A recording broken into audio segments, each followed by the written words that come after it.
Dear family, the Naval Headquarters Armory has sent Sengoku into a state of utter disbelief. Upon opening a crate containing 3 specially crafted sniper bullets, it was found to be brimming with them.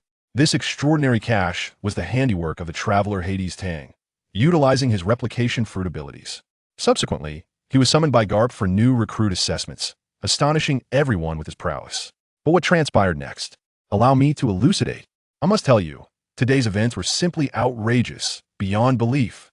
Just moments ago, at the Naval Headquarters Armory, Sengoku, our esteemed fleet admiral, was visibly shaken. Hey raced the situation. He and that old coot Garp, accompanied by a rear admiral, arrived to retrieve a remarkably potent Itima special sniper bullet. Let me emphasize the rarity of these bullets. There are only 3 in the entire Naval Headquarters. 3. It is said that they are the pinnacle of military engineering, capable of ending lives with a single shot. What happened next? The rear admiral took hold of the crate, and upon feeling its weight, he was taken aback. He inquired, "Admiral, this doesn't seem right. Are you certain there are only 3? Sengoku, with unwavering confidence, declared, "Nonsense. I personally oversaw the transfer. There can be no mistake." Then, before the assembly, he audibly opened the crate. Good heavens! Had I been present, I would have exclaimed, "Witness the moment of a miracle." The crate overflowed with golden bullets, and with a clatter, several rolled out onto the floor, ringing as they struck the ground. Sengoku and Garp were momentarily frozen, their eyes wide as saucers, mouths agape in disbelief. Garp scratched his head, utterly confounded. What's going on? Has the military factory suddenly turned generous? Did they throw in a free crate with the 3? Sengoku's expression darkened as he firmly asserted, "Impossible. When I transferred them, there are only 3. Garp, even more bewildered, pressed, then explained this overflowing crate of bullets. Are we haunted? Sengoku, maintaining his composure, delivered a classic line. Even ghosts wouldn't be this kind-hearted. Ultimately, Garp, in his usual carefree manner, waved his hand dismissively at the rear admiral and proclaimed, "Forget about it. We have bullets in abundance. Now, fire away. If 1 bullet doesn't suffice, shoot 10. We have plenty to spare." Ah, you must be curious about the origin of this crate of bullets, right? This tale begins with me, Hades Tang. Indeed, that is correct. I am Hades Tang, a traveler. 7 years ago, I was reborn as an infant and was rescued by Garp from a village ravaged by pirates. Let me tell you, at that time, Garp intended to leave me in Windmill Village to grow up alongside Luffy as the best of friends. What could I possibly do? Set sail in a rickety little boat from Windmill Village? That would be the epitome of a doomed start. I immediately activated my inner thespian, weeping inconsolably upon arriving in Windmill Village, only to beam with joy upon returning to Marineford. After a few such performances, Garp was utterly a loss, ultimately deciding to raise me at the Naval Headquarters. Huh, what a joke. The Naval Headquarters, what a place. It's a bastion of future elites. Surrounded by potential powerhouses, a mere display of charm would yield resources aplenty. That box of ammunition was indeed my masterpiece. Just a fortnight ago, I clandestinely consumed a devil fruit, known as the copy fruit, from the spoils I brought back from Garp. This was a secret I kept to myself. Today, I sneaked into the armory to test my newfound abilities. I first attempted to replicate the most exquisite sniper rifle, but what a struggle it was. After a radiant glow persisted for what felt like eternity, as the outline of the weapon began to materialize, I felt utterly drained, my energy depleted. It was a failure. With no choice but to settle for a lesser endeavor, I opted to replicate bullets instead. And guess what? Just a fortnight ago, I could barely replicate 10. Now I managed to produce an entire crate. I tell you, I am a genius. After completing the replication, I slipped away, concealing my achievements. Little did I know, just as I departed, Sengoku and the others arrived, leading to the scene you witnessed earlier. Content. I returned to the grand villa that Garp had provided for my stay. What was the first thing I did upon arriving home? To indulge in a watermelon, of course. I replicated a fresh watermelon, then carved out the sweetest core to savor, only to replicate another and repeat the process. I relished the core exclusively. Such is the lavishness of possessing extraordinary abilities. Satiated, I made my way to the secret chamber. Though referred to as a secret room, it was essentially Garp's treasury, overflowing with manuals on hockey mastery, formidable blades, and an array of treasures piled high as mountains. Having grown up in its presence, I was long accustomed to its wonders. Alas, these were substantial items, and with my current abilities, I couldn't replicate a single one. Otherwise, I would have transformed into a living military factory by now. After a moment of reflection, I began my training. Having extraordinary powers without physical strength would render me no more than a fragile mage. In this world, lacking strength means facing adversity, and I had no intention of becoming worthless. As I lifted weights, drenched in sweat, I sensed a crack at the door. With a mere instinct, I knew it was Carp, that old rascal, peering in. This little rascal possesses a hint of the vigor I had in my youth. I could almost envision his face brimming with pride. Yet, scarcely had I drifted into slumber for 5 minutes when Carp, in his characteristic fashion, hoisted me from my bed. Tugging at my ear, he dragged me outside, exclaiming, "You little rascal, still in bed. Come, it's time to enlist." Dazed, I stammered, "Enlist for what, old man?" "The Navy's new recruit intake. You're 7 now, it's time you contribute to the Navy instead of lazing about." Who could comprehend such madness? I awoke from a nap only to find myself enlisted in the Navy. Who am I? Where am I? How'd I end up here? By the time I fully regained my senses, I was already in the recruit camp. However, this place was familiar to me. Without a second thought, I slid into the women's barracks and mingled with the ladies. "Sister Peach Rabbit, your lipstick looks stunning today. Would you mind sharing a bit with me?" I batted my innocent, wide eyes at a beautiful lady, pouting playfully. This beauty was none other than Peach Rabbit, the sister of Vice Admiral Crane. She chuckled, bending down to plant a kiss on my cheek. "Tang tang, back to the recruit camp for some fun, are we?" She affectionately ruffled my hair, her smile radiating warmth. I snapped back to reality from that soft sensation, chuckling, "Sister Peach Rabbit, I am now a member of the Navy. The old man just enrolled me." Peach Rabbit was momentarily taken aback. "Ah, at just 7 years old, Garp has allowed you to enlist? Indeed, you'll be able to see me every day from now on." Surprised? Unexpected? As I flirted with Sister Peach Rabbit, Garp approached, accompanied by an elderly man sporting purple hair and sunglasses even on a gloomy day. This man was Zephyr, the former admiral of the Navy, known as Black Arm Zephyr. Upon arriving, Garp glared at me. "You little rascal, up to your tricks again." He then turned to Zephyr with an exasperated expression. "Zephyr, this kid trains quite diligently. Could you see if he can join the elite class?" Zephyr regarded me with keen interest. "Little one, do you truly wish to become a Navy officer?" What could I say? I certainly couldn't admit that I was conscripted by my grandfather. I promptly scrambled off Sister Peach Rabbit's lap, adopting a serious demeanor, and fervently declared, "Report. It is my dream to become a Navy officer and bring justice to the lawless. I aim to let the banner of righteousness flutter in every corner of the sea." Goodness, I was almost convinced myself. Zephyr and Peach Rabbit's eyes sparkled as if they had discovered treasure. Only Garp rolled his eyes, he knew me too well. "Zephyr, this kid is under your wing now. Count him in for the elite class," Zephyr decisively declared. He even asked Peach Rabbit if she would like to return as an assistant teacher. Upon hearing I could spend every day with Sister Peach Rabbit, I eagerly nodded. Thereafter, Zephyr took me for the examination, stating that although he had made his decision, the proper procedures must be followed for the sake of fairness. Upon reaching the first floor of the elite class, the group of bystanders looked at Maya, 7-year-old preparing for a test, whispering among themselves with expressions akin to disbelief. Remarks like, "Is he here to amuse us? And is he getting special treatment?"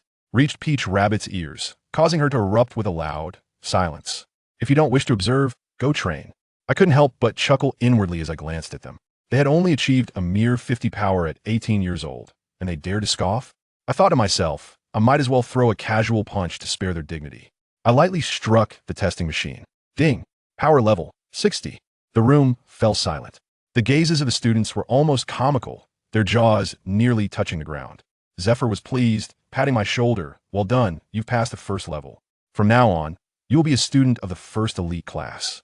Upon hearing this, I became anxious. "No, Mr. Zephyr, I wish to join the 5th elite class." At my proclamation, silence enveloped the room once more. This time, even Zephyr and Peach Rabbit were stunned. The students regarded me not as a fool, but as a madman. Blessed are the ignorant. Such bravado at such a tender age. Peach Rabbit blushed slightly, bending down to whisper, "Tang tang shu." As she leaned closer, could I endure this? 60 power wasn't my limit, I had merely held back. In front of everyone, I took a deep breath and, without warning, struck the testing machine once more. Bang! A resounding crash. All eyes instantaneously converged upon the screen. That number, I must tell you, ascended with the swiftness of a rocket, soaring higher and higher. 100, 150, 200, 250, 300, 300. Sister Tao Rabbit anxiously clenched her fists, murmuring, for the threshold for entering the elite class of level 5 was precisely 300 prowess points. The number ultimately settled at 305. A profound silence enveloped the entire room, punctuated only by the sound of sharp intakes of breath. My heavens! Am I dreaming? Is this machine malfunctioning? Teacher Zay Fa's weathered face transformed from shock to sheer elation, gazing at me as if I were an unparalleled treasure, leaving me feeling quite unnerved. Xiao Tang Tang, truly remarkable, Sister Tao Rabbit exclaimed, leaping towards me like a hungry tiger, planting a resounding kiss on my cheek. Hey, one extraordinary feeling, as if I were in another realm. Teacher Zay Fa, may I now join the 5th level elite class? I wiped the lipstick smudge off my face and asked with pride. Absolutely, without a doubt. Let us go, I'll take you there right now. Thus, amidst a crowd of skeptical gazes, I was led by Zay Fa and Tao Tu toward the 5th floor with great confidence. The individuals on the 5th floor were indeed exceptional, each a formidable character. Smoker, Xiao N, AI N, and Tina were all familiar faces from the original narrative. Zay Fa introduced me to everyone, declaring that I would henceforth be part of the 5th level elite class. Although they nodded in acknowledgement, their eyes were filled with doubt, likely thinking I had merely leveraged my connection with Carp to gain entry. Sure enough, there was always someone oblivious enough to stir trouble. A fellow named Drake stepped forward and posed a question to Teacher Zay Fa. Teacher Zay Fa, considering his young age, did he gain entry to the 5th level elite class based on genuine talent, or was it due to his relationship with Vice Admiral Carp? We worked hard to get here, and he seems to enjoy the benefits effortlessly. Is that fair? The moment those words left his mouth, the atmosphere in the room became palpable. Teacher Zay Fa was momentarily taken aback, likely pondering how, after decades of being a chief instructor, someone dared to question his fairness directly. Remarkably, before Zay Fa could respond, the fiercely protective Tao Tu erupted in defense. She stepped forward, pointing an accusatory finger at Drake. Drake, do you even know how to speak?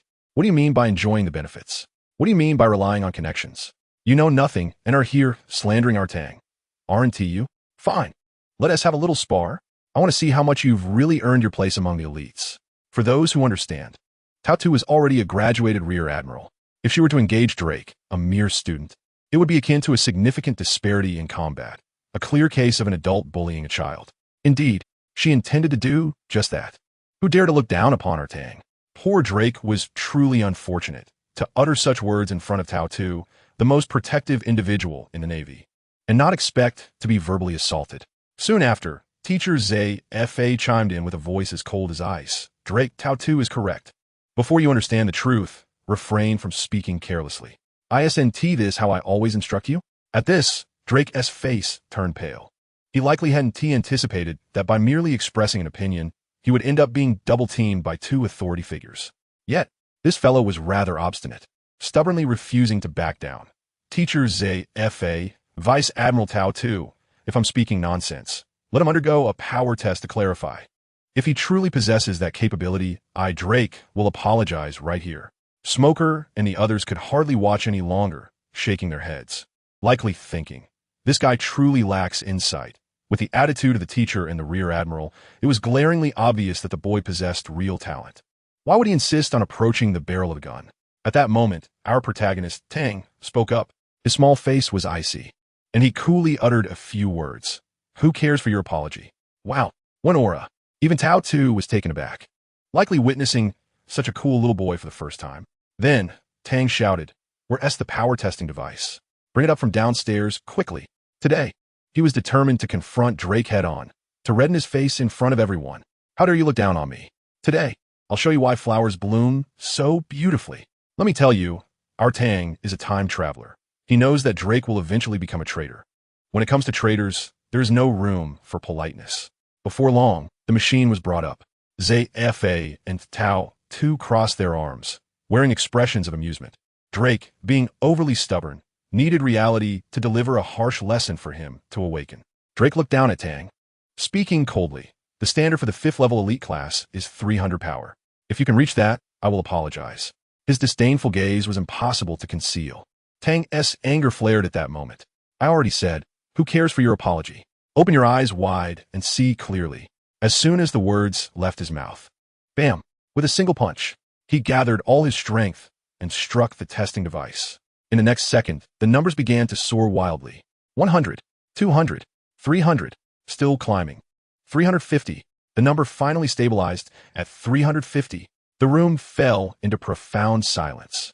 Teacher Z's eyes sparkled with excitement, his heart filled with admiration. Tao Tu seized the opportunity to mock. Did you see that? 350. Am I qualified now? What laughable doubts. What ridiculous individuals. Drake stood there, utterly dumbfounded, staring fixedly at the number, nearly grinding his teeth, unable to utter a single word. Smoker and the others were drenched in cold sweat. They had initially thought Tang would barely pass, but he had exceeded the standard by 50 points. To put into perspective the others in the class, Suddy had only 310, and Xiao in merely 325. Was this 7-year-old a monster? The facts were laid bare. Disbelief was no longer an option. The humiliation Drake felt was self-inflicted. He had no way out. Gritting his teeth and lowering his head, he managed to utter a few words. I'm sorry, Tang. Em sorry, teacher Zifa. And guess what? Our Tang completely disregarded him, retorting. I said, who cares for your apology? What is your apology worth? These words caused another wave of shock throughout the room. Who would have thought a 7-year-old child could wield such sharp words? Tao Tu's eyes sparkled with admiration, finding this little brother not only adorable, but also full of personality. Teacher Zfa couldn't help but reflect. This little fellow was not to be trifled with. Drake lowered his head, his face nearly turning the color of seaweed, likely wishing he could swallow our Tang whole. Let me tell you, our Tang carries the soul of an adult. He sees clearly that Drake's apology is insincere, merely a facade to save face, while inside, he surely harbors resentment. Regardless, a conflict had already arisen, so let it be. Who was afraid of whom? In the end, it was Teacher Zfa who stepped in to mediate. All right, let this matter pass. Drake retreated silently, casting a venomous glare at Tang before leaving. But would our Tang fear him? Not a chance. With Carp's protection, Zfa's guardianship, and Tao Tu's affection, who knows who would be the aunt in a few years? Once this incident concluded, Tao Tu immediately bent down to ruffle Tang's hair affectionately. Tang, you truly made your sister proud. Kulme, let us go to the Sabati archipelago for some fun and a great meal.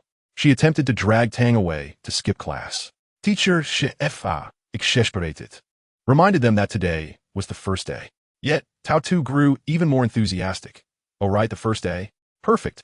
Smoker, AI, and Tina, you all come along. Let us get to know each other. Goodness. With a single phrase from Teacher Zfa, the entire elite class was roped in. Ultimately, the teacher could only agree helplessly, allowing them to relax a bit. Thus, leading the group, Tao Tu, with Tang surrounded by a throng of young ladies, and Smoker and Xiao acting as guardians. They set off in grand procession. Only Drake remained standing alone, fists clenched tightly, the hatred in his gaze nearly overflowing. Then, in the blink of an eye, 10 years had passed. The Navy headquarters remained unchanged, save for a few new recruit camps. However, our elite villa on the 5th floor had undergone a significant transformation. 10 years later, Tang pushed open the villa's grand door and strolled in leisurely. My goodness, the 7-year-old boy had evolved into a striking figure, standing at 188 meters tall, exuding an aura of raw masculinity. Though his frame appeared lean, every muscle was packed with explosive power. His face was chiseled with a pronounced jawline, an elegant nose and deep-set eyes, the corners of his mouth holding a faint, enigmatic smile. He was simply stunning. Trailing behind him were 3 beautiful young ladies, AI, Suddy, and Tina. 10 years had passed, and the 3 young ladies had blossomed into graceful figures, their physiques nothing short of perfection. Over the years, Tang had seamlessly integrated into their circle, forging bonds that left Smoker and Xiao and filled with envy and admiration. Peach Rabbit, watching Tang approach step by step, was astonished, likely pondering how one could still refer to him as a little fellow. Tang, with 3 girls in tow, approached her with a playful grin, taking a deep whiff and exclaiming, Peach Rabbit, still wearing that fragrance? I've told you it doesn't suit you. Look, I brought you something new. He then produced an exquisitely luxurious bottle of perfume. Peach Rabbit snatched it from him, playfully chastising him for still having a heart, while her eyes sparkled with delight. However, upon glancing at the brand, she gasped, how can this be so expensive? Where did you get the money? Where else could it come from? Naturally, it was from robbing his grandfather, Carp. Tang would occasionally visit Carp's treasury to borrow a few items for sale, earning a little pocket money with remarkable ease. But could he confess this truth? Certainly not. With a wink and a nonchalant demeanor, he boasted, I took down a lackey with a bounty of 500,000 berries during a mission, and the reward was used to buy this perfume for you. The three girls, standing nearby, stifled their laughter. They were with him, and there was no pirate with such a bounty in sight. This was Tang flaunting his grandfather's wealth to charm the ladies. Of course, they had also accepted a bribe, so they had no intention of exposing him. Peach Rabbit, though slightly skeptical, was too enamored with the perfume to dwell on her doubts. All right, enough standing around. Teacher Zephyr is waiting for you inside. The five of them entered the training ground, where Smoker, Cheyenne, Drake, and Teacher Zephyr were all present. A decade had passed, yet Teacher Zephyr still sported his signature purple hair. Smoker had taken up cigar smoking, and Drake retained his ominous demeanor, making one uncomfortable just by looking at him. Tang greeted them with a smile, tossing them a sturdy iron rod and a large sword, both pilfered from Carp's stash. Smoker and Cheyenne caught the gifts, their faces lighting up with joy. Over the past 10 years, Tang had relied on Carp's generous resources, being extravagantly generous and well-liked. Spending his grandfather's money for his own affairs was a masterstroke. As for Drake, Tang completely ignored him. Teacher Zephyr approached and asked with a smile, Little fellow, you haven't bullied Cheyenne and the others during the past month, have you? Old man, do I seem like that kind of person? Tang, now quite familiar with Teacher Zephyr, had even changed his form of address from teacher to old man, a rarity among the Navy. Just as everyone was enjoying the camaraderie, Teacher Zephyr suddenly ceased his smile, his expression turning grave. I could sense that something significant was about to unfold. Indeed, Zephyr cleared his throat and looked at Tang, saying, Little fellow, in 3 days, there is the elite new recruit competition. In previous years, the champions have always been from our division, but this year, only you and Shine meet the eligibility criteria. I have already registered your names. You must bring back the championship title, no matter what. He paused, his tone growing more serious. It is important to note that this year, the Navy branch has a formidable opponent named War Peach Maru. This lad is a genius, possessing a combat power of 500, along with advanced hockey and formidable defensive capabilities. Do you have confidence? 500 combat power. Let me tell you, this is a tough opponent. The atmosphere in the room instantly tensed. Smoker and the others felt it was impossible to defeat such a monster, especially with Tang being only 17. Smoker couldn't help but exclaim, Teacher, this is too difficult. However, Teacher Zephyr remained resolute. Just because he is strong, does that mean we won't fight? My students, even if we lose, must do so on the battlefield, never retreating before the fight. To put it bluntly, the old man was determined to die standing. For the sake of dignity, everyone fell silent, the atmosphere somber. What do you think Tang said? He casually waved his hand and said, Don't be so gloomy. It's just War Peach Maru. Just knock him out and it's done. Rest assured, I will definitely bring back the championship. Goodness, what a bold statement. Smoker and the others nearly had their eyes pop out. In the corner, Drake sneered, muttering, What an arrogant fool. Though Teacher Zephyr was skeptical, he felt a surge of happiness at Tang's fighting spirit. Shine also stepped forward, declaring, I will participate too. Good. Zephyr laughed heartily. For the next 3 days, I will give you special training. At that moment, Peach Rabbit approached Tang earnestly, saying, Tang, this time it all depends on you. Tang grinned, licking his lips. Don't worry, Peach Rabbit, but if I really win the championship, what reward will I get? This rascal was still holding onto the agreement from 10 years ago. Peach Rabbit, equally determined, bit her lip and said, If you truly bring back the championship, whatever reward you desire, I will grant you. It's a deal. With the agreement secured, Tang was in high spirits as he boarded the ship with Zephyr and Cheyenne to set sail. I expected some hellish training, but instead, the ship docked at a deserted primitive island.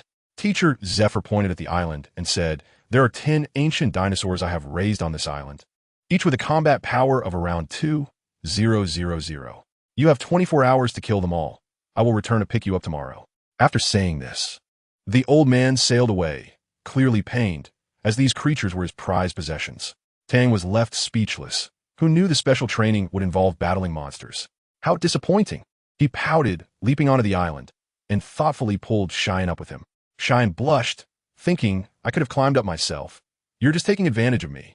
Tang, unabashed, held on to Shine's hand, refusing to let go, complaining as they walked, This old man is something else. Just returned from a mission, and he tosses us into this desolate place. Shine, are you hungry? Just as Cheyenne was about to withdraw her hand, her stomach betrayed her with a loud growl. creating an awkward moment. Tang burst out laughing. Are you that hungry? All right then. Let us kill a few dinosaurs for some meat. I'd like to try what ancient dinosaur tastes like. With that, he closed his eyes and activated his Kinbunchiko haki. Though still at a beginner level, locating a large creature was no problem. Moments later, he opened his eyes and said, at 10 o'clock, about 8,000 meters away. There are two of them. In his eyes, those two 000 combat power dinosaurs were just a feast. Cheyenne was astonished. Are you serious? Are we attacking now? Don't we need a warm-up?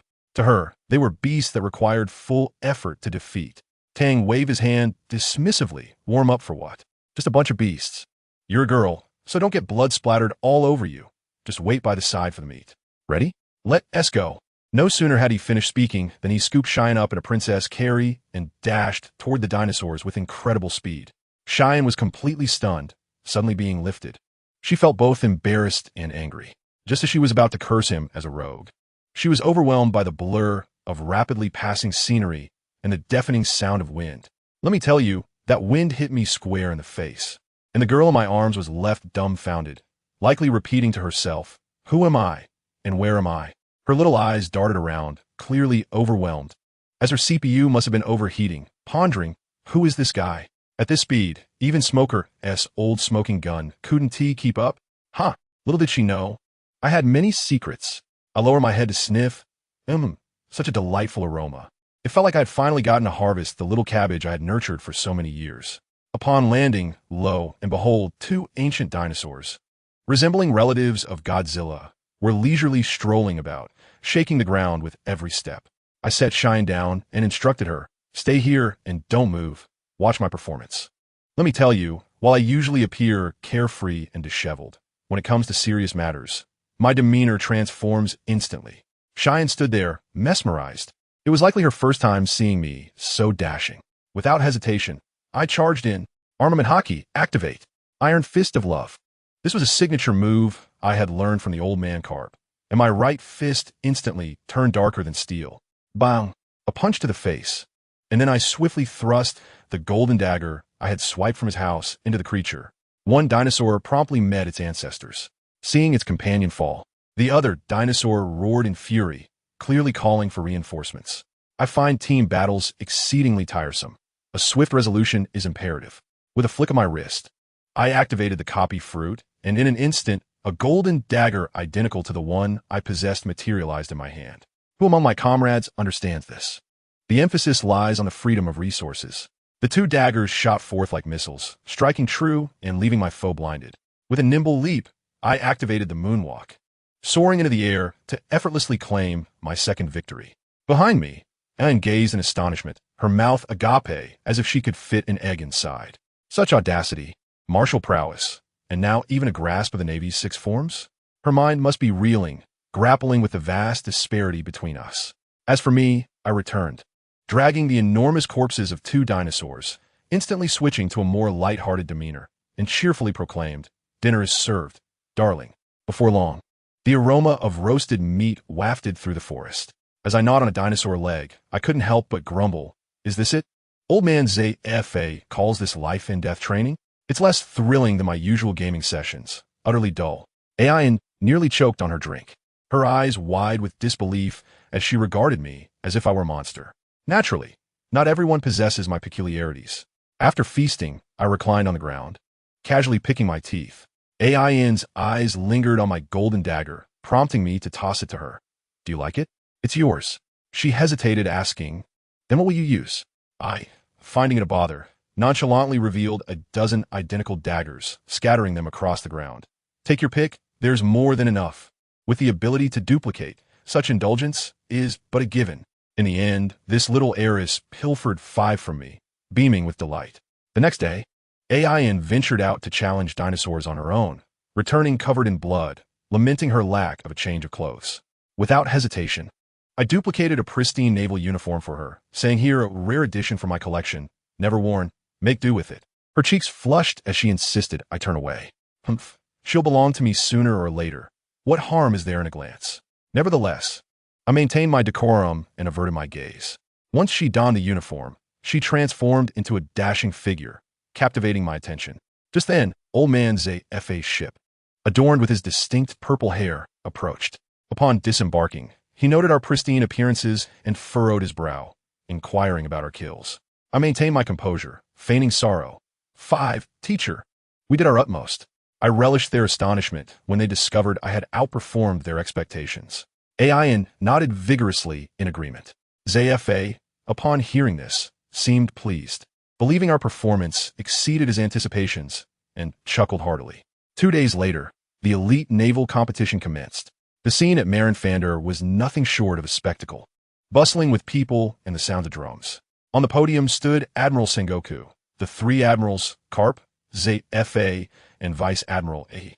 The naval elite gathered as if for a grand annual meeting. Before the competition began, the yellow monkey, that rascal, began to taunt ZFA mercilessly, saying, Teacher ZFA, I hear your division hasn't produced any geniuses in recent years? Our branch's Jean Tao Wan is the strongest newcomer around, and this year's championship is surely ours. Such words were mere insults directed at the exemplary teacher. This left ZFA fuming, unable to counter, as the youth from his division had indeed been lackluster. Carp, ever the instigator, chimed in, questioning ZFA's thoughts on the matter. Ultimately, my grandfather, ever reliable, munched on his senbei, oblivious to the tension, and laughed heartily.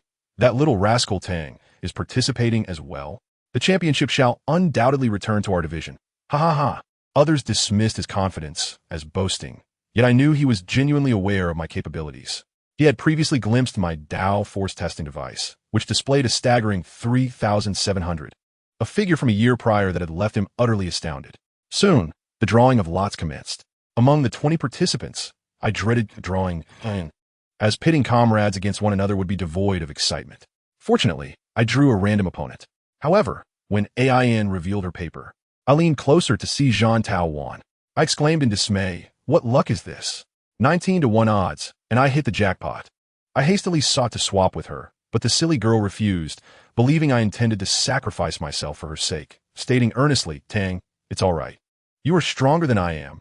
You can last longer, don't fall here. Just as I was about to explain, the announcer's booming voice rang out.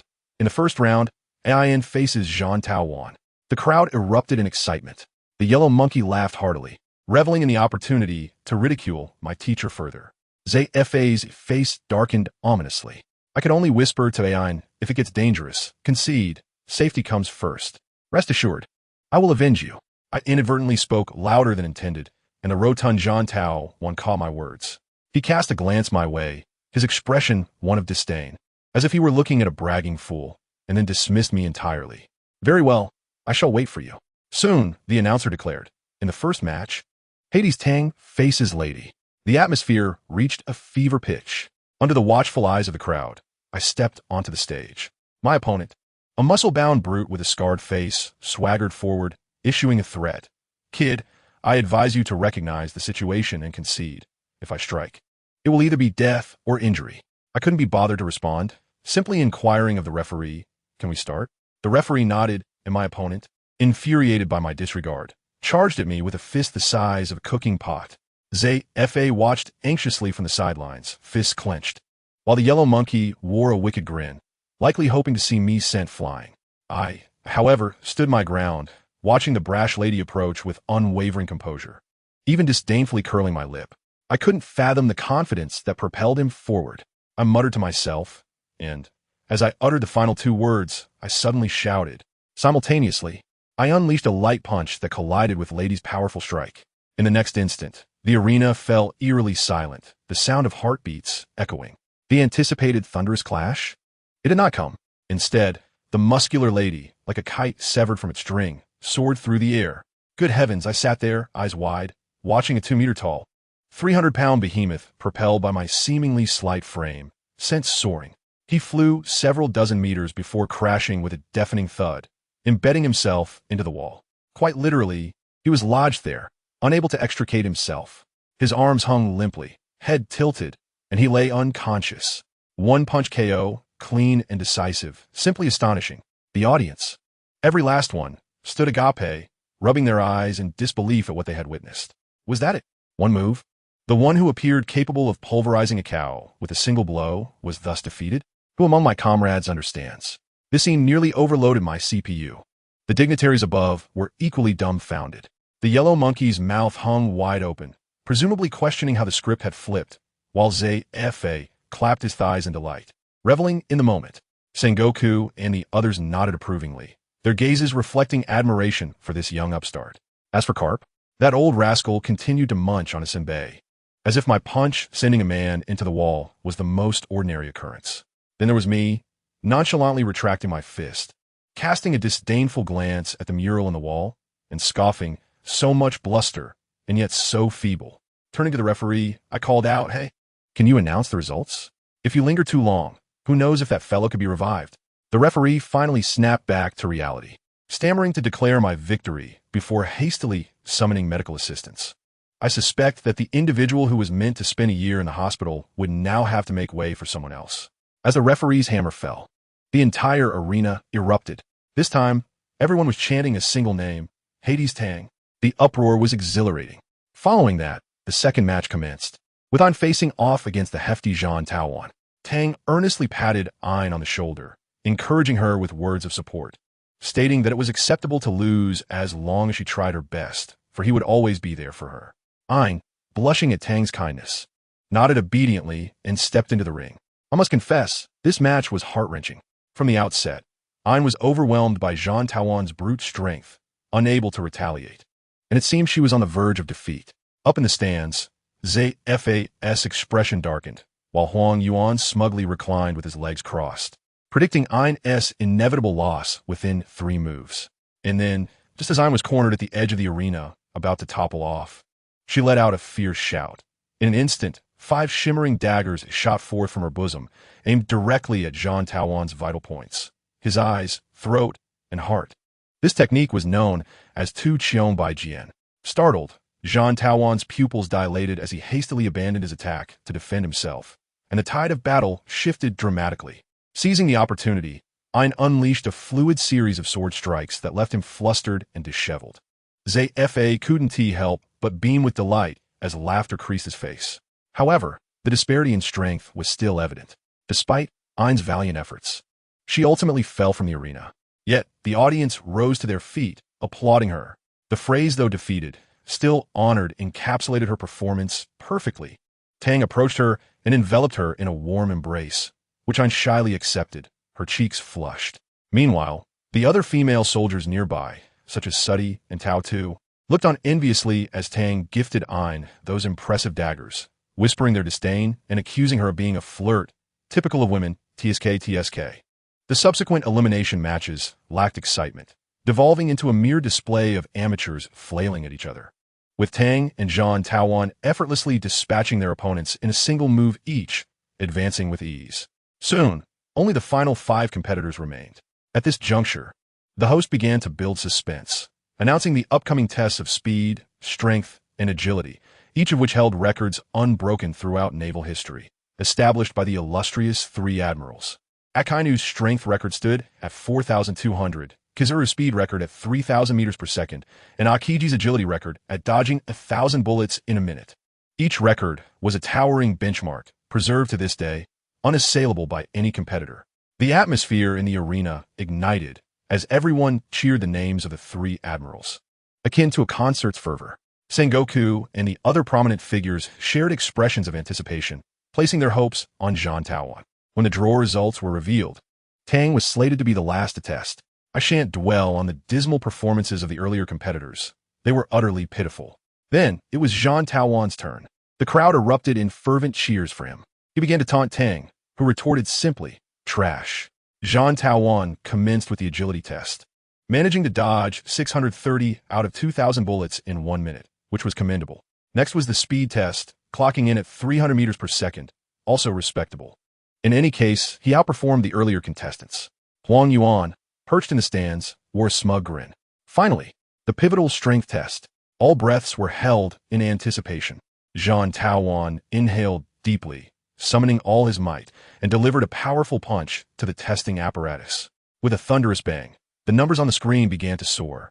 1,000, 2,000, 3,000. It finally stabilized at 3,900. The crowd collectively gasped. 3,900 strength. While it didn't surpass Akainu's record, it was a mere 300 points shy. This was an astonishing achievement. Huang Yuan beamed with pride, and even Vice Admiral Crane proclaimed that Zhang Taowan could bear the Navy's future banner. Nearly everyone was convinced that the championship was already in Zhang Taowan's grasp. As Zhang Taowan descended from the stage, his expression radiated arrogance, casting a disdainful glance at Tang, embodying a haughty demeanor that was simply intolerable. However, he made a grave mistake by flaunting such arrogance in front of my Tang. I observed Tang with a light chuckle, rising slowly from Ein's side, brushing off the dust from my attire, and with deliberate steps, I made my way to the center of the arena. I knew that the true spectacle had only just begun. Upon my arrival on stage, an eerie silence enveloped the arena. The gazes of those below regarded me as if I were a wayward scion of privilege who had stumbled into the wrong scene. The prominent figures in the stands were particularly noteworthy. Huang Yuan's grin stretched to the point of discomfort as he directed his sarcasm at my mentor, the7-Year-Old's, mocking, "Is this your most prized disciple?" implying that my capabilities were patently insufficient, eagerly awaiting my impending humiliation. the7-Year-Old's face darkened with rage, his fists clenched tightly.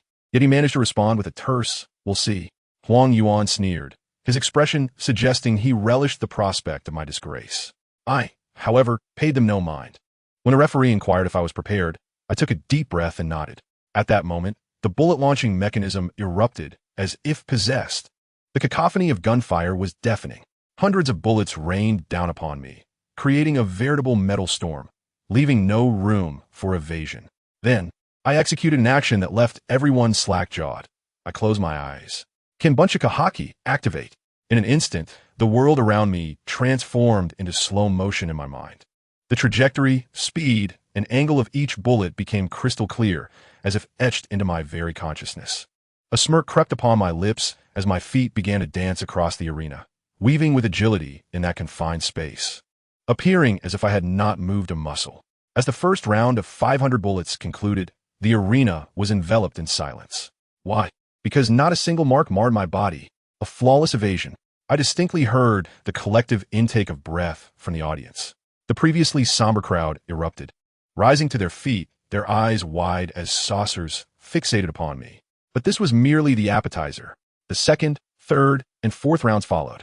Bullets rained down like confetti, creating a dizzying barrage that would make anyone's scalp prickle.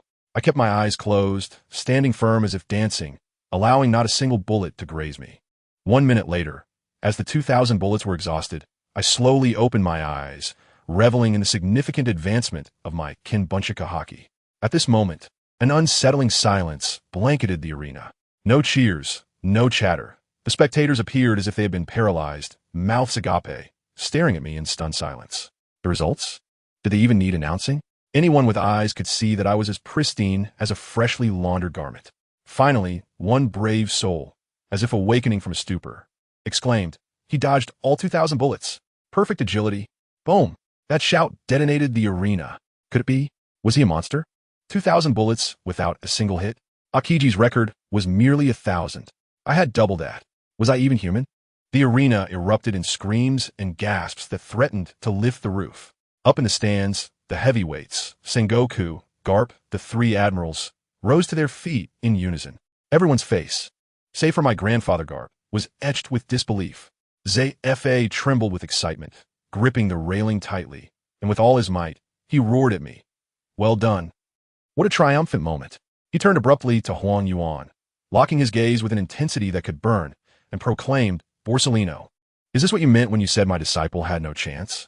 This isn't just surpassing, it's a complete rout. Your disciple and mine are not even in the same league. Do you understand?" I must say, the scene was exhilarating. Huang Yuan's face turned a sickly green as he fumbled for words to retort, finally managing to stammer. The agility test doesn't prove anything. Perhaps he can only dodge. Upon uttering those words, I inadvertently stirred a hornet's nest. The first to express discontent was Qingji, who exclaimed, "Hey, Borsellino, are you implying that my past records were merely a result of evasion?" The Warring States General, not one to hold back, retorted, "Nonsense. Agility testing is one of the 3 fundamental subjects. How can it not signify something of importance? Your perspective is far too narrow." Vice Admiral, he added his own criticism. Just because the record was broken by the7-Year-Old's disciple, does that mean it is not worthy of celebration? Absurd. With a flurry of potent counterarguments, Huang Yuan was left speechless, his complexion shifting from pale to flushed, likely cursing me in his mind 1,000 times over. The host, his voice cracking with excitement, shouted into the microphone, "A new record. A new standard in agility testing has been established. 2,000 perfect evasions. The creator, Hades Tang." The audience erupted in a frenzy, chanting my name with a force that felt like an overwhelming tide. AI-N, standing below, was flushed with exhilaration, her fists clenched, eyes sparkling with joy. Next came the speed test. The host announced loudly, the previous best was 150 meters in 1 second, while our Navy speed record, held by Polisolino, is 1,000 meters in 1 second. Can Tang create yet another miracle? The crowd began to roar, but the esteemed individuals in the stands shook their heads, deeming it impossible, especially given Huang Yuan's lightspeed capabilities. Huang Yuan himself regained some of his arrogance, sneering as he believed his record was unbreakable. As I approached the starting line, all eyes upon me, the referee had yet to signal the start. In an instant, I dashed forward, employing Shave to appear 200 meters away, only to return just as swiftly. Everyone looked bewildered. I chuckled, just warming up. In truth, I was activating my duplication ability. The essence of my technique was a physical enhancement, you see. The shave I had just executed was being rapidly duplicated into skill imagery. 1, 2, 5. After duplicating 5 times, I felt a significant drain on my stamina, my complexion paling slightly, but I had succeeded. I nodded to the referee, signaling my readiness. On your marks, get set. At the sound of the gun, I vanished into thin air, disappearing in the blink of an eye. In 1 second, time evaporated, yet on the track. In the combat arena, there was no trace of me. Everyone stood in shock. Referees, spectators, dignitaries, all frantically searching for me. Had I exited the arena? The Warring States general ordered. Contact the external referee. Confirm the final results. The atmosphere grew tense, breaths held in anticipation. Soon, the voice of the external referee crackled through the loudspeaker, clear despite its volume, declaring, Hades Tang, final result. 1,600 meters. The arena fell into silence for 3 seconds, then erupted in explosive cheers. 1,600 meters. My goodness. Faster than light. The crowd went wild. Smoker and his companions leapt in excitement. AI-N was overwhelmed with joy, tears of happiness streaming down her face. Sister Tao too looked at me, with pride shining in her eyes. Huang Yuan, utterly stunned, rose to his feet, exclaiming, "This is impossible. Absolutely impossible." No one countered him this time, as even the Warring States and ZFA seemed bewildered by the extraordinary feat the Warring States general confirmed. "Are you certain it was 1,600 meters in 1 second? "I am certain," came the external referee's resolute response. Huang Yuan immediately demanded to review the footage. Eager to witness how I had accomplished such a feat, fine. Let him watch. It provided me with a moment to recuperate. The big screen began to replay the footage at 100 times slower speed. Everyone could clearly see me, within a single second, generating explosive momentum beneath my feet, continuously executing Shave. After the playback concluded, the evidence was irrefutable. Yet the dignitaries remained puzzled, wondering how on earth it was possible. Only Huang Yuan, the speed expert, discerned the truth. He stared at the screen, his expression shifting from disbelief to terror, his lips trembling. He realized that while others saw me execute Shave, he discerned the sheer number of times it had been performed. 8 times in a single second. Huang Yuan was not merely shocked. He was filled with dread. Was this physique even human? This surpassed all limits. I must say, replicating 8 shaves in one breath left me feeling utterly drained. Seizing the half-hour of applause from the crowd, I took the opportunity to regain my stamina. The Warring States and his cohort, anxious and restless, were eager for the next event to commence.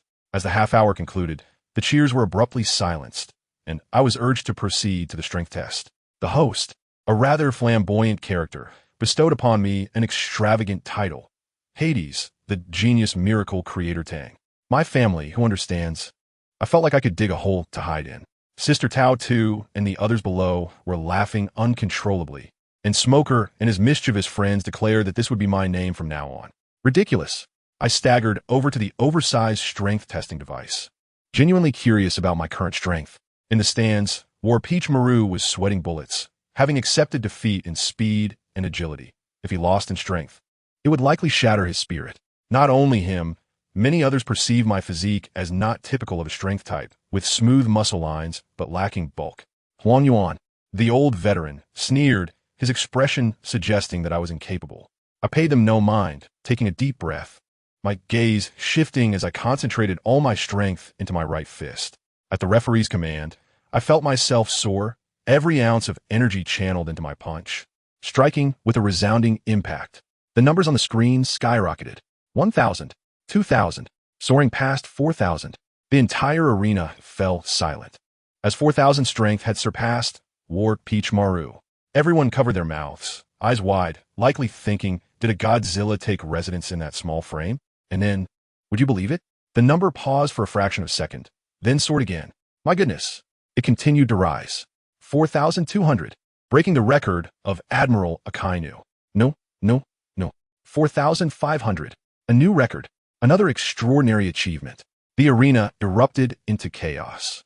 Everyone went wild, their voices hoarse for shouting. The warring states and his elder companions leaped to their feet. I suspect they haven't sat properly all day. Huang Yuan's astonished face looked as though it might rearrange itself. However, this was not the end. Before the terrified eyes of the spectators, the numbers continued to climb. 4,800, 5,000. Finally, it settled at 5,200. By the heavens, in that moment, the entire world stood still. I tell you, the sensation was such that the jaws of tens of thousands fell to the ground in unison. The gazes directed at me transformed, akin to those witnessing a prehistoric behemoth. In a single day, I had shattered 3 records, elevating the new standards to a level that future generations might deem unachievable. I myself felt a twinge of ruthlessness. Facing War Peach Maru in the finals felt like a mere formality. The championship match resembled a performance rather than a contest. I hardly exerted myself, dispatching him with 3 moves. Upon the conclusion of the match, I grasped the championship trophy and, accompanied by Aion, returned to our elite class villa. As soon as we entered, Sister Tao too was ecstatic, rushing over to rub my head vigorously against her bosom. I nearly lost consciousness. Whoever desires such fortune may take it. However, upon turning around, I sensed an unsettling atmosphere. The warring states, Carp, Teachers AFA, and Vice Admiral, he stood like 4 ancient deities, their eyes fixed intently upon me. They had cleared everyone else out, leaving just the 5 of us in the villa. My heart sank. This tension could not bode well. Had they uncovered the secret of my duplication ability? Indeed, the old fox, Zhanghua, got straight to the point, his gaze penetrating like an X-ray. Kid, stop pretending and confess. How did you manage to shave 8 times in 1 second? And what about Ain's 5 identical daggers? The unique original from Kapu's treasury has vanished. At that moment, I thought to myself, the best strategy is to retreat. I mumbled something about being exceptionally gifted and finding it on the way, then turned to make my escape. However, just as I reached the door, the 4 old men swiftly blocked my path, as if they had teleported. All right, I realized I couldn't run away, so I decided to come clean. I extended my hand and said, Zhanghua, may I borrow your glasses? Although he was bewildered, he handed them over. Holding the glasses, a flash of light appeared in my hand, and suddenly, another identical pair materialized in my left hand. The expressions on the faces of those 4 old men were priceless. Their eyes bulged like brass bells, mouths agape as if they could fit a fist inside, their gazes akin to famished wolves spotting prey, nearly turning green with envy. I took a deep breath and declared emphatically, indeed, my ability is duplication. There are no limits. Everything in this world can be copied. This includes skills. The 8 shavings in 1 second were pre-copied and then executed all at once. Upon finishing, I attempted to flee again, hoping to escape while they were still processing this revelation. Yet, that old rascal Kapu reacted swiftly, grabbing me like a chick and pulling me back. As the 4 of them finally regained their composure from the shock, their gazes towards me transformed into something altogether different, akin to that of spectators gazing upon a national treasure. They harmoniously encircled me from all directions, fearful of my potential to sprout wings and fly away. Zhanghua rubbed his hands together, grinning like a cunning wolf, and began to extol, "Little one, you've graduated. How about you take on the position of Vice Admiral and have some fun?" I couldn't help but chuckle internally, realizing the old fox had finally revealed his true nature. Zhanghua, with his hands rubbing together and eyes nearly ablaze, almost exclaimed, "Tang, you are the future of our navy." His expression resembled that of someone beholding an extraordinary treasure. I felt as though I had become a monkey in a zoo, the center of attention for these old men. Astonishingly, they wanted me to remain in the Navy at all costs. I pondered, is my duplication ability truly so formidable? I could replicate weapons and munitions, serving as a stabilizing force. With me around, the Navy's combat strength could remain at its peak, bringing peace across the seas. Jean-Gui's imagination was indeed vast. Even more outrageous, this old man intended to cultivate me to eventually pass on the position of marshal. Kapu, the and he also nodded in agreement, indicating their support. Incredible.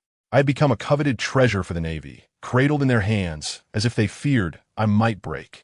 I felt utterly bewildered. Had I known this would happen, I wouldn't have run away at all. Had I known, I would have simply revealed my abilities to them. Alas, what a miscalculation. I licked my lips, my heart brimming with joy, yet I feigned reluctance and said, "All right, Vice Admiral, Future Admiral, Marshal, I will accept any position you offer, as long as you dare to give it." Then I patted my chest and assured them, rest assured, I was raised by the old man Kapu. I would never abandon the Navy. Upon hearing this, Jean-Gua and the others finally relaxed, their smiles widening. Jean-Gua even decided to provide me with the best treatment, for my talent deserved nothing less. Suddenly, Kapu recalled something and, with wide eyes, asked me, 10 years ago, in the armory. 3 bullets inexplicably transformed into a box. Was that you? Upon hearing this, I felt a jolt in my heart, realizing that this old man had finally remembered. Jean-Gua adjusted his glasses, expressing that he too had been puzzled for a decade. Back then, he had specifically inquired at the military factory, only to be told there was no issue with the supply, and they had given him 3 bullets. This had become a mystery. I touched my nose and confessed. It was me. Hiss. Jean-Gua and Kapu gasped in unison. It was indeed no ghost. The ghost was me. Kapu, with a complex tone, remarked, 10 years. If you had said something earlier, how much could we have saved the Navy? Jean-Gua lamented. Just the funds spent on military equipment over these past 10 years amount to hundreds of billions of berries. I immediately became vigilant, thinking that this old man might want me to serve as free labor. I quickly said, Jean-Gua, I have to train every day and am quite busy. I won't have time to help with duplicating bullets and weapons. Jean-Gua hastily waved his hand. I know, you are the invaluable gem, and I wouldn't let you waste time duplicating military gear. Just as I breathed a sigh of relief, Jean-Gua began to weave another enticing tale. Of course. You were raised by the Navy. They're your family. If the Navy faces financial difficulties, wouldn't you extend a helping hand? As he spoke, this old man chuckled and rubbed his hands together, resembling a cunning merchant. Ugh, General, he was the first to lose her composure, spitting a mouthful of saliva, likely feeling embarrassed to associate with such a shameless fellow. Zefa and Kapu silently edged closer to he, distancing themselves from Jean-Gua. Jean-Gua, looking aggrieved, said, You don't understand the value of everyday expenses. Ah, this old man has truly lost his dignity. I shook my head helplessly, thinking that after growing up in the Navy and receiving so much care, if there were difficulties, it would only be right to help by duplicating some military equipment. Thus, I nodded, Jean-Gua, I can assist in duplicating some during my free time, but don't expect me to do this continuously. I will do my best. Upon hearing this, Jean-Gua's eyes sparkled, and he quickly agreed, just being able to help is enough. Zefa and the other 2 exchanged glances, nodding slightly, thinking my character was indeed commendable. For the next while, these 4 old men continued to gaze at me with the eyes of treasure, making me feel quite uncomfortable. Eventually, they averted their gazes and patted my shoulder. Jean-Gua departed first, stating he would return to formulate a plan for my training and promotion. Kapu followed suit. Finally, only Zefa and he remained in the villa. Zefa stayed because this was his territory, while his presence was somewhat puzzling. After some hesitation, he finally spoke. Tang, I have a favor to ask. Noticing the situation, Zefa wisely left, allowing space for he and me. I politely replied, General He, please speak. I will certainly help if I can.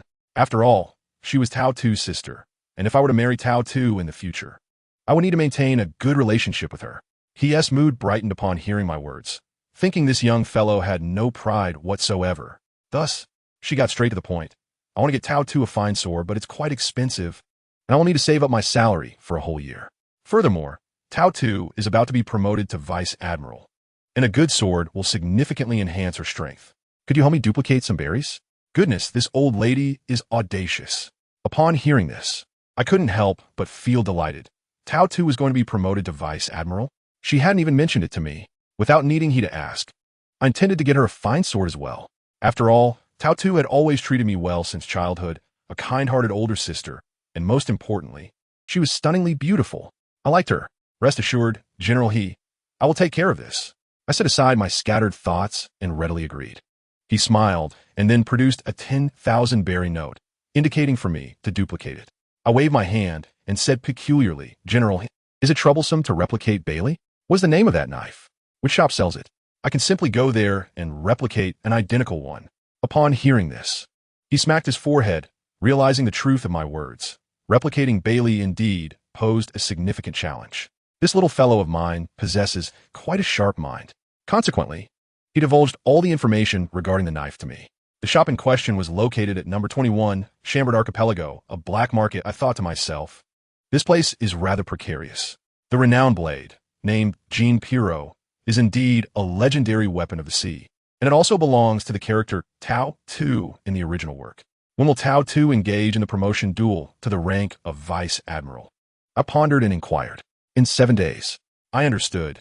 In 3 days, I would return with the blade, allowing Tao Tu some time to acclimate. I made this promise while my mind began to scheme. The treasures within the black market of Chambord Archipelago are abundant. Renowned blades are everywhere, and devil fruits are as common as dirt. With my ability to replicate, once I arrive there, all treasures I desire shall meet their fate of replication. I licked my lips in anticipation, envisioning a bountiful return. Jean Pirot would surely not be my only trophy. After he departed, he arranged for a speedboat to facilitate my travels between Chambord Archipelago and the Navy headquarters, demonstrating remarkable thoughtfulness. Once all the big shots had left, Tao Tu, accompanied by Ein and Smoker, rushed into the villa and surrounded me, chattering incessantly about what I had discussed with the leaders. I said nothing, my mind occupied solely with the treasures of Chambord Archipelago, leaving me little inclination for idle chatter. Eventually, I took Tao Tu and Ein by the hand, invited Suddy and Tina, and in full view of everyone, exited the villa with 4 stunning beauties.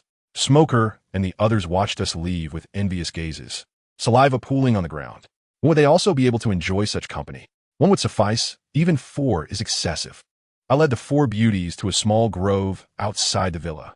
Do not think ill of my intentions. I chose the spot primarily for its fresh air and beautiful surroundings. Cough. I can't continue this pretense. In any case, we arrived at the grove. Oing, have you not consumed any devil fruits? Tina, I presume you haven't tea either? Suddy, are you in need of a suitable weapon? I blinked and asked. This time at Chambord Archipelago, I was determined to acquire a plethora of treasures. If conditions allowed, I would replicate the renowned blade and sell it at a low price, using the proceeds to purchase some devil fruits. Currently, I could not replicate devil fruits, for the energy they contain is vast, necessitating the gradual development of my strength for perfect replication. Let me tell you, the scene was extraordinary.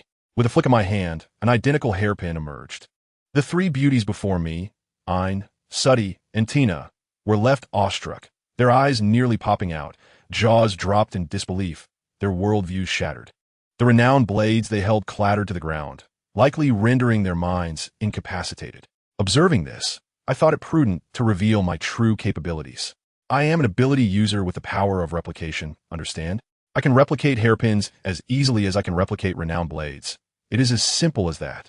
As soon as I uttered these words, the atmosphere fell silent for 3 seconds. Following that brief moment, the 3 transformed into ravenous wolves.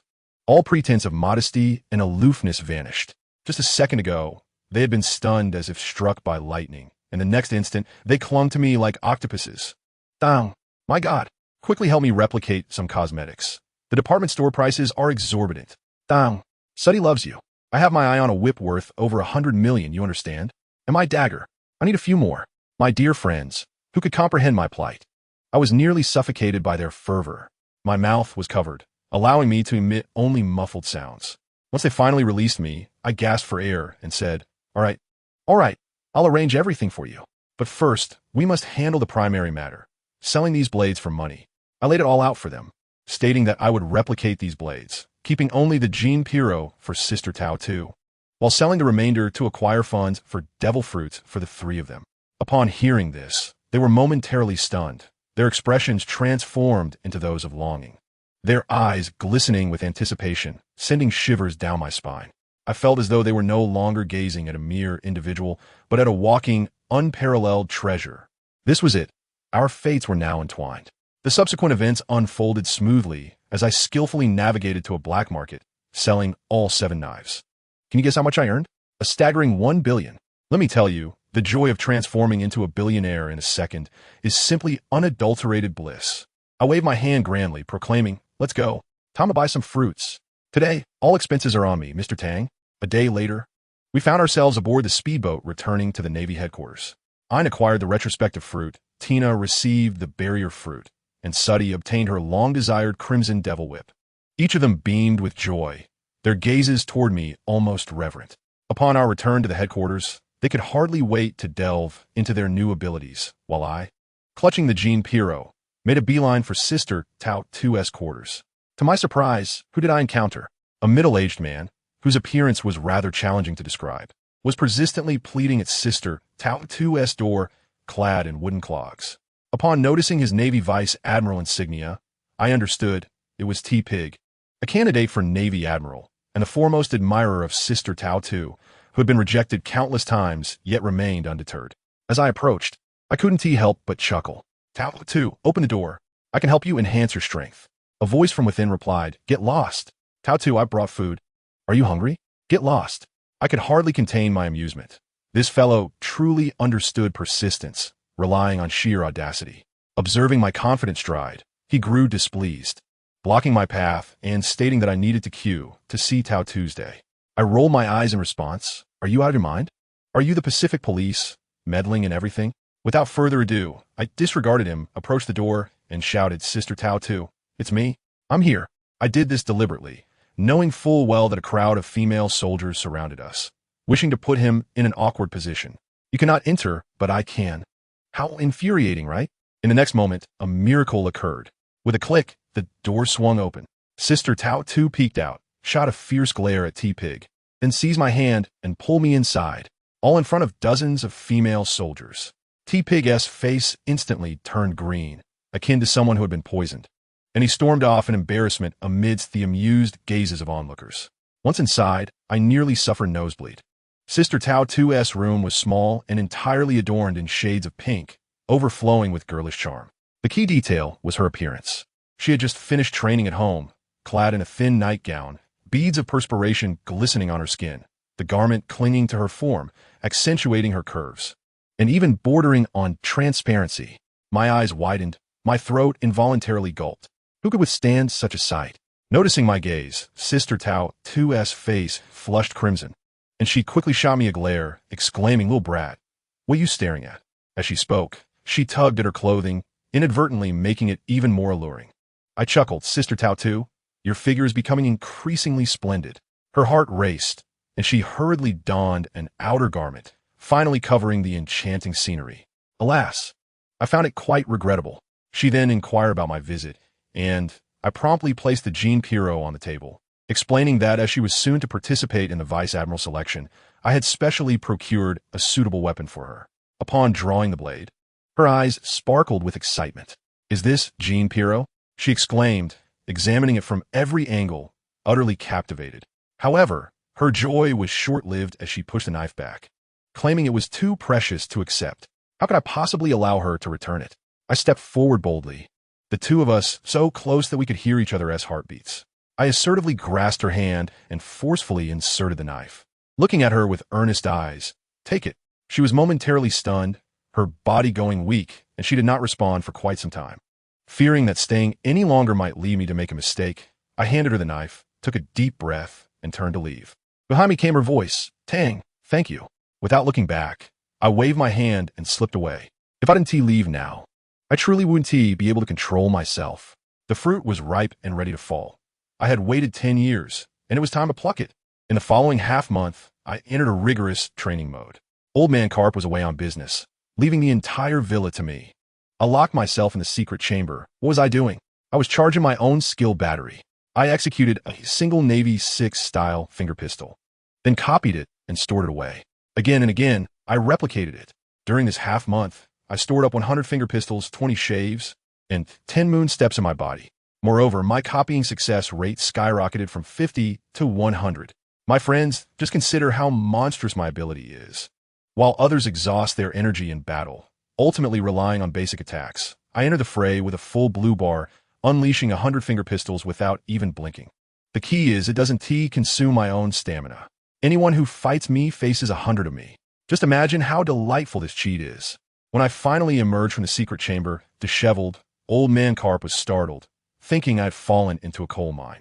I had just finished washing up when the7-Year-Old's call came in, asking me to visit the elite villa. Upon entering the 5th level elite class, I was struck by an intense atmosphere of determination. Smoker and the others were all desperately training, especially with graduation approaching. The results of the graduation assessment directly influenced their future ranks, who would dare to slack off. Once the7-Year-Old confirmed everyone was present, he began the pre-battle mobilization, rambling on, but the core message was clear. You all better perform well. You are my most prized students. If anyone falters, don't say I taught you. After that, he pulled out a stack of photos, handing one to each of us, his expression grave. This person is your examiner for this graduation. Looking down at the photo, it instantly dawned on me why the7-Year-Old's face was as dark as a pop bottom. The man in the picture bore a massive black sword and possessed a gaze sharper than that of my creditor, the world's greatest swordsman, Yin Mihawk. To have a notorious pirate serve as the examiner for Navy elites, the7-Year-Old's expression seemed to say, "This is truly my electronic fermented tofu." Let me tell you, after the photo incident, the7-Year-Old's mood never improved. And then came the more explosive news. Tang's lips curled up, pondering what? Finally, an opportunity to grasp Yin's black sword? Goodness, this fellow was consumed with thoughts of that supreme blade. I tell you, if Tang could replicate a few black swords, even if he himself lacked swordsmanship, his strength would multiply exponentially. To take a step further, bestowing them upon his subordinates to form a black sword special forces unit would be a scene too beautiful to behold. However, it was Shun who exclaimed first, the world's greatest swordsman, Yin Mihawk. Smoker, Drake, and Ein had mouths agape, nearly able to swallow eggs. At this moment, Sengoku interjected. If it weren't for my repeated invitations, Mr. Mihawk wouldn't even be willing to come. Upon hearing Sengoku speak, the7-Year-Old let out a cold huff, clearly displeased. But Tang's heart was blooming with joy. Close contact with Yin meant he could replicate at will. He was nearly drooling. Sengoku waved his hand. The assessment is in 3 days. Everyone go prepare. Smoker couldn't help but ask, Marshal, what are the rules? Sengoku patted the7-Year-Old's shoulder. My old friend, don't let emotions interfere with work. The7-Year-Old directly swatted Sengoku's hand away, utterly speechless. Sengoku, unfazed, continued, if you can withstand even one strike from Mihawk, it counts as passing. The more strikes you endure, the higher your graduation rank. My friends, who understands? Sengoku's words were truly heart-wrenching. What kind of power does Mihawk possess? He could eliminate everyone with a single cut. Surviving a counterattack? Not being taken down by a single blow would be a miracle. Upon hearing this, everyone's spirit deflated, their eyes twitching as they returned to prepare. Once the7-Year-Old and the others left, he began to vent. Sengoku, why must it be Mihawk? Carp, you Akainu. None of them could do it? Sengoku quickly reassured him. Calm down. Have you forgotten Tang's ability? If Mihawk's black sword can be replicated, the Navy could also possess one.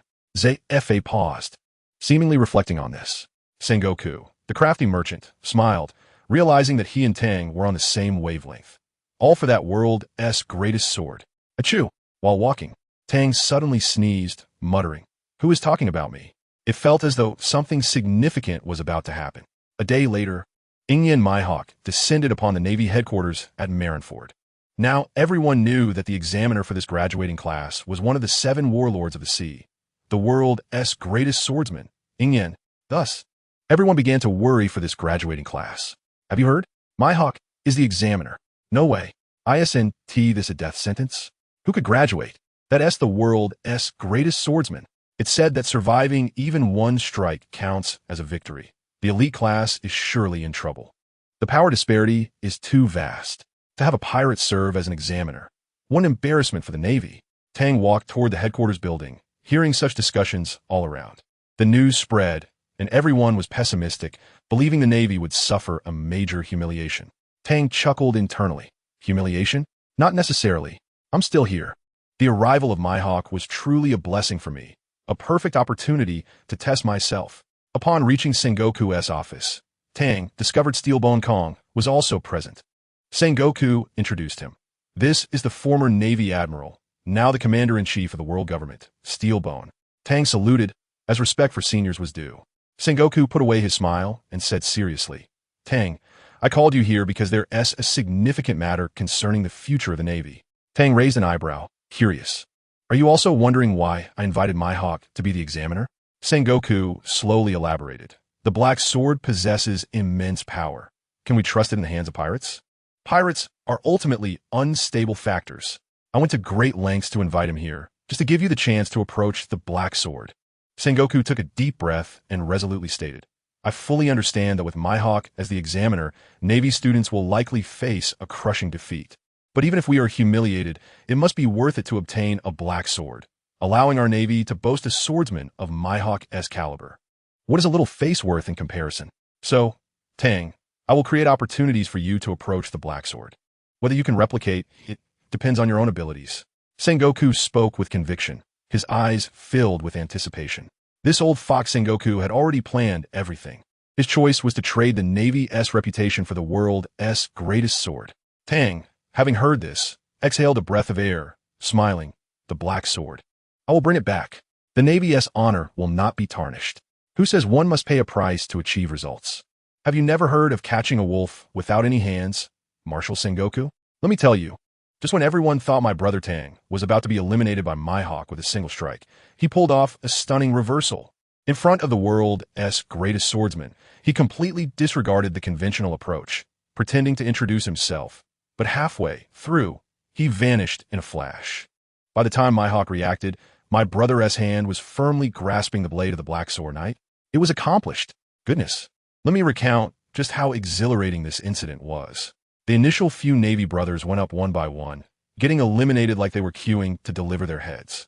The one named Shun had just introduced himself when my hawk didn't even blink, swiftly drawing his sword, and with a clang, the blade split in two.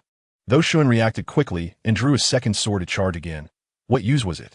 My hawk countered with a single stroke, the tip of his blade resting against Shun's throat, a mere millimeter away from his demise.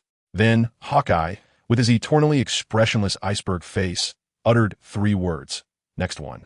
I tell you, at that moment, the faces of the entire Navy turned pale. This was no mere slap in the face. It was as if he was pressing their faces into the ground and rubbing them furiously. It was akin to stepping on an ant. Would you care about the ant's feelings? Absolutely not. This was the attitude of Hawkeye. He didn't regard these graduates as human beings at all. And my brother Tang went over and patted him on the shoulder, saying he would get him an indestructible sword in the future. Who understands the sorrow of a swordsman? Only a renowned blade can heal such wounds. Next up was that introverted Goodole Ko. This fellow had been a lone wolf for 10 years, exuding a coolness that bordered on illness. As soon as he took the stage, without a word, he launched a surprise attack. Sword in his left hand, axe in his right. He struck with ferocity. At that moment, I thought exactly, this is how it should be done. Aim for the unexpected. Who cares about fairness? As long as it lands, it's a good move. But what happened? Hawkeye shattered both his sword and axe with a single strike. Yet, Goodole Ko proved to be a fierce opponent. Just as the second strike was about to land, his arm morphed into a dinosaur claw. Good heavens! An ancient Zoan-type ability user. He managed to withstand a few more strikes, lasting 3 rounds before being defeated. But what did that matter? 3 rounds were already the best performance of the day. The subsequent female competitors barely lasted 1 or 2 strikes. The atmosphere in the combat arena was stifling. Everyone was seething with frustration, but they couldn't express it, as their own people were truly disappointing. Just when despair seemed to engulf everyone, my brother Tang finally stepped forward from the waiting area. In that moment, the eyes of over 100,000 spectators converged upon him. He was the last hope of the entire village. Everyone's heart screamed, Tang, please restore some dignity to our Navy, even if it's just 1 more strike. The commanding officers on the high platform, including Vice Admiral Sengoku, were so tense their fists were sweating. However, their concern differed from the others. They were not worried about how many strikes Tang could withstand. They were solely focused on whether he could utilize his ultimate copying ability to replicate Hawkeye's black blade. Yuru, that was the crux of the entire plan. Back to the arena. My brother Tang stood before Hawkeye, still bearing that look of a giant regarding an ant, exuding an unsettling calmness. Then, my brother spoke. I am Tang, a member of the Navy headquarters. Hawkeye raised an eyebrow, thinking, another one to recite his name? How tiresome. My brother continued. I'm the last one to enter, hoping. Just as Hawkeye's impatience began to show on his face, my brother suddenly fell silent. In that fleeting moment of quiet, he vanished in a flash, appearing right in front of Hawkeye's face as though teleporting. Hawkeye was momentarily stunned, still pondering why this kid was so talkative when my brother seized upon his distraction and launched a lethal surprise attack.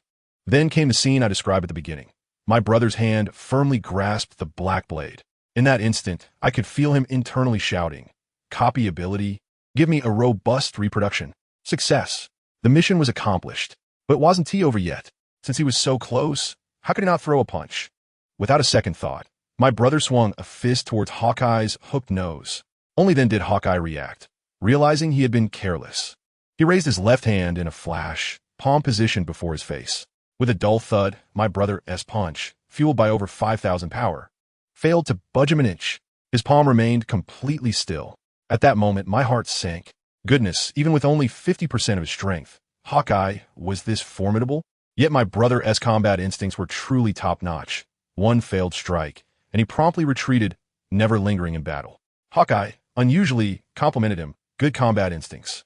However, my brother paid him no mind, fully concentrated, for he knew the battle had only just begun. Hawkeye's icy demeanor finally shifted, and he grew serious. With swift footfalls, he moved like a swallow, the black blade striking sparks against the ground, and in an instant he unleashed a terrifying slash. The sword energy shattered the arena floor like brittle crackers. The hearts of the audience leapt to their throats. It was over. Hawkeye had unleashed his full power. Who could withstand this? But guess what? My brother not only remained unfazed, but his eyes even sparkled with excitement. He must have thought, bring it on, my friend. Such a powerful move deserves multiple copies. In the blink of an eye, he activated his copying ability, packaging that black blade slash into 10 duplicates, while simultaneously launching himself into the air with powerful steps, perfectly dodging that lethal sword energy. Hawkeye was left dumbfounded. His proud killing move had been evaded. The reaction speed, the physical limits, simply outrageous.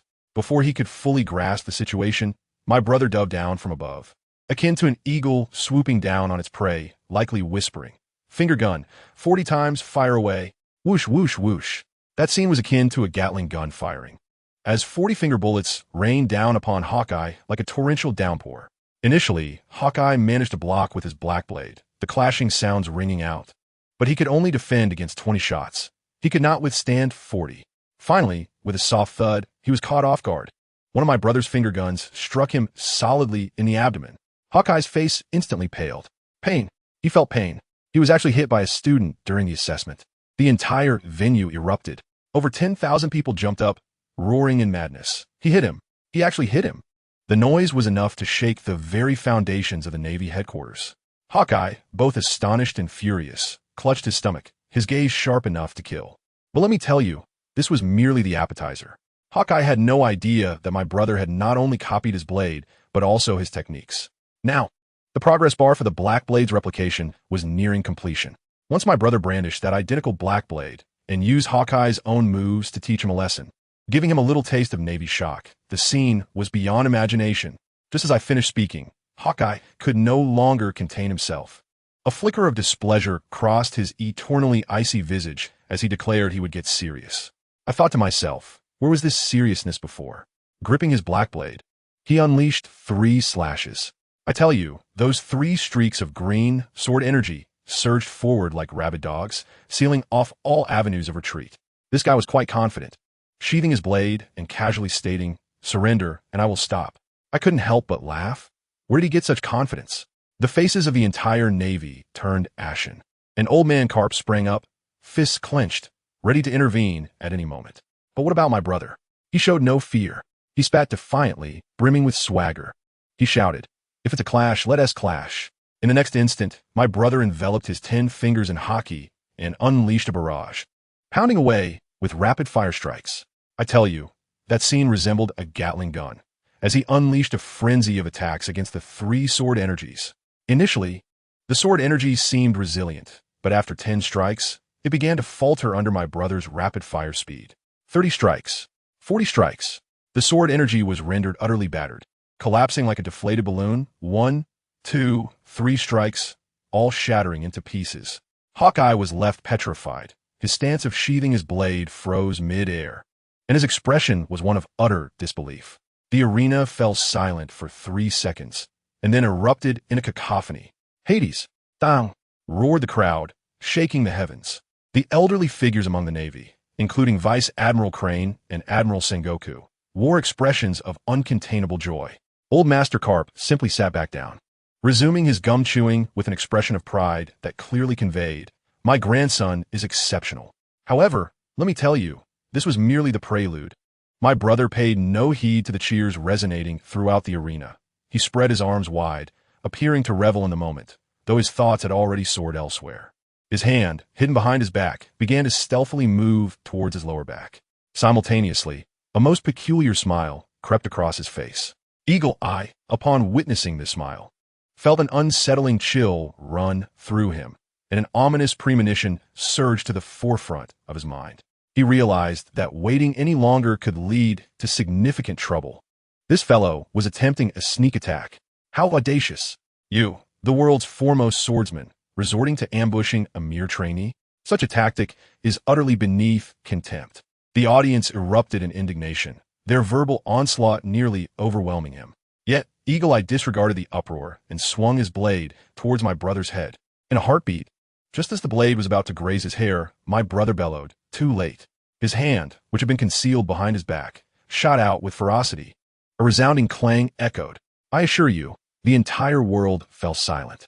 In his grasp was a black blade, gleaming with a chilling luster, identical in every aspect to the one wielded by Eagle Eye. The two blades met in a clash of power. Time seemed to halt. The multitude, numbering in the tens of thousands, including Admiral Sengoku and Smoker in the waiting area, held their breath in disbelief.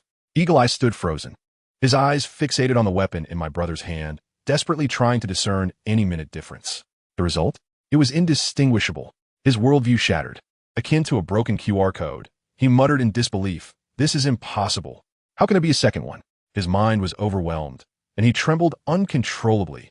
His murmurs were amplified, echoing throughout the arena, effectively corroborating the truth. Initially, there was a heavy silence, followed by an explosive uproar. The screams could have torn the roof off. What began as shock transformed into unbridled ecstasy. Did you witness that? This is what it means to slap someone in the face. This is the essence of exhilaration. Astunin spectacle. The audience went wild, reveling in Eagle Eye's bewildered expression, filled with sheer delight. As for my brother, he paid no attention to the frenzied crowd. He weighed his new toy in his hand, familiarizing himself with its heft and feel, and then grinned, a wild, untamed smile. With the blade in hand, he charged towards the still-dazed Eagle Eye. "Hey," he said, "now it's my turn to strike you." As soon as those words left his mouth, my brother Tang surged forward like lightning, providing no time for a reaction. He swiftly swung his blade towards Eagle Eye's face. The posture, the aura, it was as if he were a seasoned swordsman of decades. The dynamics of offense and defense had flipped. Just moments ago, it was Eagle Eye attacking him. Now, it was his turn to retaliate, a dramatic reversal. Eagle Eye, still reeling from the shock of the identical blade, found my brother's attack already at his forehead. With a clang, he relied on muscle memory, instinctively raising his sword to block, narrowly avoiding a fatal blow. This collision jolted him back to reality. He inhaled deeply, his gaze regaining some focus, and began to recover. "I did not know how you acquired that blade, but it is indeed a formidable weapon. In terms of armament, you have matched me," he conceded. Yet, he pivoted his words, declaring, "However, in a sword duel, you are still unprepared. You are still green. This assessment ends here, so do not provoke me further." I nearly laughed out loud at his audacity. What nonsense is this? You cannot simply call a halt. You, Eagle Eye, are the world's greatest swordsman, not the foremost master of pausing battles. And to claim my brother's swordsmanship is lacking? For those who understand, he may not match Eagle Eye at full power. But against someone who is only at 50% strength, he is more than capable. Furthermore, My brother still has 10 night slashes in reserve. Eagle Eye's own signature technique. As expected, Tang was not swayed by his words and boldly spoke, "Senior, you are the world's #1. I have a modest understanding of swordsmanship myself. May I request your guidance?" Upon uttering these words, the arena fell silent. Eagle Eye was taken aback, and the senior naval officers furrowed their brows, likely thinking, "Is this kid getting ahead of himself? After gaining an advantage, what does he expect?" If Eagle Eye were angered and knocked him down, it would reflect poorly on our Navy. Admiral Sengoku was about to intervene, but was restrained by the imposing figure known as Steelbone, signaling him to wait and observe what would unfold. At this moment, the decision lay in Eagle Eye's hands. A world-renowned swordsman, publicly challenged by a novice. Could he refuse? Did he not value his reputation? Eagle Eye's piercing gaze bore into Tang as he coldly inquired, "Are you certain?" Tang languidly replied, "I am certain," his demeanor exuding confidence. "Very well," Eagle Eye responded, "you may proceed." His confidence remained intact. He believed my brother was merely a novice in swordsmanship. Throughout the arena, aside from Steelbone, no one held any hope for Tang's success. And then, do you know what happened? My brother smiled, a smile brimming with confidence. His favorite pastime was to slap faces. The more you doubt, the more he aims to dazzle you. In the next instant, he licked his lips, his smile faded, and he moved with blinding speed. The black blade skated across the ground, sending sparks flying, and in the blink of an eye, he was before Eagle Eye. Then he proclaimed the words that nearly sent Eagle Eye into cardiac arrest. Night Slash. Good heavens. Eagle Eye's pupils constricted to pinpoints. What? Night Slash? That is my exclusive technique. How could you possibly know it? The audience leapt to their feet, each one craning their necks, their faces filled with confusion. Was this boy merely shouting nonsense? Nonsense? What a joke. My brother demonstrated through action what it meant to possess genuine skill. 1 slash, 2 slashes, 3 slashes, 9 slashes, 10 slashes. I assure you, it was as if he had activated a skill macro, seamlessly unleashing all 10 strikes in one breath. With a final explosive shout, Night Slash. Tenfold accumulation go. 10 terrifyingly powerful green sword auras intersected and howled like 10 dragons surging forth, aimed directly at Eagle Eye's face. In that moment, the very ground of the arena shattered, the sound of wind like the wails of the damned. It was as if an epic tale had come to life. Eagle Eye was stunned, you understand? His mind was overwhelmed. First his blade, and now even his ultimate technique was being replicated flawlessly. He watched in disbelief as everything he held unique was thoroughly understood by my brother. How could he not be furious? His handsome face flickered between shades of white and green. His lips twitched uncontrollably, and he stood in a daze. But he had no time to dwell in madness, for he knew all too well the ferocity of his own technique. 10 simultaneous strikes were genuinely lethal. In the blink of an eye, Eagle Eye inhaled sharply, a flicker of determination crossing his eyes, no longer holding back. All restrictions lifted, he unleashed his full power. Night Slash, he roared, swinging with every ounce of strength he possessed. A thunderous crash resounded as my brother's 10 sword auras were instantly scattered. Yet, that was inconsequential. What mattered was the outcome. My brother observed his attack being neutralized, remaining entirely unfazed, instead breaking into a triumphant grin. He had succeeded. He had compelled the world's greatest swordsman to abandon the rules, exerting his full strength against a novice. If word of this spread, what would become of Eagle Eye's reputation? On the side of Ingyan, although he managed to defuse the crisis with a single move, his expression grew even more grim than before, a true catastrophe. He realized that his face today had been exposed to the world. The naval audience below finally reacted, initially erupting in furious curses.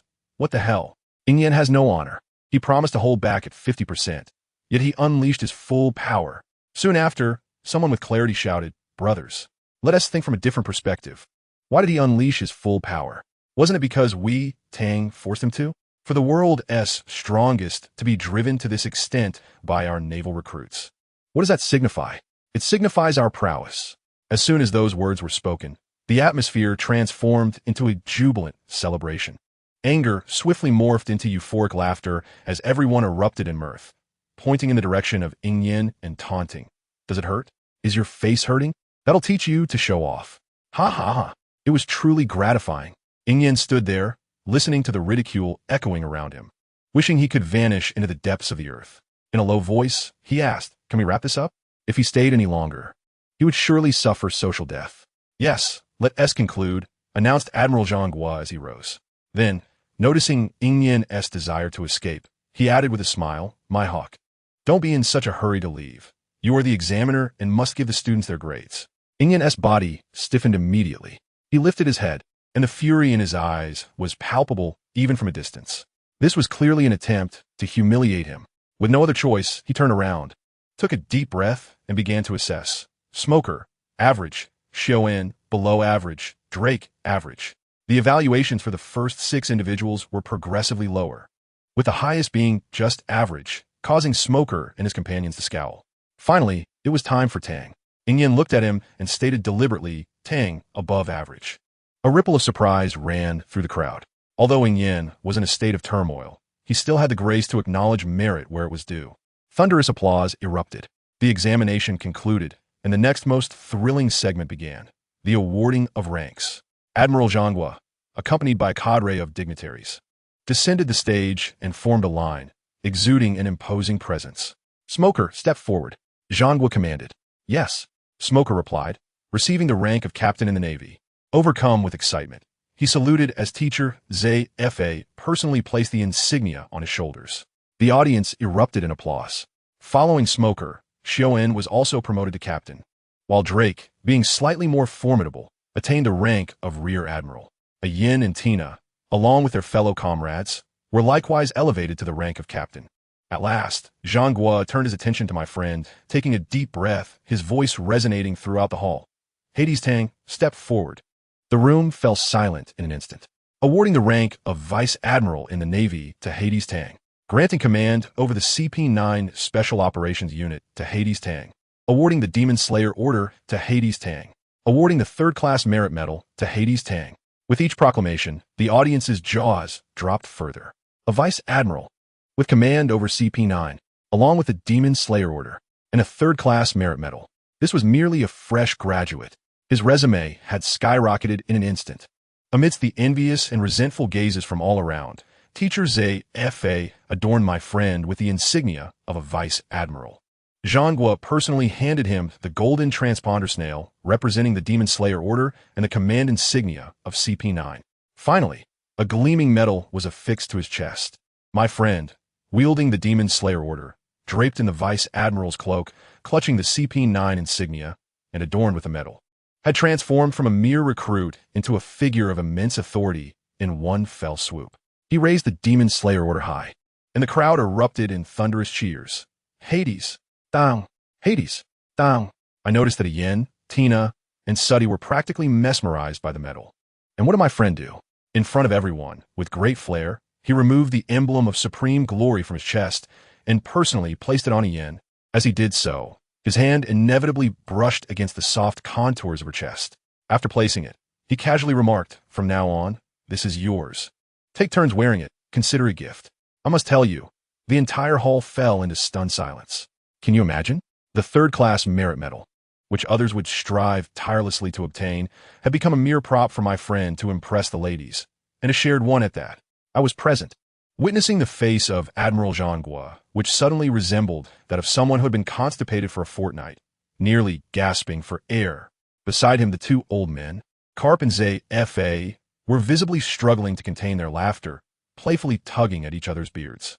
The jaws of the 3 admirals likely hit the floor, and the crowd erupted into chaos. The naval officers below were envious to the point of turning red-eyed, with one fellow shouting, "Now that's the pinnacle of charm. Wealth looks, background, and so generous. If I were a woman, I'd marry him." Someone immediately retorted, "With that face of yours? Get real."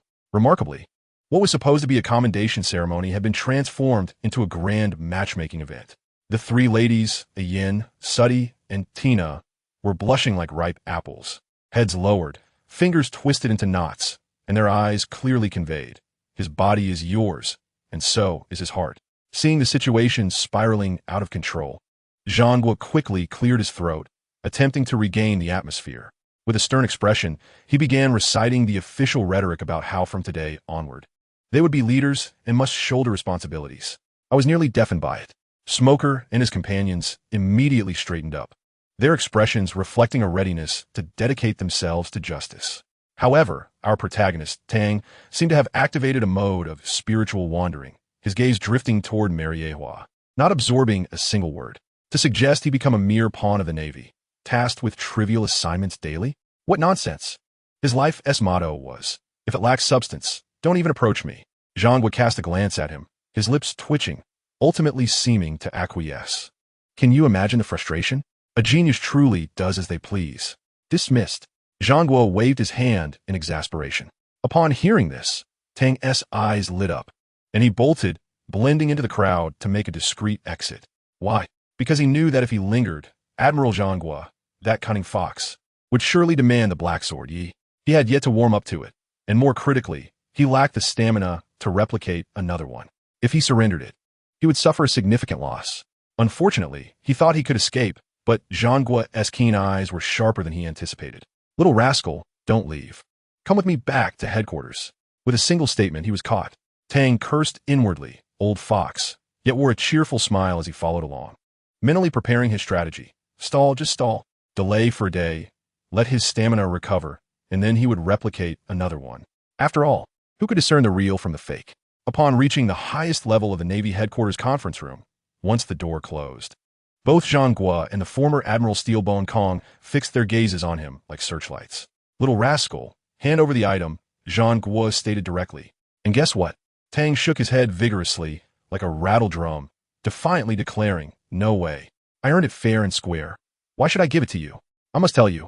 In that instant, the atmosphere in the conference room became utterly frozen. Zhang Guo and Steelbone were rendered speechless, their mouths agape, as if they could fit an egg inside. In their minds, 1,000 alpacas were stampeding. Whereunto we supposed to exchange the Demon Slayer order for the Black Sword? How is it that the order is given away, yet the sword remains unreturned? This brat is playing a game of deception, not only securing Ingyan's sword, but also attempting to swindle our Demon Slayer order. This is sheer fraud.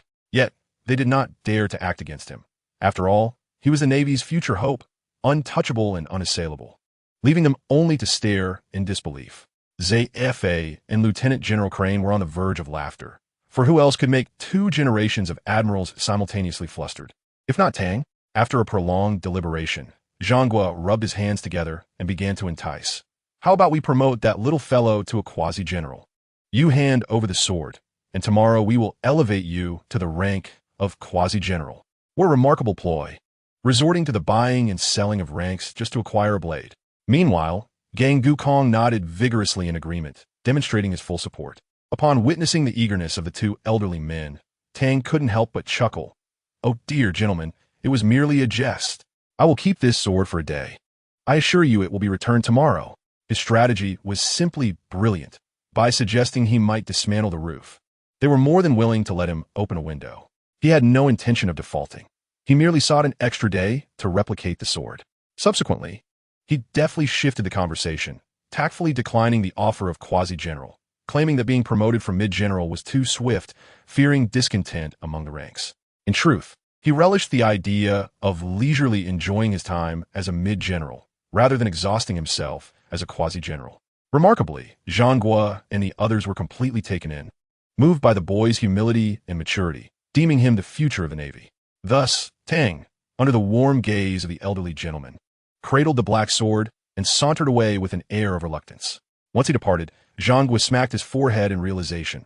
Oh no, I forgot to remind him he needs to take over CP9 at Judicial Island and appoint his officers. Karp volunteered to inform him. Consequently, that evening, Tang received his new mission, to head to Judicial Island as the leader of CP9. What a delightful prospect. The thought of having the alluring black-clad beauty, Khalifa, under his command nearly made him drool. Next came the task of selecting his troops.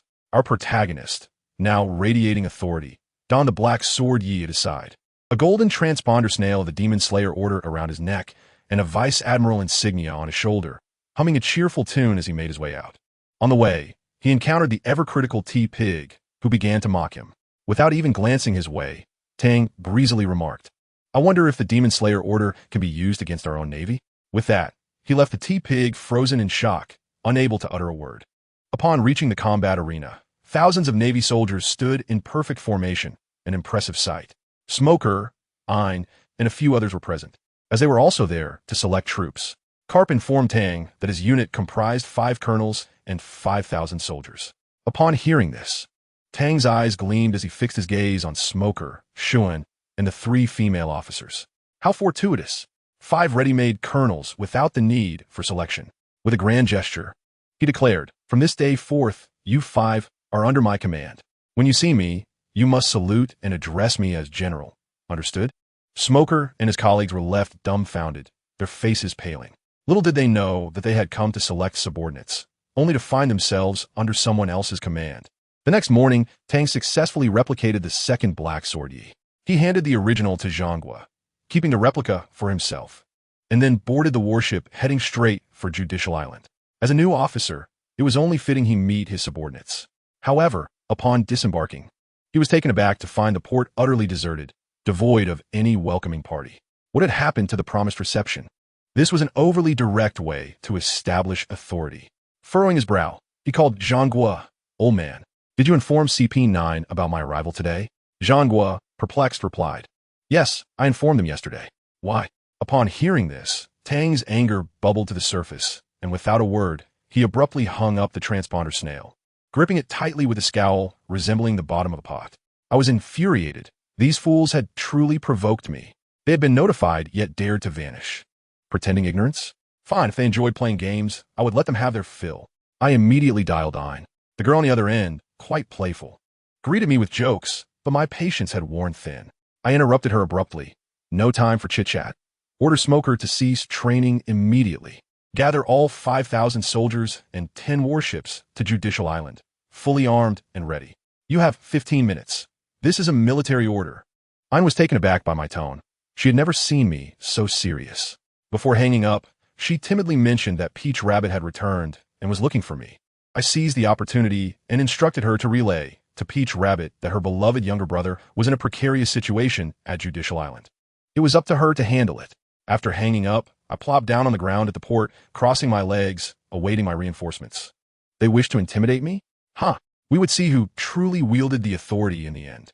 Meanwhile, within the dilapidated building of Judicial Island, Lu Qi and his crew were peering out the window at me. Khalifa, the stunning beauty with long black legs, displayed some sense and advised Lu Qi against provoking me. What did Lu Qi respond with? Teach him a lesson? A sheltered rookie in the Navy. Does he even stand a chance? I was truly astounded. This guy thrived on rebellion, believing he could manipulate me like the incompetent Spandam. Dream on. Khalifa and the others sensed something was amiss. But there was no stopping Lu Qi, who stubbornly remained resolute, ignoring the warnings. Before my forces had even arrived, the Navy headquarters erupted into chaos. As Ein's message reached Peach Rabbit's ears, it ignited a firestorm. Peach Rabbit, known for her explosive temper, upon hearing I had been wronged, seized her famed sword, Jin Bailu, and set off to confront the situation. Ein and the others were utterly helpless to stop her. The situation escalated further when Peach Rabbit arrived at the port and saw my troops assembling. She immediately commanded her own 6,000 soldiers to join the fray. I called for 5,000, and she brought in 6,000. Together, we amassed an overwhelming force of 11,000 soldiers and 20 warships, marching towards Judicial Island. Could the meager garrison there withstand such a spectacle? Little did they know, my sense of security was skyrocketing. When Zhanghua realized what was happening, the fleet had already set sail for 10 minutes. He was immediately alarmed, tearing off his glasses and slamming his fist on the table, attempting to call CP9, only to find no one answering. Now things had escalated. Soon, the sea was filled with our warships, creating a formidable sight. I leaped onto Peach Rabbit's ship with a triumphant bound. Without hesitation, she enveloped me in a tight embrace, nearly squeezing the breath out of me, while exclaiming, "You little rascal, I was worried about you."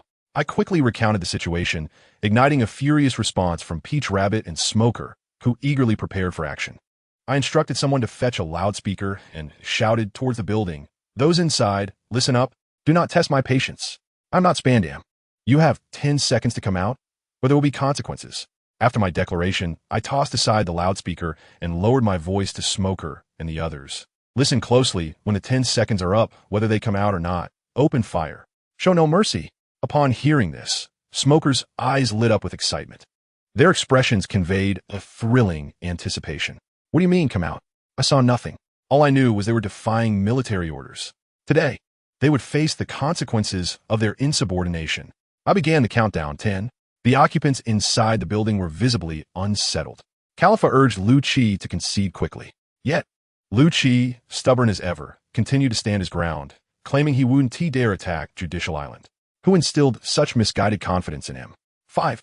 As Khalifa realized persuasion was futile, she swiftly made her escape.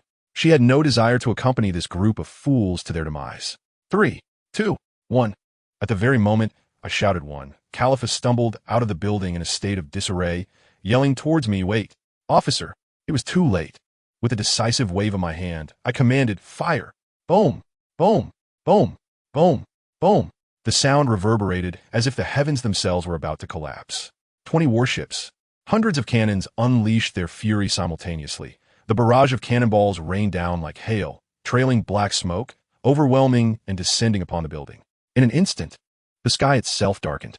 Following that was a deafening explosion. I tell you, that building crumbled as if it were made of paper, obliterated in an instant. Khalifa, the woman who had just emerged, stood in the safe zone, her face drained of color, cold sweat trickling down her neck, her legs likely trembling. She had guessed correctly. Our leader, Tang, truly dared to fire upon them. While she was trembling in fear, the unfortunate souls of CP9 inside the building were facing their doom. That fellow named Lu Qi, who had been sitting calmly like a rock, suddenly sprang to his feet as the cannonballs flew overhead, his mind frantically racing. Did he think we were just bluffing? Did he believe we wouldn't dare to act? Oh, how he must have been shocked. His mind was likely swirling with disbelief. He was paralyzed with fear. And his underlings? They were even more terrified, screaming as they turned to flee, cursing under their breaths. Damn it, they wouldn't fire? Damn it, it's just a bluff. Regret must have filled their hearts. If only they had escaped with Khalifa, they wouldn't have believed in Lu Qi's nonsense. And now, what did they think they could do? It was too late. The cannonballs were already upon them. Boom! Boom! The explosions seemed unending, one round after another. As if it were the new year, the entire Judicial Island trembled. The building was reduced to rubble, thick smoke billowing, debris flying. Who could say if anyone inside was alive or dead?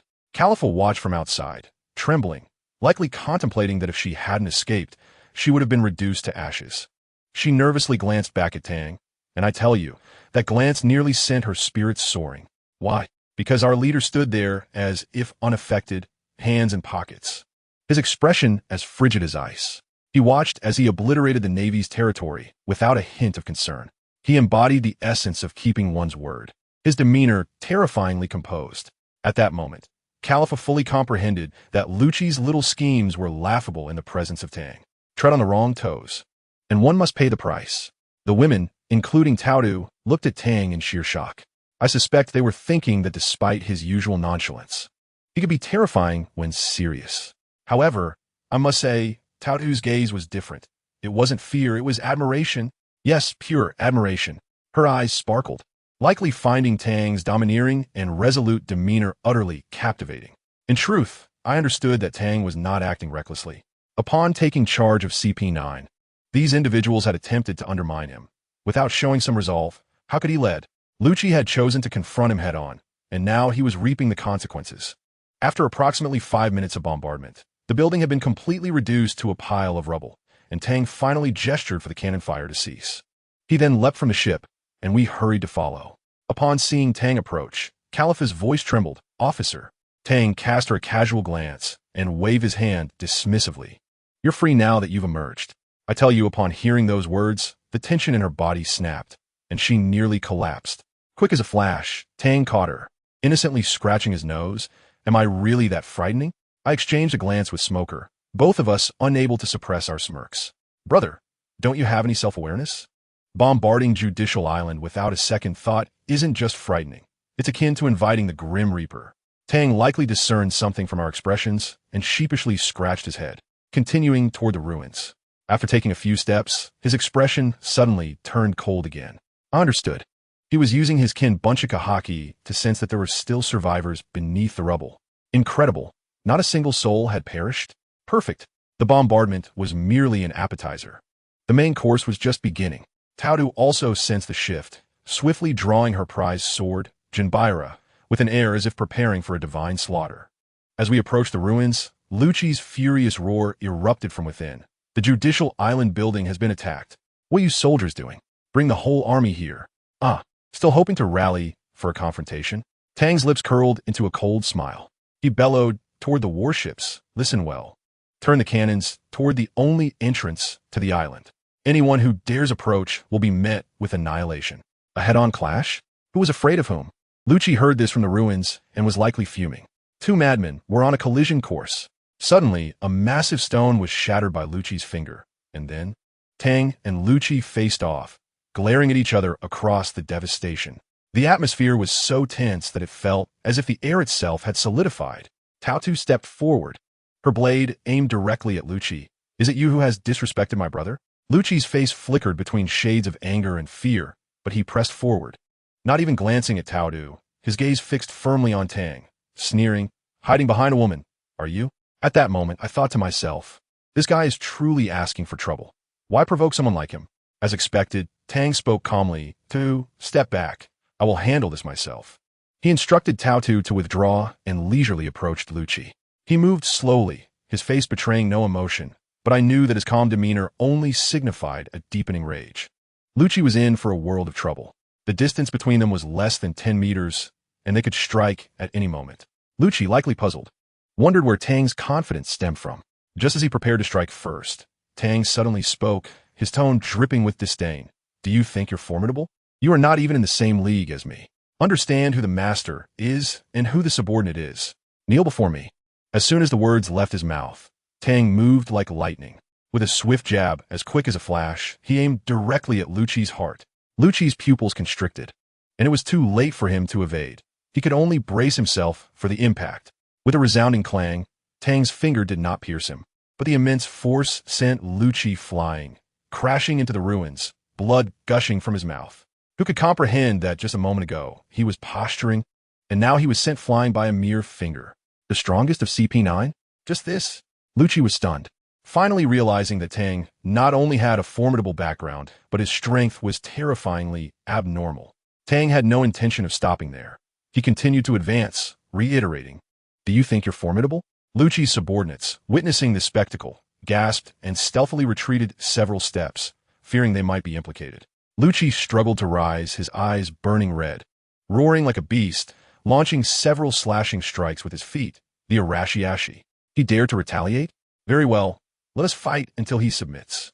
Tang's figure vanished in an instant, using Suru, faster than Lucci could react. The next moment, he appeared behind Lucci, his fist enveloped in Busashoka haki, crashing down with a thunderous impact on Lucci's back. Boom! Lucci was smashed into the ground like a meteor, leaving only his legs twitching above the surface. But this was not the end. Tang seized his legs and yanked him out, treating him as if he were a sack, slamming him down repeatedly. Each strike caused Lucci to bleed from every orifice, and I lost count of how many bones he must have broken. Then came the finger jabs, relentless and brutal. The sound of bones fracturing reached me from a considerable distance. Lucci was beaten into unconsciousness, only to awaken again in agony. His suffering was truly unbearable to witness. The gang of underlings was left utterly petrified, their faces as pale as parchment. This was no mere brawl, it was a brutal annihilation. Like a tiger toying with a kitten, Tang unleashed 30 punches before finally pausing to shake his hand, casting a glance at Lucci, who lay on the ground like a puddle of mud, and shook his head in dissatisfaction. Really not resilient. At that moment, I nearly lost my footing. Brother, is this not resilient? Anyone else would have been reduced to mush. Lucci was completely unconscious, carried away on a stretcher. Then, Tang's gaze fell upon the remaining 6 members of Kaku's crew. Let me tell you, those 6 fellows reacted with astonishing speed. The moment Tang's eyes drifted in their direction, they all dropped to their knees in unison. Their movements were quicker than anyone else's. Salute the commander, they shouted with resounding voices, terrified that a moment's delay might lead them to experience the same fate as Lucci. Tang looked down upon them, coldly asking, Why did you not step forward earlier?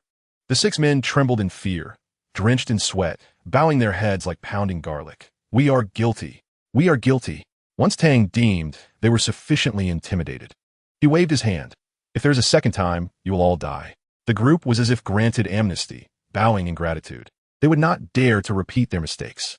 From then on, when Tang instructed them to catch dogs, they would never dream of chasing chickens. Thus, CP9 was thoroughly subdued. Sister Tao Tu approached, her face filled with admiration, ready to praise Tang. But then, guess what happened? Bang, bang, bang. The cannons on our warship unexpectedly opened fire towards the island's entrance. The sound was deafening. Tang was momentarily taken aback, then quickly realized that Lucci had summoned reinforcements, and they were likely intercepted by our soldiers. But wait, why only hear our side firing while the other offered no response? Just as we were all puzzled, I focused on the direction of the cannonballs and was astonished to see an elderly man braving the barrage of artillery, his face ashen, veins bulging on his forehead. It was none other than the Marine Admiral Buddha of the War Nation. I tell you, the old man was furious, his hair nearly standing on end. He rushed without wasting a minute, only to be welcomed by a spectacle of 200 cannonballs upon arriving at Judicial Island. As a powerhouse, if a ship were to be sunk and he fell into the sea, wouldn't that mean certain doom? The Admiral's death at the hands of his own men would be a monumental joke. Buddha's fist. The old man was instantly enraged, taking a deep breath, his form transforming into a resplendent golden Buddha, and he launched a punch that was dazzling beyond compare.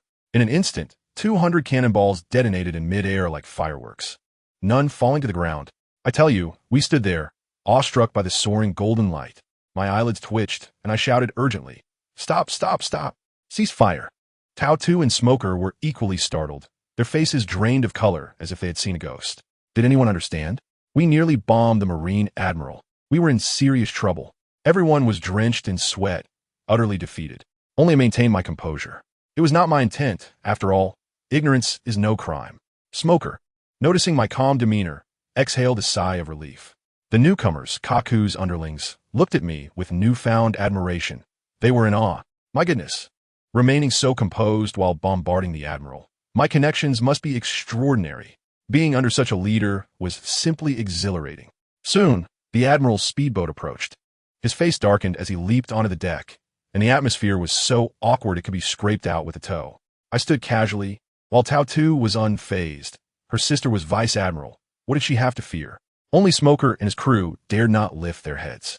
You, Tang, you've grown bold, daring to fire upon me. Sengoku pointed a finger at me, spitting words in fury. What, do you wish to kill me? Is it easy to be an admiral? Are you planning a rebellion, you little rascal? I tell you, the old man was genuinely furious. He rushed over, abandoning all his duties for my sake, only to almost be sent off by me the moment he arrived. Who would T be enraged? I could only scratch my head and blink innocently. Oh, dear. I wasn't aware it was you. Had I known, I would never have fired.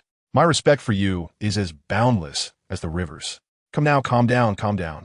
I addressed him with utmost deference, giving him ample face. Sengoku shot me a glare, his anger dissipating by half.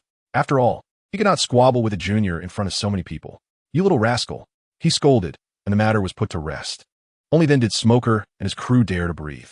I blinked, leaning closer to ask, "Old man, is this settled?" He replied curtly. I grinned. No, it was all right. Khalifa and Kaku looked as if their jaws might drop. Lucci, who had just regained consciousness, rolled his eyes and fainted again upon hearing all this. Bombarding the Admiral, and it was resolved with a few words. This new commander is truly impressive. They must have been wondering if I was perhaps Sengoku's illegitimate grandson. I was practically the latest model of an electronic grandson, specializing in remote troublemaking while dutifully paying respects offline. You little rascal, are you going to explain how this happened? Sengoku adjusted his glasses, glaring at the ruins of the Judicial Island building. I tell you, at this moment, it was time to take the initiative. The moment he mentioned it, I was even angrier than he was. Old man, let me reason with you. I am a new commander of Judicial Island. Upon my arrival, no one paid me any heed, and my calls went unanswered. ISNT that blatantly disregarding me? I couldn't just flail about like a headless chicken. My aggrieved expression had Tao Tu and the others nearly in stitches beside me. Sengoku, however, had learned his lesson this time, not allowing me to lead him around, and coldly remarked, "So you opened fire because you felt disregarded? Well, that's enough." The old man had gained some experience. I could only clear my throat. Defying military orders is punishable by death. I merely fired a shot. I'd already shown mercy. A shot? The Judicial Island building is gone. He fumed. You'll cover the reconstruction costs. You made this mess. You'll clean it up. No problem. I agreed readily. Is there any issue that can't be resolved with money? After all, I have plenty. Seeing me so agreeable, Sengoku's expression softened slightly. In truth, It was just a formality, a symbolic punishment. Khalifa and the others were once again astonished. This is it? Just a monetary compensation? That backing is astonishingly solid. Once the matter was settled, Sengoku hurriedly gave a few instructions and returned to headquarters. He was indeed a busy man. Once he left, I fully embraced my role as a hands-off manager. Lucci awoke, thoroughly convinced after being beaten by me, and expressed his willingness to serve under me. In high spirits, I promptly promoted him to deputy commander, assigning him to oversee CP9 while I slipped back to the Navy headquarters to continue my leisurely life. Why would I want to be busy like a dog every day? In the blink of an eye, a month had passed, and the reconstruction of the Judicial Island building was underway. Lucci sat in a wheelchair, likely regretting his decisions, wishing he had submitted sooner to avoid such a beating. Just yesterday, new orders came down, instructing CP9 to acquire the design plans for the Pluto battleship in Water 7. Upon hearing this, I immediately called Lucci, insisting that he must deliver the blueprints to me at the earliest opportunity. The Pluto battleship. That ancient weapon could obliterate an island with a single shot. If it fell into my hands, I could use my duplication ability to produce 100 of them. Just imagining the scene is too beautiful to contemplate. I must get my hands on this. Relying solely on CP9 is not guaranteed. I must take action myself. I calculated that Robin should have just joined Crocodile as crew, and the design plans were in Frankie's possession. A two-pronged approach would be the most prudent. I immediately dashed towards the headquarters building, intent on requesting leave from Zhanghua. However, as soon as I pushed the door open, I was confronted by that bothersome fly, Cha Tun. I approached him with a sarcastic demeanor, knowing that he had harassed Tao twice in the past month. How could I possibly treat him kindly? Zhanghua, noticing the tension between us, swiftly dismissed Cha Tun and instructed him to capture Nico Robin. My heart sank at that moment. I absolutely could not allow Cha Tun to succeed. Robin's personality is such that she responds to kindness, not force. If she were captured by the Navy, how could I extract any information from her? I promptly asked Zhanghua for leave, concocting a flimsy excuse about wanting to see the world. The old man, exasperated by my persistence, reluctantly agreed but confiscated my demon-slaying order. This was just as well. If I approached Robin under the guise of a Navy officer, it would be tantamount to courting disaster. An ingenious plan formed in my mind, to be the hero who saves the damsel in distress. I would let Cha Tun capture her first, and just as he was about to succeed, I would swoop in, knock him away, and rescue Robin. Not only would I win her affection, but I would also infuriate Cha Tun. Truly a two-for-one deal. Without further ado, I bid farewell to my comrades and set sail directly for Alabasta. After drifting at sea for a month, I felt like a piece of sizzling pork, hot and greasy. Finally, I arrived in Alabasta, making my way straight to Crocodile's lair in the rain base. I had no intention of sneaking in. Instead, I boldly walked toward the entrance of the Baroque Works headquarters. The two guards at the door dared to stop me, chattering incessantly. I could not be bothered to respond, yet they had the audacity to draw their guns. Bang! Bang! 2 gunshots rang out, and I stood my ground, effortlessly activating my Kinbunchika haki to perceive the bullets' trajectories, which moved as slowly as snails. I extended 2 fingers, enveloped them in Busashoka haki, and gently pinched the incoming bullets. With a soft clang, I secured both bullets between my fingertips. In that instant, the expressions of the 2 guards mirrored that of a CPU malfunctioning, mouths agape, as if they could fit an egg inside. Their minds likely racing with one thought. What the hell? These 2 fellows were clearly inexperienced, and in the next moment, they screamed as if they had seen a ghost, abandoning their guns and attempting to flee inside to alert others. How naive. At this point, they thought they could run in and warn their comrades. I, Tang, was like a specter, already behind them before my words had fully dissipated. The 2 guards felt a chill creep up their spines, not daring to move a single hair, their eyes wide as saucers. In the next instant, with 2 swift stabs, 2 gleaming daggers pierced through their backs, delivering a chilling end. They both stooped forward, gazing at the shining blades protruding from their chests, the light in their eyes fading gradually. How many people understand this? Had they simply complied, they could have avoided this fate. Instead, they gambled with their lives, and now look where it led them, lying lifeless on the ground. Tang, with a stoic expression, withdrew his daggers, and the 2 bodies crumpled to the floor like heaps of mud. The surrounding onlookers were terrified, screaming about murder, and promptly scattered in all directions. I must tell you, Tang's mental fortitude is remarkable. He wiped the blood off his daggers and stepped over the corpses, pushing open the door to the so-called Baroque works. Upon entering, the interior was pitch black, and before he could acclimate to the lighting, he heard a cacophony of footsteps. To my astonishment, over 20 fully armed individuals charged out, led by a figure resembling a green-skinned frog, holding a uniquely shaped gun. The sight triggered a name in my memory. Miss Father's Day? What a perplexing name. Upon seeing Tang's unfamiliar face, the frogman immediately became wary, pointing his gun and demanding, "Hey, who are you?" Tang ignored him and continued to advance. The frogman, growing frantic, shouted, "Did the gunfire outside have anything to do with you? Are you mute?" Just then, one of his subordinates peeked outside and turned pale. "Boss, the two guys at the door are dead." Panic ensued. In an instant, over 20 individuals grasped the gravity of the situation, their gazes sharpening like knives. The frogman's face drained of color as he bellowed, "You fools! Open fire! Turn him into a sieve!" He was the first to pull the trigger. Bang! Bang! Bang! The scene erupted as over 20 guns discharged simultaneously, bullets pouring down upon Tang like a torrential rain, a veritable metal storm. What was the result? Tang leisurely raised his head and disdainfully remarked, "What a bothersome swarm of flies."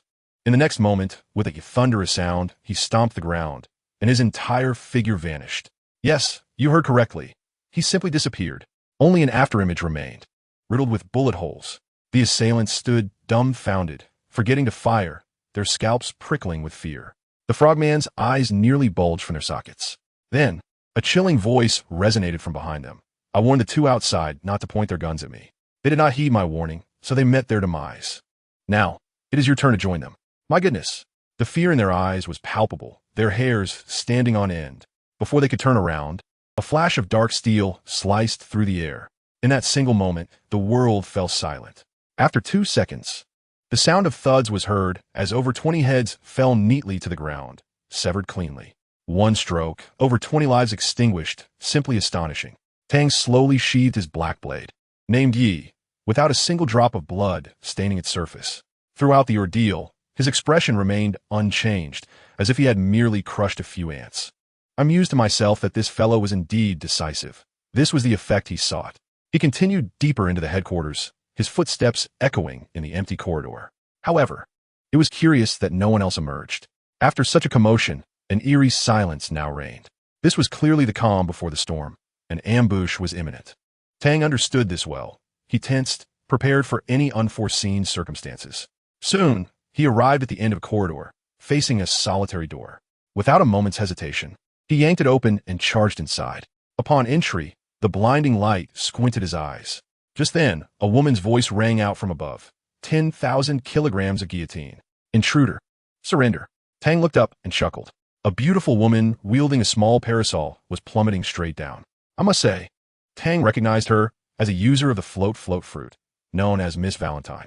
Her abilities were impressive, yet her intellect seemed lacking, as her moves were rather foolish. What a ridiculous move, free-fall decapitation. Who would be foolish enough to stand still and let her drop on them? Tang, feeling no need for any grand displays, simply took a few steps forward as she neared the ground. With a resounding crash, she landed directly into the earth, unable to extricate herself. Tang found her antics amusing and had no intention of killing her. He merely wanted to frighten her. In a flash, he appeared beside her, his black blade poised against her throat, softly stating, "Stay still, or my blade may not heed my commands."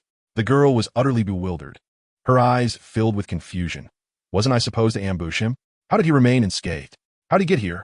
Why is his blade in my throat? Who am I? Where am I? Her mind must have been a jumbled mess, and after catching a glimpse of the cold blade, her eyes rolled back, and she fainted. Tang shook his head in exasperation, sheathing his blade and continuing onward. However, after just a few steps, another incident occurred. A small black ball hurtled toward him. A man shouted from the distance, "Nasal cannon." Oh no! Upon hearing that name, Tang's face paled. Without a moment's thought, he forcefully pushed off the air beneath him, propelling himself into the air with a leap. Family, who understands? That thing is nothing more than nasal mucus. Indeed, nasal mucus. Being blown up is a minor issue, but having nasal mucus smeared on one's face is something that could cause disgust for a lifetime.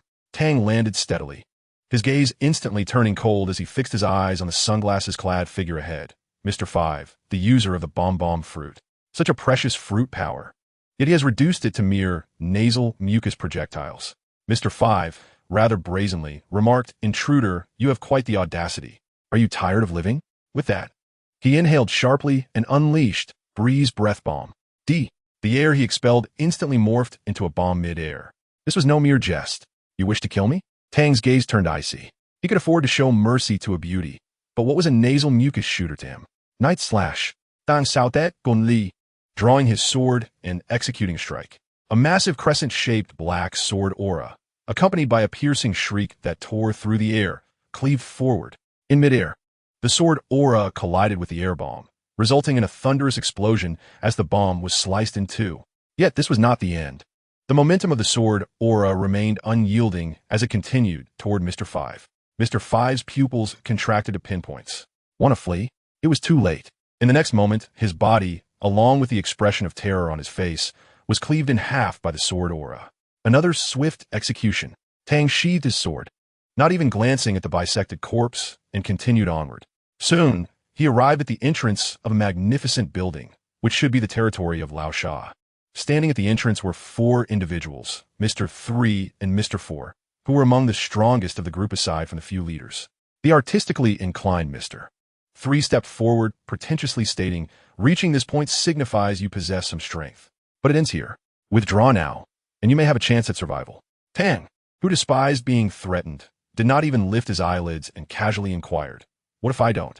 Mr. 3 sneered, "If you do not halt, then death awaits you." He assumed he had the upper hand, but Tang merely shook his head, looking at him as if he were a fool. "Death? With just you few worthless individuals? I expected something more original. How tiresome. Step aside, do not force my hand." With that, Tang ignored them and continued forward. Mr. 3's face turned a deep shade of crimson, given an opportunity, and yet he was useless. He shouted in frustration, "You foolhardy creature. Attack." But he was quick. Tang was quicker. Another swift movement, and Tang vanished from sight.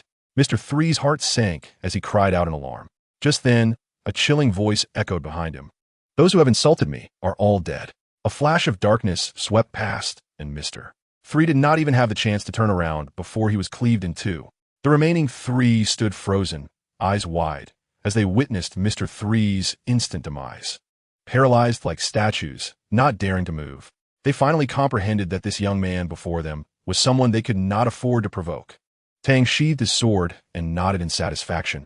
"If only you had listened sooner." However, for precaution's sake, he approached them. The trio trembled in fear. "Tang Sly, I want to kill you. I'll merely let you sleep." Then, he delivered a punch to each, sending them all to the ground to sing sleep well. For a day and a night, they would not awaken. Having settled this matter, Tang clapped his hands, feeling that dispatching them one by one was too tedious. He looked up at the grand palace, inhaled deeply, gathered his strength, and shouted, "Nico Robin, I know the history that vanished for 100 years. If you wish to know, come and meet me." This was a decisive move. Within a minute, a mature and stunning woman clad in a purple bodysuit appeared before him, as if by teleportation.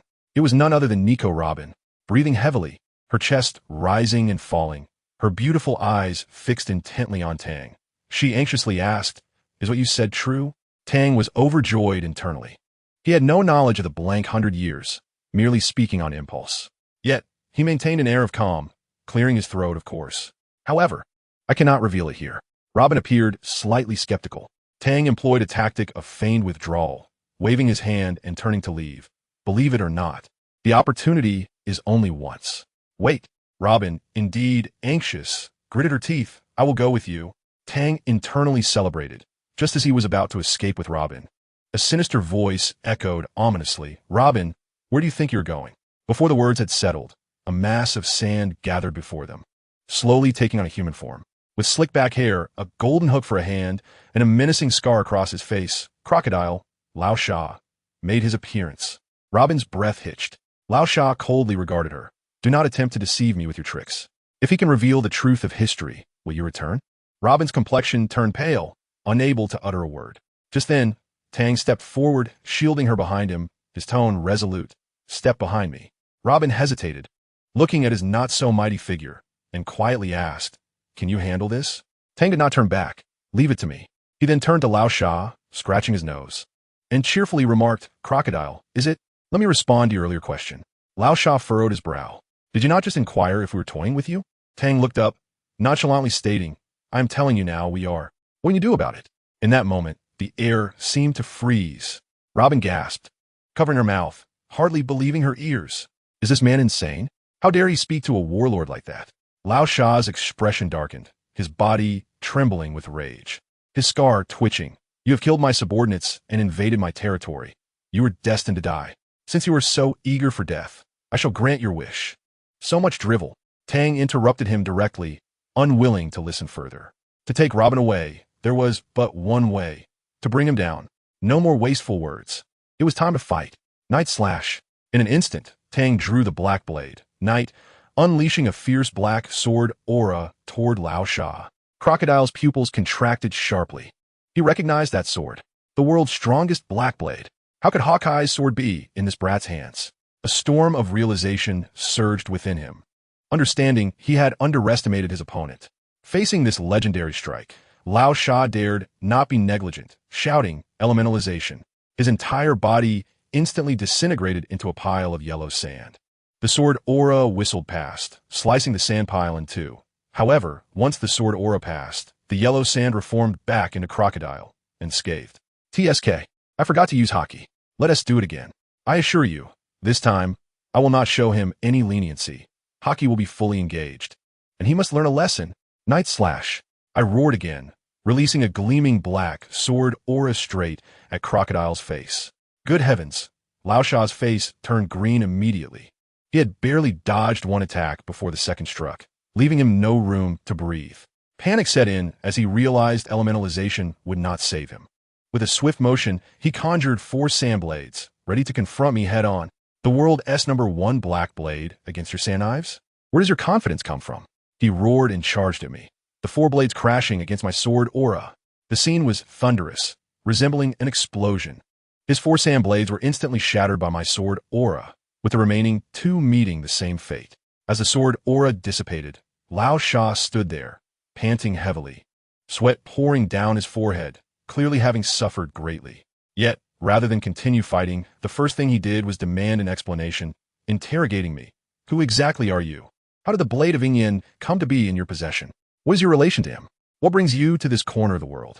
The questions came pouring out like a rapid-fire barrage, but engaging with him would be tantamount to conceding defeat. An enemy is an enemy. There is no need for idle chatter. My sole mission is to escort him to meet the divine, and as for his inquiries, he may pose them to the heavens instead. I disregarded him entirely, inwardly preparing for something monumental. Finger gun 100 times. Armament hockey, stack it to the brim. A buzzing sound surrounded me as my fingers became enveloped in layer upon layer of hockey, glistening with an inky sheen. Lao Sha watched from across the way. Though he was unaware of my intentions, an ominous premonition had already drained the color from his face. To be honest, I was filled with anticipation. 100 stacked finger guns unleashed in an instant. What explosive power would that yield? I would use you, a Shichibukai, as a test subject for my new technique.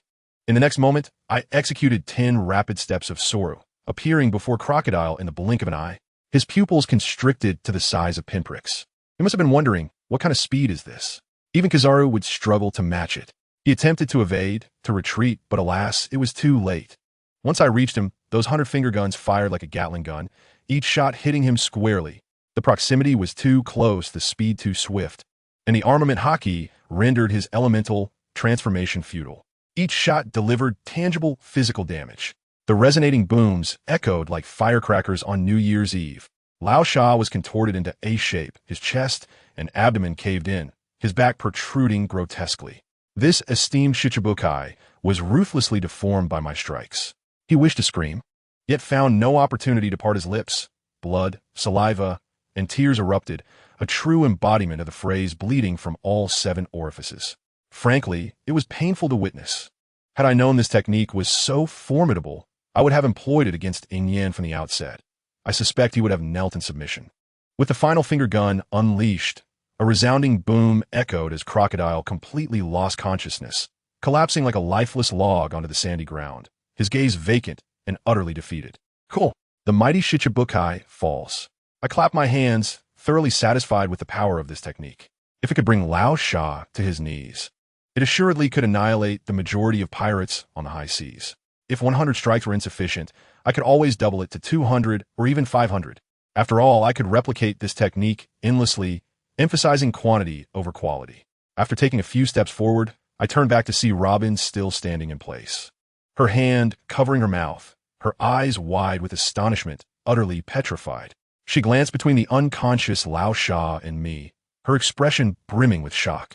I scratched my nose, pondering why she was so taken aback. Had I merely toppled a crocodile? Was it truly that surprising?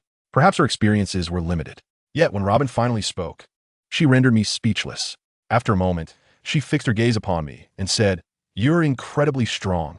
That was the finger gun from the Marines, wasn't it? Are you one of them?" I felt a twinge of embarrassment. Just moments ago, I had criticized her lack of experience, only to be struck by a dose of humility. She recognized the finger gun technique, but I, with my thick skin, maintained my composure and began to weave a tale. Indeed, it is the finger gun of the Marines. But I'm not one of them. Who says this technique can only be used by the Marines? I can also juggle. Does that mean I graduated from New Oriental? I then introduced a fictitious name. I am Hades Tang. You may call me Tang. Robin scrutinized me skeptically for a while, likely concluding that my carefree demeanor did not align with that of a Marine, particularly one who would brutally assault a fellow Shichibukai without a shred of consideration. With that thought, her guard lowered, and she circumvented the unconscious Lao Sha to approach my side. Finally, I had managed to deceive her. As we retraced our steps, Robin's gaze toward me shifted dramatically, morphing from shock to reverence. Our journey was a showcase of my victories. Mr. 5, bisected, and the frogman beheaded, lay strewn across our path. Exiting the Baroque workspace and blending into the crowd, Robin could no longer contain her curiosity and asked, "Tang, why have you come to find me? We should not be acquainted." Feigning contemplation, I smiled and jested. "If I were to say, I intend to hand you over to the Marines for that 79 million berry bounty, would you believe me?" Robin paused, then chuckled. "With your strength, capturing pirates worth over $1 billion would be a breeze. If you're short on cash, I have a wealth of information. We could collaborate as bounty hunters." I quickly waved my hand. "I'm not in need of money." Robin fell silent, but her eyes sparkled with ambition, her mind racing with calculations. She likely surmised I was after the ancient weapon, Pluton, and had resolved to extract the secrets of a century's history from me before making her escape.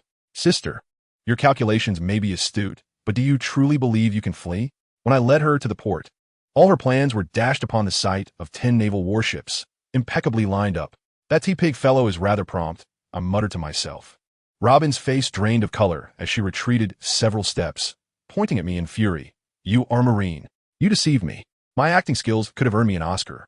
I immediately raised my hands in surrender, feigning exasperation. "Miss Robin, if I were truly a Marine, I would have tied you up and claimed the bounty long ago. Why would I go to such lengths to bring you here to enjoy the view? Clearly, your whereabouts have been compromised, and the Marines are here to apprehend you." I locked eyes with her, delivering my ultimatum. "Now, you have two choices. Do you wish to remain here, wasting time until you are caught, or would you prefer to follow me and fight your way out?" A wise person knows how to choose. Robin bit her lip, determination flashing in her eyes. "I will go with you." "Very well, then behave yourself." I nodded, ripping a piece of cloth from my clothing to cover my face. "What are you doing?" Robin asked, puzzled. I continued my ruse. "I'm also a notorious pirate, with a hefty bounty on my head. If the Marines recognize me, they will pursue me with even more fervor than they would you. Neither of us would escape. I must mask my identity. Otherwise, not just T-Pig, but even the most inconspicuous Marine could identify me. If a Marine admiral were to shield a pirate, it would be catastrophic." Silently, I apologized to the Marine brothers. "My apologies, comrades. Shortly, you will face some hardship. But I shall treat you to drinks when I return to headquarters. And as for T-Pig, I have long wished to thrash you."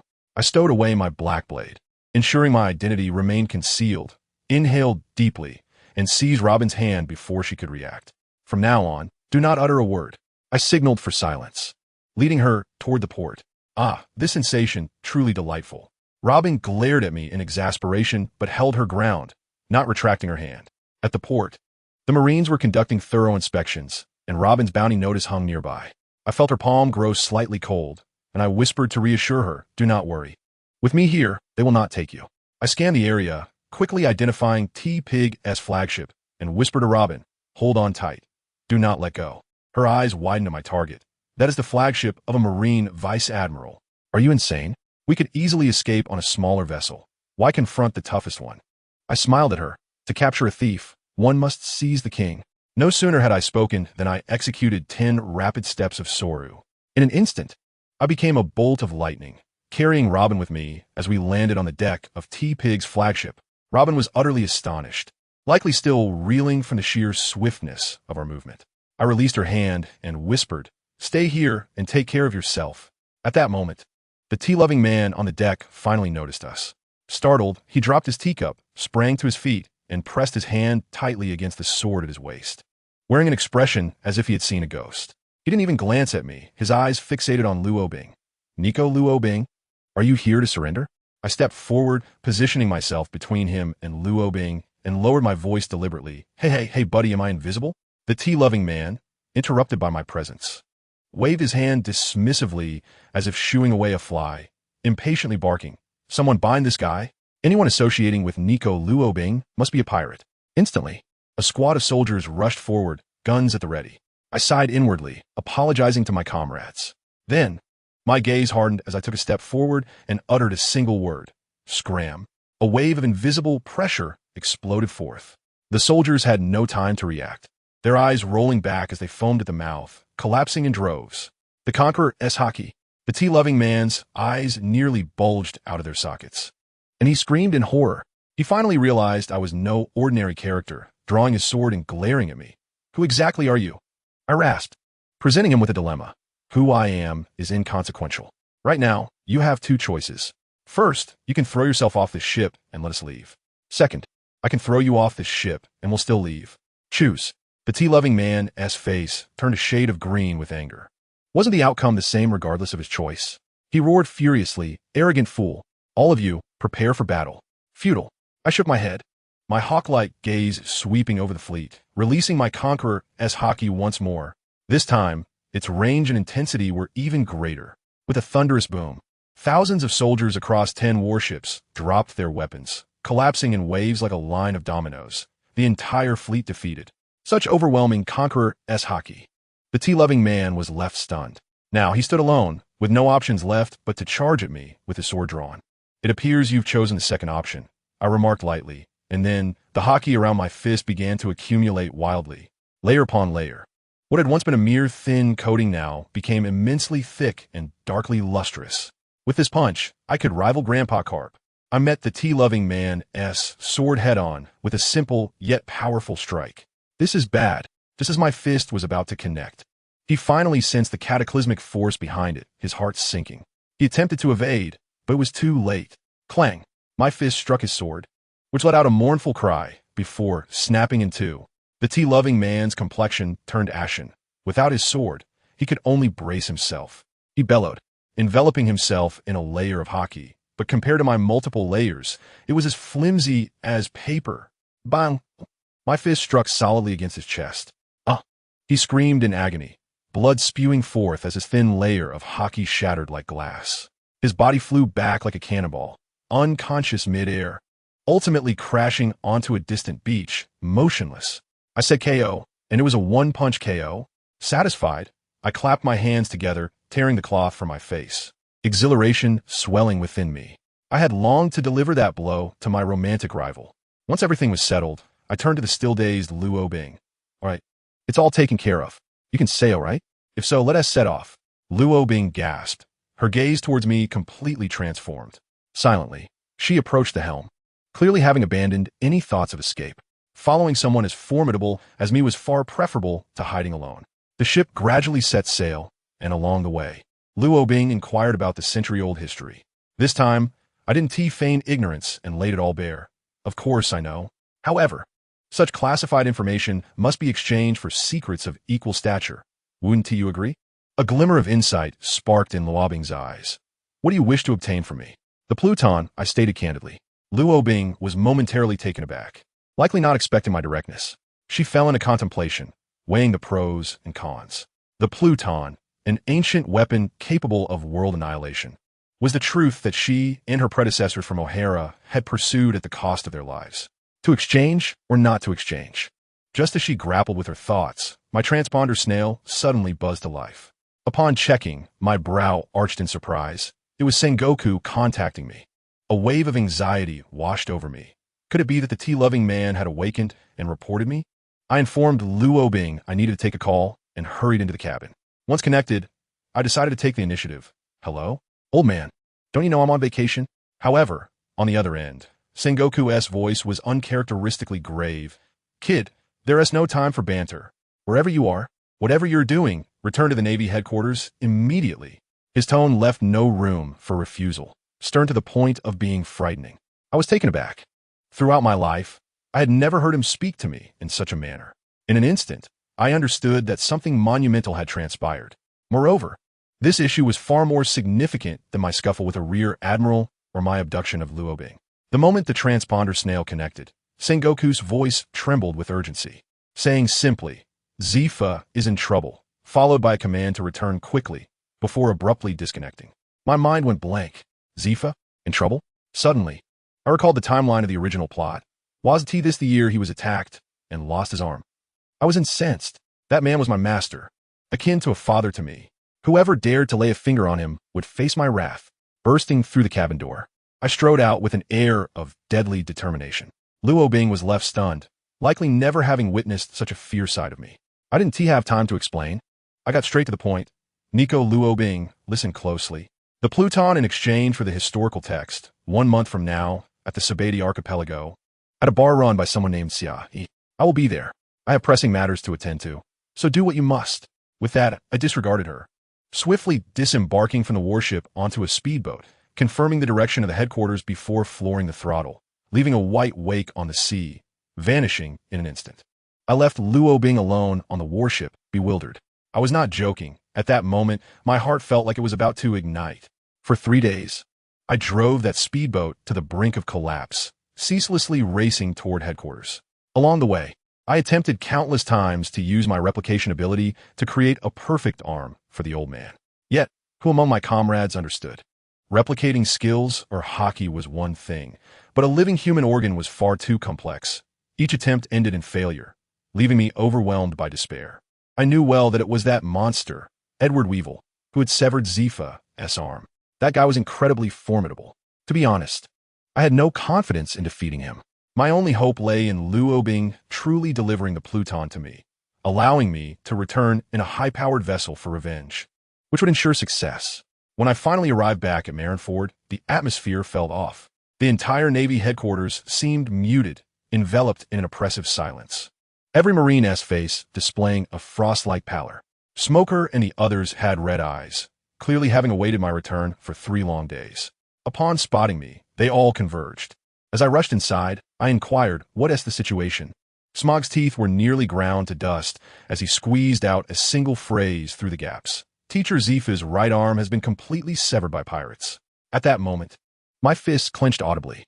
The group surrounding Smog, all trained by Teacher Zifa, felt the urgency of the situation more than anyone else. Yet, lacking the strength and authority to set sail independently, they could only wait. They were all counting on my return, knowing well that I possessed the audacity to defy orders and seek vengeance. I would not let them down. I looked at them and proclaimed, everyone, return home and prepare your gear. Get ready for battle. With that, I executed a shave technique and transformed into a shadow, racing toward the naval hospital. In the hospital's top-floor ward, an assembly of high-ranking naval officials was in session. Sengoku, Garp, and the 3 admirals were all present. As I burst through the door, all eyes immediately turned toward me.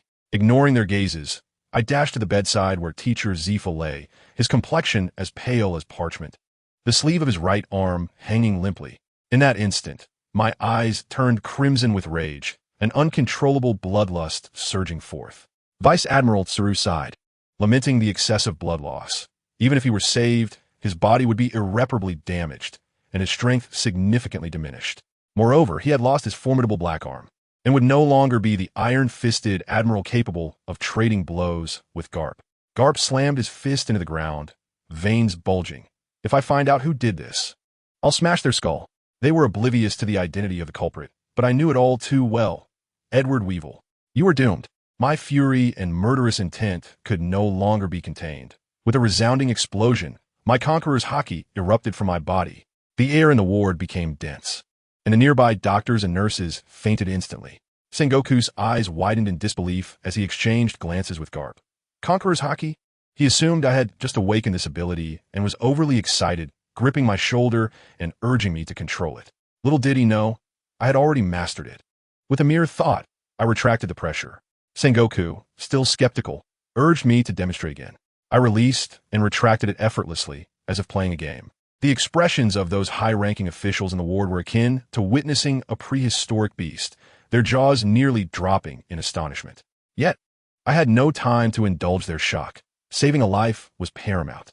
I shook awake the doctor I had inadvertently startled and inquired, "How much blood is needed to prevent permanent damage to the chief instructor's body?" The doctor trembled as he replied, "At least 6 bags, but in the world of pirates, we cannot determine blood types. Teacher Zifa dedicated his life to the Navy, with no wife or children. Where can we find relatives to donate blood? This is essentially a deadlock." Upon hearing this, I issued a direct order. "Find a large, clean container that can hold 6 bags of blood. Quickly." Then I pointed at the nurse. "Now, immediately, draw a vial of Teacher Zifa's blood."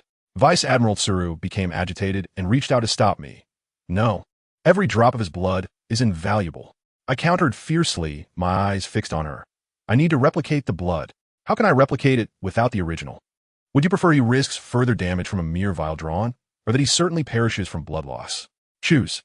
Upon hearing this, Vice Admiral Tsuru fell silent, retracting her hand. The nurse, trembling, drew a small vial of blood for me, while the doctor brought over a large glass container. Everything was in place. I took a deep breath, grasped the vial tightly, and unleashed my powers. Perfect replication. A flash of brilliance occurred, and 1 vial became 2, 2 became 4, 4 became 8, exponentially multiplying before my eyes. Sengoku and the others watched in awe, their fists clenched in excitement.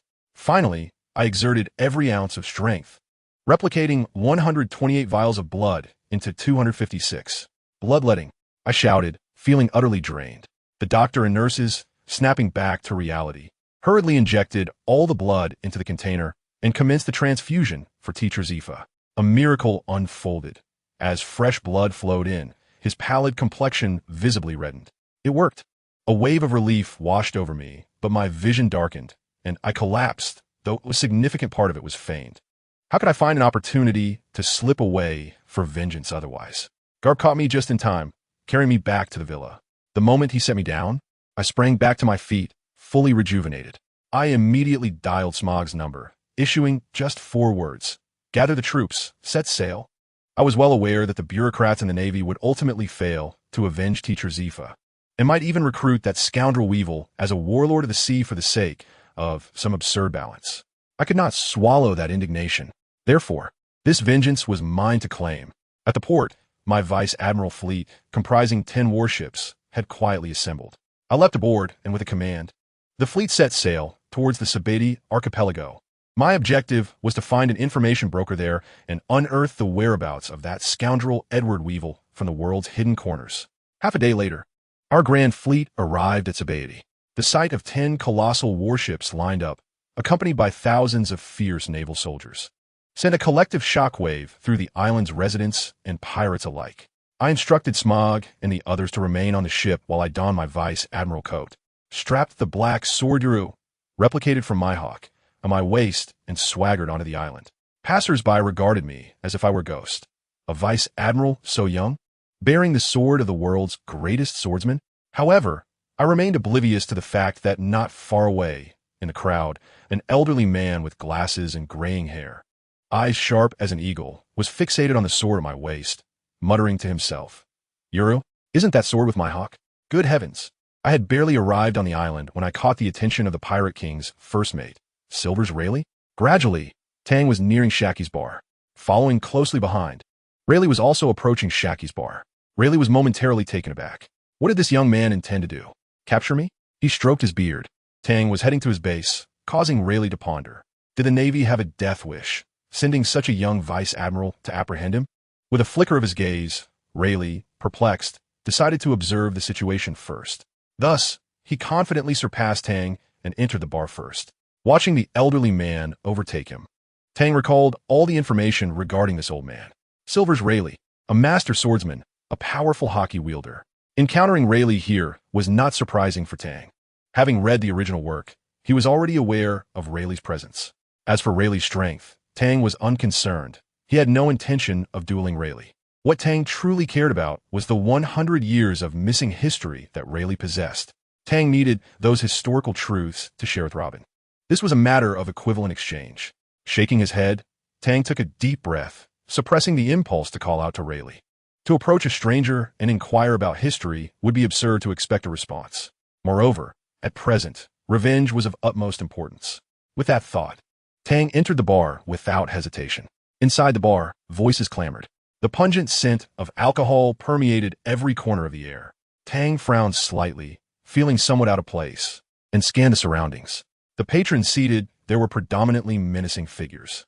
They were not indulging in fine wine, but rather the most ordinary kind.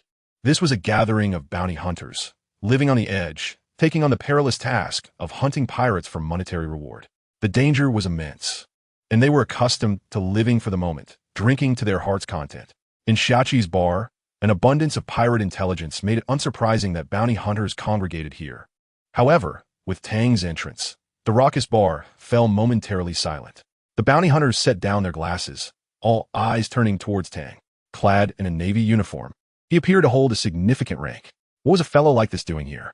The hunters exchanged puzzled glances before returning to their drinks. Meanwhile, a barmaid approached. "Naval officer, would you like a drink or—" "I seek information," Tang replied coolly, his gaze drifting past the barmaid to Shachi, who was smoking in the corner. Opposite her sat Rayleigh. "Hey, this guy has his eyes on me." Shachi exhaled a slow smoke ring, addressing Rayleigh. "Let's go see what this kid is after." Rayleigh adjusted his glasses, subtly nodding. Shachi extinguished her cigarette and walked towards Tang. "I am the owner. What can I do for you, Major?" She dismissed the barmaid and spoke with an air of respect. As her words echoed, the bar descended into silence once more. The bounty hunters stared at Tang, their eyes widening in disbelief. They recognized him as a naval officer, but presumed he was merely a junior officer due to his youthful appearance. Could he truly be a rear admiral? The hunters gulped nervously. Tang was not surprised that Shachi could discern his rank. Any information dealer worth their salt would understand naval insignia. Maintaining his composure and disregarding the curious stares, he stated slowly, "I require information." Shachi raised an eyebrow and glanced back at the intrigued bounty hunters. They resumed their boisterous drinking, yet their ears perked up, curious about what kind of intelligence would warrant a rear admiral visiting a civilian information broker. Generally, the Navy was believed to possess the most accurate intelligence. The hunters were astonished, but Shachi was unfazed. While the Navy could manage intel on minor pirates, the larger ones eluded them. Such information could only be found in her establishment. Thus, with an elegant sip of beer, Shachi spoke. "What kind of information do you seek?" "I have what you need. However, each piece of information comes at a different price. For information, payment must be made up front. Here, there are no distinctions between bounty hunters, pirates, or Navy personnel. Only customers exist. Even if you're a rear admiral, payment is required." Shachi articulated her words clearly and with dignity. Her statements might provoke Tang, yet she held firm to her principles. Tang understood that every profession has its rules, and Shachi's assertions were entirely reasonable. The world is not merely black and white. Some walk the gray line, and Shachi was a prime example. An equitable exchange was acceptable. "Tang exhibited no displeasure, responding readily." Shachi nodded, sensing a business opportunity. "Follow me, Major." With a graceful demeanor, she led Tang towards a private room. Rayleigh did not follow. Possessing Kinbunchika haki, he could glean whatever he needed from outside. Just as they were about to enter the room, Tang suddenly paused and turned to Rayleigh. "Warlord Rayleigh, it is an honor." Tang flashed a bright smile, revealing his white teeth. Shachi's expression shifted, her eyes cooling. Rayleigh blinked, narrowing his gaze, subtly signaling Shachi not to act impulsively. Shachi, indeed, refrained from further action. In truth, had she chosen to strike, Tang would have subdued her in an instant. "Greetings," Rayleigh adjusted his glasses, responding calmly, unperturbed by the recognition. He understood that if Tang were truly targeting him, he would not have greeted him so openly. The very act of greeting indicated much. What an interesting young man. Rayleigh mused as he watched Tang enter the room, his eyes flickering with intrigue. It was not boastful of Rayleigh. An average naval officer would likely falter upon learning his identity, given the formidable reputation of the Pirate King. Yet Tang remained composed, even smiling as they exchanged pleasantries. Fascinating. Truly fascinating. Did he believe he could not act against him? Or did he possess sufficient confidence? Rayleigh found himself increasingly intrigued by Tang. Inside the private room, only Tang and Xiachi were present. Tang surveyed his surroundings, nodding slightly. The walls of this room were constructed from the finest soundproof materials, suggesting that significant dealings took place here. Of course, this soundproofing was only effective against ordinary individuals. For a powerhouse like Rayleigh, it was utterly ineffective. Major, what information do you desire? You may speak, Xiachi inquired, lighting another cigarette. Information on the pirate Edward Weevil, Tang replied coolly, producing a gold bar from his pocket. Upon glancing at the gold bar, Xiachi narrowed her eyes and smiled. Edward Weevil? He is a notorious pirate, and thus, this single gold bar is insufficient. The price was inadequate, and the deal could not proceed. Exhaling a smoke ring, Xiachi shook her head, extinguished her cigarette, and prepared to conclude the negotiation. However, just as she began to leave the room, Tang suddenly laughed. 1 gold bar? Have you lost your vision? Count again. How many gold bars do you see? Xiachi's movements faltered at Tang's unexpected declaration. She furrowed her brow slightly. There was no mistaking that 1 gold bar. Despite her advancing age, Xiachi believed her eyesight remained sharp. What did it mean for this young major to make such a statement? Confused, she took a deep breath and slowly turned around. You are a naval major, but 1 gold bar still cannot. Xiachi's words were abruptly cut off. The second half of her sentence was swallowed back in her throat upon witnessing the sight before her. Gold bars scattered across the floor, gleaming brilliantly, radiating a dazzling light. The dazzling sight nearly blinded Xiachi. Stunned and speechless, she gaped with wide eyes and an open mouth, unable to utter a sound, her face a canvas of astonishment. Just moments ago, she had distinctly seen a gold bar. There was no mistaking it. Now, where had all these gold bars come from? Furthermore, she had scrutinized Tang. There was no conceivable way for him to conceal such a multitude of gold bars on his person. No human, not even someone of Kaido's colossal stature, could possibly carry this much. After a prolonged silence, Xiachi finally broke her astonishment with a voice filled with disbelief. 1 gold bar is insufficient. Is this enough? Tang replied nonchalantly, a subtle smile gracing his lips. These gold bars have been replicated in the very instant Xiachi turned to leave. In a heartbeat, he had transformed 1 gold bar into hundreds. Tang was confident that these bars could surely procure intelligence regarding Edward Weevil. Is that sufficient? Very well. I shall gather the intelligence for you. Xiachi immediately responded, her greed ignited by the sheer amount of wealth before her. There was no way she would refuse such an offer. Let's not forget, Xiachi was a businesswoman. In any realm, the adage that money can achieve anything holds true. At this moment, Xiachi cared not about the origins of the gold bars. What mattered was that they were ultimately hers. Suddenly, the wall on the left side of the room began to shift. Xiachi pressed a hidden mechanism. Tang squinted. So this was where the intelligence was stored? Xiachi was indeed audacious to reveal the location of her intelligence cache in front of a guest. However, with the formidable presence of the Pirate King, Rayleigh, in the bar, no one dared to misbehave. Xiachi skillfully retrieved a folder labeled with the name Edward Weevil in bold letters. Below, a date was inscribed. Upon seeing it, Tang noted it was only yesterday. Fresh news regarding Weevil, and she sought to purchase intelligence today. Her luck was remarkable. Take a look at the intelligence. Our information is worth its price and will not disappoint you. Xiachi extended the folder to Tang. He nodded. Money was of little concern to him, and gold bars were easily within reach. Exhaling a deep breath, Tang's expression grew serious as he opened the folder and began to peruse its contents. The first line read, 3 days ago, severely injured Admiral Zephyr, severing his right arm. At the sight of these words, a fierce glint ignited in Tang's eyes. Xiachi narrowed her gaze, beginning to comprehend why Tang was interested in Weevil's intelligence. Is he a disciple of Zephyr? Meanwhile, outside, Rayleigh took a sip of his drink, then murmured with a sense of understanding. His observation haki had sensed everything, including Tang's change in demeanor. No wonder he became a rear admiral at such a young age. It turned out he was Zephyr's foremost disciple. This revelation explained everything, buying intelligence to avenge Zephyr. Young and already a rear admiral, it seemed Zephyr had truly trained a remarkable disciple. After another sip, Rayleigh muttered to himself before disappearing from the bar. There was no need for him to linger any longer. Inside the room, Tang closed the folder, having discerned Weevil's current whereabouts. It was time for vengeance. Thank you. Tucking the folder into his jacket, Tang turned to leave. At the very moment he pivoted, a fierce malevolence erupted from within him. Edward Weevil, prepare to meet your end. With deliberate steps, Tang made his way towards the military vessels. With the intelligence in hand, there was no reason to remain in the Sabeti archipelago any longer. As for seeking information from Rayleigh, there were priorities. With over 20 days remaining before his appointment with Robin, Tang was in no rush. Leaping onto the deck, he inhaled deeply before handing the folder to Smoker and the others. Our destination is Zo Island in the New World. Zo Island, known for its unpredictability, was said to be a colossal elephant perpetually on the move. Understanding the confusion among Smoker and the others, Tang began to explain, rendering them momentarily speechless. They had never heard of such a thing. In truth, Tang was somewhat surprised himself. He had not anticipated Weevil's journey to Zo Island, and the reasons for it remained a mystery. The original narrative contained scant information about Weevil. However, if he was indeed headed to Zo Island, it was undeniably fortuitous for Tang.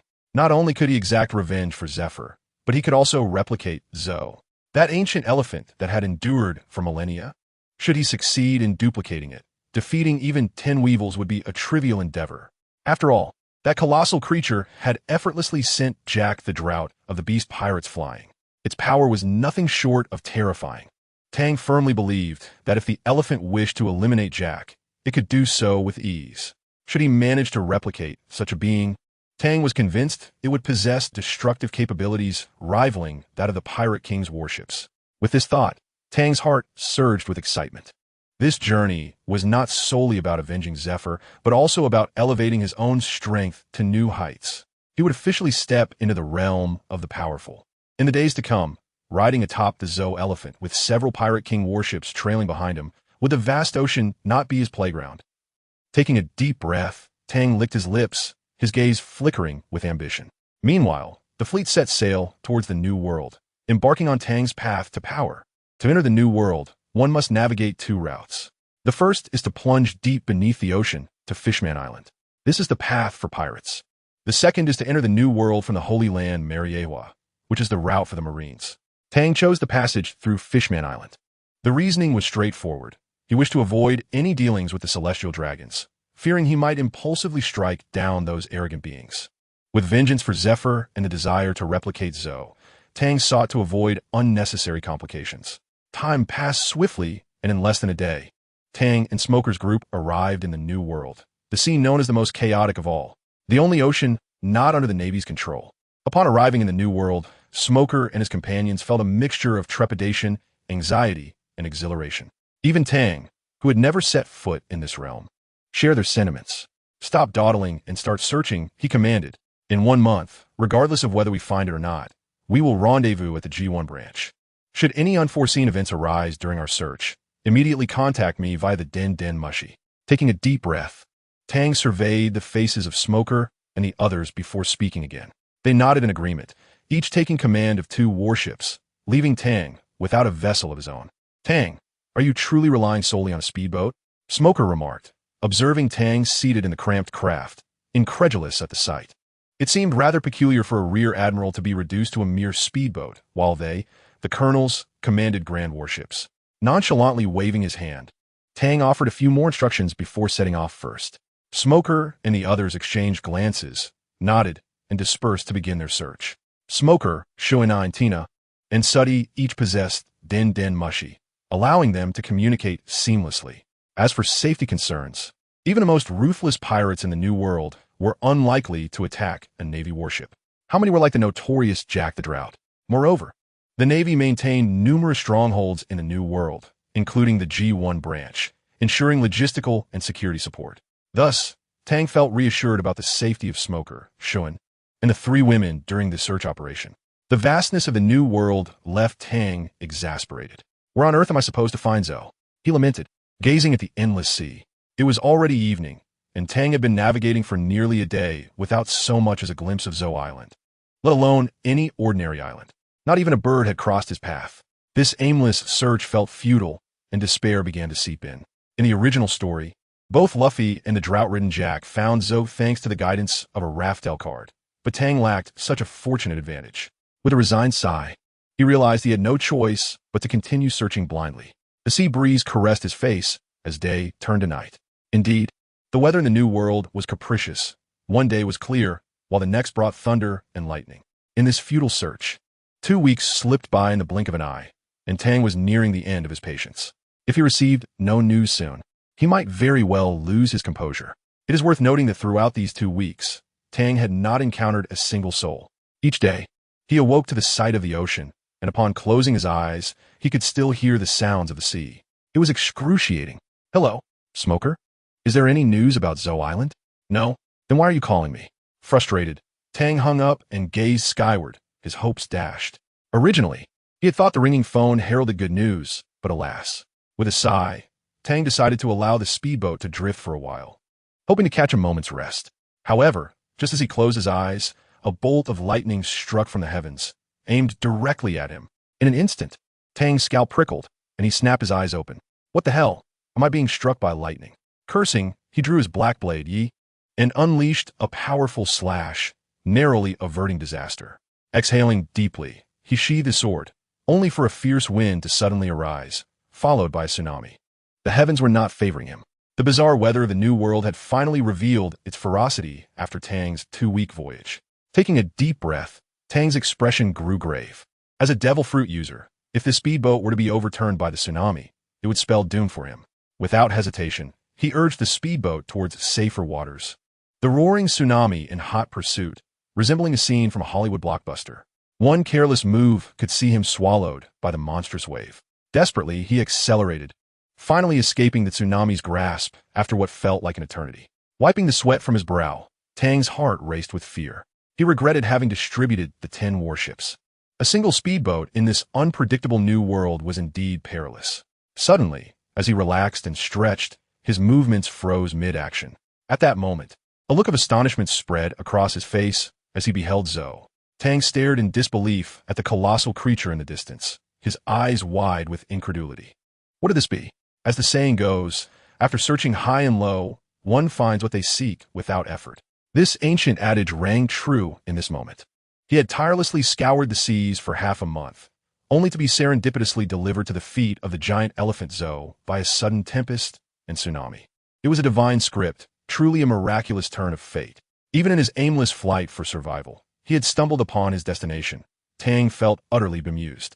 Taking a deep breath to steady himself, Tang maneuvered the speedboat closer to the massive Zoe. He refrained from contacting Smoker and the others. As if Edward Weevil truly resided on Zoe Island, they would be of little assistance. Furthermore, the prospect of replicating the Zoe giant might frighten Smoker and his companions. It was best for him to investigate alone. As he drew nearer to Zoe, the awe within Tang intensified. Standing at the foot of this ancient behemoth, he found himself at a loss for words. A primordial beast would suffice. Had Smoker and the others been present, they likely would have been rendered speechless upon witnessing Zoe. Shaking his head, Tang narrowed his eyes. Now that Zoe Island had been located, he faced 2 choices: to replicate the giant elephant first or to land on the island. Seek Weevil and avenge Zifa. It was a difficult decision to make. Kong was uncertain whether he could successfully replicate the capabilities of Zhuowu. If he were to fail, he had no idea how many attempts it might take to achieve success. Moreover, if Weibel were to depart during the replication process, the hard-earned intelligence would become obsolete. And locating Weibel again would not be a simple task. This would mean all his efforts would be in vain. On the other hand, if he chose the second path of seeking revenge against Weibel first, Tang felt quite uncertain. Weibel possessed innate strength that was utterly formidable.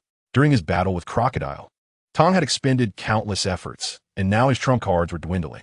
If it came to a direct confrontation with Weibel, there was a genuine question of whether he could prevail.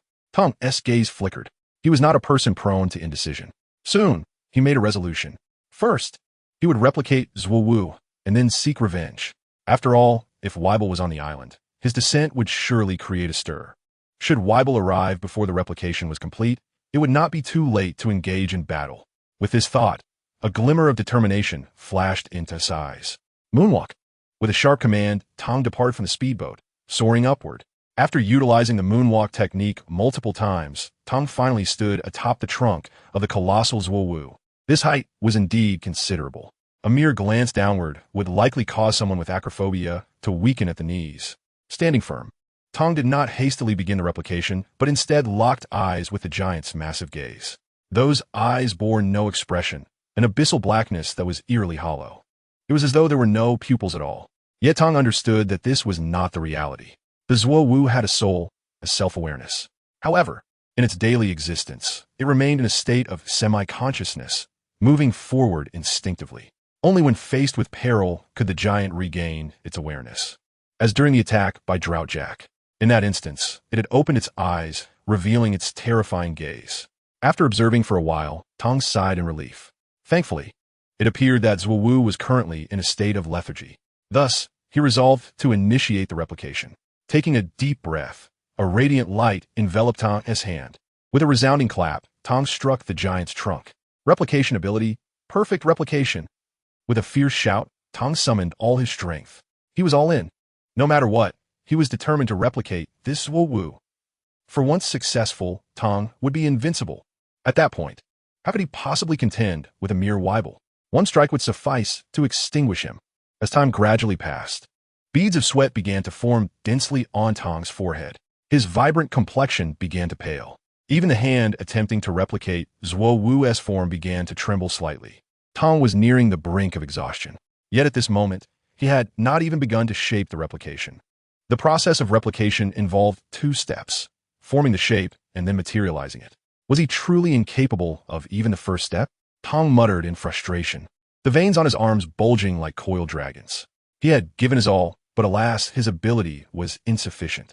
Ultimately, as the last vestige of strength was drained, Tong staggered and collapsed onto the giant's trunk, sprawled out in a starfish position, gasping for breath. Exhausted, truly exhausted. If Weibel were to arrive now, Tong would be powerless. Replicating a living being was indeed a monumental challenge. Tong gazed skyward, utterly disheartened. Previously, he had only replicated inanimate objects devoid of life or soul. For instance, bullets, Blackblade's blood skills. These were straightforward to replicate. Tasks Tong could easily manage. However, living beings were an entirely different matter. Whether beasts or humans, the quest to replicate them was as daunting as scaling the heavens. The essence of the Blackblade was iron. The essence of blood was blood. Such singularity made replication relatively easy. But how about living creatures? They possess thoughts, souls, organs, and innumerable components. To create a puppet-like being that would obey commands. There remained a long and arduous journey ahead. Tong contemplated this, letting out a resigned sigh. Yet suddenly, a spark ignited in his eyes. If living beings consist of countless components, making replication exceedingly difficult, what if he did not replicate the entirety, but rather just one component? What if he simply replicated the trunk of the giant? With this thought, Tong's eyes lit up. Disregarding his physical weakness, he sat upright. Tong began to ponder the feasibility of this plan. Undoubtedly, this momentary inspiration would herald a significant advancement in Tong's replication abilities. His idea was straightforward. The giant had a trunk, eyes, organs. With so many components, full replication was too challenging. Since he could not achieve complete replication, Tong would focus on just one part. He would replicate the trunk. By targeting just the trunk, would it not be considerably simpler?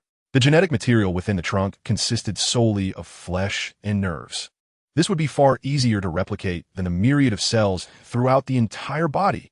As Tong contemplated this, his excitement grew exponentially. Were it not for his exhaustion, he might have already begun the replication anew. Had he realized this sooner, he could have been wielding the trunk against Weibel by now. Touching the trunk, Tong spoke to himself. The previous look of despair vanished from his face, replaced by the confidence he had always possessed. He was so close to having his confidence shattered. Rubbing his hands together, Tong retrieved provisions from his pack, quickly replenishing his energy. Once his strength was restored, he would replicate the trunk of the giant. Then he would stride onto the land of Zuo Wu, clutching the trunk, and decisively eliminate Weibel. In the original tale, the terror of the giant's trunk could be described as overwhelming. It could even sweep aside one of the calamities of the beast pirates, Drought Jack. Certainly, one might argue that the giant's inherent strength was formidable, yet this does not diminish the power of the trunk. Would you dare to provide Mihawk with an ordinary blade, and see if he could still wield the same strength as when he bore the black blade? Tong had not intended to possess the same strength as the Xiang Zhu after replicating its nose. However, even a fraction of its power, perhaps 1/10 or even 1/20th, would suffice to confront a Wubur. As the day wore on and dusk approached, Tong, who had been meditating with closed eyes, suddenly opened them. Feeling the abundant energy coursing through his body, Tong broke into a smile. He was ready to replicate once more. After half a day, his stamina had completely rejuvenated. He patted himself down, rose to his feet, and took a deep breath. A radiant light enveloped his hands before he pressed them against the nose of the Xiangzhu. The replication ability activated, flawlessly recreating the nose. Tang meticulously controlled his power, and soon the outline of the Xiangzhu's nose began to take shape in his hands. However, to achieve a complete form, more time was necessary. At this moment, he fervently hoped that Wei would not descend upon him. Tang murmured to himself, continuously maneuvering around the Xiangzhu's nose. He replicated it meter by meter, shaping it gradually. Yet, the Xiangzhu's nose was exceedingly large. After what felt like an eternity, he had only managed to replicate half of it, and his stamina was waning. Regardless, he resolved to replicate as much as he could. A fierce glint flashed in his eyes as Tang made a decisive choice. The replication ability transformed into physical form. Kang called out in a low voice. In the blink of an eye, the partially formed nose of the Xiangzhu suddenly solidified in his hands. It was enormous, overwhelmingly so. Although it was merely half the length of the Xiangzhu's nose, its size was truly formidable. Even this half nose surpassed the combined length of 3 or 4 warships. What kind of devastation could be wrought with such a mass? Yet, Tang was not entirely satisfied. He was capable of perfectly replicating the entire nose, but his energy was insufficient. Nevertheless, this half nose should suffice to deal with her, he mused. With that thought, Tang leaped backward, and the fully formed Xiangzhu's nose appeared. At that moment, the scene was rather bizarre. The Xiangzhu now possessed 2 noses, one of which was merely a half. If others were to witness this, they would likely be terrified. After taking a moment to catch his breath, Kang summoned all his strength to lift the half nose. It was heavy, yet Tang could bear it. Based on its weight, he could swing it with considerable force. He muttered in dissatisfaction about the effort expended, realizing he could only utilize this once. With the nose hoisted, Tang grumbled and began his journey towards Zhuwu Island. This massive nose was far too cumbersome to transport away. Only by replicating the Xiangzhu could Tang ride it and become a permanent mount. As for the half nose, as long as it could eliminate Weibo, the energy and time spent on its replication would be justified. With thoughts racing, Tang hastened towards Zhuwu Island, undeterred by the weight of the nose he carried. After all, Tang had trained his body since childhood, and his strength was formidable. The half nose, though heavy, posed no issue. As the sun set and the sky blazed with crimson hues, Tang, alone, carried the half nose while running atop the Xiangzhu's form. In this moment, Tang could not help but recall a line from a film in his past life. I have no regrets in my career. I remember that afternoon run under the setting sun, which embodies my lost youth. It was indeed strikingly similar. Tang smiled softly, glancing at the setting sun, feeling a surge of emotions. The Xiangzhu towered high, nearly touching the heavens, and standing atop it, Tang felt as if he had ascended. With that said, Kang utilized his speed to swiftly reach the back of the Xiangzhu. Upon stepping onto this terrain, he was momentarily entranced. The dense forests and scattered architecture all resembled the descriptions from the original narrative. This was a nation established upon the back of a colossal elephant, a wonder of the world. Yet, the once vibrant nation now appeared desolate. The streets were nearly deserted, and some buildings lay in ruins. It bore the marks of a recent skirmish, a small-scale conflict. Clearly, was indeed present, for the unity among the kingdom's inhabitants would not permit internal strife otherwise. With that thought, Tang took a deep breath and activated his Kinbunchaku haki. He endeavored to explore every inch of land.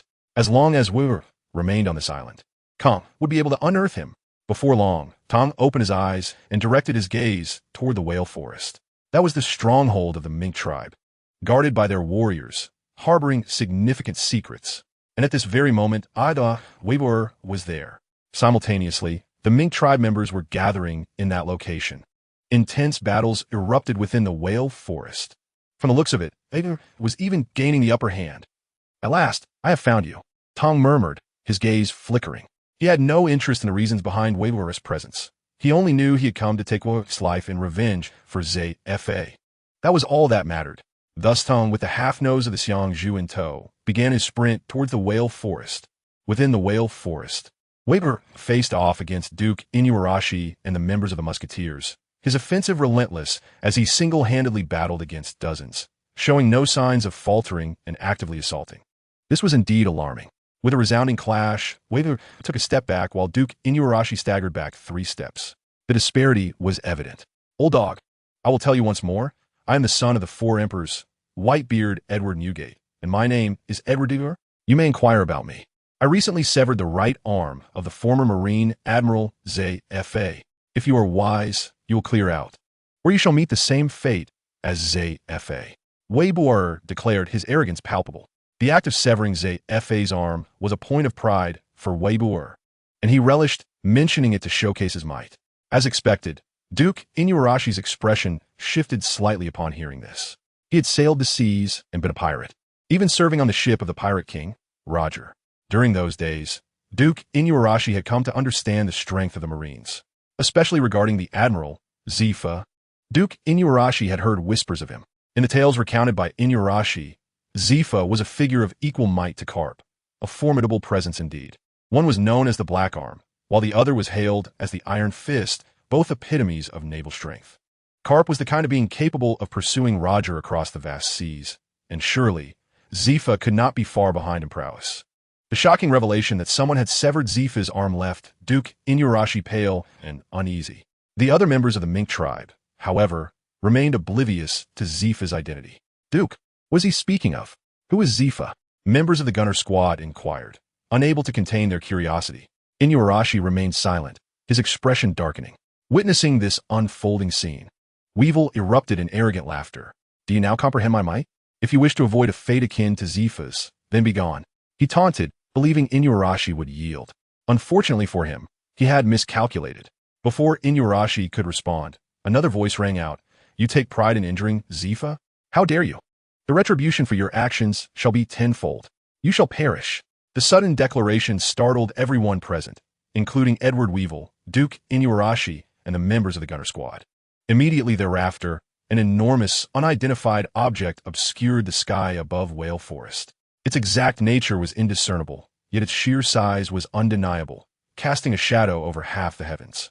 The sound of a colossal trunk, reminiscent of a meteor's descent, echoed ominously. Everyone retreat.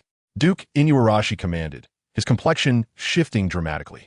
The Mink tribe members swiftly vacated the area, their hearts racing. Wiping the cold sweat from his brow, Inuarashi gazed at the massive object, his scalp tingling. It appeared to be an elephant's trunk. Yet what other creature in this world, besides the lore of elephants, possessed such a colossal appendage, and with such a sweeping force? Was this strike intended to obliterate Whale Forest? This individual is perilous, Inuarashi murmured, a fierce glint flashing in his eyes. If I can eliminate Weevil, then the destruction of Whale Forest will be but a trivial matter. While Inuarashi and his companions had distanced themselves from danger, Weevil remained within the range of the impending attack. Known for his strength rather than speed, Weevil seemed unfazed as the enormous trunk descended upon him. Facing power? I've never feared anyone, Weevil boasted defiantly, raising his fist to confront the trunk. This audacious display left Duke Inuarashi in shock, and even Tang, the one initiating the assault, was taken aback by Weevil's reckless bravado. Did he truly believe he could withstand such a terrifying attack with sheer force? What folly! With a cold smirk, Tang exerted his strength once more. If Weevil seeks death, then I shall oblige, he declared. The trunk accelerated dangerously, poised to crush Weevil. At that moment, Duke Inuarashi and the gunner squad members watched intently, eager to witness the outcome. Would Weevil be hurled away, or would he withstand the blow? Tension filled the air. Yet Weevil remained unperturbed. Me seek death?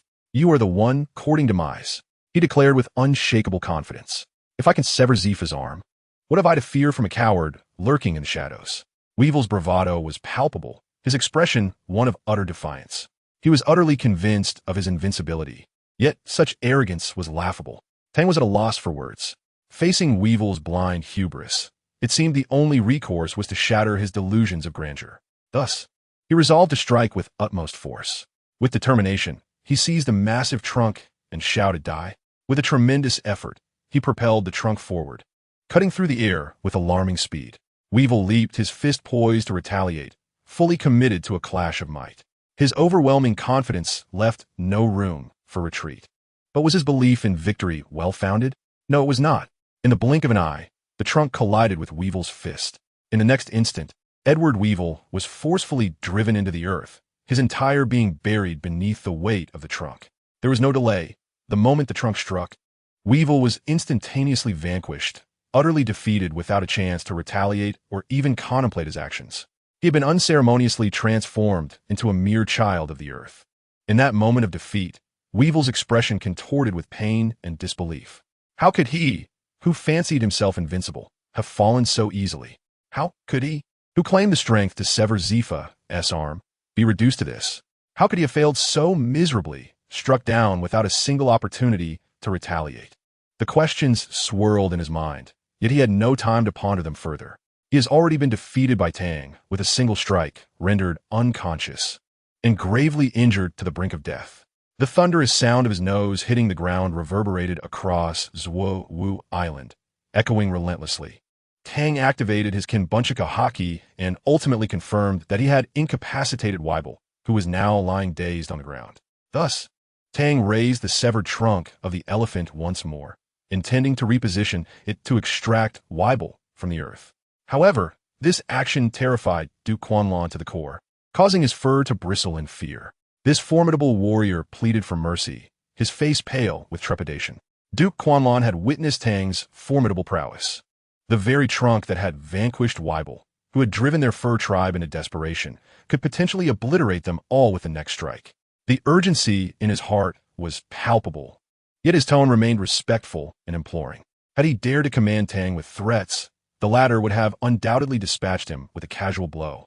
In truth, Duke Quanlan had no choice but to be respectful. Firstly, Tang's strength was evident. Secondly, by defeating Weibel, Tang had rendered a significant service to their fur tribe. In a certain sense, he had become their benefactor. "Fear not, I merely intend to move it," Tang replied, bemused by the extent of Duke Quanlan's anxiety over a simple gesture. Was it really that alarming? Evidently, it was. Duke Quanlan sighed in relief, wiping the cold sweat from his forehead, as he observed Tang effortlessly shift the massive creature and beheld the devastated area where the trunk had struck. His scalp tingled with dread. The once lush forest, teeming with ancient trees, was now utterly decimated, reduced to a scene of utter destruction. Not a single tree had survived. All had been reduced to powder. Even the unyielding ancient trees, while not broken, had their roots and branches driven deep into the earth. The leaves had been pulverized into a green liquid. These details vividly illustrated the cataclysmic devastation wrought by Tang's strike. Gazing upon this destruction, Duke Quanlan found it impossible to quell his fear. What if that blow had been directed at him? The consequences were too horrifying to contemplate. "Thank you, dear friend, for alleviating our tribe's great peril," he said, taking a deep breath and stepping forward to clasp his hands in gratitude. Regardless of the cost, Tang's defeat of Weibel had inadvertently aided the fur tribe, and Duke Quanlan felt it was only right to express his thanks. Throughout the encounter, he refrained from mentioning the destruction of half the whale forest, the spiritual symbol of their tribe, recognizing that this devastation was unavoidable and that Weibel was to blame. In response to Duke Quanlan's gratitude, Tang shrugged nonchalantly, stating, "I struck him because he harmed my mentor. It was merely a fortuitous act of assistance to you. No need for excessive gratitude." With that, Tang gently set down the severed trunk and approached a large pit that had not existed before, created by Weibel's forceful impact. Leaning over, Tang peered into the darkness below, where Weibel lay in silence. The dim light obscured his condition. After a brief moment of contemplation, Tang leaped down into the pit. In the next instant, he emerged, hoisting the battered Weibel aloft. The sight was horrific. Weibel appeared grievously injured, with several teeth missing and one eye burst. His entire skeletal structure was shattered, rendering him limp and bleeding from every orifice. It was a sight too ghastly to behold, even for Duke Quanlan. The members of the firearms team stared, dumbfounded, at the pitiful state of Weibel, unable to utter a coherent word. Was this the same individual who had previously left them powerless? How could such a powerful figure suddenly appear so vulnerable? It defied all reason. The fur tribe members were equally astonished, marveling at Tang's overwhelming strength that had incapacitated Weibel with a single blow. Someone uttered this realization, and others nodded in agreement, acknowledging Tang's terrifying might. Tang, overhearing their sentiments, felt a surge of pride. The respect he garnered felt quite gratifying. Listening to Weibel's faint heartbeat through his Kinbunchika haki, Tang inhaled deeply, preparing to depart. With Weibel on the verge of death, he did not wish to return with the corpse. Since Weibel had severed Zifa's arm, it was only fitting that Zifa himself seek vengeance. A gentleman does not deprive others of their desires. Tang had already rendered Weibel a defeated wretch, leaving the remaining matters to be resolved by the old man Zifa. Tang understood that Zifa's loss of an arm was not merely a physical injury. The proud Zifa had suffered a far greater emotional blow. Only by allowing Zifa to personally eliminate Weibel could the stubborn old man find resolution within himself. With this thought in mind, Tang lifted Weibel and turned to leave, hastening to escort him back to Navy headquarters before he succumbed. Seeing Tang prepare to depart, Duke Quanlan approached hastily. "Might you be leaving, esteemed warrior?" he inquired, rubbing his hands together. Tang nodded in affirmation. "Ah, your weapon." Duke Quanlan pointed at the severed trunk. At this point, he still did not realize that the so-called weapon was the trunk of the elephant. In his eyes, this dark, imposing weapon was nothing short of a divine instrument, capable of extraordinary feats. He reflected on how it had so effortlessly incapacitated the formidable Weibel. Duke Quanlan, believing Tang had forgotten, could not help but remind him. He assumed Tang had overlooked it. In reality, Tang had not forgotten. "Come on. The trunk is so massive that anyone with sight cannot possibly overlook it. It's impossible to forget." Tang thought to himself. The undeniable truth is that Tang had never truly intended to take it away. With such a large trunk, how could it possibly fit on the speedboat? If he were to drag it onto the vessel, it would surely capsize in an instant. As a capable individual, a plunge into the sea would cost him his life. Tang refrained from mentioning it, hoping for some understanding, yet he found the ignorance of social nuances astonishingly low. Internally, he harbored disdain while maintaining a gracious smile on his face. "This weapon, I give to you all. No need for thanks," Tang proclaimed with a radiant smile. Since he could not simply brush it off, he decided to give it away. After all, this hefty trunk was beyond his means to carry, and he had no intention of using such a cumbersome weapon continuously. He regarded it as a disposable item, to be discarded once utilized. Clearly, Tang perceived it as superfluous and even somewhat distasteful. However, this half-trunk, which Tang dismissed, appeared to be a tremendous fortune in the eyes of Quanlan. "Strong one, are you truly serious?" Quanlan exclaimed, suddenly filled with excitement.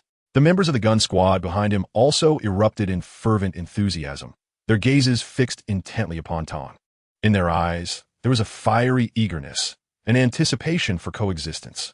They had witnessed the might of the trunk, which had effortlessly obliterated a pirate that had cornered them with a single strike. Such a terrifying weapon was indeed rare in the world. Could it truly be that this young powerhouse was willing to bestow it upon them? The entirety of the Maopi zoo was in disbelief.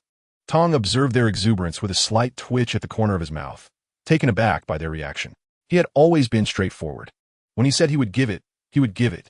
"From this moment on, it belongs to you. It is no longer my concern," he declared, reveling in the outcome. By ridding himself of this burdensome item, he could safely return to the headquarters, and it seemed that this group was quite fond of the trunk. A win-win situation. Quanlan and his comrades were beside themselves with excitement. They could scarcely believe their ears. From this point onwards, such a powerful weapon would belong to them. The strength of the Maopi Zoo would undoubtedly experience a significant transformation. Although Quanlan was filled with fervor, he hesitated to accept immediately. A struggle flickered in his eyes. For it is said that one should not receive rewards without merit. The young powerhouse had rendered them substantial assistance. Accepting his weapon after benefiting from his aid felt morally wrong. Quanlan gritted his teeth, a resolute glint in his eyes, and made a firm decision. "Thank you for your generous gift, but you have already aided us greatly. We cannot possibly accept this weapon," Quanlan stated emphatically, suppressing his excitement. The members of the Maopi Zoo were taken aback by his words, then collectively inhaled deeply and nodded in agreement. They too felt that accepting the weapon would weigh heavily on their conscience. Tang gazed at the earnest faces of Quanlan and the others, internally overwhelmed with frustration. At times, one must be gracious, but this was not one of those moments. If they refused, how was he to carry it away? Tang sighed in exasperation. "How about this?" he suddenly proposed. "You may keep the weapon," but Quanlan interjected, unable to contain himself. "Do not interrupt." Tang shot him a glare, satisfied when Quanlan fell silent, and continued, "I would like a copy of your life card for future visits. And also, please provide me with a printed copy of the historical text regarding Refute. A friend of mine has a keen interest in history," Tang casually remarked, "one significant favor in exchange for a terrifying weapon. 2 acts of kindness for a life card and a historical text copy should suffice, should it not?" With the printed text, he could confidently engage Robin in discussions. He mused, Having read the original work, Tong knew that on Zhou Island lay a historical text pivotal to the ultimate island, Refute. This historical text served as a guidepost. Including Zhou Island, there existed 4 such guideposts across the seas, and when combined, they revealed the coordinates to the final island, Refute. This island held the world's treasure. 1 PC, alongside the missing century of history. It was the existence of this island that initiated the Great Pirate Era. However, only a select few were aware of these 4 guideposts that could lead one to Refute, and even fewer knew that one of them was located on Zhou Island. This was a highly classified matter, unknown to outsiders. The Maopi Zoo, the Cat Viper tribe, and the Kogetsu family were among the very few. Yet now, Tong had laid bare the greatest secret of the Maopi Zoo. How'd he come to know? When had this information been divulged? Who was this young powerhouse that possessed such knowledge? In that moment, Quanlin was engulfed in tumultuous thoughts.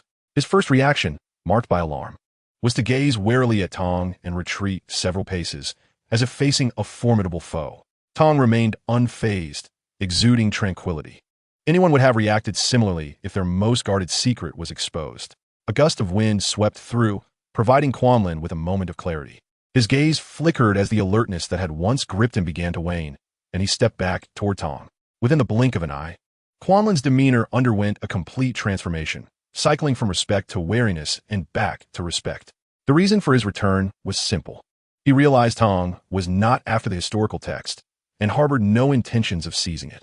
If Tongjin were to proceed with such actions, he would be utterly unstoppable, and neither the entire Maopi tribe nor anyone could intervene. Tong's formidable strength speaks for itself.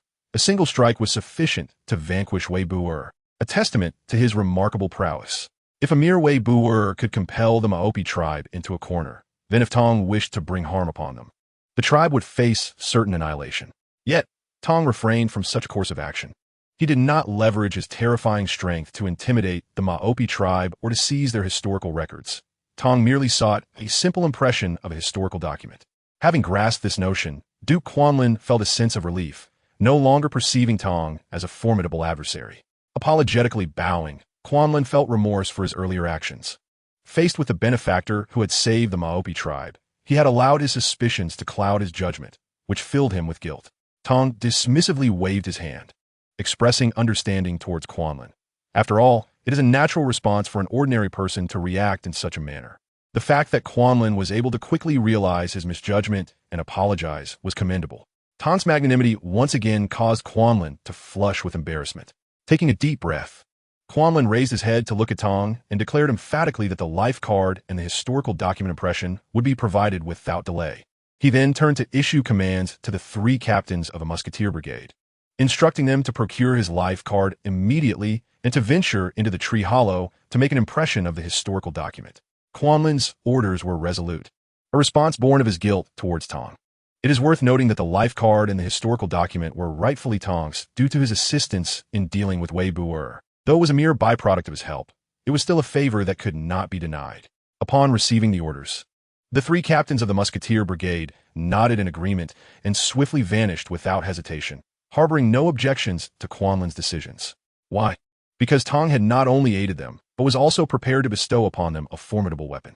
Under such circumstances, the life card and the impression of the historical document seemed trivial in comparison. Evidently, Tong had conquered Zhou Island and the Maopi tribe through benevolence rather than sheer force. The leaders of the musketeer brigade were already bustling with activity, and seeing Quanlin so readily acquiescing to his requests brought Tong great satisfaction, prompting him to linger a while longer. Casting a glance at the scenery of Zhou Island while leaving Wei Bu'er discarded on the ground. Elevated in the sky, this island was closer to the heavens, and it was beneath this dome that one could truly appreciate the grandeur of the world. Suddenly, Tong turned his gaze towards Wei Bu'er, whose heartbeat had momentarily ceased. "Is there a doctor present?" Tong inquired hesitantly. As previously mentioned, he had no desire to return with a corpse, preferring instead to leave Wei Bu'er's fate in the hands of Zaifa. However, given Wei Bu'er's current condition, Tong could not guarantee that he would survive the journey back to the Marine headquarters. He had just witnessed how close Wei Bu'er had come to death. Some prompt medical attention was necessary to ensure his survival. Upon hearing Tong's words, Quanlin stood frozen, scrutinizing Tong for any signs of injury. Why would I save this man? I need him alive only to execute him later, for he has harmed my mentor. Tong provided a brief explanation, which alleviated Quanlin's concerns. Although rescuing the adversary Wei Bu'er was somewhat disheartening for Quanlin, he nonetheless instructed his subordinates to summon the goat doctor. The current treatment was merely a prelude to future retribution, a thought that consoled Quanlin. Before long, the goat doctor and a nurse arrived at the whale forest. They were visibly startled upon encountering the enormous nose. After a brief explanation from Quanlin, the goat doctor nodded and began to treat Wei Bu'er. Do not heal him completely. Just ensure he can survive for a while, Tong remarked as he observed the goat doctor in a flurry of activity. If Wei Bu'er were to recover fully on the way back to headquarters, it could lead to another fierce battle. At that point, Tong would find himself in a precarious situation against Wei Bu'er. Such an outcome was utterly unacceptable to him. The goat doctor scratched his head in confusion at Tong's peculiar request. You want me to provide treatment, but not cure him entirely? I've never encountered such a strange order before. Just follow the instructions. This gentleman is our benefactor, Quanlin interjected, suppressing any further inquiries from the goat doctor. With a bemused expression, the goat doctor hastily bandaged Wei Bu'er to prevent infection and blood loss. Once completed, Wei Bu'er was unlikely to perish imminently, allowing the doctor and nurse to depart. Barely had they left when one of the captains of the musketeer brigade returned, having fulfilled his task of retrieving Quanlin's life card. Accepting the life card with satisfaction, Tong nodded and tucked it away in his clothing. With this in hand, locating Zuowu Island in the future would be a simple endeavor. Once his strength was sufficient, Tong was determined to return and replicate the Zhuo. This was Tong's aspiration, to ride upon the Zhuo with the Hades warship following behind him. The mere thought of such a scene left him salivating at the prospect. The impression of the historical document would require some time, Quanlin remarked with a glint in his eye. No matter, I shall wait, Tong responded nonchalantly. May I inquire how you came to know of the existence of historical documents here? Quanlin finally could not resist asking this pivotal question. He simply could not fathom how Tong had uncovered the secrets of the Maopi tribe. A secret so profound that even the four emperors of the sea and the marine headquarters were oblivious to it. Truth be told, Quanlin was quite astonished. Having finally posed the question, Tong grinned and touched his nose, a glimmer of mischief in his eyes. I have a friend from the Kong Uf family, Tong replied mysteriously, only to suddenly fall silent, casting Quanlin a knowing glance. Indeed, Quanlin immediately understood. So, he was a friend of the Kong Uf family. Fortunate to meet you. With this revelation, Quanlin's final suspicions dissipated and his astonishment vanished. Tong chuckled softly. Having read the original work had its advantages, as just 2 words were sufficient to disarm Quanlin. Tong was acutely aware that if his response were inappropriate and aroused Quanlin's suspicion, the process of obtaining the historical document impression could very well be jeopardized. Perhaps Quanlin will still provide him with the printed text, but the authenticity of that printed text as a legitimate historical document remains uncertain. After all, Tang has never encountered the true historical manuscript. However, he now feels entirely reassured. It is evident that Quanlin regards him as one of the Kujetsu clan, and he is utterly convinced of this, naturally refraining from tampering with the printed text of the historical document. The relationship between the Mafuzoku and the Kujetsu clan is obscure to most, and the mere mention of Kujetsu by Tang is sufficient to instill complete confidence in Quanlin. Unfortunately, Tang is not a member of the Kujetsu clan. Furthermore, he intends to eradicate that so-called Great Yamato Nation, including the Kujetsu clan itself. Annihilate them all. Not a single one shall remain. In his previous life, these scoundrels orchestrated the Nanjing massacre, and in this life, Tang seeks to represent countless Huaxia people in exacting vengeance upon Yamato for their genocidal actions. As these thoughts coursed through his mind, a flicker of malice flashed in Tang's eyes, startling Duke Quanlin. Time trickled by. Tang was in anticipation, awaiting the printed text. During this interval, a call from Smoker interrupted him. According to the excited Smoker, he had discovered Zou Island, and he was currently on Zou Island. Tang was momentarily taken aback and activated his Kenbunchika haki, yet he did not detect Smoker on the island. You are on Zou Island? Then which island am I on right now? Dans Viplit de Soli. Huh. Smoker sounded bewildered on the other end of the line. What do you mean? You've taken a wrong turn. Get off the island and return to base. I have already captured Weiber.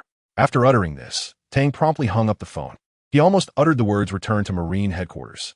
If Quanlin were to discover that he was a Marine, it would create quite a predicament. It is crucial to note that Quan had once been a pirate, holding a thoroughly negative perception of the Marines. Additionally, Yamato had adopted a policy of isolationism, making it nearly impossible for individuals within to leave. The few who managed to escape typically followed the steps of the Kagetsu clan's leader and became pirates. Thus, it was utterly inconceivable for anyone from Yamato to join the Marines. In such a scenario, if Tang's identity as a Marine were to be revealed, Quan would uncover Tang's deceit, and at that point, any hope of acquiring the historical document would be dashed. Fortunately, Tang's quick thinking spared him from unnecessary trouble. Casting a glance at Quan and seeing no signs of suspicion, Tang rubbed his nose, a look of helpless amusement crossing his face. He found Smoker's blunder quite comical. It seemed so clear, a towering elephant with the island perched upon its back. How could Smoker have mistaken it? Shaking his head, Tang stowed the transponder snail away. Quan paid no mind to the call and noticed nothing amiss. In fact, he did not even see the Marine insignia on the transponder snail. The mere mention of Kujetsu by Tang had completely convinced Quan. Time continued to elapse. The captain of the firearms team responsible for the historical documents printing did not keep Tang waiting too long. After a series of leaps, the captain approached, holding a rolled-up sheet of paper covered in unfamiliar characters. "This is the printed text of the historical document, my strong friend. Please take good care of it." Duke Quan handed the paper to Tang. Receiving it, Tang felt a sense of relief. With this, he had obtained everything he sought during this journey: the capture of Wyber, the coordinates of Zo Island, and the historical document. A bountiful harvest. Gathering all his possessions, Tang hoisted the barely conscious Wyber and swiftly departed. Quan wished to retain him, but seeing Tang's hurried demeanor, he refrained from expressing his desire, merely watching him leave. "We are even now, on his way out." Tang suddenly turned and uttered this phrase before vanishing from Quanlin's sight. Quan was somewhat perplexed, unable to comprehend why Tang would say such a thing. Tang was acutely aware of his intentions. To annihilate Yamato, he must also eradicate Kujetsu. The Mafuruzoku and Kujetsu are allies, and should the Mafuruzoku take action later, maintaining a friendship with Quan would complicate matters. Thus, Tang had achieved his goals, while Quan had secured peace and a formidable weapon. This was merely a transaction. After the business was concluded, they owed each other nothing. With this thought, Tang leaped off the elephant's back, employing Soru and Jeppo to land swiftly on the speedboat. "Everyone, until we meet again." Casting a lingering gaze at the elephant, Tang activated the speedboat and began his return to Marine headquarters. Meanwhile, on the other side, Smoker, having mistakenly disembarked from the wrong island, also made his way down. This was indeed an island reminiscent of Zo, yet Zo was situated on the living elephant, while this island rested upon a giant stone resembling an elephant. Smoker, just as he stepped onto the warship, preparing for the return journey, he heard Shine's call. Following that, 3 female voices echoed as well. Cheyenne, Ein, and the other 2 had all gathered here. "Is this Zo Island?"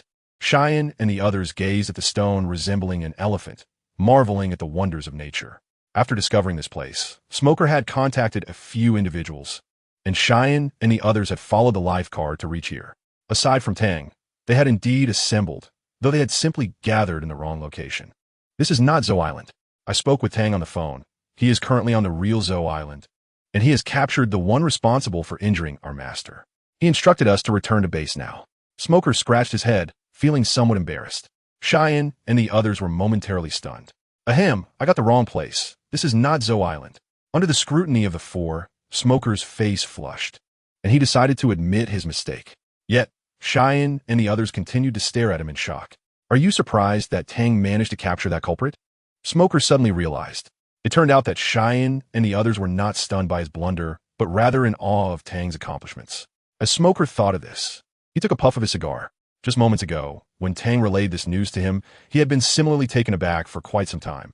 Thus, Smoker empathized with the current astonishment of Cheyenne and the others. "Tang's extraordinary abilities are well known to you. Stop dawdling and let us return." Smoker exhaled a wisp of mist, softly articulating his thoughts. Cheyenne and the others nodded vacantly, their minds buzzing, utterly oblivious to Smoker's words. With their heads filled with confusion, they paid little heed to what he had to say. Smoker scratched his head, noticing their dazed expressions and their apparent inability to respond, and wisely chose not to further indulge in his own folly, instead commanding the warships to return home. Before long, all 10 warships had embarked on their journey back to the Navy headquarters. It was only at this moment, upon the deck of the flagship, that Cheyenne and the others began to regain their composure. Suddenly, the ship was filled with the piercing screams of Ayn and her companions. Could it be that Tang had single-handedly apprehended the assailant responsible for their injured teacher? Ayn clasped her mouth in disbelief, her long hair flowing as her eyes brimmed with incredulity. Cheyenne, too, was so astonished that he tugged at his own hair in shock. At this juncture, they finally processed Smoker's earlier statements, leaving him feeling quite exasperated. Was their reflexive delay truly that prolonged? Smoker grimaced, momentarily forgetting his own bewildered reaction upon hearing the news, which had not been much stronger than theirs. He had chain-smoked cigars, lost in a stupor for quite some time before recovering, and had been equally astounded. However, being alone at that moment, he had refrained from shouting in a manner that would have seemed peculiar. Now, Cheyenne and the trio of Ayn were merely echoing his earlier response. Though shocking, the capture of the culprit was undoubtedly a fortuitous event. Smoker paused before proclaiming this. Instantly, Cheyenne and the others fervently nodded in agreement. Of course, it was a splendid development, indeed a monumental one. Bringing the assailant of their injured teacher to justice was precisely the purpose of their expedition. Ayn's eyes sparkled with anticipation as she expressed her desire to return to headquarters swiftly. Suddy and Tina pressed their lips together, their sentiments mirroring Ayn's exactly. They yearned to return to headquarters, to reunite with Tang, to see the perpetrator brought to justice, and to avenge their teacher. Clenching their fists, the three women contemplated their shared thoughts. Smoker and Cheyenne exchanged knowing glances, both slightly nodding before commanding the ships to reach maximum speed. The two men were equally eager to return to headquarters, albeit for different reasons than the trio of women. They were eager to witness the astonished expressions of Fleet Admiral Sengoku and the others upon learning of Tang's triumph. What a captivating scene it would be, a once-in-a-lifetime moment, not to be missed. Furthermore, the execution of the villain should rightfully be handled by their teacher. That wretched pirate deserved nothing less than a fate worse than death. The thought ignited a shared resolve between Smoker and Cheyenne, both inhaling deeply and tightening their fists. Warships, advance with haste. Navy headquarters, we are returning. They silently resolved.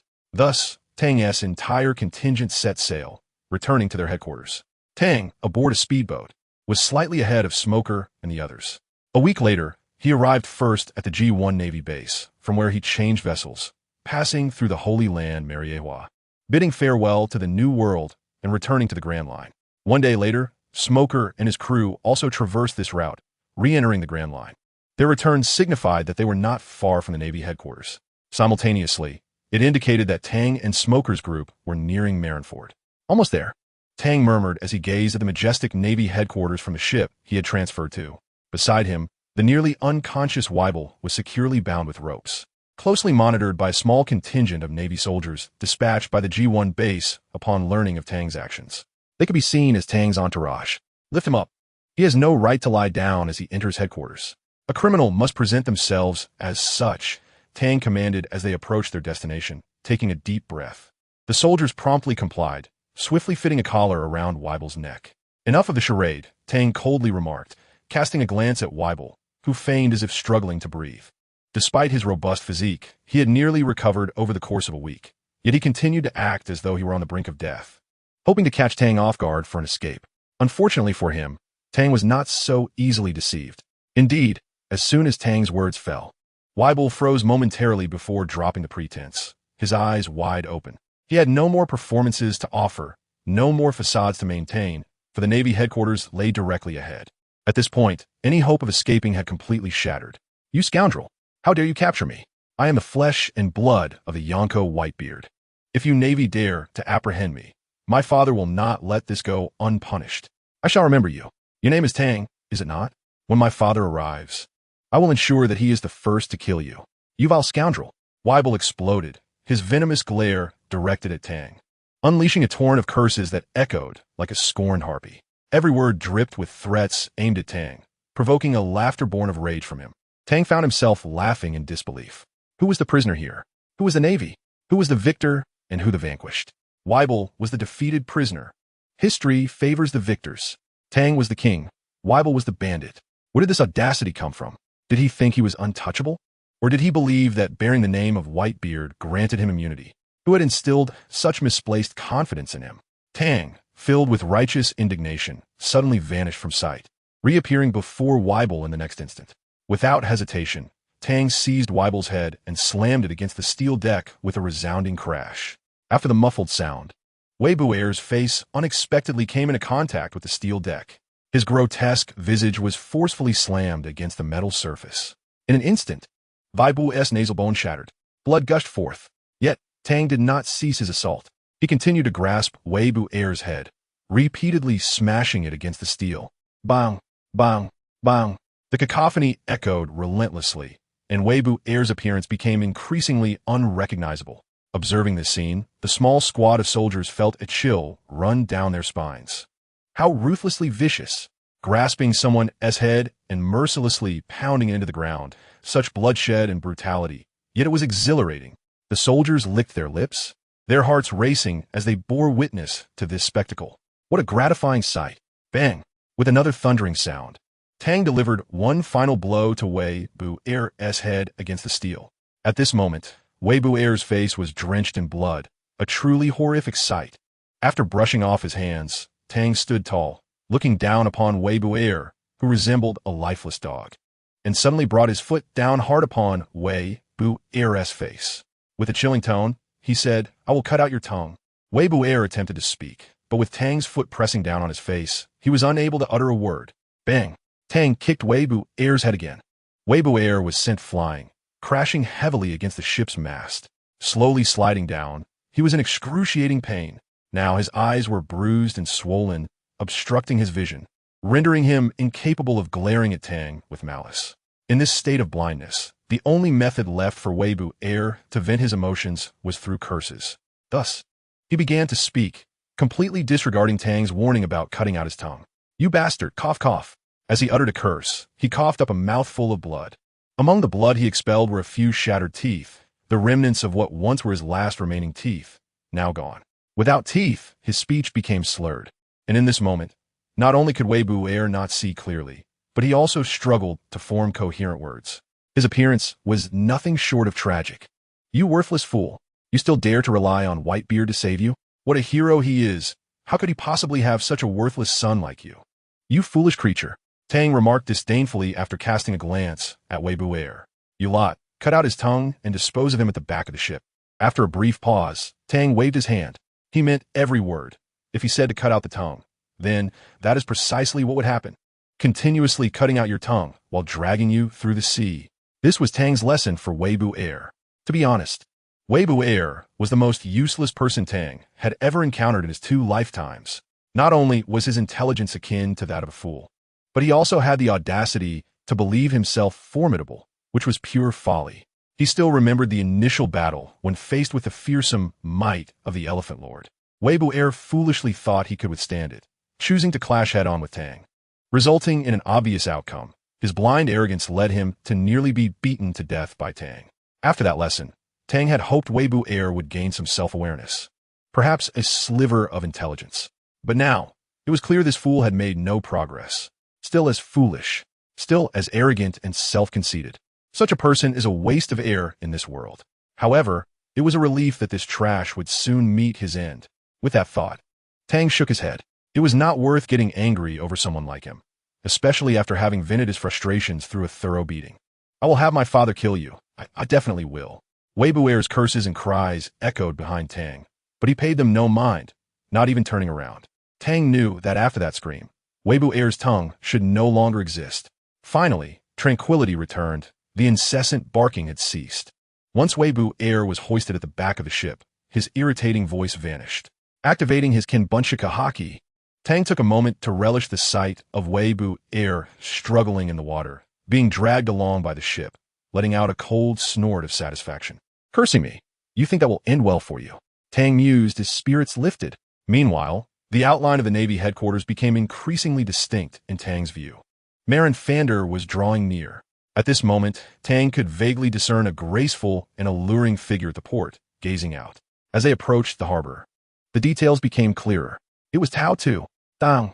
Upon seeing Tang return, Tao Tu immediately called out, "Pull that guy up and escort him ashore." Tang instructed the soldiers, then turned to Tao Tu, smiling before leaping down, landing firmly on the grounds of the Navy headquarters. Without further ado, Tang embraced Tao Tu. Not the kind of embrace a brother gives a sister, but rather the affectionate embrace of a boyfriend with his girlfriend, pulling her into his arms. It's been so long, Tang whispered into Tao Tu's ear, the warmth of his breath causing her ears to flush crimson. Stunned in his embrace, Tao Tu was momentarily dazed. Yet, instinctively, she did not pull away, allowing Tang to indulge in his playful antics. Feeling the softness pressing against him, Tang's heart fluttered. Truth be told, he had genuinely missed Tao Tu. Otherwise, he would not have enveloped her in such a manner in front of everyone. Major General, The pleasant atmosphere was abruptly shattered.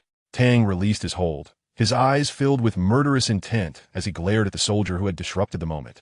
His mind racing with frustration. If it weren't for this fool's interruption, he could have held her a little longer. Cough, cough. Major General, Wei Buer has been brought over. The soldier dared not meet Tang's gaze, lowering his head to speak. Understood. You all return from whence you came. With a wave of his hand, Tang took the reins. This leash was akin to a dogess, binding Wei Buer. At this point, Tao Tu finally regained her senses. She looked at Tang, then at Wei Buer, shock etched across her beautiful features, forgetting her embarrassment. You really captured him back? Tao Tu exclaimed in astonishment. Tang raised an eyebrow. Did Wei Buer really get captured? This statement from Tao Tu raises a question. Could be that Tao Tu has received some news? Earlier, I received a call from the G1 branch, informing me that you had apprehended the perpetrator who severely injured ZFA, the head instructor. At that time, I found it hard to believe, but it seems to be true now. Tang, how did you manage to do it? Tao Tu continued, her beautiful eyes sparkling with astonishment. Edward Yi Buet. This name had been heard by Tao Tu countless times. He was a brutal pirate who dominated the New World, with terrifying strength that Tao Tu could not possibly match. Did you not see that ZFA had his arm severed? And now, Tang has actually brought Wei Buer back. Naturally, Tao Tu became the first to be shocked by this news. I truly did not deceive you, Tang said, scratching his nose as he spoke candidly. Tao Tu was momentarily stunned, her beautiful eyes wide with disbelief. What? With just one move, the infamous pirate Edward Wei Buer was gravely injured and on the brink of death? This must be a joke. Tao Tu was filled with skepticism regarding Tang's words. Tang, feeling helpless, shrugged, aware of the doubt in Tao Tu's gaze. But he was indeed speaking the truth. It really was just a single blow that left Wei Buer incapacitated. I am not lying to you. Could you please stop looking at me like that, Tao Tu's sister? Under the intense gaze of Tao Tu, Tang felt a bit uneasy and called out the two words he hadn't uttered in years. Tang had always believed that frequently using the term sister would hinder his romantic pursuits, but now, if he refrained from using it, Tao Tu might continue to stare intently, which would be quite uncomfortable. All right, I will trust you this once, Tao Tu reluctantly said, though her expression clearly indicated her lingering doubts. Nevertheless, it mattered little. After all, the severely injured Wei Buer was right here, and the outcome was satisfactory enough. Taking a deep breath, Tao Tu pondered for a moment before continuing. I have not yet informed Admiral Sengoku about this matter, as I am concerned that the information from the branch might be erroneous, leading to unnecessary excitement. Tang grinned at Tao Tu's words. You haven't told Sengoku yet? That's good. Bringing Wei Buer to meet him will surely astonish that old man. For some reason, Tang delighted in witnessing Admiral Sengoku's surprised expression, a peculiar preference of his. Let us head to see Admiral Sengoku now, bringing this scoundrel along. Tang licked his lips and pointed at the barely conscious Wei Buer. Tao Tu voiced no objections, nodding her head with a glint of amusement in her eyes. She understood that Tang's capture of Wei Buer was astonishing, and Admiral Sengoku would undoubtedly be even more surprised. As they walked towards the headquarters hospital, Tang and Tao Tu walked side by side, with her elegantly wrapping her arm around his, her ample bosom pressing against him. This scene evoked envy in many onlookers. To be so openly embraced by the most beautiful woman in the headquarters, it seemed that only Tang could experience such fortune within the entire Navy. By the way, how is ZFA doing now? Suddenly recalling ZFA, Tang's expression grew serious as he inquired slowly. Tao Tu bit her lip, her expression complex. Letting out a soft sigh. Teacher ZFA has awakened. But what? Speak plainly. However, his mental state is quite poor. Since awakening, he has not spoken a single word, nor has he eaten or drunk any water. Tao Tu's expression dimmed as she continued. If it weren't for Admiral Sengoku and Vice Admiral Karp using forceful measures to make him eat, Teacher ZFA might have starved to death by now. Upon hearing this, Tang's expression darkened. It seems that ZFA's blow was more severe than he had imagined. Indeed, the once undefeated Navy black arm was suddenly disarmed by pirates, and all his glory was lost along with his right arm. For ZFA, this situation must feel like a fate worse than death. Perhaps passing away would bring him relief, but no one wishes to see ZFA die. Tang would not allow it. He would not permit ZFA to perish. After entering the pirate world, apart from Carp, ZFA had been the best mentor to him. As the saying goes, a small favor should be repaid with great gratitude. Tang was not ungrateful. I hope that capturing Wei Buer will bring some improvement to Teacher ZFA. Tang took a deep breath and spoke slowly. Tao Tu nodded beside him, her beautiful eyes dimmed. By the way, Tang, how did you know that Teacher ZFA's arm was severed by Wei Buer? How can you be so sure it was him? Suddenly, Tao Tu seized the crux of the matter, questioning him with suspicion. Tang was taken aback, then licked his lips, falling silent. After Teacher ZFA awoke, Admiral Sengoku and Vice Admiral Carp had inquired numerous times about the identity of the perpetrator. But Teacher ZFA had never revealed it, leaving no one aware of who had committed such acts. How did you know in advance? I recall that when you left, Teacher ZFA was still unconscious. It couldn't have been him who told you in private, could it? Tao Tu pressed on, her beautiful eyes fixed on Tang, determined to obtain an answer. Tang smiled wryly, realizing he could not evade this inquiry.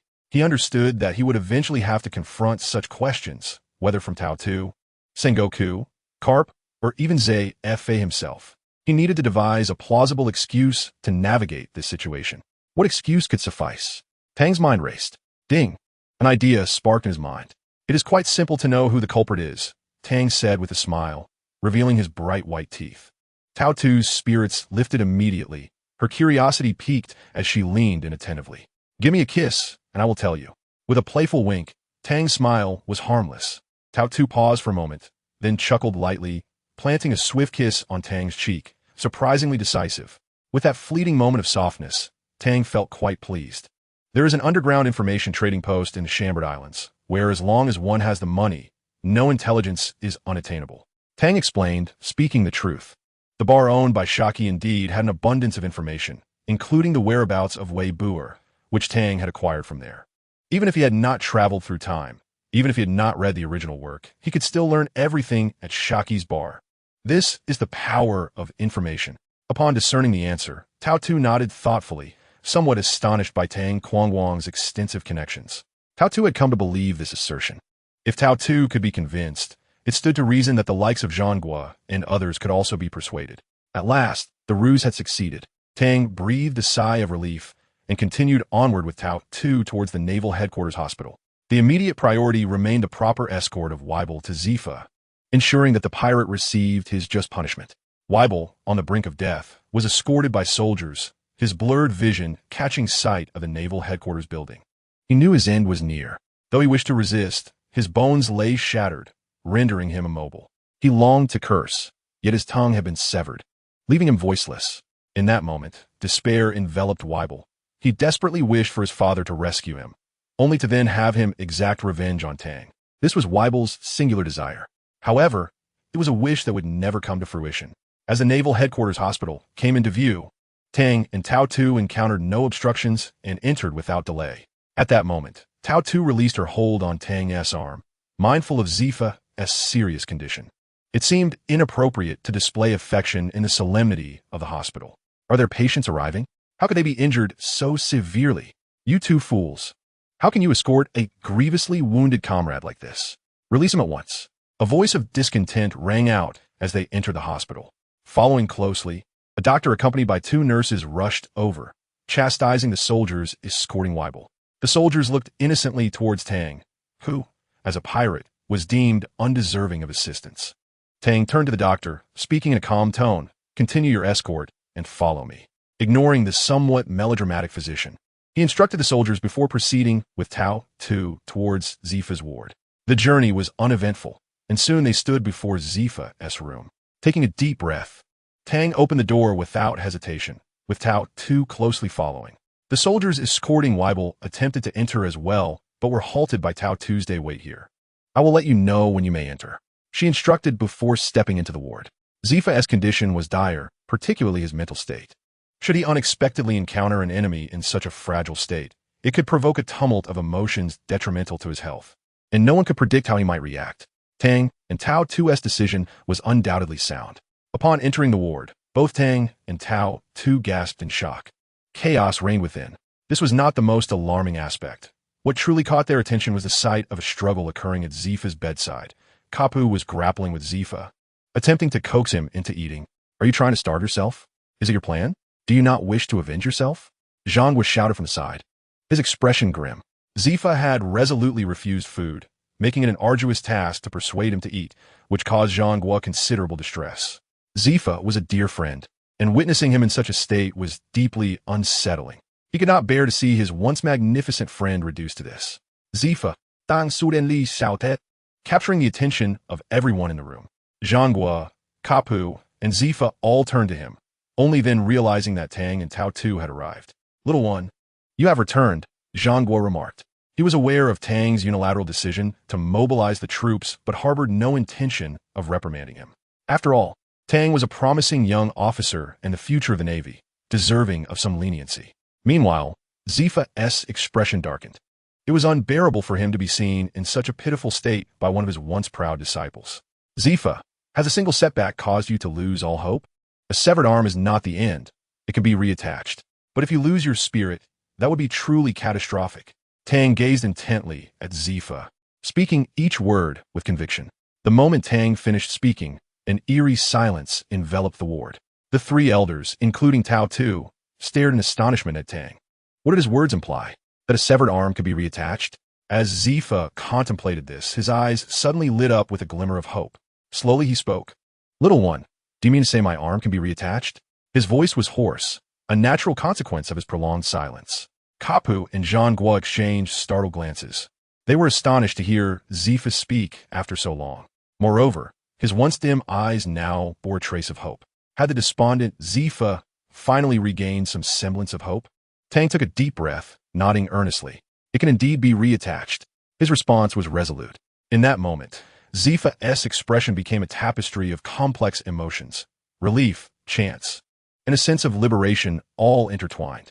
Tang envisioned a straightforward solution: find a robust individual, replicate his right arm, and attach it to Zifa. This would not only restore Zifa's arm, but potentially enhance his vitality and strength, elevating his prowess to new heights. After this incident, Zifa might even find fortune in misfortune. As Tang pondered this, he suddenly remembered that Weibel awaited his fate outside the ward. With a lick of his lips, he prepared to address the pressing matter at hand. During the Warring States period, both Zhang Guo and Ka Pu sensed that it was somewhat inappropriate to fixate on such a fine young man. To alleviate the awkwardness, Zhang Guo cleared his throat. "What is it, Juqi? Is there anything else you'd like to discuss?" "Ka Pu, and I will shoulder it for you." Zhang Guo suspected that Tang had caused more trouble. "Do you see me as someone who revels in mischief, old man? I'm not causing any trouble at this moment." Tang adjusted his forehead, realizing that his image in the eyes of these old men was rather unfavorable. This was unacceptable. In the Navy, these three individuals were the most formidable allies. Tang began contemplating whether he should find a partner for Zhang Guo and Ka Pu. Perhaps the two old men could find some solace together, and a mischievous smile crept across Tang's face. Suddenly, Zhang Guo and Ka Pu felt a chill run down their spines, an unsettling sensation enveloping them as they glanced at Tang, whose faint smile was discomforting. Love's iron fist. Ka Pu, a masochist at heart, sensed something was amiss with Tang's smile and, without a second thought, threw a punch. With a resounding thud, a large bump appeared on Tang's head, and his previously jovial expression took a complete 180-degree turn. After all, Ka Pu's iron fist was renowned for its might. "Kid, that mischievous grin of yours tells me you're hatching some wicked scheme. Let me teach you a lesson," Ka Pu remarked while picking his nose. "Old man, I won't let you off easily. I am determined to devour your donuts," Tang retorted, cradling the bump on his head. He had long understood that donuts were Ka Pu's lifeblood, having observed him for so long. Ka Pu was never without them. "What? You wish to snatch my donuts? Huh. Let us have a contest to see who can eat faster." Kapu challenged. Zhang Guo, noticing the conversation veering off course, quickly interjected to steer them back to the matter at hand. "Ahem, enough of your antics. You two are both rear admirals of the Navy headquarters. What kind of behavior is this? Let us focus on the serious matter. It's this kid's fault. I nearly forgot about the pressing issue. Speak up, Tang. Ka-Pu chimed in. Tang rubbed the bump on his head, still throbbing with pain, but it was time to address the real concern. Teacher ZFA. Please don't get agitated. Tang sought to prepare ZFA for what was to come. Speak on. I have weathered many storms, ZFA replied. All right, I'll get to the point. I have discovered who attacked the traineeship and gravely injured teacher ZFA, Tang announced. What? Ka-Pu and Zhangguo were taken aback. Simultaneously, ZFA's complexion fluctuated dramatically, paling as he registered the news. Witnessing his old comrade's reaction, Zhangguo and Ka-Pu became furious and pressed Tang for details. Tang, do not hesitate. Tell us who attacked the Navy's traineeship. Anyone who dares to offend the Navy headquarters, even the four emperors, must pay the price.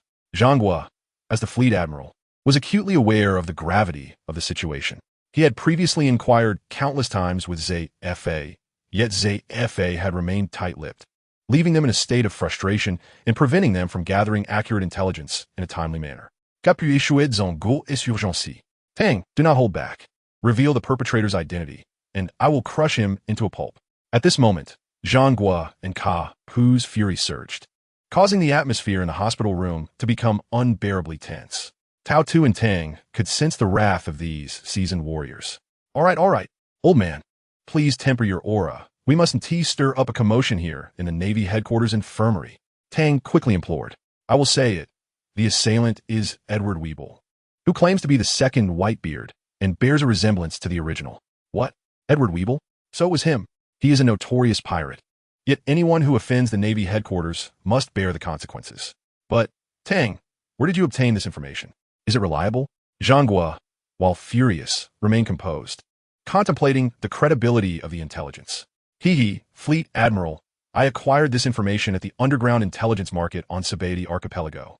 The news is absolutely credible. It is confirmed to be Edward Weeble, Tang asserted with unwavering confidence, compelling Zhangguo to believe him. This revelation ignited an explosion of anger from Zhangguo and Ka-Pu. Immediately summon all rear admirals to my office. I will mobilize a significant force to pursue him worldwide. Wait, Tang, what are you doing? Zhangguo was interrupted as Tang covered his mouth. Hold on, let me finish. The two old men, still full of vigor, had tempers flaring. You always taught me to remain calm in challenging situations, yet you two are the ones losing your composure. Dang Vima, speak your mind. Once you finish, I will launch the Navy's pursuit of Edward Weeble, Zhangguo insisted. How should I put it? I not only discovered that Edward Weeble attacked the trainee ship, but I also sought him out for revenge, Tang admitted, sheepishly rubbing his head. What? You reckless brat. You went alone to confront Edward Weeble? Are you out of your mind? Zhangguo and Ka-Pu exclaimed in unison. I'm Hades Tang. How could that clumsy giant Edward Weeble possibly be my match? If I were in danger, would I be here chatting with you two old men? Tang replied with a grin. You enjoy making us worry, don't you? You went to confront that notorious pirate without any support. I don't know how to reprimand you. Zhangguo lamented. For Zhangguo, Tang was like a son to him, having grown up in Marineford. He was regarded as the child of the Navy, raised under the watchful eyes of Ka-Pu, ZFA, and Zhangguo. For the sake of the Navy, Zhangguo had never fathered child. While Ka-Pu raised Tang in Marineford, Zhangguo treated him as his own son, and Tang had always clung to their formidable support. Within the Navy, regardless of the trouble Tang stirred, Zhangguo would always shield him. Now, hearing that Tang had gone alone to confront Edward Weeble sent Zhangguo into a state of heightened anxiety. Though Ka-Pu often appeared carefree, he shared Zhangguo's deep concern for Tang. His son, Monkey D. Dragon, had defected from the Navy and become the leader of the Revolutionary Army, the world government's most wanted criminal, labeled as the most heinous of offenders. After enduring the turmoil of having one grandson, Luffy, who aspired to join the Navy, only to be influenced by Shanks to dream of piracy, compounded with another grandson, Ace, who longed to sail as a pirate, Ka-Pu felt his head nearly explode. For Ka-Pu, ensuring the Navy's future with fresh blood was his fervent wish. Throughout his life at sea, he devoted himself to the Navy in the name of justice. Originally, Dorag was a rising star within the Navy, yet none could have anticipated his betrayal as he orchestrated the formation of the Revolutionary Army to combat the world government. He understood that had it not been for his eminent role within the Navy and the support of his old friends such as Zifa and Sengoku, the world government might have already dealt with the monkey family. In his moments of despair, when the realization dawned that his lifelong aspirations could not be fulfilled, the appearance of Tang proved to be a lifeline. When he first brought Tang to Marineford and witnessed the child's radiant smile, he comprehended that this boy represented the hope for his remaining years. During Tang's time at Marineford, Carp, with his unique form of affection, continuously nurtured Tang's development. Though his love often came in the form of a formidable fist, Tang understood that Carp's intentions were to secure a bright future for him. Among the current Navy, those of the rank of Admiral had all grown under the weight of Carp's iron fist, and now they stood as the backbone of the Navy, safeguarding tranquility across the seas. Sensing the concern from the two elderly men, Tang felt a profound warmth envelop him. Regaining his composure, Tang bellowed towards the door. "Bring him in." "Yes, General," came the immediate response from the Navy soldiers outside. The door swung open, revealing a squad of soldiers escorting a burly man inside. Upon seeing this individual, Zifa's aura shifted dramatically, and Sengoku and Carp quickly realized that this was Edward Weevil, the culprit responsible for Zifa's grave injuries. Weevil struggled to articulate words, his contorted face betraying his thoughts. "This oaf has been cursing along the way, truly believing I wouldn't dare to sever his tongue. Well, look at him now, rendered speechless," Tang remarked with a grin. Sengoku and the others were astounded. "Tang, how on earth did you find Edward Weevil? And how did you manage to defeat him? His power is considerable, and we have struggled to track him down for so long," Sengoku inquired, skepticism evident in his voice. "Well, I received word on Sabidi Archipelago that he had been spotted at Zou, so I went in search of him. To my surprise, Zou was incredibly elusive, but a fierce storm fortuitously brought me close to Zou, where I managed to capture this oaf," Tang explained, scratching his head. "All right, you found Edward Weevil. But how did you defeat him? Don't tell me you took him down directly. With your current strength, that would be a daunting task," Carp and Sengoku pressed, their concern palpable. This might be a bit embarrassing, but my first action upon reaching Zou wasn't to seek revenge on Edward Weevil. Instead, I secretly replicated an elephant. I thought it would take considerable effort to trick him, but after just a few words, he charged at me, and I had the elephant give him a good thump. He collapsed immediately, and I brought him back, though he protested the entire way. I had to sever his tongue to ensure he didn't cause any more trouble. Before he could continue boasting, Carp unexpectedly landed another punch on Tang's head, instantly causing a new bump to form. At that moment, Tang's head resembled a gourd, prompting Peach Rabbit nearby to burst into laughter. "I can't help it. Tang, your head is just too funny," she exclaimed. Tang felt a twinge of embarrassment, especially since Carp had already delivered 2 punches today, leaving him feeling humiliated. "Oh dear, this is in front of Peach Rabbit. Such humiliation could irreparably damage my esteemed image in the eyes of the girls. But what could I do against the old man? I suppose I must endure it." Before Tang could voice his grievances against Carp, Carp shouted, "You little rascal. You think you can just go off seeking revenge against a notorious pirate on your own? Have you grown wings? If it weren't for your luck this time, you might have sunk to the depths of the sea." Clearly, Tang's escapade had left Carp feeling apprehensive. Had it not been for the fortuitous encounter with the elephant and successfully replicating its power to confront Edward Weevil, the outcome could have been dire, and Carp shuddered to think of the consequences. "All right, old man, I acknowledge my mistake. I won't act so recklessly again," Tang conceded, though the future remained uncertain. Nevertheless, Tang had adapted and utilized the elephant's power to overcome Edward Weevil, marking a significant step in his growth and contributing greatly to the Navy. "Carp, do you have anything further to say?" Sengoku interjected to ease the tension between the old comrades. I'll let it slide this time, but if there's a next, you'll regret it." Now all eyes turned toward Zifa to see how he would deal with Edward Weevil. The atmosphere in the infirmary grew heavy, the only sound being Weevil's whimpering. After a lengthy silence, Zifa finally spoke, "Since the decision rests with me, I believe it is best to imprison him in the deep-sea prison. That is where he truly belongs." "No," Sengoku and Tang exclaimed in unison. "Zifa, you cannot be unaware of the profound impact the recent attack on the trainee ship has had within the Navy. As the chief instructor, you cannot afford to show leniency at this moment. Edward Weevil must pay for his actions. Only through his execution can we restore the morale of the Navy. I will not let him escape to impel down," Sengoku insisted. Indeed, the old man is correct. The recent attack on the trainee ship has sown doubt within the Navy, and at this critical juncture, we must deliver a decisive blow to villains like Edward Weevil. "Zifa, you cannot let him go so easily," Tang echoed Sengoku's sentiments. Carp added, "Zifa, heed my words. The ramifications of this incident are too severe, even if you claim not to kill in this crucial moment. We cannot afford to act as we once did. Edward Weevil must be executed. Faced with the unanimous dissent, Zifa felt a pang of regret. Having served in the Navy for so many years, he understood the gravity of the attack on the trainee ship and its repercussions on the morale of the Navy. Normally, such a heinous criminal would warrant immediate execution. Yet after years of apprehending pirates at sea, he had never been one to endorse total annihilation. Though he felt compelled to take a decisive action, his ingrained habits fought against such instincts. Even so, I stand by my conviction. Imprison him and impel down. Zifa resolutely maintained his stance. Alas, ZFA, your stubbornness remains unchanged after all these years. Never mind, I shall not press you further. Carp sighed and spoke, as he and ZFA had been longtime friends. Observing his old companion's obstinacy, there was little more to be said. However, Sengoku is not to be underestimated.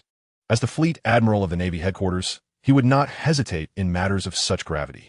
Though he is a friend of ZFA, this transcends mere personal relations. For the sake of the Navy, he must take a stand. I disagree. I am the admiral, and must conduct affairs with due diligence. Edward Weeble's attack on the training ship is a provocation against the Navy headquarters, and I shall not let him go unpunished. Sengoku declared with unwavering resolve. Why ask me then? If you intend to act, do as you wish. I have no power to stop you, so proceed without regard for me. ZFA's temper flared. As the tension escalated between the two formidable figures, Tang swiftly made a decision, drawing his black blade yi and rushing toward Edward Weeble, raising the weapon high. Sengoku and his companions sensed the unfolding situation and turned in unison, exclaiming, Tang, what do you intend to do? Halt this at once. In the face of Edward Weeble's pleading gaze, Tang did not hesitate, bringing his blade down in a decisive strike.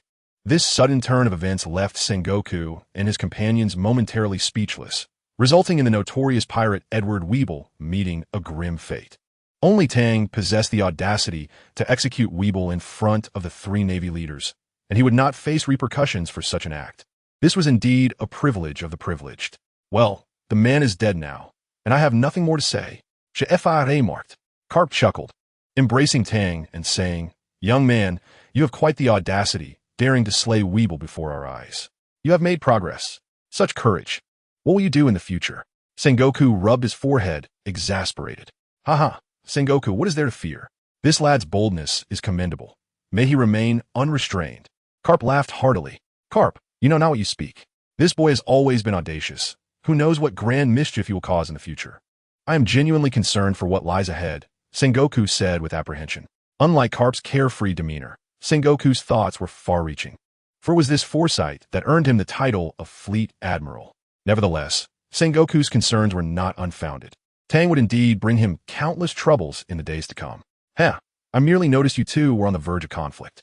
Since this foolish giant was destined to die anyway, sending him off now is no different from executing him later. It saves us the trouble of letting him disturb our peace. Tang defended himself. Enough. You always have a rationale for your actions. Today, consider this a balancing act. Without further orders, do not act so rashly again. Sengoku sighed in resignation. Very well, old man. I promise you, I will never act so recklessly again. Upon seeing the faint smile on Tang's face, Sengoku realized the young man was merely using soft words to placate him, which left Sengoku seething with frustration. The crux of the matter was that Sengoku had no real recourse against him. After all, it was absurd to reprimand Tang for the actions of a pirate.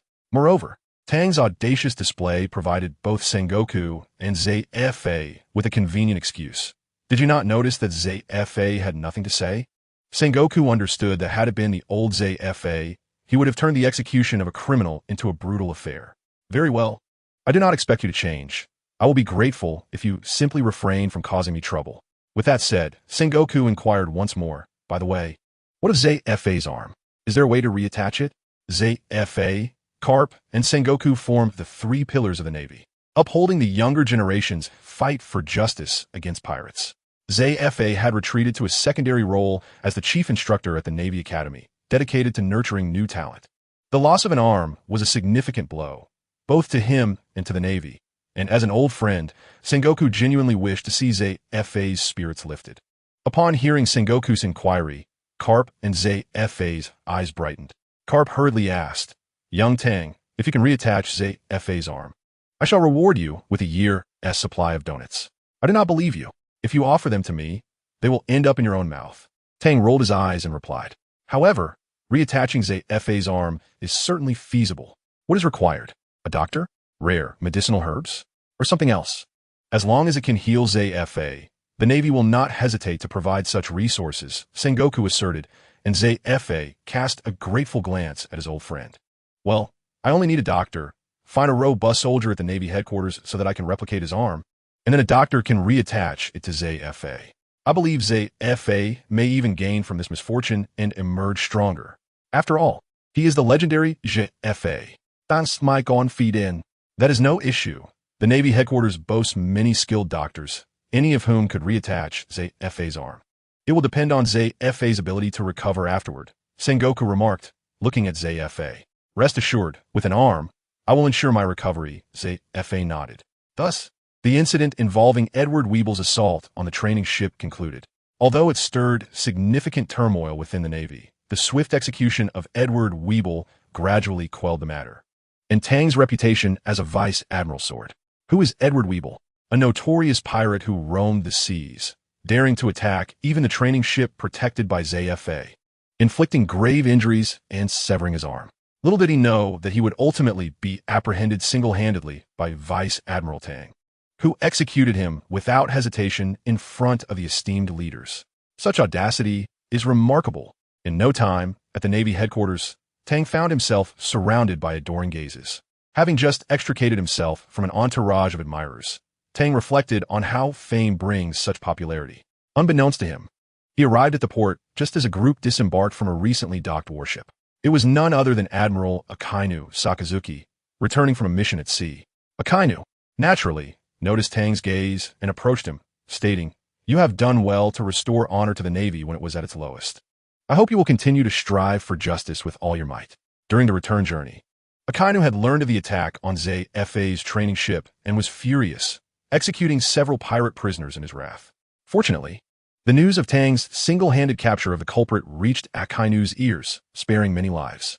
Receiving praise from the current admiral was undoubtedly a great honor at the Navy headquarters. Yet Tang was not particularly fond of Akainu, primarily due to his steadfast belief in absolute justice. He viewed anyone who obstructed his vision of justice as an enemy. And with his formidable strength, he was a truly terrifying figure. Well, how should I put it? I still appreciate your commendation. Tang understood the principle of not striking a smiling face. After Akainu departed, the invisible pressure he exerted dissipated, prompting Tang to murmur, "He truly is a fearsome individual." This brief interlude quickly spread throughout the naval headquarters. The soldiers admired Tang for receiving praise from Admiral Sakazuki, as such opportunities are exceedingly rare. Finally, Sengoku found a suitable individual among the soldiers, prompting an immediate notification to Tang, who at that moment was in the company of Peach Rabbit. "Tang, you are so impressive. Why don't you aim for the rank of Rear Admiral?" Peach Rabbit snuggled against Tang, savoring the faint fragrance emanating from her. Tang felt as though he might ascend to the heavens. At that moment, the officer interrupted. "Major General Tang, Marshal Sengoku has urgent business with you. Please proceed to the Marshal's office at once."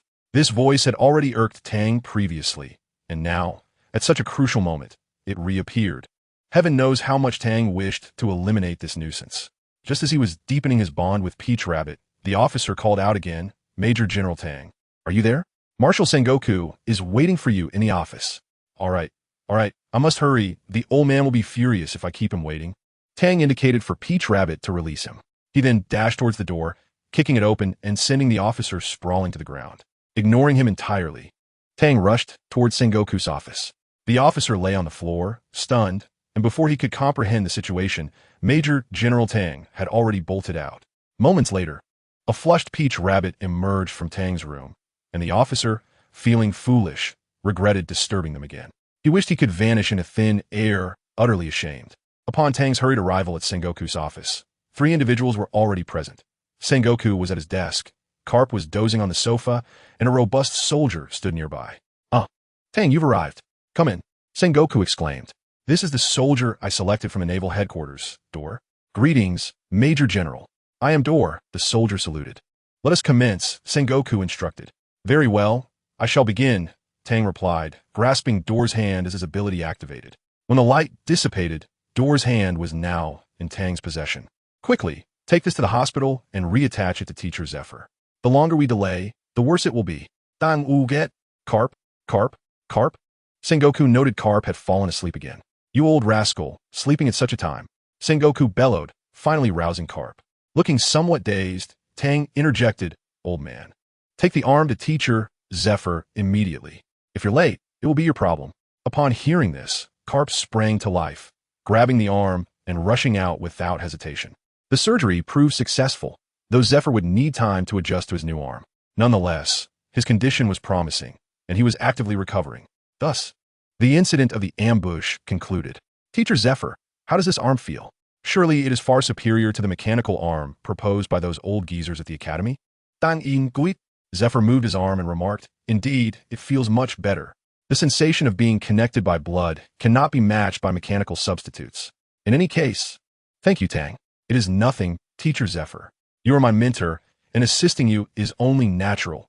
No need for thanks, Tang replied. The incident involving the naval cadet gradually faded from public attention, allowing the naval headquarters to refocus on its battles against pirates. In the marshal's office at the naval headquarters, a routine meeting was underway. All naval leaders, except those assigned to external missions, were present. This meeting is concluded.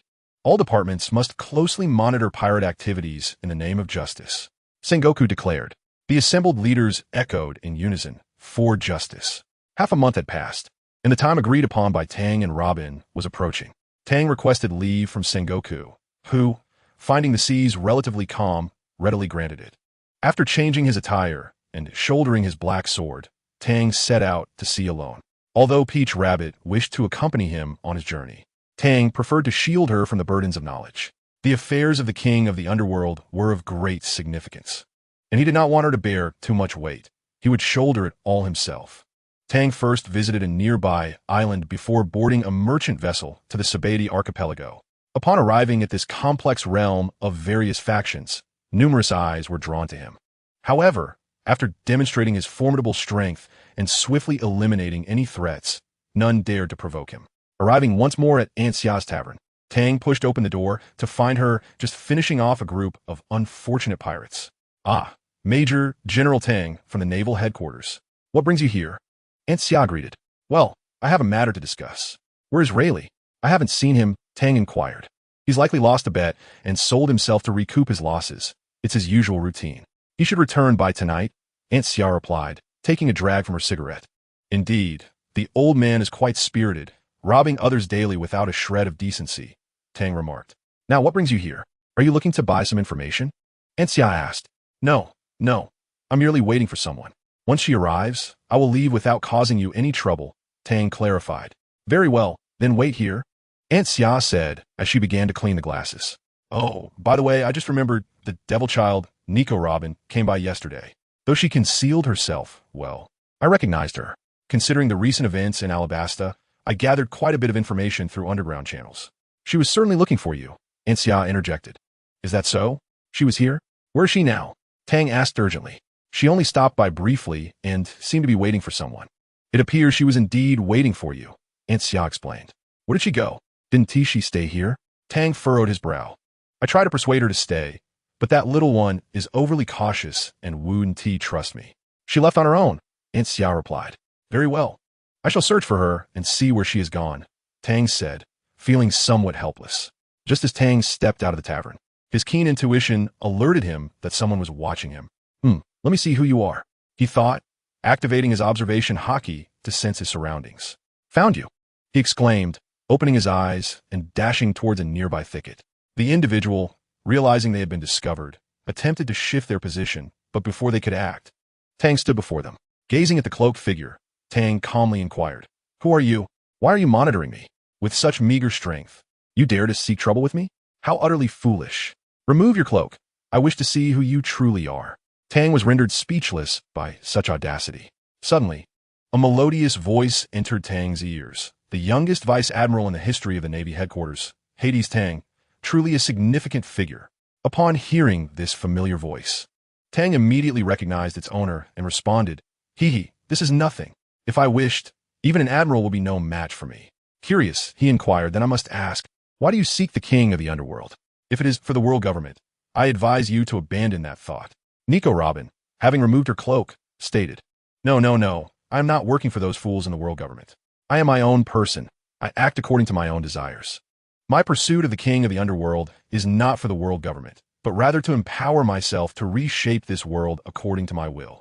With such a formidable weapon in my possession, my chances of success would be greatly enhanced. Tang asserted resolutely. I care not for your intentions. What are the truth behind the blank century? With that, I will provide you the precise location of the king of the underworld. Nico Robin declared. Very well. I shall share with you, Tang replied, employing his observation haki to sense the surroundings, ensuring no one else was present in the woods before continuing. The world government has made every effort to conceal the history of that century. Even a fool can see that it is undoubtedly a blemish on their reputation. These are mere speculations I have made, but what I seek is precise intelligence. So please continue. Nico Robin urged. The world knows that 800 years ago, the world government was established by the royal families of 20 nations. Eventually, these families relocated to Mariehua at the top of the red line, and their descendants are the celestial dragons we know today. When we consider the current tyranny of the celestial dragons, it becomes evident that their ancestors were far from ordinary. The sudden rise of the world government was itself abnormal. Although initially weak, they acquired the ancient weapon Pluton, whose power demands a sanguine tribute. The more blood that is shed, the stronger Pluton becomes. To unify the world, the 5 elders orchestrated a massacre. The more lives claimed, the more potent Pluton grew, thus expanding the influence of the world government, as more nations joined, which in turn enhanced Pluton's might. This vicious cycle ultimately led to the world government's dominance over the world, with nearly all nations, barring a select few, succumbing to their rule, thereby creating the present global landscape. In their attempt to obscure the bloody truth behind their rise, the 5 elders obliterated the history of that century. However, they could not destroy the original texts, which is why the world government is so sensitive about them. This is also the reason for the tragedy that befell O'Hara. Robin was left speechless, her mind swirling with the revelations. After a moment to compose herself, she asked, How can you be so certain? Is this truly the case? Well, think about it. Why does the world government fear anyone who can comprehend the original texts? If they had done nothing during that blank century, why go to such lengths to prohibit any individual or institution from studying them? There must have been unspeakable darkness during that time, a darkness that includes the massacre. The 5 elders' sensitivity towards the original texts is precisely why the Buster Call was issued against O'Hara. Tang spoke slow. Robin understood that even if Tang's assertions were not entirely factual, they were likely close to the truth. The world government must have committed acts during that century that could not be revealed to the common populace. If exposed, such actions would pose a direct threat to their rule. Perhaps it was this very reason that led to the destruction of her homeland, causing her emotions to plummet. Although I am part of the Navy, I cannot overlook the actions of the world government, especially those old men of the 5 elders. At 17, I'm still no match for them. Otherwise, I would turn Mariehua upside down. Thanks, go. Robin, regaining her composure, remarked, I'm a businesswoman. Since you have provided me what I desire, I too shall offer you appropriate compensation. Hearing this, Tang's eyes lit up, betraying his unrestrained desire for Pluton. During my flight, I continuously gathered intelligence, and then Crocodile sought me out, leading to a transaction between us. Otherwise, I would not have come to Alabasta directly to find you, he continued. This transaction involved him offering me protection while I awaited his discovery of the original texts in Alabasta, which he would interpret to locate the ancient weapon, Pluton. Crocodile was aware of my ability to read the original texts. Under his protection, I indeed uncovered the whereabouts of Pluton. However, I concealed this information from him. Such a powerful weapon cannot fall into the hands of someone as ambitious as Crocodile, for it would only serve to enhance his power, Robin explained. And where is Pluton? Tang pressed once more. Taking a deep breath to steady herself, Robin glanced around apprehensively before leaning closer to Tang and whispering, according to the original texts.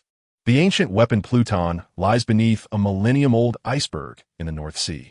Due to the frigid climate, the ancients concealed Pluton there, allowing it to remain preserved until now. Legend has it that Pluton can obliterate an entire island with a single shot, as stated in the original texts. I implore you to prevent it from resurfacing. Such power, if mishandled, could spell doom for the world. Though Robin felt it was futile to advise Tang against revealing Pluton, she felt compelled to do so, even if it bore little fruit. Tang, however, was resolute in his own convictions. Possessing Pluton, a superweapon, would render him invincible, enabling him to conquer the world with ease. The five elders? They could be dismissed. The celestial dragons? They would be eradicated. The four emperors? They would be toppled. Thus, Tang was determined to obtain Pluton. I am well aware of Pluton's might, but rest assured, my intention is merely to augment my strength. I have no ambition to dominate the world, Tang stated. Understanding the gravity of his words, Robin recognized Tang's unwavering resolve to acquire Pluton, while she felt an inexplicable trust in him. Her cautious nature over the years kept her sufficiently distant from the Navy. With the knowledge of Pluton's location now in Tang's possession, Robin felt she had little else to say. Furthermore, Tang's formidable power left her without recourse. All she could hope for was that he would adhere to his own words and refrain from inciting global turmoil. Hey, Robin, where do you plan to go next? You surely cannot remain in Alabasta any longer after your ruckus. Tang inquired. Indeed, after your disturbance, I have lost my footing in Alabasta, Robin responded, casually tossing her hair. Tang understood that beneath Nico Robin's seemingly strong exterior lay a vulnerable heart. Branded as the demon child by the world government from a young age, she had been relentlessly pursued. Robin has cultivated an independent and resilient character, yet she still yearns for someone's care, as evidenced by the events on Judicial Island in the original work. Tang wishes to extend a gesture of concern towards her, especially since it was he who escalated matters in Alabasta to such a degree that she could not return. Do you not desire to witness the legendary king of the underworld with your own eyes? After all, it is a mythical entity, and I cannot believe you are indifferent to seeing it firsthand. Since you currently lack a place to stay, rather than evading the world government's pursuit, it will be more prudent to accompany me to the North Sea. With my presence, I can at least manage the Navy side of things, Tang remarked. Tang genuinely admires Robin, the alluring woman, and he sees this North Sea journey as an opportunity to strengthen their bond and win her heart. He is quite confident in his appearance. After all, he would not be so popular among the women at Navy headquarters otherwise. In terms of strength, Tang possesses an enviable prowess, having achieved the rank of Rear Admiral at such a young age, marking him as a true genius within the Navy. Oh, you? A Rear Admiral. If the world government were to discover you providing me refuge instead of apprehending me immediately, would you not fear their retribution? Robin replied with a smile. To this, Tang responded nonchalantly. What is the world government to me? I stride confidently within the Navy. Even if they wish to deal with me, they must think twice. Moreover, with the king of the underworld in my possession, what is there to fear from the world government? Should they provoke me, they shall not fare well either. How about joining me on this expedition to the North Sea? After careful consideration, Robin decided to embark on this journey, as she had nowhere else to go. Accompanying a formidable Rear Admiral to seek the king of the underworld would not only provide her with protection, but also allow her to witness the ancient weapon documented in history. Very well, I shall go. I wish to experience true history, Robin declared. Tang smiled, and Robin then noticed how charming the youthful Rear Admiral appeared when he smiled, leaving her momentarily entranced. After a while, she regained her composure, her cheeks flushed, and thus Tang led Robin on their journey to the North Sea. The North Sea, known for being the coldest of the four seas, is home to individuals known for their fierce demeanor. When discussing the North Sea, one cannot overlook the royal Vinsmoke family, who reign over its vast expanse. In the North Sea, the only faction one must not offend is the Vinsmoke family, not merely due to their royal status, but because of their formidable military might. The Germa army stands as one of the few powerful forces in the pirate world. While the Germa army may not boast the largest numbers, their quality and strength are undeniably formidable. Otherwise, the Vinsmoke family could not have marked the North Sea with their insignia, and they're also a significant power within the underworld, known as the Family of Assassins. When mentioning the Germa army, one must also consider the current head of the Vinsmoke family, King Vinsmoke Judge, a man who has long advocated for strengthening himself through technology. Initially, he collaborated with Vegapunk on life creation research, but when Vegapunk accepted an invitation from the world government, Judge chose to return to his homeland to continue his studies in secrecy. Through his obsessive research, he ultimately made progress, using advanced technology to bestow powerful genes upon his 5 children, aspiring to mold them into formidable warriors. Except for Sanji, the rest of Judge's offspring became the warriors he envisioned. With the continuous maturation of technology, the Vinsmoke family flourished, armed with high-tech weaponry, Judge continuously produced his army, giving rise to Germa 66. This was a force truly equipped with advanced technology, and due to Judge S' ability to mass-produce his troops, he brainwashed them, rendering this army immensely powerful and loyal to him, which is why the Vinsmoke family stands unyielding in the North Sea. The Germa Kingdom is a member of the world government, meaning the Navy has a presence in the North Sea. However, due to the existence of the Germa 66, the Navy's influence here is notably diminished compared to the other three seas, a reality that cannot be avoided given the formidable strength of Germa 66. Tang's mission in the North Sea is likely to be less free than in the other seas, and his objective is to seize the ancient weapon, the King of the Underworld, which is clearly a direct affront to the Vinsmoke family. The King of the Underworld rests within my territory. It is mine. You wish to take my treasure from my home? Do you seek a confrontation with me? Nevertheless, the Vinsmoke family has never feared anyone in the North Sea. Tang understood the combat capabilities of the Germa army, but believed that dealing with these brainwashed, modified humans would be straightforward. The strategy would be to capture the leader and dismantle the Vinsmoke family directly. After constantly altering their approach, Tang and Robin stealthily arrived in the North Sea. He was exceedingly cautious about this expedition, knowing that if he were to locate the King of the Underworld, he might not be able to retain it. The intelligence network of the world government is formidable, and Tang took great care to ensure that no one was tailing him and Robin before feeling secure enough to enter the North Sea. It is indeed quite cold here, Tang remarked, wrapped in his plush coat. Indeed, the North Sea is perpetually frigid. The King of the Underworld's presence here surely has special significance, Robin responded, exhaling visibly in the chilly air. How do you intend to acquire the King of the Underworld? You must realize that its emergence will create quite a stir, drawing the attention of surrounding factions. It is not that I distrust you, but if too many covet the king, you may find it challenging to handle. Should we attract the attention of the world government, we would be in dire straits. Robin expressed her concerns earnestly. Tang acknowledged the wisdom in Robin's words, recognizing the truth in what this bespectacled and warmly clad woman articulated. The appearance of the King of the Underworld would indeed be tumultuous, and he feared he might not be able to manage it. Furthermore, this was the territory of the Vinsmoke family, and given their reverence for martial strength, they would certainly not allow him to take the king without a fight. He needed to contemplate his course of action carefully. Robin continued, "You still do not wish for the King of the Underworld to resurface.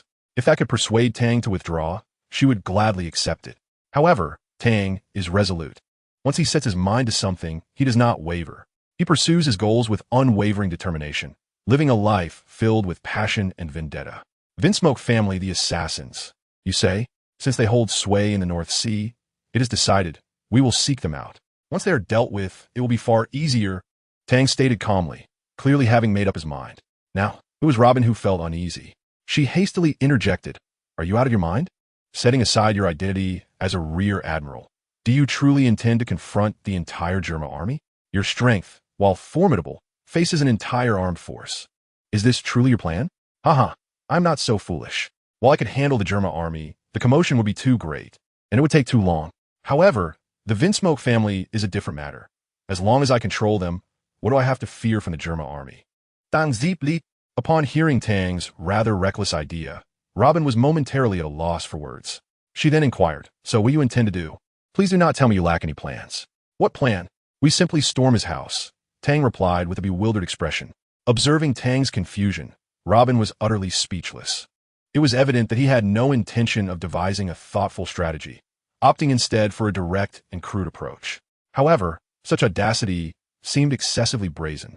Indeed, Tang was determined to vanquish the Vinsmoke family with overwhelming force, compelling them to submit to his will. He harbored immense envy for the Vinsmoke army and believed that acquiring the Germa 66 army was essential for his future endeavors.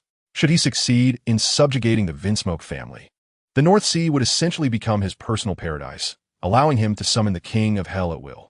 The Vinsmoke family, under the leadership of Vinsmoke Judge, had relinquished their territorial claims on land to enhance their control over the North Sea through the highly mobile Germa 66 army.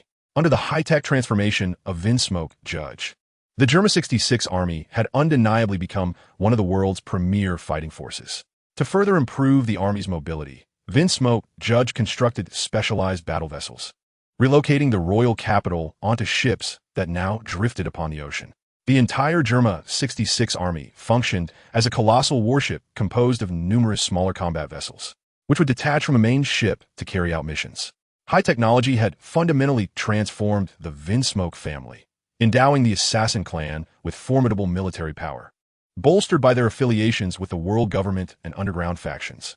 In the North Sea, even the Navy had to regard the Germa army with deference. Thus, pirates hailing from the North Sea were invariably formidable, for otherwise they would have been annihilated by the Germa army. Were it not for the King of Hell's significant plans for Tang's future, he would not have ventured into the North Sea.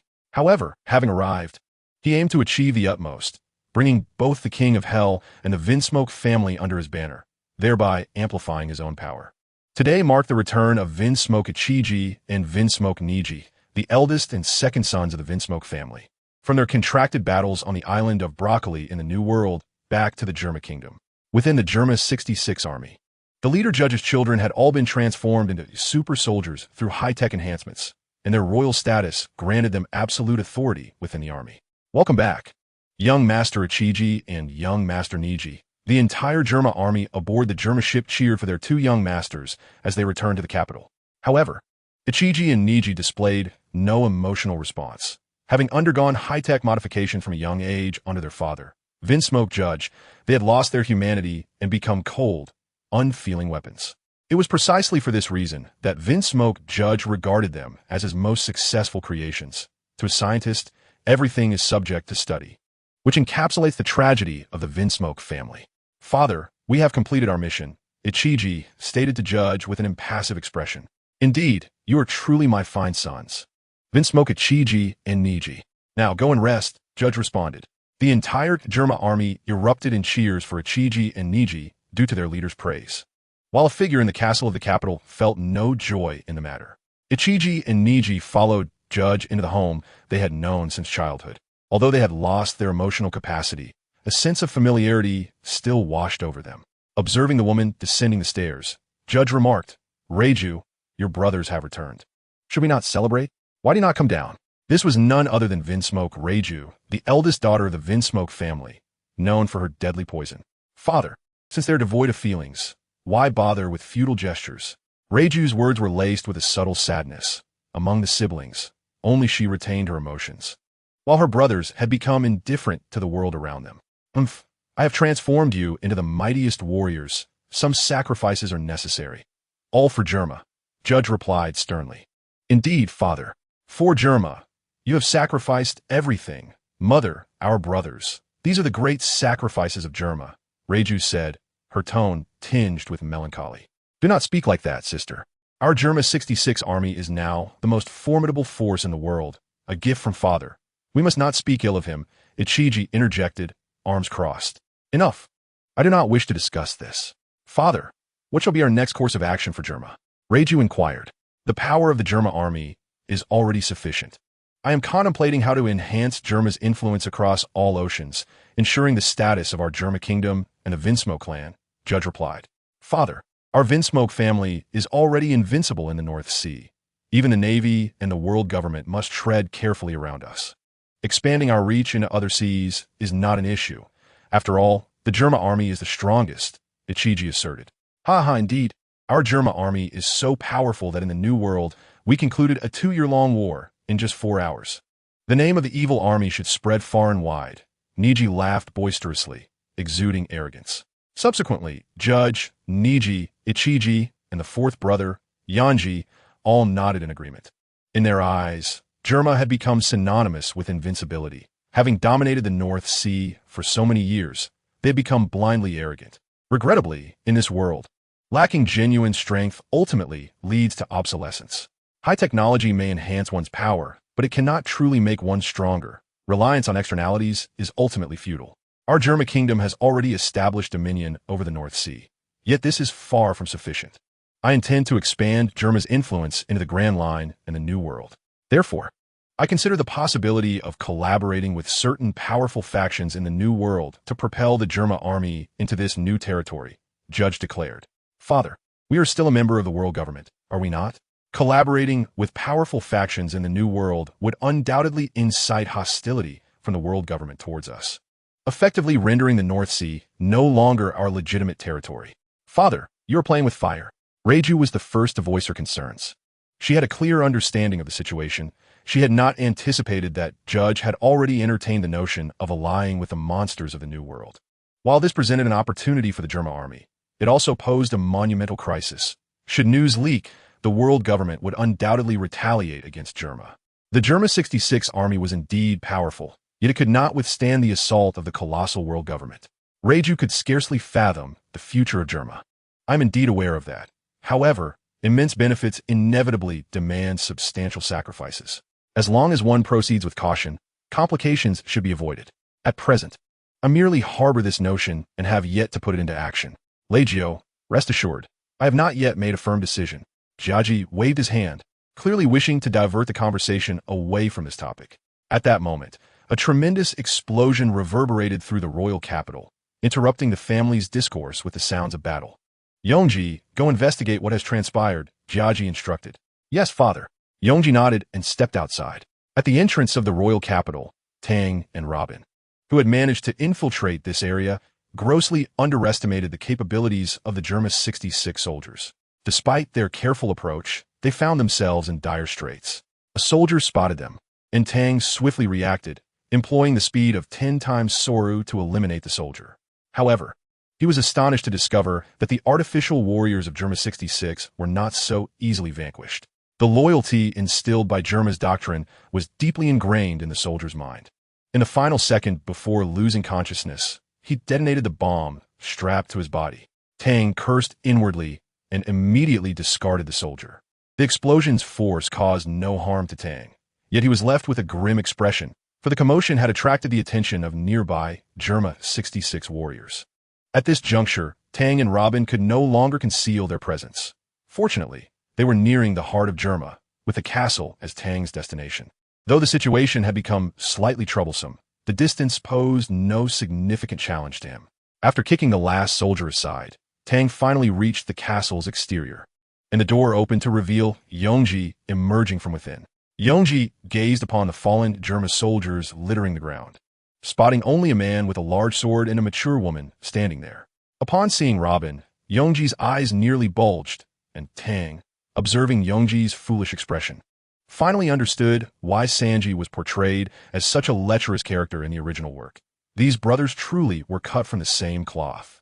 However, Yongji quickly regained his composure and shouted, "Who are you? How dare you intrude upon the Germa army? I am but an unknown individual, here for a modest purpose, to make the Vinsmoke family heed my commands from this moment forth," Tang unabashedly declared. "Ha ha, surely my ears deceive me. Has someone dared to utter such words against the Vinsmoke family in the North Sea? How utterly ludicrous!" Before Yongji could respond, Iji, who had just emerged from the castle, interjected. It turned out that Jiaji, upon hearing the cessation of gunfire, felt uneasy and had come out with several of his children to ascertain the situation. Upon hearing Tang's declaration, Jiaji's expression darkened. After many years in the North Sea, he had never encountered such audacious words. Coldly, he remarked, "Young man, while ambition is commendable, overestimating oneself is unwise. Let's see if your bravado holds any merit. Come forth, and let me witness your strength. Yongji, you go. Let him see the might of the Germa army and understand the consequences of provoking the Vinsmoke family." Jiaji commanded with a frigid demeanor. "Yes, father." Yongji complied and bellowed. Explosive flying kick. Yongji's high-tech battle boots propelled him swiftly toward Tang, merging technology and martial skill in an impressive display. Tenfold Soru, Dangzhou. And to the astonishment of the onlookers, he effortlessly shattered Yongji's battle boot with a kick, sending him hurtling backward. If this is your strength, then submission is your only option. Having dispatched Yongji with ease, Tang remained unfazed. Jiaji's countenance darkened, realizing that Yongji had been so easily defeated. This young man, despite his apparent youth, was indeed formidable. Iji, Niji, join me, Jiaji commanded, charging forward with his battle spear. Iji and Niji, though surprised that their father would personally engage in combat and summon them for assistance, wasted no time in following suit to assault Tang alongside Jiaji. The battle spear danced through the air as Jiaji unleashed powerful and swift attacks upon Tang. Unfortunately for him, his strikes failed to inflict any damage. Meanwhile, Iji and Niji maneuvered behind Tang to launch their assault. Electromagnetic fragmentation.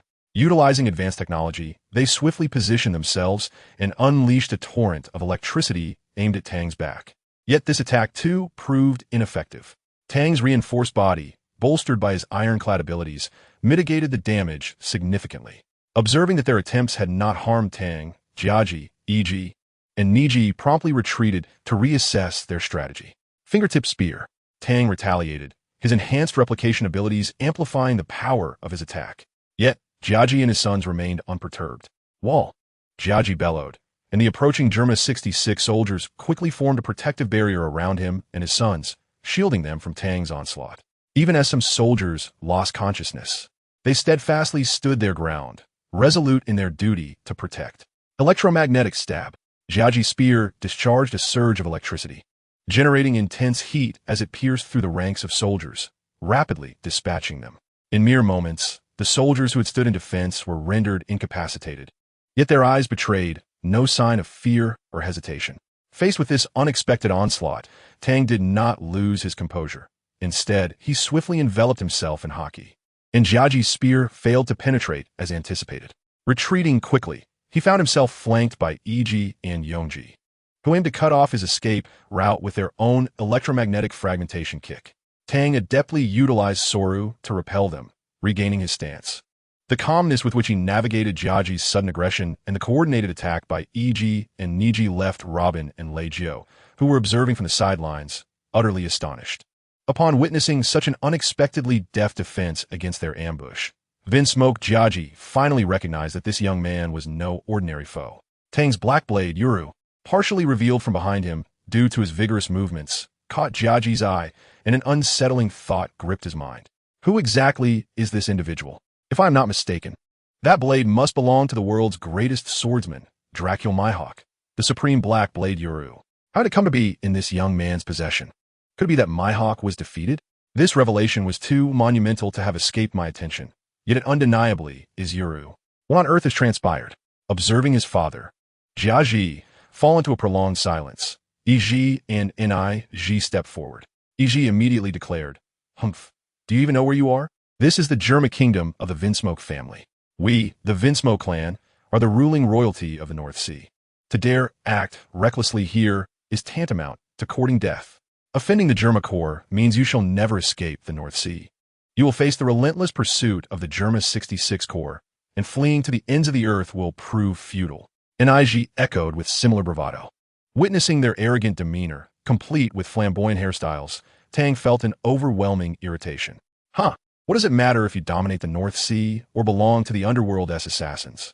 I have easily breached your stronghold, and you can do nothing to me. Go ahead and reveal your tricks, Tang said, his expression dripping with disdain. Having been raised in arrogance, Iji and Nij were incensed by Tang's mockery. Their teeth clenched in frustration. However, they dared not confront him directly, well aware that they had merely assisted their father in his assault and had failed to subdue Tang. They did not believe they could match Jiaji's strength in tandem. After a brief pause, Jiaji remained silent, and the two brothers merely exchanged words, refraining from advancing. Though they had other options. Germa core soldiers, assemble. Yizei commandit. No sooner had he spoken than soldiers from the Germa 66 Corps emerged from all directions, encircling Tang with their disciplined formations, a clear testament to the Corps' stringent military discipline. Tang, witnessing this display, recognized the formidable strength of the Germa Corps. However, he understood that they were merely proficient soldiers, not formidable warriors. To confront him, they would need more than sheer numbers. They required a true powerhouse. Father, you must realize this individual's strength far exceeds what we have witnessed. Must the Vinsmoke family truly make an enemy of him? Iji and Nij should cease their actions immediately, or the Vinsmoke family may find itself in peril. Leggio interjected urgently. Be patient. I wish to observe further. The honor of the Vinsmoke family cannot be tarnished without consequence. He must understand that we are not to be trifled with. We must test our mettle against him. Jiaji waved dismissively. It is not too late to beg for mercy. Otherwise, when the soldiers of the Germa 66 Corps have finished you, you will have no chance to utter a word. Iji proclaimed arrogantly. No need to plead. I shall accept whatever comes. Tang replied with a smile.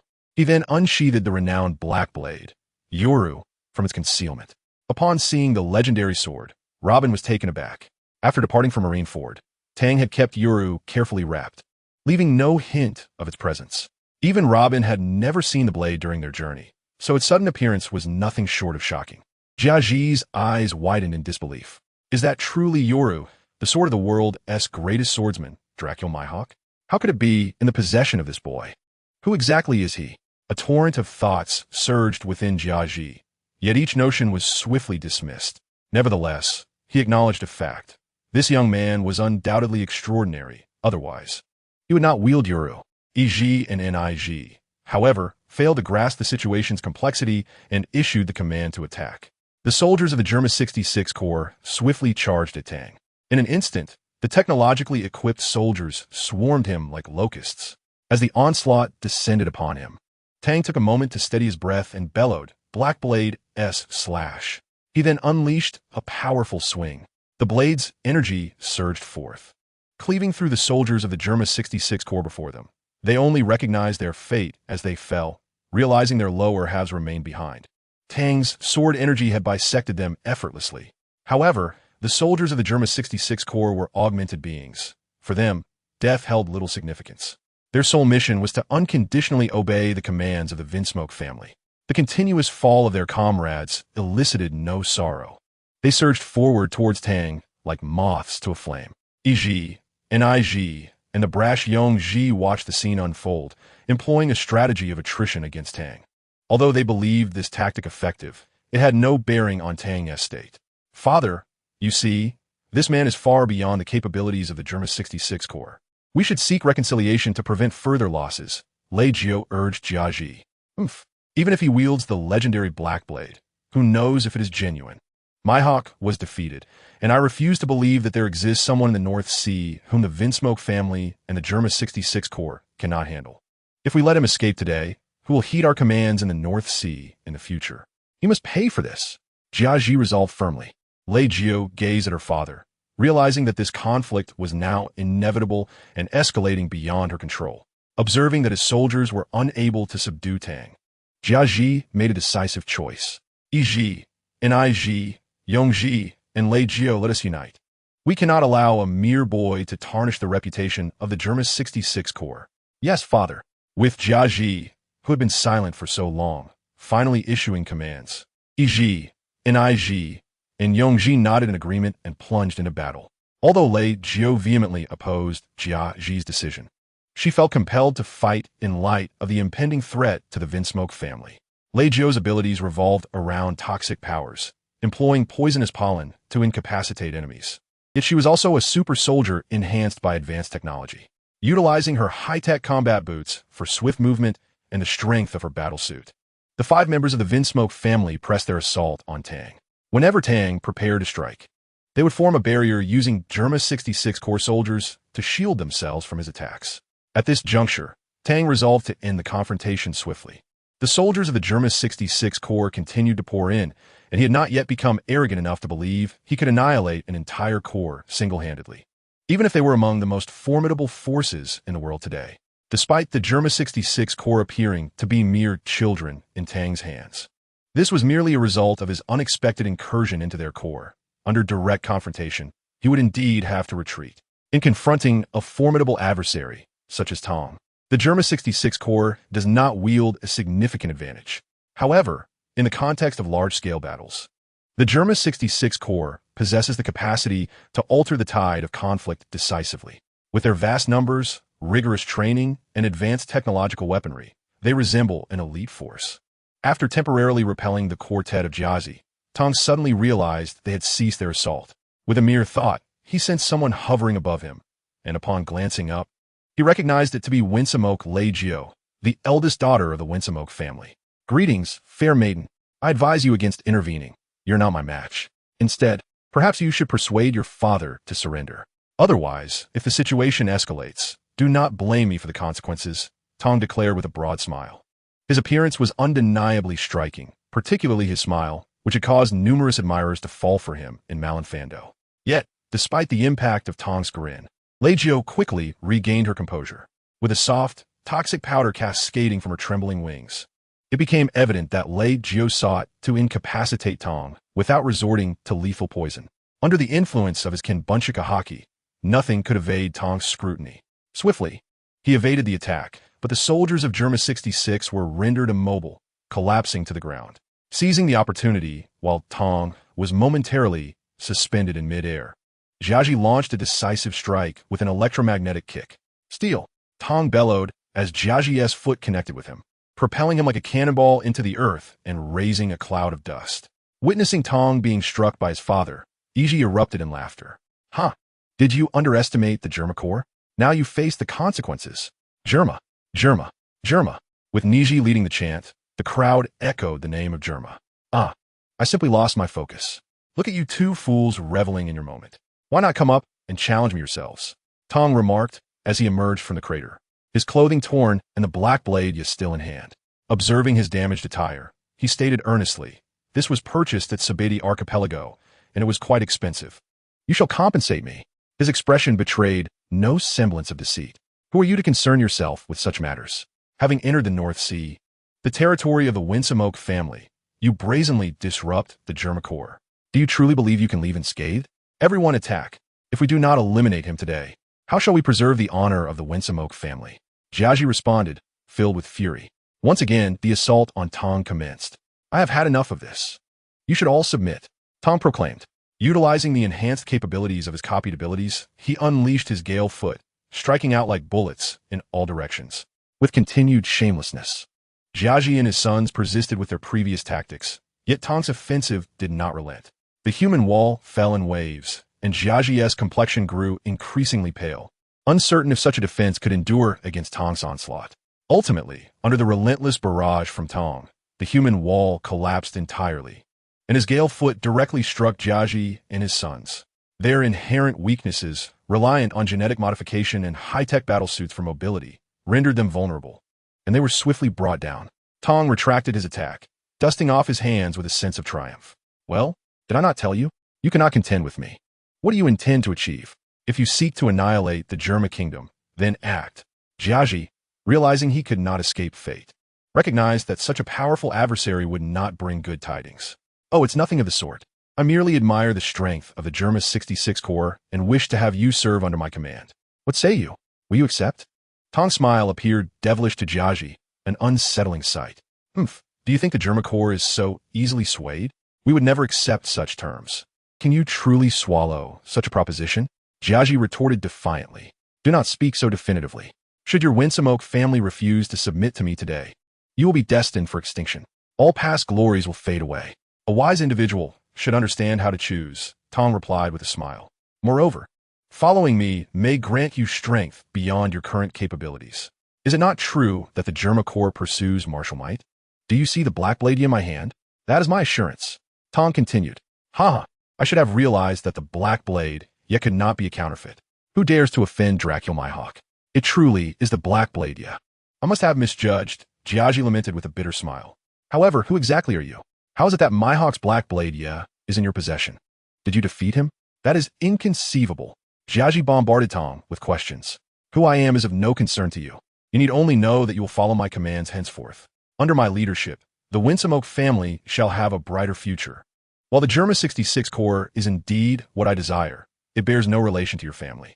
Should you refuse, I will annihilate the Winsome Oak family and seize the Germa 66 Corps, Tong asserted. That is impossible. Without me, you cannot command the Germa 66 Corps. They will only heed the orders of the Winsome Oak family. You will never be able to control them. Jiaji scoffed. If you do not believe me, I shall demonstrate. Tong declared, and with a flash of light, a Germa 66 soldier materialized beside him. Jiaji was left astounded, and Tong casually remarked, Now, do you believe? Without your 527, I still possess the Germa 66. Now tell me, will the Winsome Oak family submit to me, or shall you face annihilation? As he spoke, an overwhelming aura of menace emanated from Tong. Seeing Jiaji hesitating, Tong pressed the black blade against Iji's throat. Make your decisions swiftly. My patience is waning. Tong understood that for someone as cunning as Jiaji, bringing him to a point of no return was the optimal strategy. He believed Jiaji would ultimately make the right choice. For losing everything was an intolerable fate for an ambitious individual.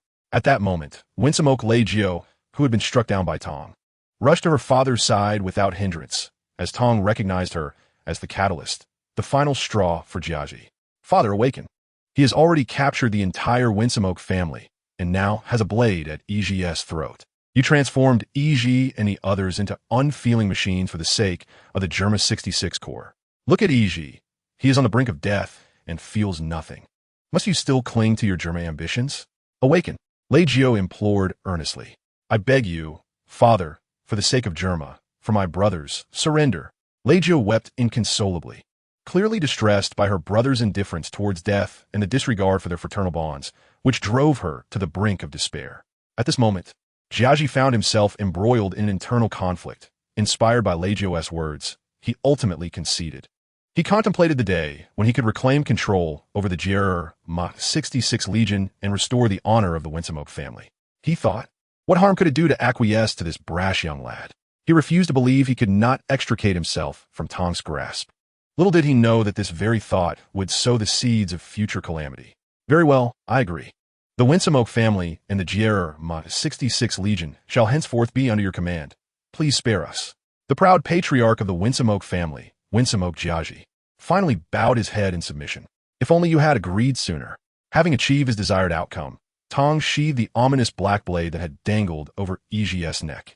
You will come to appreciate today's decision. Opposing me will undoubtedly lead to dire consequences, Tong declared.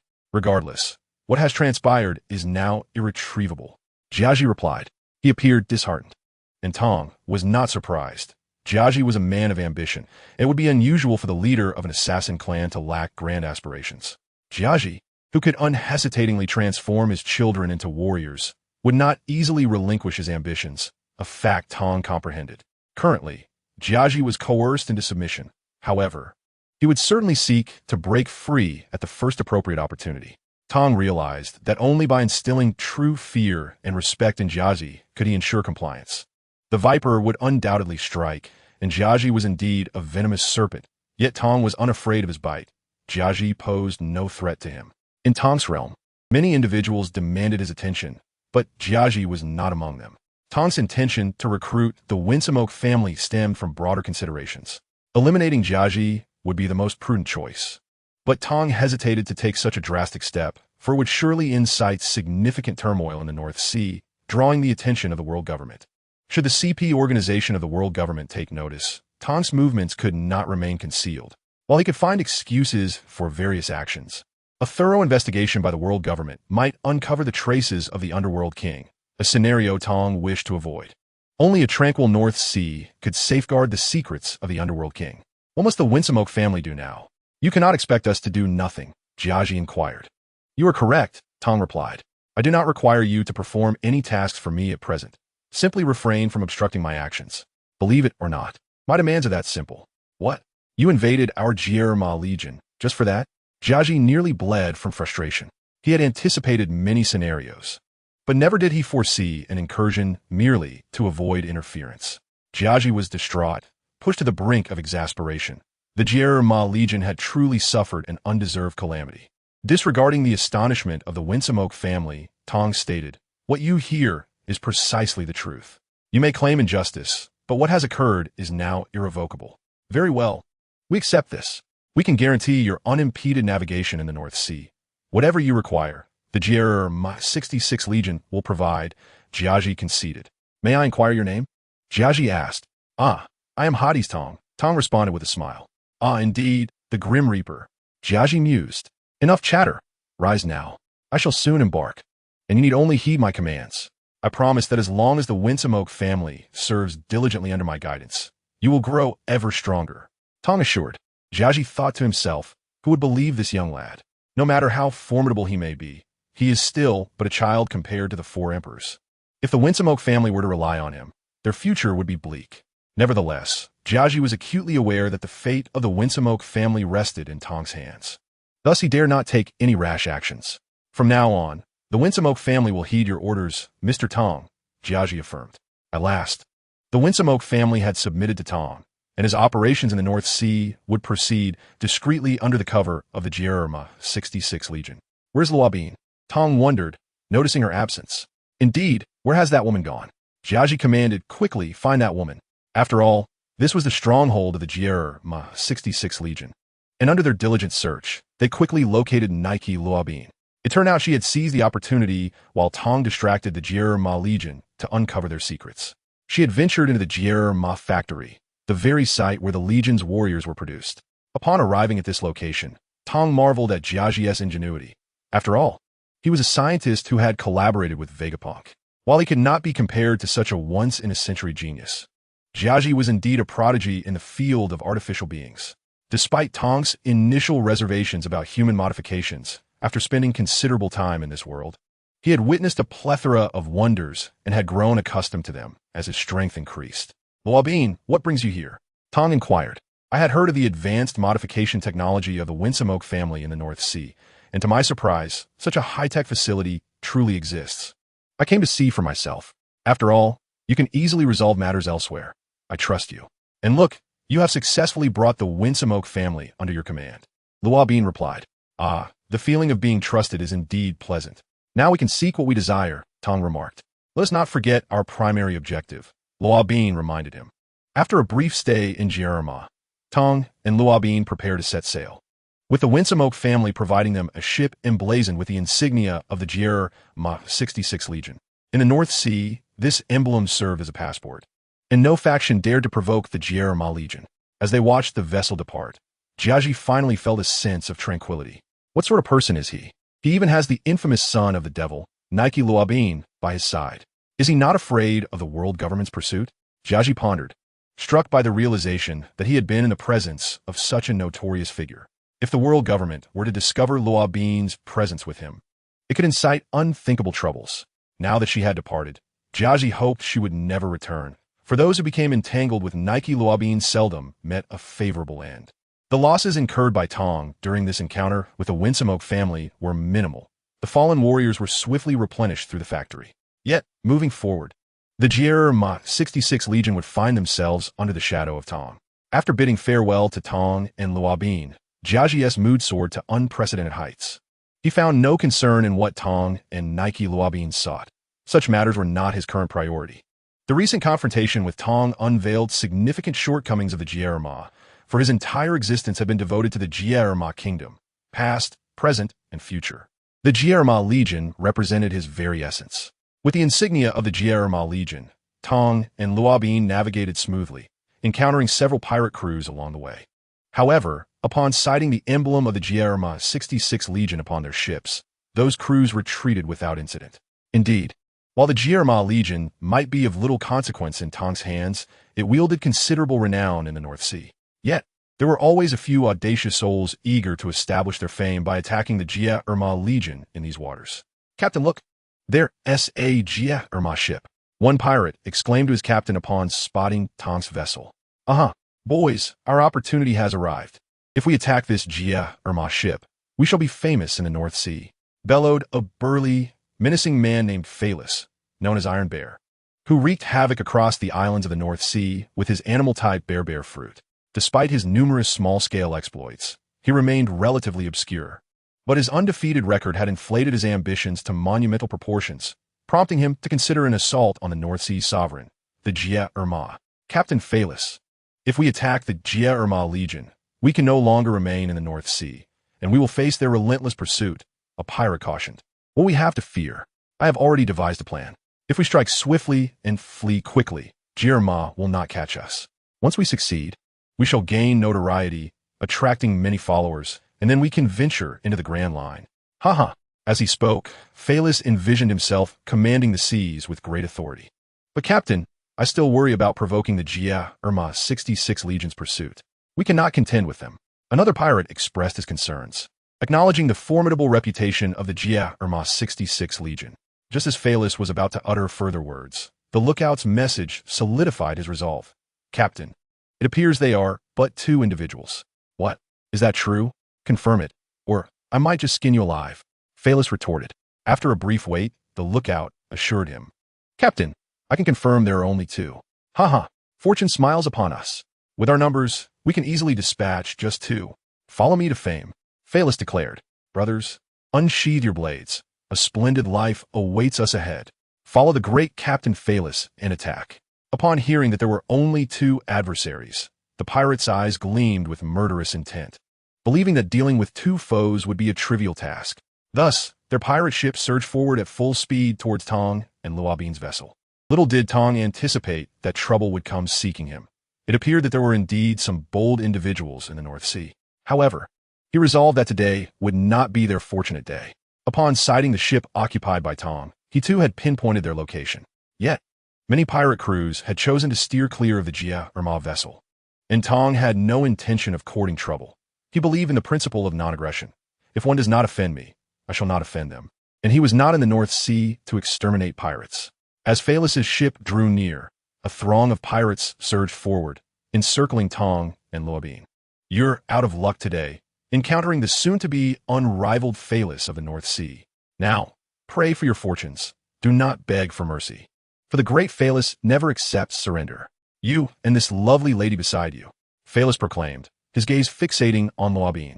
Phaelus swore that in his homeland, Luobin must be a celestial being. Upon seeing her, his eyes nearly popped out, and he stumbled over his words, almost biting his tongue. See, your charm is indeed potent. This Captain whatever can hardly articulate, Tong said, shrugging his shoulders in resignation to Luobin. Fool, it is the great Captain Phaelus. Speak again so carelessly, and I shall blow your brains out. Phaelus aimed his gun at Tong's head. I abhor having guns pointed at my head. Those who dare do so are already dead. Tong pushed the gun away from his brow. Fools, kill them, Phaelus commanded, and his crew, responding to their captain's order, charged at Tong with blades and firearms. Noisy, Tong scoffed. These ruffians were mere scoundrels. Under Phaelus's command, they had taken to a life of murder and plunder, akin to opening Pandora's box. Once desire is unleashed, it leads one down a path of ruin. Today, Tong would rid the North Sea of this menace. However, the bloodbath that Phaelus had envisioned did not unfold. Before he could comprehend the situation, all his underlings lay sprawled on the ground. It appears I have encountered a formidable opponent. Today may prove troublesome. Tong mused as he regarded the braggart Captain Phaelus. What now? Are you still going to fight? Tong had not even utilized his hands, dispatching this rabble with merely his legs. Boy, you shall regret your actions today. You will experience the might of the bear's paw, Phaelus declared, activating his devil fruit power to transform into a bear man. Behold the might of Captain Phaelus's muscles. Even if you surrender now, I shall not spare you. Indeed, a mere bear. Allow me to send you to the afterlife. Tong retorted. What? The afterlife? Where might that be? Phaelus scratched his bare head in confusion. Tong found this eccentricity beyond words and chose not to waste further time. Let the battle commence. Let me show you the might of the great Phaelus. Phaelus cried, but before he could act, Tong had already seized his arm, eliciting a cry of agony from him.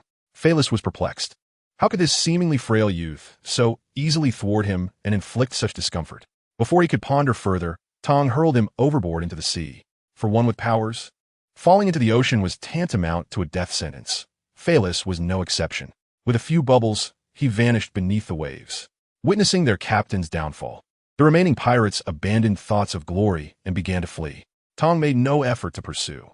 After all, he could not eliminate them all, nor did he have the means to contain them. They truly brought misfortune upon themselves by provoking you, Luobin remarked as she approached. Such is the way of the world. We are few and thus easily bullied, Tong replied. Luobin shot him an exasperated glance. How far are we from our destination? I can hardly contain my anticipation, Tong inquired of Luobin. Luobin glanced at the nautical chart and remarked, we still have half a day's journey ahead. The waters we are about to enter conceal numerous icebergs beneath the surface, which has led to the demise of many vessels. I have inquired with several pirates, and they all agree that this area is a graveyard for ships. Few vessels that venture in emerge intact. In short, the conditions in this maritime domain are exceedingly complex, so we must exercise caution. Indeed, it would be strange if it were not complicated. It is precisely due to the inherent dangers here that the ancient vessel, Ming Wang, has remained undisturbed for centuries. Now it is finally set to resurface, Tong responded. We must be even more vigilant. We cannot afford to capsize. Tong's expression was grave. Luobin understood the gravity of the situation and nodded in agreement with Thong's sentiments. After sailing northward for a spell, the surface of the sea began to reveal floating ice. Tong recognized that they were nearing their destination. Following a series of minor skirmishes instigated by the formidable Captain Phaelis, and Enabine finally entered the ship graveyard, the mysterious waters that had concealed the Bingwag for 8 centuries. Upon entering this perilous expanse, Tong was fully alert to the dangers lurking beneath the surface. The ship veered left and right as Tong skillfully navigated around submerged threats. Be careful, there's an iceberg ahead. Evasive maneuvers. Tong instructed. Understood. Hua hua guo shi, hua hua guo shi. Lubin activated her fruit powers, causing several arms to sprout from the ship's wheel, forcefully maneuvering it to avoid this imminent crisis. This is futile. The area is too vast. We cannot evade it, Lubin said urgently. Seeing that their vessel could not escape, Tong quickly asserted, You adjust the course and hold the wheel tight. I will handle this troublesome situation. With that, he leapt from the bow of the ship. Be careful, Lubin called out. The two had been relying on one another throughout their journey, and regardless of his inner thoughts, Lubin had gradually come to accept his presence. In her past, such a bond would have been inconceivable for her. Her experiences had instilled in her the necessity of self-reliance. Depending on others was not an option for survival. Now, however, she had grown accustomed to his presence, and their relationship was deepening with each passing moment. As Tong sensed his concern, warmth flooded his heart. He silently vowed never to allow her to endure any further distress. Whereas his initial feelings for Lubin were steeped in the nostalgia of the original narrative, Tong now genuinely wished to provide her with a dependable shoulder to lean on, embodying the responsibilities expected of a man. Tong was maturing day by day. 黑道业之长期, 黑道业之长期. Tong declared. He utilized the bu technique to hover in the air while advancing, determined to diminish the size of the iceberg before their ship arrived, as he could scarcely envision the horrific fate that awaited them should they lose their vessel in such a treacherous locale. Even though he could utilize bu to remain airborne, it was not a sustainable solution. His stamina was finite, and this vast ocean was unending. Tong was unwilling to take such a risk. This was not merely a matter of courage, but a decision any prudent individual would make. Moreover, he could not abandon Lubin to save himself, especially as their relationship was still blossoming. Harnessing his sword intent, Tong unleashed a massive slash through the black blade. 18 sword energies slicing through the air towards a colossal iceberg ahead. Tong did not return to the ship immediately. He remained vigilant to ensure their safe passage. His powerful strike rivaled that of a master swordsman, yet it was difficult to fathom the sheer magnitude of the iceberg until he drew near. Tong's attack effortlessly cleaved a portion of the iceberg, but it was insufficient. Cursing under his breath, he surged forward. The ship was nearing the iceberg, and he had to expedite his actions, lest they find themselves stranded. After Tong's diligent efforts, the vessel successfully navigated through the perilous waters. Fortunately, the ship provided by Jiaji was sturdy enough to withstand this icy encounter, securing a safe haven for both Tong and Lubin. That was exhausting. Tong gasped as he collapsed onto the deck, breathless. Given his current abilities, contending with such harsh natural elements had taken its toll. Indeed, we are fortunate to have escaped this ordeal, Lubin replied, also fatigued from continuously wielding her powers to maintain the ship's safety. However, the outcome was ultimately gratifying. We must remain cautious. The road ahead is still fraught with danger, but we are nearly there, Lubin remarked, glancing at the nautical chart. Tong quickly regained his composure, continuing his duties. He could not afford a rest until they located the Bingwang and departed this treacherous sea. Who knew what larger threats awaited him ahead? After a period of tense navigation, Tong and Lubin finally reached their destination. We have arrived. This is the place, he said. It matched the descriptions recorded in the texts. At the heart of the extreme north lay a vast inner lake, beneath which the ancient weapon Bingwang resided. The existence of such an extraordinary location filled Lubin with elation, momentarily causing her to collide with Tong, who was taken aback. Sensing the awkwardness of the situation, Lubin quickly distanced herself. Her cheeks flushed as she stammered. I'm just so happy. I didn't mean to intrude. My apologies. Tong blinked in surprise before chuckling. It's quite all right. I found it enjoyable. Stop laughing. Lubin retorted. At that moment, Tong, being a gentleman, could not allow her to remain embarrassed. Ha ha, Lubin, after sharing life and death together for so long. You must know what kind of person I am. Since we both harbor feelings for one another, why not consider pursuing a relationship with me? I assure you that with me by your side, you will be safe, no matter if the 5 old geezers of the world government come for you. I will obliterate anyone who dares to threaten you, Tong declared. Taken aback by a sudden confession, Lubin was momentarily speechless. What are you saying? She managed to utter after a long pause. I am sincere, Luobin, Tang stated earnestly. Startled, Luobin fled, yet Tang remained undeterred. What was meant to be his would eventually be his. Seeing Bin prepare to disembark in search of the Bingwang, Tang hurried to catch up. Luobin linked her arm with Tang's, and he smiled knowingly as they continued their quest for the Bingwang. With Tang's observation haki, he gained a comprehensive understanding of the surrounding terrain. Suddenly, he spotted what appeared to be an entrance, prompting them to hasten towards it. Is that the passage? Luobin inquired, pointing at a snowy expanse. Don't be hasty. The true path lies beneath, Tang replied. Clearing away the surface ice and snow, Luobin uncovered a hidden entrance buried beneath.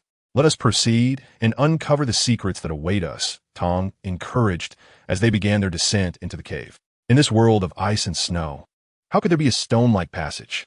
Luobin pondered, touching the cave walls in bewilderment.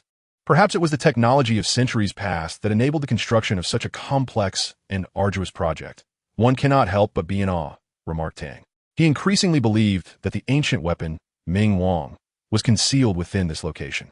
The myriad of unusual occurrences suggested that this was no ordinary place.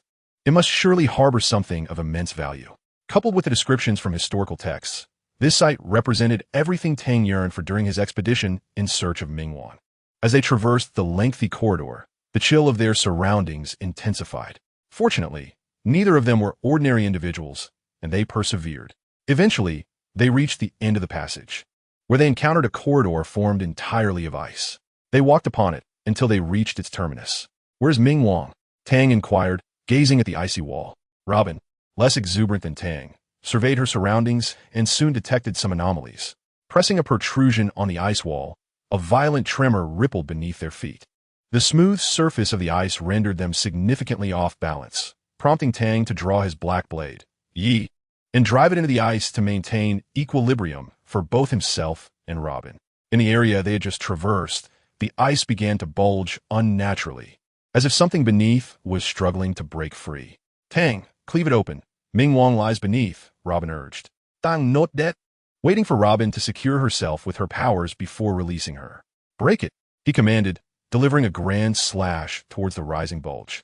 The centuries-old ice shattered under the force of his strike, liberating the beast that had been suppressed for eons. Before them lay the formidable silhouette of Ming Wang, its dark hull and imposing cannons adorned with ancient inscriptions, exuding an aura of terror. The terrifying visage of a demonic skull at the ship's prow instilled fear in any who dared to gaze upon it. I am certain this is Ming Wang, Robin exclaimed joyfully. Indeed, I know, we have finally found it. Ming Wang had remained buried here for centuries, preserved in its frozen state, thanks to its extraordinary materials. Are you planning to release it? Robin inquired. I anticipated you would ask that. My sole purpose was to locate Ming Wang. It is not yet time for it to roam the seas. I lack the strength to safeguard it properly. Do you believe I would dare to set sail with it? Within a day, the 5 elders would be at my doorstep. Now is not the time to confront them, Tang explained. Relieved to hear that Ming Wang would not be taken to the seas just yet, Robin felt a sense of ease. However, Tang, while elated to have discovered Ming Wang, also felt a burgeoning sense of crisis. He was acutely aware that he lacked the means to protect it, and that its emergence would only bring him harm, not benefit. If news of Ming Wang's existence were to leak, he would become a target, and even with the protection of Sengoku and Garp, the price would be the surrender of Ming Wang, something Tang was unwilling to do. Thus, he resolved to allow it to remain hidden for the time being, waiting for the day when he would need it most. At that moment, he would return to claim it, perhaps even replicating several vessels, and see whether the 5 elders would dare to speak boldly again, or if the celestial dragons of Mariehua would maintain their haughty demeanor. The thought of pulling them down from their lofty thrones was exhilarating. The two continued to examine the ancient weapon, Ming Wang, marveling at the ingenuity of those who had lived 8 centuries prior. Ming Wang exhibited nearly no design flaws. Constructed from materials of unknown origin and equipped with colossal cannons capable of leveling an island with a single shot. After spending a considerable amount of time aboard Ming Wang, Tang suggested, let us depart. It can remain here for a while longer. I believe that soon enough, I will command it to unleash its fury upon the seas. I have finished my documentation as well. Let us return and organize our findings. It is far too cold here to linger, Robin agreed. After navigating the lengthy corridor once more, they finally returned to the icy surface. Fortunately, they had departed in time. The ship was on the brink of freezing. Had it succumbed to the cold, Tang would have had no recourse. Observing the worsening weather, they hastily made their exit. After a day of tense navigation, Tang and Robin finally escaped the treacherous waters. What a challenging journey this has been. The thought of returning here again fills me with trepidation. Tang lamented as he reclined on the deck. Ah, Ming Wang is not easily obtained. One must pay a price to possess it, Robin remarked. Once they emerged, the waters would soon freeze under extreme conditions, concealing all of its secrets. After a brief respite, the two promptly returned to Germa 66, where Judge awaited their arrival. Lord Tang, you have finally returned. Judge bowed his previously proud head. Noticing this, Tang disregarded any formalities and stated, Yes, I was away for a few days, attending to some matters. Judge, being astute, refrained from inquiring further. Understanding that Tang had secured control over Germa's vital interests and thus needed to tread carefully to avoid inciting suspicion. I have made the necessary arrangements. You two shall enjoy utmost comfort while in Germa, Judge assured. Tang exchanged a glance with Robin and said, Excellent. It's been days since we had a proper meal or bath. It will be good to rest. As they indulged in the comforts of Germa Kingdom, Tang inquired, Where are Ichi and the others? After your departure, a rebellion broke out in the North Sea's 4 nations. Ichi and the others went to quell it, which explains the absence of many familiar faces, Judge explained. I see. The North Sea is under your dominion, is it not? How could there be 4 nations? Tang queried. Intrigued. To be honest, the North Sea has historically been governed by our Germa kingdom, ruled by the Vinsmoke family, and our control had always been quite firm, Judge replied. Then how did these 4 nations emerge? Tang pressed further. This is my shortcoming. I must confess, in my earlier years I was so engrossed in scientific research with Dr. Vegapunk regarding genetic factors that I neglected internal affairs, leading to a significant decline in Germa's authority over the North Sea. This neglect resulted in persistent uprisings. And while Germa's forces were deployed to suppress them, many regions fell, and the opposition even launched a surprise attack on our capital, leaving it poorly defended and causing severe losses to the Vinsmoke family, Judge recounted. And what actions did you take thereafter? Tang inquired. Then the world government took Dr. Vegapunk away, and I naturally had to hide. Upon returning to the capital, I found the North Sea in chaos.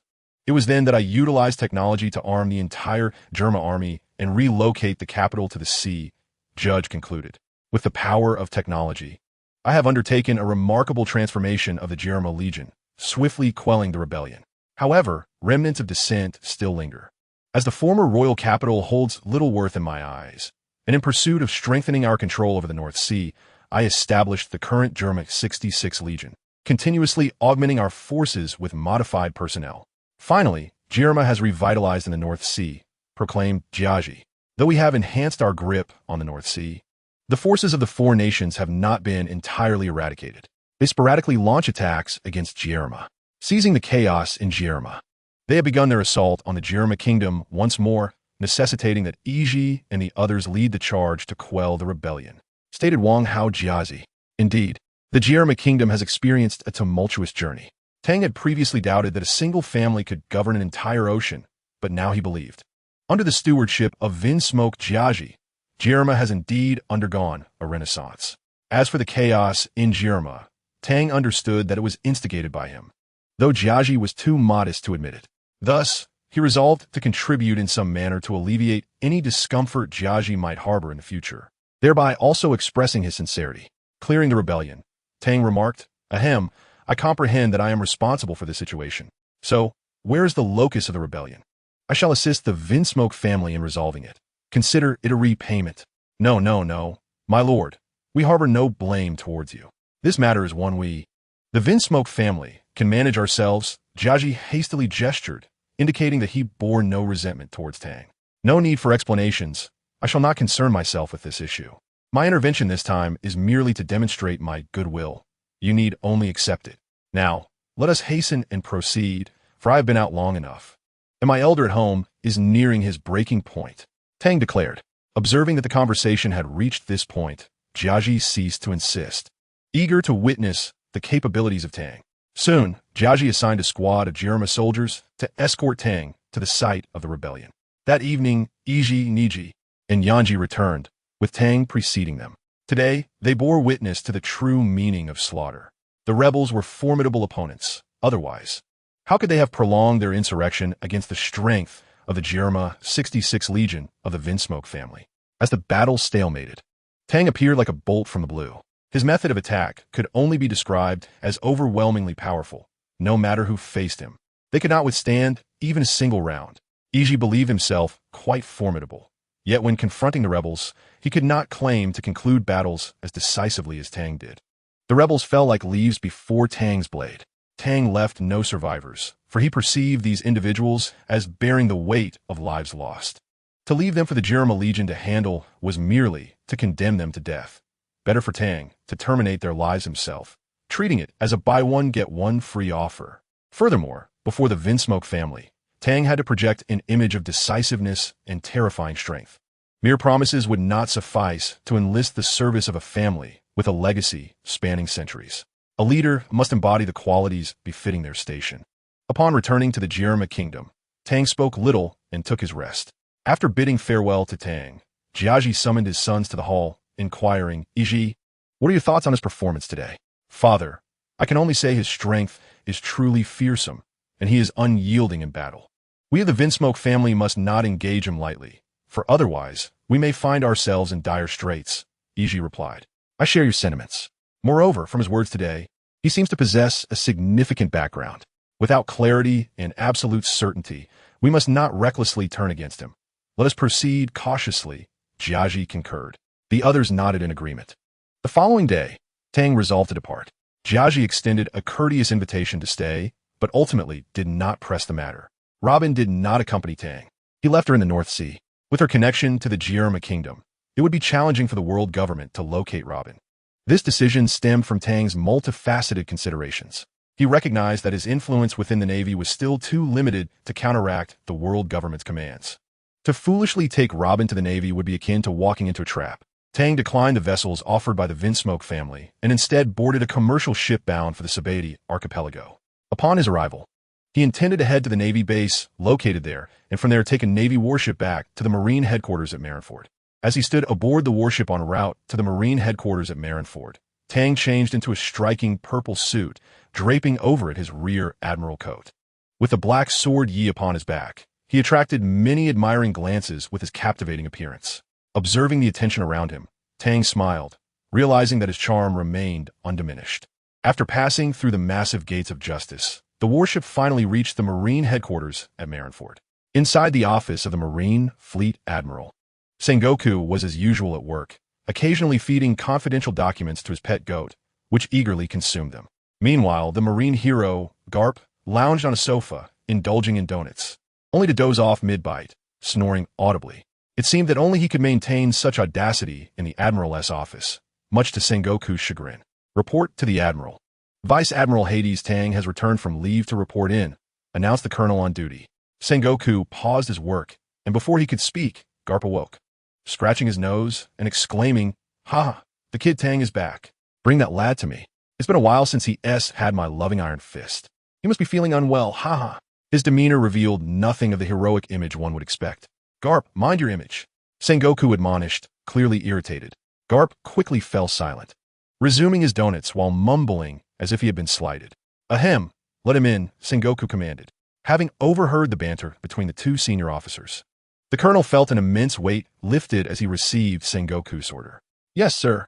Moments later, Tang stood before Sengoku's office, adjusting his appearance and stating with utmost seriousness, "Admiral, Vice Admiral Hades Tang has completed his leave and is here to report." "All right, kid Tang, hurry in." Speaking so formally, "It's hard to believe you were raised by my old bones." Garp's voice boomed again. "Garp," Sengoku sighed, rubbing his forehead. "Haha, old man Garp, you're still the same." Tang felt at ease conversing with Garp. "Tang, it's good to have you back. How was your time away?" Sengoku inquired. "No issues, Admiral. The journey was quite enjoyable." Tang replied, "It is fortunate to have you back. The Navy headquarters has been short-staffed these days, and your return is truly a blessing. How are you? Are you fit to undertake a mission?" Sengoku inquired. "Not a problem, old man. Just tell me what the mission is," replied Tang. "Recently, a clash erupted between the 4 emperors of the New World, the red-haired Shanks and Kaido of the Beasts.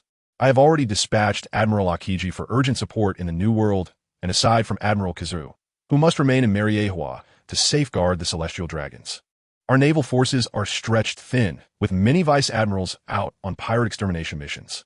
Intelligence indicates that a pirate fleet is attempting to pass through Fishman Island towards the New World, and your task is to intercept them, Sengoku declared.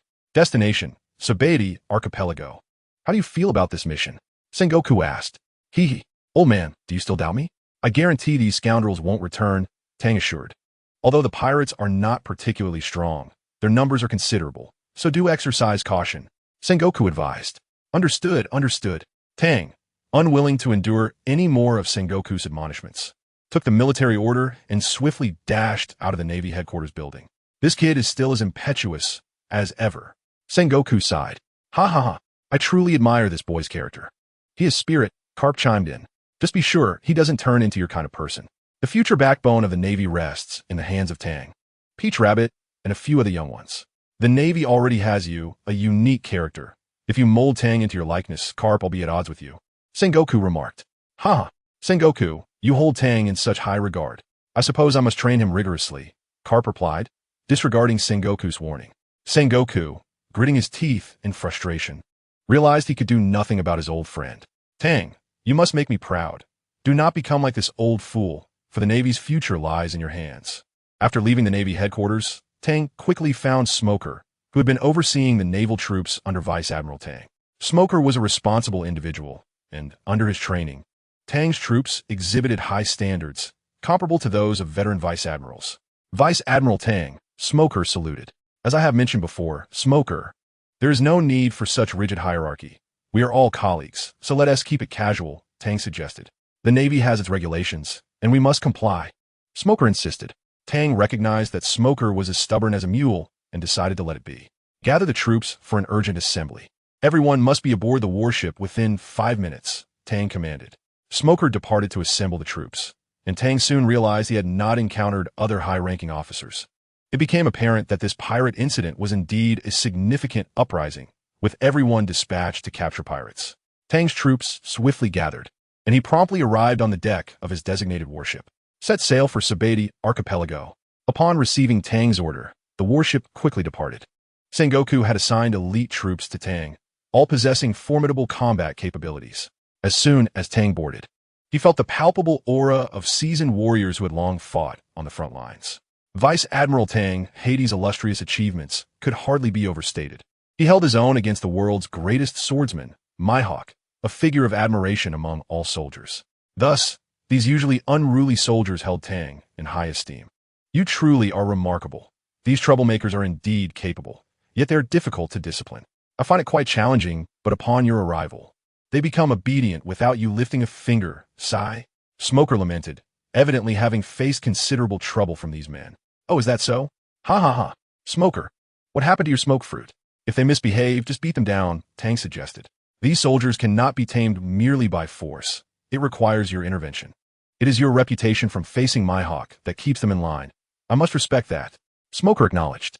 As the warship passed through the massive gates of justice, it sailed towards Sabaody Archipelago. Upon Tang's arrival, the chaos of the pirate uprising had already reached this place. Even with the full force of the Navy, it was impossible to halt every pirate. The influx of pirates to Sabaody Archipelago had surged, and the Navy's grip on the area was not particularly strong, compounded by the intricate web of conflicting powers, rendering Sabaody an ungoverned territory. Sengoku had been troubled by this issue, but under pressure from the 5 elders of the world government, he could not execute a thorough purge of Sabaody Archipelago. Tang's troops were dispatched to assist in a large-scale counteroffensive against the pirates. Report to the base commander. We have received word from headquarters that Vice Admiral Hades Tang is leading his troops to Sabaody Archipelago, an officer announced. Excellent. With headquarters support, how could we possibly fail to eradicate the pirates? Relay the order. All base soldiers are to mobilize and eliminate the pirates, the base commander commanded. Soon, a fierce battle between the Navy and the pirates erupted, with the Navy engaging the pirates across all areas, except for a few that were beyond their jurisdiction. For the pirates, engaging in battle with the Navy here was unwise. They were on the brink of passing through Fishman Island to enter the New World in pursuit of great treasure. To fight the Navy here would be madness. They were solely focused on getting to Fishman Island, but upon boarding their vessels, they discovered an external threat. Led by Tang, the naval troops had arrived at the archipelago, establishing communication with the local naval forces. Tang's troops remained at sea, targeting the pirates attempting to take advantage of the chaos to reach Fishman Island. Tang's forces launched a relentless assault on the pirate ships, sinking numerous vessels, yet some managed to escape. Tang did not dwell on this. It was impossible to cover every angle, and besides, the waters of the New World were not as forgiving as imagined. Once they entered the New World, it was certain someone would deal with them. After a major purge of pirates, Tang regrouped with the naval forces at the archipelago, preparing to face the impending pirate fleet. Even with Tang's reinforcements, the Navy would still suffer losses, but fortunately, the naval forces consisted of elite troops whose combat strength could compensate for their numbers, especially in Tang's absence. If Mihawk could single-handedly annihilate the Kurizumi pirate fleet, Tang was no slouch either. He could handle this group of pirates alone. But it was not something Sengoku would easily overlook. As for the numerous captives, Tang had no intention of dealing with them. It was too troublesome. Hence, he brought his troops along, seizing this opportunity to unveil their might, treating it as a trial. The Navy was eager and ready, while the pirates were equally emboldened. Kurita Zhao-in, hailing from the South Sea, did not join the Navy for revenge after the pirates destroyed his homeland. Instead, he sought an opportunity to infiltrate the very pirate crew that devastated his home. Under his meticulous planning, this pirate crew was poisoned to death by his own hand, and he subsequently became a notorious figure among pirates. The loss of his homeland warped his heart, leading him to embrace piracy and seek frenzied vengeance against the other islands of the South Sea. His infamy caught the attention of the Navy headquarters. The Navy sought to capture him, attempting various strategies to ensnare this restless troublemaker, but all efforts ended in failure. This only served to enhance his reputation in the South Sea, where most pirates gradually aligned themselves under his command. Over time, his strength ascended to the pinnacle of the South Sea. His inflated ambition soon turned towards the latter half of the Grand Line, the New World, and finally, an opportunity presented itself. A widespread pirate uprising erupted across the four seas, providing him with the chance he sought. The Navy's constraints allowed his fleet to enter the Grand Line with little to no opposition. By the time the Navy could mobilize to confront him, he had already reached Gaia Island, perilously close to the Sabeti archipelago. Should he pass through Fishman Island into the New World, he would wreak havoc there, leaving the Navy powerless to intervene. Thus, Sengoku urgently needed to intercept him at the Sabeti archipelago. Originally, if Tang had not returned, Sengoku would have had to call upon his old friend Carp. However, with Tang's reappearance, the task naturally fell to him. Tang's fleet was already arrayed in formation, awaiting the arrival of Kun. Despite Kun's dominance in the South Sea, Tang regarded him with disdain. After all, Tang's starting point far exceeded Kun's. He had completed a significant mission for the Navy upon his debut, earning the title of the youngest Rear Admiral. Report to Rear Admiral Tang. Reconnaissance ships indicate that the pirate Kun's fleet has departed Gaia and is expected to arrive at the Sabeti archipelago shortly, an officer reported. Understood. Inform the entire fleet to prepare for battle. Load all cannons and await orders. Tang commanded. Yes, General. The order quickly disseminated throughout all units, with the cannons of the warships aimed towards Gaia, where their targets would soon emerge. Before long, the silhouettes of ships appeared on the horizon. It was a flagship flying the pirate flag. Kun, who had amassed considerable wealth in the South Sea, commanded a vessel that rivaled even the largest of Admiral-class warships. Tang's own ship, a Rear Admiral-class vessel, paled in comparison to Kun's flagship. It seems he has fared well in the South Sea. It is truly vexing for an ordinary pirate to possess such a grand vessel. I must have the old man prepare a larger ship for me and remind this lad that the New World is not a realm where one can thrive solely on numbers. Tang mused. With that, Tang drew his black blade, amidst the envious and adoring gazes of the Navy soldiers. Without hesitation, he swung the sword, unleashing a formidable wave of sword energy towards Kun's flagship. This lad surely won't appreciate this welcoming gift. Smoker remarked. What does it matter? If he cannot withstand the strike, he should forget about setting foot in the New World and instead prepare for a cozy stay in the deep sea prison. Tang retorted. All units, prepare for cannon fire. Tang ordered. Officers of all ranks stood at their posts, awaiting Tang's final command, while his sword strike approached Kun's flagship with great speed. Kun, merely a man fortunate beyond measure, found that today, Lady Luck had abandoned him. Tang's strike effortlessly obliterated his flagship. It was a pity that this vessel, which never had the chance to experience the tumultuous waves of a new world, sank right here. Observing the outcome, Tang felt a growing disappointment towards Kun. He had expected someone capable of reaching this point to possess some level of strength, only to find he was merely a paper tiger, impressive in appearance but lacking substance. Cannon fire. The Navy commenced a full barrage against Kun's fleet. Return fire. Kun commanded his subordinates, having just fallen into the water. In the South Sea, where he had thrived, he had never been subjected to such humiliation. That strike had severed his beloved flagship, a vessel he had painstakingly prepared for the New World, constructed with considerable resources and effort. Now, here at the Sabiti archipelago, it lay destroyed before he had even begun his endeavors. Those bastards, they have sunk my hard work. Kun will not spare them. Attack, attack, attack. Kun seethed with rage. In his fury, he lost his rationality. Normally, he would never engage in a battle without confidence, a key reason for his long survival in the South Sea. Now, with his ambitions in ruins, he could not think clearly. Thus, both sides unleashed their cannon fire mercilessly, igniting a fierce naval battle outside the Sabiti archipelago. While both factions exchanged cannon fire, they drew closer to one another. As their first ships collided, a brutal melee commenced.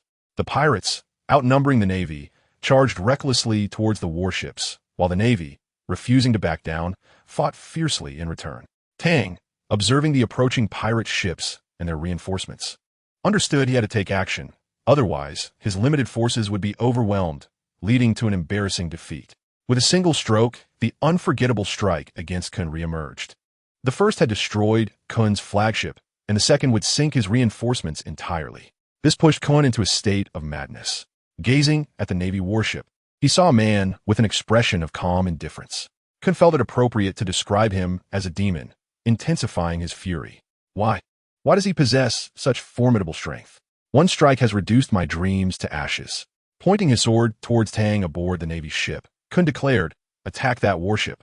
Whoever kills that man shall be promoted to my fleet's vice-captain." "Oh, come then," Tang replied, shedding his rear admiral coat. In an instant, Tang appeared aboard Kun's ship, leaving the pirates aboard in a state of shock.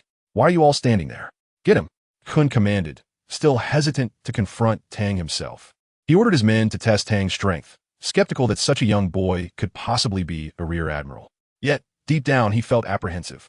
Kun's subordinates, driven by ambition, charged forth. However, their ambition was glaringly disproportionate to their capability. Before they could even reach Tang, they collapsed one by one as he effortlessly eliminated them using the 6 styles, gradually closing the distance to Kun.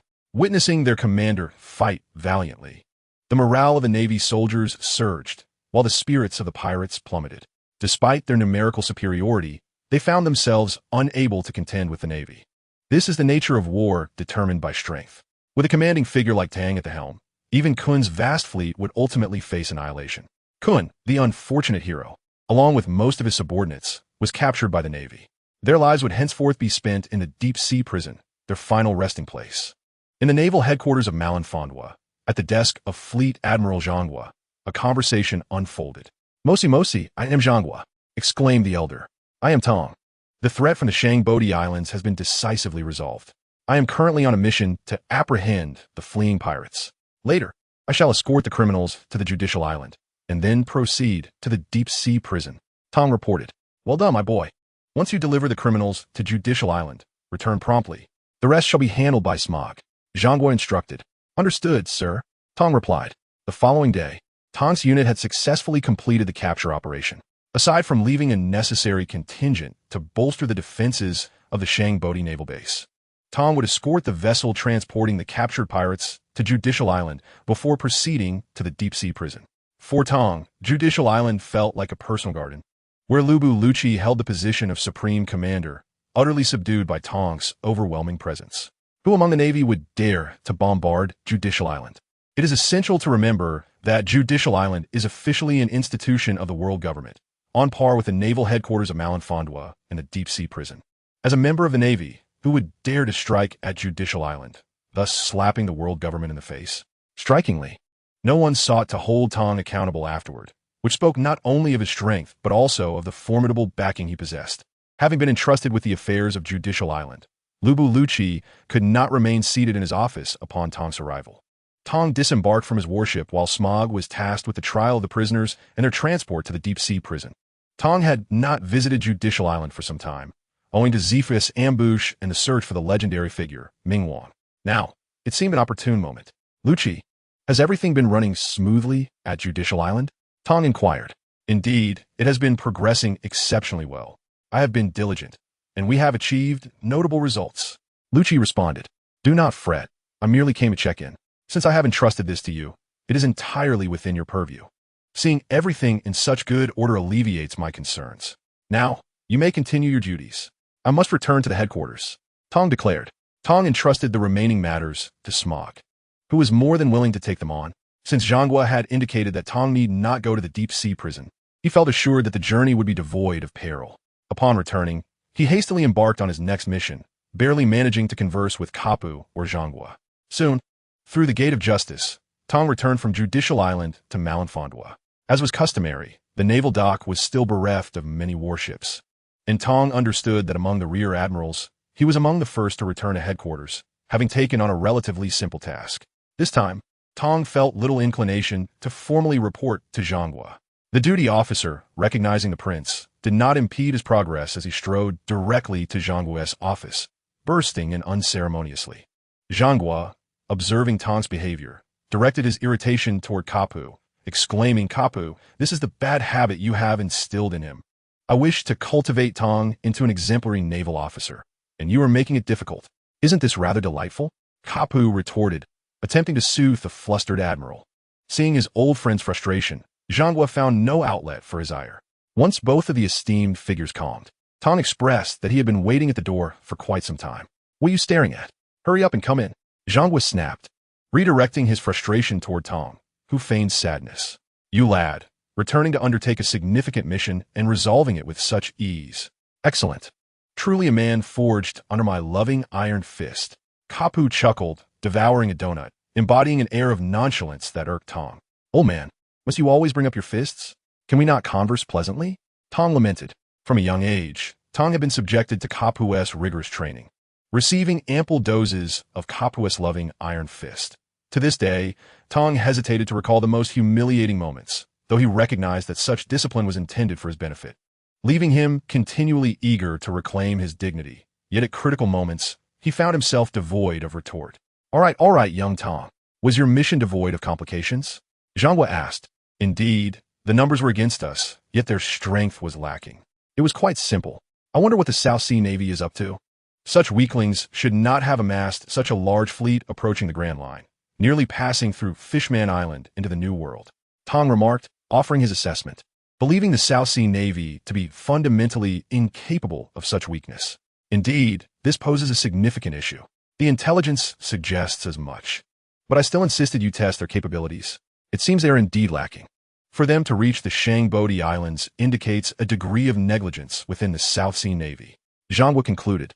In truth, some within the Navy were engaged in unlawful activities, and some even leveraged their connections with the world government to evade Zhanghua's grasp. Thus, the unusual circumstances in the South Sea only indicated that corruption had taken root among its naval commanders. Sir, would you like me to pay a visit? Tong offered, eager to assist the elder who had dedicated his life to the Navy. No need. The enforcement units have already departed. Officially, they are collaborating with the South Sea to eradicate pirates, but in reality, they are tasked with cleansing the dregs mingled within the Navy. Your presence is unnecessary, Zhanghua replied. Ah, the elder had been prepared all along. Then I shall take my leave, Tong conceded. You lad, get out there and capture pirates. Do not linger idly at headquarters. Your vacation has been sufficiently long, Zhanghua reprimanded. Sir, that is not fair. I exerted considerable effort to dismantle the so-called Kuan fleet. I deserve a moment's rest. Tong protested. Enough of that. Do I not know you well enough? Off you go, capture those pirates. Zhanghua commanded without hesitation. Thus, Tong was unceremoniously dispatched from headquarters to continue his pursuit of pirates. As Tong diligently combated piracy, the Vinsmoke family in the North Sea faced a rather troubling predicament. Long before Tong had arrived to subdue the Vinsmoke family, they had aimed to venture into the New World, and now the opportunity lay before them. At the periphery of the Germa 66 army, a ship that was entirely out of place with the Germa kingdom was docked. The vessel resembled a colossal cake and even sang, adorned with a pirate flag depicting a hat and collar adorned with fluff, along with a lipstick-smeared skeleton waving. This was none other than the ship belonging to one of the emperors of the New World, Big Mom, Charlotte Linlin, in the present era of the Great Pirate Age. The power dynamics of the seas are predominantly under the influence of three formidable forces: the four emperors, the seven warlords of the sea, and the navy. These entities maintain a fragile equilibrium of power across the vast oceans. Typically, the four emperors refrain from meddling in the affairs of the four seas. However, the recent arrival of Big Mom's ship in the North Sea, seeking out the Vinsmoke family, suggests a significant intent. In the Grand Hall, representing Big Mom, Charlotte Linlin, are Baronegg and Snack. Rest assured, our purpose here is not to declare war, but to convey an immense piece of good news, declared Snack. Vinsmoke Judge found himself utterly perplexed as to why Charlotte Linlin would seek them out. Yet since it was not an act of aggression, he sensed that a long-awaited opportunity had finally arrived. However, an undercurrent of apprehension lingered in his mind, for not long ago, the Vinsmoke family had been subjugated by a man named Don Quixote. If such a monumental matter were to go undisclosed, the Vinsmoke family might face dire consequences in the future. Baronegg then spoke. This is an invitation to Mama's tea party, which also serves as the wedding between Charlotte Brulé, the 35th daughter of the Charlotte family, and the Vinsmoke family. Mama desires to unite with your esteemed family. He presented the invitation to Judge. Gazing at the document before him, Judge was torn, for this was the opportunity he had longed for. Initially, he had planned to seek a path to this union himself, yet now, Big Mom had come to him with a proposal. His excitement eclipsed the fear he once harbored regarding Don Quixote. He contemplated that if he could secretly forge an alliance with Big Mom, he might leverage her formidable reputation to extricate himself from Don Quixote's grasp. Faced with the choice between the fledgling Don Quixote and the deeply entrenched power of Big Mom, Judge would undoubtedly choose the latter. Judge accepted the invitation from Baronegg, signifying the Vinsmoke family's consent to the union with the Charlotte family. The Vinsmoke family agrees to the union. We shall attend the tea party. Judge proclaimed. You have made a sagacious decision. Mama desires nothing that she cannot attain. Snack replied. Judge took measures to ensure the secrecy of their plans, as even those who had witnessed Big Mom's vessel entering the North Sea mysteriously vanished. For he needed a guarantee that the union with Big Mom would proceed without a hitch. After all, Germa was still a member nation of the world government, and any alliance with pirates would undoubtedly draw their ire. This was primarily to keep the world government unaware of their dealings. Once the union was successfully established, Germa could sever ties with the world government, and Judge would no longer fear repercussions, for he would then belong to Big Mom's family, and anyone who dared to harm her kin would face dire consequences. In the New World at Whole Cake Island, Snack reported, Mama, I am Snack. The Vinsmoke family has agreed to unite with us, and we will soon set sail for Whole Cake Island. On the other end of the transponder snail, Big Mom's joyous voice rang out, Ha! That's wonderful news. Hurry and prepare for the tea party. I can hardly wait to indulge in the grand cake. Today, Big Mom was in high spirits, and the skies over Whole Cake Island were clear, as everyone understood that Queen Charlotte Linlin was in a jubilant mood, which spread happiness throughout the land. Where are the desserts? Big Mom inquired eagerly. They're on their way, Mama, replied her head chef, Pound. The main dish today is cream-filled cookies. Big Mom eagerly grabbed some and stuffed them in her mouth. By the way, is the wedding cake being prepared? I want a colossal cake. Its flavor is utterly enchanting. She continued, her mouth full. Yes, Mama, your knights are already preparing it, Pound assured her. At the tea party, you shall behold a magnificent cake that will surely satisfy you. Big Mom held great faith in Pound's words. On Fruit Island in the New World, soldiers rallied quickly. Block him. We will not allow them to take our fruit this time. Despite their enemy being but a single individual, their resolve was unwavering. However, their resistance ultimately faltered, as the man standing amidst the ruins calmly retrieved his transponder snail. The fruits for cake making have been secured, he announced. Concurrently, every island in the New World that possessed cake-making materials was attacked. The assailant was but one person, capable of dismantling all opposition and effortlessly acquiring the materials from the islands. The inhabitants of these islands suffered undeserved calamities due to Big Mom's insatiable desire for the finest cake-making ingredients. As news of their victories reached him, Big Mom danced in delight, anticipation building for the delectable wedding cake at the tea party. Everything unfolded quietly and seamlessly. In the North Sea, the Vinsmoke family prepared for their journey, eager to rendezvous before the tea party commenced. Judge S. heart burned with fervor, with Big Mom S. might. The Vinsmoke family could ascend to unprecedented heights, precisely the outcome he had envisioned. Yet for Big Mom, this union was far from a mere matrimonial arrangement. Her interest in the Vinsmoke family was primarily aimed at acquiring the technological prowess of the Germa 66 army, which she had coveted for some time. The Tea Party would not only host a wedding, but would also serve as a prelude to a meticulously planned funeral for the Vinsmoke family. Unbeknownst to the Vinsmoke family, should they refuse Big Mom's invitation, they would face unimaginable consequences, as the entire Big Mom Pirates crew would ensure they would come to regret their decision. Regrettably, there was no remedy for remorse, leaving the Vinsmoke family with no choice but to acquiesce, especially with the allure of benefits before them. A crisis loomed over the Vinsmoke family, yet Judge remained enraptured in his utopia, oblivious to the looming threats. All of this transpired without the knowledge of Don Quixote. Judge understood this was his opportunity to break free from Don Quixote's control, despite his reluctance to accept being manipulated by a mere child. He took with him a transponder snail to maintain contact with Don Quixote, a decision that would prove fortuitous in the future. Meanwhile, Robin, who remained behind, could no longer resist the urge to explore the North Sea, presenting a golden opportunity for the Vinsmoke family. Thus, Judge, accompanied by Ichiji, Niji, Yanji, and Reiju, boarded the ship bound for the New World. With Big Mom's flag flying high, their vessel traversed the seas unimpeded. As all who encountered them hastily avoided the Big Mom pirates, unaware of the Vinsmoke family's presence aboard. Observing that everyone was avoiding the ship, Jiaji's confidence grew stronger. The alliance with the formidable Four Emperors, Charlotte Linlin, represented a broad avenue of opportunity. By securing a connection with this colossal entity, the future of the Vinsmoke family appeared boundless. Little did anyone suspect that Charlotte's interest lay in the Vinsmoke family's advanced technological army. The Vinsmoke family now faced the looming threat of the Four Emperors. While they could reign as kings in the North Sea, they would be mere children in the presence of the emperors, easily subdued by Charlotte. In the New World, the nation of Wangua was abuzz, as the Vinsmoke family had agreed to the marriage alliance with the Charlotte family. Elaborately crafted invitations were dispatched to prominent figures across the land. Charlotte's Tea Party was akin to a mandatory summons. Regardless of allegiance, attendance was compulsory, for failure to comply would incite the wrath of Charlotte Linlin, leading to an assault by her pirate crew. This was a matter of dignity for a Four Emperor and a form of unspoken rule. For the other emperors, the Navy, and the world government, the obligation was less stringent. However, for the Vinsmoke family and others in the underworld, refusal was not an option unless they wished to forfeit their existence in this world. In the New World, turbulence was rising, and the activities of the Four Emperors had intensified, drawing the Navy headquarters' keen attention.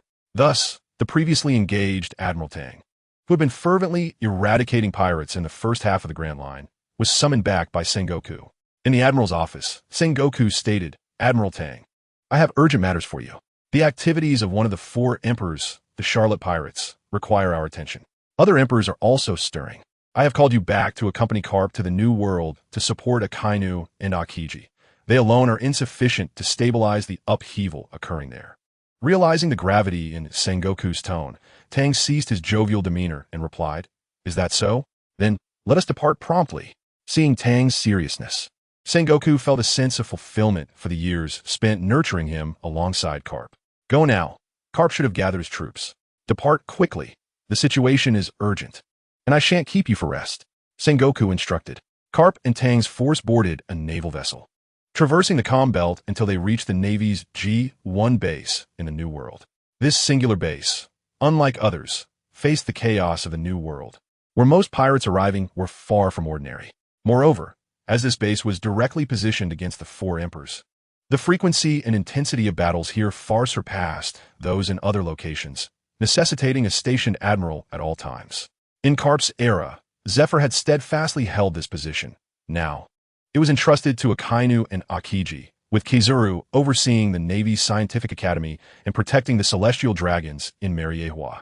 However, due to the recent clashes between Red-Haired and Kaido, coupled with the Charlotte Pirates' activities, Akiji could not depart, as the Navy needed to maintain its combat capability here. With the arrival of the Navy hero Carp, morale surged. Akiji's lethargic sense of justice contrasted sharply with Akainu's unwavering pursuit of absolute justice, leading to an ongoing tension between the two. Akiji, uninterested in the chaos, left all responsibilities to Akainu, whose aggressive approach kept the base perpetually busy. preparing for an all-out war against the four emperors. Sengoku had taken this into account, considering all circumstances, which is why he dispatched Carp to this location, allowing Tang the opportunity to observe the new world, as Sengoku had already begun to groom Tang as a successor to the rank of admiral, potentially even the position of fleet admiral in the future. Upon arrival, Carp and Tang witnessed the fervent preparations for battle. Learning of Akainu's intent to exploit this opportunity to engage the four emperors, Carp was furious. He promptly confronted Akainu. Despite being an admiral, Akainu was compelled to address Carp as teacher, respecting the man who had once captured the pirate king, Joel D. Roger. Akainu, how can you still maintain such a disposition?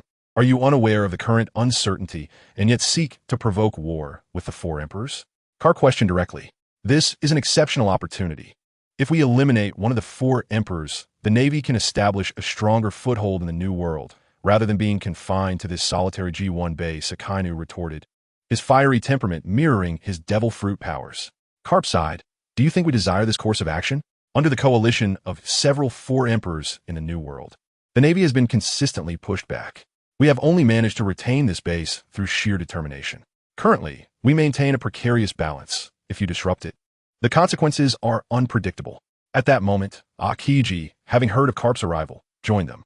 Being a product of Carp's mentorship, Akiji shared a deep respect for him. Teacher, you have arrived, he said lazily, much to Carp's annoyance. You rascal, can't you intervene when Akainu acts so rashly? You are driving me to exasperation, Carp exclaimed. Akiji expressed his dismay, wishing to intervene but feeling powerless. Carp, frustrated with Akiji's nonchalant demeanor, expressed his concerns. Listen, regarding the four emperors, the Navy must remain passive. If we provoke them, they may unite against us, which would create an even greater dilemma. For years, the four emperors have operated independently, but in times of crisis, they will band together against the Navy. Do you think I do not wish to eradicate the four emperors? It is simply that we currently lack the capability. Otherwise, I will be the first to lead the charge. Akainu remained unmoved, adhering to his absolute justice and unyielding in his decisions. Realizing that he could not sway Akainu, Carp turned to Akiji for support. Akiji, recognizing Carp's gaze, had no choice but to step up. I concur with teacher's viewpoint. We must remain inactive. Should the four emperors unite, our current Navy strength would be insufficient. Akainu, please remain calm. As long as I oppose it, you shall not deploy troops, Akiji asserted, understanding that if he did not intervene, Akainu might indeed plunge the New World into chaos. With Carp and the Navy hero's disapproval, Akainu's plans for deployment were effectively halted, leaving him to express his frustration with a low grunt as he departed. Fortunately, you have some sense of the bigger picture. Otherwise, I would have been powerless to prevent Akainu from advancing against the four emperors. Carp remarked, Teacher, please do not speak in such a manner. This is all for the future of the Navy, and I must certainly impede Akainu. Well, I'm off to sleep now. Shinji yawned and departed for his room. Old man Carp, Akainu truly has a foul temper. I find him quite displeasing. Tang candidly expressed his thoughts. Alas, he adheres to a radical form of absolute justice, and such a reaction is entirely to be expected. I understand his fervent desire to eradicate all pirates, yet reality is often harsh. Roger ignited the great pirate era, and we have only just managed to stabilize the situation, achieved by granting pirates a semblance of legitimacy. This is inherently a disgrace, and he is too eager for change. However, such transformations are inherently gradual, and he is far too hasty. Carp lamented. Sensing Carp's slight despondency, Tang quickly lightened the mood, saying, Old man, fret not. I shall be here for you. What use do you serve now? Go train the soldiers. Carp reverted to his roguish demeanor, delivering a swift punch towards Tang's head. Taken by surprise, Tang was successfully ambushed. Clutching his head, Tang grumbled, Old man, you are quite ruthless. Carp, clenching his fist, retorted, Haha, I am merely honing your reflexes. It appears you still fail to meet the standard. Hasten and train the soldiers. The forthcoming challenges are far from simple. In the New World, do not let your guard down. Otherwise, you shall find it impossible to remain here. Fine, you have a point. Next time, I shall not be so easily ambushed. Ouch, you truly strike hard. Tang rushed out, cradling the bump on his head. Had he not been swift, another of Carp's punches would have surely followed. Upon Tang's arrival at the Navy G1 base in the New World, the Vinsmoke family had also finally reached Big Mom's territory, Whole Cake Island. This place embodies Mama's aspirations, for she has always yearned for all races to coexist under a single roof. Hence, here you may encounter individuals from every race across the globe. Baron Tamago explained to Germa. I see, Germa replied, gazing at a distant ship shaped like a cake, and inquired, what is that?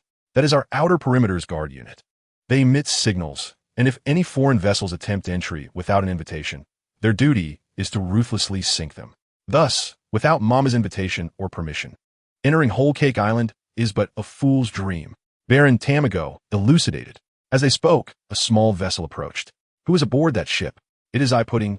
We have come to escort the Vinsmoke family for the tea party. Pudding announced. Ah, it is Lord Pudding. You may proceed. Let them through. It is Lord Pudding and Baron Tamago. There are no issues. This signified true freedom of navigation in these waters. Whole Cake Island comprises 34 islands, each governed by 34 ministers. This delineates the entirety of our domain. You must not stray beyond this boundary, as the activities of the other emperors have been considerable lately. Should you encounter them, retreat swiftly. Once within the waters of Whole Cake Island, Mama shall provide her protection. Pudding advised. Germa listened intently to the cautions of Pudding and Baron Tamago, understanding that in the territories of the emperors, one must exercise utmost caution. For a mere finger from them could obliterate them all. After a brief voyage, Germa and his companions finally beheld the heart of Whole Cake Island, where one of the emperors, Charlotte Lin, reigned like an empress over the New World.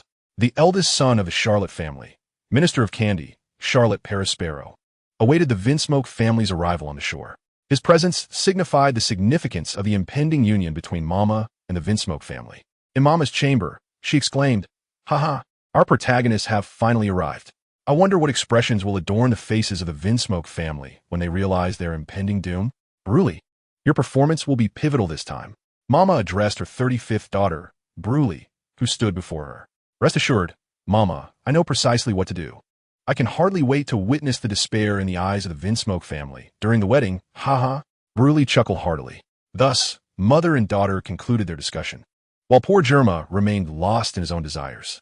Minister of Candy Perispero warmly welcomed the Vinsmoke family, and his demeanor only deepened Germa's sense of the sincerity emanating from Mama, further ensnaring him in her web. In the grand hall, Mama warmly received the Vinsmoke family, stating, "Germa, this union between our two families will undoubtedly be mutually beneficial. May the wedding proceed smoothly." Germa, naturally, adhered to Mama's sentiments and raised his glass, proclaiming, "Here's to a fruitful collaboration between our families. You are aware of my desires, are you not?"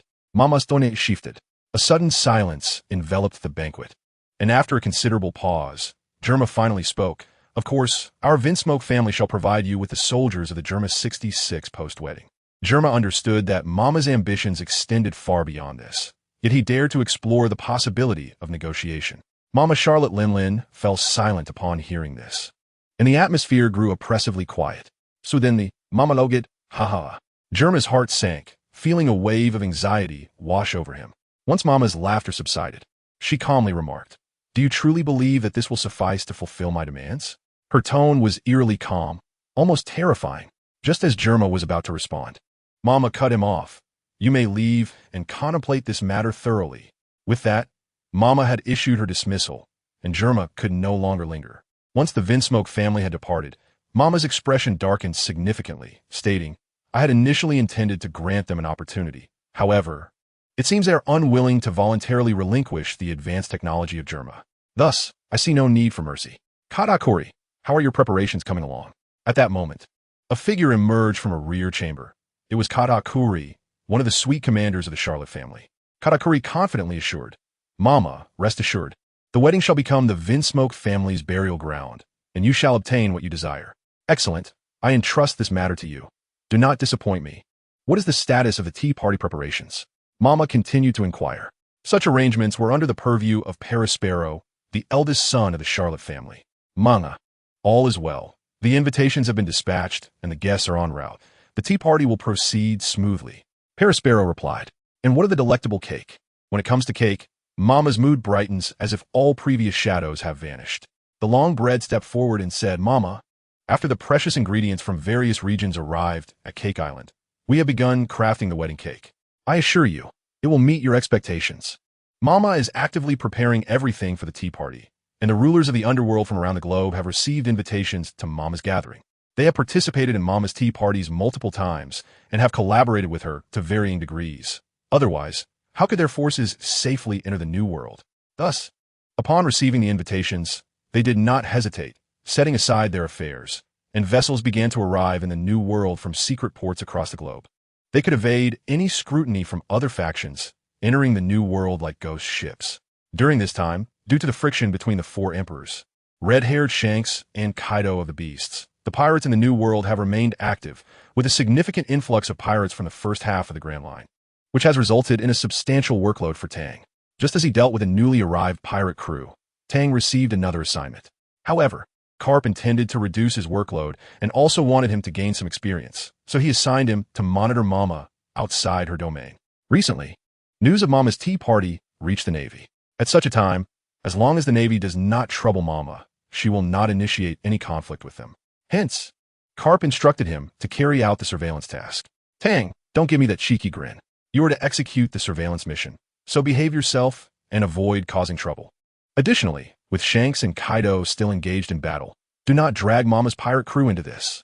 Carp's voice came through the transponder snail. Understood. I won't provoke Mama's pirate crew. I'm completely in the dark about everything. Is that acceptable? You make it sound as if I enjoy causing trouble, Tang replied. As long as you understand. Carp replied curtly. He had to attend to matters concerning Shanks and Kaido, and, after advising Tang a few more times, there was little left to say. He trusted Tang to grasp the bigger picture and not exacerbate the situation. However, he did not anticipate that Tang would indeed undertake something astonishing, resulting in a significant reprimand from Sengoku. To maintain constant surveillance on the four emperors, the Navy prepared monitoring units for each, and Tang's role was to spend some time there on leave until Carp and Akainu quelled the flames of war in the New World. Major Tang, we really cannot go in. If we do, we will be attacked by Mama's pirate crew. Carp has strictly ordered us not to provoke Mama's crew. Please, do not make our task difficult. Carp's aide was dispatched to keep an eye on Tang. All right, I won't go, Tang said, feeling cornered by the ever-watchful aide. But I really want to see this so-called land of all nations. Houses made entirely of food, fountains, and people from all races of the world, he murmured. The aide wiped the sweat from his forehead, thinking, finally, this little troublemaker has dropped the idea. If he were allowed in, who knows what chaos he would cause. Thank goodness I stayed close. When he regained his focus, he realized that Tang had vanished before him, causing a cold sweat to break out. Major Tang, you really cannot go. Spare me, please. Colonel, Major Tang has gone to the cafeteria. A soldier nearby offered helpfully. He immediately felt an overwhelming sense of embarrassment and chuckled awkwardly. Ahem, I didn't see anything. Ignorance is bliss. Without a moment's hesitation, he rushed to the cafeteria, aware that Tang was not an easy character to manage. If he were not by Tang's side, he would surely run amok again. At this critical juncture, he could not afford to be negligent, and he hoped that Carp would swiftly conclude matters on that front. Otherwise, he would truly be overwhelmed. The entire Charlotte family basked in joy due to Mama's splendid mood, and the whole land of Wangua was in a festive spirit, eagerly anticipating the upcoming tea party. In his eyes, Vinsmoke Sanji recognized certain issues he had previously overlooked, and when he contemplated the most dreadful outcome deep within, his head throbbed with anguish. During the feast with Mama, he had already perceived some discrepancies. He understood that collaborating with her would come at a significant cost. However, he now realized that Mama desired the fundamental transformation of the Vinsmoke family's genetically modified warriors technology, which he had developed with great pride. Reluctantly, he felt an overwhelming sense of helplessness. Had he not reached Wangua, he might have had a chance to turn back, for Mama could not excessively meddle in the affairs of the North Sea. If she ignited the ire of the world government, the Navy would undoubtedly restrain her. However, the reality was that he had already arrived in Wangua, and every move he made was under the watchful eyes of Mama's Charlotte family. Sanji did not believe he possessed the strength to escape from this predicament. He grew increasingly calm, yet the fear within him escalated as he envisioned the most terrifying consequences. What if Mama harbored ill intentions? In that case, the Vinsmoke family would truly be in peril. Sanji regretted hastily making decisions that led them into such an unfavorable position. Yet, he found himself powerless, unable to challenge Mama with his limited resources, and he would never dare to confront her directly, as he still held onto a sliver of hope. For now, He could only wish that reality would not prove as dire as his imagination suggested. Regarding Tang's transponder snail, Sanji had no expectations that he could rescue the Vinsmoke family. Ichi, Niji, and Yanji felt nothing amiss, but Reiju sensed something was off. After participating in the banquet with Mama, she felt as though they were being monitored at every turn. Thus, she approached her father, Sanji, and said, "Father, do you not sense something is amiss?" She had always felt that Mama's overture to collaborate with the Vinsmoke family was disingenuous, but Sanji, consumed by excitement, failed to see it. Ichi, Niji, and Yanji were obedient to Sanji's commands, leaving her unable to deter his rapidly inflating ambitions. "Of course I noticed, but we are already on Mama's Cake Island. Do you believe we possess the means to escape?" Sanji's tone was somber, yet he maintained his dignity in front of his daughter. Reiju observed her father's strained expression and felt powerless. Suddenly, she thought of someone. "Father, did that man named Tang give you a din-din mushi? We could ask for his assistance. The last time he visited Beihai, he must have been searching for something there. Perhaps to subdue our Vinsmoke family, and surely to cover up his actions in Beihai. Perhaps he truly can save us, the Vinsmoke family," said Reiju. "I have considered that as well, but Reiju, do you truly believe he alone can rescue our entire clan from the heavily fortified whole Cake Island?" Garji replied, "However, father, we cannot place our hopes on Big Mom voluntarily sparing us. We must seek external assistance to save ourselves. Otherwise, we will surely be doomed." Reiju exclaimed passionately, her disappointment in her father's inaction palpable. Listening to his daughter's pleas, Garji found himself at a loss for words, thinking that since this was their only opportunity, they might as well try. Despite harboring little hope for Tang, at the critical moment before the tea party commenced, he retrieved the din-din mushi for Reiju's sake. Bring.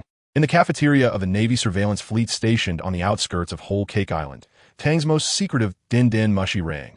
Tang, who had been dining in the cafeteria, changed countenance and swiftly dashed to his room. The officer beside him failed to react in time, and Tang had already entered his room, shutting the door firmly behind him.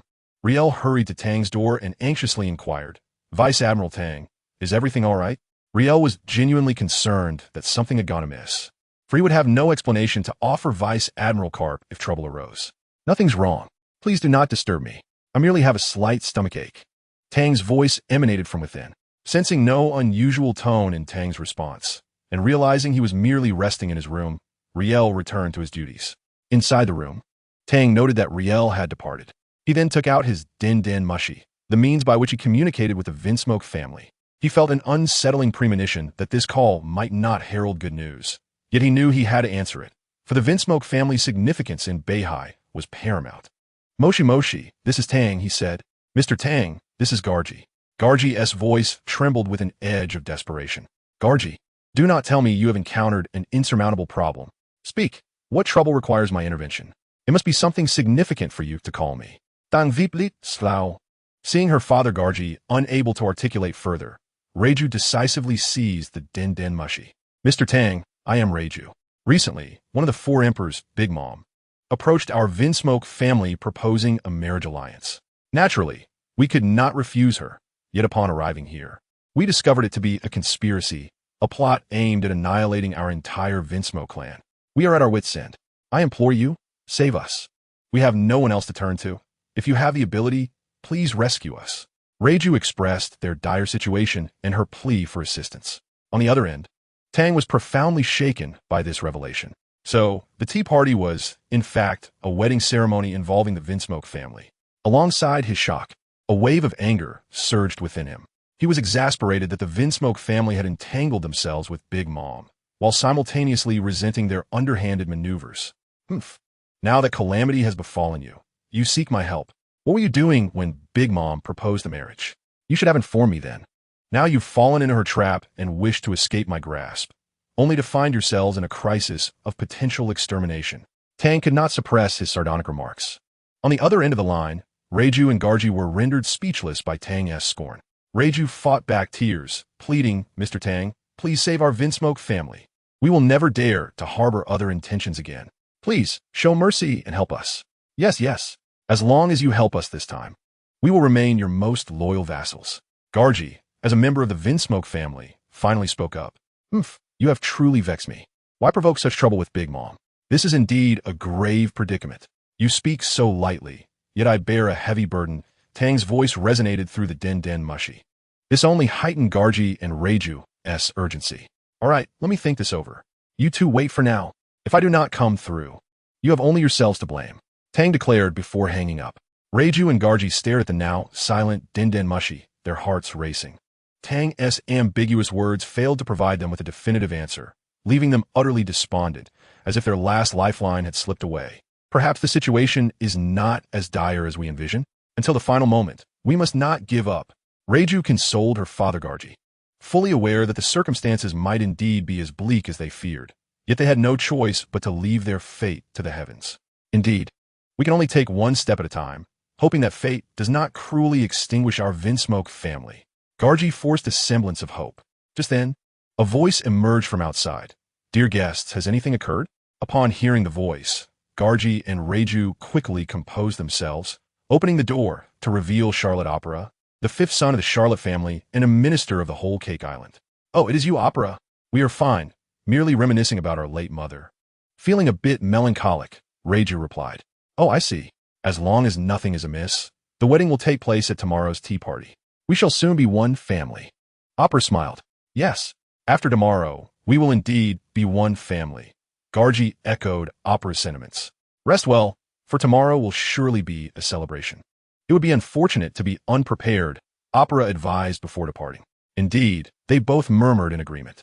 However, Reju keenly sensed that more and more eyes were observing them from the shadows, realizing that tomorrow's tea party could indeed spell disaster.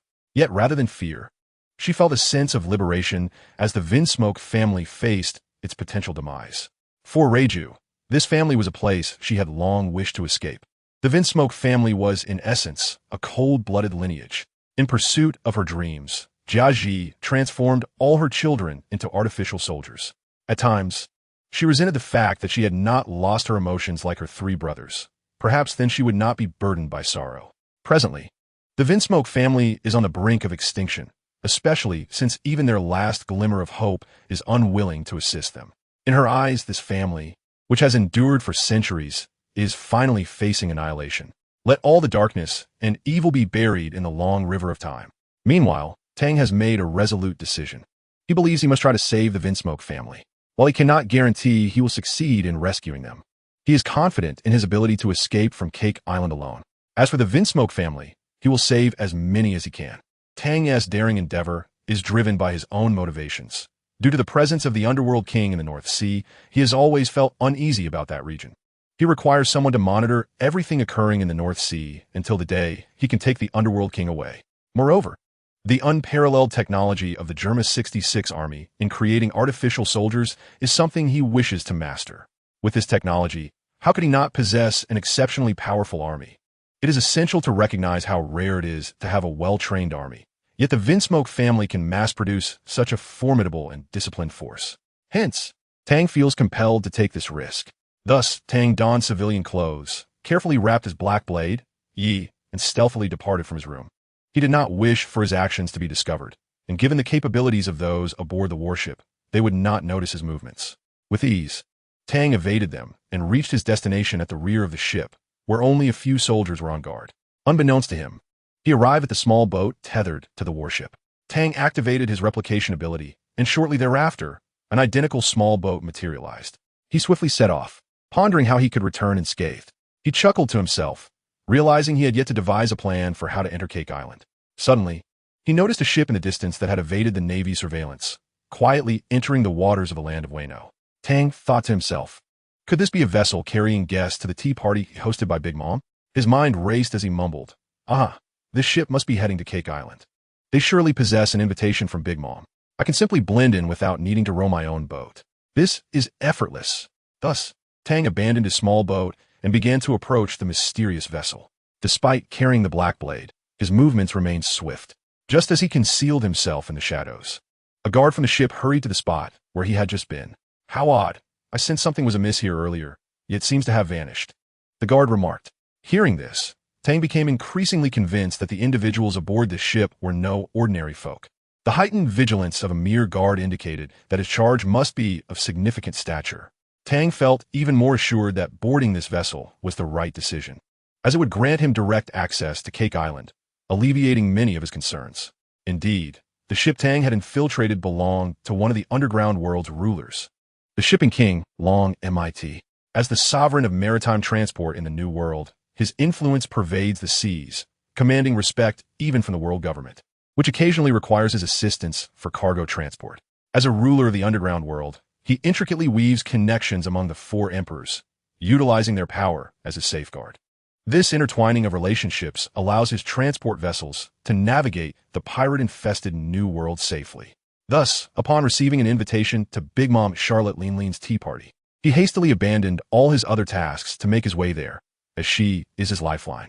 Others, such as the esteemed warehouse mogul, the undertaker, Giant Draga Peak, and the Queen of Happy Street, Shirtuwei, also sought unique means to enter the land of Wano and attend Big Mom's gathering. Suddenly, Tang felt the ship come to a halt, leaving him puzzled. Had he been discovered? No, with his skills, that seemed unlikely. Ahead, a voice rang out. "You have entered the waters of Wano. Please stop and submit to our inspection." It was the patrol of the Big Mom pirates intercepting the vessel. Tang thought to himself. Thankfully, it was not he who had been discovered. "Captain, should we search the entire ship?" "It is the protocol for foreign vessels entering Wano," one guard inquired. "Fool, this is the vessel of the shipping king, Long MIT. Do you dare to search his ship? Are you prepared to vanish without a trace tomorrow?" The captain retorted, exasperated by the foolishness of his subordinate. "My apologies, Captain. What shall we do then? No search. Just make a show of it, understood?" With a knowing glance, the captain signaled to his subordinate, who immediately grasped the implication. After a cursory inspection with no irregularities detected, the captain remarked, "At least you have some discernment. Learn from this." Unbeknownst to them, Tang had overheard their conversation. Thus, the lax inspection by the Big Mom pirates yielded no discovery of Tang, primarily because Long MIT, having traversed this route multiple times, was well acquainted with the protocol for entering Wano. Additionally, he presented Big Mom's invitation, which commanded respect due to his status as an underground ruler. Consequently, the Big Mom pirates conducted only a superficial search before returning to their ship, lacking the audacity to conduct a thorough inspection of the vessel belonging to an underground king. At that moment, Tang comprehended the magnitude of the figure upon whose ship he had stowed away. It was none other than the shipping king, Long MIT of the underground world. No wonder he could navigate into Wano undetected by the Navy. Upon reflection, it was indeed these underground titans who possessed the capability to evade the Navy's scrutiny. He felt fortunate to have boarded the right vessel. As long as he remained undetected, he could reach Cake Island to execute his rescue plan.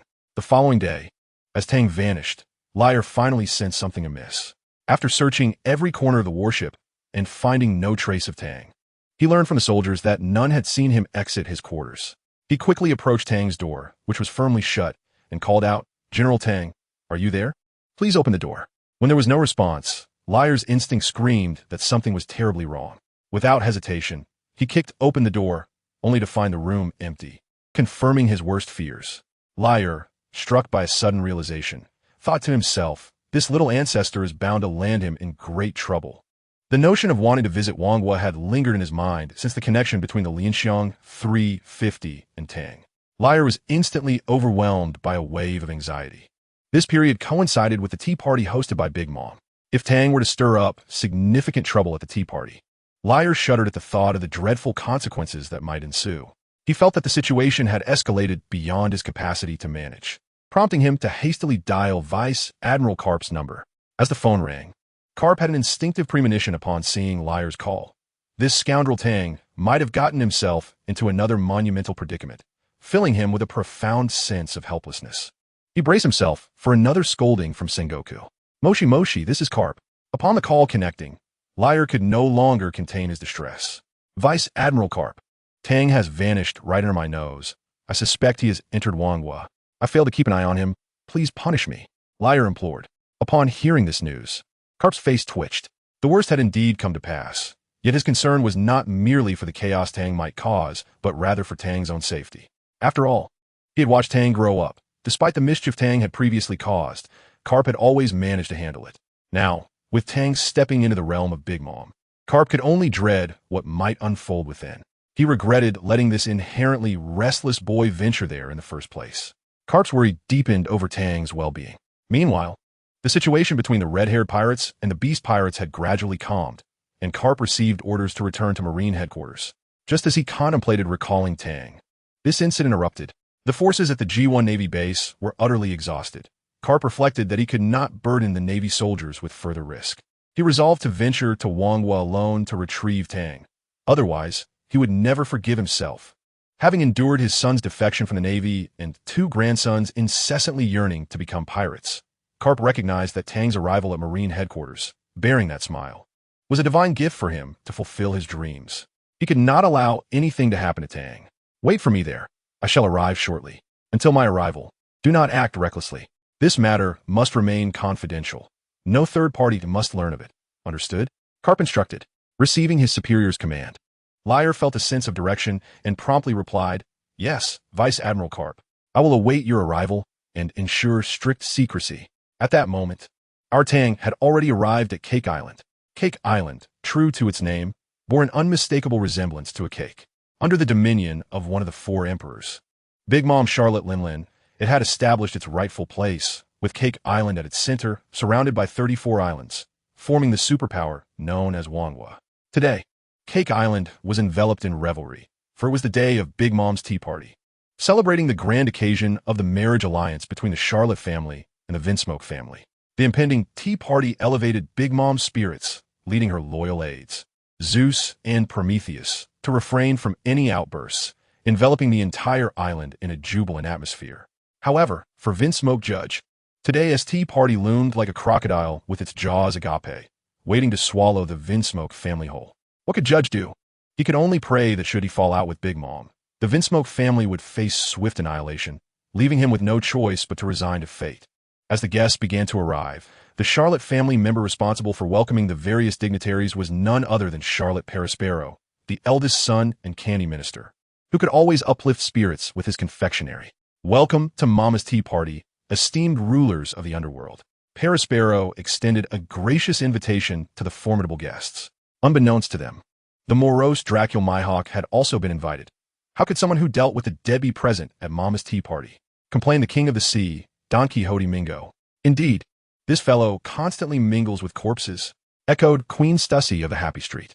Soon, the discontent among the underworld's elite toward Dracula Mihawk became palpable, painting him as an unwelcome presence in their eyes.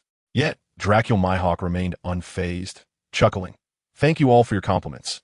I shall prepare splendid coffins for you." As the tension escalated, Perispero swiftly intervened to redirect the attention of the dignitaries and defuse the imminent conflict. Utilizing his candy fruit powers, he conjured a staircase entirely made of candy. Esteemed rulers, behold this staircase crafted solely from candy. Let us ascend together. With Perispero's words, the guests ceased their quarrels, their focus shifting to the delightful candy staircase. "Today, we shall indulge in delectable cake at Mama's tea party. I long for that exquisite taste," remarked the king of the sea, Don Quixote Mingo. "Indeed, I eagerly anticipate savoring the delightful wedding cake," added Queen Stussy. Once all the rulers had ascended the staircase, Perispero announced, "Esteemed rulers, we shall proceed to the tea party venue shortly. Please indulge in the delightful candy while you await." As Perispero led the way down the candy staircase, the bodyguards of the rulers remained aboard their vessels, unable to disembark on Big Mom's territory, awaiting the tea party's conclusion to return to their respective strongholds. They had come to understand the rules of the land, and thus remained dutifully on their ships, while the soldiers of the Big Mom pirates paid little heed to their presence, having grown accustomed to the routine of previous tea parties. This provided Tang with a prime opportunity. Seizing the moment when the Big Mom pirates were changing guards, he successfully disembarked, dispatching a soldier and donning his uniform to infiltrate the Big Mom pirates. Soon, he found himself within the outer regions of Cake Island. Seizing the moment to vanish once more, he hurriedly made his way, determined to rescue the Vinsmoke family before the tea party commenced. Otherwise, facing the layers of guards surrounding the tea party alone, he feared he would be unable to prevent the Vinsmoke family's annihilation at the hands of Big Mom Charlotte Linlin. After navigating through numerous guards, Tang finally caught sight of the towering building in the distance, where the top floor hosted the tea party organized by Auntie Charlotte Linlin, the very place he sought to infiltrate. Observing the soldiers of the Charlotte pirates vigilantly monitoring their surroundings filled Tang with trepidation, for slipping in unnoticed seemed a daunting task. He had no choice but to pause and await an opportune moment.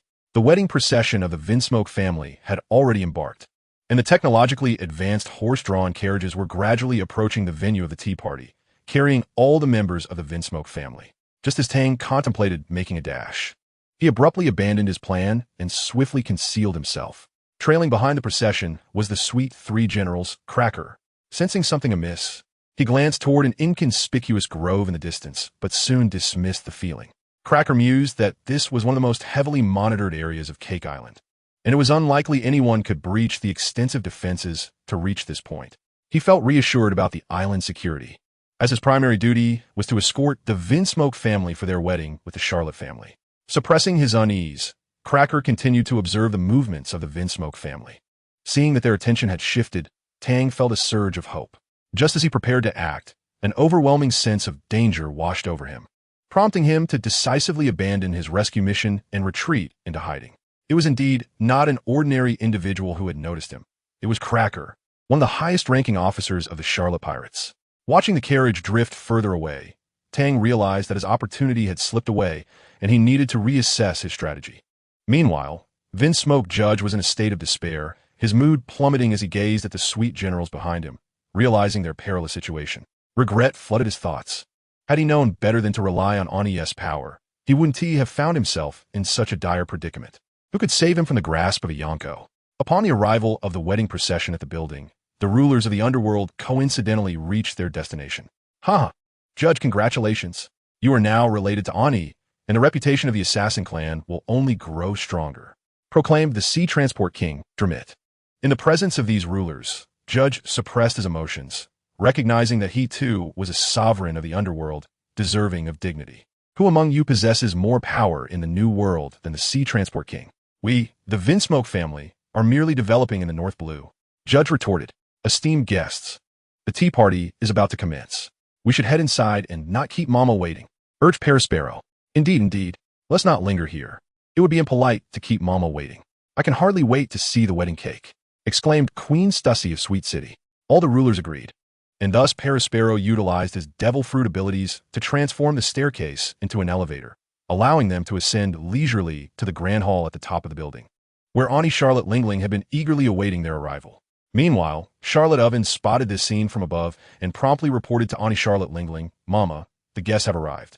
Upon hearing this news, a radiant smile graced Ani Charlotte Lingling's face, and her children shared in her joy. Aside from the sweet general, Charlotte Smoothie, who was tasked with guarding Ani's treasure, and other members of the Charlotte family occupied with various duties, nearly all the officials of whole Cake Island were present for the tea party. Finally, the rulers began to enter. Mama, it's been a while. The Sea Transport King Dramit was the first to say, Haha, I am delighted that you could all come. Let us enjoy this tea party to the fullest. Ani Charlotte Lingling responded with laughter. Indeed, Mama, I have longed for the cakes of the tea party. Have you prepared a supersized cake this time? Stussy inquired eagerly. Ani Charlotte Lingling, seated on her throne, laughed heartily. I knew you would not forget about the cake. This time, I have prepared an enormous wedding cake for you all to enjoy. Laughter erupted among the guests, though Judge's smile appeared strained. He had noticed that Cracker was guarding the entrance, and their table was surrounded by members of the Charlotte family, leaving him with no escape. Mama, we have also prepared exquisite gifts for you. Bring them forth. Dramit commanded, and soon, the gifts for Ani Charlotte Lingling were presented to her. Ani Charlotte, peering at the offerings, couldn't contain her joy, as her eyes sparkled with delight. Subsequently, the rulers of the underworld took their seats, and with all the guests present, the tea party commenced on schedule. The theme of this gathering was the union between the Charlotte family and the Vinsmoke family, and the rulers granted Judge ample respect, acknowledging the formidable power that the union of the army of evil and a Yonko would entail. As the grand fireworks illuminated the sky, Ani Charlotte Lingling's tea party finally began. At this moment, outside, Tang was filled with anxiety, struggling to find the right opportunity. Suddenly, a procession approached the building, revealing itself to be the escort for the wedding cake. Their leader, Longbread, was meticulously surveying the area to ensure that the cake would arrive at the tea party flawlessly, having poured all his effort into crafting Auntie S' favorite cake. For failing to do so could cost him his life. Lift it higher. If that cake topples, I will personally deal with you, Longbread warned, brandishing a carving knife. I can't hold on much longer, Longbread-sama. As the cake teetered perilously, Longbread's heart raced. Just then, a figure appeared, stabilizing the cake. Longbread, relieved to see the cake unharmed, wiped the sweat from his brow, and asked, "Who are you?" Longred, being cautious of the sudden appearance, felt compelled to inquire further. He thought the individual donned the attire of the Charlotte family, which seemed promising. Longred-sama. I am a subordinate of Cracker-sama. I lingered nearby, due to a stomach ailment, while Cracker-sama escorted the Vinsmoke family to Mama's hall. Upon hearing that the cake you painstakingly crafted was about to topple, I rushed over. Tang stated earnestly. Longbread, merely asking out of formality, was already aware that Cracker was indeed escorting the Vinsmoke family today, which made him more inclined to trust Tang, believing him to be a subordinate of Cracker. Since it has fallen, please assist me in carrying the cake inside. Be cautious. If anything happens to the cake, we shall all face dire consequences, Long Mianbao declared. Thus, Tang Shunli joined Long Mianbao in the endeavor of transporting the cake. After a brief delay on the road, Long Mianbao urged them to hasten their pace. Upon reaching the elevator on the ground floor, the guards insisted on inspecting everyone, yet Long Mianbao, in his eagerness to deliver the cake, bore an unfriendly demeanor. Who am I? Do you still need to search me? I shall inform you. If my mother becomes upset waiting for the cake, I will say it was your obstruction that prevented me from passing. Just wait and see how she deals with you. Long Mianbao retorted fiercely. Consequently, the guards refrained from pursuing the search any further, hastily apologizing to Long Mianbao and seeking his forgiveness for their offense. Thanks to Long Mianbao's outburst, Tang was able to discreetly infiltrate the venue of the tea party. He concealed his presence entirely, and under his deliberate restraint, his aura blended seamlessly with those around him, thus evading the notice of the formidable individuals within the building. As he exited the elevator, Tang quietly detached himself from the group, evading the surveillance of the monitoring insects and concealing himself in the shadows, patiently waiting for his opportunity. Tang understood that before the formidable Mama, he had no chance of escape, yet he had prepared secret weapons and strategies. From the moment Tang resolved to infiltrate the tea party, he comprehended how to ensure his safe retreat. As a time traveler, he knew precisely how to judiciously utilize all available information to devise the optimal plan. He merely required the Vinsmoke family's attention to be diverted for a moment, and then he could strike. Tang was acutely aware that the seemingly indomitable Mama Charlotte Linlin possessed a critical vulnerability: the photograph of Sister Galmet. Upon witnessing the shattering of Sister Galmet's photograph, the otherwise invulnerable Mama would lose control, unleashing her devastating soundwave attacks. Hence, he had equipped himself with powerful earplugs, intending to seize the moment when everyone's attention was momentarily diverted to launch a surprise attack on the photograph, causing Mama to succumb to her emotional breakdown and unleash her formidable sound waves. Tang planned to exploit this chaos to rescue the Vinsmoke family from the tea party. He did not believe he could abscond with them right under Mama's nose. He aimed to utilize every possible advantage to secure their escape, relying solely on cunning. For he had no illusion of being able to confront one of the four emperors directly. The photograph of Sister Galmet must be shattered, and Tang lay in wait, keenly aware that the cake had already entered the hall. At that moment, within the tea party hall, amidst the witness of numerous kings and Charlotte family executives, Mama Charlotte Linlin placed Sister Galmet's photograph prominently on the long table. The kings were oblivious to the profound significance of the nun who appeared annually at the tea party from Mama Charlotte Linlin, while the Charlotte family members recalled it vividly. They were unaware of the history between Mama and Sister Galmet, but for Mama Charlotte Linlin, Sister Galmet was her lifeline. An incident from the past had unveiled this secret during one of their family tea parties when a brother accidentally knocked over Sister Galmet's photograph, sending Mama into a state of collapse, a sight that left an indelible mark on them. On that occasion, Mama had merely bruised herself, yet blood had flowed, making it clear to them that Sister Galmet was Mama's Achilles heel. Consequently, they guarded Sister Galmet's photograph like a treasured relic, fearing that another accident might plunge Mama into despair and provoke a soul-piercing scream they never wished to experience again. Gaji watched as his sons, even on the brink of life and death, maintained an air of nonchalance, stirring a tempest of emotions within him. With utmost reverence, he arranged the photograph, ensuring its safety as the wedding commenced. The union between the Vinsmoke family and the Charlotte family drew widespread attention, enveloping the venue in an atmosphere of peace and joy. The arrival of the wedding cake elevated the tea party wedding to a climax, and it was at this moment that Mama applauded the annihilation of the Vinsmoke family. Indeed, the Vinsmoke family found themselves surrounded by Charlotte family members, armed and poised to execute them at a moment's notice. The first to strike was the eldest son of the Charlotte family, Perispero, who ensnared the Vinsmoke family members with candy chains, immobilizing them in their seats. Following his lead, the surrounding Charlotte family members brandished their weapons. Today, the army of evil would continue to exist in a different form. Perispero brandished his candy cane with flair. Gaji, filled with indignation, confronted Mama directly. Mama, were we not to cooperate? Why must you treat the Vinsmoke family this way? He was unwilling to accept defeat here. He sought an answer from Mama, for without it, he could not resign himself to his fate. Upon hearing his words, Mama erupted in laughter, while everyone awaited her next utterance. Why, in the new world, there is nothing I cannot obtain. I desire the Vinsmoke family's advanced soldier technology. Yet you failed to provide it promptly. Did you truly believe the Charlotte family needed to ally with you, the insignificant king of the North Sea? Regardless, today, the Vinsmoke family will surely be annihilated. Mama unreservedly replied to Gaji's inquiry. The underground world's rulers, although stirred internally, maintained a facade of composure, playing the role of mere spectators.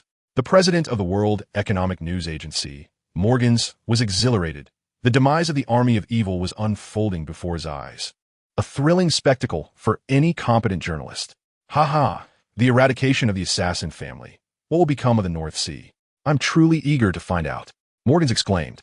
Gaji received the answer he sought. Yet before he could speak further, Perispero was already preparing to publicly execute the entire Vinsmoke family. All present were individuals with blood on their hands, and a bloody tea party would undoubtedly awaken their deepest desires and pleasures. As everyone anticipated the gruesome scene, suddenly, Mama let out a deafening scream.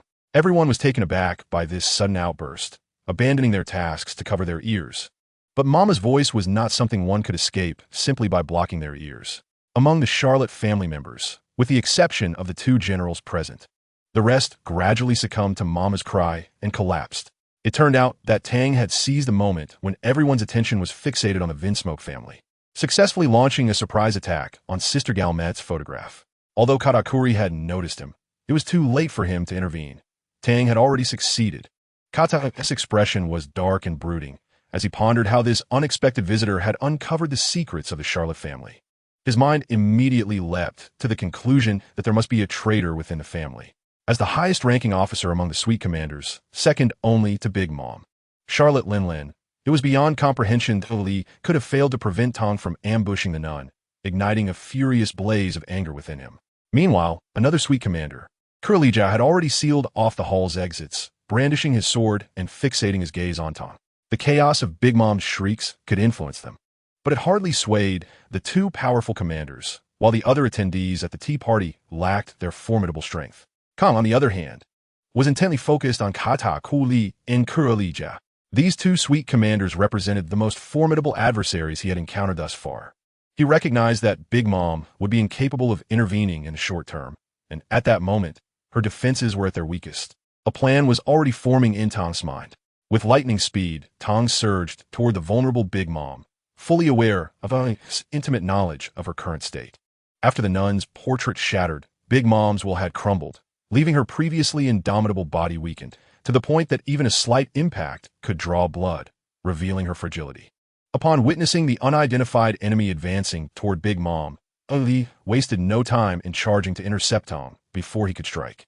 Facing the highest-ranking officer of the Big Mom pirates, Tong understood he had no choice. He had to defeat Kakali to escape the tea party. Kakali was not to be trifled with. He launched a swift kick, known as the Nyangalde, which Tong successfully blocked with both hands. However, he soon found his hands ensnared in Kakali's leg, unable to extricate himself no matter how hard he struggled. It dawned on him that Kakali was a user of the machi fruit, which rendered his body incredibly adhesive. Once contact was made, movement became impossible. Yet, Tong also recognized Kata Kuli's weakness, water. If he could find water, he could break free from the sticky grasp. Fortunately, at the tea party, a table nearby held fine wine. Tong deftly kicked the bottle, spilling the liquid over himself and his restrained hands. To his relief, Kata's legs began to dissolve, freeing Tong's hands. Thank goodness for the wine, or he would have truly been in dire straits, Tong muttered under his breath. Who are you? Katar Kuli demanded, his voice laced with menace. How dare you disrupt Big Mom's tea party and possess such knowledge of the Charlotte family's characteristics? Do you seek war? While the Charlotte family regarded Tong with hostility, The Vinsmoke family could only weep silently, tears streaming down their faces. Kong realized that after being gone for several days, Lier must have noticed his absence and reported it to the old man Carp. He dreaded to think of how Carp would respond, and the prospect of concocting a plausible explanation to placate both Carp and Sengoku filled him with dread. As modified beings, the Vinsmoke family members were not significantly affected by Big Mom's screams. Upon seeing Tang's arrival, Jiazhi felt a surge of joy, recognizing that Tang had not abandoned them and had come to their aid. "Sir, please take us away," Jiazhi implored. Katakuri shot a glance at Jiazhi and remarked, "So you came for the Vinsmoke family. It seems they remain your subordinates. I fail to comprehend how a family of assassins like the Vinsmokes could have a master. This is indeed astonishing news, especially considering your youth." His bewilderment was palpable. However, Tang had no intention of providing Katakuri with extensive explanations. He was reluctant to reveal his identity, particularly not here, and wished to keep his connection to the Vinsmoke family under wraps, ensuring that the Navy remained oblivious to this secret. Focusing on the immediate threat, Tang committed himself fully to confronting the highest-ranking officer of the Big Mom pirates. He grasped his black sword, Yate, and executed a slashing strike. Night Slash. Katakuri, familiar with the legendary sword Ye, was taken aback by the sight of it in the hands of such a young man. The shock was immense, as he had believed the sword to be firmly in the possession of Dracul Mihawk. Tang, aware that Katakuri was a Logia user, understood that a conventional slash would not trouble him. Thus, he infused his strike with Haki, the only means to harm a Logia user. Tang's skill with the blade had now approached that of Mihawk, allowing him to wield the sword with authority among the Navy's many formidable opponents. Katakuri, a master of Kinbunshika Haki, recognized the Haki embedded in the strike and was not foolish enough to accept it head-on. However, he suddenly realized that behind him stood Big Mom. If he dodged, the strike would inevitably strike her instead, causing him to break into a cold sweat. Given Big Mom's current state, such a blow could very well claim her life. The thought of her demise sent shivers down his spine. Determined not to let that happen, Katakuri did not hesitate to arm himself with Haki, using his arm to block the Night Slash. Yet Tang's technique was far from simple, and as he grew more accustomed to wielding it, he sensed the sword gradually accepting his essence. His techniques were no longer confined to Mihawk's influence. Tang was steadily forging his own path in swordsmanship. As soon as he made contact with Tang's strike, he felt its sharpness and understood he must neutralize its force with his own Haki.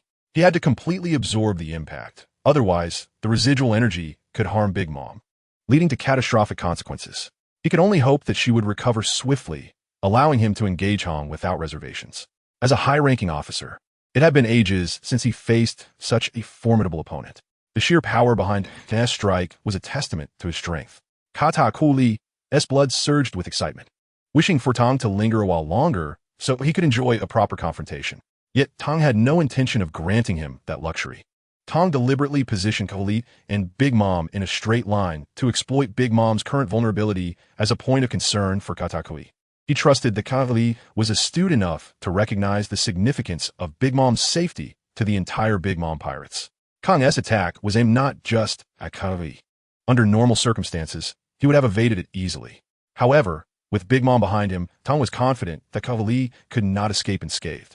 Seizing a fleeting opportunity, Tang swiftly struck once more, then hastened towards the table of the Vinsmoke family. With his black blade, he deftly severed the sugary chains binding them, initiating their escape towards the exit. At this moment, Vinsmoke Judge's emotions were exceedingly complex. One of his motivations for the union with Big Mom was to extricate himself from Tang's control. Yet unexpectedly, it was Tang who arrived to assist the Vinsmoke family in their desperate bid for freedom. Although they had not yet departed from Cake Island, Judge was acutely aware that he would forever hold this act of kindness in his heart. Unbeknownst to Tang, who remained focused solely on their escape, Judge was grappling with his thoughts. He understood that time was of the essence. If the Charlotte family were granted a moment to react, their chances of fleeing would diminish significantly. At the entrance of the Tea Party Hall, Cracker awaited Tang's arrival. Tang surged ahead, the Vinsmoke family in tow, and with a powerful swing of his blade, he struck down upon Cracker, who could only parry the blow. Tang's strength overwhelmed Cracker, momentarily suppressing him. The astute Vinsmoke family seized the moment, swiftly making their way past Cracker's soda biscuit soldiers, who, despite their numbers, were insufficient to impede the progress of the Vinsmoke assassins. The fragile defense of the Biscuit soldiers crumbled under the Vinsmoke family's assault, allowing them to escape outside, where they clashed with the forces of the Big Mom pirates. After subduing Cracker, Tang leaped out the door. Cracker, known for his fiery temper, could hardly tolerate seeing Tang and the Vinsmoke family slip from his grasp. In a fit of rage, he lunged at Tang with his sword. Sensing Katakuri's approach, Tang resolved to act decisively, slashing at the ceiling before repelling Cracker and bolting for the exit.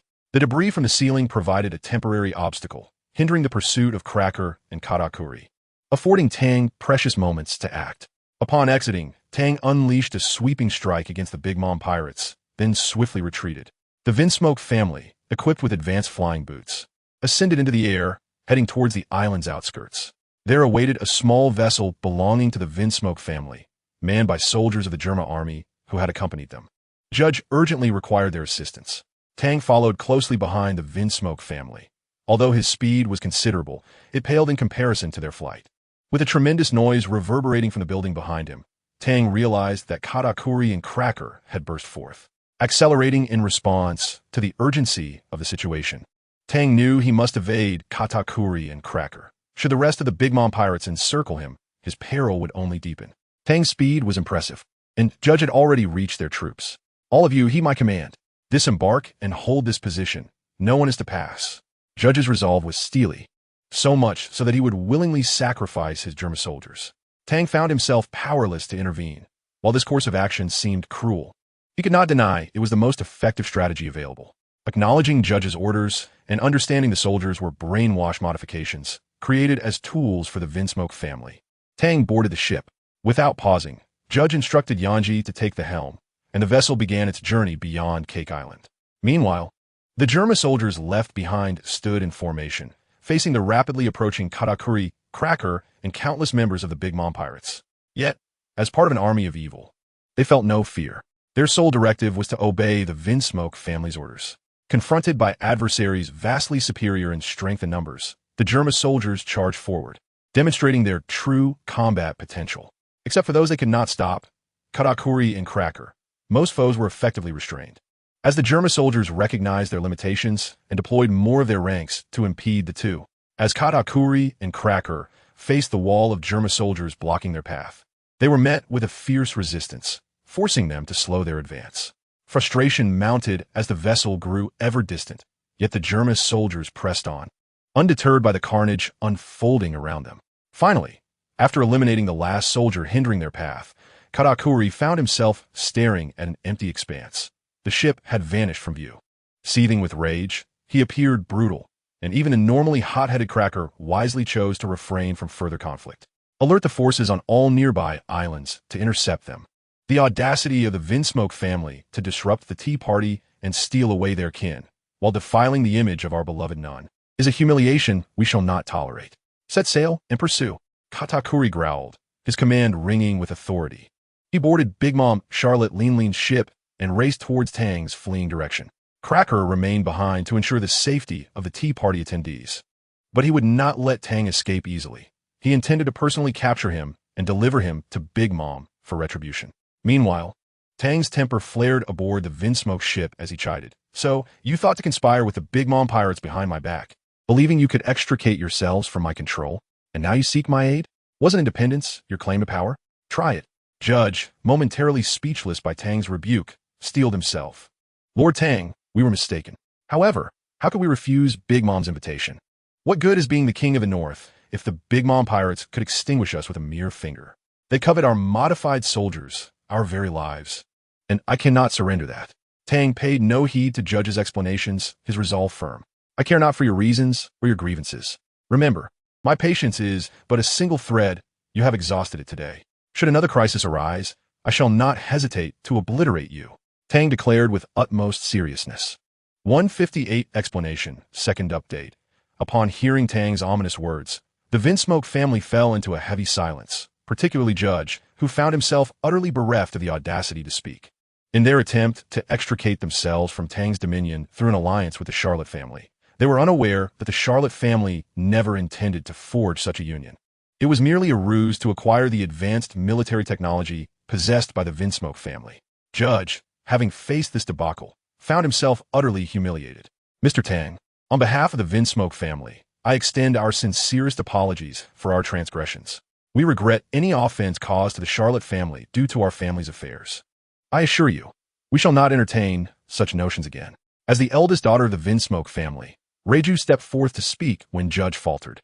Is the Vinsmoke family so diminished that it requires a woman to speak on its behalf? Are you too cowardly to face the consequences of your actions? Tang Vima dit Daifun. His words pierced Judge's heart like a dagger, compelling him to respond. Bowing his proud head, Judge declared, Mr. Tang, the Vinsmoke family indeed wronged you. We were blinded by our ambitions, and our current plight is a consequence of our own folly. We acknowledge our missteps. You, who dare to rescue us from Big Mom's tea party, have our eternal gratitude, and we vow to be your most loyal vassals. This is the demeanor befitting a family patriarch. I have taken it upon myself to challenge Big Mom Charlotte Linlin, and I fear no trouble on your behalf. Rest assured, under my watch, her influence shall not encroach upon the North Sea. You need only focus on maintaining your sovereignty over the North Sea. I will be aware of every movement within it, understood? Tang Asa. Observing Judge's hesitant expression, Tang discerned his lingering trepidation regarding potential retribution from Big Mom Charlotte Linlin. Ultimately, Tang decided to offer him reassurance. There is no need for such concern regarding Big Mom Charlotte Linlin. While she may reign supreme in the New World, her power is limited in the Four Seas. I possess the greatest influence in the Four Seas, so rest assured, the North Sea will not be significantly disturbed. Recognizing the gravity of Tang's words, Judge realized he could no longer hesitate. To question further would imply distrust in Tang, and given the Vinsmoke family's indebtedness to him, Judge would never display such skepticism openly. Tang understood that until he showcased his strength, Judge would remain uneasy. Yet, he was unconcerned about resolving this matter immediately. Once Judge witnessed his capabilities, all would be made clear. Let's not dwell on this any longer. We are all in the same boat now. While we have departed from Whole Cake Island, we shall undoubtedly encounter the Big Mom pirates ahead, with pursuers trailing behind. We shall discuss matters further once we have escaped from the Land of Sweets, allowing you to witness my strength, Tang stated. As Tang spoke, the others realized that this was not the time for reckoning, for they had yet to leave Whole Cake Island, the territory ruled by Big Mom Charlotte Linlin. Thus, they remained vigilant, attentive to the surrounding waters. 159 Blockade, third update. At this moment, on Whole Cake Island, Big Mom Charlotte Linlin had finally grasped the situation. Gazing at the shattered photograph of the nun, an inferno of rage ignited within her, potent enough to engulf the entire island. Her turbulent emotions mirrored the tempestuous weather encircling Whole Cake Island. Under her influence, Zeus and Prometheus exacerbated the storm, plunging the island into chaos. Suddenly, a thunderous command erupted from Big Mom's castle. Pursue them. Do not return without capturing that insufferable brat. With that decree, the entire island's populace sprang into action. Ships launched from the docks, soldiers boarded, joining the ranks of the pursuers, intent on surrounding the audacious intruder led by Katakuri. Those who dared disrupt Big Mom's tea party would learn the true terror of the Big Mom pirates. Under the leadership of their captains, the pirates transformed into a frenzy of bloodlust. Yet, Big Mom remained in a weakened state, still ensnared by the trauma of losing the photograph, a wound that could not easily heal. Following the command from Whole Cake Island, all islands of Tado land mobilized, with local garrisons swiftly sealing off the seas, lying in wait for the enemies escaping from Whole Cake Island. Meanwhile, Tang's vessel had drawn perilously close to the blockade, with Katakuri himself leading the pursuing forces behind them, placing Tang in a precarious predicament. The naval surveillance unit stationed at the periphery of Tado land, Riel was the sole individual aware of Vice Admiral Tang's disappearance. As time slipped by, Riel's anxiety intensified until he was finally graced by the arrival of Carp. Carp arrived aboard his solitary warship, and observing the calm demeanor on Carp's face, Riel grew perplexed. Vice Admiral Carp, is it truly wise to approach Tado land with but a single ship? It seems implausible that you would dare infiltrate the territory of such significance. In Riel's mind, Carp had a penchant for unconventional actions, and he genuinely feared that Carp might attempt to breach Tado land alone. Surely not, Vice Admiral Carp. You cannot be so audacious as to enter Tado land with just one vessel. Such a bold move would surely draw the ire of Fleet Admiral Sengoku. Riel hastily implored. We have 10 warships at our disposal. We could all join you if necessary. Please do not undertake this perilous journey alone. Haha, Riel. After all this time as my aide, you still doubt my capabilities? Carp chuckled. Rest assured, I am merely going to retrieve Tang. For a significant bounty, Big Mom Charlotte Linlin would not dare to sever ties with me. After all, it has been years since we last crossed paths. She wouldn't want to destroy our relationship. Carp continued. Pausing momentarily, he added, as for the forces here, it is better to leave them behind. I'm not instigating a conflict with Big Mom Charlotte Linlin. The more people I bring, the more misunderstandings could arise. This operation is my decision alone, and there is no need for you to accompany me into danger. Trust me. 160 Confidence, 4th update.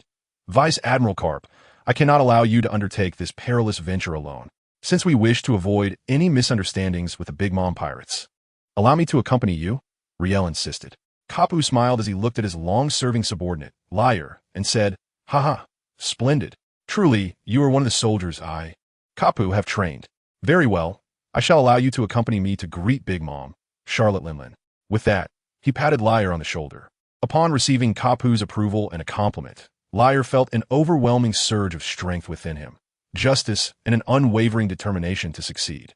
The Doghead warship 527 set sail with Liar aboard, as Kapu issued a firm command that the surveillance fleet must refrain from engaging. Consequently, the commanders of the 10 warships dared not defy the orders of this naval hero. The Doghead warship was Kapu's flagship, having pursued Roger across the seas, and now it sailed upon the waters of the 4 emperors, Big Mom, Charlotte Linlin. Meanwhile, Tang and the Vinsmoke family's vessels had already engaged with the forces of Whole Cake Island. Tang's ships appeared to be in peril amidst the barrage of cannon fire, teetering on the brink of capsizing. Standing on the deck, Tang surveyed the blockade ahead, acutely aware of the pursuing ships gaining ground behind them. Yet, he remained undeterred by the so-called blockade. With a swift motion, Tang unleashed a strike, his sword's aura cleaving through one of the ships within the blockade, which immediately sank beneath the waves, creating a breach in the line. There, charge forward, Tang commanded, pointing with his blade, and without hesitation. Gaji steered the ship towards their escape route. Not far behind, the vessels of Katakuri were closing in, watching Tang relentlessly slash through the vessels of the Big Mom pirates. Katakuri's fury intensified. He ordered his fleet to ensure they held off Tang and his crew, while urging his own ships to hasten their pursuit of Tang's vessels. Fresh from receiving a command from Big Mom to eradicate the Vinsmoke family and any intruders disrupting the tea party, Katakuri could not afford to slacken his efforts. Thus, he anxiously pressed his men to accelerate. Tang noticed the enemy ships were nearly upon them and understood that if they were ensnared, his strength would make escape exceedingly difficult. Once the Big Mom pirates completed their encirclement, they would overwhelm him with sheer numbers. Hurry, we must cross this sea before they catch up. Tang Uget Gadi, who was equally fervent without needing any reminders from Tang. Gaji navigated the ship at full speed, but just as they approached the gap, another vessel suddenly appeared before them, making Gaji fear that they might be doomed here today. Had he been calm enough, he would have realized that the ship ahead was not of the Big Mom pirates, but rather a Navy warship adorned with a dog-s head. Despite his anxiety, Tang had not lost his composure. Upon recognizing the unmistakable ship, he understood that their escape from Whole Cake Island was assured. Kapu and Liar stood upon the deck of the warship, and Kapu slowly remarked, "This lad certainly knows how to attract trouble. Given the current situation, he must have stirred up quite the mess. Alas, why did I adopt such a troublesome little rascal?" He had initially thought Tang was merely curious about the Big Mom pirates, but now that cannon fire was exchanged, Kapu, though aged, was not foolish. He realized Tang had indeed provoked the Big Mom pirates, and the predicament he found himself in was far from ordinary.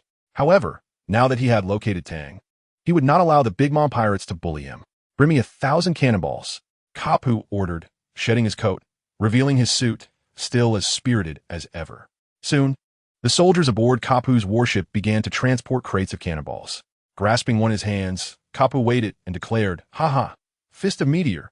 Before long, the cannonballs surrounding him began to diminish at a visible pace, raining down from above like a meteor shower. For Liar and the soldiers on board, this was undoubtedly a thrilling spectacle to witness alongside Kapu.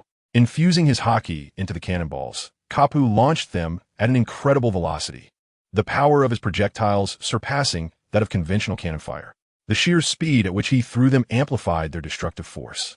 In the eyes of many infamous pirates in the current world, the name Fist of Meteor was one they preferred not to invoke. But now Kapu had reintroduced the world to the might of this technique. as Kapu rapidly discharged all the cannonballs at his disposal. The ships of the Big Mom pirates were successively struck by devastating blows. The hockey-infused cannonballs descended upon them with such rapidity that the destruction they wrought far exceeded that of ordinary artillery, obliterating the entire defensive line of the Big Mom pirates single-handedly. Observing the explosions ahead, Katakuri could no longer remain composed. After much effort to corner Tang and the Vinsmoke family, the intercepting fleet had suffered catastrophic damage, which infuriated him. What on earth is happening? Katakuri growled darkly. My lord Katakuri, it's serious, very serious. A pirate exclaimed breathlessly. What is it? Speak clearly. Katakuri's mood darkened further at the panicked delivery of the news. That ship, it belongs to the naval hero Kapu. Look, the pirate pointed out. Due to the distance, Katakuri could not ascertain precisely what was unfolding ahead. The mention of the naval hero Kapu made him instinctively leap to his feet, his expression darkening considerably. Are you certain? Katakuri asked, seeking confirmation.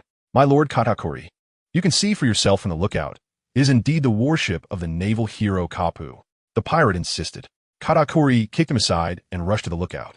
Through the spyglass, he finally beheld the very sight he dreaded to see. The familiar doghead warship, unmistakably recognizable to someone like him, seasoned in the trials of the sea.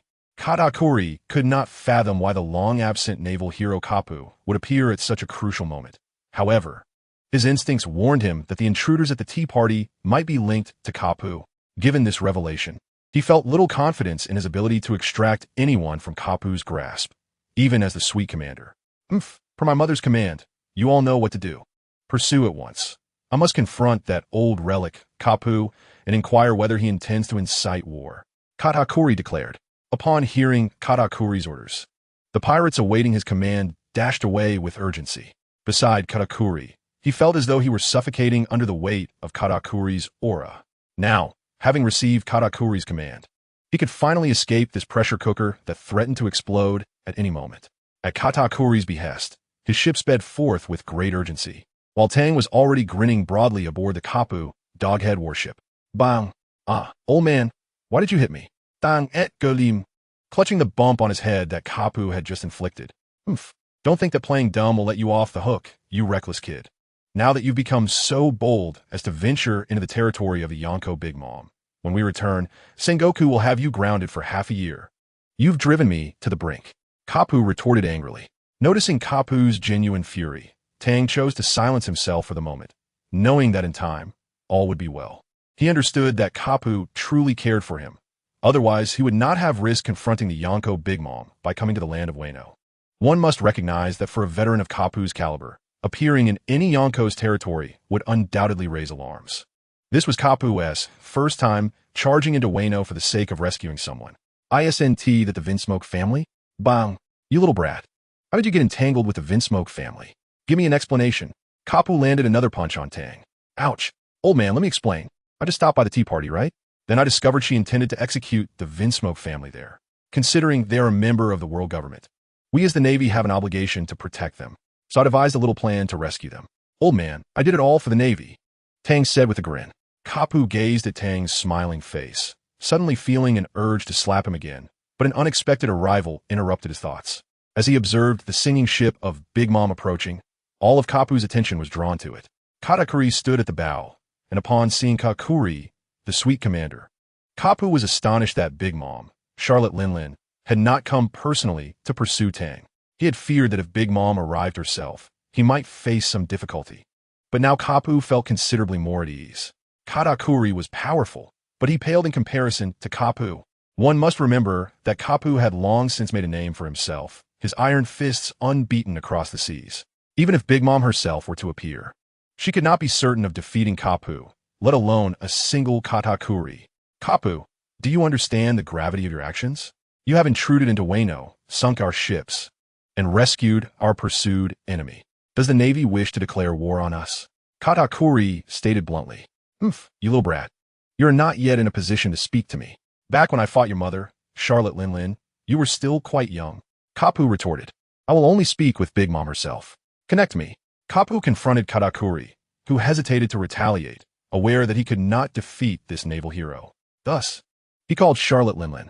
Blur, blur, blur, blur. Hello, mother, this is Katakuri. We are in a bit of trouble here, he reported to the Den Mushi. Meanwhile, on Cake Island, Big Mom had recovered, and, upon hearing Katakuri's account, her fury surged to new heights. You old fool, Kapu. You come to my Wano to kill. And you expect me to let him go? Do you think Big Mom is so easily trifled with? She roared, her voice carrying even across great distances. Haha, Big Mom. It has indeed been quite some time since we last met. Kapu replied with a loud laugh. After many years, is this the gift you present to me? I'm not so easily intimidated. Today, I will not let your man go, and what will you do about it? Big Mom's tone was filled with menace. Kapu's playful demeanor shifted as he declared, Big Mom, do you really believe that this so-called sweet commander can stop me? I am determined to take him away today, and if you wish to cause trouble, then by all means come. Kapu understood the essence of Big Mom's ambitions. Her dream was Wano. She would never risk the destruction of her territory by openly clashing with the Navy, as that would benefit no one. Having dealt with the Yonko for many years, Kapu was adept at navigating such threats. Indeed, his words caused the furious Big Mom to regain her composure.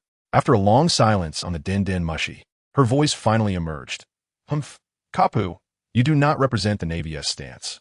Today, you are taking away the one who disrupted my tea party. And how will I maintain my reputation on the seas? Do not pretend to be strong. You are already wavering. It would not bode well for you to sever ties with me. If you wish to confront me, then come. The one who caused chaos at your tea party is from the monkey family. Do not even think of dealing with him. I will protect him, Kapu revealed, causing Big Mom to fall silent, as did the Vinsmoke family nearby. Gaji could hardly fathom that Tang was related to the naval hero Kapu, given that the Monkey D family bore legendary renown across the seas. Monkey D. Kapu was a naval hero who had captured the pirate king, Gold Roger, while his son, Monkey D. Dragon, was considered the world's most dangerous criminal, with the world government forever seeking his capture.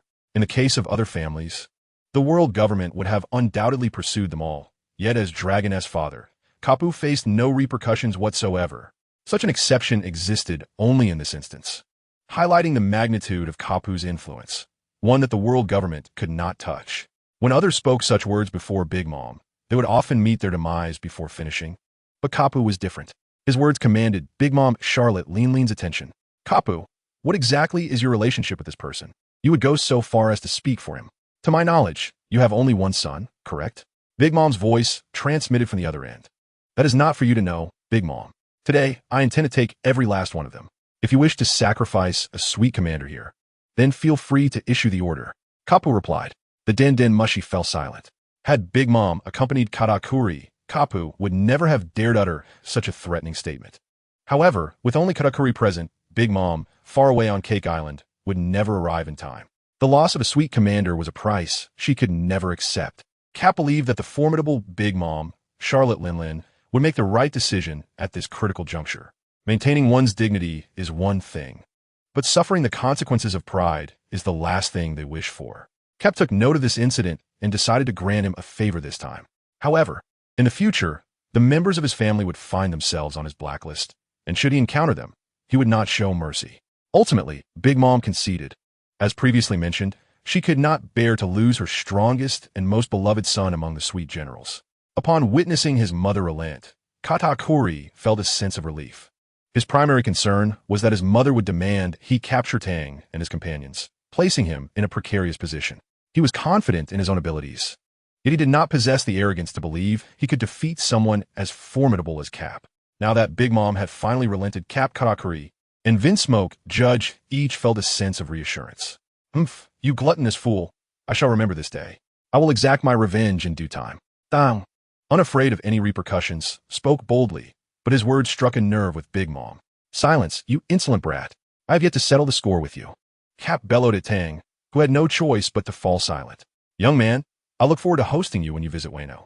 Just don't be overwhelmed by the grandeur. Katakuri commanded as he prepared to return to Cake Island. Release them from Wano. Big Mom's voice echoed through the Den Mushi before she hung up. Indeed, young man, I anticipate an exhilarating battle with you in the future, Katakuri declared to Tang. As the singing ship of Big Mom continued its melodic journey towards the depths of Cake Island. Next time we meet, I shall lay waste to Cake Island, and we shall have a grand duel. Tang boldly issued a challenge to Katakuri. You insolent brat, dare to boast here? Stay put on the ship, or I shall break your legs. Gup warned. Observing Cap's ire, Tang chose to remain quiet. Liar, let us return directly to Marineford and have Sengoku handle this troublesome youth. Cop instructed. Understood. Liar nodded in agreement. Due to the advancements of Dr. Vegapunk, a scientist hailed by the world government for surpassing 5 centuries of knowledge, the Navy's current vessels have been equipped with sea stone at their hulls. This allows them to navigate freely through windless zones, eliminating the need for the route to Fishman Island and saving considerable time.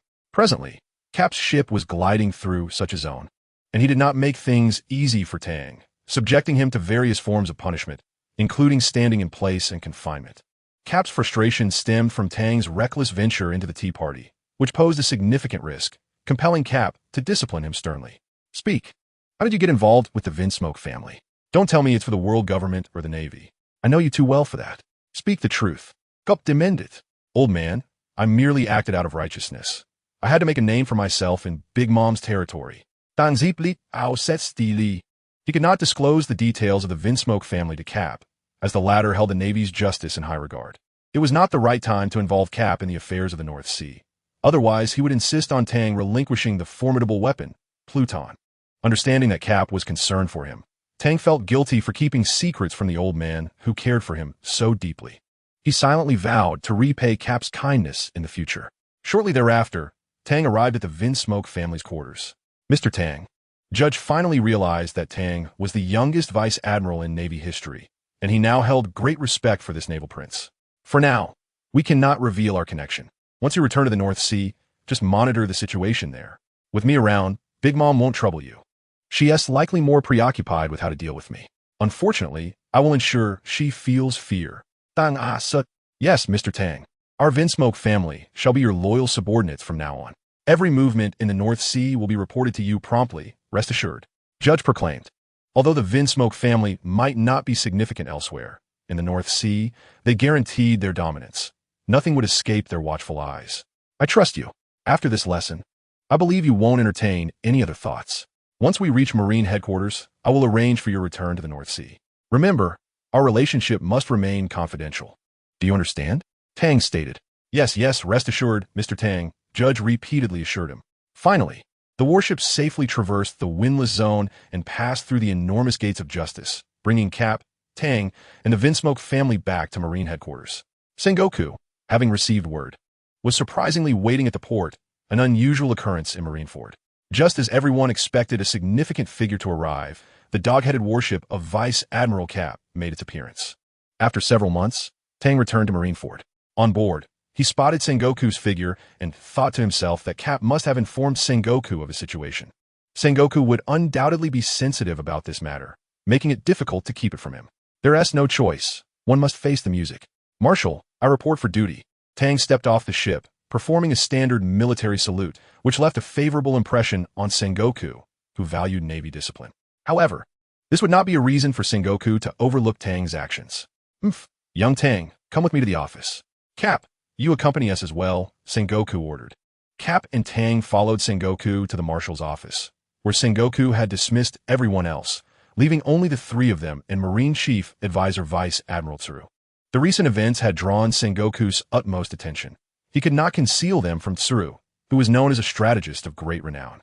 Thus, he summoned her to the office to deliberate on how to address Tang's actions. Young Tang, I sent you to the New World to gain experience, and you ended up causing chaos at Cake Island during Big Mom's tea party. Do you realize that mishandling your situation could lead to global turmoil? Sengoku reprimanded. Sengoku. Young Tang is just a spirited youth. Such vigor is normal. It's not like he escalated the situation. Cap interjected in Tang's defense. Kapu. Your silence compels me to seek you out. In an instant, Zhangguo chastised Kapu, leaving him utterly humiliated. Entrusting Tang to you was predicated on the expectation that you would keep a vigilant watch over him. Instead, you sent him to the surveillance unit of Big Mama. Given your understanding of Tang, how could you possibly believe he would remain compliant in such an environment? Look at the outcome.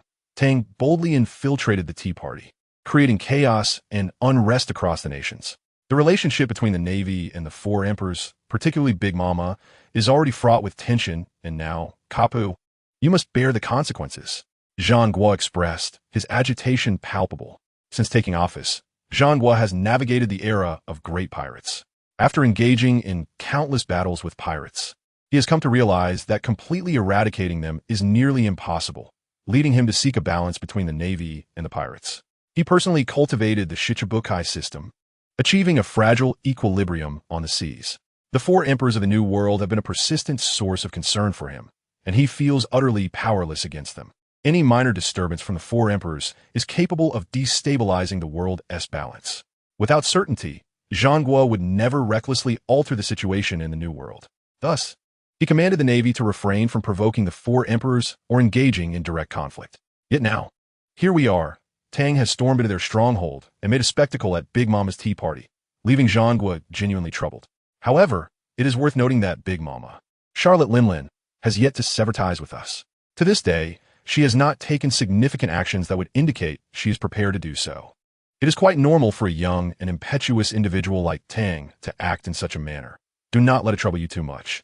Major General, he stood up and remarked, "Little he, I comprehend your point.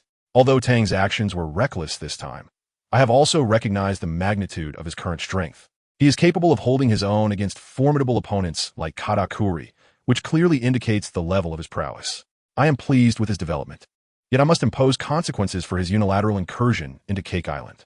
It is imperative that he understands the importance of discipline, for if he continues to act impulsively, his temperament will inevitably lead to significant trouble in the future." Zhangguo proclaimed, "I have no objections.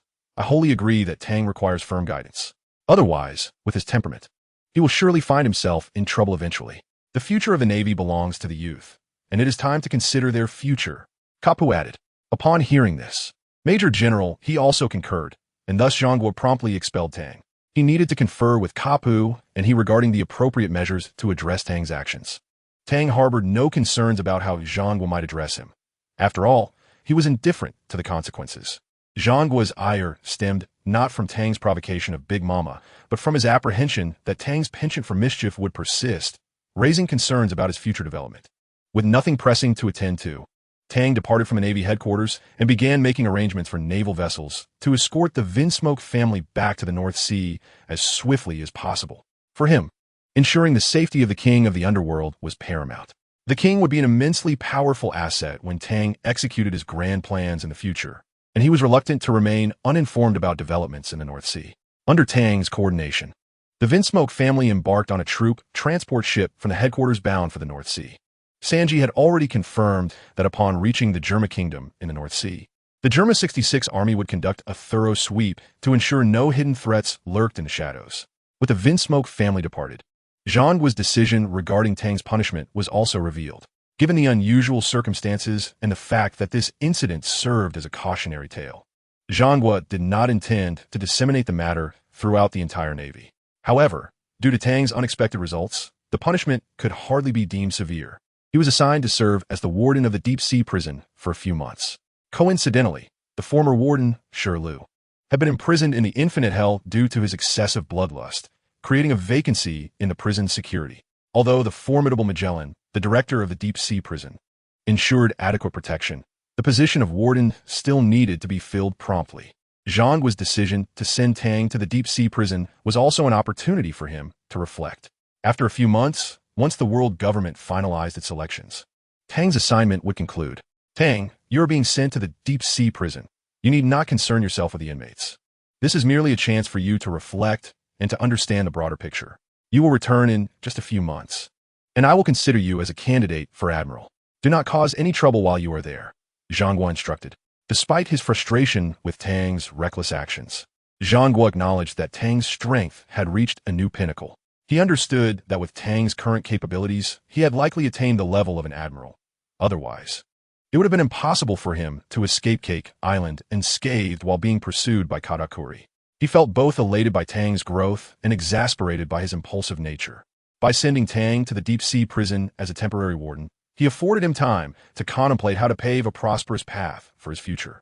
With Momonosuke on a mission, Tang was keen to avoid encountering Zhangguo and Kapu. Upon receiving the news, he took his appointment papers and boarded the Navy's vessel bound for the deep-sea prison to assume his new duties. Tang had anticipated that Zhangguo might confine him for several months, yet Zhangguo had merely delegated him to the role of acting warden at the deep-sea prison. Tang was eager to leave the headquarters at this moment, especially with Momonosuke absent, as he did not wish to be in the presence of two irate elders. He had long heard of the infamous deep-sea prison, and he was eager to explore it, having already visited Justice Island. Only the deep-sea prison and Mary Geos remained uncharted territories for him. The deep-sea prison, known as Impel Down, is one of the three principal divisions under the world government, alongside the Navy headquarters in Justice Island. It is the largest prison in the world, situated in a windless area of the sea, its outer walls constructed from sea stone. The prison is divided into 5 levels. The 6th level, Infinite Hell, is known only to a select few, remaining a mystery to the public. Historically, only one inmate, the Golden Lion Shiki, has successfully escaped from Impel Down. No one else has ever managed to flee from its confines. The inmates of the prison are escorted directly after being judged by the judicial island. With the emergence of the Great Pirate Era, the number of prisoners has surged, leading to the overcrowding of Impel Down. Daily, there are attempts at escape, yet none have ever succeeded. Tang had long contemplated visiting the depths of the Grand Prison, pondering whether the likes of Sengoku and the Old Man Carp were truly akin to the worms in his belly, aiding him significantly. Upon passing through the gates of justice, the warship Tang was aboard began to enter the doldrums. Thanks to cutting-edge technology, the Navy's vessels can now navigate through these windless zones without the immobility that plagues sailing ships, nor the threat of Sea King's assaults.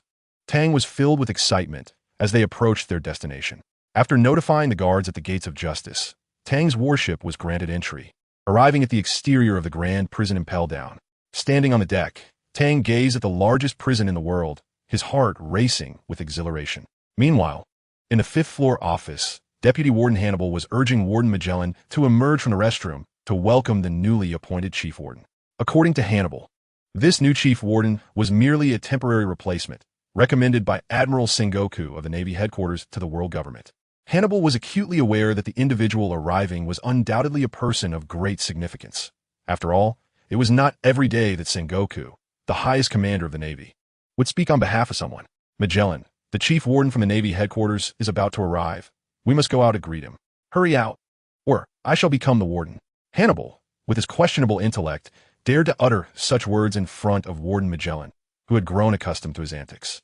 From the restroom, Magellan's voice echoed, "Hannibal, you're far from becoming the warden. You may represent Impel Down to greet the Chief Warden from the Navy headquarters. I fear I cannot emerge just yet." As a paramecia-type user of the Doku no Mi, Magellan was an embodiment of toxicity. His powers were formidable, and anyone unfortunate enough to encounter his poison found themselves at a loss, with the antidote being the sole remedy. The impregnable defenses of Impel Down were largely attributed to this toxic warden. Since Magellan took over, the already robust security of the Grand Prison had received an extraordinary enhancement. Regardless of how troublesome the escapees may be, they stood no chance against Magellan. It was impossible for anyone to flee from the grasp of the toxic warden. However, Magellan's overwhelming powers came with a drawback. He too could not evade his own poison, while it would not lead to his demise. It resulted in frequent bouts of diarrhea, leaving him confined to the restroom for over 10 hours a day. Despite his inability to handle prison affairs for extended periods, he always managed to appear in times of crisis, deftly averting disasters. The two individuals renowned for the impregnable fortitude of Impel Down were now Magellan and the former Chief Warden, Shiryu of the Rain, who had been imprisoned in the Infinite Hell for his excessive killings. Consequently, most of the defense now rested on Magellan's shoulders. Upon receiving the news that Magellan could not greet the Chief Warden from the Navy headquarters, Hannibal, filled with the ambition to substitute Magellan, ascended to the 1st floor to welcome the eminent figure. Tang's warship finally reached the port, where 10 colossal prison warships were stationed, ensuring that no one could intrude upon Impel Down, nestled within the doldrums. Even if an inmate were to escape, they would find no means of escaping the doldrums. After all, the lairs of Sea Kings were not easily evaded. Upon disembarking, the guards of Impel Down were already informed and opened the grand gates of the prison. Hannibal, who had hurried from the 5th floor office, also arrived at the gates. Observing the young man clad in the insignia of a vice admiral from the Navy headquarters, Hannibal rushed forward. "You must be the Chief Warden from the Navy headquarters, Vice Admiral Tang. I am Deputy Warden Hannibal, a man destined to become warden one day." "Oh, I inadvertently revealed my aspirations." As soon as Hannibal spoke, he quickly covered his mouth. Tang, taken aback by the devilish appearance of this man, was surprised to find him so amusing, which brought a smile to his face. He replied, "Indeed, I am Vice Admiral Tang from the Navy headquarters. I will be serving as the chief warden of the Grand Prison for the next few months. I look forward to your guidance." Hannibal discreetly appraised this newly appointed chief warden, achieving the rank of Vice Admiral at such a young age, with direct endorsement from Admiral Sengoku to the world government. Was no small feat as Deputy Warden of Impel Down.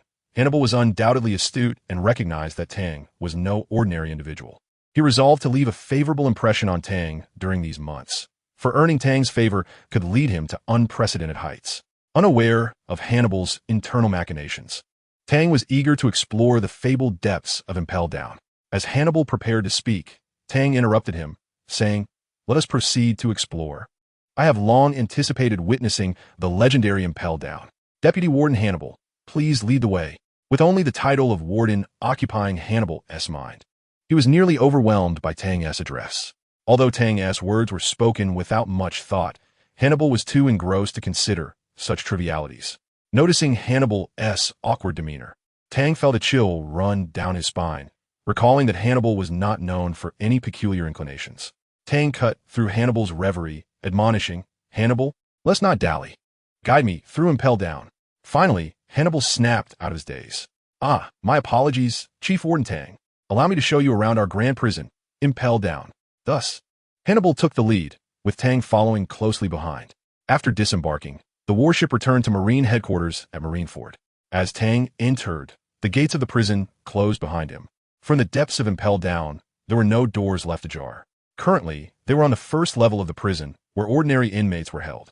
Most of these prisoners had not committed particularly heinous crimes and lacked formidable strength, easily subdued by the ordinary guards.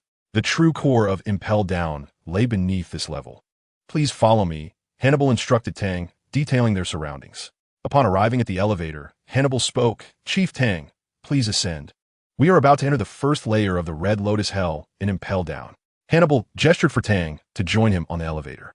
As the elevator descended slowly, Tang reached the first layer of Red Lotus Hell. "Look over there."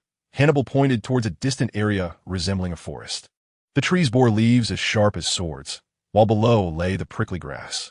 Here, prisoners would be relentlessly pursued by poisonous spiders and guards, forced to run back and forth, ultimately left bloodied by the merciless blades of leaves and grass, enduring endless torment, Hannibal remarked.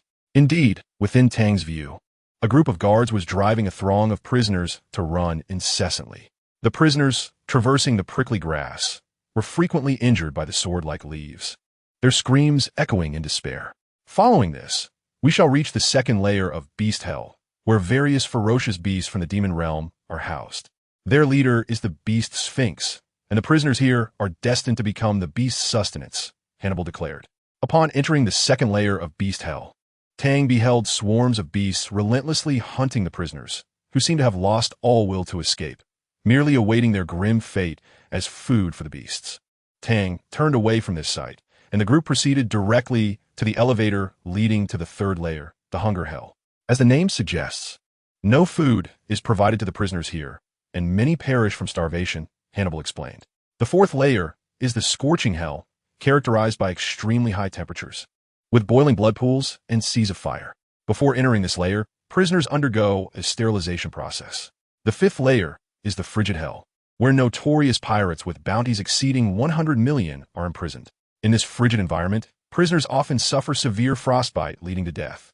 Additionally, a pack of military wolves is kept in the forest to dispose of deceased prisoners. As for the sixth layer, the Infinite Hell, it remains uncertain whether Chief Tang is aware of its existence, Hannibal inquired, as they made their way to the Frigid Hell. "I have heard from the Marshal that this layer houses the most heinous criminals.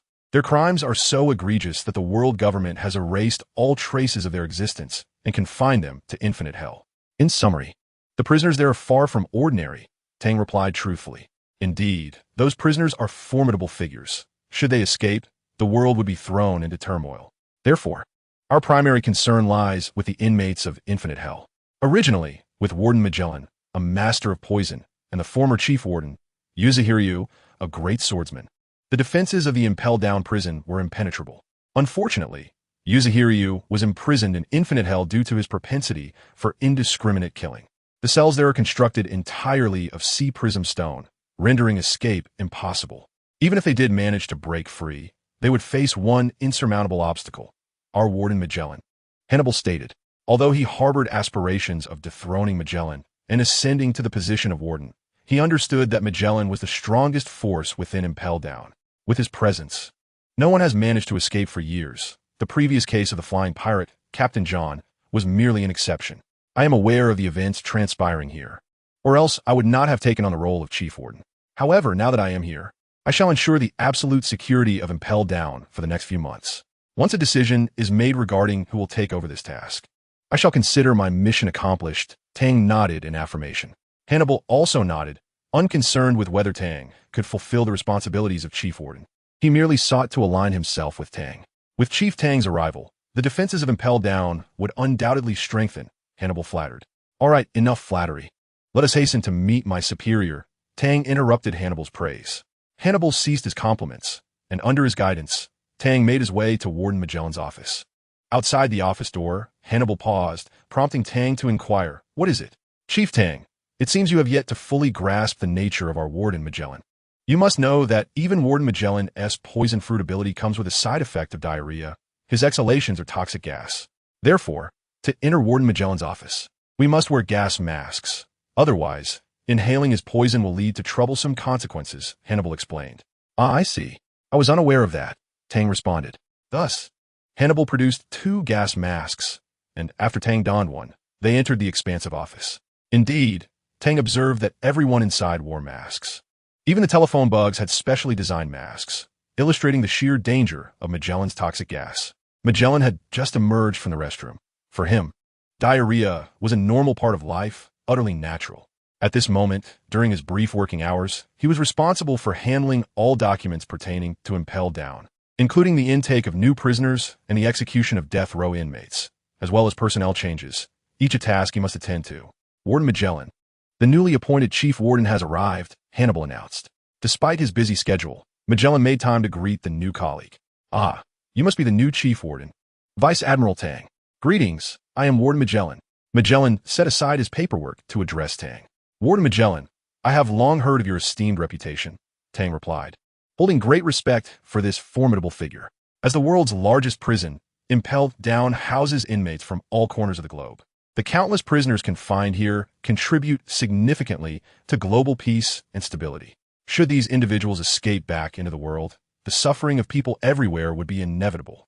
As the guardian of Impel Down, Warden Magellan's contributions to the world are immeasurable. Tang understood that Magellan's poison fruit ability was indeed of a supremely powerful caliber, ranking him among the strongest within the Navy, and that even those possessing abilities could not evade its effects. Magellan is undoubtedly a nightmare for pirates upon the vast ocean, yet it is precisely due to the formidable powers of the Doku no Mi, that he has had to pay the necessary price. With a daily struggle to visit the restroom, he has been assigned to the depths of the underwater prison, Impel Down.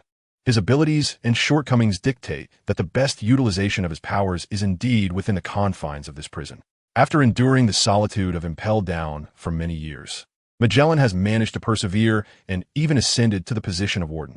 For many, he stands as a living example, and Tang holds nothing but respect for such a figure. Your current task is to oversee the prisoners on the upper 3 levels. Once you are familiar with your duties, I will gradually introduce you to the monsters in the infinite hell, who are the prisoners we must keep the closest watch over. You are officially appointed now. Go forth. After delivering his instructions, Magellan returned to his own affairs. Tang felt no discomfort. To him, Magellan's demeanor was a true testament of trust.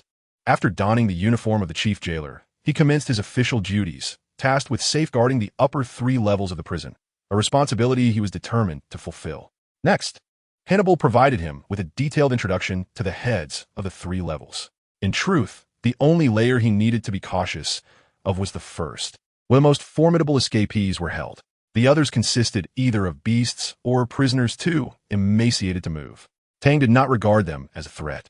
Even if they were to escape the prison gates, he had confidence in his ability to detain them all. However, beneath the calm surface, the largest prison break in the history of Impel Down was already underway. Following the imprisonment of the former chief jailer, Shiryu, a significant security gap had emerged. Warden Magellan was required to remain on the lower levels. Any disturbance in infinite hell could have unimaginable consequences that he dared not contemplate. Therefore, he would not abandon his post unless the situation became dire. Previously, Shiryu was responsible for the upper-level prisoners, where the sheer number provided him ample opportunity for slaughter. As executions increased, he succumbed to madness, prompting the world government to intervene and confine him to infinite hell, where he would be surrounded by monsters. Historically, prisoners on the first level rarely escaped due to their lack of strength to elude the gaze of the chief jailer. Yet now, with Shiryu absent for a considerable time, the prisoners were growing restless. In a cell situated in a shadowy corner, the inmates have been plotting for quite some time. Have you heard? The young lad who just arrived is the new chief jailer. It seems that the demon Shiryu has fallen from grace. That newcomer surely cannot thwart us. We have united all the prisoners in our cells. We must seize this opportunity while Shiryu is away and Magellan cannot ascend quickly. We must escape, for remaining here is tantamount to death. Brothers, let us fight, proclaimed a fierce-looking pirate. Dos, a pirate from the East Blue, had been captured during a large-scale crackdown led by Carp. Initially resigned to a life within Impel Down, he witnessed Shiryu's brutal methods, deliberately handing keys to prisoners to facilitate their escape before slaughtering them. This made Dos realize that surviving in peace was far from simple, and he secretly vowed to escape, driven by a stroke of luck. During one of Shiryu's operations, he stumbled upon a set of keys. Shiryu possessed all the keys and was indifferent to the loss of a single set, as he merely needed someone to escape. Dos understood that escaping Impel Down was more complex than merely acquiring keys. Their lair housed the most prisoners, and he had seen too many eager to flee ultimately perish at Shiryu's sword. Therefore, he lay in wait for the perfect opportunity. As it turned out, his instincts were correct. Attempting to escape under Shiryu's watch was sheer folly. Eventually, he received his chance. Shiryu's deliberate release of prisoners, followed by their complete eradication, finally drew the ire of the world government, leading to his confinement in infinite hell. Although Dos was unaware of these developments, he sensed that the long-absent Shiryu had encountered trouble. While Hannibal was showing Tang around, he overheard Hannibal refer to Tang as the chief jailer. If this new young man was indeed the chief jailer, it meant Shiryu was in trouble, and Dos realized that his long-awaited moment had arrived. He cared not for the identity of the new chief jailer. His disdain for the young face was palpable. In his eyes, a truly powerful individual would not bear the visage of a mere pretty boy. Dos was convinced that the new chief jailer must be the offspring of some significant figure. How else could the world government appoint someone who appeared so weak to oversee the crucial position at Impel Down? Dos could wait no longer. His opportunity had come. Having maintained contact with the other prisoners, they were all prepared to escape this lightless abyss. Dos began to contemplate a bolder scheme. Could he possibly take the new chief jailer hostage? If this plan succeeded, escaping Impel Down would surely become feasible. However, even if his plan came to fruition, should the situation turn dire and force Warden Magellan to intervene, he would never allow a prisoner to escape. Magellan would not permit a single inmate to flee from Impel Down. Tang, having completed his rounds, was ready to rest. His duties were rather light, and he believed that with the defenses of Impel Down, the likelihood of any escape was virtually non-existent. Reflecting on a future when Blackbeard might invade Impel Down to rescue the prisoners from infinite hell, Tang felt a pressing need to thwart such ambitions. With Blackbeard's aspirations and his formidable crew, he would undoubtedly cause chaos if left unchecked. Tang reasoned that the most effective way to deal with someone like Blackbeard was to sever his support. Thus, he began to contemplate informing Magellan of the impending events. Yet, he quickly dismissed the thought, foretelling future calamities to Magellan would only lead him to perceive Tang as a madman. Consequently, he resolved to address this matter on his own in the future. After the newly appointed warden completed his inspection of the prison cells, the previously silent environment began to awaken with activity. Although the guards remained oblivious to the unfolding events, the prisoners had already commenced their movements. The first to act was in Duosi's cell, strategically located in a blind spot of the surveillance system, allowing him the advantage to initiate their escape. Brothers, we must escape. That newcomer has finished his rounds and is likely asleep now. No one would suspect that we would attempt a jailbreak. Once we get out, I will use the key I possess to unlock the other cells. Our strength in numbers will prevail, without Shilio to hinder us. Who can stop our departure from this place? Duosi rallied his fellow inmates. I saw that pretty boy too. Rest assured, Duosi, he cannot possibly thwart us. I refuse to believe he is more formidable than that murderous fiend Shilio. He is merely a gilded rich kid here for a thrill. Another inmate chimed in. Why not simply seize him? His connections could have him appointed as the warden, which means his life must hold significant value. If we capture him, I doubt Magellan, that monster, would refuse to release us. Indeed, my comrade speaks wisely. If we capture that pretty boy, what reason would Magellan have to keep us imprisoned? Duosi considered this proposal, and all eyes turned to him, the instigator, who wielded undeniable influence. I have contemplated this matter as well. Since my brothers have voiced this concern, I shall share my thoughts. The warden's office is adjacent to the surveillance room. Should anything occur, the guards will swiftly respond. Our objective should be to unlock as many cells as possible and liberate more prisoners. This will bolster our strength. I envision a multitude of allies joining us. Together we shall overpower that lad, ensuring our safe escape from this dismal abyss known as Impel Down. What do you all think? Duosi's words resonated with the group, who paused briefly in consideration. Duosi is correct. Rather than face the guards with our limited numbers, we should free more brothers. Strength in numbers is paramount. As long as we have sufficient comrades, we need not fear subduing that pretty boy. Even when Magellan arrives, he will find us unassailable. Let's proceed. His sentiments echoed the thoughts of all present, and the prisoners nodded in agreement. Thus, the prison break commenced, distinguished by a level of organization previously unseen, with far-reaching implications. Unlike past attempts, which occurred under Shilio's dominion, serving only to satisfy his bloodlust, this escape was a genuine uprising, now that Shilio was incarcerated. Historically, jailbreaks were synonymous with carnage, leaving guards with no opportunity to intervene. This had lulled the guards into a false sense of security, rendering them complacent. A fortuitous condition for the inmates. Duosi unlocked the cell doors, orchestrating the operation with precision. Part of the group would distract the guards while he focused on liberating more prisoners to augment their ranks. Eventually, a guard detected the jailbreak attempt and raised the alarm, prompting nearby guards to converge and encircle the prisoners. Unbeknownst to them, during their distraction, many more inmates were being freed, marking the beginning of a significant escape event. The prison alarms blared incessantly, and soon the surveillance room was alerted to the chaos. The prison administration quickly mobilized, with numerous guards emerging from the break room to assemble at the prison entrance, the alarms also rousing Tang from his rest. Report. Warden, there's a massive jailbreak underway. As the door opened, Tang emerged calmly. Those unruly miscreants truly believe they can escape under my watch. If they succeed, what would that make me as a warden? Notify the ships outside to retreat from the shore. No situation must approach the main gate. You are to secure the elevators leading to the lower levels. The rest falls to me, the newly appointed warden, Tang stated nonchalantly. Understood. His orders were swiftly executed, while in Director Magellan's office. The situation at the deep-sea prison Impel Down could no longer be concealed. Hannibal, reviewing the reports, inquired, Director, should we not offer assistance? Magellan, seated in his office chair, appeared indifferent to the turmoil above. No need. He is an appointee from above, thus fully capable. Should he falter, it reflects poorly on his superiors. Our duty remains to guard the monstrous entities below. The matters above are his responsibility. If he lacks the competence, he has no business being the warden of Impel Down. Hannibal, intensify surveillance on the infinite hell. We must not allow the monsters to stir. Hannibal, with a demeanor akin to facing a formidable adversary, nodded in affirmation. Very well, Director. Magellan had no intention of intervening on Tang's behalf, nor did he see the necessity for such action.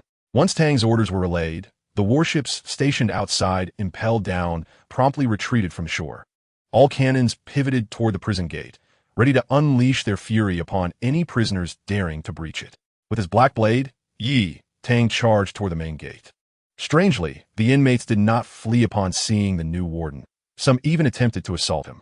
Tang found this brazen behavior bewildering, having never encountered such reckless aggression before. Regardless of their intentions, Tang was merciless. Every assailant fell to his blade as he traversed their path, leaving countless prisoners in his wake. Under the cover of his fellow inmates, Duosi successfully liberated more prisoners.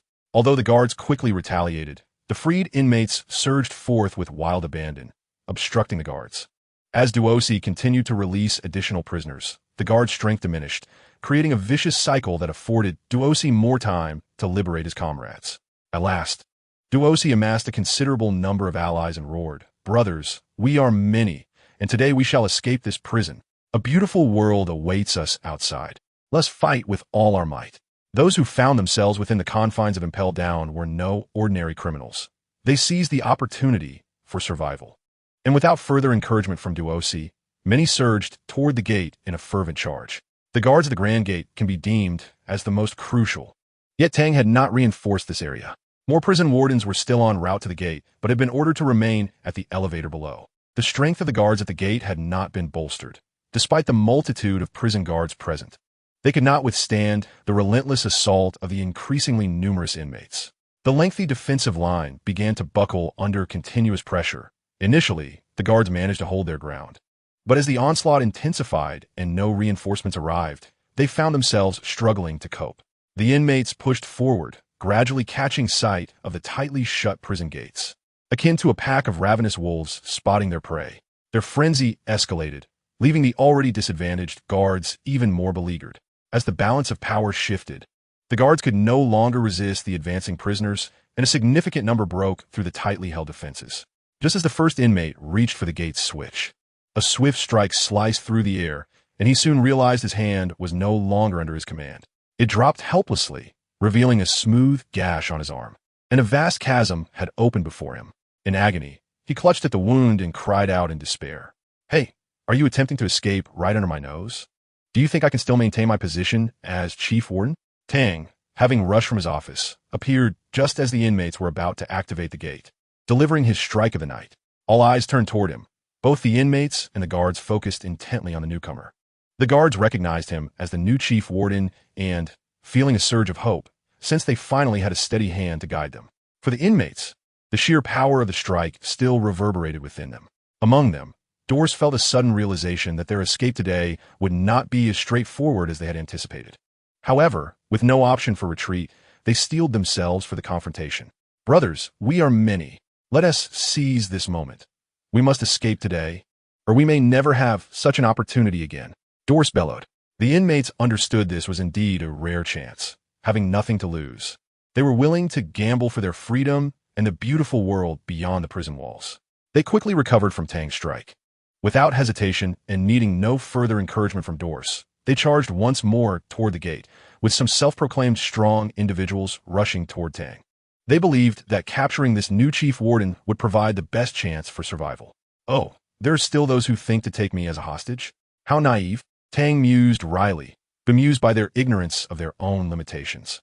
"Kid, watch the blade." A burly man, with a face full of brazen bravado, lunged at Tang with his sword, dismissing him as merely a facade of youth, convinced that Tang could not possibly wield another strike. The outcome he envisioned, however, did not come to pass. As he glanced down, he found Tang, wielding an exaggeratedly large sword, blocking his attack. To his astonishment, his own blade was abruptly severed. He felt an unsettling familiarity with the sword, recalling it from some distant memory, but there was no time to ponder further. Tang pressed the blade of the black sword, forward, inflicting a deep gash upon the man's chest. As the giant fell, he finally recognized the legendary black sword, known as the supreme sword of the 12 works. In his fading consciousness, he regretted not realizing that this young man was not merely a beneficiary of connections. Given the significance of the underwater prison, Impel Down, how could the world government possibly send a mere figurehead? Yet, it was too late. He had no further opportunities. Tang's effortless dispatching of the formidable man left Doors and the others astonished. Doors, aware that even among prisoners there were contests of skill during idle moments, recognized that such an accomplished individual had been so easily defeated. The details were lost on everyone around him, and unease began to creep into Dors's mind. A sensation he found quite unsettling. As more individuals surged toward Tang, Dors, who was initially among them, gradually halted. He watched as more inmates charged ahead, choosing instead to pause. Observing the growing tide of inmates, Tang smiled and remarked, "Does having numbers truly equate to strength? This is the perfect opportunity for me to ensnare them all." As the guards around him braced for the impact of the assault, Tang declared, "Stand back." "But Chief Warden, there are so many of them. Can you handle them alone?" A guard questioned anxiously. "Do not worry. Step aside, lest you be caught in the crossfire," Tang replied confidently. Without further hesitation, the guards swiftly vacated the area, and Tang gripped the black sword, closing his eyes. "Charge! Take down this brat!" Just as the first inmate's blade was about to descend upon him, Tang opened his eyes. "Strike of the night, go!" he exclaimed, swinging the black sword with force. A crescent-shaped wave of energy surged forth, racing toward the inmates. The first inmate, believing he had the upper hand, suddenly found his arm immobilized, his upper body collapsing to the ground. In a horrifying twist, he realized he was gazing at his own severed lower half, his consciousness fading away.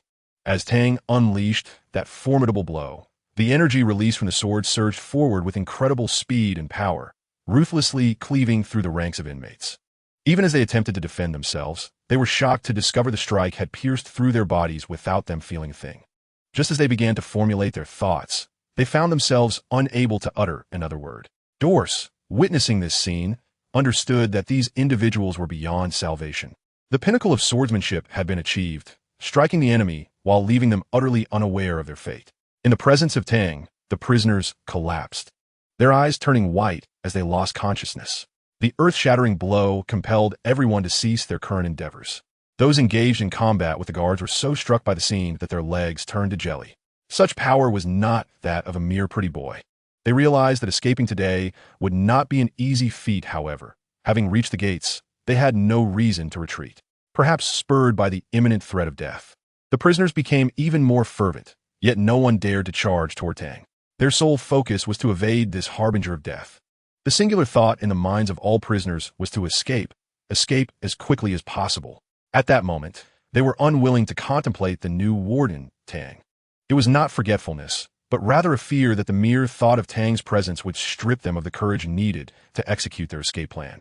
Duo C2 dared not ponder the success of this operation, yet he had no choice. As the instigator, he had unlocked numerous cell doors. While other prisoners might be mere accomplices, he alone bore the weight of culpability should they fail, and the prison authorities would hold him accountable. The only path left for him would be death. Thus he had no avenue for retreat from the outset. "Kill! Break free!" Duo C shouted with more fervor than anyone else, hoping to rekindle the morale that had all but vanished. The prisoners were driven by a primal desperation. This was their final struggle. "Step back. Any further advance will be met with lethal force." Tang brandished his black blade, pointing it at the throng engaged in battle. His words, imbued with an overwhelming authority, resonated clearly within the minds of every individual present.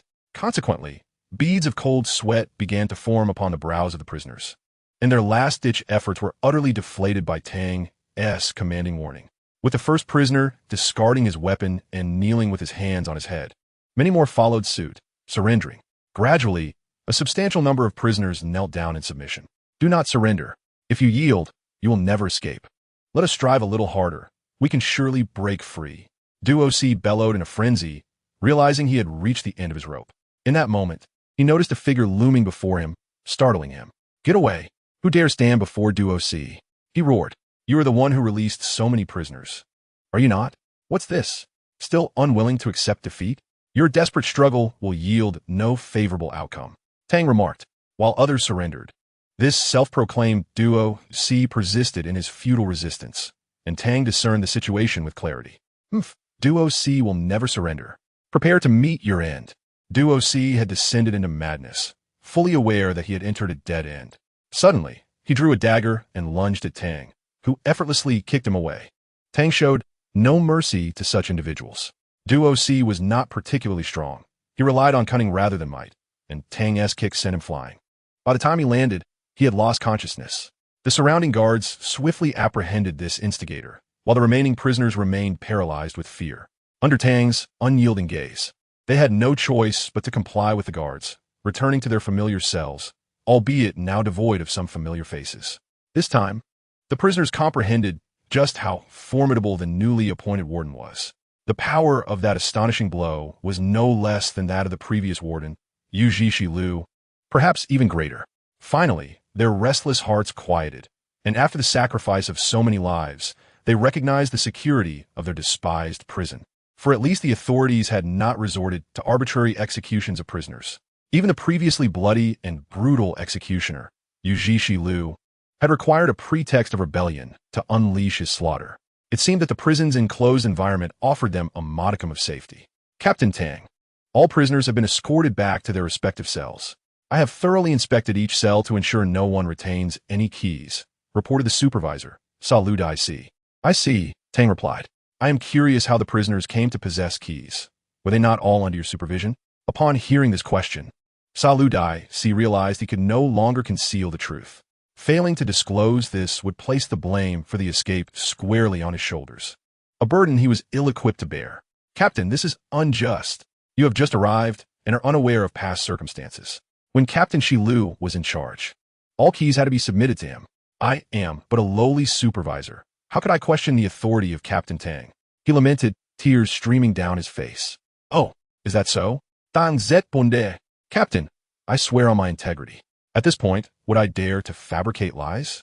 Previously, Captain Shilu intentionally provided keys to the prisoners to facilitate their escape, only to mercilessly execute them afterward. I had no authority to intervene in such matters. Salud IC was eager to absolve himself, realizing that being ensnared in this predicament was no trivial matter. So there was a hidden agenda. It appears Shilu was somewhat cautious, unwilling to resort to indiscriminate killing, and devise such a ploy, Tang mused with a smile. Indeed, eventually, his bloodlust grew insatiable, and he became discontent with merely executing escapees. If the mood struck him, he would disregard anyone's life, even those of us guards. Otherwise, Director Ma Jielun would not have intervened to deal with him. Saludai si quickly did. Given this, you bear no significant responsibility. I have quelled this escape attempt, but you must ensure the keys are secured. Should such a farcical incident occur again, your position will be rendered obsolete.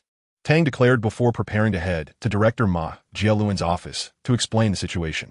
Although he had single-handedly thwarted the escape, he remained accountable as the person in charge and had assumed considerable responsibility. Tang arrived at the elevator, and after a ride, he finally reached the second floor. The guards here still appear to be on high alert. Upon seeing the newly appointed warden descend, everyone understood that the crisis had been averted. Do not be anxious. Return to your posts at once, Tang remarked with a smile. Yes. The guards hurriedly departed, each with their duties to attend to, not daring to be careless. Tang made his way directly to the office of Director Magellan. After donning the necessary gas mask, he knocked on the door and entered. Oh, your arrival suggests that you have handled matters sufficiently. Magellan, engrossed in work, looked up and stated, they are merely a bunch of clowns. If I allowed them to run amok under my nose, I would have no face left to continue as warden. Would I, Director Magellan? Tang replied nonchalantly, viewing the task of dealing with a few delusional prisoners as hardly troublesome. That is good to hear. Let me reiterate. The safety of deep-sea prison Impel Down is of utmost importance.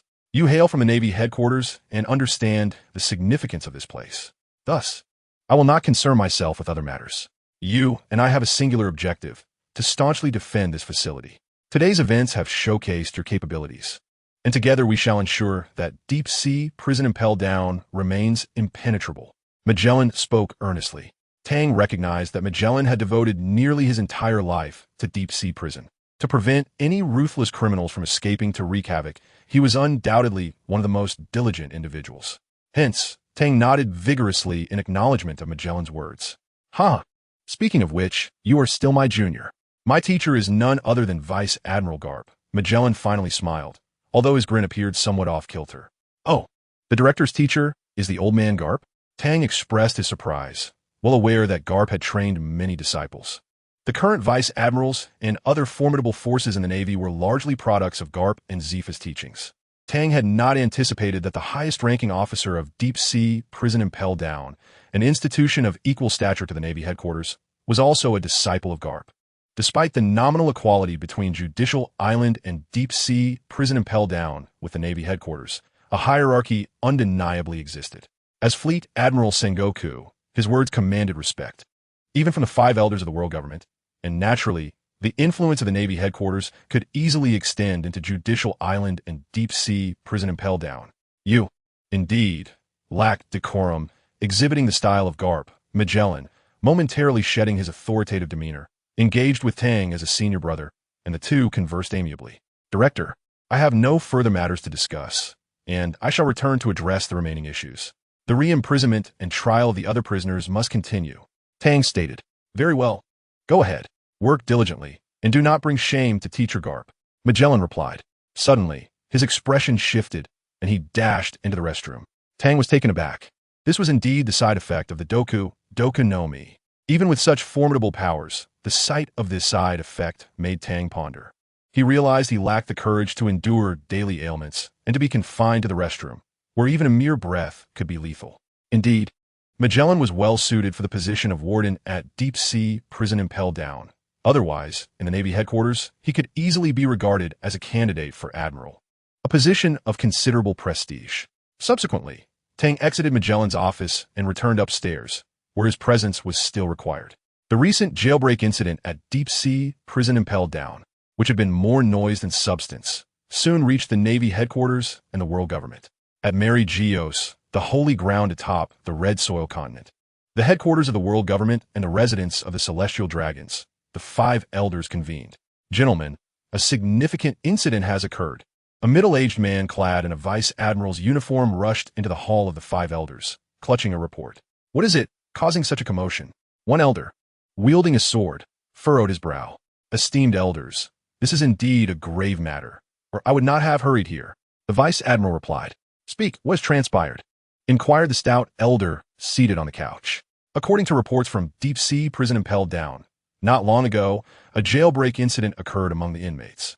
The Impel Down authorities acted decisively and have now largely controlled the situation.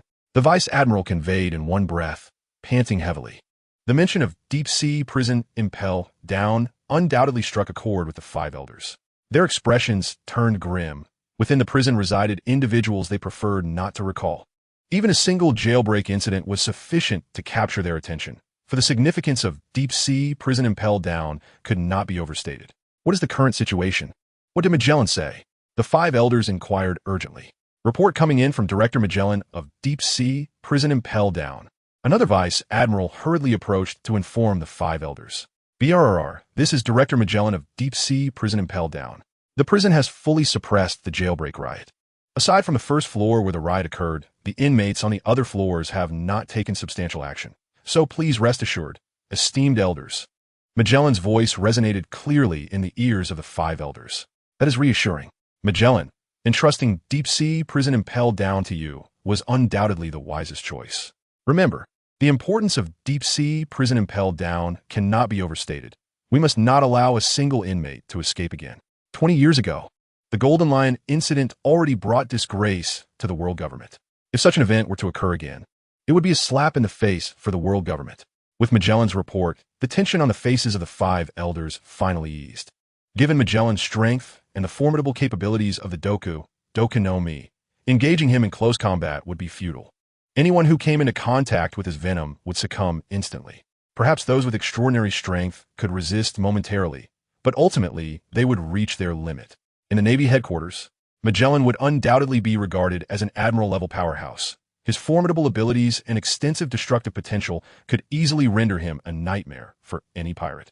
Unfortunately, the side effects of the Doku no Mi overshadowed Magellan's immense power, forcing him to start at the position of warden within deep-sea prison Impel Down, where he ultimately exhibited his advantages.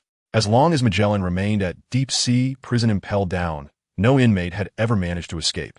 It should be noted that over the decades, even the monsters of infinite hell had attempted jailbreaks, but before Magellan, they were ultimately left defeated. Thus, Magellan earned the title of the most fearsome criminal that even the most hardened offenders would dread. After his appointment as warden, he instilled immense confidence in the defense of the Impel Down prison among the 5 elders. Upon learning that the recent uprising had not resulted in severe consequences, the 5 elders heaved a sigh of relief.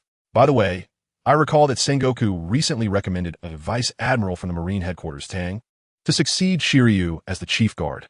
One of the elders wielding a sword remarked. Indeed, I was just about to mention this matter. Chief Guard Tang played a pivotal role in quelling the rebellion, and I must commend his strength, Magellan replied. Oh, is that so? Sengoku has truly found a promising candidate for the Navy, the 5 elders noted. By the way, esteemed elders, has the formal appointment of the Chief Guard been decided? Chief Guard Tang is still only serving temporarily, Magellan inquired. There is no need for you to worry about that. We are currently deliberating on the candidates. Given Tang's capabilities, we shall allow him to continue in his role until the official Chief Guard is appointed, the 5 elders stated. Having dealt with the 5 elders for quite some time, Magellan was well aware of their obstinate nature. While he had his own thoughts on the matter, the consensus among the elders deterred him from pursuing further confrontation. Yes. Esteemed elders, Magellan acknowledged as he hung up the transponder snail. What are your thoughts? Asked the elder seated on the sofa, his hands interlaced. What else could be done? Recently, Tang boldly infiltrated the tea party of the Yonko Big Mom, Charlotte Linlin, causing quite a commotion. Sengoku arranged for him to temporarily serve as the chief guard at Impel Down, clearly to hone his protective skills. This young man is utterly reckless, having single-handedly stormed Cake Island. The territory of Big Mom has been in turmoil ever since. Another elder added. However, this incident has showcased Tang's strength, qualifying him as a candidate for the rank of admiral. Few can claim to have entered and exited Cake Island unscathed. For now, we shall observe him further. The 5 elders unanimously agreed. Rest assured, with me, Magellan, at the helm, not a single criminal shall escape from Impel Down, Magellan asserted, earning the trust of the 5 elders. The 5 elders had already begun to pay close attention to Tang. As the Navy serves as the principal military force of the world government, it is imperative for them to have a thorough understanding of its members. Since Tang's promotion to Vice Admiral, he became the youngest officer at that rank, prompting the world government to take notice. They dispatched the CP organization to investigate Tang's background. However, even CP0 could not uncover any information about him, tracing only as far back as when Garp brought Tang to Marineford. Thus, despite witnessing Tang's formidable strength, the 5 elders hesitated to place their full trust in him. Unbeknownst to Tang, the world government had begun to scrutinize him, while he was preoccupied with the aftermath of the prison break. Meanwhile, as Tang remained busy at Impel Down, dealing with the repercussions of the escape, a highly tense situation unfolded in the New World. The Yonko Shanks sought an audience with the flagship of the Whitebeard pirates, the Moby Dick.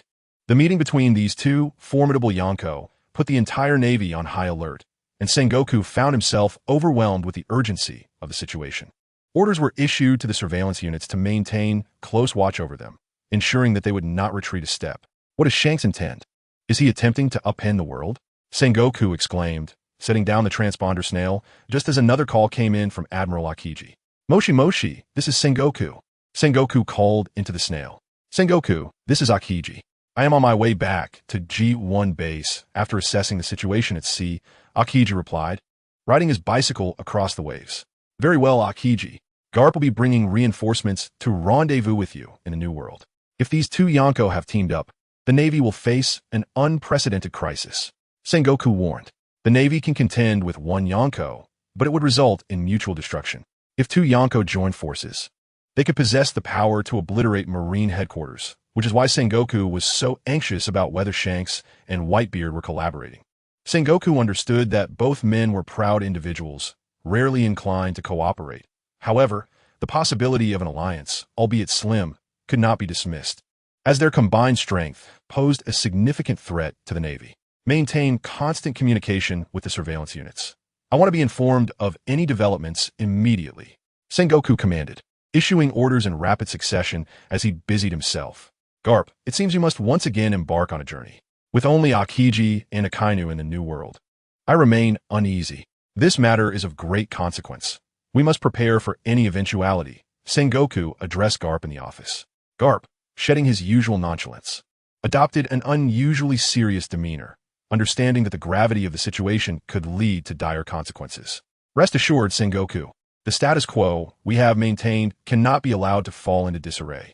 Now, prepare the troops. I am departing, Garp stated with utmost seriousness. Though it may not be so dire, I still rely on you, Sengoku concluded, as Garp nodded and promptly left the Admiral's office to assemble his forces. Meanwhile, in the waters of the New World, the massive ship resembling a whale, the Moby Dick, the flagship of the Yonko Whitebeard, remained anchored, welcoming a rather unfriendly visit from the Yonko Shanks. Father, red-haired, wishes to board and meet with you. Marco, the captain of the 1st Division of the Whitebeard Pirates, informed the tall man receiving in 4, who was none other than the legendary Edward Newgate, known as Whitebeard, the strongest man in the world. His towering figure and white beard stood as the emblem of their pirate crew. Ha ha ha, if that man wishes to see me, let him come. It has been quite some time since I last encountered him. I have heard that he even lost an arm in the East Blue, a region where pirate forces are scarce. I am quite curious, Whitebeard remarked, surrounded by his captains. As Marco descended, the ship's sides were lined with the newly recruited members of the Whitebeard Pirates. You would do well to step aside. That man's strength is not something you novices can withstand, Marco cautioned. Suddenly, Marco's expression shifted. Sighing, he said, "Never mind, you don't have much time left."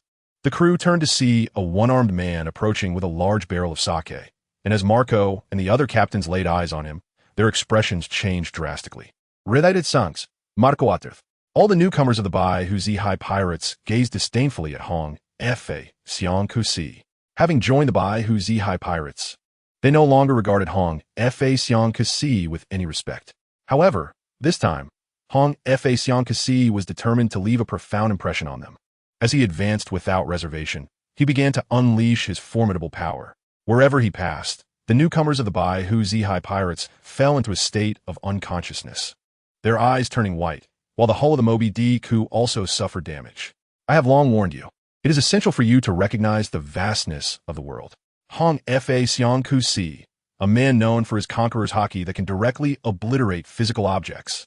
Marco's solemn expression reflected the seriousness of the moment. The captains all sighed, acknowledging that Hong Fa Xiang Kusi's haki remained as overwhelming as ever. He was still that man whose aura radiated dominance. Humph. With a grunt, Bai Hu raised his aura, confronting Hong Fa Xiang Kusi. Red hair brat, this is not a place for you to unleash your terrifying haki at will. Restrain yourself, Bai Hu admonished. Ason Fa Xiang Kusi approached Bai Hu. Despite the disparity in their physiques, both exuded an equally powerful presence that was daunting to behold. You cannot come to Moby Dick without bringing wine, Bai Hu declared. Of course, I have brought wine from the North Sea, a treasured vintage. On Fa Xiang Kusi replied, his fiery red hair and 3 claw marks across his eyes, making him an imposing figure, even with only one arm. He poured a generous bowl of wine for Bai Hu and drank directly from the barrel. Gulping down their drinks, Bai Hu smacked his lips, savoring the taste. Your wine has a delightful flavor. Naturally, none of my wines are ordinary, Hong Fa Xiang Kusi stated as he set down the barrel. Then what brings you to me this time, red hair brat? Bai Hu inquired. The atmosphere grew tense. I come regarding Blackbeard, Marshal D. Teach. I have heard that Fire Fist Ace is pursuing him. Do you comprehend the danger of this? Hong Fa Xiang Kusi elucidated his purpose. What are your intentions? Bai Hu's tone turned serious. Marshal Teach is far from the simpleton you presume. Ace's reckless pursuit will undoubtedly end in failure. He is not an ordinary foe. Hong Fa Xiang Kusi insisted, seemingly oblivious to Bai Hu's growing agitation. Bai Hu fell silent, and the atmosphere soured further, which was already strained. Red hair brat, do you think you can dictate terms to me now? Teach has harmed my family, and as his captain, Ace bears the responsibility to bring him back for punishment. You are not one of us. On what grounds do you presume to meddle? Moreover, that is Ace's choice, and I will not interfere. Bai Hu declared. Old man Bai Hu, Teach is undoubtedly formidable. He has lurked here for years. You must recognize that Ace's solitary pursuit of Teach poses immense danger. Since Bai Hu had referred to him as a brat, Hong Fa Xiang Kusi felt no need for pleasantries. Brat, you need not remind me. Teach has harmed my family, and he must pay the price. Bai Hu was resolute. Prepare to receive my blade, Bai Hu exclaimed, drawing his massive sword and swinging it down. Hong Fa Xiang Kusi, with his lone arm, unsheathed his sword, taking a defensive stance. Their weapons clashed violently, and although neither made further moves, their haki clashed fiercely. To monitor the movements of the 4 emperors, the Navy headquarters had set up surveillance units for each. Initially, the 4 emperors would engage the Navy upon sight, and even when defeated, the Navy would continue dispatching ships for surveillance. Over time, the 4 emperors tacitly accepted this watchful presence, resulting in an unspoken agreement between them and the Navy. Now, with the confrontation between Hong Fa Xiang Kusi and Bai Hu, the Navy surveillance units were on high alert. Today, all the Navy personnel witnessed a rare spectacle. As Hong Fa Xiang Kusi and Bai Hu clashed, the thick clouds above the Moby Dick began to shift, the changes accelerating as their haki clashed without restraint.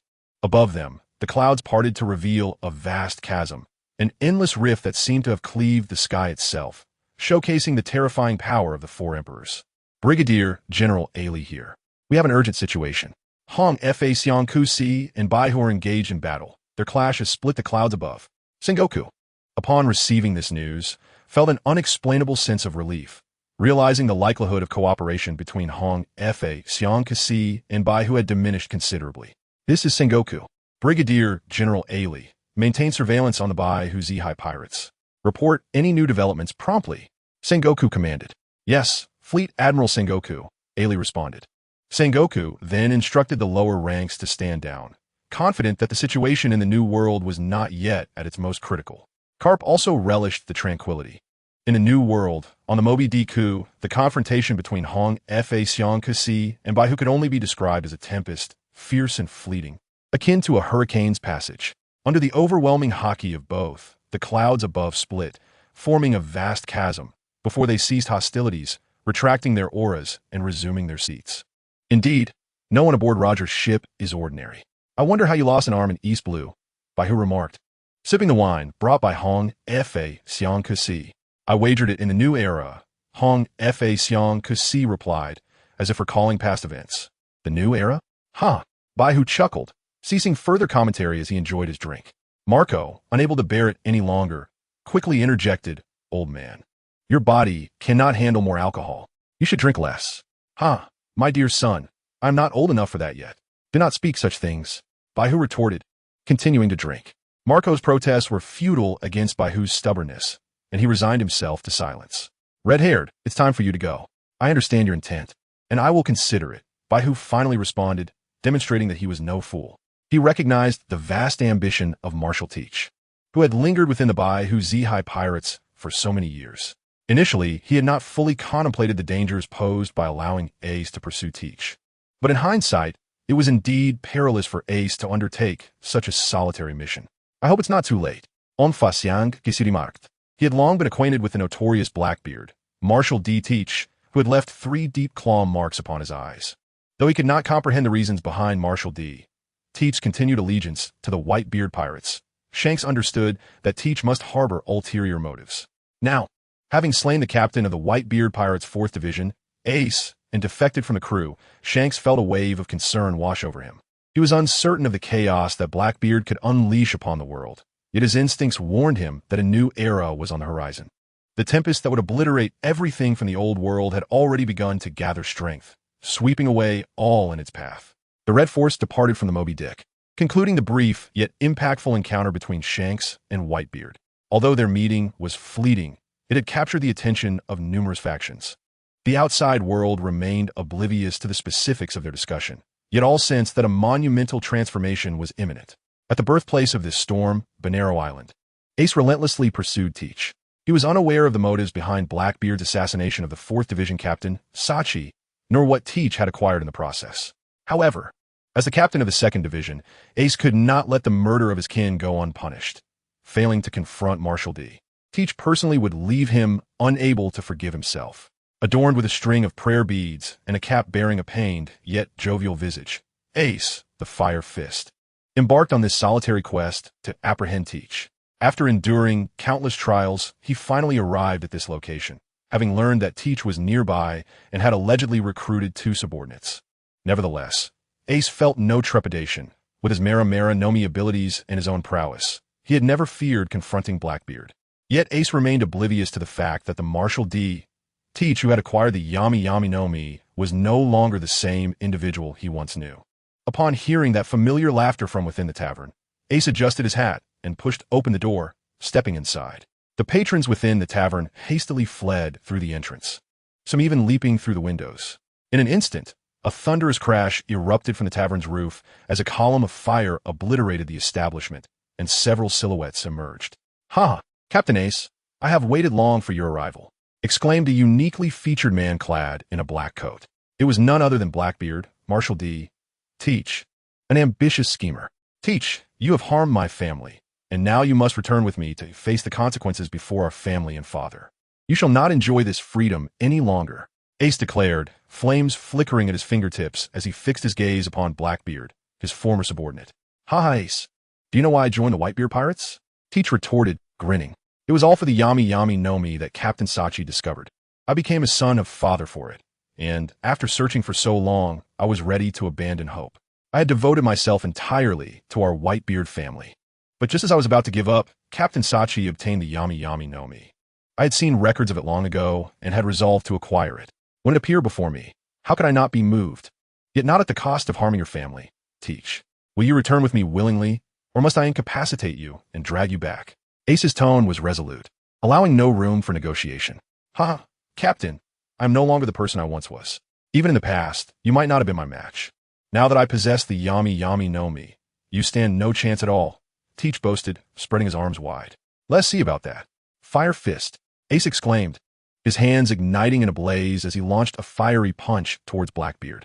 Captain Ace, this shall be the last time I address you as such. Prepare to witness the power of the Yami Yami no Mi, Teach declared, raising his fist, which morphed into a swirling vortex of darkness. He thrust his shadowy hand forward just as Ace's fiery fist reached him. As a Logia-type Mera Mera no Mi user, Ace was renowned for his fiery abilities. Yet he was astonished to find that his flames could not harm Blackbeard. The fire was absorbed by the dark whirlpool in Teach's grasp, a phenomenon Ace had never encountered before. He had never heard of anything capable of absorbing or neutralizing elemental attacks. Ace hesitated momentarily, and Teach seized the opportunity to retract his power, smugly proclaiming, "Haha, Ace, do you find this astonishing? This is the power of the Logia-type Yami Yami no Mi, a fruit that counters all devil fruit abilities. It is the key to fulfilling my dreams, and now you understand my fervor. Is this the extent of the Yami Yami no Mi's power? I've never heard of such a capability." Ace muttered incredulously. "Now, allow me to demonstrate the true might of the Yami Yami no Mi Dark Water." Teach unleashed his attack. Ace felt the overwhelming force as the dark water began to ensnare him, the gravitational pull intensifying and constraining his movements. Though restricted, Ace, the fearless captain of the 2nd Division of the White-Beard Pirates, resolved to counterattack. Utilizing the dark water's pull, he released a close-range fire fist, opting for a melee strike when long-range elemental attacks proved futile. Upon closing the distance, he conjured a mirror of flames, releasing a torrent of fire far more ferocious than his previous punch. Unfazed by the inferno unleashed at such proximity, Teach calmly remarked, "I told you, that attack holds no power over me." Suddenly, he amplified the gravitational pull of the dark water, consuming the flames emanating from Ace's attack. Ace's heart raced in disbelief. How could this be? He refused to accept defeat and lunged forward with his fire fist aimed at Teach. However, the Yami Yami no Mi's power thwarted Ace's intentions. At the moment of contact, his elemental arm could no longer maintain its form. An alarming circumstance for a Logia-type user. Ace had not anticipated that Blackbeard's abilities could render him corporeal, and before he could process this revelation, a powerful punch from Teach struck him squarely in the face. Azu was abruptly launched out, but he soon sensed the powers of the Hua Hua fruit. Transforming into a blazing inferno, he crashed back into the bar, rising to his feet and wiping the blood from the corner of his mouth. He finally comprehended the capabilities of the Inen fruit, which could attract other devil fruit users and render their abilities ineffective. At that moment, he understood why Marshal D. Teach was willing to take such immense risks to acquire the Inen fruit. This ability was an insurmountable nemesis for devil fruit users, particularly for those of the Logia type, whose elemental bodies served as their primary defense against conventional physical attacks. Meanwhile, Blackbeard's crew member, Shizasabaji's, charged at him with the ferocity of a boxer, while Wang Chinhaoting Fanoka raised his spear, aiming at Ace. With a thunderous sound, Fanoka unleashed a barrage of bullets that tore through the air towards Ace.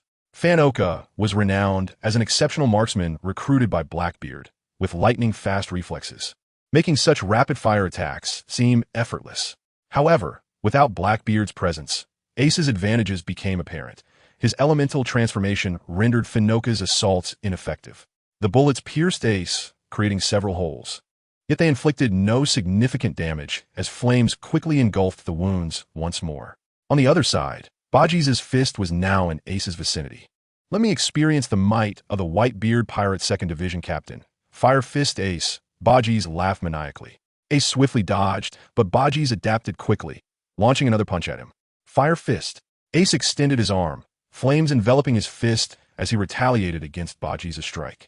Although Ace found himself at a disadvantage against Blackbeard, primarily due to his unfamiliarity with the Inen fruit and lacking effective countermeasures, he was still the formidable 2nd Division captain of the White-Beard Pirates. Known as Fire Fist Ace, despite Baji's title as champion, there remained a discernible gap between them. Baji's fist met Ace's Fire Fist with no advantage gained, as Ace's Logia fruit provided him with formidable defenses.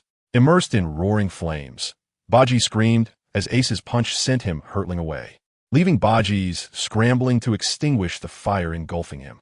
Meanwhile, Fanoka continued his relentless assault on Ace, who was determined to retaliate. positioning his hands to mimic a firearm.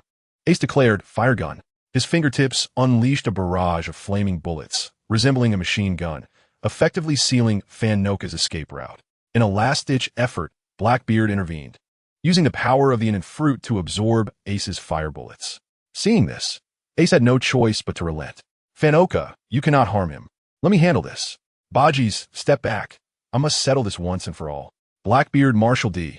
Teach addressed his subordinates.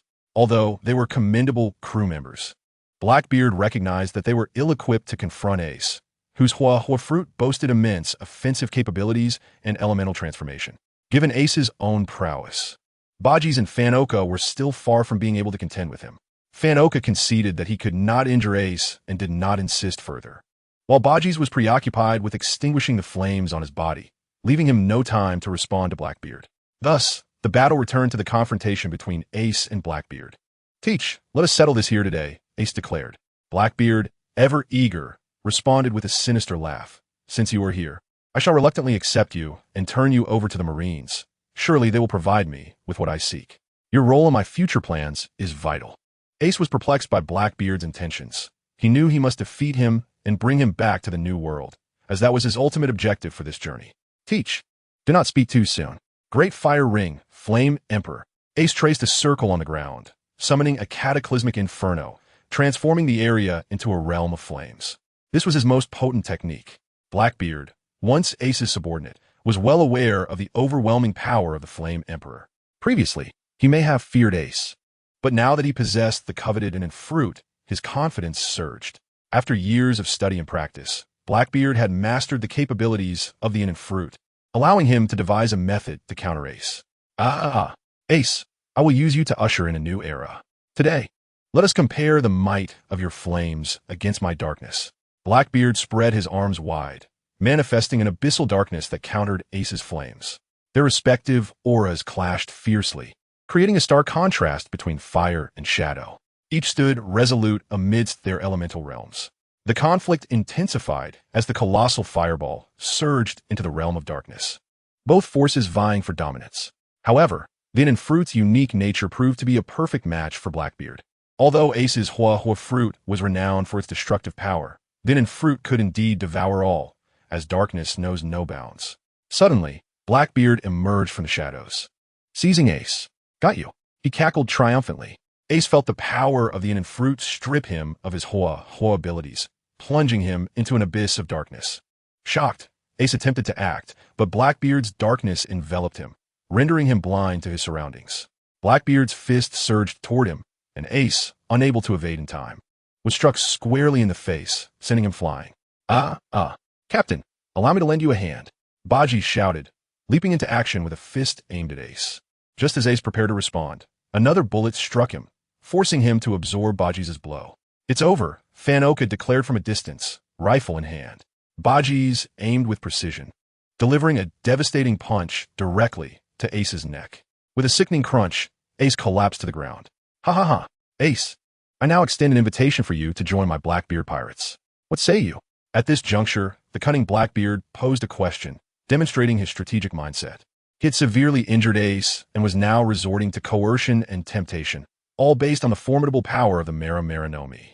After all, devouring the Flame Emperor was not an easy feat, and he contemplated whether he could seize the fire-wielding Ace for himself. Ace had sustained a heavy blow to his neck from Boggy, and it was not merely a matter of physical prowess. Had it not been for his resilience, he might have faced far graver consequences. Upon encountering Blackbeard Marshal Teach, Ace was resolute in his vow to assist his father in becoming the Pirate King, and he could never ally himself with a traitor who betrayed his own kin. How preposterous! "Teach, you're overestimating your chances. I swore to aid my father, and you have harmed my family while expecting my support. Our enmity runs deep, and today we shall not part until one of us lies dead," Ace declared, lowering his head, the pain inflicted by Boggy weighing heavily upon him. Blackbeard proclaimed, "Ace, this era belongs to us. Whitebeard is but a relic of a bygone age. We must eliminate them to usher in our time. Are you content to remain in subservience forever?" Ace, mustering all his strength, delivered a punch, yet in his current state, he could not harness the full potential of his abilities. Furthermore, Blackbeard was immune to his dreams. leaving Ace with little choice but to attack without relying on the powers of the Mera Mera no Mi. However, Blackbeard was not inclined to grant him any chances, especially with Van Augur and Boggy standing by his side. Boggy retaliated with a powerful blow, further injuring the already weakened Ace, who now lacked the strength to resist. Memories of carefree days spent at sea with his father and Marco flooded Ace's mind. Blackbeard had found his answer, with Ace unwittingly delivering himself into his hands, saving him considerable time to execute his plans. Boggy confined him with sea-stone handcuffs. We shall present him as a gift to the Marines, ensuring our ascension to the ranks of the Shichibukai, Blackbeard commanded. Boggy understood Blackbeard's intentions and secured Ace tightly in the sea-stone cuffs, as Ace's greatest value lay in furthering their audacious schemes. Inform Lafitte he can commence negotiations on his end, Blackbeard instructed Van Augur. Understood, Captain. In the depths of Impel Down, Tang had been stationed for 2 months following the previous prison break, which he had single-handedly quelled. The entire prison was now aware that this young warden was far from a mere figurehead, and the inmates no longer dared entertain rebellious thoughts. Tang had also been shown around the Infinite Hell by Magellan, witnessing the legendary pirates and realizing that he could never allow Blackbeard to release these monsters. Otherwise, the world would face dire consequences. Today, Impel Down welcomed a unique prisoner, and Tang was responsible for processing this inmate upon arrival. He awaited at the prison gates when news arrived that the naval ship had passed through the gates of justice. Upon witnessing this level of escort, Tang sensed something unusual. The one transporting the prisoner was none other than Admiral Kizaru. Tang's interest in the prisoner piqued, as anyone deemed important enough to warrant an admiral's presence was certainly no ordinary individual. The name that immediately sprang to his mind was Ace. As the ship docked and Kizaru personally escorted the prisoner ashore, Tang's suspicions were confirmed. Ace had indeed been captured. The impending Marineford War was drawing near, and Tang recognized its significance. The war at Marineford would alter the balance of power in the world. The death of the Yonko Whitebeard marked the end of an era, and with his passing, a new age would dawn. Such monumental events were not easily forgotten by Tang. "Hey, Brother Tang, how is it being the warden here?" Kizaru greeted upon spotting a familiar face, especially one favored by his mentor, Garp, and Fleet Admiral Sengoku. As an admiral, Kizaru appeared rather unassuming, yet he instilled fear in the hearts of pirates. Unlike Akainu, Kizaru and Akiji were more amicable, allowing Tang to relate to him favorably.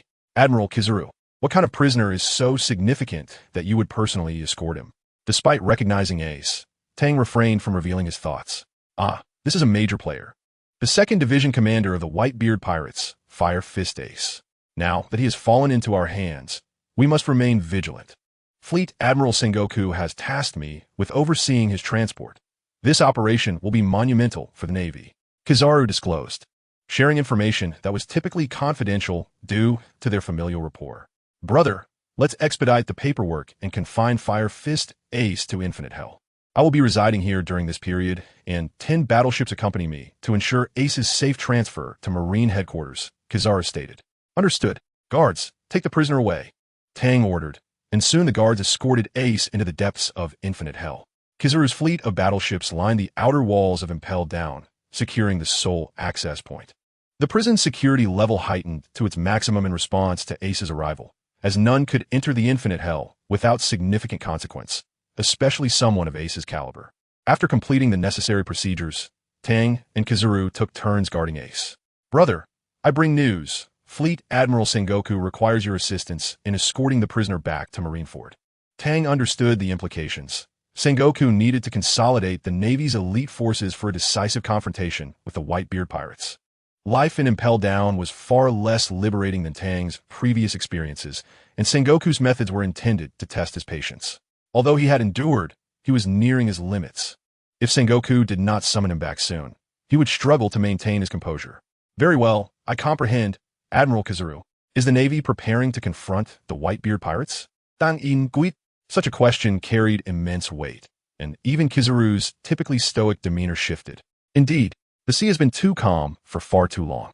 Fleet Admiral Sengoku has finally found the opportune moment to eradicate Whitebeard, a vestige of the old era, from the stage. Yet, what sacrifices will this endeavor demand? Kizaru reflected. Indeed, as long as the legendary Whitebeard remains alive, the dawn of a new era will be elusive. To vanquish Whitebeard would not only elevate the Navy's renown, but also unleash the Pandora's box of unforeseen consequences, the contents of which remain a mystery to all. Pandora's box? What is that? Huang Yuan pondered, perplexed. Oh, it's nothing at all. Merely nonsensical chatter. Tang hastily redirected the conversation, realizing that the people present were unfamiliar with the concept of Pandora's box. At the pinnacle of the Red Soil continent, in the holy land of Mary Geos, the seat of the world government, a significant figure was set to visit the office of the five elders. Fleet Admiral Sengoku of the Navy. Sengoku, we have received news. Have we truly captured that elusive fish? Inquired one of the five elders. Indeed, we have. The remnants of the pirate king Gold, Roger's bloodline. The commander of the 2nd Division of the Whitebeard Pirates, Portgas Ace, has been imprisoned in the depths of Impel Down's infinite hell. Sengoku affirmed. We have reviewed your plan and found it satisfactory. The world government will provide full support for this operation, the five elders declared for both Gold. Roger and Whitebeard were thorns in their sides. With Roger deceased, the opportunity to eliminate Whitebeard was most welcome. With their approval, Sengoku was finally able to prepare for the impending conflict, issuing a mandatory summons for all the Shichibukai to attend the meeting, ensuring they could not remain uninvolved. In the days that followed, the Navy headquarters in Marineford was abuzz with activity. Upon his return from Mary Geos, Sengoku had issued the summons for the Shichibukai, simultaneously dispatching orders to naval bases across the globe. The elite forces of the Navy set forth for Marineford, and those with keen perception understood that a storm was on the horizon. Upon his return, Sengoku busied himself in the office, planning for the Shichibukai meeting and the arrival of the elite naval forces. Kapu, I know he is your grandson, but you must comprehend the significance of executing Portgas Ace. I hope you won't entertain any other thoughts during this time. Sengoku remarked to Kapu, who had remained in the office since learning of Ace's impending public execution. Taking no action, not even indulging in his beloved donuts. Seeing his old friend in such a state, Sengoku feared Kapu might act rashly, for with Kapu's formidable strength, only Sengoku himself could hope to restrain him. Sengoku, I too am a member of the Navy. I have battled pirates for decades and will not act against justice. You can rest assured and focus on your preparations. Do not concern yourself with me. Kapu replied, maintaining his silence. That is for the best. I do not require your participation. I only ask that you do not create any troubles for me. Kapu, Sengoku said, granting his old friend the utmost concession in this matter. Let me take one last look, Sengoku. Kapu insisted. Sengoku discerned the sorrow in his friend's voice and, after a moment's silence, waved his hand, saying, go ahead, but do not take too long. We must wait until the Shichibukai meeting concludes. The Navy must display formidable strength to deter those dangerous individuals. Akainu and Akiji are still en route, and I need you and Tsuru to maintain our deterrent force. Afterward, you may visit Impel Down once more and bring Tang back. This war shall also serve as a test for him. Understood, Sengoku. Kapu nodded, and the two men ceased their conversation. At Marineford, the atmosphere was lively and invigorated. As today marked the meeting of the Shichibukai, although they were legally sanctioned pirates under the government, pirates they remained, and the Navy was obligated to present a formidable force for deterrence, a strategic maneuver in the grand game. In the conference room, report, Admiral Sakazuki. We have received word that the Shichibukai have passed through the gates of justice. The man seated at the head of the table, adorned with a naval cap, lifted his head and responded, understood. You may leave. Is the port prepared? He inquired. Admiral Sakazuki, as per the plan, all colonel-level forces at the port have been assembled. The lieutenant reported. Very well. Since Sakazuki and Akiji had returned to Marineford ahead of time, Sengoku had permitted Kapu to proceed to Impel Down. Meanwhile, at the port, a contingent of several hundred colonel-level officers awaited, poised to serve as the first line of deterrence against the Shichibukai. As the specialized naval vessels docked at the port, all attendees finally arrived. Dracula Mihawk, Don Quixote da Flamingo, Bartholomew Kuma, Boa Hancock, Jinbei, Gecko Moria, and Crocodile, who had lost his status and been imprisoned and impelled down. Thus, all members of the Shichibukai were gathered.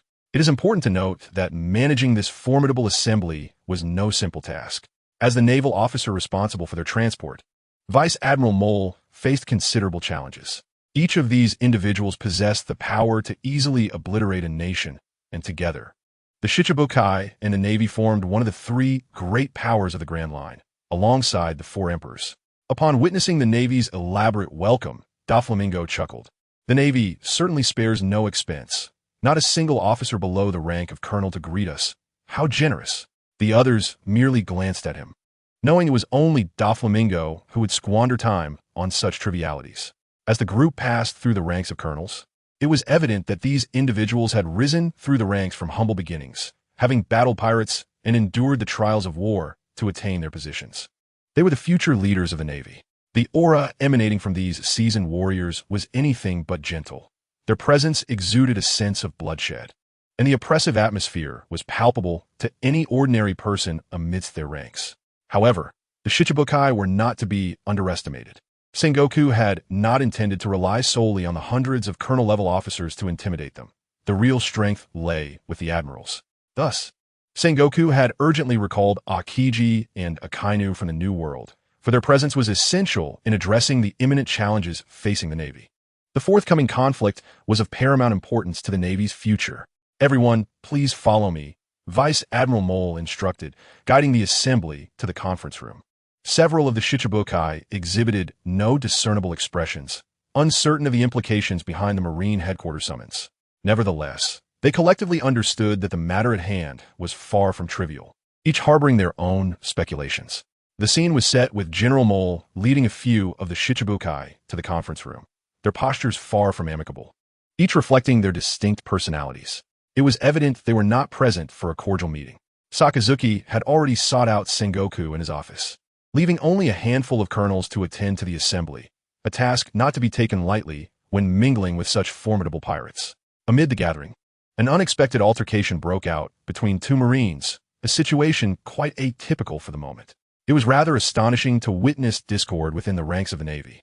Don Quixote Doflamingo stood by the window, his fingers rhythmically moving as if orchestrating some unseen force. Meanwhile, Boa Hancock observed with an air of detachment. Her intentions clear. She had no desire to engage with the Marines. The others remained engrossed in their own affairs, seemingly oblivious to the unfolding chaos. Now, let us not get carried away, a voice interjected. An elderly woman appeared at the entrance, Vice Admiral Tsuru, her reputation clearly wielding a significant influence. "Ah, Vice-Admiral Tsuru. I shall cease my actions," Doflamingo declared, promptly halting his manipulations. The two Marines, regaining control of their faculties, quickly departed at Tsuru's silent cue. Tsuru then took her seat, having arrived to prevent any rash actions from these restless individuals. Her timely intervention had compelled Doflamingo to relent, for she had been pursuing him for quite some time, embodying a shadow of dread in his mind. Tsuru's mission here was twofold: to announce the public execution of Portgas D. Ace to the Shichibukai, and to await the arrival of Admiral Sakazuki and Sengoku, who would determine the role the Shichibukai would play in this affair.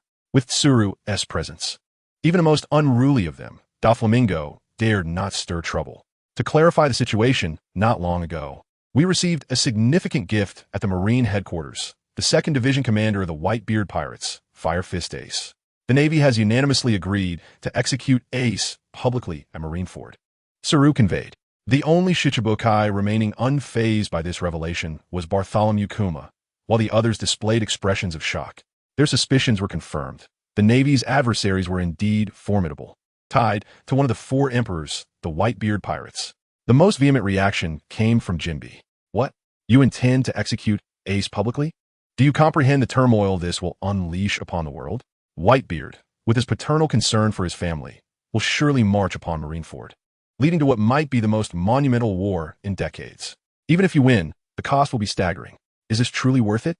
Jinbe, hailing from Fishman Island, which had long been under Whitebeard's protection, had once been part of his crew, hence referring to him as Old Man. This news was intolerable for him. It was evident that the Marine headquarters remained oblivious to the depth of the relationship between Jinbe and Whitebeard. "Jinbe, you must understand. You are now one of the Shichibukai under the world government. Are you truly willing to sever ties with them?" Vice Admiral Tsuru pressed. "Humph. I could never stand idly by while you execute Ace. It is inconceivable for me to compromise on this matter, let alone assist you in dealing with my old man," Jinbe retorted, his demeanor suggesting an imminent confrontation. "Jinbe, you must think carefully. This is the Marine headquarters, and dissent is not tolerated here," Tsuru warned. Ordinarily, one might concede in the face of such authority, particularly within Marineford, where escape was virtually impossible, especially for someone like Jinbe. Yet, his unwavering sense of justice and loyalty left no room for treachery. From this moment forth, you are no longer a Shichibukai, Jinbe. I represent the world government in revoking your title, Admiral Sakazuki declared, appearing at the doorway.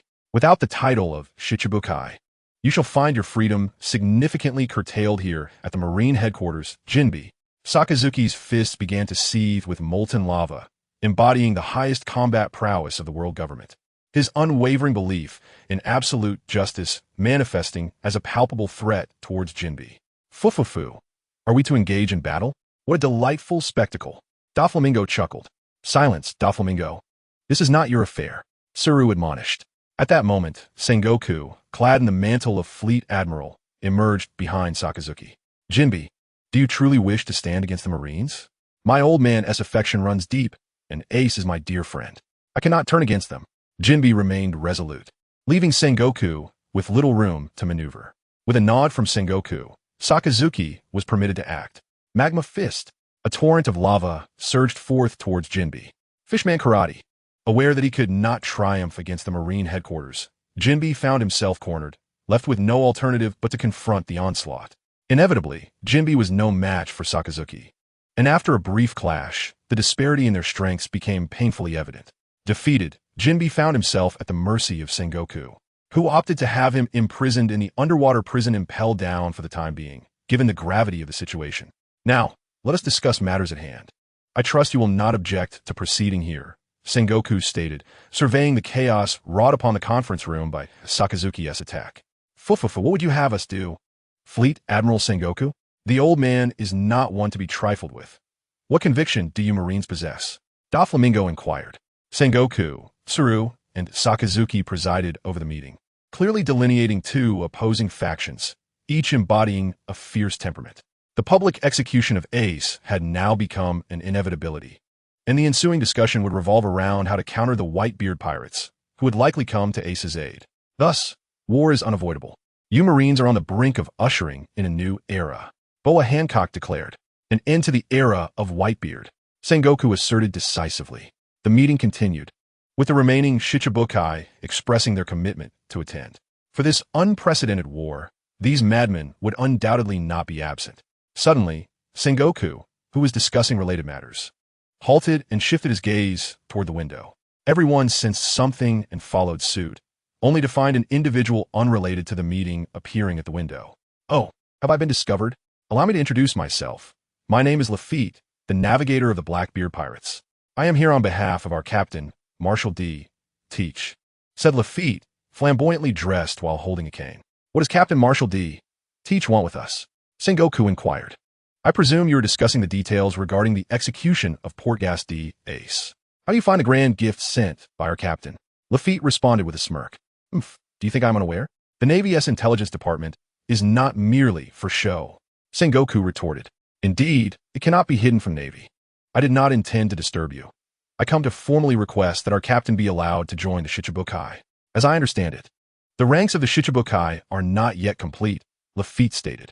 Sengoku frowned slightly. Blackbeard wished to join the Shichibukai? Yes.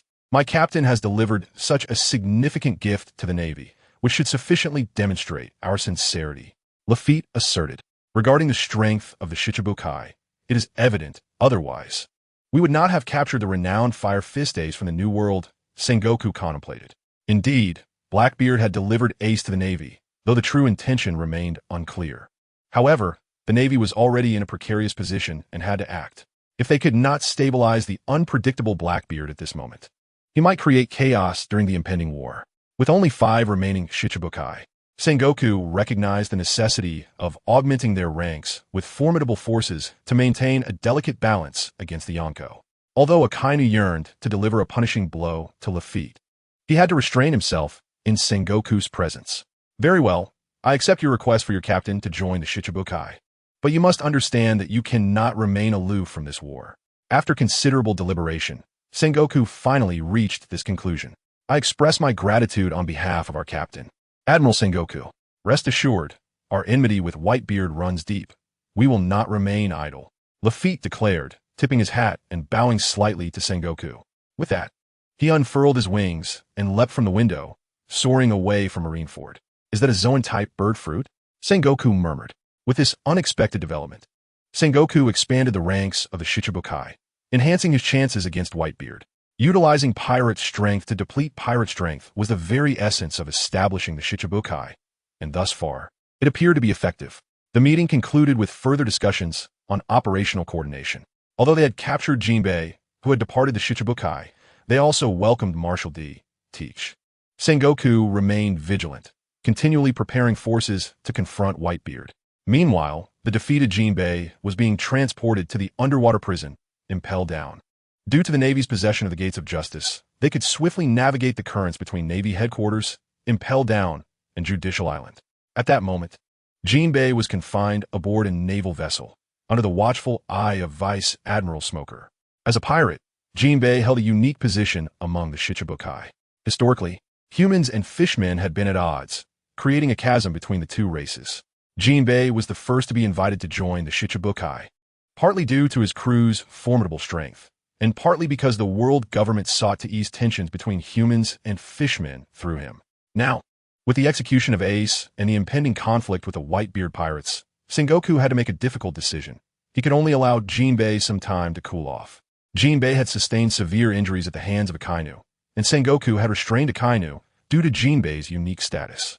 However, Akainu had left Jinbei with some indelible memories, for he was not known for his patience.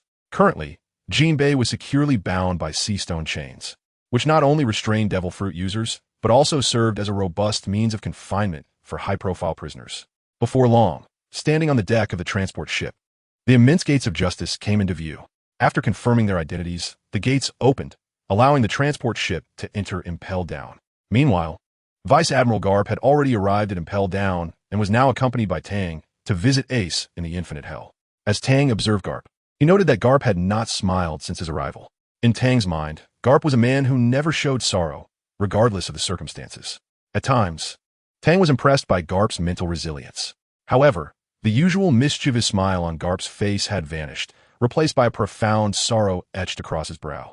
Old man, perhaps it is better if you do not go in, Tang suggested, refraining from calling Garp old man at that moment. Why not? Is it because he has been captured and is facing execution? That scoundrel chose the path of a pirate. Who can he blame for his capture? I must teach him a lesson, Garp exclaimed, ignited with anger. Calm down, Garp, Tang interjected firmly, positioning himself in front of Garp. Dang. Step aside, or I shall teach you a lesson too. Garp thundered, his anger palpable. Old man, if you cannot maintain your composure today, you shall not pass. Tang's tone was resolute, evoking an immovable presence. Garp's fury flared instantly. With a mighty punch aimed at Tang, the latter swiftly drew his black blade, Uru, to defend himself. The clash of their formidable energies resonated throughout the Infinite Hell, alerting the prisoners to the arrival of significant figures. Calm down, Garp. Magellan, having emerged from the restroom, hurried over upon hearing of Garp's arrival, only to find himself in the midst of this confrontation. Without hesitation, he rushed to intervene. With Magellan's intervention, neither Garp nor Tang could maintain their stalemate any longer. Garp finally made an effort to calm himself and said, Step aside. I will only take a moment. Tang moved aside. Come on in with me, kid. Garp addressed Tang. That's exactly what I had in mind, old man. Tang replied. Suddenly, the din and mushy rang. What is the matter? Magellan inquired. Director Magellan, we are escorting a significant prisoner from the Navy headquarters, and per their instructions, he needs to be incarcerated in the Infinite Hell. At the entrance, Vice Director Hannibal of the Deep Sea Prison Impel Down was conducting a handover with Rear Admiral Moles. Magellan immediately sensed trouble. Infinite Hell was becoming increasingly notorious, and another high-profile inmate was arriving. In that case, I'll be there shortly. According to the protocols of the Deep Sea Prison Impel Down, all inmates entering Infinite Hell required the accompaniment of Director Magellan, which served merely as a precaution but was nonetheless unyielding. He ended the call. Admiral Garp, you and Tang may proceed. I have other pressing matters to attend to and cannot accompany you. Magellan remained steadfast in his duties, a testament to the faith that Sengoku and Garp had placed in him when they recommended him for this position. Very well. You go ahead. I'll be fine here with the old man, Garp assured. Magellan hurriedly departed for the first floor. Although Garp was present in Infinite Hell, as the director, he could not delegate the prison security to Garp, It was a matter of responsibility that he must uphold. Let us go, old man. Dang uget. The two entered Infinite Hell, a place where the most unspeakable criminals were confined. They had been there for years, having made several unsuccessful escape attempts. Even if they managed to break free from their shackles, their physical condition was far from what it once was. The deep-sea prison impelled down provided them with insufficient sustenance, and under the previous director, prisoners had even been given extra rations through the use of the director's devil fruit abilities. With the retirement of the last director, the new one was just as cruel, leaving the inmates without any respite. After experiencing the terror of Magellan's poisonous abilities during an escape attempt, they resigned themselves to their fate, with their resentment festering within the confines of Infinite Hell. The atmosphere was thick with the essence of the inmates. Since escape was impossible, they resolved to claim the cells as their own territory. They understood that breaking their chains would require tremendous effort, and even if they succeeded, they would still face the formidable Magellan guarding the entrance. Moreover, Sea Prism Stone could suppress Devil Fruit users, but could not restrain Hockey, which meant that in Infinite Hell, they had to remain vigilant against Hockey as well. The guards there were not to be trifled with. All possessed formidable combat prowess. Those who managed to emerge from this place would gain significant favor within the prison, and even Magellan had once served as a mere guard here. As waves of Hockey swept past Carp and Tang, Carp instinctively responded in kind. In a dimly lit cell within Infinite Hell, a prisoner stifled the blood rising in his throat. Having spent so long in prison, his physical condition had deteriorated significantly, rendering him no match for Carp as Hockey. With Carp in a state of agitation, he had unwittingly crossed paths with a formidable opponent. Tang guided Carp to a more prominent cell, where the infamous Fire Fist Ace was securely shackled with Sea Prism Stone. Once a formidable force on the seas, he now awaited execution in Infinite Hell. Tang illuminated the cell, allowing them to glimpse Ace's condition. In his confrontation with Blackbeard Marshal D. Teach, Ace had suffered numerous injuries inflicted by Teach and Shirohige, and the Navy, having captured him, showed no mercy in providing treatment. The Navy had temporarily transferred Ace to Infinite Hell, and he still received no medical care. Fortunately, Ace was young and powerful. These injuries would gradually heal, but time was not on his side. Bound by Sea Prism Stone, he felt a profound sense of helplessness. As he closed his eyes to recuperate, a flicker of light caught his attention, prompting him to lift his head. "Old man, what brings you here?" Ace was deeply surprised by Carp's arrival, but he quickly recalled that as a vice admiral in the Navy headquarters, Carp would undoubtedly be aware of his capture. Thus, he began to grasp the situation. Are you really surprised to see me, Ace? From a young age, I urged you all to become just and noble Marines. Yet you chose to become pirates. Now that you've been captured, do you feel no remorse?" Carp's demeanor was clearly displeased. Any elder would feel the same after having devoted so much effort, only to see their kin turn to piracy. Not only had they become pirates, but now they were imprisoned in the deep-sea prison impelled down, awaiting public execution.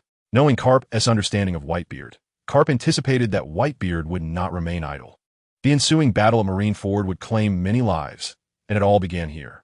Staring at Carp's accusatory expression, Ace found himself at a loss for words. While he respected Carp, he had chosen his path as a pirate, guided by his own convictions. Nevertheless, guilt lingered within him. It was only now, with ample time for reflection, that he realized who he had wronged.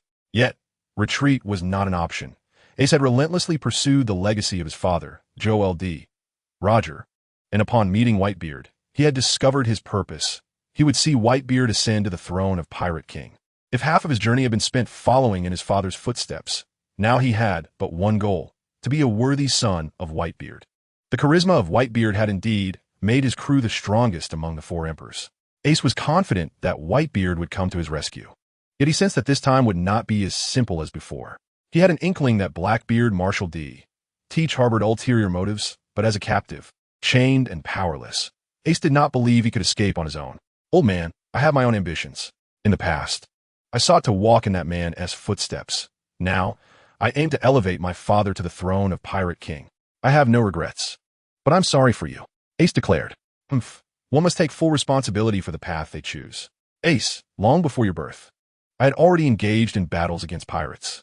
I traversed through the era of your father, Roger, faced the formidable Golden Lion Shiki, and have continuously fought against pirates, from the past to the present, including Whitebeard. Now that you have been captured by the Marines, I trust you are aware of how the world government intends to deal with you.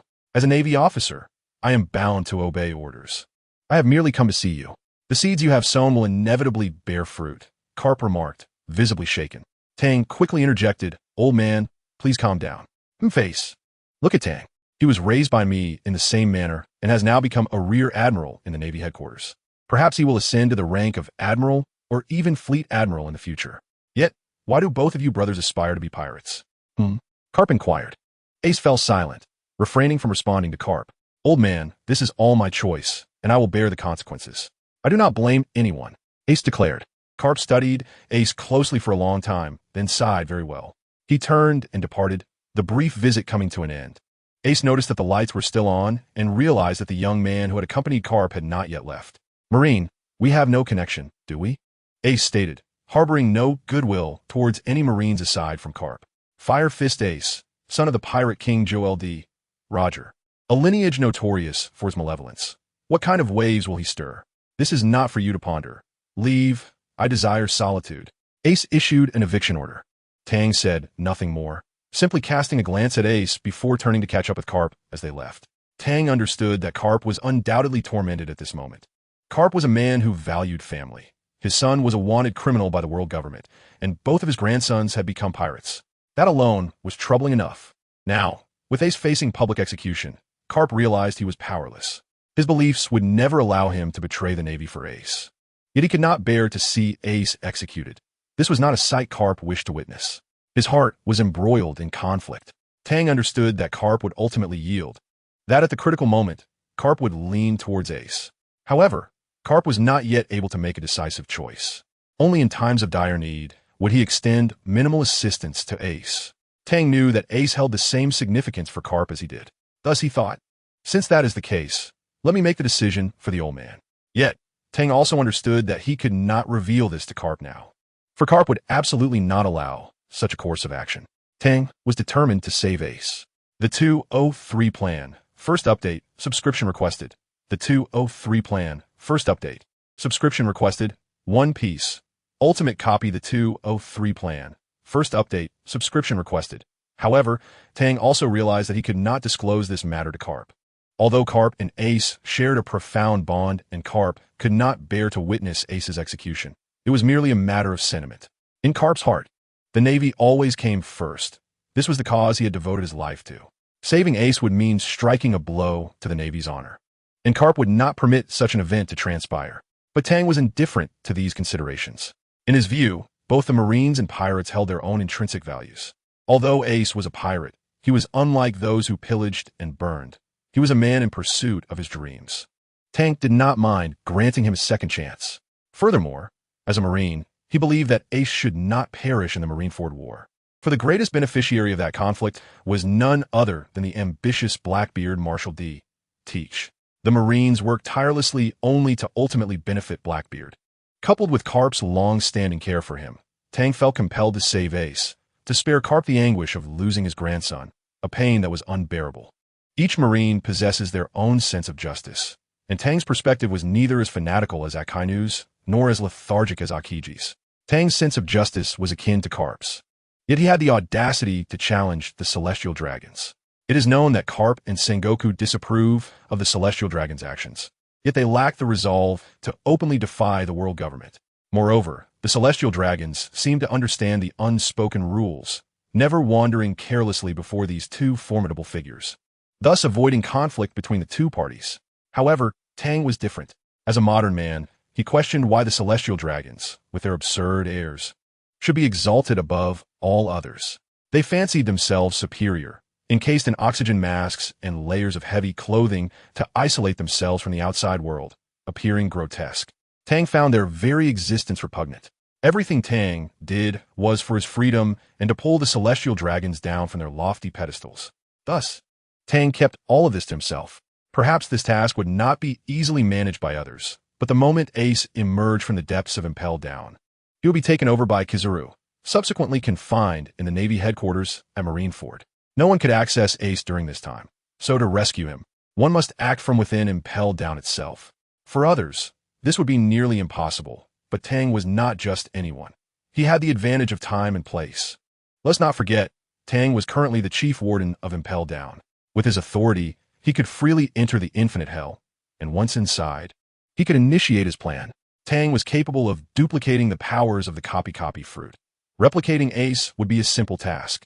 Tang could perfectly reproduce the state of a copy, ensuring that the aura of the faux Ace would be indistinguishable from the real one. This was the art of substitution. However, Tang first needed to see off Carp before proceeding, and he had to wait for a certain prisoner to arrive before implementing his plan. Otherwise, Ace could not leave Impel down. Tang would return to Marineford with Kizaru's fleet to participate in the war, and at that point, his role as Chief Warden would officially conclude. He would no longer have any influence over Impel Down's affairs, and he would have to rely on that person. The 204 Worries, second update, subscription requested. The 204 Worries, second update, subscription requested. One Piece. Ultimate copy. The 204 Worries, second update, subscription requested. Contemplating this, a group of individuals emerged from the corridor ahead. Tang paused to observe, and to his surprise, it was none other than Director Magellan, accompanied by a squad of guards escorting a prisoner. Upon seeing this individual, Tang's eyes lit up with excitement, thinking, finally, the moment has arrived. It was none other than the warlord, Jinbi. Tang was well aware of this man's loyalty and valor. He was someone worthy of trust. Entrusting Ace to him would be the best choice. Everything would hinge on them. Carp-sensei, Tang, have you completed your visit? Magellan inquired. Oh, Magellan, what brings you here? Carp responded. Glancing at the tightly bound prisoner behind Magellan, Carp's curiosity piqued. Isn't that Jinbi? Why has he been captured? In theory, Jinbei should be attending the Wano Kuni meeting at Marineford during this time. Yet he has been beaten to such a state that he finds himself imprisoned in Impel Down's infinite hell. Oh, the officer, Vice Admiral Mole, recounted that Jinbei publicly expressed his disapproval of the Marine Headquarters execution of Fire Fist Ace during the Wano Kuni meeting, which incited a great conflict. The Marine Headquarters has officially announced the revocation of Jinbei's warlord status. Magellan explained to Carp the gravity of the situation. Carp's brow furrowed. He understood the formidable enemies the Marine Headquarters would soon face. At this moment, he was reluctant to lose such a powerful ally as Jinbei. But with events already set in motion, there was little he could do to reverse the tide. Carp could not help but feel a sense of repulsion towards this impending war.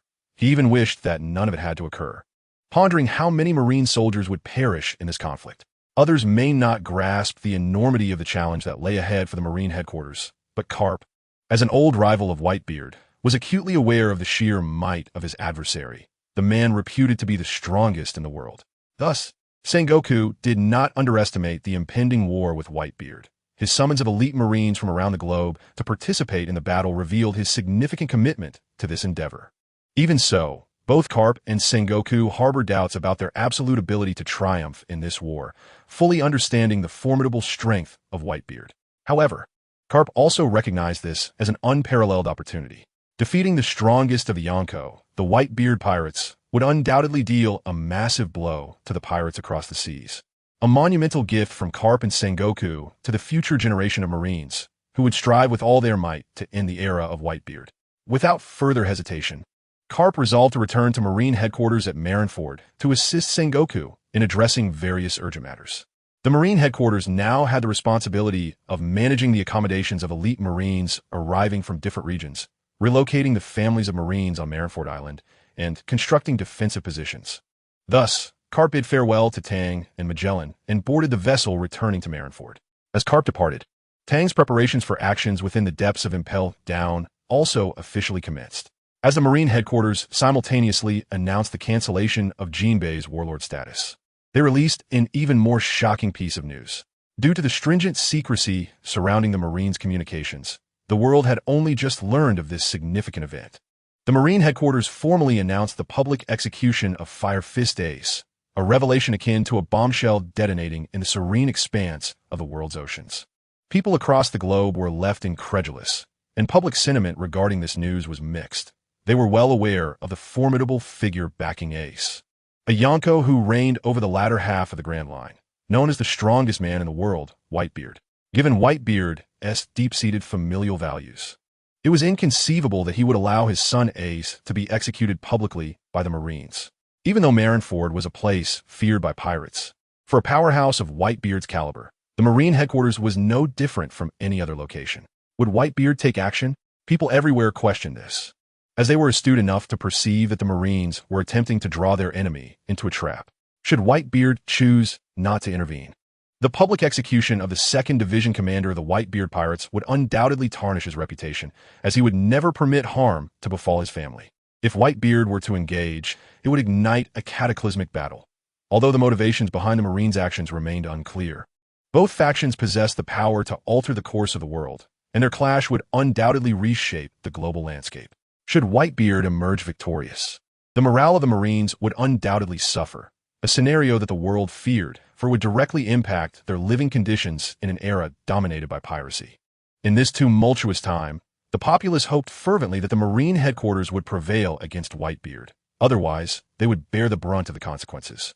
Regardless of external opinions regarding this hidden conflict, the Marine headquarters was hastily mobilizing. Warships were dispatched from naval bases across the globe. Sengoku was all in, summoning all elite Marines engaged in frontline battles, with a singular destination, Marineford. In the latter half of the Grand Line, known as the New World, powerful currents were stirring as all factions directed their attention here, fixated on one question: how would Whitebeard react upon receiving this news? Would he storm the Marine headquarters and engage in battle, or would he choose to bide his time?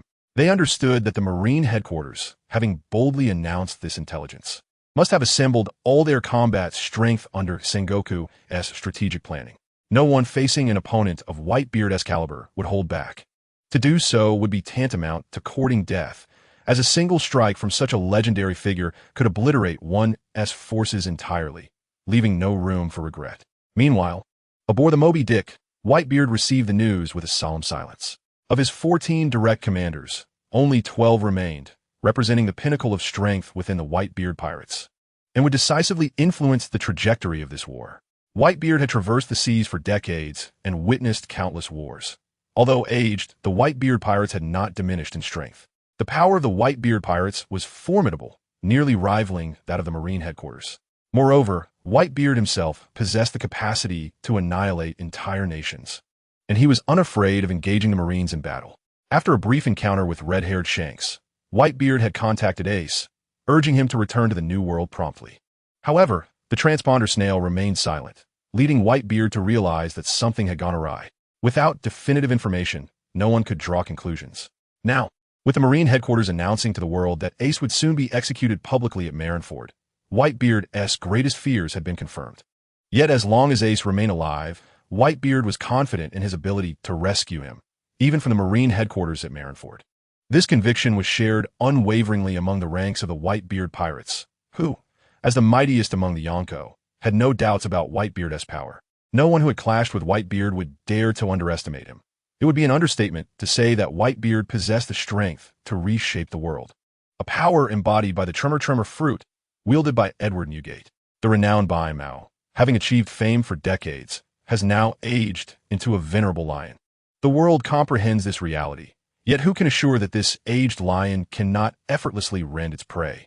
No one dares to attempt it, and at long last, the Navy headquarters can no longer restrain itself from taking action. On board the Moby Dick, this venerable lion now occupies his captain's chair, adorned with various instruments, while several ship doctors are conducting examinations. Old man, are you truly going to take matters into your own hands? What about your health?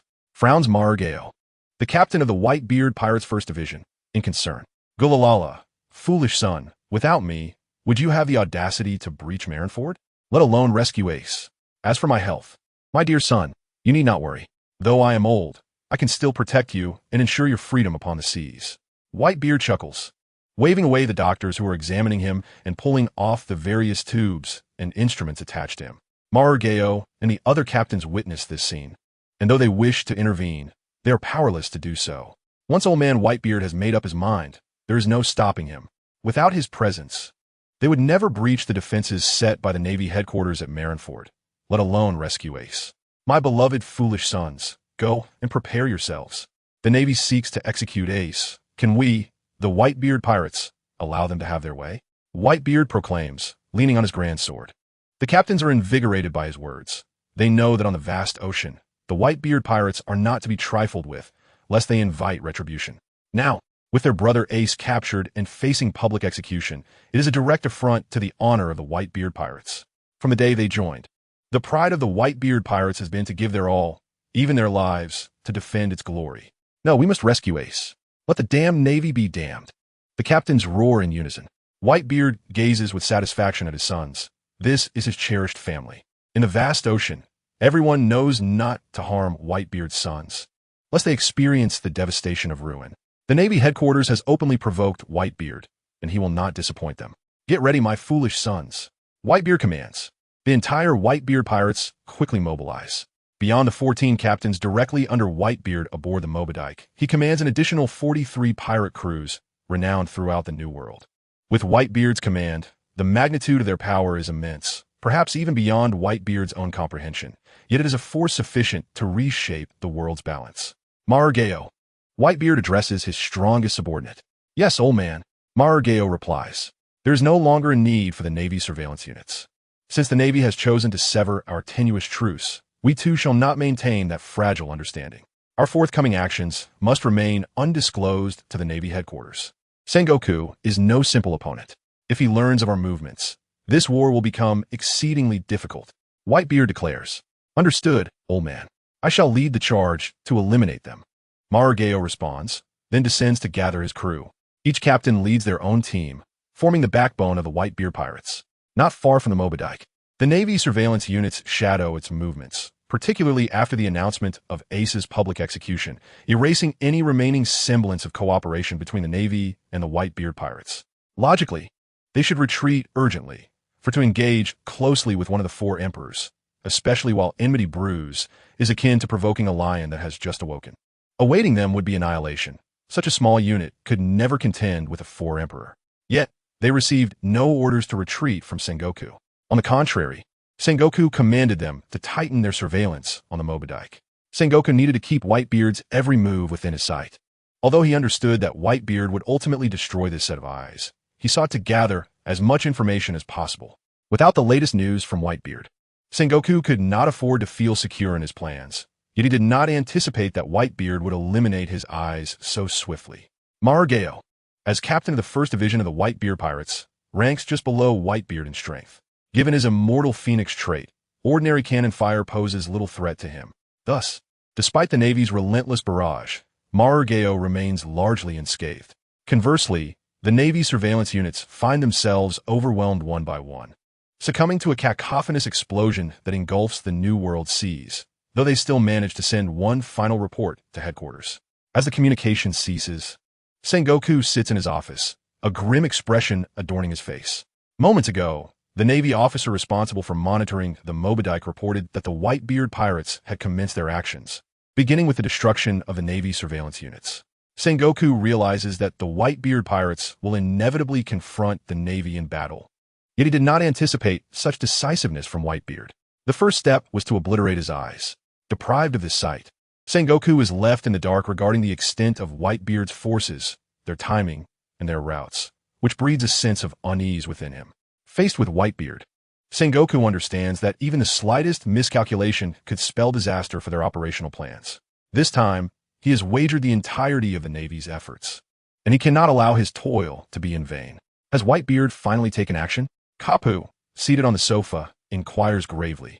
Indeed, it appears that Whitebeard is poised to act imminently. This serves as a warning. Sengoku replies, without our surveillance units, it will be increasingly challenging to track the movements of the Whitebeard pirates. We are left in a state of uncertainty. This war is becoming more convoluted. Kapu observes. Sengoku, regardless of the circumstances, the Navy is now at war with the Whitebeard pirates. Every unstable factor must be addressed. I intend to dispatch a unit to patrol the waters surrounding Marineford, monitoring for any signs of the Whitebeard pirates. Should they appear, we must respond and adjust our troop deployments promptly.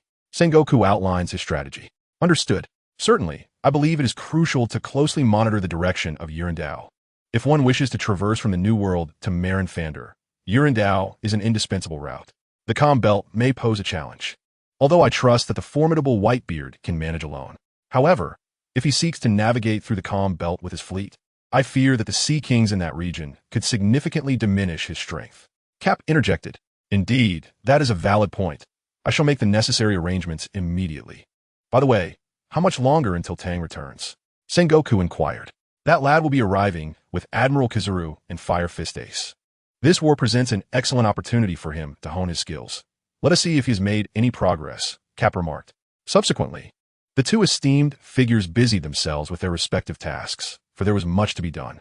Even Cap, who typically refrained from involvement, had to assist Sengoku with some affairs. In recent days, elite members of the Navy have been arriving at the Marine headquarters in Marinfander, creating a bustling atmosphere. The admirals of the Navy, particularly the vice admirals of the 597th Division, were also occupied, allocating their respective troops in preparation for the impending grand battle. Meanwhile, the families of Navy soldiers were gradually evacuating Marinfander, as the impending conflict was of such a high caliber that their presence would only increase casualties. Moreover, Sengoku needed to arrange accommodations for the incoming Navy soldiers, and the small towns nearby would serve that purpose well, with batches of Navy soldiers advancing into Marinfander. After a fortnight, all the troops had finally assembled at Marinfander. The Marine headquarters had gathered a total of 100,000 elite naval forces from across the globe, actively preparing for battle, vowing to defend the justice of the Navy at all costs. The Marine headquarters was fervently gearing up to confront the onslaught of the Whitebeard pirates, who were equally prepared in the New World. In the New World, upon receiving the summons from Whitebeard, all 43 pirate crews under his command arrived at the flagship. The Moby Dick, renowned captains such as the Knight of the Sea, Doma, the Ice Witch, Pei, the Daikalban brothers, and the Thunderlord, Makugai, gathered in Whitebeard. Observing the scene from the Moby Dick, understood that it was time to set sail. Gurura, my children, we embark. Our target is Marinfander to rescue Ace. With a mighty gesture, Whitebeard directed his fleet forward. The sons of Whitebeard raised their weapons in unison, shouting in fervor. This time, the entirety of the Whitebeard pirates was mobilized, with 4 ships setting sail from the Moby Dick. It is worth noting that only Whitebeard possesses the capability to command 4 vessels of such magnitude. Following these 4 colossal warships were the ships of the 43 pirate crews under Whitebeard's command, forming an imposing fleet of extraordinary combat power, seemingly unstoppable in their advance. The vast fleet commenced its journey from the New World towards the Marine headquarters at Marinfander, situated in the first half of the Grand Line. Meanwhile, at the underwater prison, impelled down, Tang was finally able to execute his substitution plan. Tang's copy fruit enabled him to replicate anything, whether it be the Black Blade Knight or swordsmanship, and the replicas possessed no disparity in strength compared to the originals. This was how Tang could replicate the Zou giant elephant, which retained its formidable power. The sheer size of the Zou giant elephant could be replicated by Tang. Thus, creating a replica of a person was a trivial task. However, Tang did not intend to act hastily, for he had to visit a certain location first, particularly the entirety of the underwater prison impelled down. Perhaps only he was aware that a little-known place existed in the underground of Impel Down, specifically the underground layer BJFD-55, known as the New Human Paradise. Tang understood that it was best to have Jinbei hide Ace among the prisoners in the New Human Paradise. As he was about to depart from Marinfander to participate in the war, relinquishing control of the prison upon his departure. Originally, Tang intended to leave a contingency plan in place to eliminate the Blackbeard pirates who sought to infiltrate Impel Down and release the prisoners. However, in light of his mission to rescue Ace and to spare Cap from future regrets, Tang found himself relying on the chaos caused by the Blackbeard pirates to instigate a prison break at Impel Down. Otherwise, neither Jinbei nor Ace could possibly escape the confines of Impel Down. Magellan represented an insurmountable barrier for them. Reflecting on the irony of relying on Blackbeard's strength to facilitate Ace's escape from Impel Down, Tang chuckled to himself. Nevertheless, he quickly regained his focus, realizing he could only await Blackbeard's arrival at Marinfander. With this thought, Tang ceased to dwell on the issue. Drawing upon his memories, he meticulously recalled the route to the New Human Paradise. As the warden of Impel Down, he now stood within the prison sewage system, which served as the necessary passage to the New Human Paradise.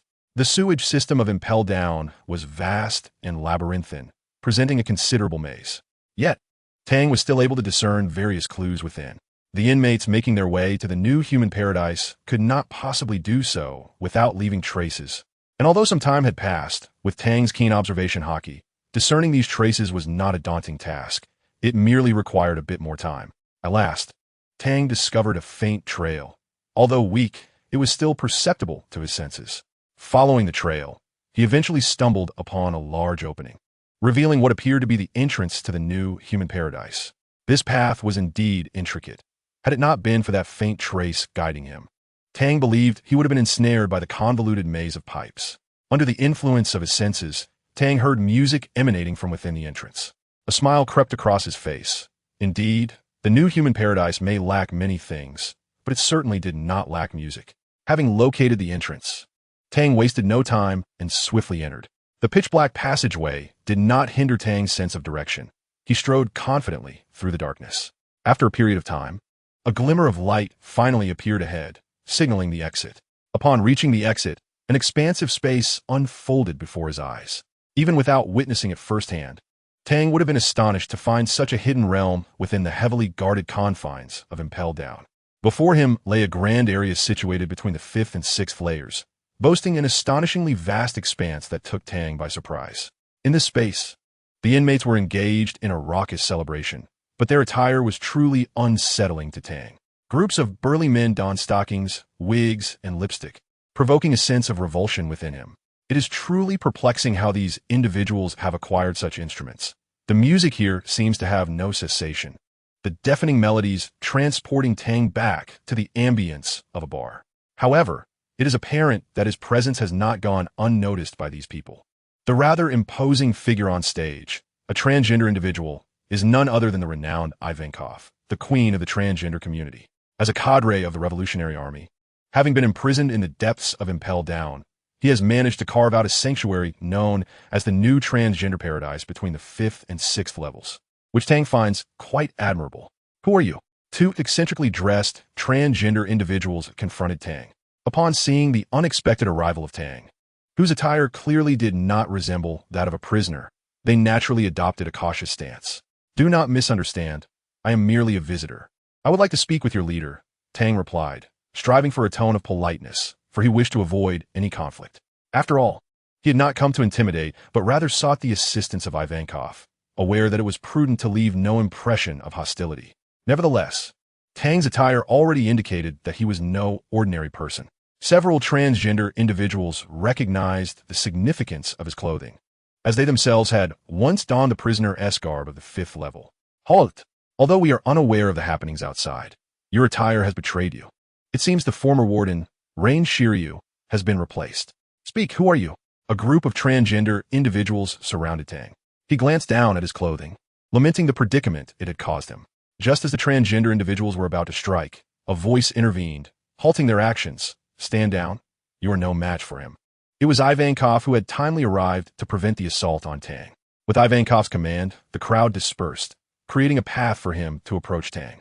My dear boy, how remarkable to see someone your age appointed as the warden of Impel Down, Ivankov remarked. Tang regarded the large-headed figure, a transgender individual. Indeed, Ivankov, I have long heard of your esteemed reputation, he replied.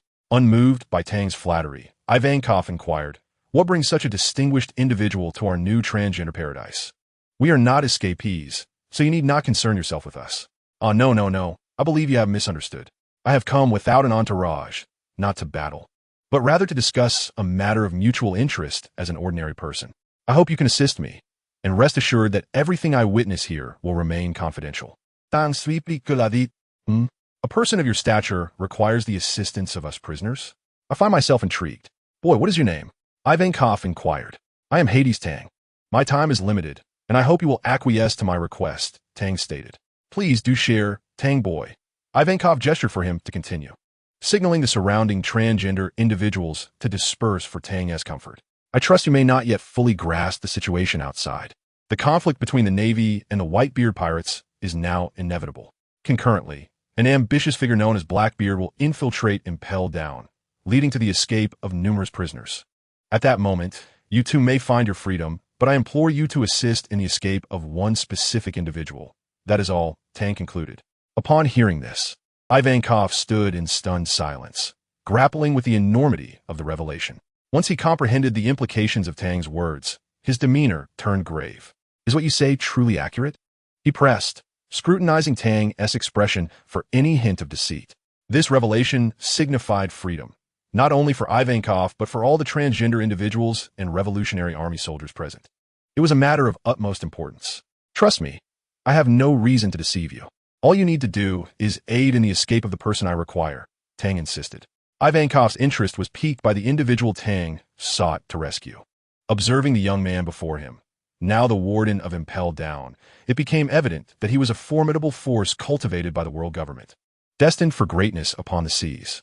Oh, to think that a promising individual like you would go to such lengths to aid someone. How fascinating. Ivankov chuckled, attempting to maintain a friendly demeanor, though his striking appearance made it difficult for Tang to suppress his concerns. In a world where normalcy was scarce, he found some solace in this realization. Tang adopted a serious tone. I refer to Portgas D. Ace, the 2nd Division commander of the White Beard Pirates. Surely, you are familiar with that name. Ivankov's expression shifted to one of astonishment. He had not been imprisoned for long, yet he was aware of Ace's identity as a member of the White Beard Pirates. How could he have ended up in Impel Down? Did the world government not recognize the significance of apprehending such a pivotal figure? Then Tang revealed an even more shocking piece of information. Soon, Portgas D. Ace will be transported to Marine headquarters at Marineford for public execution, igniting a monumental conflict. This is precisely why Blackbeard Marshal D. Teach will seize this opportunity to unleash chaos within Impel Down and liberate the imprisoned souls. In exchange for this information, you need only ensure Ace's escape. And I can assure you that I will leave without a trace, now and in the future. Each word from Tang echoed in Ivankov's mind. And while the earlier revelation had shocked him, this latest announcement threatened to shatter his composure entirely. His expression morphed, for he stood as a cadre of the Revolutionary Army, a faction that, along with the pirates and the world government, constituted the 3 most powerful forces in this world. In the realm of One Piece, the might of the pirates reigned supreme.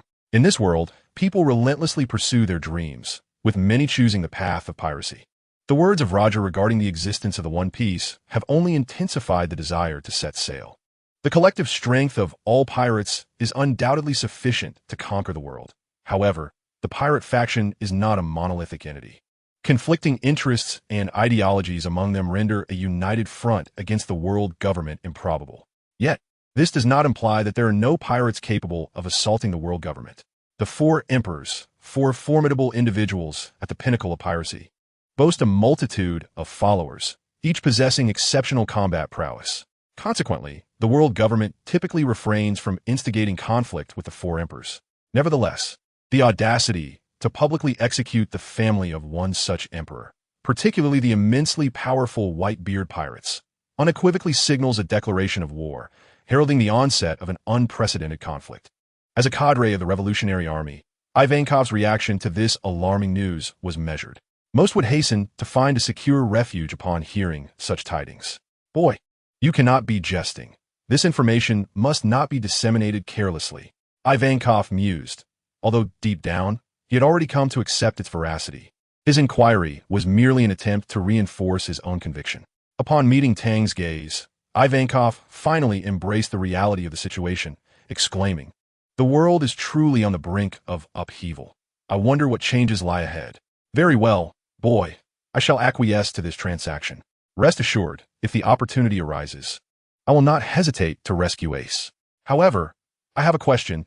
If Ace is the catalyst for this impending war, then is his rescue not rendered unnecessary?" Ivankov inquired. "That is of no concern to you. I shall orchestrate a substitution. You need only escort them out. I implore you." Tang Zet Bonde. Ivankov, a shrewd individual, recognized the significance of their collaboration despite their ideological differences. Since Tang had provided him with such weighty intelligence, Ivankov felt compelled to comply with his request. While it was not imperative for Ivankov to risk his safety in aiding Ace's escape, he understood the gravity of the situation. The existence of the new human paradise remained a closely guarded secret, undiscovered by the inmates of the prison. The mere fact that Tang had managed to locate it single-handedly demanded Ivankov's attention. In Tang, he perceived a reflection of dragon and foresaw that this young man might one day evolve into a figure of monumental influence. Thus, he resolved to honor their agreement as an act of goodwill. Following their discussion, Ivankov would rendezvous with Ace at the entrance of the new human paradise in a few days' time. Meanwhile, Tang would accompany Kizaru in escorting Ace to Marineford, preparing for the forthcoming battle. At that point, all would hinge on the moment Blackbeard launched his assault. Jimbei would lead Ace to the rendezvous point to meet Ivankov. who would then utilize his transformation abilities to disguise Ace. When the Blackbeard pirates clashed with Magellan, Ivankov and Jinbei would seize the opportunity to escape from the depths of Impel Down alongside Ace and other inhabitants of the new human paradise. After finalizing the pertinent arrangements, Tang departed alone, as he had other matters to address. Retracing his steps, he entered Infinite Hell and approached Ace's cell, which was adjacent to Jinbei's confinement. Comparatively, Jinbei's condition had improved significantly since Tang's previous visit. He had regained much of his strength, a testament to the resilience of fishmen who could endure the depths of the ocean. Jinbei recognized the chief warden, having observed Tang's consistent visits to Infinite Hell, and remembered the young man who held such a prestigious position. However, today, Tang lingered unusually long outside Jinbei's cell, piquing Jinbei's curiosity. As he regarded Tang with a puzzled expression, Tang opened the cell door and stepped inside. "I do not recall having any prior interactions with you, young man," Jinbei remarked. "Ah, indeed. I have heard much about you, the renowned fishman Jinbei. It is a pleasure to finally meet you in person." "Tang Zipli? Ha! I am but a prisoner in the depths of Impel Down, hardly a figure of great renown. What brings the esteemed chief warden to the abode of a sinner like myself?" Jinbei inquired. "Today, I am merely an ordinary individual, a man desperate to rescue his family. Titles matter not in this moment. Jinbei, I pose a question. Would you assist me in liberating Ace?" Tang laid bare his intentions. Jinbei's mouth fell agape, his eyes widening in astonishment as if he had received earth-shattering news. "What do you mean?" he queried. "Simply what you heard. I intend to rescue Ace." "Tang Asut." "While I yearn to save Ace, I remain skeptical of your motives. A Marine assisting me? I find that hard to believe." Jinbei responded, regarding Tang with a healthy dose of wariness. "You need not worry. Allow me to clarify. Ace is the adopted son of my grandfather, Garp, making him something of a nephew to me. I cannot bear the thought of Garp regretting his inaction in the future. However, he will undoubtedly prioritize the larger picture at the moment. Hence my commitment to fulfilling this wish on his behalf," Tang explained candidly. Jinbei, initially unaware of Tang's connection to Garp, had heard whispers of Ace's ties to him. With this revelation, his suspicions began to wane, though he remained cautious. Noticing Jinbei's hesitation, Tang realized that merely stating his relationship with Ace was insufficient to assuage his doubts. After some contemplation, he withdrew his black blade, Yuru, and approached the heavily shackled Jinbei. Jinbei, bound by chains, felt a tumult of emotions as he watched Tang advance with Yuru. Accepting his fate, he closed his eyes, surrendering himself to the unknown. As Yuru sliced through the air, Jinbei felt the weight of his restraints lift, as if they had vanished entirely. Opening his eyes, he discovered that he was unharmed and that the chains had been severed. He then looked up at Tang, questioning, "What now?" "This is merely a minor matter. Our time is limited. I shall be succinct. I will create a counterfeit Ace to be transported to Marin Fando, while you must conceal the real Ace. As far as I am aware, following the commencement of the war at Marin Fando, the infamous Blackbeard Marshal D. Teach will launch an assault here. At that moment, you must seek out the Okama King Ivankov in the sewers, as they will aid your escape. This is the plan. What do you think?" Tang Yin Guit. Although Jinbei harbored doubts, he recognized the exceptional opportunity before him. He nearly rushed out with Ace, but Tang discerned his intentions and swiftly blocked the prison door. No, you may have misunderstood my words. You can escape, but now is not the time for you. This prison is fortified under Magellan's watch, and with Admiral Kizuru still present, attempting to leave is merely a fantasy, let alone bringing the injured Ace along. Do not waste your efforts." Tang Asut. Jinbei's intentions were thwarted before they could be realized. He understood that with Tang blocking the door, even in his prime, he would lack the confidence to breach the depths of Impel Down, especially while burdened with an injured body and an admiral guarding the outside. "Alas, I have acted impulsively. I accept your proposal, and I am profoundly grateful," Jinbei declared. "There is no need for thanks. I entrust Ace to you, regardless of what transpires. Find a secure place to hide. Do not go to Marin Fando, for should that happen, even the gods cannot save him. I might even have to take his life myself. That is all." With that, Tang turned and departed, unconcerned about how Jinbei would conceal himself. Tang then returned to his own level, preparing to leave the depths of Impel Down and officially return to the Navy headquarters at Marin Fando to partake in this monumental battle. His heart brimmed with excitement. Though he had altered Ace's fate, the future remained uncertain. Time passed swiftly, and soon it was the day Tang would depart from Impel Down. He would escort Fire Fist Ace alongside Kizaru to the Navy headquarters at Marin Fando for public execution, for the secure transport of Ace to Marin Fando. The Navy dared not be careless. Under the command of Admiral Kizaru, a formidable fleet comprising 10 large Navy warships was assembled to ensure Ace's safe escort. All warships were on high alert, awaiting the prisoner's emergence from Impel Down before heading to Marin Fando. At the main gate, the lecherous Admiral Kizaru awaited Tang to bring Ace forth from the depths of hell. Originally, he was responsible for the prisoner's entire escort, even accompanying him from his cell, but Tang had volunteered to bring Fire Fist Ace out, which Kizaru had no intention of declining. It is important to note that this was Impel Down. The only exit was the door before him. Kizaru was confident that no one could escape from Impel Down without his knowledge. This was the confidence of an admiral, a testament to their formidable strength. Consequently, he agreed to Tang's request, considering Tang was raised by Vice Admiral Garp and had achieved the rank of Rear Admiral at such a young age. Further endorsed by Admiral Sengoku to work at the critically significant facility of Impel Down. With such a powerful background, he was pleased to extend a courtesy, especially since he and Magellan formed an unbreakable defense that would thwart any potential escape. Magellan halted at the 5th level, accompanied by designated guards who followed Tang into the depths of hell to retrieve the inmates. "You all wait here. I shall bring the prisoner out." Although Tang was about to leave his post, the respect he commanded from the guards was evident, owing to his decisive actions during the previous prison riot. The guards maintained their deference towards Tang, knowing that as the chief warden, he would not engage in any inappropriate conduct. Thus, Tang entered the cell area alone. Upon reaching Ace's cell, he found Ace to be relatively quiet, as he always was. With the key in hand, Tang unlocked the door, but did not immediately remove Ace's chains. "Kid, this is all for that old coot Garp. You must survive." After saying this, Tang closed his eyes, preparing to activate his duplication ability. Ace, bewildered, did not comprehend what was happening when a soft light enveloped him. Initially frightened, he soon realized his original situation was no better, and there was nothing to fear. He felt no immediate change, and, as the gentle light dissipated, he suddenly saw 3 figures instead of 2. Ace was struck dumb with shock at the sight. Meanwhile, Jinbei, who had been freed, feigned captivity while the guards were watching. But upon seeing Tang enter alone, he had no need to pretend. When Jinbei witnessed an exact replica of Ace appear, his jaw dropped in astonishment. Tang opened his eyes and said, all right, there is nothing to be surprised about. I am a user of the duplication fruit. This is no challenge for me. Let us hurry. I need to take the decoy out." As they departed, Tang cautioned Jinbei about several important matters and did not remove Ace's sea stone cuffs. He would not release them at this moment. Otherwise, Ace's temper would lead him to charge out of Impel Down immediately. Ace was indifferent to Magellan, Kizaru, or any other concerns, but Tang's decision to forego the opportunity to confront Blackbeard for Ace's escape meant he could not let his efforts go to waste. It was wiser to keep Ace calm with the sea stone cuffs. For the time being, Jinbei concealed Ace.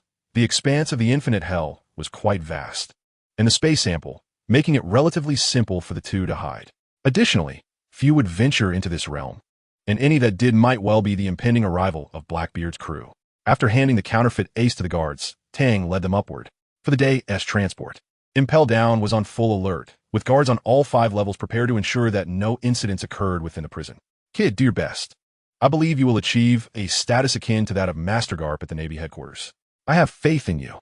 As Tang's subordinate prepared to leave, Magellan felt compelled to express his sentiments. Tang held great respect for his superior, recognizing that it was Magellan's presence that provided the strongest protection for the world's largest prison, and he regarded him with utmost reverence.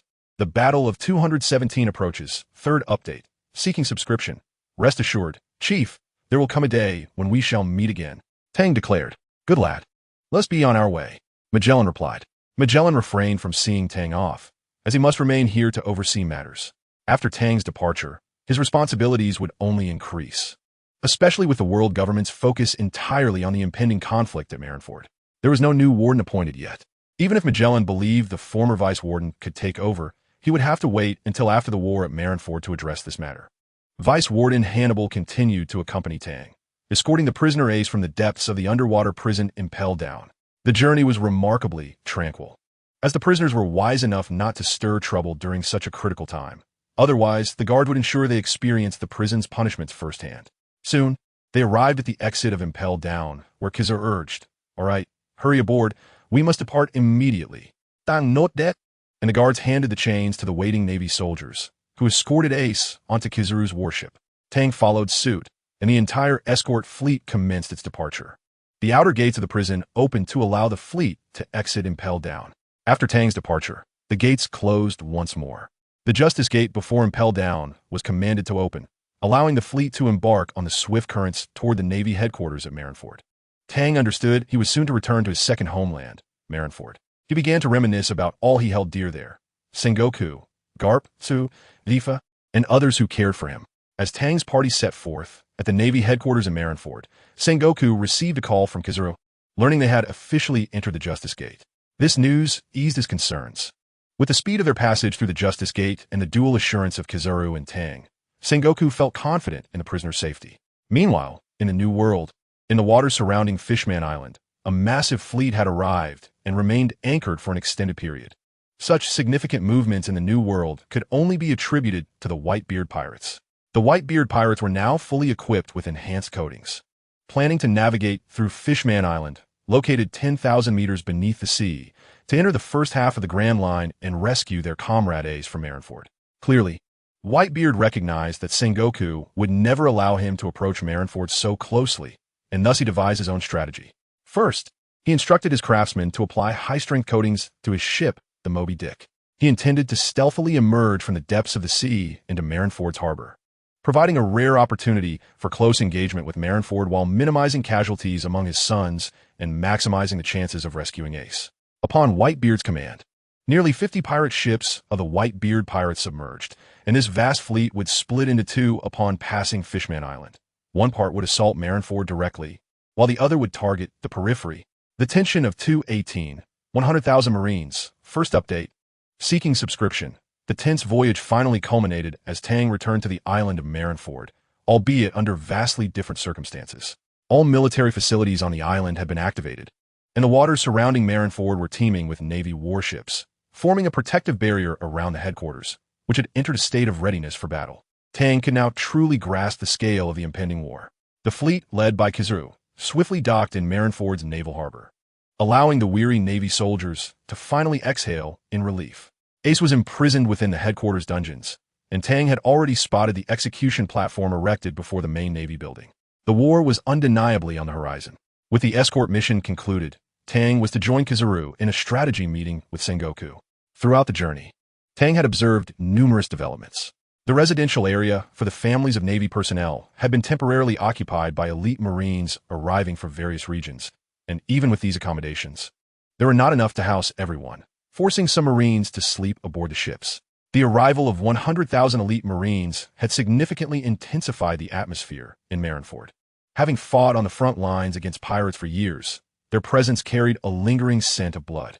As these elite Marines gathered, their collective aura was palpable, and not even a powerful figure like Tang could overlook it.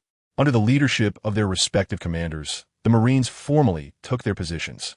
Although Ace's execution was scheduled for the following day, coinciding with the battle against the Whitebeard pirates, the sheer number of Marines necessitated careful coordination by Sengoku and the Navy's general staff. Now, Tang was to participate in the final strategy meeting. The Navy had committed all its forces to this operation.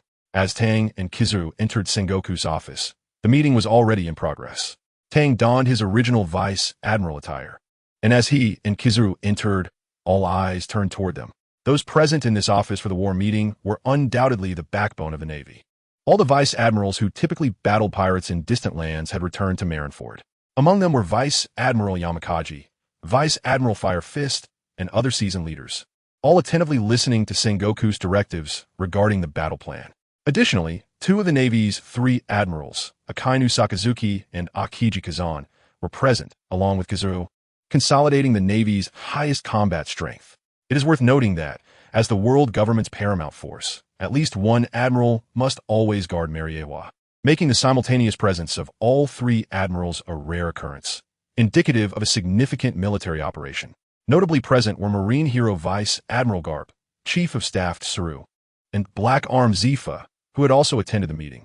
Zifa's injuries had nearly healed, and with a new arm, his strength had only increased, turning adversity into opportunity.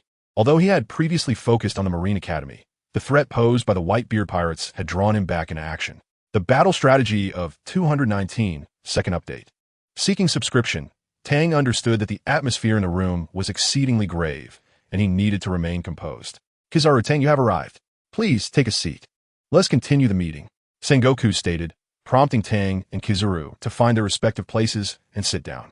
Jungle glanced at Tang and said, Now all the combat power of our Navy headquarters is consolidated.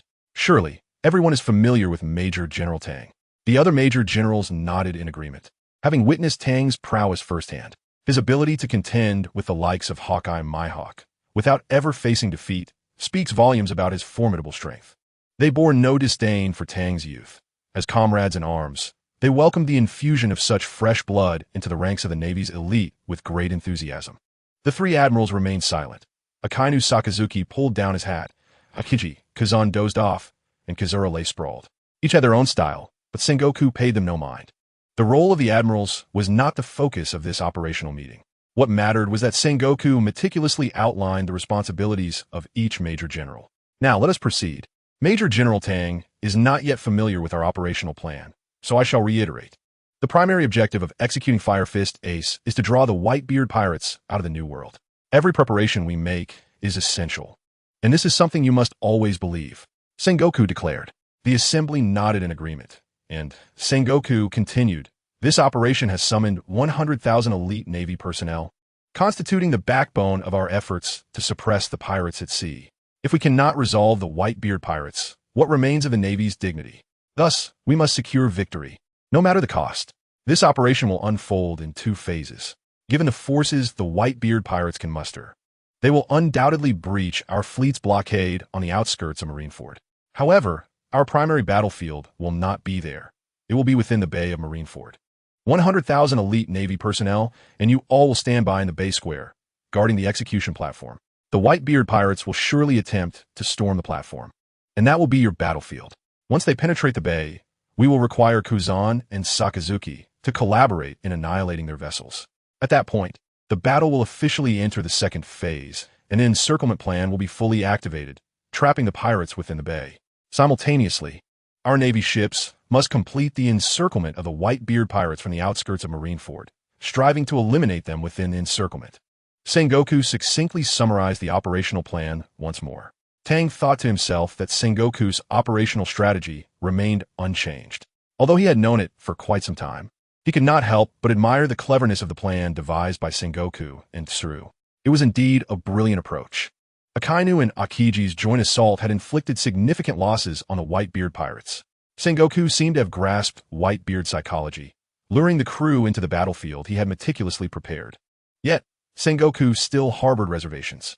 As Whitebeard's longtime rival, he could not assert that his plan would surely succeed. He could only strive to alleviate the pressure on the Navy headquarters through careful planning. How is the Navy's scientific unit? Are the latest weapons ready for deployment? Sengoku inquired of Admiral Kizaru. Old man, the human weapons are ready for immediate use, no problem. Kizaru replied.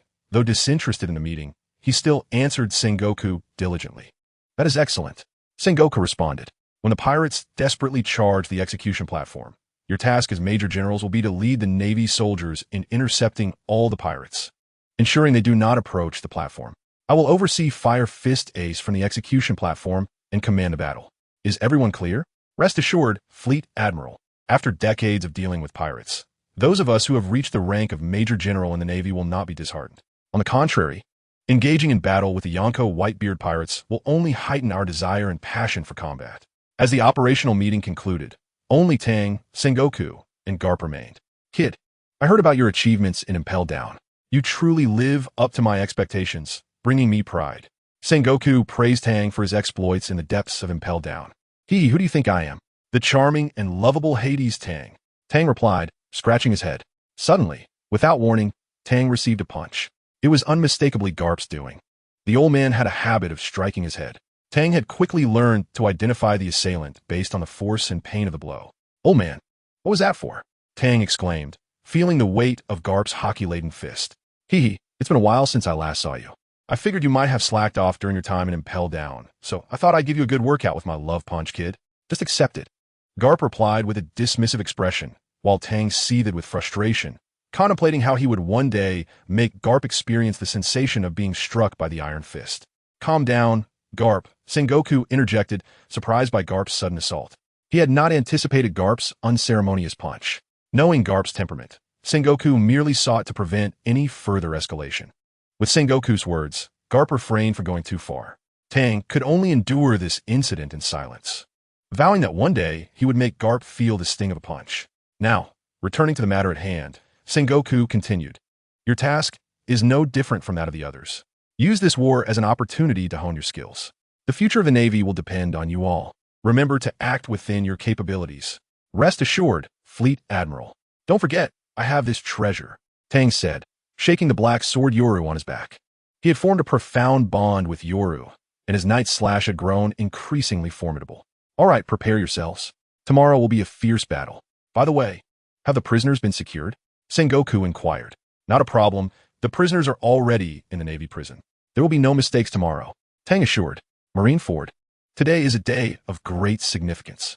The morning fog had yet to dissipate, yet the Navy personnel at Marineford were already busily preparing. Most of the soldiers were methodically reaching their combat positions under the orders of their commanding officers. At that moment, the square was filled with a multitude of Navy soldiers, and the naval artillery had been placed on high alert, with munitions being transported from the armory in steady streams. The warships anchored in the harbor were evenly distributed throughout the waters surrounding Marineford. This execution would be broadcast live, and people across the globe had gathered early by their televisions, unwilling to miss a conflict that could determine the future world order. The archipelago of Xiangbedi, renowned for its prosperity, has drawn a throng of spectators early in the morning, eagerly awaiting the broadcast. Journalists from various regions have gathered beside the television screens, preparing their reports. The impending conflict between the naval headquarters and the Whitebeard pirates is poised to become an extraordinary spectacle. At this moment, the broadcast from Marineford captures the formidable display of the Navy, leaving everyone to ponder whether Whitebeard will make an appearance. Surely, the Whitebeard pirates will not come, murmured a mother cradling her child. Upon hearing the name Whitebeard, the infant in her arms began to wail, illustrating the immense dread invoked by Whitebeard's name across the seas. The naval headquarters has amassed such a formidable force this time. They must be able to defeat that notorious pirate. A middle-aged man, having witnessed the era of Whitebeard, harbored a deep-seated animosity toward him, wishing fervently for the Navy to eliminate him once and for all. Yet, doubts lingered in the minds of many. Can the Navy truly prevail? After all, Whitebeard is hailed as the strongest man in the world, a fact universally acknowledged. In summary, trepidation engulfed everyone regarding this war. The outcome of the clash between two superpowers was left to speculation. Despite their hope for a Navy victory, that fragile confidence was ruthlessly shattered at the mere mention of Whitebeard's name. At this juncture, a fresh array of faces appeared on the screen. The warlords of the sea, summoned by the naval headquarters, have begun to take their positions. The likes of Tian Yacha, Doflamingo, Eagle Eye Mihawk, Empress Boa Hancock, Tyrant Bartholomew Kuma, and Moonlight Moria have now entered their designated spots. The public gasped in astonishment. They had not anticipated the Navy's resolution to summon all the warlords of the sea, which undeniably bolstered the Navy's strength. Look, it's the Navy's giant brigade. People snapped out of their stupor and resumed their attentive gaze at the screen. The Navy's giant vice admirals commenced their entrance, towering in the central square, their sheer size alone instilling confidence and morale among the Navy soldiers. The power assembled by the naval headquarters is unprecedented. Headquarters, do you hear us? This is a monumental event. The Navy has not gathered such a force in 20 years. This scale is sufficient to alter the course of the world. The question remains, who is stronger, the Navy or the Whitebeard pirates? I shall continue to report to headquarters as developments unfold. This was nearly the consensus among all reporters as they relayed the news back to their respective offices. As the Navy's giant brigade took their combat positions, the public's focus shifted to the anticipated appearance of the three admirals. The admirals of the naval headquarters represent the pinnacle of the world government's military might, and the people began to wonder if the three would appear together. A rarity in prior encounters. At the execution platform, three positions were established, serving as the last bastion for the Navy, an insurmountable barrier for pirates. Finally, The emergence of three figures captivated the attention of all. The admirals had made their entrance. Akainu Sakazuki, Akiji Kazan, and Kizura Borsellino approached their respective positions. Though they did not engage in any actions, their mere presence undeniably invigorated the spirits of the Navy's soldiers. In the impending battle against the Yonko Whitebeard pirates, the Navy requires only one thing: unwavering morale, which would enhance their combat effectiveness and provide a chance to defeat the fearsome man known as Whitebeard. With the triumvirate of admirals present, victory for the Navy seemed assured. At this moment, the confidence of the populace surged dramatically. The collective appearance of the three admirals greatly uplifted the entire Navy's morale. With only 3 hours remaining until the execution, the heavy prison doors creaked open, and the condemned, shackled with heavy chains, were escorted step by step onto the platform. The sound of chains clanging against the steel steps echoed clearly throughout Marinfander. Ace was brought to the elevated platform, bound securely to prevent any escape, while Fleet Admiral Sengoku ascended to the platform.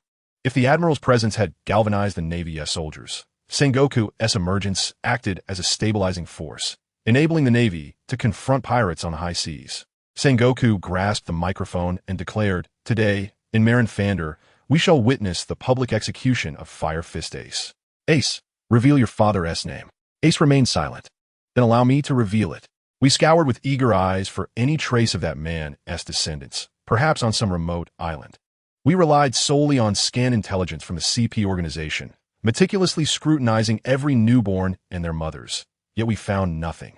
It is no wonder, for your birth came at the cost of your mother's life, an act of determination that deceived our eyes, no, the eyes of the entire world. In the South Sea lies a small island known as Bataria, where your mother, Port-Gas de Rouge, exhibited extraordinary resolve, managing to carry you for a staggering 20 months. Ultimately, she expended all her strength in bringing you into this world, perishing in the process. A year and 3 months after your father's death, a child born of the world's most cursed bloodline entered existence. That child is you. Your father's name is Gold, Roger. Upon the utterance of these words by Sengoku, silence enveloped Marinfander, and indeed the entire world watching the live broadcast, as emotions that had been building erupted forth. What? Fire Fist Ace is the descendant of Gold. Roger? That man's bloodline has not perished. This is monumental news. Headquarters, we have an astonishing revelation. The Pirate King Gold. Roger still has a lineage in this world. Reporters frantically reached out to their offices to relay this breathtaking information. Could be true? One extraordinary lineage, remarked Akiji, taken aback, for Sengoku had not beforehand disclosed Ace's heritage. Hearing this news profoundly affected him. Meanwhile, Admiral Akainu Sakazuki's stance was notably harsh. Those who inherit the cursed bloodline must be executed without hesitation. We must uphold absolute justice. Kizara merely commented, "What a remarkable man," without further elaboration. Yet the impact of this revelation undoubtedly resonated deeply with others. Is that man still alive? Such voices rose and fell, creating a significant stir within the Navy. Later, when you traversed the seas under the name of Port-Gas de Ace, we finally took notice of you.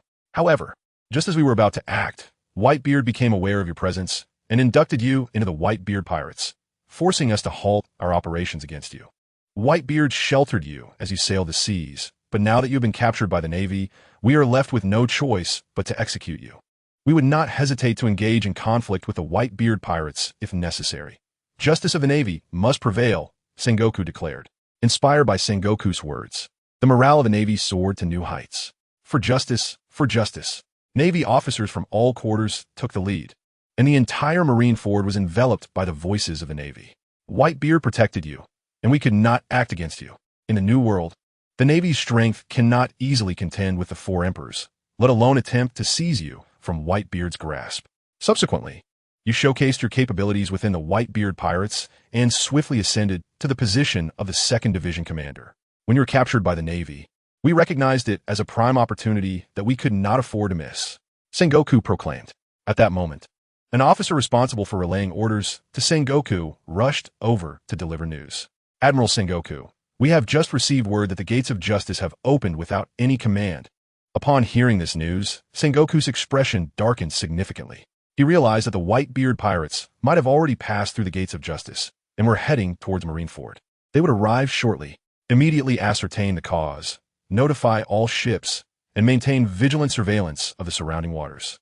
Prepare for battle. The enemy may be upon us at any moment, Sengoku commanded after a brief contemplation. The opening of the gates of justice was inevitable, and Sengoku understood this. Thus, the current situation remained within controllable limits. Meanwhile, in the outer waters of Marineford, the anticipated guest had finally arrived. As the first pirate ship emerged from the mist, more vessels gradually materialized, heralding the arrival of the pirate armada. The alarm bells of Marineford rang out, instantly capturing everyone's attention. "Attention, pirates are attacking!" shouted the lookouts at the Marine headquarters. The pirate fleet shrouded in fog had fully revealed itself, comprising no less than 43 ships, with a leading vessel belonging to the Great Whirlpool Spider Pirates, a subordinate crew of the Whitebeard Pirates. "Charge into Marineford and rescue Ace," shouted Skypea, the captain of the Great Whirlpool Spider Pirates, drawing his sword. Instantly, the entire pirate fleet erupted with an overwhelming momentum, as if they were determined to storm Marineford itself. "Remain calm. All forces take battle positions. Artillery units, prepare to fire. We must keep the pirates at bay outside Marineford." Sengoku commanded the Navy troops in response. Yes, under Sengoku's orders, the Navy soldiers promptly took their combat positions, and the artillery unit at Marineford prepared for action, aiming their cannons at the distant pirate fleet. Meanwhile, the Navy ships stationed at the harbor entrance quickly formed a defensive line. The appearance of the pirate fleet heightened tension across the world. The arrival of the Whitebeard pirates seemed to confirm that Whitebeard himself had come, yet the Moby Dick remained absent, prompting further speculation among the masses regarding his presence. Could it be that Whitebeard is afraid? Why hasn't he shown up yet? Such thoughts crossed the minds of many. However, upon reflection, they realized their speculations were rather far-fetched. The Whitebeard pirates were united by a sense of duty. Whitebeard's protection of his crew was thorough, and in the New World, no one would willingly provoke the Whitebeard pirates, as they neither desired nor could confront such a formidable adversary. Sengoku and the three admirals understood that as long as Whitebeard and his captains had yet to appear, there was no need for concern. However, as time passed, Sengoku's anxiety grew.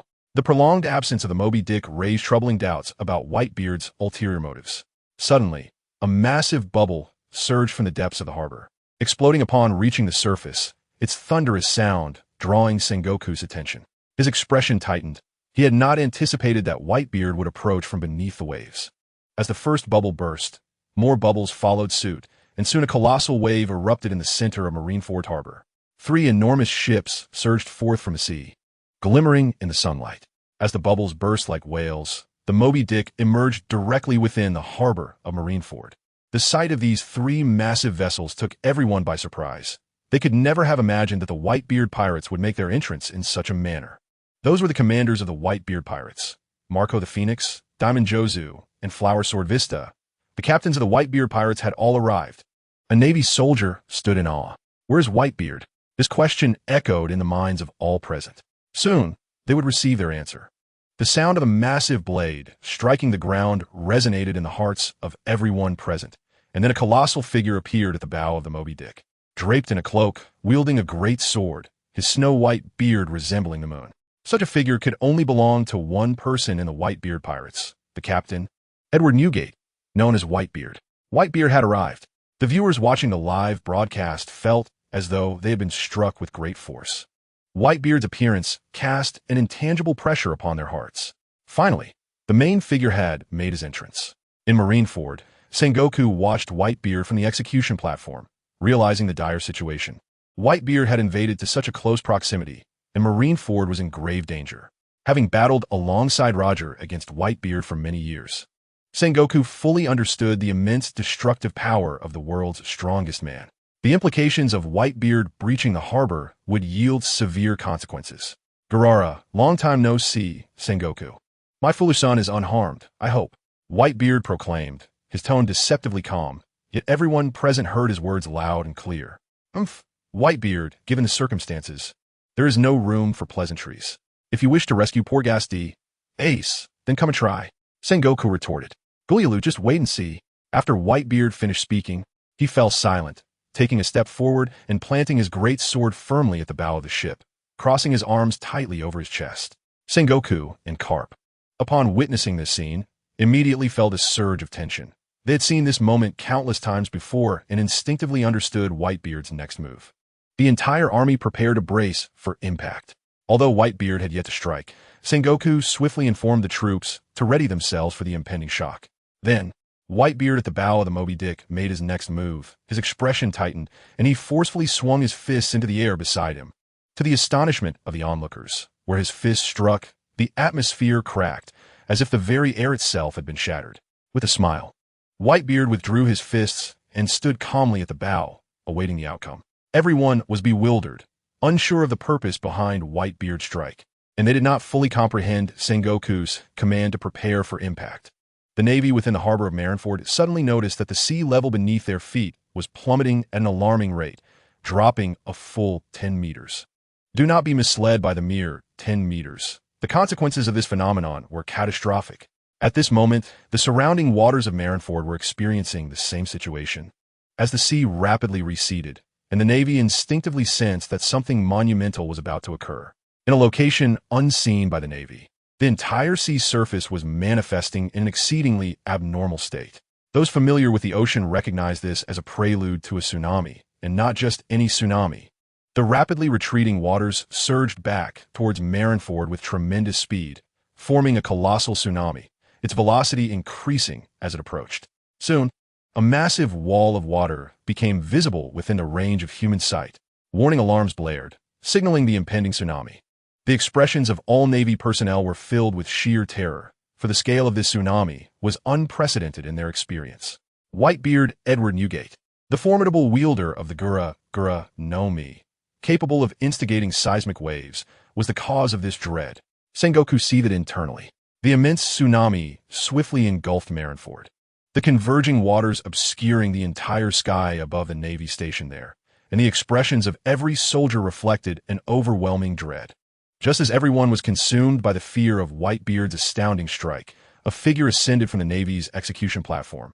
It was Admiral Akiji Kazan. With his hands transformed into ice, he launched a pillar of ice to connect with the colossal water wall created by the tsunami. 0-degree time.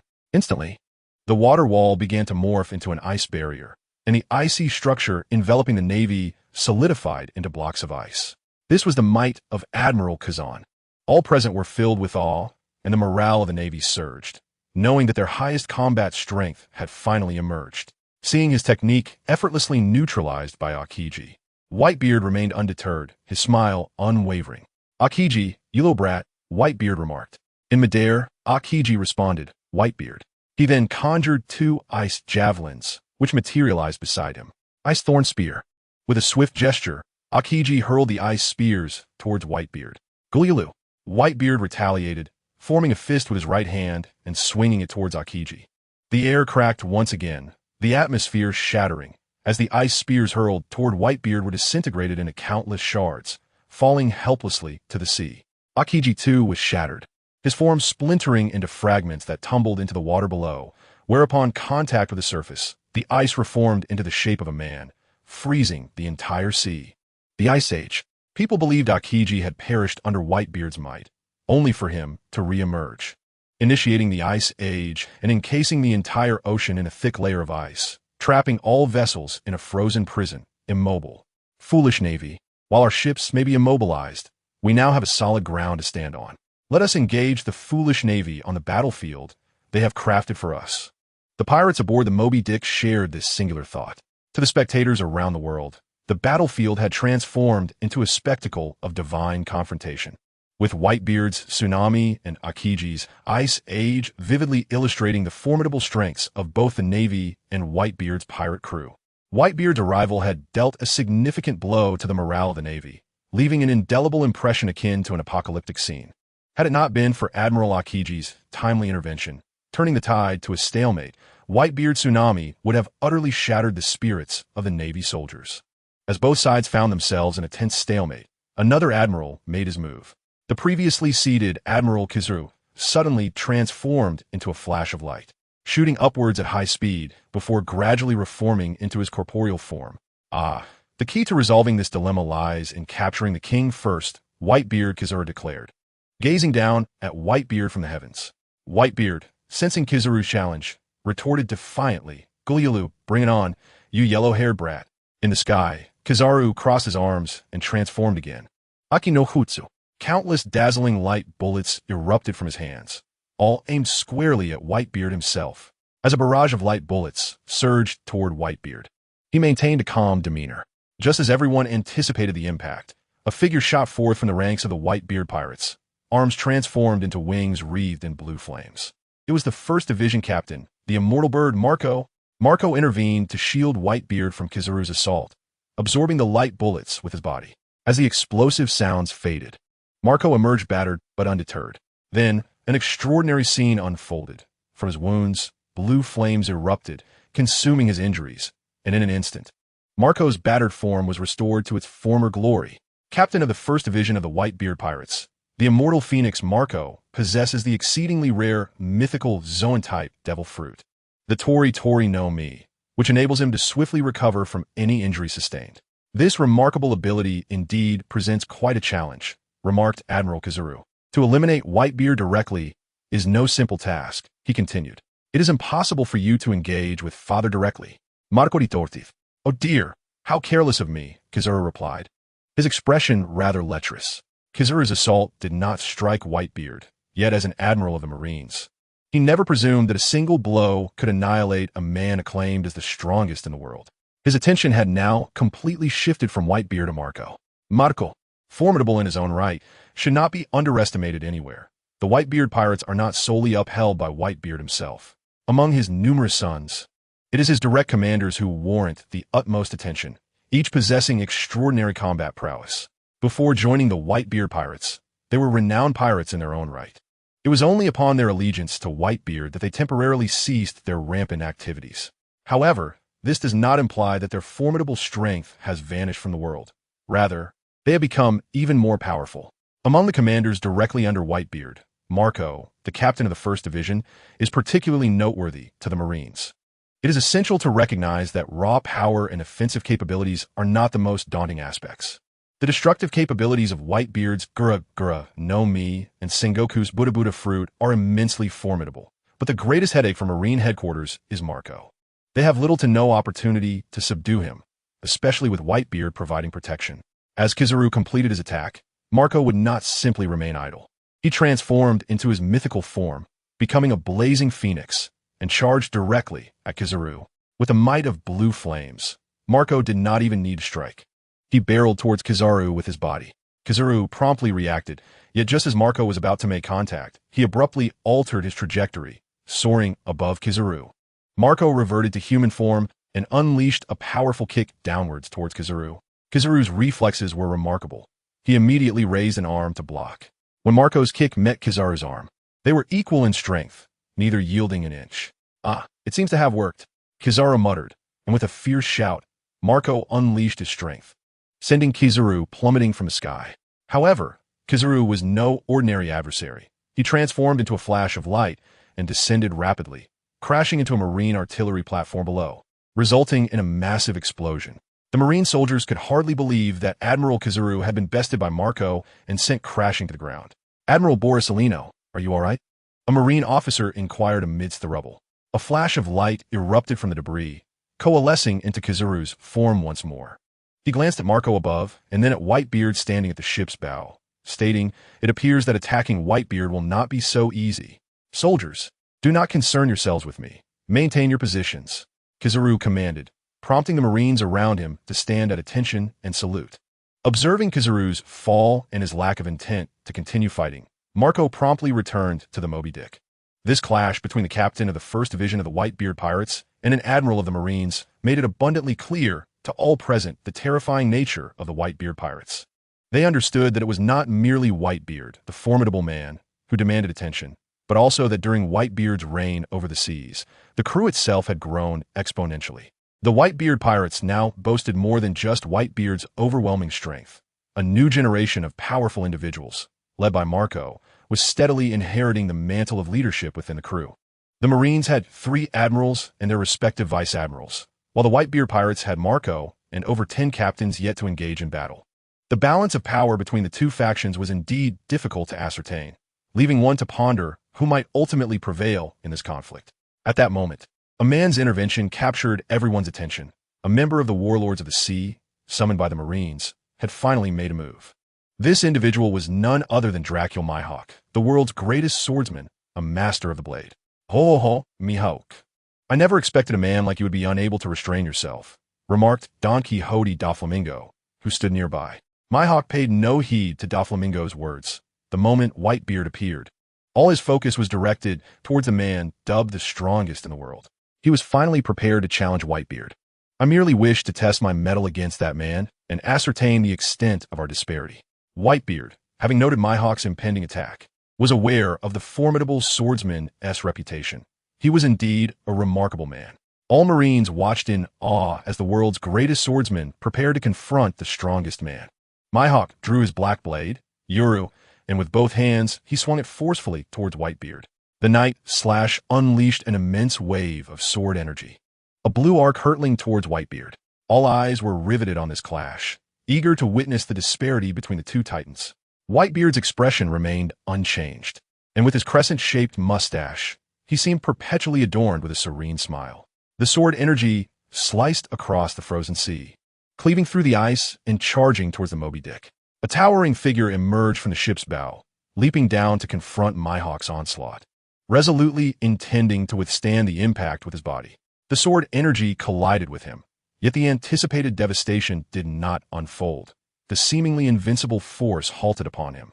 The man redirected Mihawk's strike, sending it soaring into the sky, culminating in an explosive display. As the ice shards settled, the man's true identity became apparent. He was encased in diamond and sparkled brilliantly under the sun. Mihawk acknowledged, Diamond Jozu, captain of the 3rd Division of the Whitebeard Pirates, you are indeed a worthy opponent. As Mihawk's strike was intercepted midair by Jozu, a sense of regret inevitably lingered among the spectators. After all, the clash between the world's greatest swordsman and the mightiest man was an encounter that every individual yearned to witness firsthand. Nevertheless, amidst their disappointment, they could not help but admire the formidable strength of the Whitebeard Pirates. Jozu, the Diamond, had already demonstrated to the world the terrifying extent of his defensive capabilities, evidenced by his successful block against the slash from Hawkeye. The captain of the 3rd Division, Jozu, was indeed worthy of his title. The confrontation between Aokiji and Whitebeard, as well as Kizaru's duel with Marco, alongside the brief skirmish between Hawkeye and Jozu, thrilled the onlookers. Those watching the live broadcast from across the globe were equally exhilarated, as the 3 pairs of top-tier experts ignited the passions of all present. The battle commenced with fervor, and the atmosphere swelled with anticipation. Jozu's successful block of Mihawk's strike was enough to make it clear to the world just how deep the roots of the Whitebeard Pirates ran. Outside Marineford, a super fleet composed of 43 pirate crews from the New World was making its way into Marineford Bay. It was noteworthy that the naval resistance was not particularly strong, and their ships seemed to be deliberately avoiding confrontation. However, the pirates were not inclined to pause and ponder such matters. Their only thought was to rush into Marineford Bay and support their father, Whitebeard. After Jozu thwarted Mihawk's strike, the swordsman sheathed his blade and returned to his position. Guru, boys, rescue Ace! Whitebeard bellowed, pointing his massive sword towards the execution platform, igniting a fervor among the Whitebeard pirates. Countless pirates leaped from the Moby Dick, led by their respective captains, launching an assault on the execution platform. Due to Aokiji's powers freezing the entire surface of the sea, the Moby Dick could not transport them ashore. However, this created a ground battlefield between the Whitebeard pirates and the Navy, and now the Whitebeard pirates finally launched their offensive. The Navy quickly adjusted its deployments, as a large contingent of soldiers, under the leadership of the vice-admirals, began entering the bay from the gates below the artillery to engage in battle with the Whitebeard pirates. The warlords of the sea were also not idle. They all threw themselves into the fray. In an instant, the two sides were embroiled in combat within the bay. The Whitebeard pirates, being one of the 4 emperors, comprised pirates capable of surviving in the New World. Ordinary naval forces might indeed struggle to halt their advance. Fortunately, Sengoku placed great importance on the Whitebeard pirates, and as a result, he had summoned all the elite naval forces from around the world to participate in the battle, demonstrating his respect for the Whitebeard crew. It was evident that this respect was a crucial factor enabling the naval soldiers to hold their ground against the pirates. The sound of cold steel clashing echoed across the battlefield as both sides engaged in fierce combat. The captains of the Whitebeard pirates were not foes that the naval soldiers could contend with. They swiftly pierced through the naval lines, plunging the Navy into a disadvantage. Thus, the vice admirals of the Navy took action.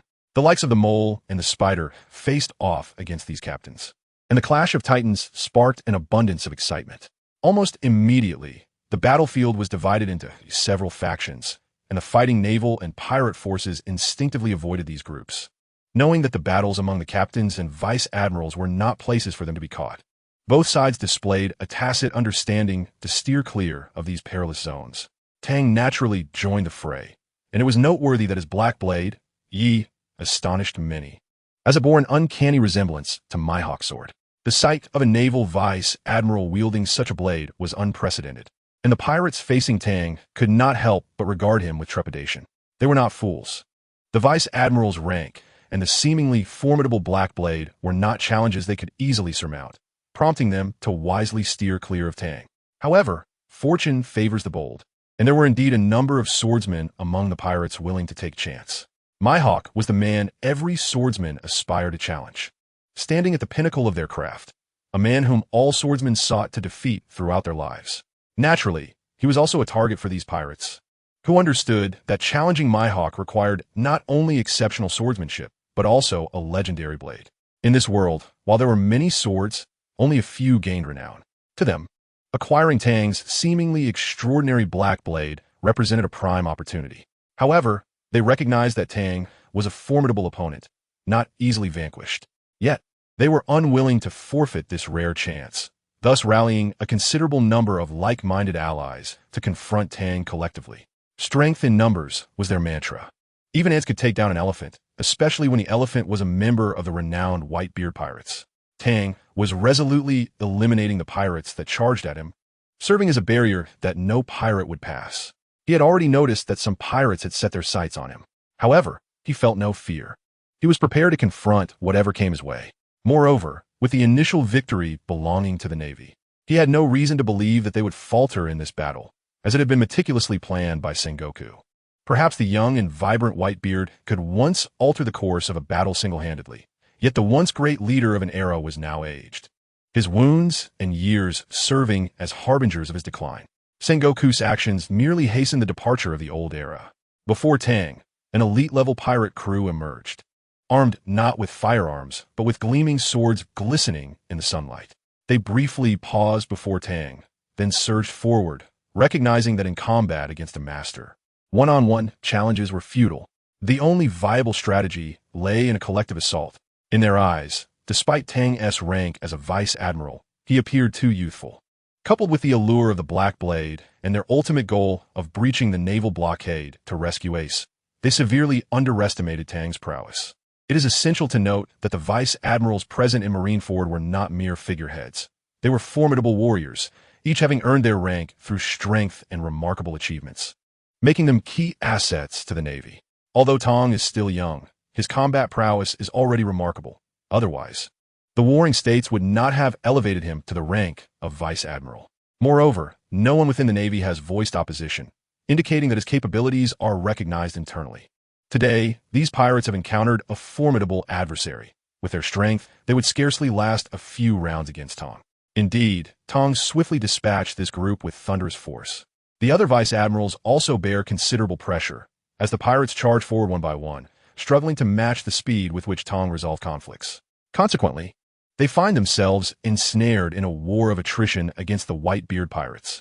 The crucial point is that the vice admirals have formed a blockade, allowing the naval soldiers to effectively repel the pirates, as they cannot retreat nor afford to falter.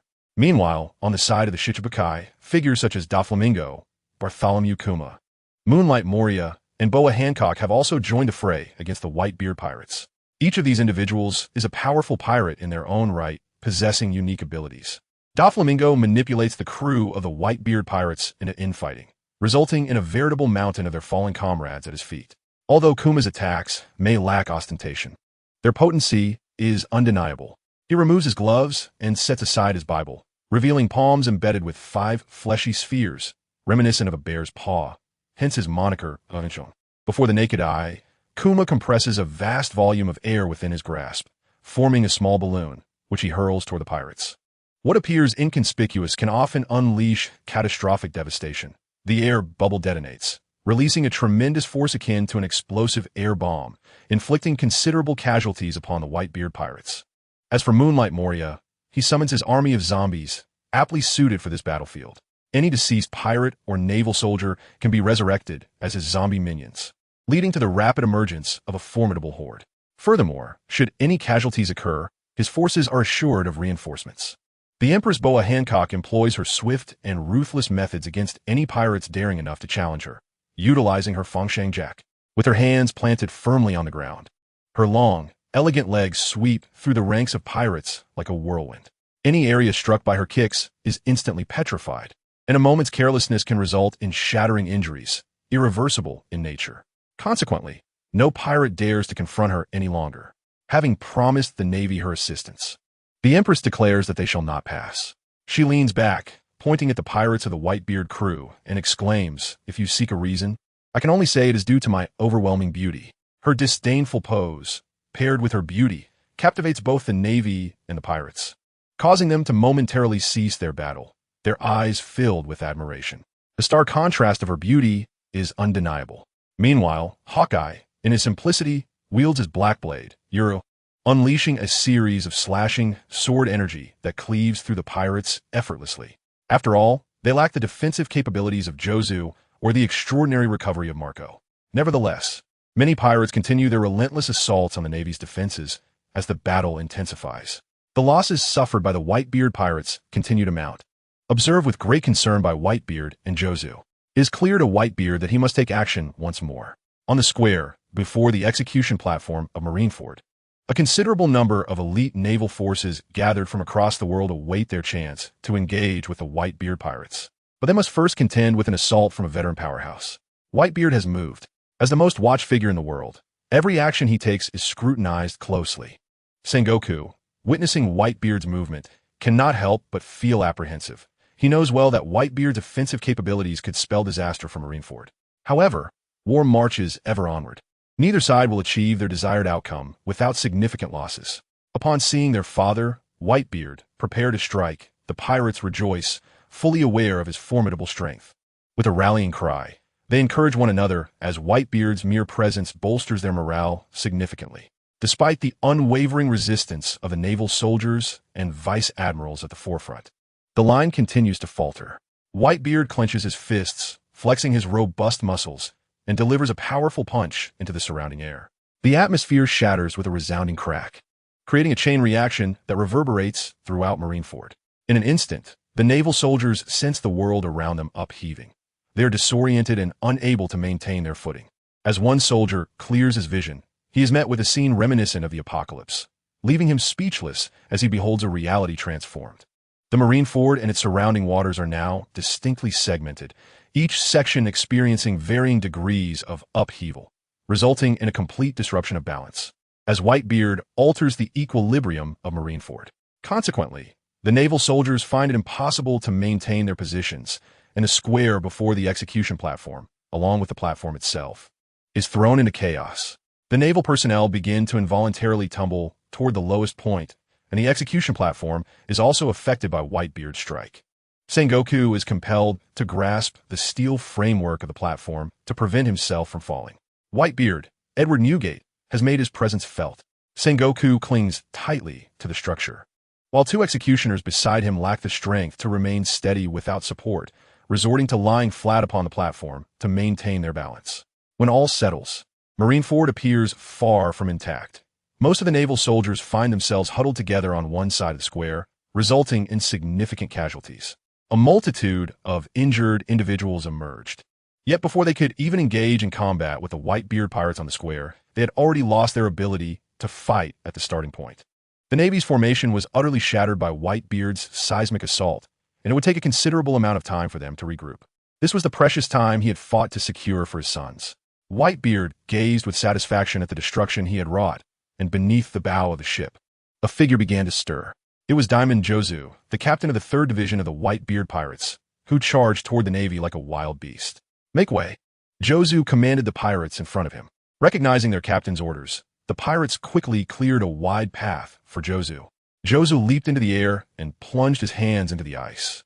The onlookers were bewildered by his intentions until they realized what he was about to do. The ice began to shatter from the point where Jozu had inserted his hands, creating a massive circular fissure. Almost instantly, veins bulged on Jozu's forehead, and the muscles in his arms swelled, signifying his tremendous effort. A colossal block of ice, seemingly diminutive in the grasp of such a person, was hoisted up as if it were nothing. "Navy, try to catch this," Jozu bellowed, then leapt and hurled the ice block toward the execution platform. The crowd stood in stunned silence. Following Whitebeard's assault, Jozu posed yet another daunting challenge for the Navy: how to catch such an enormous block of ice. At that moment, the ice had already eclipsed much of the square under the sunlight. If it were to crash down on the already battered square, the casualties inflicted upon the Navy would be catastrophic.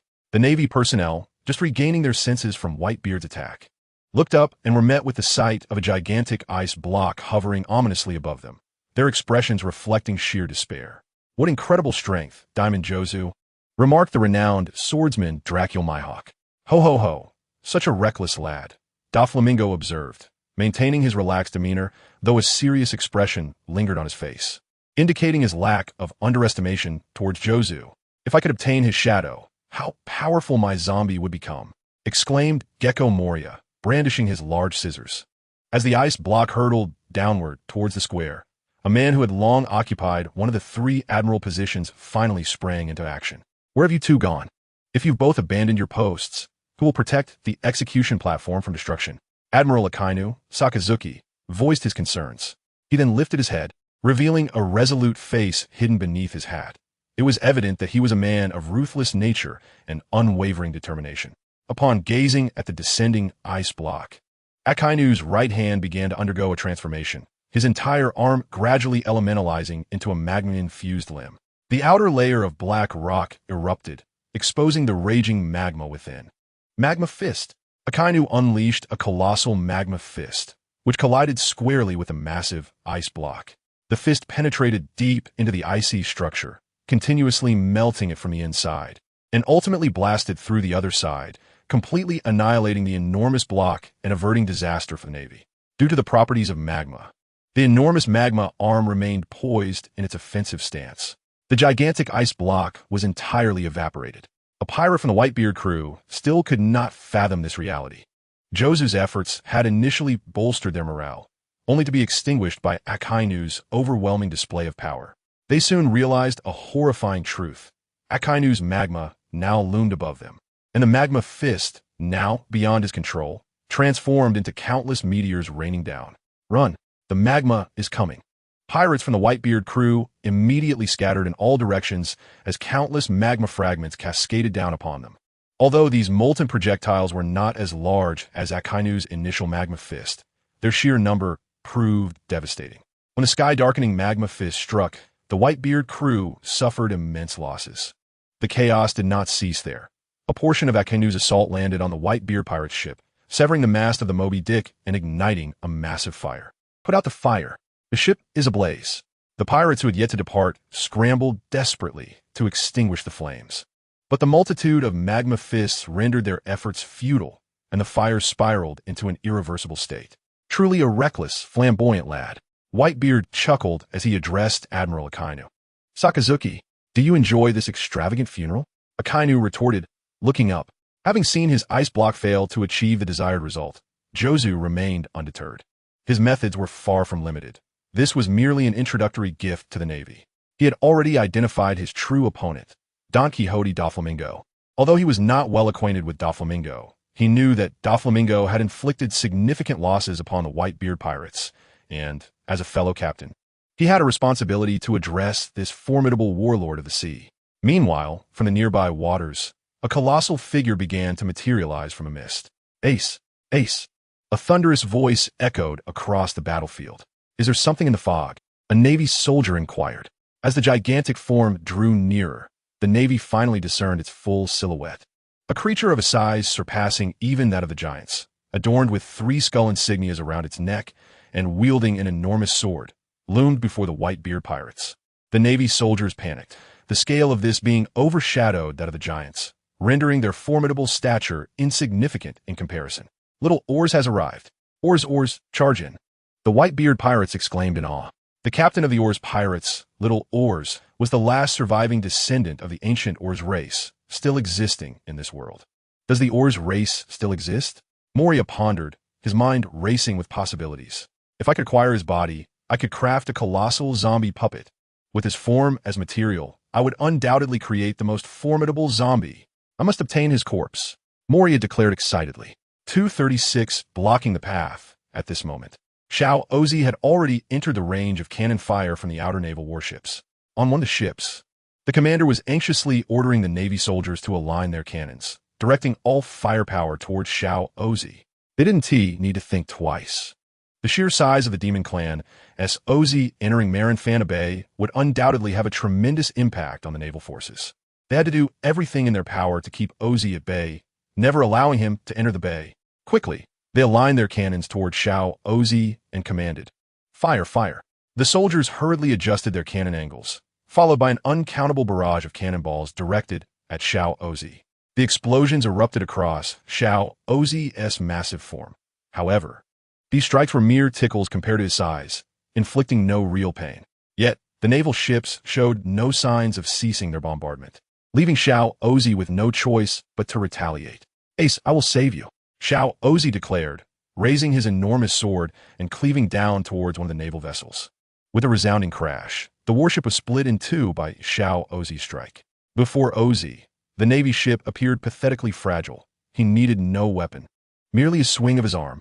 The naval ships could hardly withstand his presence, with Shao Ozi instilling fear into the outer Navy forces. The 43 pirate crews under the Whitebeard pirates began to advance into the bay with greater ease. The ordinary Navy soldiers could not impede Ozi's advance. Even several vice admirals from the Navy headquarters attempted to obstruct him, but were ultimately unsuccessful as Ozi's colossal figure surged past the Moby Dick. "Ozi, didn't I say you need to come?" Whitebeard called out to Ozi. "Oh man, I must rescue Ace. I would risk my life for it," Ozi replied. Upon hearing this, Whitebeard fell silent for a moment before chuckling, "Then go ahead, Ozi." Thus, Ozi resumed his breakthrough against the naval defenses, and the Navy could do little but watch as he approached the execution platform. As Ozi continued to penetrate their formations, the pirates of the Whitebeard pirates grew increasingly exhilarated. "Ozi, push forward and rescue Ace," a pirate shouted, and all the pirates placed their hopes on Ozi. Finally, the giant naval forces moved into action, realizing that if they did not intervene to halt Shao Ozi's advance, he would confidently stride into Marinfana Square, which would be a disgrace for the Navy. Several giant vice admirals charged at Ozi wielding meteor hammers. Given Ozi's enormous size, they didn't need to aim. Any random swing would suffice. Yet, Ozi had no intention of allowing their attacks to land, so he once again wielded his dedicated long sword to block the combined strike of several giant vice admirals. A loud crack echoed as the vice admirals suddenly discovered that their weapons had begun to splinter. Looking up, they realized their weapons could not withstand their own power. As Ozi raised his long sword again, the vice admirals found themselves without any weapons, and with their size advantage vanished. They stood no chance of stopping Shao Ozi. 237 stopping Ozi's long sword swept down once more, clearing away the giant vice admirals before him, and he continued his advance towards the execution platform.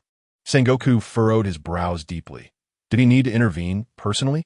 He thought to himself while his gaze remained fixated on Whitebeard at the bow of the Moby Dick. He did not wish to intervene, but he had to stay at the execution platform to ensure that the prisoners would not be rescued by any potential factors. He and Carp were both deterrents. Unless absolutely necessary, neither would act. Clearly, the current situation was not yet dire. Suddenly, a familiar figure appeared on the outer wall of the bay, causing Sengoku to breathe a sigh of relief. He understood that Ozi would never reach Marinfana Square. Tang had long been a critical point in deterring pirates on the battlefield.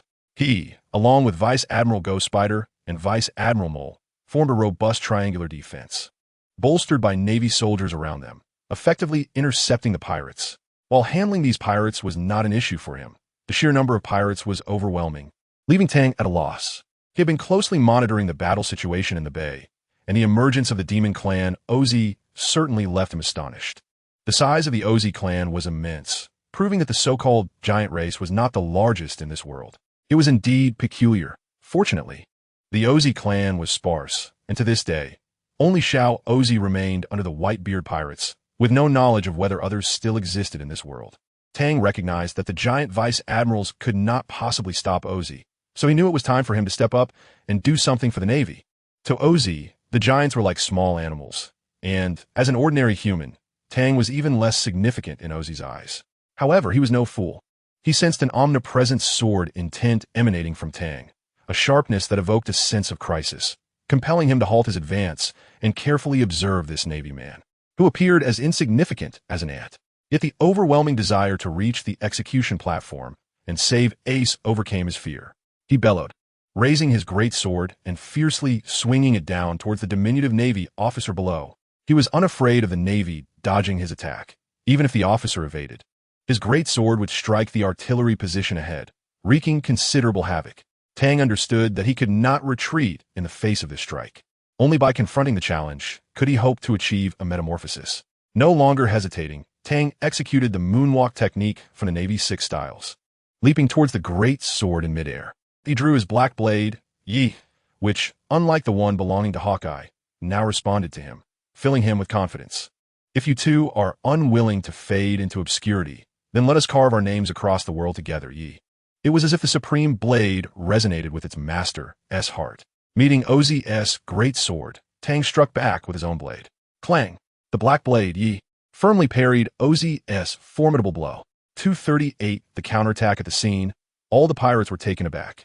Given that AOZ belonged to the Demon Clan and his imposing physique, it was only a select few exceptionally powerful captains within the Whitebeard pirates who could withstand his strike.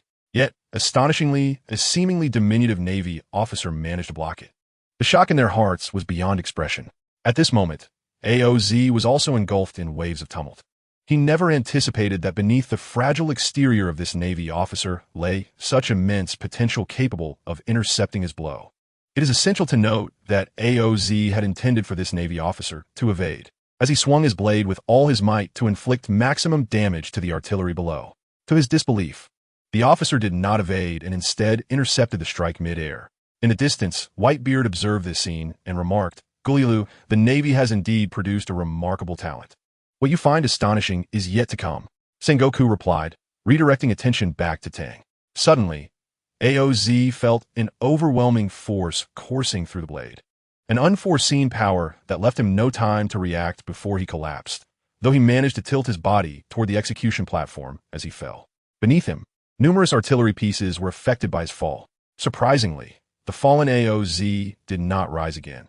It seemed that with Tang's strike he had been brought down, leaving everyone bewildered as to what had transpired. Despite appearing vigorous moments ago, AOZ had succumbed in the blink of an eye. Tang, descending from the air, wore a pale expression. Although he had blocked AOZ's immense strength, the ferocity of the Demon Clan still left him in a state of discomfort, as the tremendous recoil was something he could not manage immediately.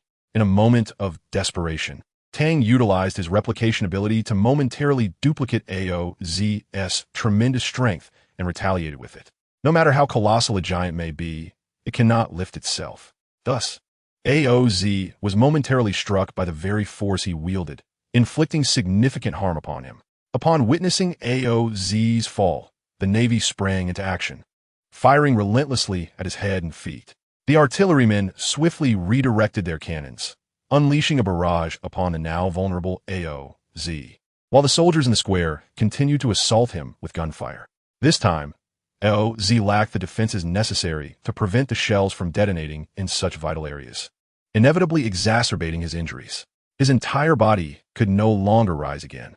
"A commendable adversary has once more grown formidable," remarked Mihawk the Hawkeye, as he dispatched a pirate while gazing toward the square. "Fufufu, the Navy has indeed birthed an extraordinary individual. With such swordsmanship, he might even contend with that Hawkeye fellow," commented Don Quixote Doflamingo. Sengoku, witnessing the future heir to the Navy earning such glory, felt an immense sense of joy. He was elated for the Navy's promising future and felt a sense of pride in his discerning eye for talent. 239 The battle begins. The Navy, upon witnessing the defeat of the demon AOZ, could hardly contain their excitement. In that moment, Tang's image was etched deeply into the minds of all present. "Damn it, we were so close," exclaimed Marco from the bow of the Moby Dick. "Gulyalu, Marco, go assist them in breaking through the Navy's defenses. You need not remain here," Whitebeard instructed. Marco, flustered, replied, "Old man, are you sure you want to be left alone? I worry about your health. I know all too well about your lingering injuries."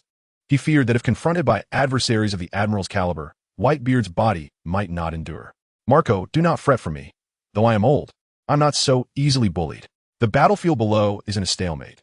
You and Jozu must help your brothers create an opening and rescue Ace," Whitebeard urged. Ultimately, Marco acquiesced to Whitebeard's command and descended to breach the defenses. Immediately, Admiral Kizuru sprang into action, blocking Marco's path. "Have you ever been kicked by light?" Kizuru raised his right leg, emitting a radiant glow from his calf, and before Marco could react, he was sent flying by Kizuru's kick. Flames of blue ignited as Marco emerged unscathed from the smoke, fully restored. "Ah, this is troublesome," Kizuru remarked solemnly upon witnessing this. The battle between Kizuru and the immortal Marco had officially commenced, while Jozu engaged with Admiral Akiji. Meanwhile, Admiral Akainu had vanished, but fortunately, the Whitebeard pirates lacked additional, formidable fighters capable of directly entering the square. As long as Whitebeard had yet to take action, Akainu's presence was of little consequence. "Buru. Decalbin, have you seen Squardo?" Whitebeard's voice resonated through the transponder snail.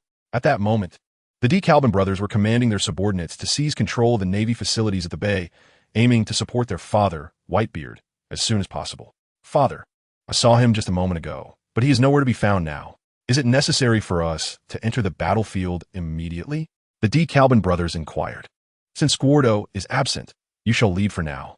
Do not focus solely on charging into the bay. Instead, attack the flanks of the Navy and create a significant breach at the bay entrance. Based on my understanding of Sengoku, he would not easily allow you to enter Marineford Bay," Whitebeard instructed. "Understood, father," the Decalbin brothers affirmed. Simultaneously, more captains of the pirates received the call, and, upon hearing Whitebeard's orders, immediately joined the offensive against the Navy on both sides of the bay. Execution platform. Admiral Sengoku. We have received reports from the forces at the bay. The pirates from the New World have suddenly abandoned their attempt to enter Marineford Bay and are now attacking the forces on both flanks. As if they have sensed something, a Navy officer hurriedly reported to Sengoku. 240 unexplainable upon receiving this news. Sengoku felt neither disappointment nor joy. He thought to himself that his old rival truly knew him best. This tactic was one that few could perceive. Yet Whitebeard had seen through it and decisively ordered against recklessly entering Marineford Bay. However, the formidable Sengoku remains undeterred. The plan has already been set in motion. And this time, the Whitebeard pirates must be eradicated here. Understood. Command the troops to firmly secure both sides of the bay. We cannot allow the pirates to further tear open the wounds. Sengoku issued the command. Yes. Upon receiving Sengoku's orders, the officer dared not delay and promptly relayed the command of the fleet admiral to the naval forces stationed at the bay, all in the name of justice. Meanwhile, the mysteriously vanished Squard found himself facing a daunting adversary. Thus he hesitated to answer the call from Whitebeard. One misstep could lead to a fate worse than death. He pondered how the illustrious Marine Admiral Akainu, one of the three great admirals, had abandoned the battle with the captains to appear on this battlefield at the bay. Although he was unaware of Akainu's motives, he knew that the stance of the enemy would remain unchanged. The whirlpool spider Squard. Akainu kept his hat pulled low, shrouding his face in shadow, making it difficult to discern his expression. "Akainu, what brings you here? Do you intend to engage me? Come on." Squard tightened his grip on his blade, striving for composure, yet he understood that facing Akainu left him with little chance of victory. For now, it was merely the indomitable spirit of the Whitebeard pirates that sustained him. "You should be aware that while you may be formidable in the new world before me, you're no match. Calm yourself. I am here to discuss something with you," Akainu stated. "Huh, how absurd. I can hardly believe such words would escape the lips of the most cold-blooded Admiral Akainu. Now, I must admit, I'm quite intrigued by what you wish to discuss," Squard replied, although his attention remained firmly fixed on Akainu. "Let me share a secret with you." Akainu stepped forward. "Don't move." Squard thrust his blade between them. "Oomph." Akainu strode forward unimpeded, the blade passing through him without inflicting harm, causing Squard to panic. "I only intended to share a secret, not to engage in combat. Do you know why the Marines orchestrated this war against the Whitebeard pirates?" Akainu inquired. It is essential to note that the Whitebeard pirates rank among the 4 emperors of the New World, and even the full might of the Marine headquarters cannot guarantee victory against them. Therefore, we have struck a deal with your father, Whitebeard, the lives of your 43 pirate crews in exchange for Whitebeard rescuing Ace. By the way, Ace is the only bloodline left in this world from GOLD, Roger. Akainu proclaimed before withdrawing from Squard's side, departing with a flourish. Squard's suspicions only deepened as Akainu did not linger to answer his queries. He bore a grudge against the pirate king GOLD, Roger, having failed in their challenge against him. Had it not been for Whitebeard's generosity in allowing them to join his crew, they would have been forced to leave the New World, the very place where dreams could be realized. Father, you wouldn't actually do this, would you? Squard murmured, heading towards the Moby Dick, intent on confronting the man himself, to inquire whether he had betrayed the Whitebeard pirate's flag. At that moment, spurred by old wounds, Squard ceased to ponder why Akainu shared such information with him. His heart was now filled with doubt and suspicion towards Whitebeard. Soon, his figure appeared behind Whitebeard. Turning, Whitebeard remarked, "Ah, Squard, what brings you here? Did I not instruct you to expand the battlefield at the bay?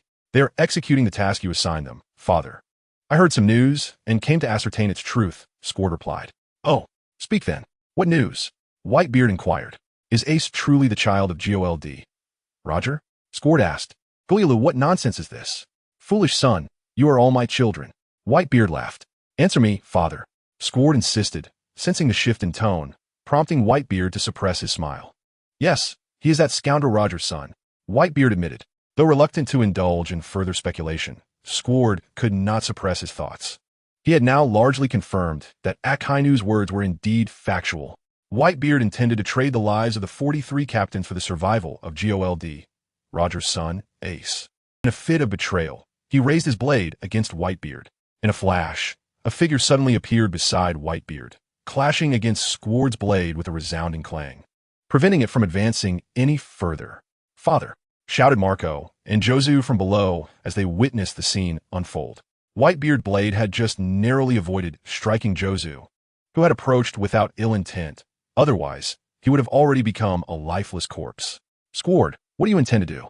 Whitebeard questioned, realizing Squard's treachery aimed to kill him. Jozu's arrival had saved his life, for he had never viewed his family as adversaries. "Is it true that you have made a secret deal with the Marines to rescue Ace, sacrificing the lives of us 43 pirate crews?" Squard demanded. "Foolish son, how could I ever commit such an act?" Whitebeard exclaimed, deflecting Jozu's blade and embracing Squard tightly. "To me, each one of you is my most precious treasure. How could I forsake you for Ace? Foolish son, I do not know what you have heard, but know this. I will never abandon you." In that moment, despite being adversaries, Jozu understood that Squard had fallen prey to Akainu's deceptive provocations and sought to strike Whitebeard. Although Jozu and Whitebeard were currently enemies, it did not diminish Jozu's admiration for Whitebeard. Whitebeard may perish, but he must do so honorably, without succumbing to such treacherous schemes, especially at the hands of those he cherished most. Thus, Jozu intervened to block Squard's blade. No matter the circumstances, Whitebeard should not bear the brunt of Squard as betrayal. Squard wept inconsolably, and as he found himself in the embrace of Whitebeard, he experienced a profound epiphany. It dawned on him that he had been deceived by the cunning and treacherous Marine Admiral Akainu Sakazuki. Simultaneously, he was engulfed by a deep sense of guilt towards Whitebeard. Whitebeard released Squard and turned his gaze towards the Marines, where Sakazuki had returned to the battlefield in the bay, observing the situation surrounding the Moby Dick. "Humph! This brat is actually aiding the pirates. Does he intend to betray the Marines as well?" Sakazuki stated grimly. At that moment, a voice of formidable authority emerged. "Silence, Sakazuki. Be mindful of your words." The Marine hero, Carp, appeared on the execution platform. Concurrently, Sengoku also spoke. "Sakazuki, be quiet."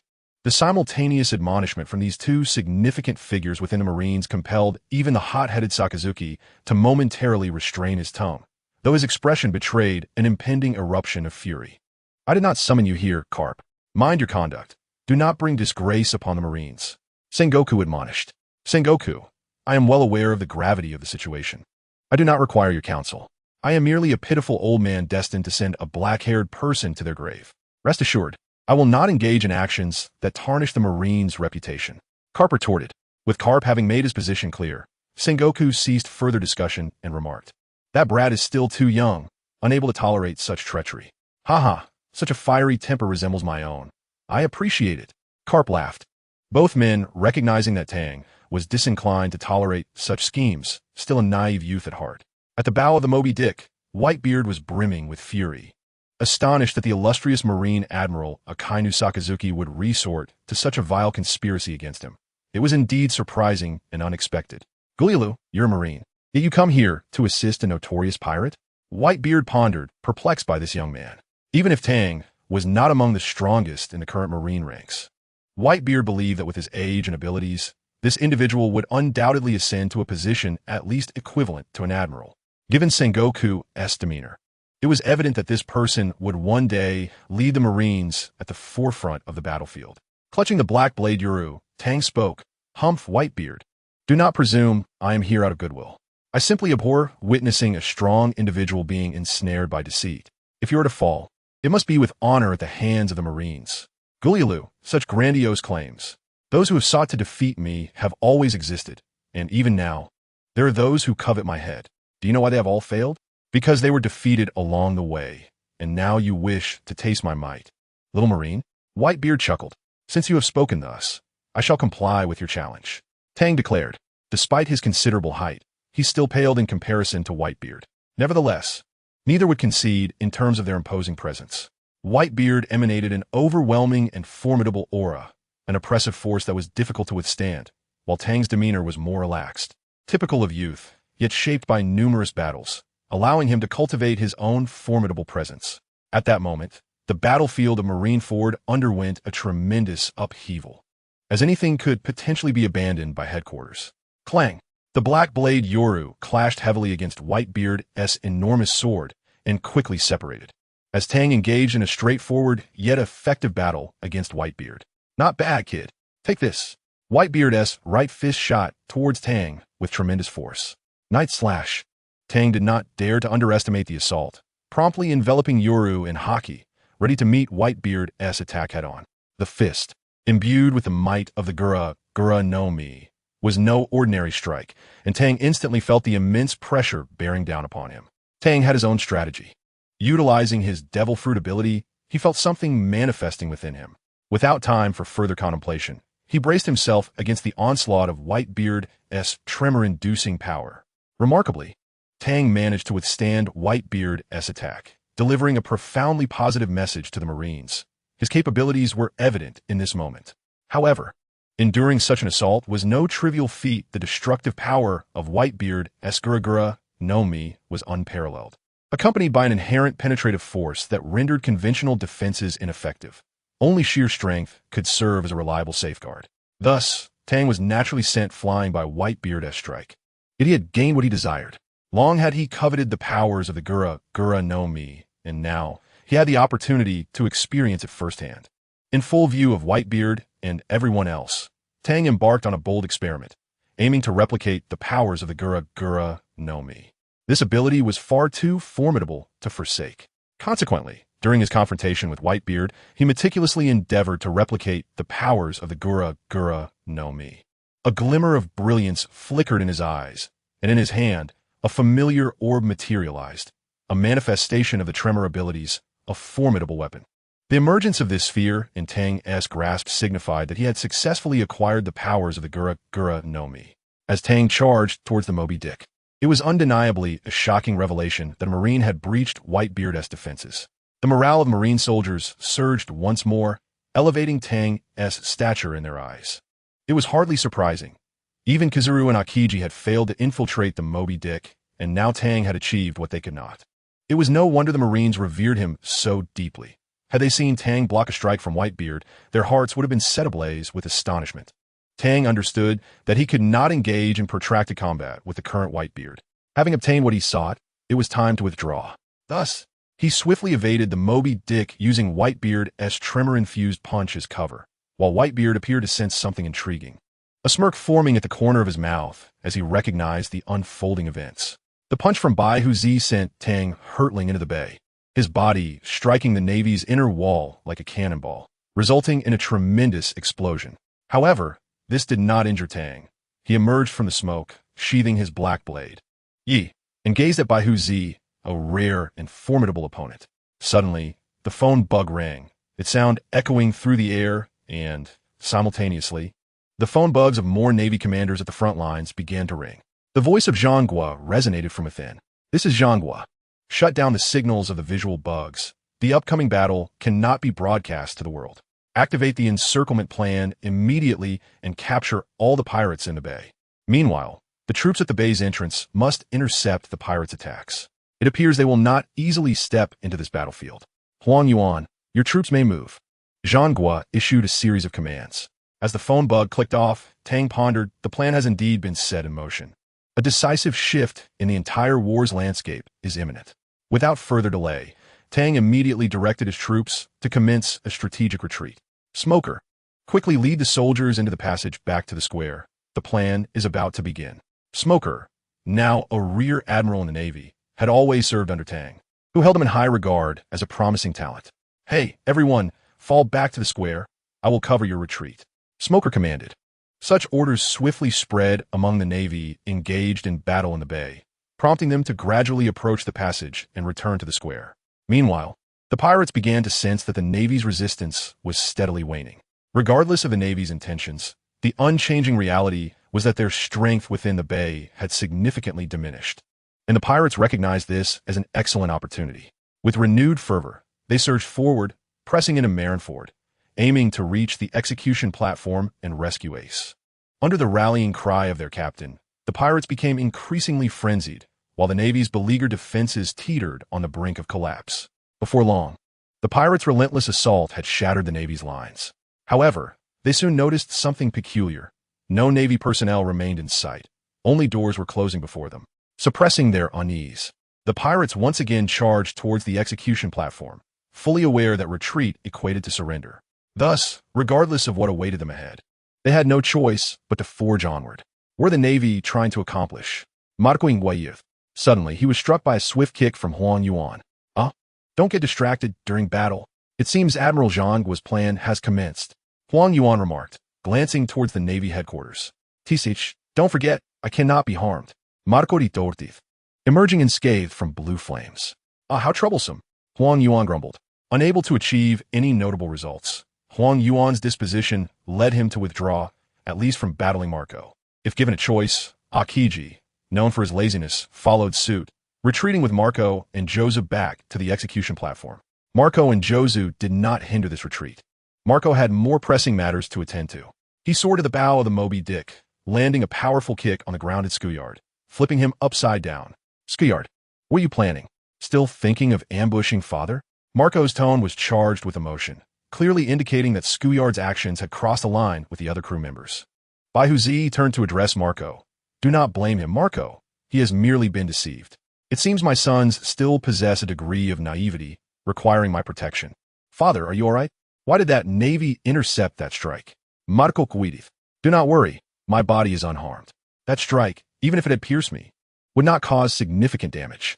As for that young Navy, his intervention was likely a reaction against Akainu's treachery, Baihu Zi explained.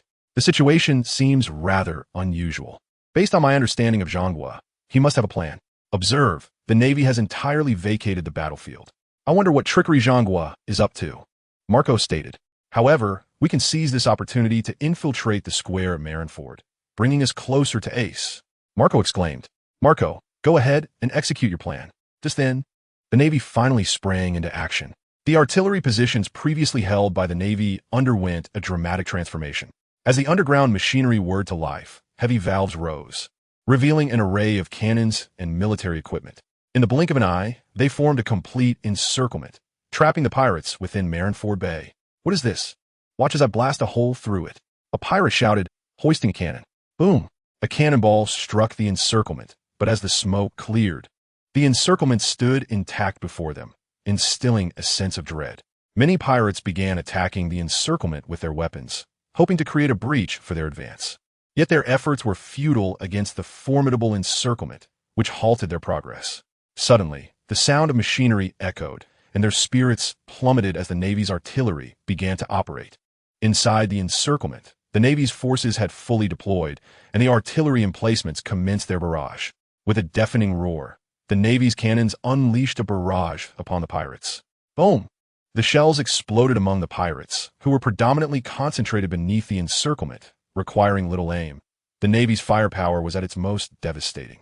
The artillery inflicted significant casualties on Baihuzi's pirate crew, and the pirates found themselves without a viable countermeasure. Under the pressure of imminent peril, they were compelled to retreat, yet the Navy's fire would not allow them to leave unscathed. We cannot permit them to escape easily. Quickly load the cannons. Commanders within the encirclement directed their soldiers to continue their relentless assault. In an instant, the Navy's artillery fire intensified, and even during their temporary withdrawal, the pirates faced formidable challenges. The Navy's firepower was overwhelming, resulting in devastating losses. Old man, the Navy truly has a problem. This is a trap. I refuse to believe that this encirclement wall possesses such formidable defensive capabilities. Old man, allow me to test it. Upon finishing his words, Maher Gao prepared to take action. However, Whitebeard halted him with a gesture and said, Maher Gao, step back and let me try. If I cannot breach it, then there is no need for you to attempt. With that, he leaped from the bow of the ship, undoubtedly capturing the attention of everyone present. Whitebeard was in motion. The Navy soldiers received urgent communication from their superiors, and the anxious soldiers wiped the sweat from their palms, gripping their weapons tightly. As the first wave of Navy soldiers to engage Whitebeard, their initial reaction upon hearing he was preparing to strike was one of desperation. They knew survival was unlikely under Whitebeard's might. Yet in this dire scenario, someone had to lead the charge. After jumping from the ship's bow, Whitebeard immediately summoned the tremor powers of the Gura no Mi, forming two milky white orbs of power and hurling them towards the encirclement wall. Boom! The force of the Gura no Mi caused a violent disturbance in the atmosphere, even affecting the plaza behind the encirclement wall, illustrating the terrifying might of Whitebeard's abilities. The Navy on the plaza was filled with trepidation, worrying whether the encirclement wall could withstand Whitebeard's assault. Meanwhile, the pirates in the bay were filled with hope that Whitebeard would create an opening for them.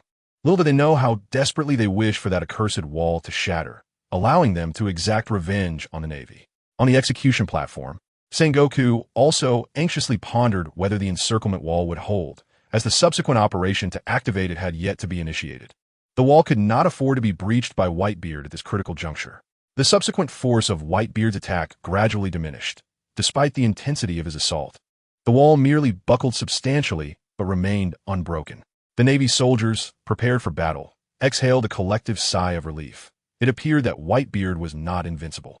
On the other hand, the pirates erupted in despair, shocked that even Whitebeard's direct intervention could not breach the dreaded wall. Nevertheless, Whitebeard demonstrated exceptional strength, as few could achieve such a significant indentation in the wall. However, the wall remained intact, severely dampening the pirates' morale. Whitebeard himself was astonished at the wall's resilience. Even with his Gura no Mi abilities, he could not shatter it. Clearly, Sengoku had not yet revealed all his cards. At this moment, Sengoku found a measure of relief on the execution platform, yet he understood that immediate action was necessary. If Whitebeard continued his relentless assaults, the wall might soon falter. Akainu, you may engage now, Sengoku instructed the admiral below the platform. Previously rebuffed by both Garp and Sengoku, Akainu was now consumed by fury, and since he could not retaliate against them, his wrath would be unleashed upon the vile pirates. Akainu's arms began to radiate heat, transforming into flowing, dark red magma. He then raised his arms at a 45-degree angle. Meteor volcano. From his hands, a barrage of magma fists soared into the sky, a relentless assault that Akainu maintained for an extended duration. He withdrew for a moment, awaiting the opportune moment, and at last the first red dot appeared in the sky, followed by a cascade of more red dots, magma projectiles hurtling down towards the bay. Quick, take cover. The magma projectiles are descending. The pirates scattered in panic, desperately seeking refuge from the incoming onslaught, but Akainu unleashed an overwhelming barrage of magma projectiles, nearly saturating the entire bay. His intent was to utterly annihilate the Whitebeard pirates. The magma struck the icy surface of the bay, melting it and creating vast holes, while more projectiles continued to rain down. The searing magma not only melted the ice, but also, devastatingly for the Whitebeard pirates, struck the Moby Dick, which sustained numerous hits, engulfing the ship in flames. Although some were scrambling to extinguish the fire, they understood that the Moby Dick was irreparably damaged by this attack. The pirates of the Whitebeard crew found themselves utterly disoriented as the high temperatures transformed the sea into scalding water, making their refuge akin to being in a boiling pot. This predicament undoubtedly dealt a severe blow to the already wavering morale of the Whitebeard pirates. With their footing lost, their situation grew increasingly perilous. Meanwhile, at the bay's entrance, a multitude of Navy ships began to converge from the distance, a force Sengoku had strategically prepared to tighten the noose. Following the activation of the encirclement wall plan, their mission was to seal the bay's entrance, preventing any pirates from the Whitebeard crew from communicating with those within the bay. Sengoku's plan was brilliant, without a doubt. Otherwise, he would not be regarded as a tactical genius. First, Akiji froze the sea, immobilizing the ships of the Whitebeard pirates, thus hindering their approach to Marineford's plaza while simultaneously forcing them to attempt a breakthrough on the ice. Once the enemy was lured deeper, the encirclement wall would rise, trapping the Whitebeard pirates in the vast expanse of ice within Marineford Bay, while Akainu would utilize magma projectiles to melt the ice beneath them, leaving the pirates without any solid ground to stand upon. Subsequently, the forces would tighten their assault on the bay's entrance, ultimately achieving the objective of eliminating the Whitebeard pirates. Do not cease. Immediately engage the pirates on the sea, Sengoku commanded through the Den Mushi. On the other end, the Navy forces atop the encirclement wall sprang into action once more, cannons targeting the struggling pirates on the ocean. Boom, boom, boom. The cannonballs thundered toward the pirates, forcing them to scatter and preventing them from clustering together, thereby minimizing personnel losses. The current situation was dire for the Whitebeard pirates. Their retreat was blocked, compounded by the devastation of the Moby Dick, and with the Kainu melting the ice, their circumstances became increasingly dire. However, Sengoku's plan encountered an unforeseen complication. Report, Admiral. The giant body of the demon, Oz, is preventing one of the encirclement walls from rising. Sengoku understood the implications of this. Whitebeard would not allow such an opportunity for a breakthrough to slip away. What? Then hurry and raise it. Mobilize all backup energy to elevate the encirclement wall. Sengoku commanded. Marshal, we have made several attempts, yet we remain unable to ascend. The engineering department believes that the blood of Ozu has seeped into the machinery, rendering it inoperative.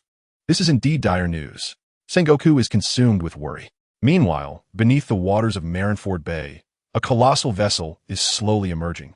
Reminiscent of the moment the Pequod first appeared, bubbles continue to rise and burst upon the water surface. Could it be? A sense of foreboding grips Sengoku's heart. With a thunderous sound, a massive ship once again breaks through the pristine surface of the sea. Gurgling, I had anticipated this scenario, Sengoku. Fortunately, I know you well. At the ship's bow, Whitebeard chuckles, and the surrounding pirates promptly board, quickly filling the vessel with members of the Whitebeard pirates. The detestable navy must taste our might. Yes, let them experience our strength. Look there, Ozu's body has opened a gateway for us. A sharp-eyed pirate spots a flaw in the navy's plan. An entire ship rushes toward the spot where Ozu has fallen, but the Navy will not allow them to succeed. Boom, boom, boom. More cannonballs rain down upon the ship, yet this does not alter the course of events. With a resounding thud, Whitebeard strikes the air on either side of him, sending the incoming cannonballs hurtling back along their original path. While these projectiles may not obliterate the surrounding barricades, they successfully thwart the Navy's assault on the vessel. Due to its status as an external ship, it sails swiftly across the surface, nearing Ozu's body in the blink of an eye. The pirates still submerged in the water begin to swim towards Ozu, who, having been struck down by dawn, begins to stir. Everyone come quickly. Ozu's arms entwine, clearly bracing to catch Whitebeard's ship and transport them to the plaza.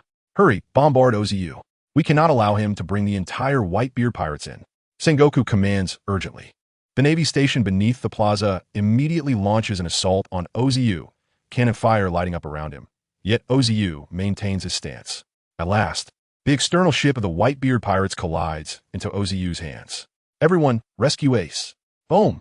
Ozu exerts all his strength, propelling the ship, laden with Whitebeard's pirates, into the plaza of Marineford. This is bad. That man has invaded so close. This is troublesome. Sengoku thinks, his anxiety palpable. While Carp and Vice Admiral Tsuru were expressions of deep concern. Whitebeard has reached the plaza, perilously close to the execution platform. Danger looms. Ultimately, Ozu cannot withstand the Navy's relentless bombardment any longer, and his massive body collapses once more. Ozyu's corpse now serves as a landing point for the pirates entering Marineford Plaza. At this moment, the Navy is powerless to manage the situation in the bay, for Whitebeard has entered the plaza, demanding the full attention of the Navy for his singular presence. Witnessing Ozyu's demise, Whitebeard's heart burns with fury. This conflict has resulted in significant casualties for the Whitebeard pirates, who he regards as his sons. Their sole purpose in coming here is to rescue Ace. Whitebeard suddenly looks up at the execution platform, and Sengoku feels an ominous chill as he catches Whitebeard's gaze. Sengoku, I too shall present you with a grand gift, Whitebeard declares, gripping his massive blade once more to unleash a devastating strike. Boom! Whitebeard forcefully strikes the air on either side of him, causing the atmosphere to crackle with energy. Everyone feels the ground trembling beneath them. Buildings, the earth, and the sea all quake under the impact of Whitebeard's blow. Whitebeard once again showcases his overwhelming destructive power, a feat only he could achieve as the violent tremors ripple through the waters surrounding Marineford.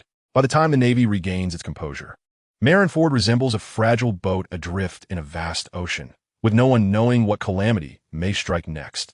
The collapse of structures renders Marineford a chaotic scene, yet fortunately, the Navy's headquarters remains stable, though it can scarcely endure another assault. Standing at the ship's bow, Whitebeard unleashes another shockwave from the Tremor fruit, directing it straight towards the execution platform. Boom! As the smoke clears, the execution platform remains unscathed. Whitebeard chuckles, those three insufferable brats. Below the execution platform, the three admirals have once again gathered, having jointly neutralized Whitebeard's attack. Otherwise, his strike would have surely obliterated the platform entirely. The war erupting in Marineford, fueled by the successful incursion of the Whitebeard pirates into the plaza before the execution platform, casts a shadow over the conflict. No one can assert with absolute certainty which side will emerge victorious. Yet it is evident that regardless of the outcome, it shall be a Pyrrhic victory. A clash of titans. The Navy headquarters, the four emperors, and Whitebeard, all renowned entities upon the seas, as everyone's gaze is fixed upon the battle at Marineford. A storm has begun to brew. The deep-sea prison, Impel Down, has heightened its state of alert to the utmost. No one can assure that during the tumult of the Marineford conflict, no ambitious individuals will set their sights here. Thus, Impel Down remains vigilant, with its gates to the outside world firmly shut and numerous Navy ships encircling the prison, maintaining a tranquil facade. However, today they are met with a most extraordinary visitor. The Justice Gate near Impel Down creaks open, and a boisterous laughter erupts. Lafitte, your hypnotic skills are indeed effective.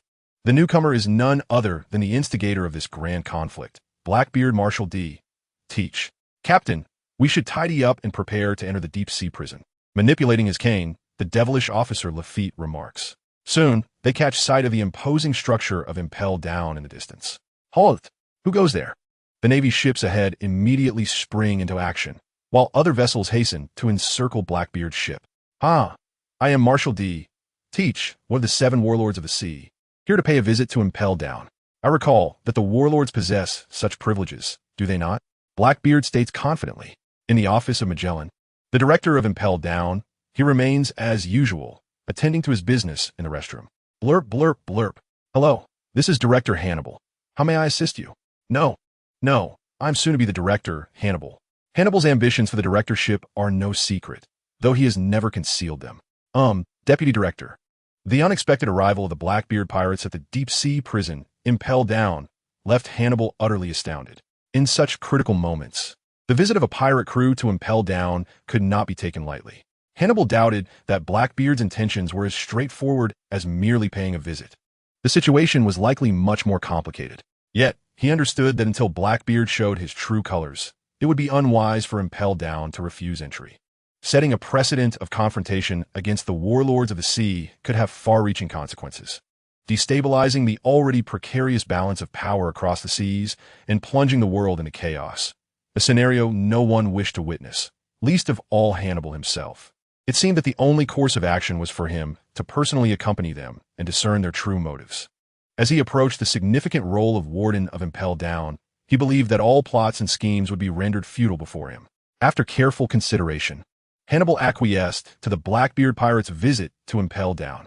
With the approval of the deputy warden, the naval ships slowly withdrew their encirclement of the Blackbeard pirates. In truth, Blackbeard's crew could have stormed in directly, but Marshal D. Teach had prohibited any premature actions. For Blackbeard, the objective was not merely to infiltrate, but to extricate the prisoners. Thus, it was not yet the right time to provoke a confrontation. The ships of the Blackbeard pirates sailed into the outer layer of Impel Down, and the heavy prison gates creaked open. The hurriedly arriving deputy warden, Hannibal, stepped out with a throng of guards. "What brings the warlords of the sea to Impel Down at this moment?" Hannibal inquired. I've long heard of Impel Down, a place rivaling the Navy headquarters at Marine Ford and Judicial Island. Now that I've become one of the warlords, it is only fitting for me to pay a visit. Wouldn't you agree? Blackbeard replied with a chuckle. Certainly. The warlords of the sea possess the right to tour Impel Down. Please proceed, Hannibal responded, allowing them passage. He harbored doubts about the purity of Blackbeard's intentions and hoped to leverage this situation to facilitate his ascension to warden. In Hannibal's estimation, no matter how formidable Blackbeard Marshal D. Teach might be, he believed that with his knowledge of Warden Magellan's capabilities, the poison user was invincible within Impel Down.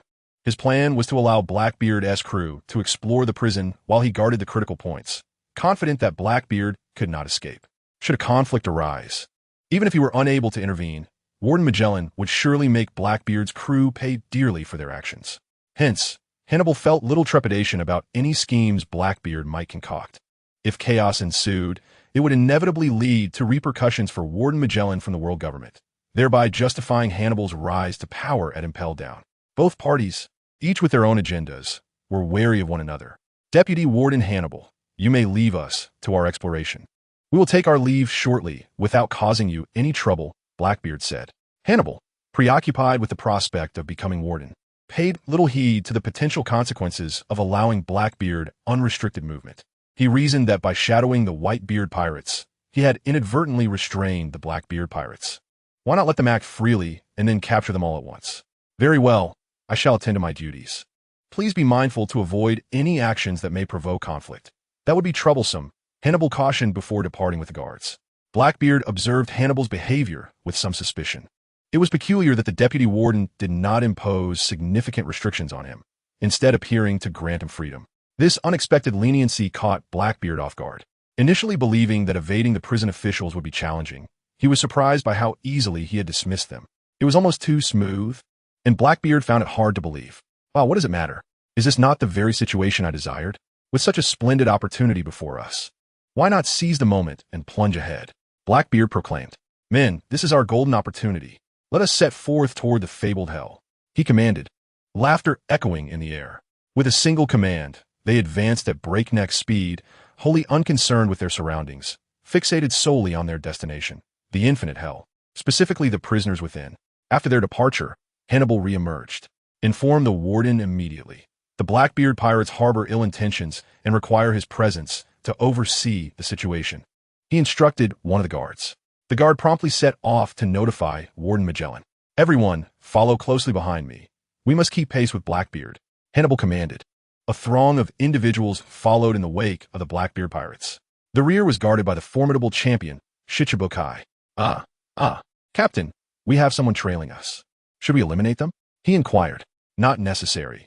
We must hasten into infinite hell, gather our needed crew, and commence our expedition, Blackbeard replied. Thus, they disregarded their pursuers and continued onward. As Hannibal followed closely behind, an unsettling realization dawned upon him. Isn't this direction leading to the entrance of infinite hell? This cannot be good. How does Blackbeard know of its existence? Panic set in, and he feared the worst. Hannibal hoped against hope that Blackbeard's knowledge was merely coincidental, though he found it hard to convince himself of that. Everyone, follow me. We must intercept them. The prison alarms blared to life, marking the moment when the Blackbeard pirates became their adversaries. Hannibal accelerated, pursuing the Blackbeard pirates with urgency. The alarm of the prison rang out, a remarkable occurrence in this typically silent facility. Historically, riots within the prison occurred predominantly on the upper floors, with incidents on the 4th and 5th levels being virtually non-existent. The only legendary escape from the so-called infinite hell was executed by the famed flying pirate, Gold Lion Shiki. However, the alarm blaring now was not an ordinary one. It was a special alert for the 4th and 5th floors. Consequently, all the guards sprang into action. The guards on the 3rd and 4th floors hurriedly confined the inmates to their cells and rushed towards the elevator, the sole passageway. Blocking it would effectively seal any potential escape routes for the pirates. In the most secluded corner of the 5th floor, the elevator served as a direct conduit to the 0-0 Infinite Hell.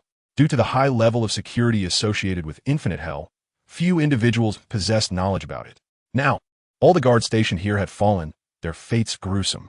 By the time Hannibal arrived, the worst had already transpired. The ambitious Blackbeard had finally breached the Infinite Hell. As for his intentions, Hannibal was not foolish. He understood the gravity of the situation. Thus, he resolved to hold the line until Director Magellan arrived. Hannibal gathered his scattered thoughts, firmly resolving to defend his post. Brothers, the inmates housed here are formidable monsters. For the honor of our deep-sea prison, impelled down, we must hold out until Director Magellan arrives. If we can stall until he gets here, victory shall ultimately be ours. Hannibal rallied his comrades. Under Hannibal's command, the guards continuously surrounded the elevator's exit. During this time, a group of reinforcements joined Hannibal's ranks. Witnessing this influx of strength, Hannibal felt a slight alleviation of his earlier anxiety, though it was but a fleeting moment. Uncertain of the circumstances within, Hannibal was not about to foolishly lead a band of guards into the Infinite Hell, a realm dominated by monstrous powers. With Blackbeard's crew now inside, Hannibal could hardly fathom the number of creatures that might be unleashed. His only option was to remain vigilant here and await Director Magellan's arrival. Meanwhile, within the Infinite Hell, Blackbeard's crew was greeted by an unexpected gift. A surge of overwhelming hockey struck them. Taken by surprise, Blackbeard was caught off guard. Yet he and his crew were not ordinary foes and quickly regained their composure. "Ha ha, who goes there?" Blackbeard called into the darkness ahead. The sound of boots echoed ominously against the floor of Infinite Hell. Clad in a guard's uniform and holding a cigar, a swordsman polishing a blood-red blade emerged before Blackbeard's crew. This was none other than the former chief warden, Shiryu of the Rain, imprisoned within the Infinite Hell. His ability to move freely was no surprise. After all, the constraints of Infinite Hell were primarily symbolic rather than genuine restraints. The inmates understood that escaping from the grasp of the warden was an impossible feat. Thus, shackles served merely as a representation of their captivity. For Shiryu, breaking free from confinement was a trivial matter. He was not a devil fruit user, and the effects of sea stone were minimal on him. After Ace's transfer from the prison, Shiryu had resumed his movements. The blood-red blade was proof of his recent victory over a notorious pirate within the Infinite Hell, where he had ruthlessly dispatched his opponent. The attack directed at Blackbeard's crew had originated from that defeated pirate, initially intended for Shiryu, but inadvertently striking Blackbeard's group instead. "Who are you? You don't appear to be inmates, nor do you resemble guards. Surely you haven't come to liberate the monsters held here?" Shiryu, cigar in mouth, spoke clearly enough for Blackbeard's crew to hear. "Ha ha ha, you two are an inmate here. How about joining me and becoming part of my crew? Together, we can dominate the world," Blackbeard proposed. Shiryu furrowed his brow, recognizing Blackbeard's ambitious nature. "But do you possess the worthiness for me to follow you? Let me see just how much value you hold." With that, Shiryu suddenly vanished from sight. Blackbeard was momentarily taken aback, yet he was no ordinary man. He swiftly evaded the spot where he had stood. In that very location, the vanished Shiryu reappeared, his blade piercing the air. Noticing the ominous aura surrounding the sword, Blackbeard realized it was no ordinary weapon, sending shivers down his spine. This only intensified his desire to recruit Shiryu. For Blackbeard's ambition extended beyond simply using the Marines to fend off the Whitebeard pirates. As a cunning strategist, Blackbeard understood that following this conflict, Whitebeard would likely fade from this era. The New World would soon become a battleground, with many vying to seize Whitebeard's vast territories and become the next Yonko. Blackbeard knew that relying solely on Lafitte and Burgess would not suffice to contend with the major powers in the New World. Only by acquiring more formidable crew members could he secure everything he desired in the aftermath of Whitebeard's demise. Thus, he had set his sights on the deep-sea prison. Impelled down, having learned of the notorious criminals confined within, precisely the crew he sought. Now, possessing the coveted Yami no Mi, Blackbeard felt confident he could lead these monsters into the New World. Having meticulously prepared his plans, Blackbeard was halfway to achieving his goal. Once he brought these individuals out of Impelled Down, he believed he could seize Whitebeard's position and become a Yonko, toppling the Marines and the world government. Blackbeard's ambitions ran as deep as the powers bestowed by his dark fruit. Shiryu's missed strike did not deter him. Anyone capable of reaching this point was unlikely to be weak. Having just emerged from battle, Shiryu was a combat enthusiast. At this moment, Burgess was poised to strike. "We ha ha ha, Take this punch. Burgess exclaimed, delivering a powerful blow, which was no surprise given his status as Blackbeard's first mate. Shiryu deftly parried the punch with his blade, and for a moment, neither side could gain the upper hand. You scoundrel, Burgess muttered under his breath. Dark water. Blackbeard's voice resonated as Shiryu felt a powerful gravitational pull attempting to control him. However, he was no novice and would not succumb easily. Yet, in his standoff with Burgess, this technique proved challenging for Shiryu to withstand. Stop, no more fighting, Shiryu declared, forcing Burgess back and sheathing his sword. Upon hearing these words, Heihuzi immediately ceased the release of his dark water. What do you think? Consider joining my pirate crew. I can fulfill any wish of yours. Follow me, and you'll enjoy a life of luxury and indulgence. What do you say? He exclaimed with a laugh. Captain, why have we stopped fighting? I was ready for a good brawl with this guy, Bajis remarked. The champion always maintained his high spirits, yet in this situation, Heihuzi would undoubtedly not allow Bajis to disrupt his plans. Fool, I said we're not fighting, Heihuzi retorted impatiently. Seeing his captain's unyielding demeanor, Bajis dared not mention the prospect of combat again. I might consider joining you, but you must first overcome that demon Magellan. If you can get past him, I'll serve you. However, I have one condition. I require endless opponents and bloodshed. If you agree to these terms, I shall join your ranks. Allow me to introduce myself. I am Shiryu, he declared, taking a deep puff from his cigar. Inuit, you are indeed the former chief jailer, Shiryu of the Rain. Your reputation is on par with the three admirals. Heihuzi responded excitedly. Shiryu possessed combat abilities that could rival a vice admiral, and as a master swordsman, the weapon Heihuzi had seen was certainly extraordinary. He understood the necessity of recruiting Shiryu. He was a formidable asset. Very well. You'll understand what it means to follow me. As for your desires, they are yours to pursue. I will not constrain you, Heihuzi declared with a laugh. Now, Captain, please follow me. With that, Shiryu stepped aside to reveal the passage leading deeper into the depths of the infinite hell. The Whitebeard pirates were elated to see this obstacle now turned ally. Heihuzi, smiling, followed Shiryu into the depths. As the former chief jailer and second in command of the entire underwater prison impelled down, Shiryu knew far better than Heihuzi which potential allies were worthy of recruitment. The Crescent Moon hunter, Katarina Devon, known as the most vicious female criminal in history, Shiryu spoke calmly. Muruhuhu, so, it is you, Lord Shiryu, said the Crescent Moon hunter, her appearance far from benevolent, even restrained by heavy shackles. Join me. I will lead you out of this sunless, forgotten place. Heihuzi proclaimed, standing behind Shiryu. This brother seems unfamiliar. Could it be that he just arrived and is already thinking of escaping? Don't waste your efforts. There's a poisoner, Magellan, waiting outside. You won't get past him, the Crescent Moon hunter replied. Captain, since she is unwilling to leave, let us move on to the next target, Shiryu said decisively, preparing to depart. Wait, a voice called from behind. You call him Captain? What is this? The infamous Shiryu of the Rain is joining forces with someone else? With a loud crack, the chains binding the Crescent Moon hunter began to shatter layer by layer until she broke free completely. I will go with you, Captain, she declared, realizing that a man capable of securing Shiryu's allegiance might indeed lead her out of this forsaken place. She had longed to see the outside world, which she missed dearly. Without hesitation, Shiryu led Heihuzi and his crew through the infinite hell. Using similar tactics, Heihuzi easily acquired what he sought. Behind Heihuzi stood the Crescent Moon hunter Katarina Devon, the massive warship San Juan Wolf, the barrel-sized Bacchus Chore, the tyrant Abelo Pizarro, Shiryu of the Rain, along with several of Heihuzi's original loyal subordinates. At last, Heihuzi had amassed the strength necessary to realize his dreams. Move out, everyone, Heihuzi commanded, and the entire crew of the Blackbeard pirates began to follow him toward the exit. The monsters within the infinite hell possessed the means to break free from their shackles. And after Heihuzi's prolonged invasion, no prison guards had entered, stirring the long-dormant hearts of these creatures. With such thoughts, more and more monsters awakened from their slumber, breaking free from their confines and rushing toward the exit. By the time Heihuzi reached the exit, many had already escaped, followed by a steady stream of others. The greater the numbers, the more formidable their strength. Heihuzi felt increasingly confident in breaching the 600 defenses of Impel Down. Shiryu, do you think we can overcome Magellan with so many attacking at once? Heihuzi inquired. That is uncertain. Against that pervert Magellan, Using sheer numbers is undoubtedly a recipe for disaster, Shiryu replied. Ha ha ha. I genuinely wish to witness his might. Let's move. Hey Huzi exclaimed. Behind them, a prisoner was seen carrying another person. Ace, rest assured, I will save you.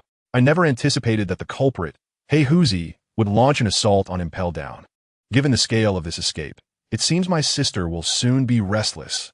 Indeed, this man was Jinbei, who had been hiding Ace, waiting for the opportunity that Luffy had mentioned.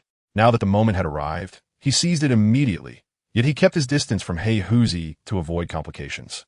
As Hey Huzi's group emerged, Hannibal and the guards had already engaged in battle with several monsters. Hannibal remained vigilant against Hey Huzi's crew, while the monsters he fought had little desire to engage. Seeing that someone else was drawing the guards' attention, they swiftly knocked down a few obstructing guards and fled. Hannibal did not pursue. He knew Magellan was on his way, and these few were not worth the risk.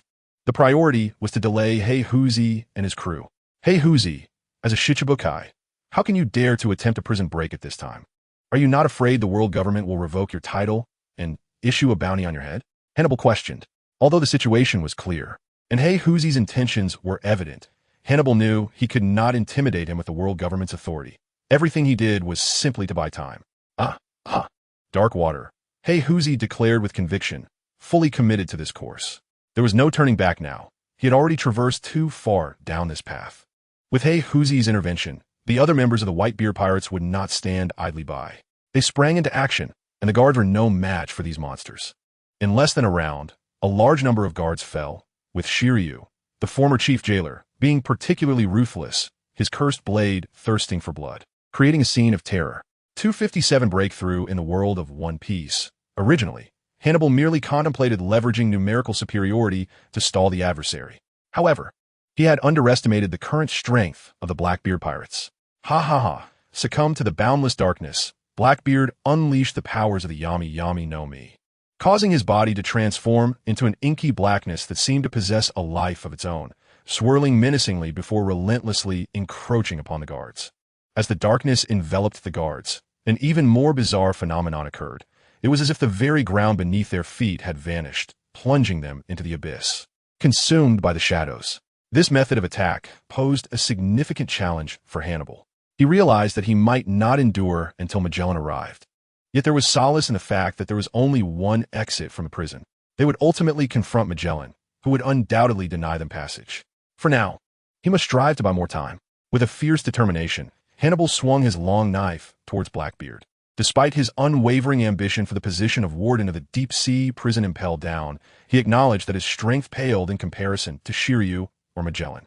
Nonetheless, his commitment to his post and responsibilities always took precedence. Even in the face of countless inmates from the depths of hell, he dared to confront them head-on. Upon noticing his old colleague charging towards him, Shiryu made his move, swiftly passing by, leaving Hannibal collapsing to the ground, his eyes rolling back. Blackbeard observed this scene in silence. He then opened his dark domain, causing the guards who had been drawn in to fall helplessly, stripped of their ability to act. "Let us go, lads," Blackbeard commanded, and the group promptly set off. The journey ahead was lengthy, with a massive mountain obstructing their path, the outcome of which remained uncertain. As Blackbeard cleared the way, he commanded the attention of all, facilitating Jinbei's actions. However, Jinbei's path, after exiting Impel Down, diverged from Blackbeard's. He needed to rendezvous with the Okama king, Ivankov. At this juncture, every necessary ally was vital, for a smaller group would only face disadvantages. Meanwhile, Blackbeard's crew pressed onward. Their combat prowess formidable, as they now operated at a level comparable to the Yonko. The terrifying strength they possessed was beyond what the guards could hope to thwart. Moreover, due to their rampant destruction, the inmates on the 4th and 5th levels of Impel Down had begun to riot. These were already vicious pirates and criminals, and such a golden opportunity was not one they would let slip away. At the entrance of the new Kamalan, Ivankov noticed the considerable commotion outside and realized that the opportunity mentioned by Tang had arrived. He was currently organizing everyone to prepare for a breakout. As a senior officer of the Revolutionary Army, he would not miss such a chance to escape. Furthermore, he had another crucial task: to ensure the safety of fellow revolutionary officer, Kuma. After a brief mobilization, all the Okama began to act, flocking towards the only exit. Ivankov took the lead, as there was a promise he needed to fulfill. 258 Convergence Jinbei had finally arrived at the secret entrance, as per Tang's instructions, and now he awaited the arrival of others. Shortly thereafter, he detected multiple sounds emanating from the passage, a large group approaching. In this tense environment, Jinbei felt a surge of anxiety. Before long, a large face squeezed through the passage. While he was intently focused on the entrance, a peculiar collection of faces, some distinctly masculine and others androgynous, appeared, startling even someone as seasoned as Jinbei. Emerging from New Kamaland, Ivankov finally managed to navigate through the narrowest stretch, only to find someone waiting outside. He recognized this as Tang's charge. Upon closer inspection, Ivankov was taken aback. Jinbei, the warlord of the sea. How did you end up imprisoned and impelled down? Has the world government abolished the warlord system? As a high-ranking officer of the Revolutionary Army and a trusted aide to the leader dragon, Ivankov was well acquainted with the major powers and influential figures in the world. I am no longer a warlord. If you expect me to contend with Whitebeard, that is an impossibility. I faced the Navy and fell short. Hence, I find myself here. It's a long story, Jinbei explained. I am Ivankov. Jinbei, we cannot linger here. We must hasten our departure from this cursed place, Ivankov urged. Indeed, time is of the essence. Mr. Tang instructed me to accompany you. I am counting on your guidance, Jinbei replied. Ivankov glanced behind Jinbei, his brow furrowing. Jinbei, openly bringing this high-profile individual here is too conspicuous. Allow me to alter his appearance to prevent any potential complications. Jinbei understood the gravity of the situation. Escaping with Ace, as he currently appeared, was far too perilous. With Ivankov's ability to modify Ace's appearance, Jinbei readily consented, believing it wise to avoid unnecessary troubles. Upon receiving Jinbei's approval, Ivankov proceeded with his transformation. For the Okama king, performing such a procedure was a simple task. Before long, Jinbei beheld a transformed Ace, nearly causing him to faint from shock. "Ha, Jinbei, behold my masterpiece," Ivankov proclaimed proudly. The Okama behind him erupted in applause, their cheers echoing through the chamber. Poor Ace's appearance had morphed into that of an Okama, explaining Jinbei's astonishment. Rest assured, this is merely a temporary effect. In a few days, he will gradually revert to his original form. I truly do not understand why you fail to appreciate the essence of the Okama. Under my influence, everyone here has embraced the Okama way. Ivankov laughed, as the applause for the Okama king resounded once more. Well, that is a relief. Jinbei wiped the sweat from his brow. 259 encounter. Regardless of Jinbei's reaction, Ivankov understood that it was time to move. The journey ahead would be anything but peaceful. Under Ivankov's leadership, everyone began to ascend, and as they progressed, the Blackbeard pirates finally confronted the formidable mountain they could no longer evade. Magellan finally made his appearance. Blackbeard and his companions were not the first to charge at the forefront of the jailbreak. Early on, prisoners had managed to ensnare most of the guards, allowing them to escape first. However, they were destined to encounter the formidable Magellan, known as the Iron Wall. In the face of an enraged Magellan, no one could breach his defenses. This had been the unwavering rule of the impelled-down prison for years, and to this day, it remained unbroken. Magellan, expending little effort, swiftly dealt with the escaping prisoners. No one can escape, I assure you, declared the poison dragon Magellan. A massive serpent formed entirely of venom rose behind him, launching a direct assault on the multitude of prisoners before him. Those struck by the venom quickly found themselves gasping for breath, rendered immobile. A few desperate souls attempted to slip past unnoticed, but Magellan would grant them no chance. Even a mere touch of his venom was lethal, taking effect almost instantaneously. In front of Blackbeard, the prisoners attempting to escape were completely thwarted by Magellan. Despite jailbreaks occurring on the upper levels, he could not afford to concern himself with those matters. His focus was now on the prisoners of the 4th, 5th, and even 6th levels, a situation that was exceedingly dire. If mishandled, it could lead to catastrophic consequences for the world. Thus, Magellan resolved that if the situation escalated, he would not hesitate to eliminate every last prisoner on these levels. No one must escape. At last, Magellan confronted the instigator of this jailbreak, Blackbeard Marshal D. Teach. Though he was a member of the Shichibukai, his assault on Impel Down rendered him no more than a common criminal here. Surrender peacefully. None of you shall leave this place today, Magellan proclaimed, his body surrounded by swirling venomous serpents.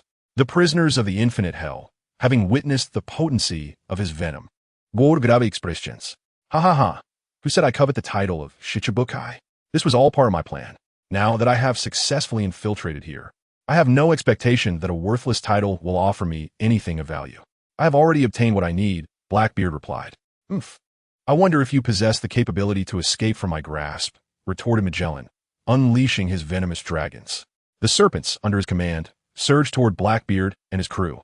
Blackbeard was eager to experience the true might of the man reputed as the strongest in Impel Down, but Shiryu, an old colleague of Magellan, swiftly evaded the attack.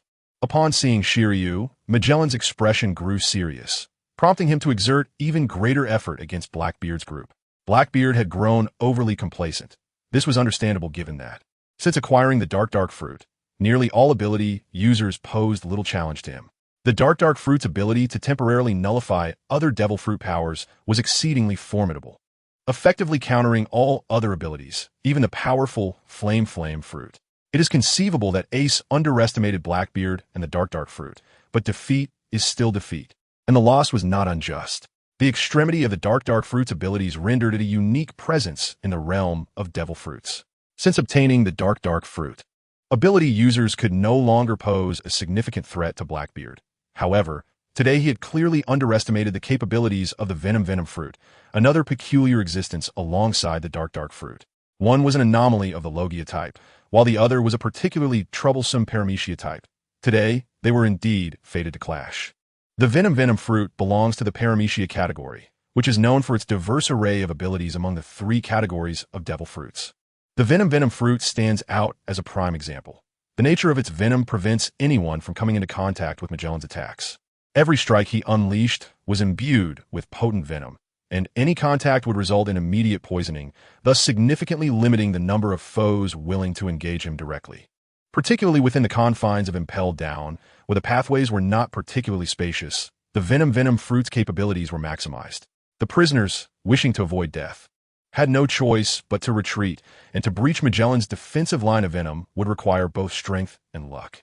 Before long, Magellan found himself obstructing a significant number of prisoners. They were acutely aware of the terror his abilities invoked, keeping their distance, fearful of attracting his attention. However, Magellan's focus was evidently fixed on Blackbeard and his crew, allowing the others to remain unnoticed for a while longer. Several venomous dragons descended upon Blackbeard's position, transforming the area into a pool of venom rather than water. Those struck directly by the venom were now in dire straits. Magellan's power proved to be a formidable challenge, particularly since it fell outside the range of Blackbeard's Dark Fruit's countermeasures.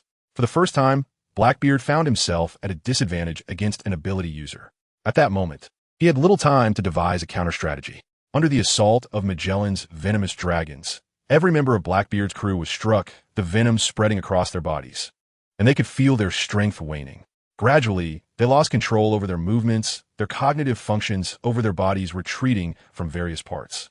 With a single blow, the entirety of Blackbeard's crew faced annihilation.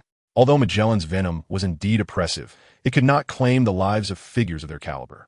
Magellan had never anticipated he could eliminate so many at once. His goal was merely to incapacitate them. Once the conflict between the Navy headquarters and the Yonko Whitebeard concluded, he was confident that at least one admiral would arrive, ensuring that no one could escape from Impel Down. While Blackbeard and his associates lost their ability to move, they did not succumb to unconsciousness as swiftly as the other prisoners. On the contrary, Blackbeard was an astute individual, having been struck due to his own overconfidence. He was not one to easily be disheartened.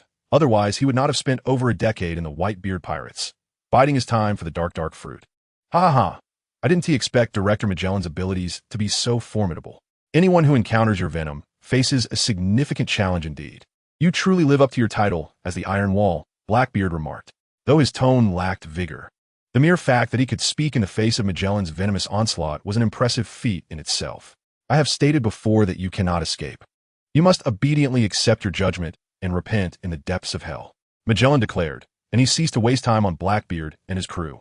Having fallen victim to his venom, Blackbeard and his men had no antidote, rendering their recovery impossible. Magellan had always kept the antidote well guarded, for it was his own nemesis, necessitating extra caution. There were numerous other prisoners requiring Magellan's attention, so he refrained from engaging in further time-wasting dialogue with Blackbeard. Witnessing the most promising individuals capable of overcoming Magellan easily subdued, The remaining prisoners were engulfed in fear. Simultaneously, they felt a surge of anger towards Blackbeard, lacking sufficient strength. Why should they harbor hope of navigating this treacherous situation? Many prisoners began to retreat, returning to their cells, as this was Magellan's bottom line. A lesson learned from their past failures. Nevertheless, some prisoners chose to observe for a while longer, notably Ivankov and others, who were reluctant to confront the terrifying opponent that was Magellan. The swift defeat of Blackbeard's entire crew had left Ivankov and Jinbei deeply shaken. What shall we do, Jinbei? It appears that Blackbeard lacks the capability to escape Magellan's grasp, Ivankov cautiously remarked. Let's wait a while longer.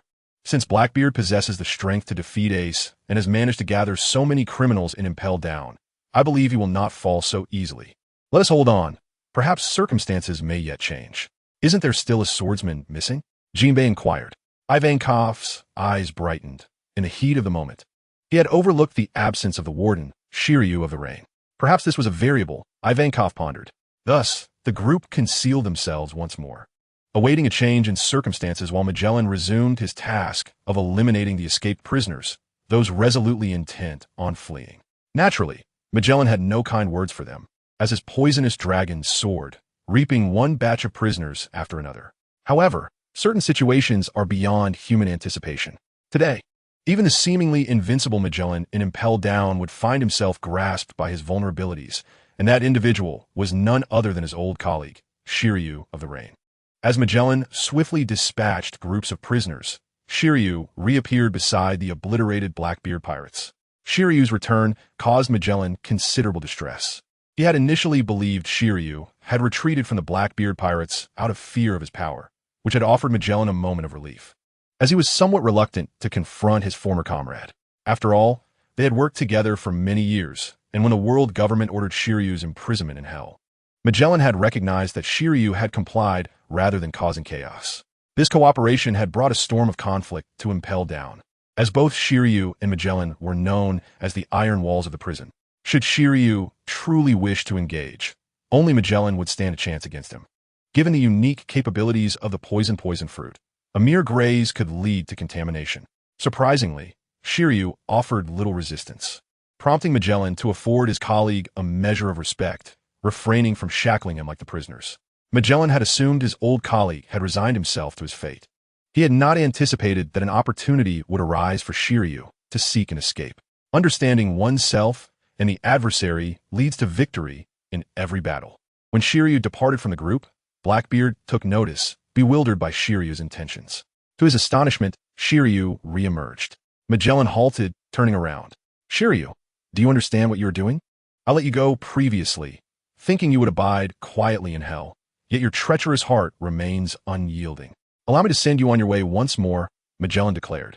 Shiryu fell silent, yet facing his former superior at such a moment left him with little choice.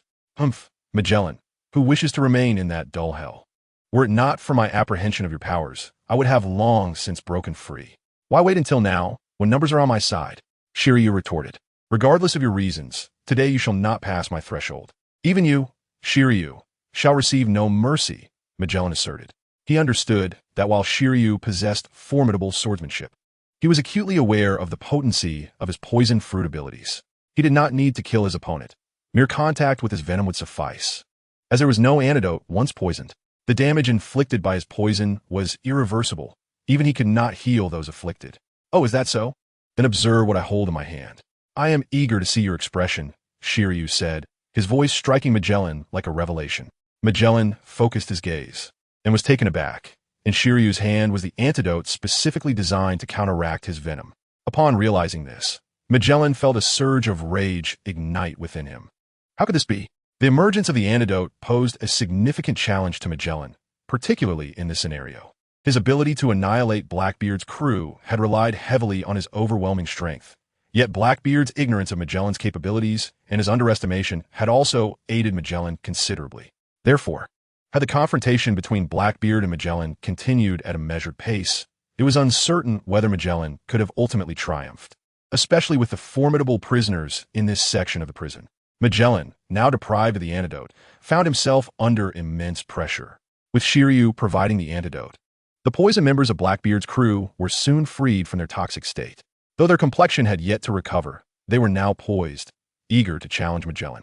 Witnessing the crew he had easily dispatched, now rallying with renewed vigor, Magellan understood that he could no longer retain them as effortlessly as before. They would not be foolish enough to stand idle and accept his poisonous onslaught. The impending battle promised to be troublesome. Without hesitation, Magellan abandoned his previous task, focusing entirely on the impending conflict. Despite being outnumbered, he relied on the uniqueness of his poison fruit abilities, rendering the numerical advantage irrelevant. As the warden of Impel Down, the most trusted man in the prison, Magellan had resolved to defend the honor of Impel Down with his very blood. Fully aware that he faced a lavishly equipped adversary in the form of Blackbeard's crew, placing him at a distinct disadvantage. If it were not for the unique abilities bestowed by his Doku no Mi, it is likely that I would have already met with failure. The powers of the Doku no Mi have forcibly leveled the playing field between both parties, which is precisely why Magellan still believes he has a chance. After consuming the antidote and regaining his composure, Blackbeard Marshal Teach can no longer afford to underestimate Magellan, the warden of the prison. He never anticipated that his opponent's abilities would be so extraordinary. Even his own Yami no Mi cannot counter the Doku no Mi unless he can make direct contact with Magellan's body. A feat that is far easier said than done.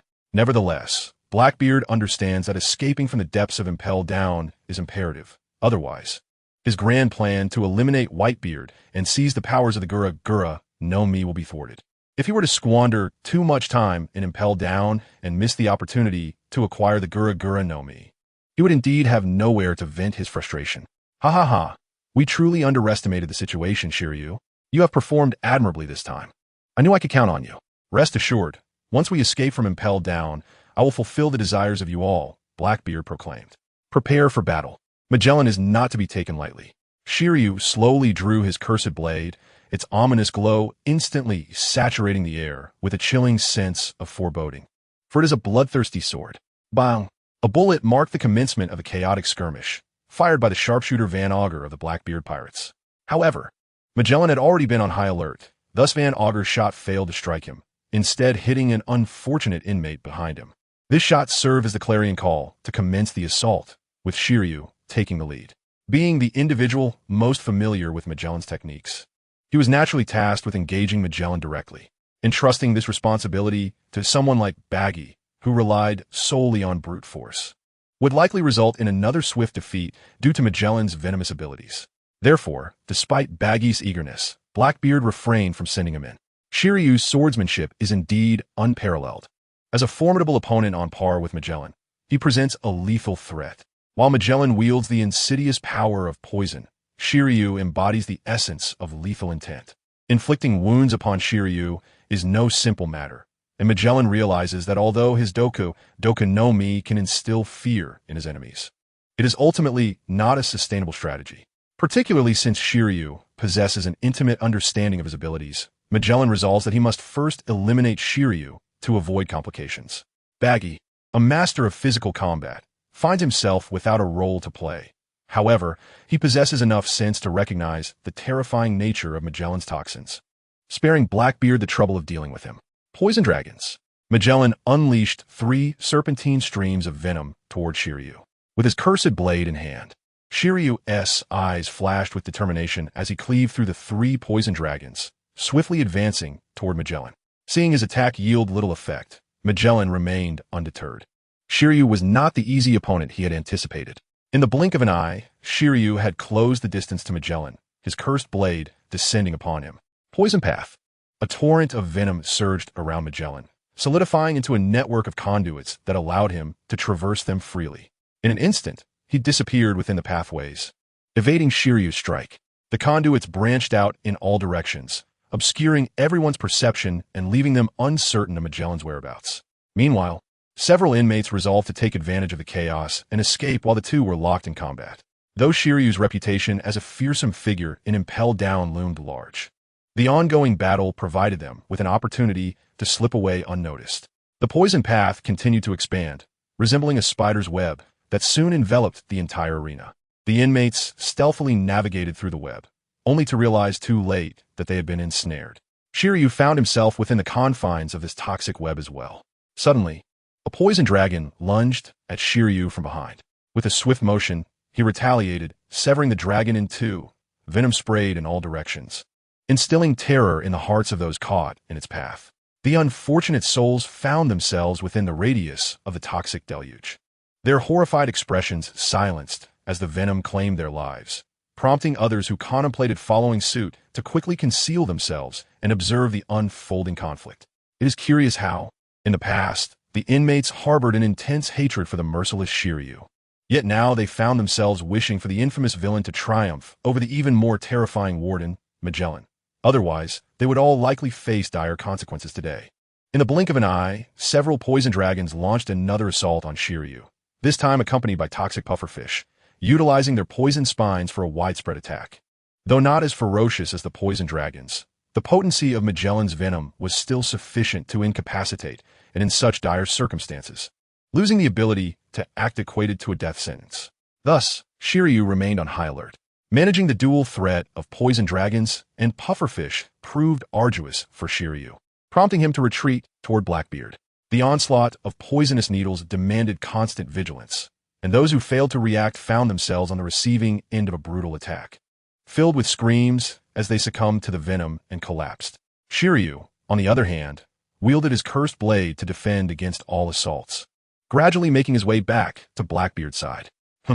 This technique is particularly difficult to defend against. No one can predict where the next attack will originate.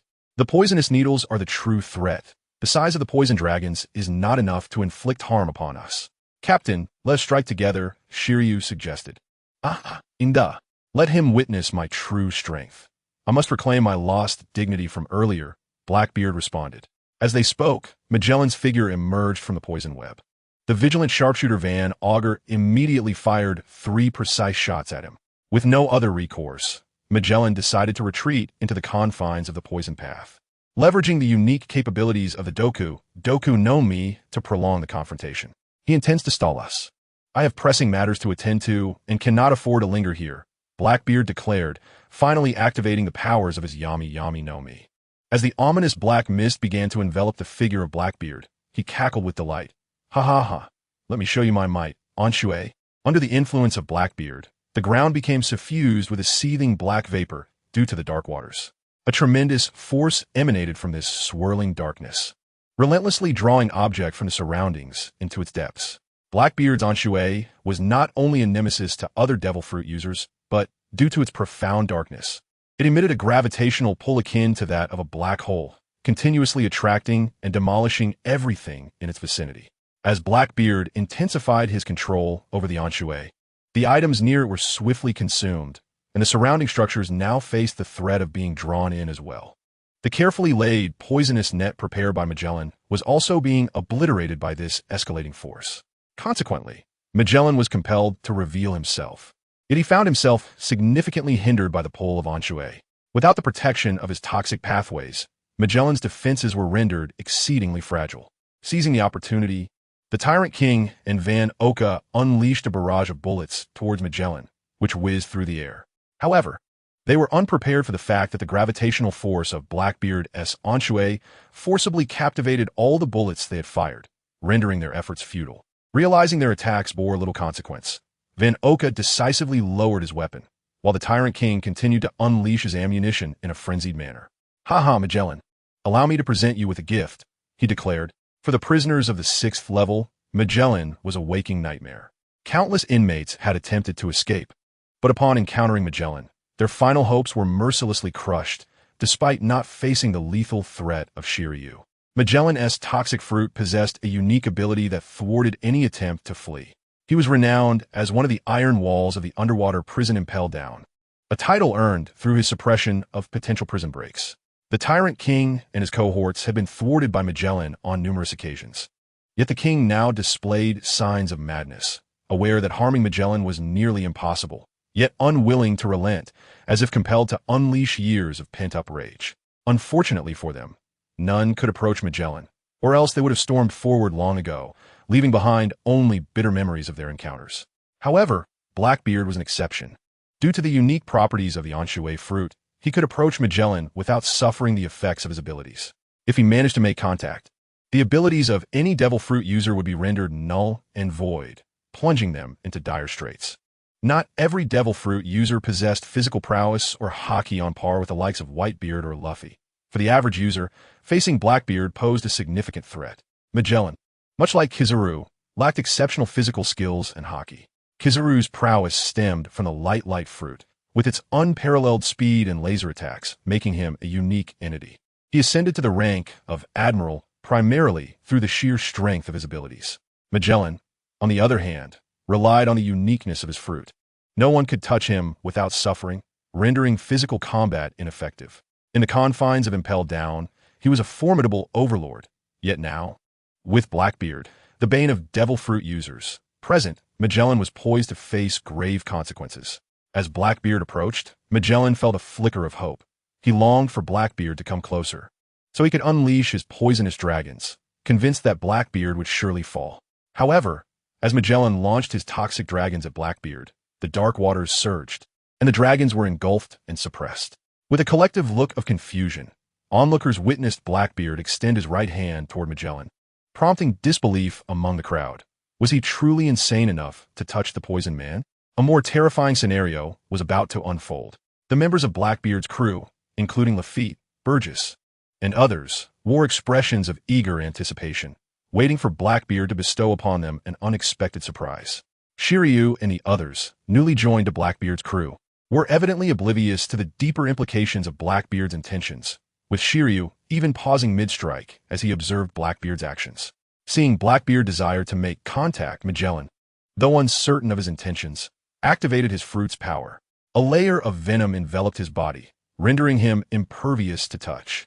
Yet, he quickly sensed something amiss. Blackbeard's hand, dark as night, approached, and just before reaching the protective layer of venom, he crossed into the range where he could neutralize Magellan's abilities. Blackbeard made direct contact with the poisoned man, and to everyone's astonishment, he did not immediately collapse. "Why? You're not poisoned? What's happening?" Magellan exclaimed, acutely aware that his venom was not meant to be assimilated. The once invincible poison man now faced an unprecedented situation where someone could approach him without succumbing to his lethal touch. An occurrence that had not transpired since his tenure at Impelled Down. Ha ha ha, Director Magellan, there are even more delightful surprises in store.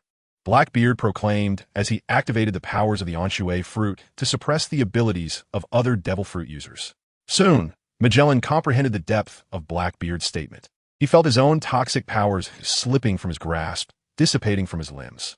In a matter of moments, the strength of his abilities vanished entirely, as if he had never possessed the toxic fruit at all. The occurrence was astonishing. Although Magellan had long resided in the depths of Impelled Down, he kept abreast of world events. The emergence of such a powerful ability was unprecedented, a true nemesis for devil fruit users. He had never heard of such a fruit before. It was formidable, and it had fallen into the hands of the ambitious Blackbeard. No wonder he dared to risk incurring the ire of the world government by infiltrating Impelled Down. I am a dark fruit user, capable of neutralizing the powers of other users and temporarily distorting the connection between a devil fruit and its wielder upon contact. I hope you find this revelation to your liking, Director Magellan, Blackbeard declared. Shi Liu and Mai Zhelun gradually comprehended that the formidable power of Fei Huzu's Anan Guoshi extended beyond mere gravitational strength. Its significance was indeed formidable. Ma Zheng now lamented his underestimation of the situation. It was hardly his fault. How could he have anticipated the capabilities of a fruit that had vanished into the depths of the ocean for centuries? He had become the last bastion of defense for the prison, only to find himself stripped of his powers. Thus, the ultimate stronghold of the Senhai Dajianyu Yinpei Dun had now crumbled. Having lost the abilities granted by the Dudu, Guoshi, Un found himself bereft of his greatest support.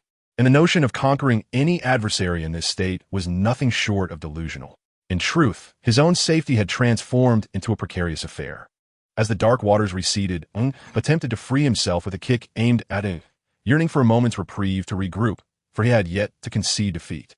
However, escaping Un's grasp proved to be an insurmountable challenge.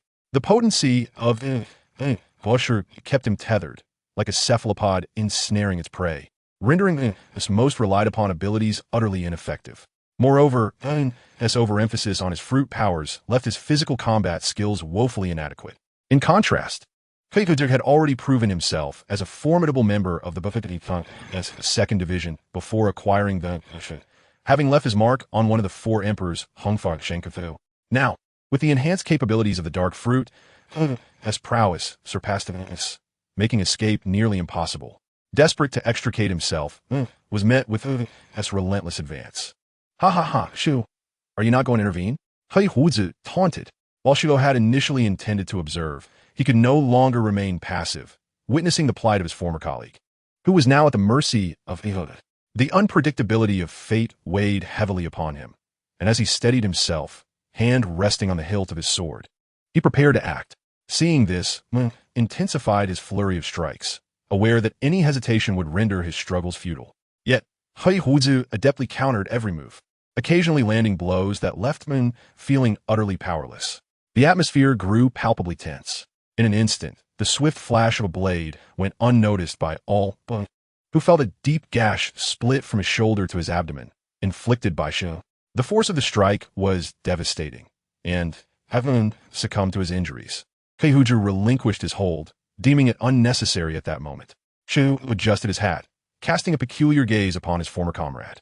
Together, they had once stood sentinel over the depths of the sun, but now, with the past behind him, he sought to pursue his own aspirations. Hui Huzi, ma xier, Di Qi, had opened the eyes of all present. Before they could fully comprehend the unfolding events, he led his newly formed Hidrikon towards the exterior of the Sun Garden. Time had not been on their side. Hastened toward Ngo, intending to ambush and seize the formidable power he so desperately sought. With a surge, the Heihuju Hajaiton breached Mai Jurlanes' defenses, prompting the other prisoners to react swiftly, rushing towards freedom. Mai Jurlanes' defeat signified the collapse of the highest defensive force of the Sun Haida Janyur Yinpayerdun, who could now impede their onward march. One by one, they charged towards their new destinies. Among the throng, Sheng Fing and Igafu found themselves swept along, having witnessed the confrontation between Hui Huzi and Mai Jurlun. Initially anticipating a protracted battle, they were taken aback by the abrupt conclusion brought about by his uncanny fruit abilities. The realization stirred a sense of melancholy. Not encountering their escape from the seminar might have been far more arduous. Sung Fing contemplated the implications of Eihuji's actions, recognizing him as the catalyst for the current events.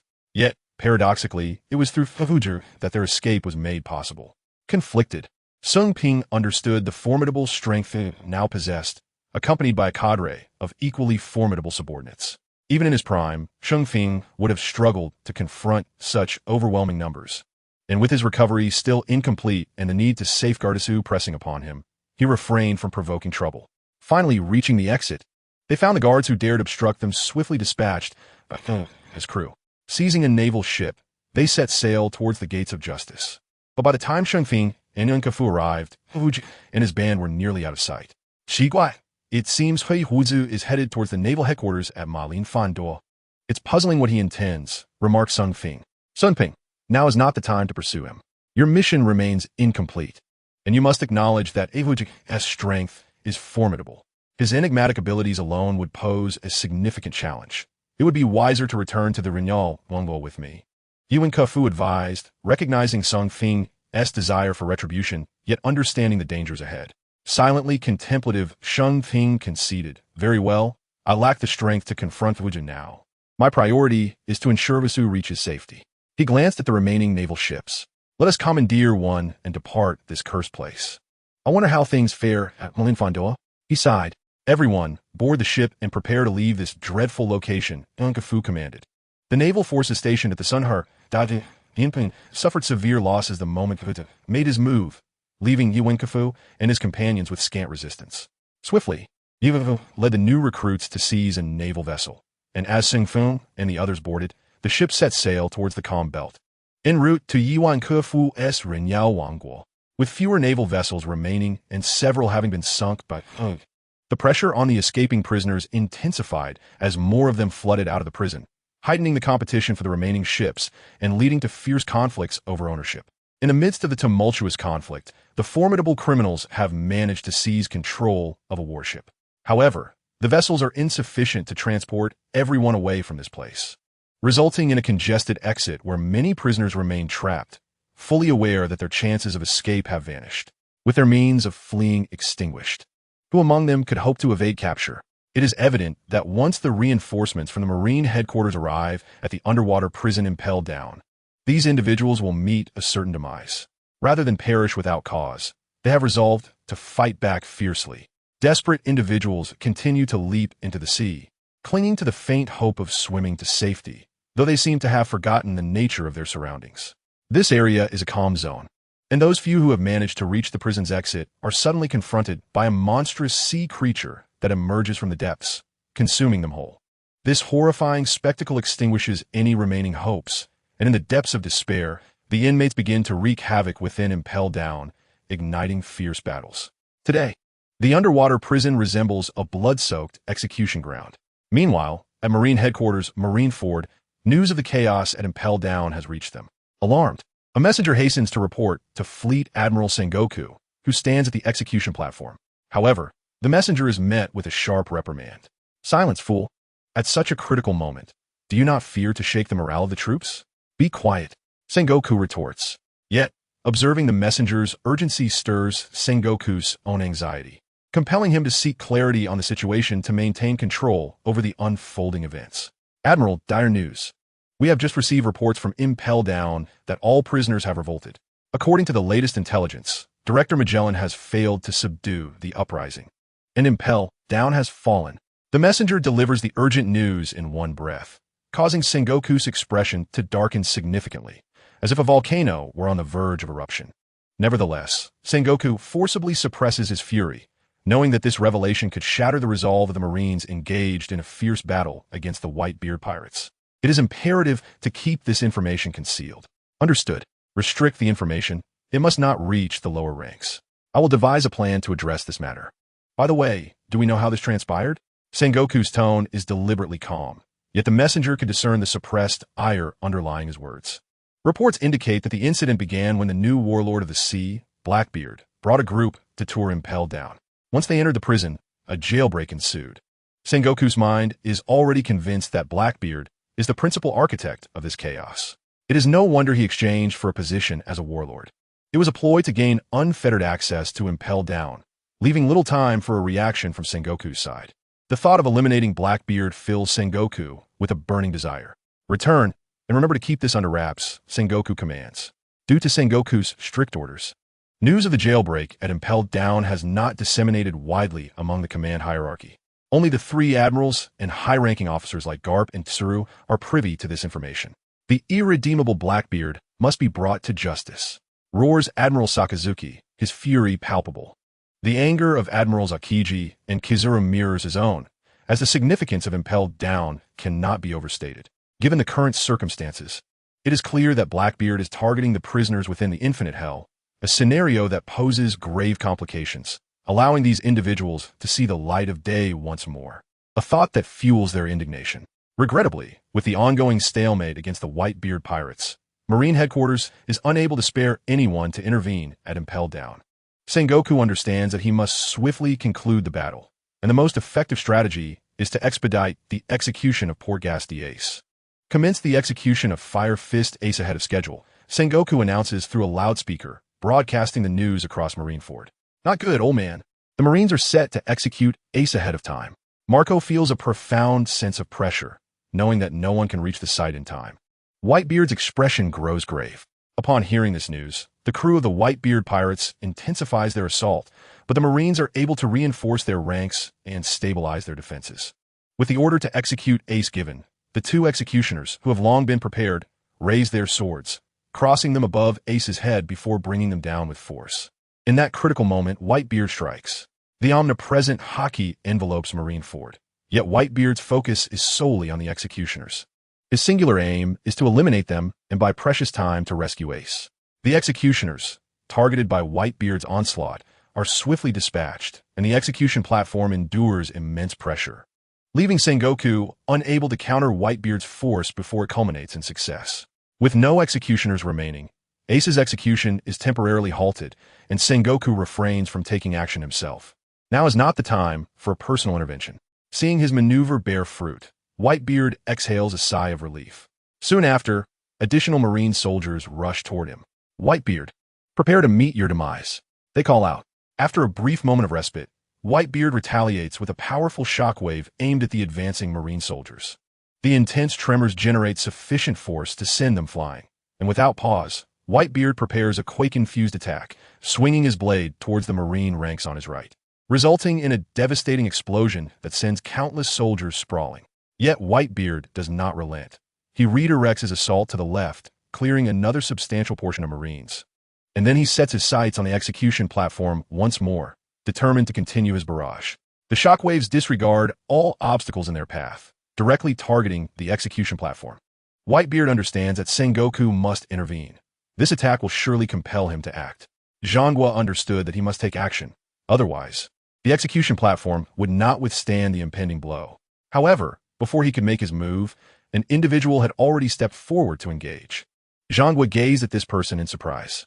"Kapu, I did not summon you to intervene," he remarked. Aware of the relationship between Ace and Kapu, Zhangguo had hoped that Kapu would refrain from causing trouble during this monumental battle. To his astonishment, his old friend chose to act at such a crucial moment. With this development, Zhangguo felt there was no longer a need for him to intervene. Zhangguo would only take action in dire circumstances. His involvement would signify that the Navy had reached a precarious situation, although the actual circumstances might not warrant such urgency. Zhangguo's intervention would indicate a commitment to a final stand, and the current situation did not necessitate such a drastic measure. Kapu's unexpected appearance provided Zhangguo with a significant advantage. Kapu, hailed as a hero of the Navy, possessed a strength and prestige that surpassed even the three admirals. Deeply ingrained in the hearts of the Navy personnel, most of the current vice admirals in the Navy headquarters were students of Kapu and others like him, and his influence continued to inspire successive generations of naval soldiers. With a resounding thud, Kapu met Whitebeard's attack with his iron fist, fully aware that the intervention was futile. He needed to gradually advance towards the execution platform to rescue Ace. After the massive sonic boom, Kapu landed firmly in the position of the three admirals and took a seat. The Navy hero commanded unparalleled attention. Witnessing the legendary figure of the Navy spring into action invigorated the Navy soldiers, who surged forward with renewed vigor against the Whitebeard pirates. Whitebeard, too, faced a formidable threat as Akainu approached him. "Whitebeard, do you enjoy this extravagant funeral?" Akainu taunted. "You think you can kill me, boy? You are sorely mistaken." Whitebeard replied with a tone of disdain. "Kujin Honglian." Whitebeard retaliated with his own attack. The two forces collided, neither side managing to gain the upper hand. While the intense exchange of power led to surrounding objects succumbing to the violent shockwaves, resulting in casualties among both the Whitebeard pirates and the Navy. "Quickly retreat. Leave the battlefield to Admiral Akainu." The commanders ordered their soldiers, recognizing that with Akainu engaged with Whitebeard, they had no opportunity to intervene. "Old man, over here." The immortal bird, Marco, after toppling a Navy soldier, sought to assist Whitebeard. Suddenly, a laser pierced his heart, but the immortal bird fruit restored Marco's body. Upon seeing the assailant, Marco's expression turned grave. Kizaru. Meanwhile, on the other side, Diamond Jaws had also targeted Akiji, unable to tolerate Akiji's attacks on the pirates below. At this moment, the high-level battle unfolded in full force, with both Zhangguo and Kapu stationed at the execution platform, providing a steadfast presence. The Navy's defenses at the platform were incredibly tight, successfully repelling multiple charges from the Whitebeard pirates. Currently, the three admirals had effectively restrained Whitebeard's main forces. At this juncture, both the Navy headquarters and the Whitebeard pirates had revealed their trump cards. The outcome of the war would undoubtedly hinge on the clash of mid to high-level combatants. The focal point of the conflict remained on Whitebeard, the world's strongest man, a fact that had never changed. "Red Dog, prepare to receive my blow," Whitebeard declared as he swung a fist toward Akainu. Akainu countered with a fist enveloped in magma. The entire Marine Ford trembled under the pressure of their clash. After several quakes initiated by Whitebeard, Zhangguo realized that, following this war, Marine Ford could no longer bear the weight of the Navy headquarters. The battlefield between Whitebeard and Akainu spanned a vast expanse, their destructive powers evident as debris flew from their confrontation, posing potential harm to the innocent. Thus, commanders on both sides swiftly ordered their subordinates to retreat, remaining vigilant of the situation, for Whitebeard was of utmost importance to both factions. Akainu's strength was formidable, and he managed to hold his ground against Whitebeard. The two engaged in a fierce exchange of blows, with massive magma projectiles and tremors erupting from their duel. With each clash, the ground beneath them became increasingly devastated. Eventually, Whitebeard, a seasoned veteran of the battlefield, capitalizing on the might of the Gura no Mi and his mastery of hockey, discovered a vulnerability in Akainu's defense. He delivered a powerful punch, sending Akainu reeling and causing him to spit blood. Boy, you have much to learn, Whitebeard remarked. On the ground, Akainu's expression was one of fury, clearly incensed by the unexpected blow from Whitebeard, a man whose legendary status spanned decades. The notion that he could triumph in a one-on-one confrontation against such a titan was overly simplistic. Whitebeard, Akainu bellowed, rising to his feet to continue his assault. Infuriated, he disregarded his surroundings and unleashed a torrent of flames at Whitebeard. Whitebeard adjusted his stance, preparing to withstand Akainu's fiery onslaught. However, he had already exerted his powers multiple times, and with age, his physical ailments were accumulating, ready to resurface. The toll of illness and age gradually weighed down the world's strongest man. The flaming barrage met the tremors of the Gura no Mi, both sides refusing to yield an inch, locked in a fierce confrontation. On Akainu's side, the relentless magma scorched the earth, while Whitebeard's omnipresent tremors continued to devastate the terrain, leaving the ground beneath them scarred and unrecognizable. The battle raged on, with the Whitebeard pirates, bolstered by the arrival of their formidable fleet, swiftly replenishing their ranks after suffering significant losses. After receiving Whitebeard's forgiveness, Squard recognized the magnitude of his previous mistake. The Whitebeard pirates, now at full strength, faced the daunting challenge of confronting the elite and deeply entrenched forces of the Navy headquarters. Thus, he resolved to exert his utmost effort and hasten to Wanto, directing the pirates there to breach the defenses and enter the square to assist the Whitebeard pirates. Sukiyaki had always been recognized as the leader of this grand fleet. Although they had long adhered to Whitebeard's order prohibiting entry into the square, the battle was now raging fiercely, with both sides locked in a relentless struggle. Upon receiving news from Sukiyaki, the crew ceased their thoughts and abandoned the fight against the Navy at Wanto, turning their focus entirely toward the battlefield within the bay. After enduring a barrage of cannon fire and incurring minimal losses, they finally reached their destination. The morale of the Whitebeard pirates surged once more with the arrival of reinforcements. As for the forces at Wanto, why had they failed to intercept them? Sengoku bellowed, "Marshal, the forces at Wanto have done their utmost. They have completed the encirclement and are now fortifying the defensive positions.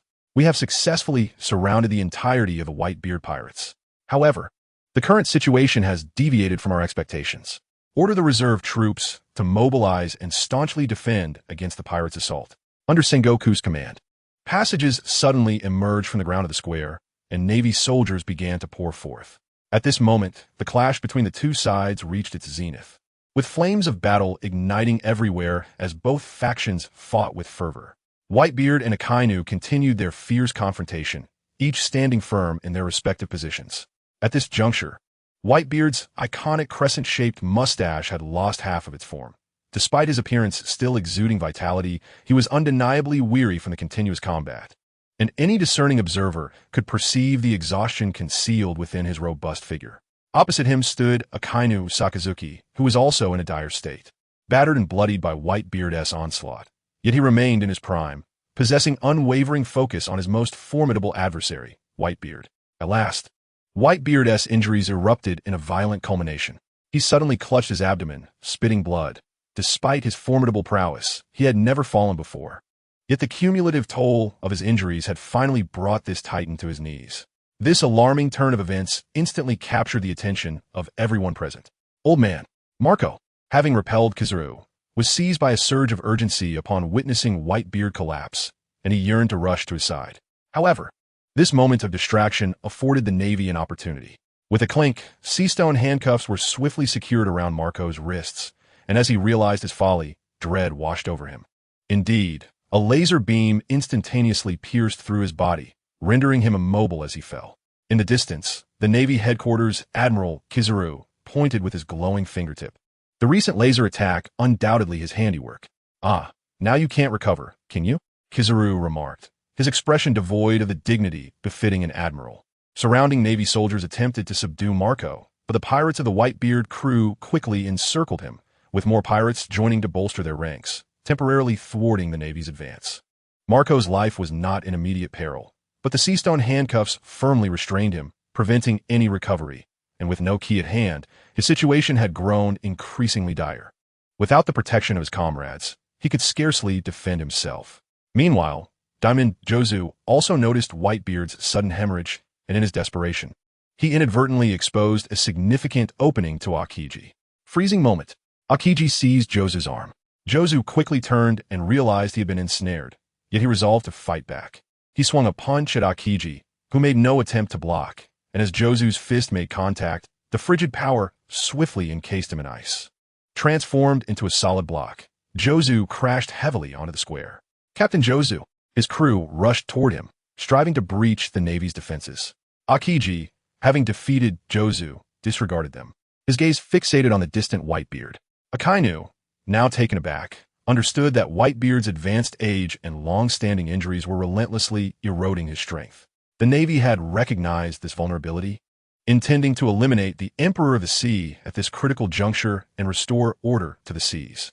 Yet, even Akainu could not have anticipated that the heavens would grant him such a fortuitous opportunity at this moment.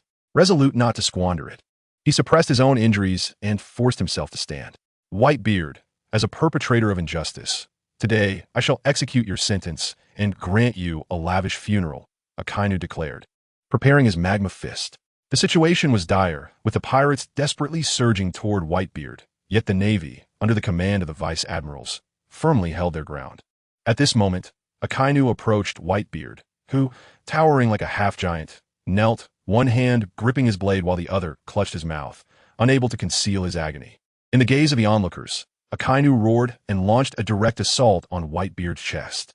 At this juncture, Whitebeard could only endure Akainu's onslaught. As the magma fist relentlessly tore through flesh and bone, and stripped of his haki, Akainu's attack penetrated Whitebeard's chest, inflicting a mortal wound. This grievous injury rendered Whitebeard's suffering excruciating as he struggled to suppress his wounds, unable to muster the strength to defend against Akainu. As Akainu withdrew his attack, Whitebeard's chest bore a gaping hole, a wound that, in the eyes of all present, signified certain death. The pirates of the Whitebeard crew, witnessing this dreadful scene, lamented their own inadequacies for not being able to reach Whitebeard in time. They understood they could not abandon their father to face this danger alone. Father, he needs us. We must reach him. Fools, you think your father is weak? He is Whitebeard. He does not require your assistance. Your sole task is to rescue Ace. I can handle this.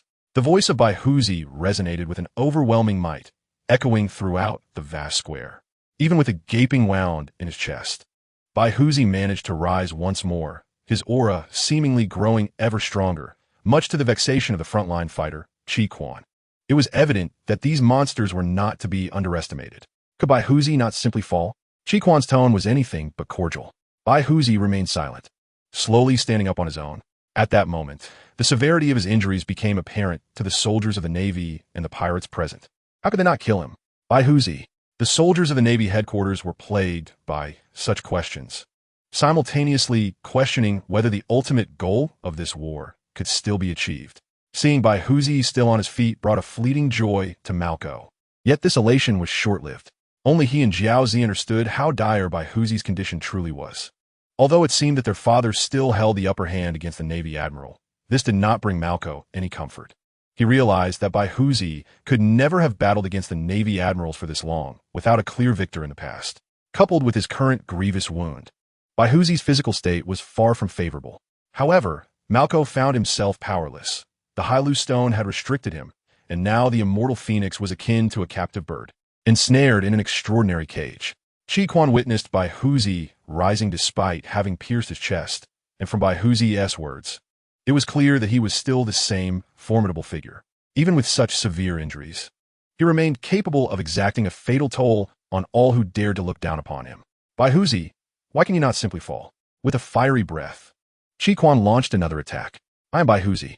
Young one, you are still far from claiming my head, Baihuzi declared, his eyes blazing with fury. At this moment, he was determined to bring Chi Quan to his knees.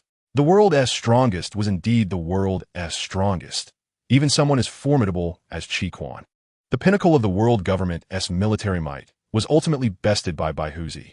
Chi Quan's fiery assault was continuously thwarted, and he found himself defeated. With a resounding thud, Baihuzi pressed down on Chi Quan's head.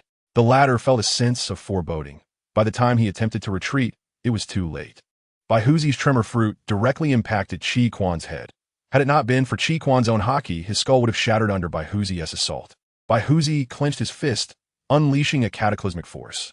With a thunderous crash, Chi Quan was hurled away, landing as a bloodied mess. In the end, Chi Quan had met his defeat. Chi Quan's downfall had a profound effect on the Navy forces. Fortunately, the other two admirals, Qing Ji and Huang Yuan, promptly intervened, organizing an effective defense. However, the ramifications of Chi Quan's defeat on the Navy's morale were likely to be monumental. Although Baihuzi had temporarily dealt with Chi Quan, numerous obstacles still lay ahead. Exhaling a heavy breath, Baihuzi cast a deep gaze at the execution platform, then surveyed the battlefield, which was rife with bloodshed. This conflict had spiraled into a terrifying cycle. Despite the objective of rescuing Ace, Baihuzi pondered, were not all those fighting here, both living and deceased, his sons? Given this reality, it was time to end this chaos. My sons, Baihuzi's voice resonated clearly within the minds of every pirate. Now, hear my final command. Return at once to the New World. Marin Fander will be safe in my hands. Go without worry. What? Baihuzi is abandoning the rescue of Ace? This question echoed in the hearts of all present. Father, why? The pirates could not fathom why their father would suddenly change his mind, expressing their confusion. On the side of the immortal bird, Malco finally found a key, allowing this immortal to dream once more. After freeing himself from the Hailu stone handcuffs, blue flames enveloped Malco. Once the flames subsided, all visible traces of his injuries vanished. Upon hearing Baihuzi's command, Malco's eyes widened in disbelief. The battle raged on fiercely, and no conclusion regarding victory or defeat could be drawn. Return to the New World, the land of dreams.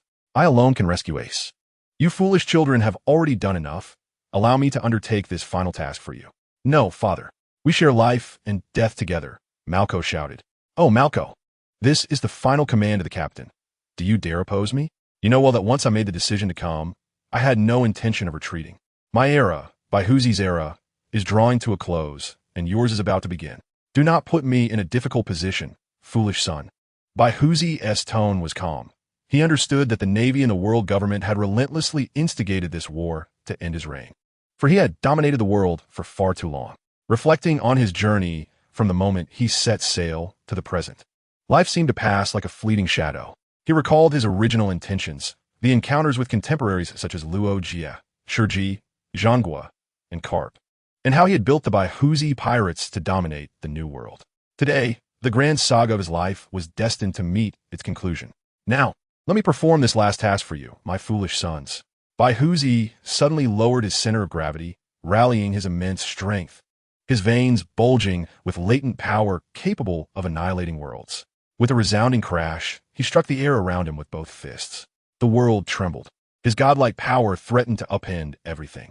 Marin Fander, along with the surrounding seas, found all living beings compelled to submit to Baihuzi's tremor fruit.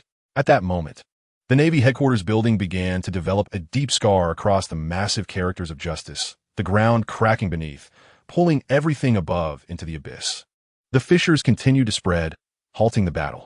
Everyone scrambled to find secure footing, lest they be swept away by Baihuzi's unleashed earthquake. The chasm emerging in Marin Fander expanded relentlessly, surging toward the execution platform, indicating a potential collapse. Marin Fander and its surrounding seas were completely ravaged by Baihuzi's power. Even the mightiest ocean could not resist being fractured into segments, with enormous trenches appearing around Marin Fander, inflicting significant losses on the Navy's outer fleet. On the execution platform, Zhanghua coldly observed the unfolding chaos. Very well, let us allow Baihuzi to revel in his destruction this time. After all, he has already prepared for the sinking of Ma Lin Fan Duo. As long as he can eliminate Baihuzi, the Navy would deem any cost worthwhile. Sengoku pondered this in his heart. Once the tremors subsided, everyone exhaled a sigh of relief, turning their gaze to contemplate what this world would transform into under Baihuzi's dominion. At this moment, Ma Lin Fan Duo had lost its original visage. The Navy headquarters building bore a massive gash, with cracks sprawling across its walls, making it evident to all that the structure was irreparably destroyed. This naval office building had been a nightmare for countless individuals, yet now it lay as fragile as an infant, utterly vanquished. The naval town situated behind Ma Lin Fan Duo also suffered a cataclysmic blow, as colossal fissures devoured one building after another. Countless naval heroes had emerged from this town, but now it lay in complete ruin. A similar scene unfolded at Ma Lin Fan Duo Square, where immense cracks separated the Navy from the pirates, rendering both sides temporarily incapable of launching attacks against each other, a minor obstacle prepared by Baihuzi for his sons. However, all eyes were drawn to the execution platform. What was the status of the platform? This question lingered in everyone's hearts. As the smoke cleared, the execution platform stood resilient. Witnessing this scene, the Navy collectively breathed a sigh of relief. For them, the preservation of the execution platform was paramount. As long as it remained intact, every sacrifice would be deemed worthwhile. Yet was the reality truly so? As the fog gradually dissipated, it became apparent to all that the situation was far from simple. The condition of the execution platform was not particularly favorable. It was constructed entirely of steel, with screws and rivets providing structural stability. However, the tremors caused by Baihuzi's powers had evidently affected them as well. It was clear that the entire structure had begun to exhibit instability. Furthermore, during the recent upheaval, the ground had been ruthlessly ravaged, and a fissure had impacted one of the support beams, rendering it weak under tremendous force. Although the platform had not yet collapsed, everyone understood that it was merely a matter of time. The steel continued to creak under pressure, while Sengoku and Carp above wore grim expressions, unable to halt Baihuzi's omnipresent might.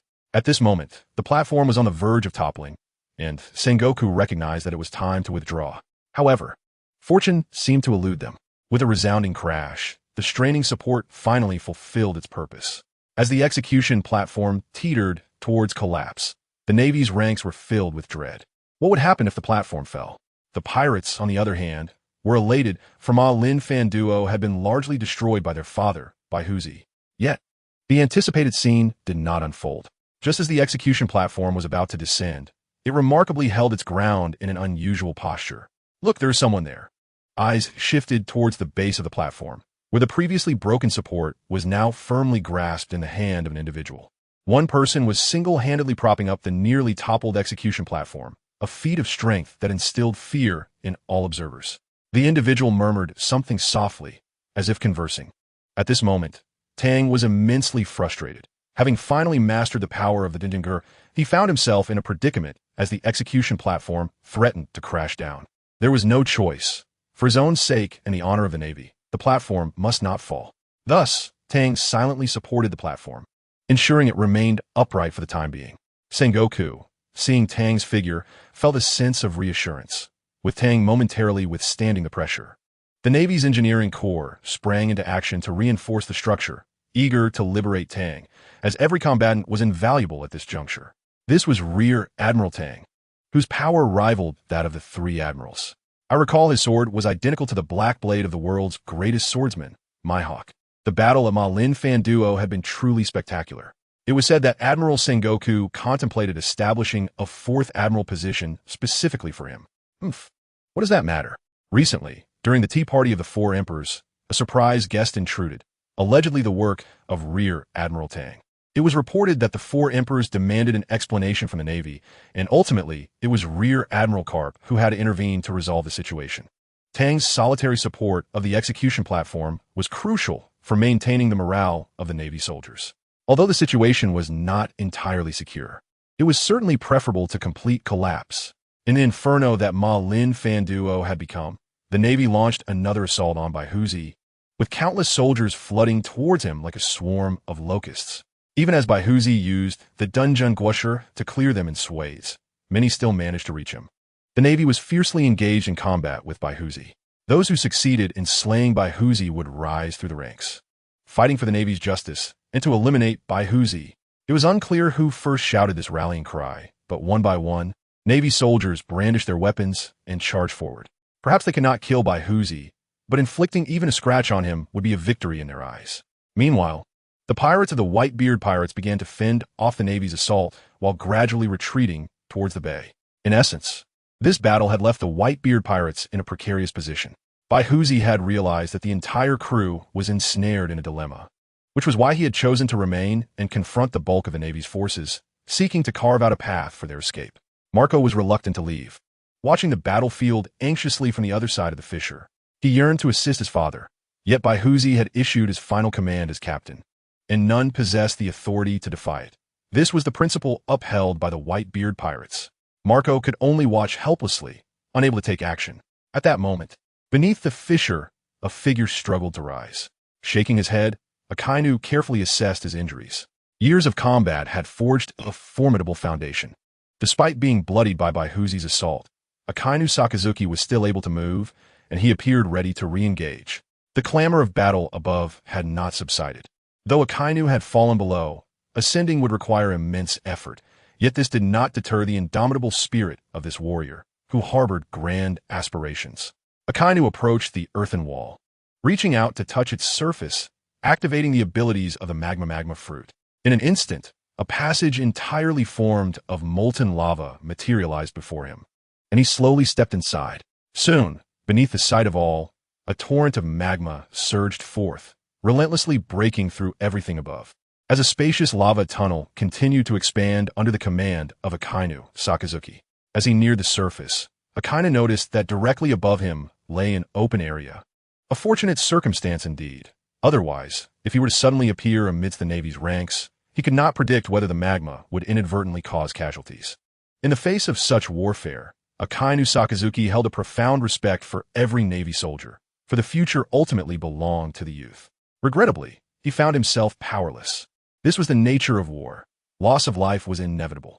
The ground became searingly hot, transforming into a dark crimson hue, before a column of lava erupted from the somber earth, revealing a figure emerging from the molten mass.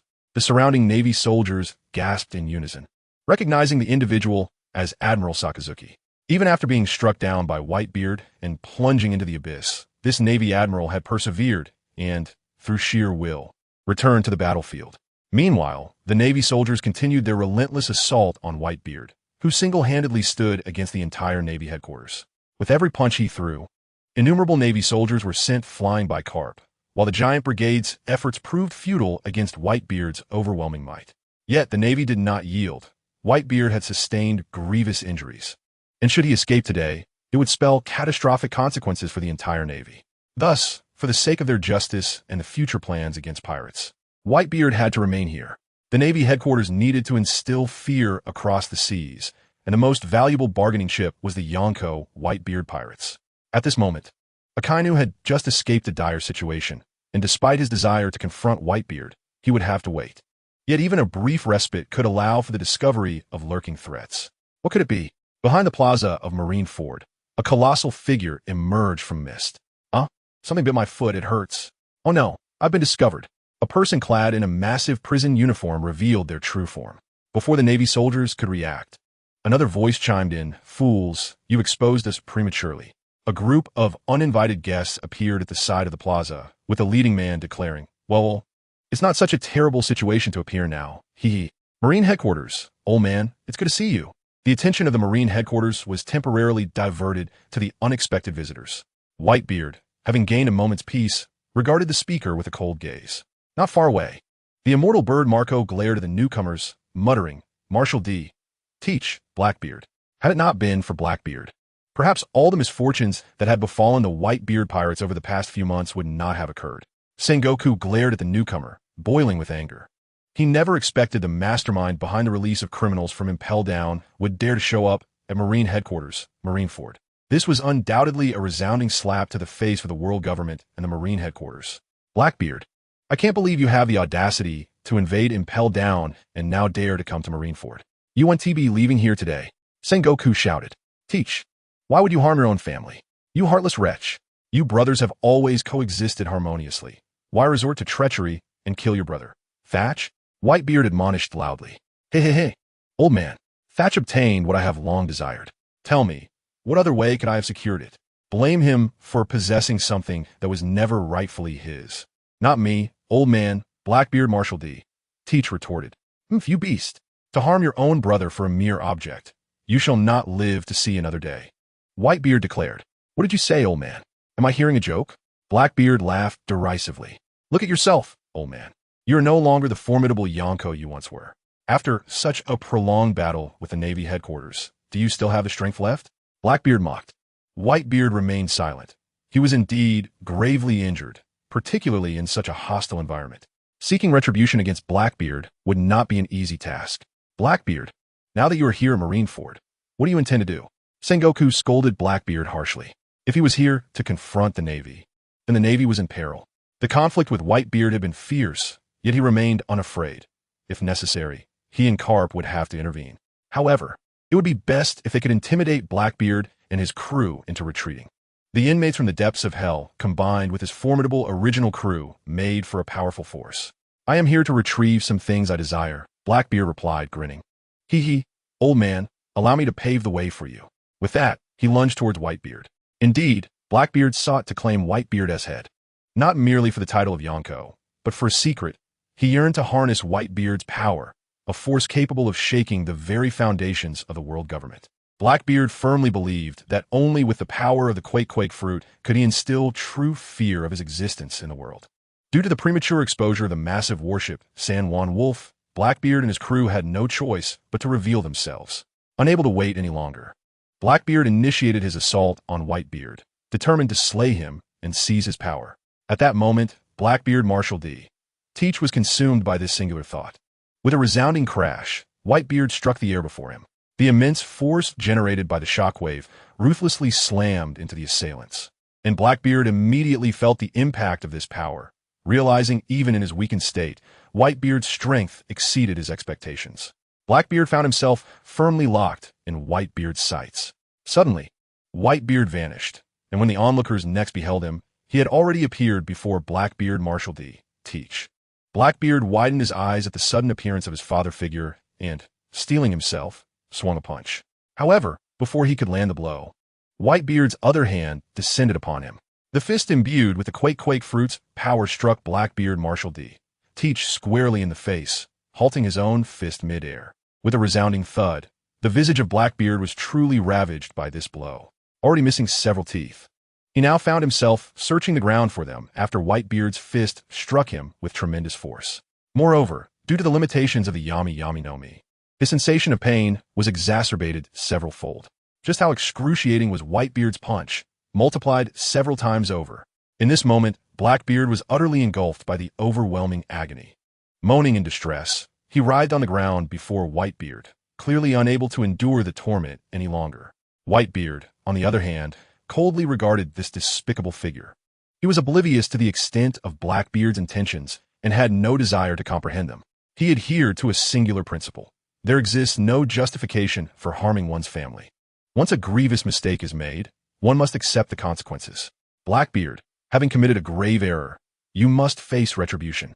Once more, Whitebeard lifted his fist, aiming it at the prostrate Blackbeard. No, please don't. Father, I am also your son. You have no reason to slay your own child. In the throes of excruciating pain, Blackbeard quickly suppressed his suffering and pleaded with Whitebeard. At this juncture, should Whitebeard end his life, all his aspirations and ambitions would be reduced to ashes, a fate he simply could not permit. Thus, he disregarded his dignity and knelt, imploring Whitebeard for mercy. Whitebeard hesitated, his fist poised to strike.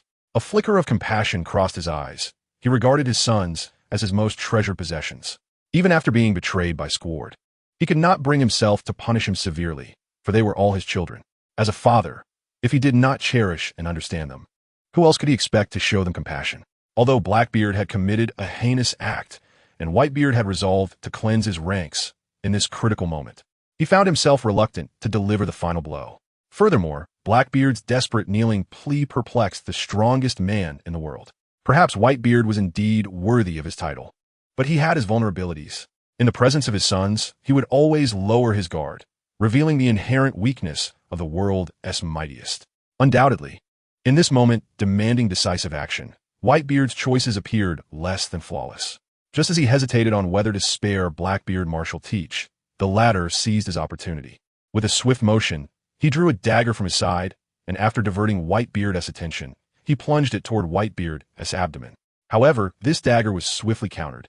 Whitebeard gazed at Blackbeard in shock. A mere moment ago, he had been begging for mercy, and now he was attacking. Was this son truly his? How could he possess such a treacherous heart? As Whitebeard grappled with his disappointment, his hatred for Blackbeard swelled. The colossal fist imbued with the power of the Gura no Mi came crashing down. Blackbeard, realizing the imminent danger, grasped Whitebeard in response. Ha ha, father. Let me show you just how powerful my long-desired strength is. Dark water. With that declaration, Blackbeard unleashed his devil fruit ability. In an instant, the sphere of Whitebeard's Gura no Mi dissipated in Blackbeard's grasp. Whitebeard was taken aback, while Blackbeard reveled in his triumph. Ha ha, father. How will you deal with your son now that your renowned Gura no Mi is in my hands? Blackbeard felt an overwhelming sense of accomplishment, realizing that the formidable power Whitebeard wielded was now utterly ineffective against him. In response to this extraordinary turn of events, all parties involved were taken aback, particularly Sengoku and Garp, who exchanged glances filled with profound concern. Although the nature of Blackbeard's ability remained unclear, it was evident that the devil fruit capable of suppressing and nullifying the Gura no Mi was no ordinary power. Blackbeard had indeed acquired something extraordinary. Sengoku and Garp finally grasped why Blackbeard Martial Teach had been able to defeat the illustrious Fire Fist Ace. If an ability user were to be recklessly approached by Blackbeard without knowledge of his capabilities, even the mightiest devil fruit would render them powerless in an instant, a truly terrifying power. Just as Blackbeard contemplated rising, a shadow enveloped his vision once more. Whitebeard's other colossal fist, wrapped in haki, surged toward him. Blackbeard, seeing this, attempted to retreat, but unexpectedly, as he released his hold on Whitebeard, the latter seized him instead. Alarm bells rang in Blackbeard's mind, but there was no escape. With a resounding impact, Whitebeard's haki-infused fist struck down upon the man who had just committed an unspeakable crime. Blackbeard's teeth clashed with blood once more as he writhed on the ground in agony. What difference did it make that he had lost the Gura no Mi? His physical prowess was not something this boy could easily fathom. This blow served as a reminder that one should not become overly complacent. There are always stronger individuals beyond oneself. And he was merely a child daring to challenge his father's authority. You underestimate yourself, Whitebeard declared. Yet I have witnessed your ability. It is indeed formidable, capable of nullifying another's devil fruit upon contact. I was not mistaken. It is this very skill that ensnared Ace, is it not? Blackbeard struggled to rise from the ground. His extraordinary physical constitution meant he was not easily defeated. As he beheld Whitebeard approach step by step, anxiety gripped him. No, please, don't come any closer, he cried out in panic. Observing Blackbeard's frantic demeanor, Whitebeard reflected on his life. Suddenly, he bellowed, "One Piece is real." This proclamation incited Sengoku's ire, wishing to silence Whitebeard immediately, but alas, it was too late. Blackbeard's hands instinctively roamed, and suddenly, he felt the reassuring weight of his pistol. A realization struck him. Yes, he still had a gun. He had not yet lost. Just then, Whitebeard's injuries flared anew. Already gravely wounded, the recent blow from a Kainu had pierced him through, and now, both old and new injuries erupted, causing this formidable warrior to falter once more. This once-in-a-lifetime opportunity suddenly presented itself before Heihuzi, in a state of sheer terror. He gazed at Heihuzi as he collapsed before him. Just having escaped a perilous situation, Heihuzi was engulfed in a profound shock, momentarily paralyzed. However, in an instant, he became acutely aware that his chance had arrived. The coveted power of the Junjun fruit lay within the very body of the father he had longed to surpass. He was determined to seize it. Yet, Heihuzi refused to surrender. Gritting his teeth, he persisted in rising to his feet, and at last, the fallen titan stood once more, upholding his dignity. Though he understood that his son had raised a gun, he found himself powerless to act. Bang, bang, bang, Heihuzi. Martial Teach relentlessly squeezed the trigger of his pistol, each bullet finding its mark without the need for aim, embedding themselves into the vast expanse of Heihuzi's body. Chunks of flesh and blood erupted with each shot, as Heihuzi continued to unleash a torrent of bullets. Immediately afterward, he turned abruptly to his crew. "What are you all doing? Watching a show? Join me and eliminate this stubborn old man," he bellowed. Only then did his crew react. "As you wish, Captain." Shiryu inhaled deeply on his cigar, unsheathed his cursed blade, and charged forward with blinding speed. Before his figure was fully discernible, he had already struck down upon Heihuzi, followed by a flurry of rapid slashes that sent blood spraying with each cut. To the crew of the Whitebeard pirates, witnessing this was akin to receiving a grievous stab to the heart, a torment that penetrated their very souls. This was a blood feud that none of them could ever forget. Marco, observing this scene, realized that their father could no longer lead them back to the New World. In light of their father's final command, He glanced around at his brothers who were equally engulfed in anguish, and a resolute decision formed in his heart. We must return to the New World. That is the path our father paved with his life. We must honor his last wish and return to the New World. The Marines and Huzi shall not escape our vengeance. We will ensure they pay for their blood debts. As the captain of the 1st Division, Marco held absolute authority within the Whitebeard pirates at this moment, even as these impetuous pirates faced the prospect of dying on the battlefield. Not a single tear had been shed, however, as Huzi safeguarded them on the final stretch of their journey with his life. The men could no longer contain their tears. Many expressed their unwillingness to abandon the fight, declaring their intent to confront the despicable Huzi and the Marines. With a fierce kick, Marco created a hole in the ground beneath him. Do you think I do not wish to charge in and fight them? Returning to the New World is our father's last command, a sacrifice made by his life. Do you wish to betray his intentions? To die in vain is to dishonor our father. I am not one of those who blindly obey. From now on, you will all heed my command. Rise, we shall charge forth and return to the New World. One day, we will avenge our father. Marco's voice resonated with a deep, irresistible authority.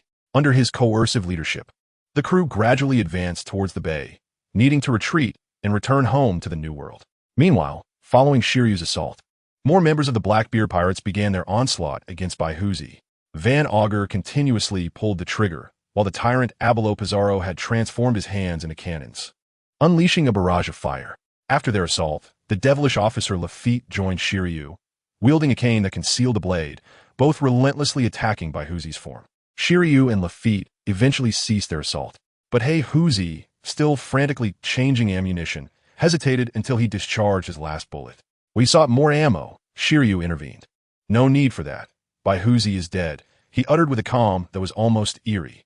At last, Huzi halted his frantic movements, gazing at the lifeless form of Huzi. A profound sense of relief washed over him. The threat of someone wanting him dead had vanished from this world, and the blade hanging over him had finally disappeared. With Huzi's demise, Huzi felt compelled to act swiftly. He turned to Lafitte, who nodded in agreement and retrieved a massive black cloth. While others remained oblivious to Huzi's intentions, could Tang truly be unaware? The execution platform had already been erected, and Tang was about to showcase his prowess. All it took was a brief appearance on the icy battlefield for Tang to evade the attention of Sengoku, who merely intended for him to observe. Regarding a direct conflict with Huzi, that was not Tang's concern, and he relished the fact that Sengoku had temporarily overlooked him. During this time, he thoroughly familiarized himself with the powers of the Junjun fruit that he had pilfered from Huzi. After some time, he had mastered this power, yet he considered his ultimate goal to be Huzi and his cohorts. Thus, he refrained from engaging the Whitebeard pirates immediately. After a long wait, he finally anticipated Huzi's emergence. As for Huzi's fate, Tang felt no sorrow. His death was an inevitable tie to the era, one that no one could reverse. As long as Huzi lived, the New World would forever remain under the dominion of the 4 emperors, and the world as structure would undergo no change. As a remnant of the previous era, Huzi had not only battled against figures like Roger, but had also infused this era with new vitality. The dawn of a new era was inescapable, and Huzi's demise was a foregone conclusion. His previous assistance to Ace stemmed solely from a desire to spare the old man carved from sorrow. In truth, Tang harbored no fondness for pirates. He had closely observed the clash between Huzi and Huzi, often yearning for Huzi to deliver a decisive blow that would rid the world of this peculiar foe, thus sparing him from intervening. However, he held reservations about confronting Huzi himself. The potential loss of his abilities due to the powers of the Yami Yami fruit posed a grave concern. What would happen if they failed? Would the abilities he had replicated vanish entirely? This uncertainty loomed large in Tang's mind. Hence, it would be ideal to have someone else eliminate Huzi. Yet, contrary to his wishes, Huzi never struck decisively against Huzi. It was evident that even the world's strongest man was not as ruthless as his might suggested. Ultimately, he fell at the hands of the son he cherished most. A tragedy beyond compare. Thus, Huzi traversed the annals of his legendary life. As Lafitte and his companions prepared to cover the corpse of Whitebeard, an unforeseen turn of events transpired. The group initially believed they could swiftly exploit Whitebeard's demise while the Navy remained momentarily unresponsive. allowing Blackbeard to cunningly seize Whitebeard's tremor fruit using the powers of the dark fruit. When Shiryu and the others heard of this audacious plan, even they, being extraordinary individuals accustomed to witnessing the most bizarre occurrences, were taken aback by Blackbeard's reckless ambition. Thus, they contemplated allowing Blackbeard to test the limits of his audacious scheme. However, an unwelcome guest arrived, heralded by a massive slash aimed at the group. At that moment, Blackbeard, reveling in his grand performance, was utterly oblivious to the impending threat targeting him. With a swift kick, Shiryu dispatched Blackbeard aside and unsheathed his cursed blade, unleashing a counterslash. The two sword energies collided mid-air, resulting in a spectacular explosion that scattered lethal sword chi like a merciless harvester of lives. Fortunately, the Navy soldiers had retreated in time, sparing them from the devastation that left the ground marred and ravaged. Shiryu gazed upward as a figure entered his line of sight. It was Tang, who landed firmly not far from Shiryu. "I have seen you before, the warden who succeeded me, Tang. You are indeed a worthy adversary," Shiryu remarked. "Umph. As the former warden of the deep-sea prison impelled down, your transgressions are unforgivable. Instead of reflecting upon your sins, you assist prisoners in their escape, causing immense suffering to the populace. You deserve to die." Tang's words were laced with provocation, yet Shiryu appeared unfazed. "Huh. You young fool must possess the ability to back up your bravado," Shiryu replied, polishing his beloved sword, for it was his everything. "Let us see whose blade reigns supreme." Dang Jialin. Upon observing the black blade in Tang's grasp, Shiryu's pupils dilated momentarily, but he quickly regained his composure, adopting a serious expression. Realizing that Shiryu had thwarted his advance, Tang felt a sense of frustration. Clearly, the situation was more complex than he had anticipated. Yet, he had allies to rely upon. As a rear admiral of the Navy headquarters, he certainly had support. "Admiral Akainu Sakazuki, will you remain idle?" he called out. "We must ensure that these criminals are captured. They have committed heinous acts and cannot be forgiven. The justice of the Navy must not be violated." Akainu could hardly believe that the formidable Whitebeard had perished at the hands of Marshal D. Teach, temporarily forgetting the remaining threats posed by the Blackbeard pirates. Tang's words snapped him back to reality. He realized that even with Whitebeard's death, the Navy had achieved a significant victory. Yet the audacity of the Blackbeard pirates to return to Marineford was an affront to the Navy's honor. Shiryu, noticing that Tang had summoned an admiral, internally lamented the situation. Dealing with a rear admiral was manageable, but facing three admirals, especially the reckless Akainu, was a daunting prospect. To prevent Tang from calling for further reinforcements, Shiryu decided to silence him. Yet, an unexpected event occurred. A magma dog surged forward, forcing Shiryu to retreat hastily. Akainu appeared before him, dismissing the need for assistance from those he deemed mere children. "Leave this to me," he commanded Tang, who was still considered a novice in Akainu's eyes. "Since Admiral Sakazuki is helping me, I shall not be overly concerned," Tang replied before redirecting his focus towards confronting Blackbeard. Akainu's expression darkened, realizing that there was no retreat. He needed to eliminate the traitor before him to have any hope of continuing the fight. Akainu despised criminals, believing that all evils should be purged with magma. And among these, he loathed traitors the most. Although Shiryu had previously been stripped of his position as Warden of Impel Down and incarcerated in the depths of hell, in Akainu's eyes, Shiryu was the embodiment of original sin, having released prisoners who caused untold casualties and future troubles. Akainu was resolute in ensuring Shiryu paid the price for his actions. Without further contemplation, a magma fist surged towards Shiryu, who had no choice but to brace for the impact. Meanwhile, Tang had already approached Blackbeard, who was infuriated that his scheme had been disrupted by an unfamiliar novice. However, Blackbeard had no desire to engage Tang. He was keenly aware that once a devil fruit user perished, their powers would reside within their corpse for a brief moment before dissipating and re-emerging elsewhere.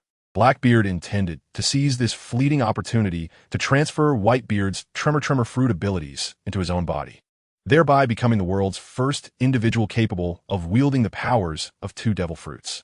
He envisioned a boundless future ahead, but at that critical moment, others intervened. "Curse it," Blackbeard growled. "Lafitte, Van Augur, buy me some time and intercept him." "Captain, we understand without you needing to say," Lafitte responded. Beside him, Van Augur remained taciturn, yet the raised sniper rifle spoke volumes of his intent. With his subordinates making this choice, Blackbeard recognized the urgency and promptly covered Whitebeard's corpse once more. Witnessing this, Tang unleashed a slash of darkness to intervene. However, he was quickly met with resistance. Lafitte's staff blade blocked his strike, followed by a rapid succession of gunfire from Van Augur. Tang activated his observation hockey, keenly perceiving 3 bullets racing towards him in a straight line. Time seemed to slow as he clearly saw the bullets, and with a swift motion he slashed his blade, cleaving the 3 bullets in half before anyone, except for a select few, could comprehend the speed and decisiveness of Tang's action. 289 Stalemate, the ultimate copy of One Piece. 289 Stalemate indeed. Van Augur had no impact, and he did not expect to defeat this opponent with just a few shots. Following Augur's attack, Lafitte launched an assault on Tang. The slender weapon in Lafitte's hand proved to be a significant challenge for Tang. Lafitte, an animal-type user of the Tori Tori no Mi, primarily utilized his power for mobility. However, it was fundamentally his martial arts combined with the unexpected nature of his weapon that made him formidable as the Devil Sheriff of the West Sea. Lafitte's skillful swordsmanship kept Tang occupied for quite some time, and there were moments when Tang narrowly escaped being struck by Lafitte. Nonetheless, Lafitte managed to tear Tang's clothing. Meanwhile, Akainu was recovering at an alarming rate. Despite having endured a violent blow from Whitebeard, he remained as ferocious as ever. Shiryu, at this moment, felt the weight of the situation, realizing that with each exchange between them, the pressure from Akainu intensified. What did this signify? Akainu Sakazuki was regaining his strength, and the pressure on Shiryu was mounting. Fortunately, he was a renowned swordsman, or an ordinary person would hardly last long against Akainu. Shiryu's expression was grave. He had not anticipated that in his pursuit of a worthy opponent, he would encounter the world government's most formidable force, the terrifying Akainu Sakazuki among the Marine admirals. As the former warden of Impel Down, Shiryu was well acquainted with Akainu's extreme methods and understood that he would gain no advantage in facing him. Thus, he dared not be careless. He regarded Akainu as the most powerful adversary he had ever encountered. However, Shiryu was not intimidated. Rather, his fighting spirit surged. As for a battle enthusiast like him, facing a powerful opponent was the epitome of fortune. Meanwhile, Blackbeard's performance had commenced. Following the actions of Akainu and Tang against Blackbeard's crew, this undoubtedly reflected the high command stance of the Marines. Without further ado, the Marine soldiers charged toward Blackbeard's crew under their respective commanders. However, Blackbeard's crew also sprang into action. Weehaha! Marines, come on! The first to strike was Blackbeard's helmsman, the champion of combat, Jesus Burgess.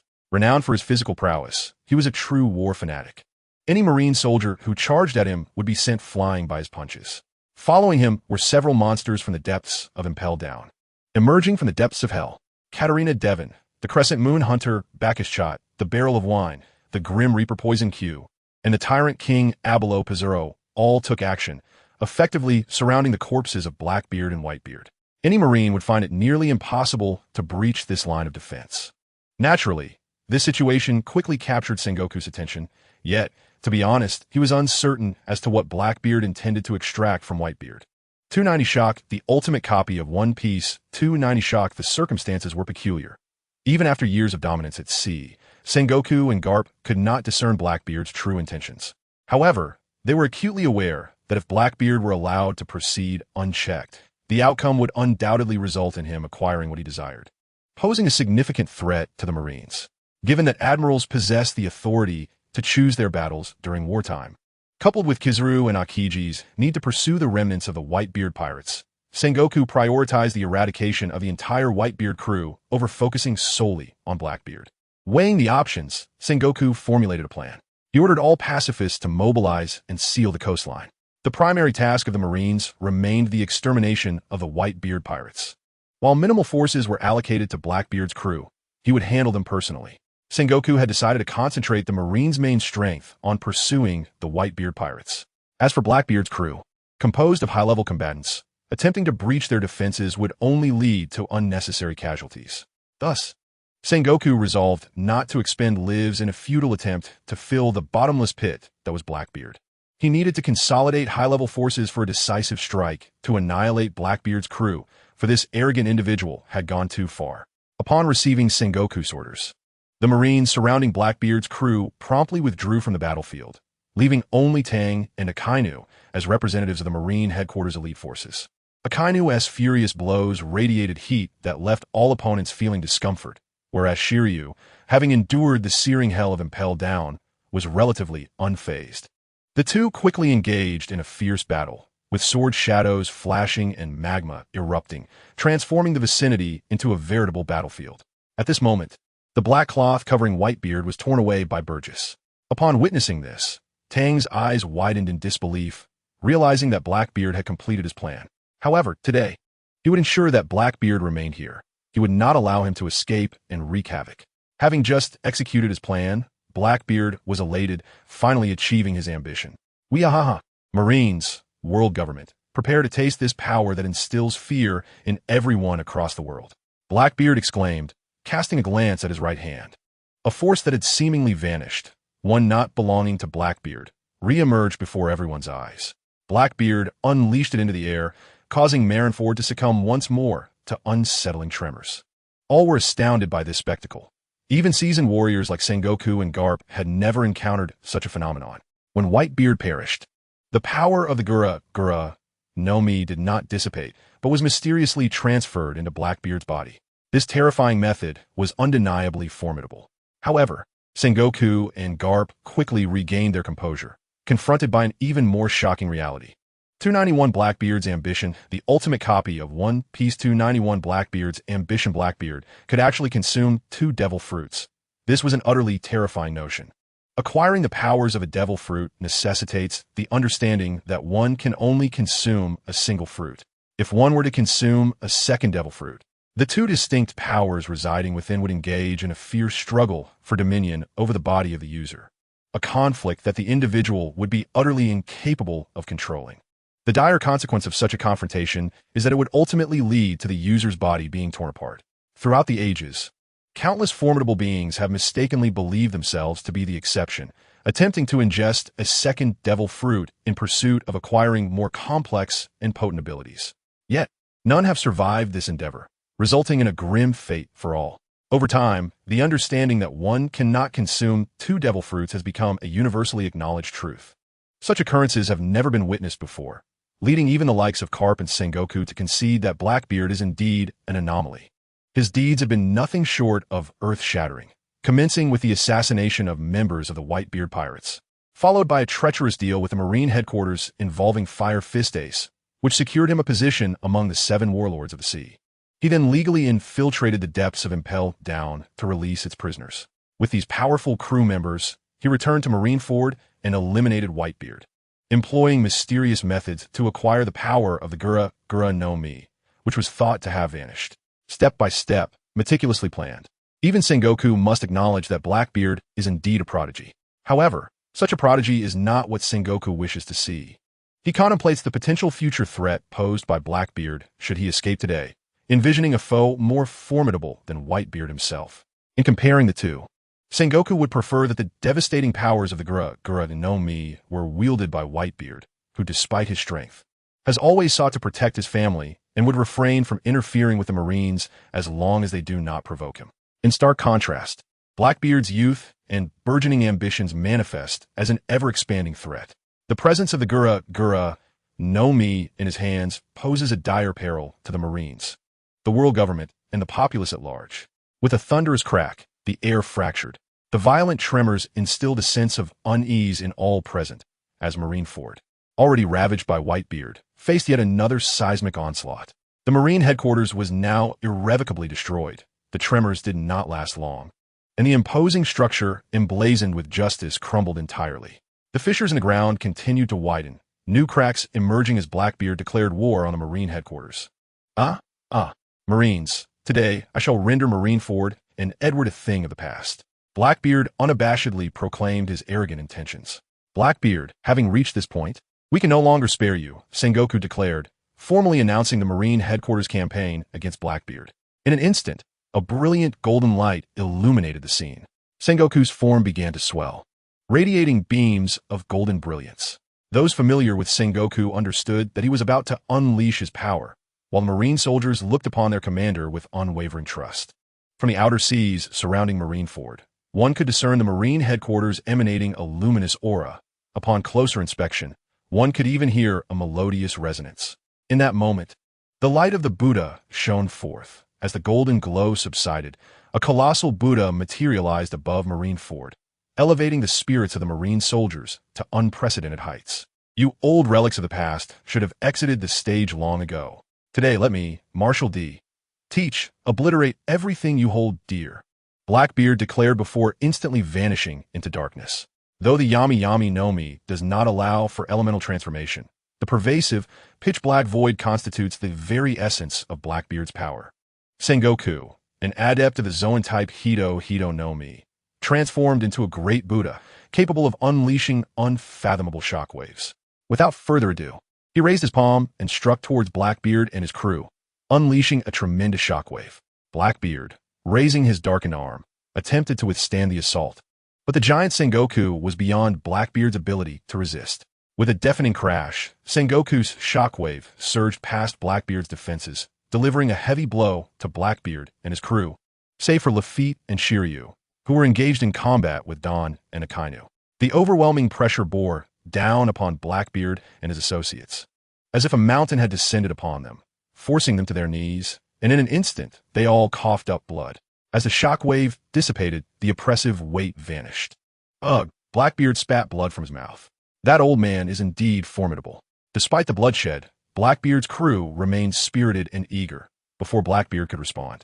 Sengoku's second strike descended upon them once more. However, this time Blackbeard raised his right hand, channeling the power of the Gura no Mi, both parties unleashing their full might, resulting in a clash of formidable shockwaves in the air, neither side gaining the upper hand. Just as a stalemate ensued, a figure leaped from Blackbeard's side, launching an attack towards Sengoku.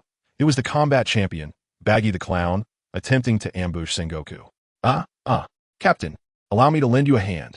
Before Baggy's fist could reach Sengoku, another figure soared from the Marine side. It was none other than Marine Hero Vice Admiral Carp. Do not forget, I'm also a Marine. I cannot tolerate your existence, Carp proclaimed as he leapt high, delivering a powerful punch. With a resounding thud, Baggy was sent flying by Carp's strike, crashing into the ground. Instantly recovering, Baggy sprang back to his feet, wiping the blood from his mouth and casting a glance at Carp. Once more, Marine Hero Carp sprang into action. While the remaining forces capable of confronting Blackbeard's crew were limited to Sengoku, Carp, Don, and Akainu, the rest of the Marine strength remained focused on pursuing the Whitebeard pirates. Since Blackbeard's crew consisted solely of elite fighters, attempting to launch an attack against them using Marine soldiers would undoubtedly incur significant casualties. This toll, previously bearable for the Marine headquarters, had become increasingly unsustainable following their fierce clashes with the Whitebeard pirates. As Sengoku had summoned recruits from Marine bases worldwide to suppress pirate disturbances and safeguard the lives and property of the populace. If they suffer excessive losses, the defensive forces in various regions will significantly diminish, leading to a potential uprising of pirates. This is certainly not what Zhangguo wishes to witness. Thus, he has no choice but to take matters into his own hands when confronting the Blackbeard pirates. However, he did not expect his old comrade, Carp, to join this battle. Yet, isn't this a fortuitous development? Zhangguo's heart was instantly reassured. Carp, let us teach these ignorant youngsters a lesson, declared Zhangguo in his Buddha form. Although I was initially reluctant to intervene in this war, at such a critical juncture, I cannot forget that I'm also a member of a navy. Otherwise, how could I speak of justice? Carp clenched his fist and glared fiercely at Blackbeard and his crew. At this moment, Blackbeard was not particularly pleased. In his eyes, figures like Whitebeard, Carp, and Zhangguo, remnants of a bygone era, still wielded influence in this age. According to his ideals, these individuals were obstacles in his path. Having finally brought down Whitebeard, he felt emboldened and increasingly arrogant. Ha! Let the two old geezers come meet together. Today, I shall send you all to hell, Blackbeard declared. Tang regarded the overbearing Blackbeard with disdain. Although the abilities granted by the Yami no Mi and Gura no Mi are indeed rare and formidable, the fact that Marshal D. Teach possesses both is a remarkable anomaly in the annals of history. However, to challenge two titans of the Navy at this moment, Blackbeard was clearly overestimating his capabilities. Despite the seeming parity between him and Zhangguo due to the powers he wielded, a significant part of that was Zhangguo being momentarily taken aback by Blackbeard's audacity. Furthermore, Zhangguo could not unleash his full strength against Blackbeard, as this was the Marine headquarters, Marineford, and he had to exercise caution. Thus, Zhangguo found himself at a disadvantage in dealing with Blackbeard. Nevertheless, titans are titans. As one of the mightiest naval forces, Zhangguo, when engaged in combat at sea, could potentially turn the tide against Blackbeard, who, at this point, was still riding the high of having defeated Whitebeard and claiming the Gura no Mi. Once Zhangguo acclimated to the situation, employing his cunning tactics to subdue the arrogant Blackbeard would be far from impossible. With the addition of the naval hero, Vice Admiral Carp, the two legendary figures facing off against the Blackbeard pirates certainly lent an air of respect to the confrontation. Moreover, the involvement of the highly regarded Vice Admiral Tang from the new generation and the absolutely righteous Admiral Akainu Sakazuki further bolstered their ranks. Although the Navy was outnumbered compared to Blackbeard's crew, each of the four was a formidable expert in their own right. Blackbeard, however, was still reveling in his triumph over Whitebeard and the acquisition of the Gura no Mi. Should he encounter any misfortune with his cunning nature, it was likely he would flee in disgrace. Tang understood all too well the terrifying consequences of allowing Blackbeard to escape, so today, he was resolute in his intention to keep Blackbeard within Marineford. "Blackbeard, none of you shall leave today," proclaimed Zhangguo in his Buddha form, raising his hand to strike down upon Blackbeard. The force of his blow reduced the ground beneath Blackbeard and his crew to ruins. However, it seemed this strike did not inflict significant harm upon them. They were not novices, after all, each possessing the strength of a vice admiral. Although they could not match Zhangguo, they certainly had the skills to evade danger. Blackbeard and his crew, covered in dust and dirt from Zhangguo's attack, found themselves momentarily humiliated. "You claimed you would defeat us, did you not? Why are you hiding?" taunted Zhangguo as they scrambled to evade. This certainly undermined Blackbeard's ambitions. In response, Blackbeard retaliated with his own actions. Clearly, this ambitious man, having just acquired the Gura no Mi, was diligently honing his mastery over its powers. Fortunately, having spent years as Whitebeard's son, he had absorbed much from Whitebeard's expertise in utilizing the Gura no Mi. The inherent destructive power of the Gura no Mi was immense. Allowing Blackbeard to unleash its devastation with little caution, just a single punch could unleash tremors that would wreak havoc. Consequently, Blackbeard was determined to expand his victories today. Even if he could not vanquish Zhangguo and Carp, he felt it necessary to leave a lasting impression. After all, he had just escaped from the depths of Impel Down, and failing to make a mark today would mean facing relentless pursuit from those he had wronged. Thus, Blackbeard resolved to ensure that Zhangguo and Carp would suffer some setbacks, and if all else failed, he would at least wreak havoc upon Marineford. Otherwise, how could he continue to contend with these nefarious foes? Once more, Blackbeard employed the seismic powers of the Gura no Mi. Under the influence of this formidable fruit, it was evident that no one could avoid its effects, especially not Zhangguo in his massive Buddha form. While a large physique can enhance combat prowess, it also presents vulnerabilities. Even a powerhouse like Zhangguo would find it challenging to contend with Blackbeard's seismic capabilities. Though he could employ the Jeppo technique, it was impractical to do so in his Buddha form, as such exertion would be unwise at this moment. Zhangguo, realizing he had few options against Blackbeard, acknowledged the reality that, despite not having reached Whitebeard's level, Blackbeard was emboldened by the powers of the Gura no Mi. Marineford once again faced the wrath of the Gura no Mi, but this time, the destruction wrought by Blackbeard was not as catastrophic as Whitebeard's final blow. The world had not been turned upside down. At this moment, Marineford lay in disarray. Witnessing this chaos, Zhangguo resolved to take a bold stance. After all, he could always relocate. With this understanding, he cast aside his worries. Having regained his footing amid the tremors, Zhangguo bellowed, unleashing a shockwave from his palm. Tang sensed that Zhangguo was prepared to engage without hesitation. Blackbeard, too, was deeply aware of the significance of this attack, as reflected in his expression. Fortunately, with the combined might of the Yami no Mi and Gura no Mi, Blackbeard was able to hold his ground against Zhangguo's shockwave. However, sensing a decline in momentum, Zhangguo withdrew his attack and swiftly redirected a shockwave towards Blackbeard. Blackbeard had also joined the fray, swiftly unleashing the powers of his devil fruit as he engaged in a fierce confrontation with Sengoku, resulting in a stalemate. The shockwaves he generated signified the Navy headquarters' current stance towards the Blackbeard pirates. Almost instantaneously, Carp, Tang, and Akainu Sakazuki took action as Sengoku made his move. The foremost figure of the Blackbeard pirates, the formidable fighter Baji S, had never tasted defeat in the arena, and being sent flying by Carp's punch left him seething with unquenchable frustration. Furthermore, None of his comrades were eager to confront Carp, for they harbored a profound fear of the legendary figures he and Sengoku represented. Thus, Baji S found himself alone, contemplating the white-haired elder before him, viewing this moment as both a risk and an extraordinary opportunity. Carp, the naval hero who had personally captured the pirate king Joel D. Roger, was the very embodiment of the strength that Baji S dreamed of vanquishing. The solitude that often accompanies great power made it imperative for such warriors to encounter worthy adversaries throughout their lives. This was true for Baji S, just as it was for Shiryu. As a master of martial arts, Baji S now challenged a legendary figure within the same realm. And unlike the confrontations with Blackbeard and Sengoku, this battle would be a true test of fists and strength, where sheer might and physical prowess were the only constants. With a resounding clash, Carp's iron fist met Baji S's own in a fierce collision.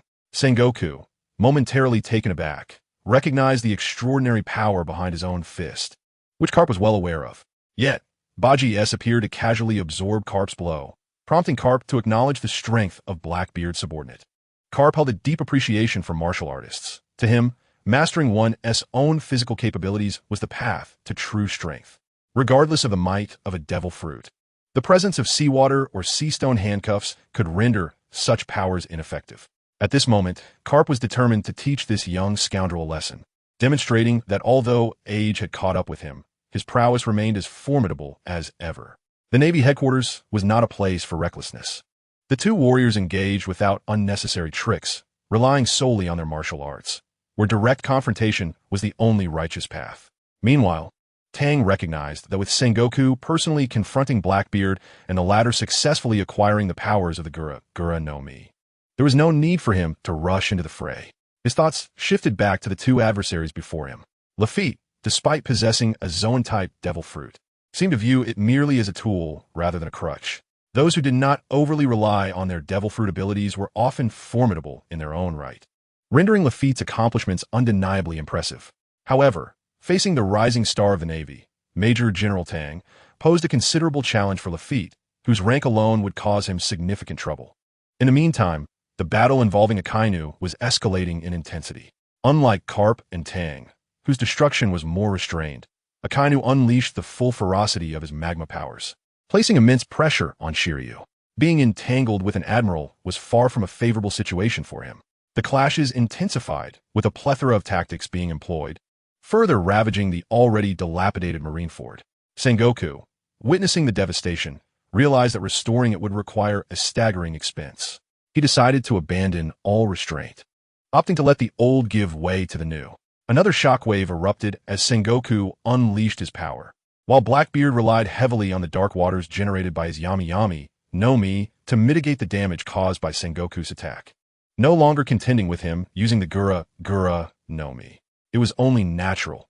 Having just acquired such abilities, he could not recklessly exploit them.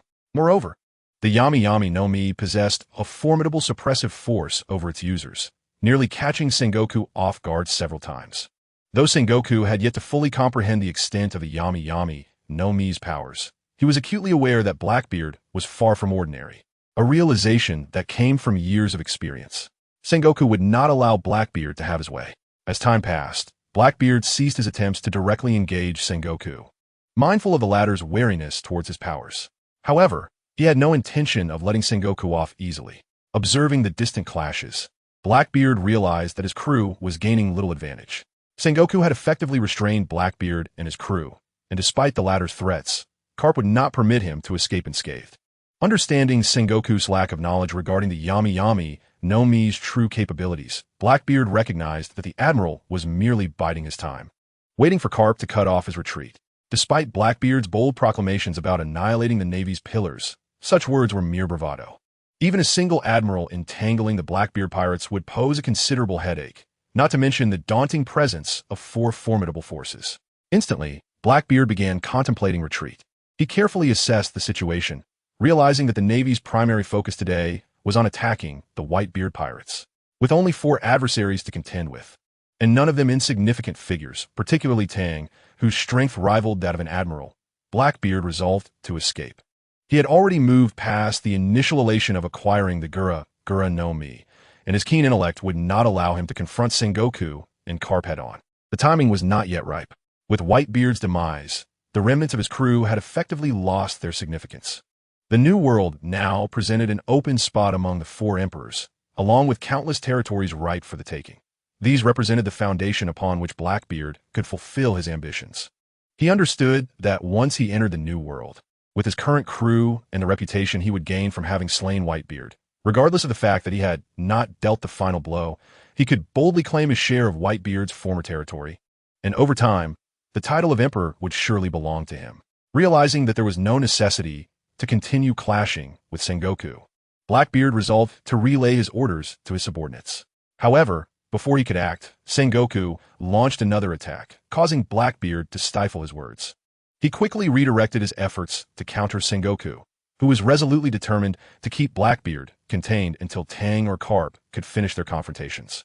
In the present moment, it is not so much that Zhangguo fears Blackbeard, but rather that Zhangguo has long occupied the position of admiral in the Navy, and every action he takes is meticulously calculated. The current situation, however, has caught him off guard, leading to a certain reticence in engaging fully, as they have not yet reached a point of desperation. While both Blackbeard and Zhangguo are preoccupied with their own thoughts, the battle between Tang and Lafitte, alongside Van Oka, has escalated to a fever pitch. Lafitte has unleashed his signature skill. His hypnotism is indeed formidable, often utilized to disrupt Tang during close combat. Despite being a vice admiral at the Navy headquarters and one of notable strength, Tang's prowess is not to be underestimated. Lafitte, aware of this, does not presume his hypnotism will have a significant impact. Even a slight disturbance in Tang's thinking could grant him an advantage.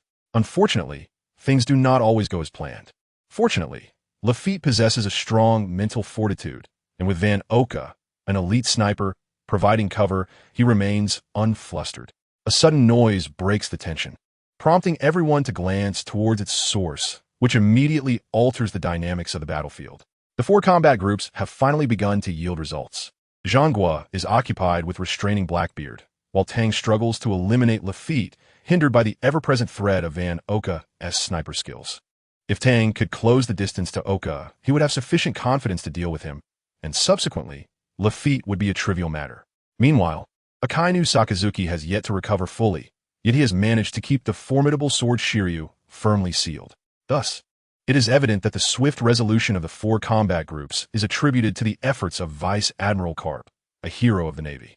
The one who has been struck down and sent crashing into the ground is none other than the combat champion of Blackbeard's crew, Shishasabagus, now battered and bruised, bloodied and weakened, presenting a pitiful sight.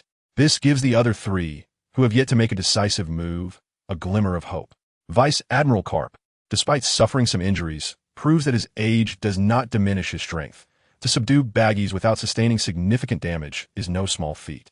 The venerable Carp remains poised in the air, his fists ready, then gracefully descends to the ground, showcasing his robust physique. As long as these titans stand, the petty miscreants shall not dare to lay a hand upon the Navy. Carp's victory over baggies is a clear indication to Blackbeard. He knows that even he would fare poorly against Carp. While he can contend with Zhangguo, being an owner of the dark fruit, he is wary of Zhangguo's abilities. Until he comprehends the circumstances thoroughly, Zhangguo will not engage him directly, as evidenced by Zhangguo's preference for maintaining distance and launching attacks without committing fully, frequently employing shockwaves as a means of restraint. Carp exhibits resilience befitting his age. Baggies, having been defeated, mutters in frustration. Carp, observing the situation, remarks that if he does not assert his authority, these youngsters might grow too bold. Today, they have not only committed the grave offense of invading the underwater prison Impel Down, but also sought to assault the Navy headquarters, Marineford. They shall not be allowed to escape unscathed.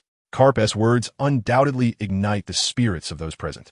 Blackbeard, a notorious wanted criminal, had captured Ace and traded him for a warlord title, seemingly seeking the protection of the world government to deter Whitebeard's ambitions. However, it becomes apparent that he is unwilling to remain confined to the role of a warlord, as evidenced by his audacious assault on Impel Down. His ambitions are burgeoning, especially now with the powers of the Gura no Mi at his disposal. Tang is acutely aware that Zhangguo shares the same thought. Now, while Blackbeard has not yet completely distanced himself from Marineford, capturing him would be ideal. Yet, such an opportunity is rare, as even his formidable subordinates have begun to exert pressure on the Navy. Baggies is among the first to have followed Blackbeard, and despite his brash demeanor, his strength is undeniable. Otherwise, he would not hold a place in the eyes of such an ambitious figure. Baggies' swift defeat serves as a stark awakening for Blackbeard, signaling that attempting to extricate himself from the Navy headquarters is sheer folly. However, with Carp emerging victorious over Baggies, the latter's unfortunate state offers little consolation. The outcome of this battle remains uncertain, leaving Blackbeard in doubt. Regardless of the circumstances, Blackbeard realizes he must make a swift decision. Not only him, but also Shiryu and Lafitte, who are engaged in combat with the Navy, witness Baggies' downfall, unable to comprehend how swiftly he was vanquished. Although the losses on Blackbeard's side are negligible, they all understand the implications of Baggies' rapid defeat. The perspectives among Blackbeard's crew vary. Shiryu remains stoic, his cold demeanor raising suspicions about his allegiance to Baggies. Lafitte, on the other hand, expresses disdain, asserting that one cannot blame others for their lack of strength. It is solely Baggies' fault. Oka, clutching his sniper rifle in silence, conveys his disapproval through his expression. The individuals who escape from Impel Down are devoid of compassion. None among them would show the slightest sympathy. This faction within Blackbeard's crew shares a noticeable rift with Baggies, Lafitte, and the others, making it unreasonable to expect support from them. Baggies' defeat undoubtedly intensifies the pressure on Blackbeard, yet there appears to be no effective means of retreat. A hasty escape could invite relentless pursuit from Zhangguo and Akainu. The existence of a viable escape route remains uncertain, leaving Blackbeard in a precarious situation. With Tang and Akainu ramping up their assaults, Lafitte and Shiryu are compelled to exert all their effort in defense. While Zhangguo seems poised for an intense confrontation with Blackbeard, Blackbeard laments his predicament, realizing that Zhangguo had merely been biding his time, waiting for one of the other factions to gain an advantage before uniting against him. Kapu clenched fists tightly and immediately charged towards Haihozi. As an old comrade, Sengoku's inner calculations were best understood by Kapu at this moment. However, Haihozi would certainly not allow Kapu and Sengoku to encircle him. Thus, he resolutely commanded several inmates from the underwater prison Impel Down to restrain this formidable opponent. This group of individuals had barely made a move since their arrival, with only Shiryu stepping forward to block Akainu, while the rest mostly watched the spectacle. At this moment, they had no grievances against Haihozi's reprimand. After all, they were all in the same boat. With Haihozi's downfall, they too would face dire consequences. The prospect of returning to the dark days within the depths of Impel Down was utterly impossible. Taking the lead was the fearsome Shinyu hunter, Katarina Devon, brandishing twin blades, boldly positioning herself between Kapu and Haihozi. "Ah, Kapu, it's been quite a while," she said with a smirk. As a pillar of the Navy, Kapu and his comrades were the force that brought these criminals to justice. Yet now, these felons stood right before him, a humiliation he could not ignore, as Haihozi had effectively dealt a blow to the Navy headquarters and the world government. "Devon, I advise you to lay down your weapons and surrender. Otherwise, I shall ensure you do not return to the depths of Impel Down safely," Kapu warned. "Kapu, it has been years since we last met," came the voice of Jot, the drunken barrel of a man, who appeared next, casting doubt on whether he was indeed one of the monsters confined in Impel Down. Following Jot, the tyrant Abelo Pizarro emerged, accompanied by the frail, deathly figure of the Grim Reaper Q. These four individuals obstructed Kapu's path. Kapu's expression turned grave. He recalled the considerable effort it took to capture these three. They had been notorious criminals, and the world government had secretly tasked the Navy headquarters with their apprehension. At that time, it was Kapu and Zifa who pursued these monsters worldwide, and after intense battles, they managed to imprison them in the eternal darkness of the infinite hell. The Golden Lion had set a precedent for escaping Impel Down, while Haihozi had successfully created an instance of breaching it, a truly audacious feat.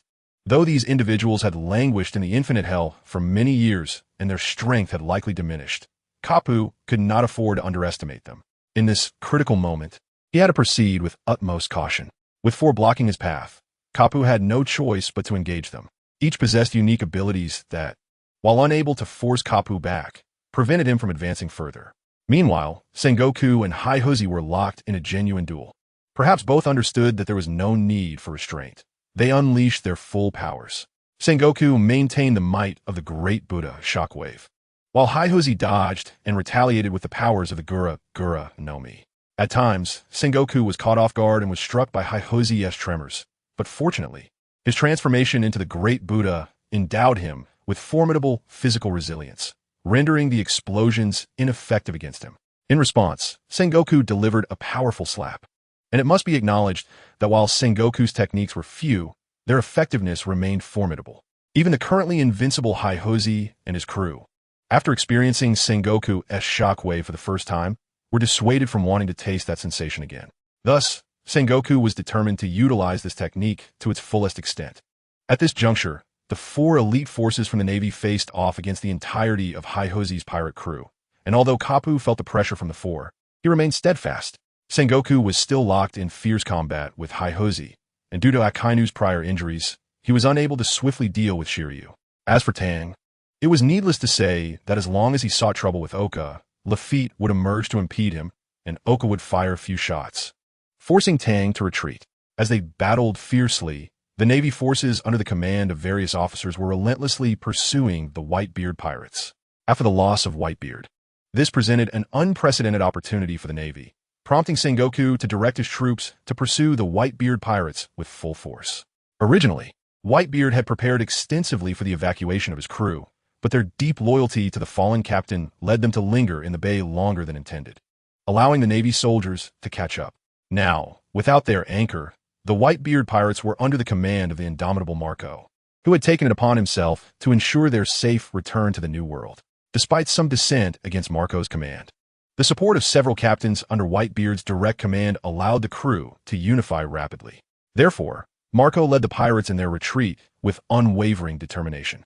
The cannons continued to unleash their fury, and the Navy was mercilessly striking at the beleaguered Whitebeard pirates, leaving them in a state of panic. Suddenly, a laser descended from the sky without warning, creating an explosion that engulfed a dozen pirates, scattering them in disarray. Marco gritted his teeth upon recognizing the assailant. Kizaru. The sudden appearance of Kizaru on the battlefield was a dire omen for the pirates, while the Navy soldiers, witnessing the Admiral's arrival, felt their morale surge, as they sensed a breakthrough in the pirates' defenses. Fortunately, Bistas swiftly led his team to seal the breach created by Kizaru's attack. "Ah, this is troublesome," Kizaru remarked, furrowing his brow, oblivious to the fact that his expression was becoming quite contorted. "Take this." Marco transformed into a phoenix and soared into the sky, challenging Admiral Kizaru single-handedly. Bista understood that Marco was buying them time, and since Marco was a phoenix, he was not overly concerned for his safety. Thus, he urged the pirates to expedite their retreat. Meanwhile, Marco, soaring into the sky, became the target of relentless fire.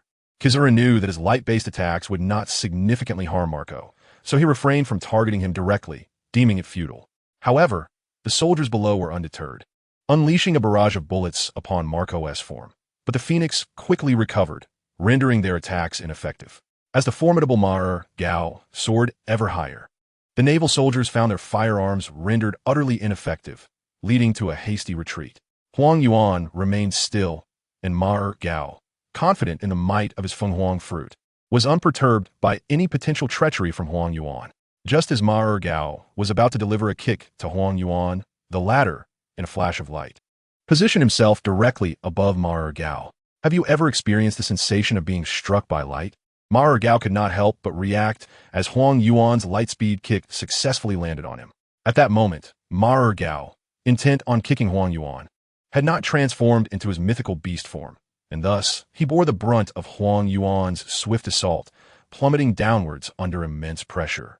On the ground, Baisita felled several naval soldiers and, witnessing this scene, felt a pang of concern for Maer Gao.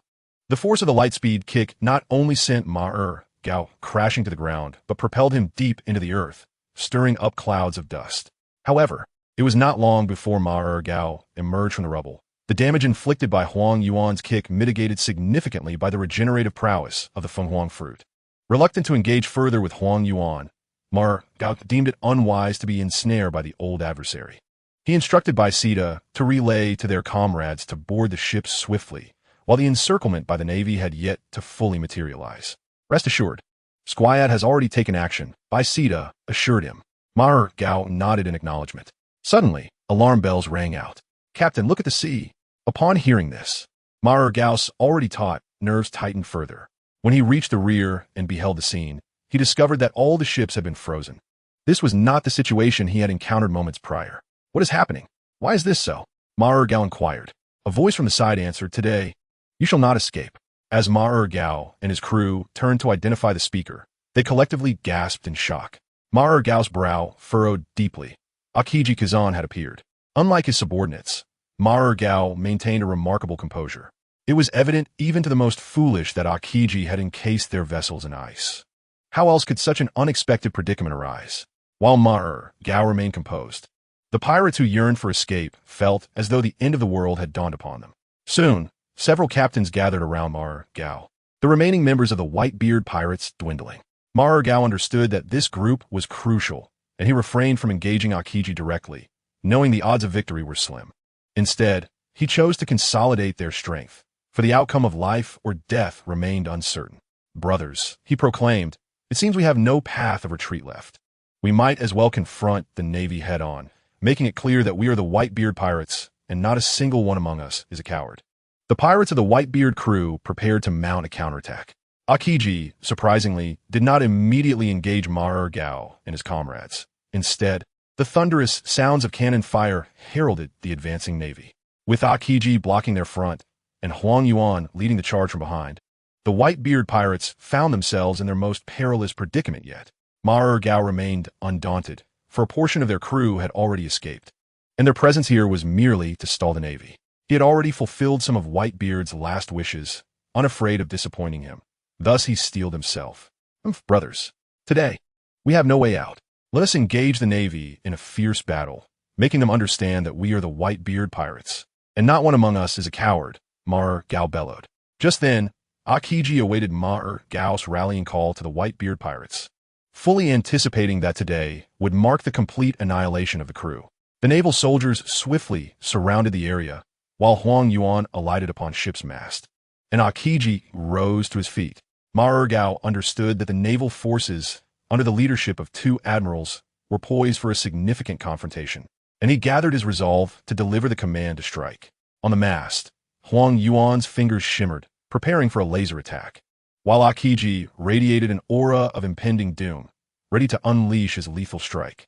Just as the flames of battle were about to erupt, a sudden surge of sword energy manifested between the two factions, instantly scattering shards of ice. The unexpected interruption left all present momentarily dumbfounded, shaking their heads in disbelief, as they sought to discern who had so inopportunely appeared at this critical juncture. A pirate ship emerged before the naval soldiers, capturing everyone's attention.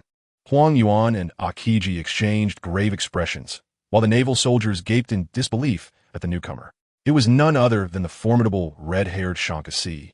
Aboard the ship Red Force, yet another emperor had arrived. The alarms of the Marine headquarters blared once more, bringing all activity to a halt as they turned to face the bay, where another ship appeared, further astonishing them. The expressions of Sengoku, Carp, and Akainu reflected their profound confusion. They were acutely aware that the White-Beard pirates had not been completely eradicated, while the Black-Beard pirates stirred chaos, placing the Marine headquarters in a precarious situation. The sudden arrival of red-haired Shanka, one of the four emperors at Marine headquarters, was perplexing. Could he be here merely for sightseeing? Bah! Sengoku and Carp exchanged glances, each recognizing the deep concern mirrored in the other's eyes. Meanwhile, Blackbeard Marshal D. Teach laughed heartily at the sight of the ship's arrival. Regardless of the circumstances, red-haired Shanku's presence posed a greater concern for the Marine headquarters than for him. Had they not noticed the two old-timers' expressions? They were as wilted as frostbitten eggplants. A figure emerged at the intersection of the two great factions, sheathing his sword with grace. Red-haired Shanka, once a crewmate of the pirate King Roger, had soared into the seas like a comet following Roger's demise, rising to prominence in the post-Roger pirate era alongside Whitebeard, Kaido, and Big Mom, reigning like emperors over the New World. The mere presence of such a figure at Marine headquarters was an extraordinary occurrence. Beside Huang Yuan stood a man, cigarette in mouth, raising a pistol aimed at Huang Yuan's head. "Don't move, Huang Yuan." "Ah, what an impressive figure," Huang Yuan conceded, raising his hands in compliance. This man was none other than Ben Beckman, the vice-captain of the Red-Hair Pirates. Below, red-haired Shanka, having sheathed his sword, made his way toward the bay. 304 Minor Movements, the ultimate copy of One Piece. 304 Minor Movements, the ultimate copy of One Piece, due to the pressure exerted by Ben Beckman. Kizaru found himself momentarily unable to act. Meanwhile, Akiji had to remain cautious of Shanks, closely following him and remaining vigilant. The greatest concern for everyone was whether Shanks would intervene and disrupt the situation. Shanks walked confidently through a multitude of Navy soldiers, none daring to impede his progress. As he approached, some were so intimidated that they collapsed. Shanks expressed a sense of helplessness. Gradually, he arrived before the corpse of Whitebeard, who, even in death, stood tall. Witnessing this scene filled Shanks with profound emotion. He recalled his visit to the Moby Dick, intending to persuade Whitebeard to recall Ace.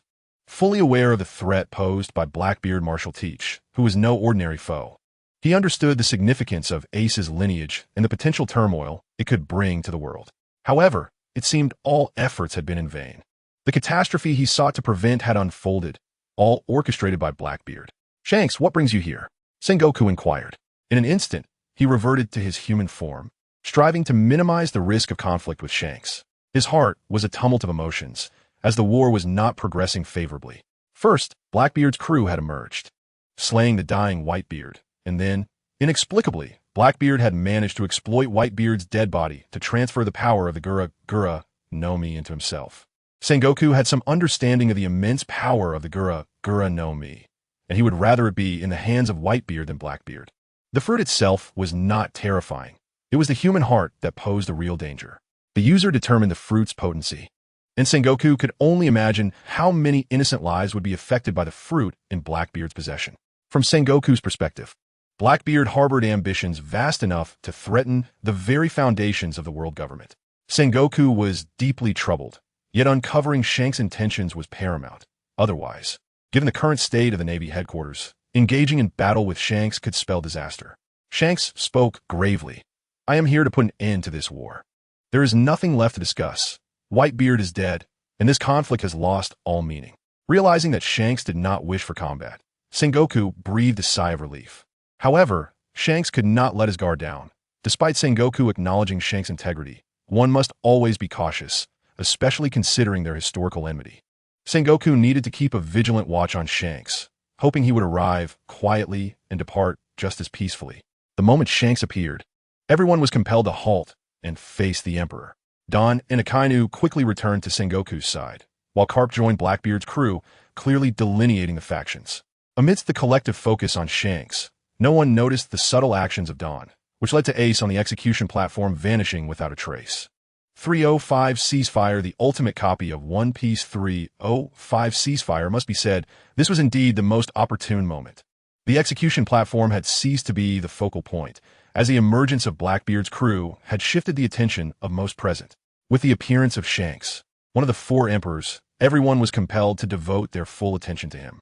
The Navy headquarters, being an adversary, and Blackbeard's crew, who had left Shanks with 3 scars from their past encounters, created an inescapable animosity.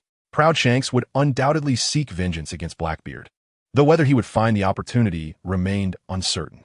While everyone was preoccupied with Shanks' intentions, Ace had already vanished. The battlefield had now divided into 3 factions.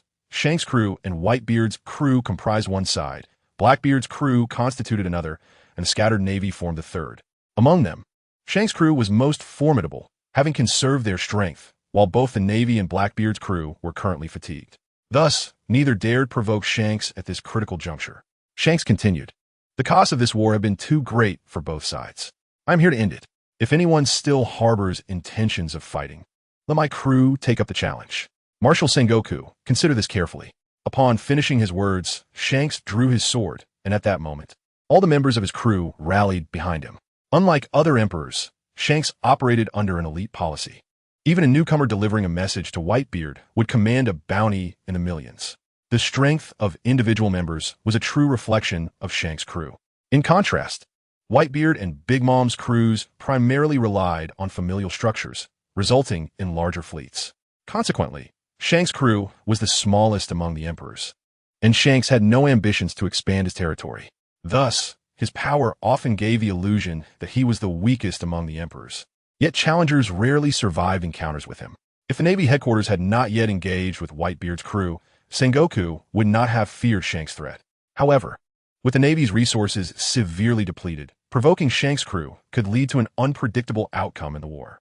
No one doubted Shanks' words, especially with his crew assembled behind him, exuding an aura that left all present in awe. In such an environment, Don could truly appreciate Shanks' charisma, an allure that captivated everyone. Yet for Don, it was merely a fleeting moment. He had no desire to become a pirate. Having chosen the path of the Navy, his deepest aspiration was to stand at the pinnacle of this world and effect change from within. The display of strength from Shanks' crew left the Navy soldiers gasping in trepidation. Who would dare challenge Shanks now? Though the soldiers were reluctant, none would accept Shanks' challenge. That would be tantamount to courting death. 306 Conclusion. The ultimate copy of One Piece 306 Conclusion. The entire battlefield fell into a profound silence, with all eyes fixed on Sengoku, awaiting the decision of the Navy admiral. Although Sengoku bore the weight of everyone's gaze, internally, he wrestled with no such turmoil. In a moment, the red-haired Shanks appeared. Sengoku's resolve to continue the war had already diminished. The Navy could no longer provoke another emperor, especially with Whitebeard deceased. Their primary objective had been accomplished. Observing the wounded Navy soldiers scattered around the devastated Marine headquarters, Marineford, and witnessing the disdain for the war reflected in the eyes of the soldiers, Sengoku understood it was time to put an end to this meat grinder of conflict. Very well, Shanks, we can cease this war, Sengoku declared. At that instant, every member of the Navy felt an immense weight lift from their hearts. Sengoku had wisely refrained from antagonizing the formidable Shanks. Shanks' piercing gaze swept over Sengoku before shifting to Blackbeard and his crew. Marshal D. Teach, he intoned softly, though it was evident that his demeanor was far from amicable. Ha ha, Shanks, how's the memento I left you? Blackbeard's words elicited confusion among those unaware of the backstory. However, it was clear that Shanks' crew was brimming with anger. Yet, out of respect for their captain's attempts to mediate, they restrained themselves, knowing that the long game was more important. Shanks felt a deep-seated scar stirred by Blackbeard's presence. Recognizing the despicable nature of the man before him, I appreciate your concern, but I find this place quite agreeable, Shanks replied. However, I am not here to create trouble. We will undoubtedly reach a resolution regarding our matters, and I shall not forget. So what shall it be? Fight or retreat? Blackbeard was momentarily taken aback by Shanks' words, and his expression reflected his unease. Those threatened by Shanks could hardly ignore the mounting pressure. Had it not been for this, Blackbeard would not have initially sought refuge under Whitebeard's banner, driven not only by the opportunity to locate the Yami Yami no Mi, but also by his enmity towards Shanks. With Whitebeard providing him the necessary protection, we have no objections. Let us cease hostilities, Blackbeard conceded under Shanks' scrutiny. Very well, in that case, I have another request for Admiral Sengoku. With Whitebeard's demise, I wish to take his body away. I hope you will grant this request, Shanks articulated calmly. Yet his words carried an unmistakable undertone of threat. Before Sengoku could respond, the Navy officers and soldiers could no longer contain their outrage. Why should we hand over the corpse to you? After the heavy toll we've paid, what do we gain from this? Voices echoed in protest. Indeed, why should we? Sengoku decisively interrupted. Enough. I agree to your request, Shanks. I hope you will take Whitebeard's body and leave promptly. You are not welcome here. With this declaration, the Navy grew tense. Admiral, why? They implored. We have sacrificed so much to achieve this victory. We should publicly display Whitebeard's body to demonstrate to all pirates that they have no future or hope. As discontent spread among the soldiers, Sengoku reiterated, no more arguments. This is the best outcome. Whitebeard is gone, and his body serves no purpose to us. Shanks, I grant you the corpse, but I urge you to depart quickly. Understood. Thank you, Admiral Sengoku, Shanks replied, his satisfaction evident at having secured his desired outcome. Sengoku could now finally announce the cessation of hostilities. The war is over, he proclaimed, his voice resonating clearly in the minds of all present. Following this announcement, the focus shifted to the urgent care of the wounded. Here, we're the medics. We have injured.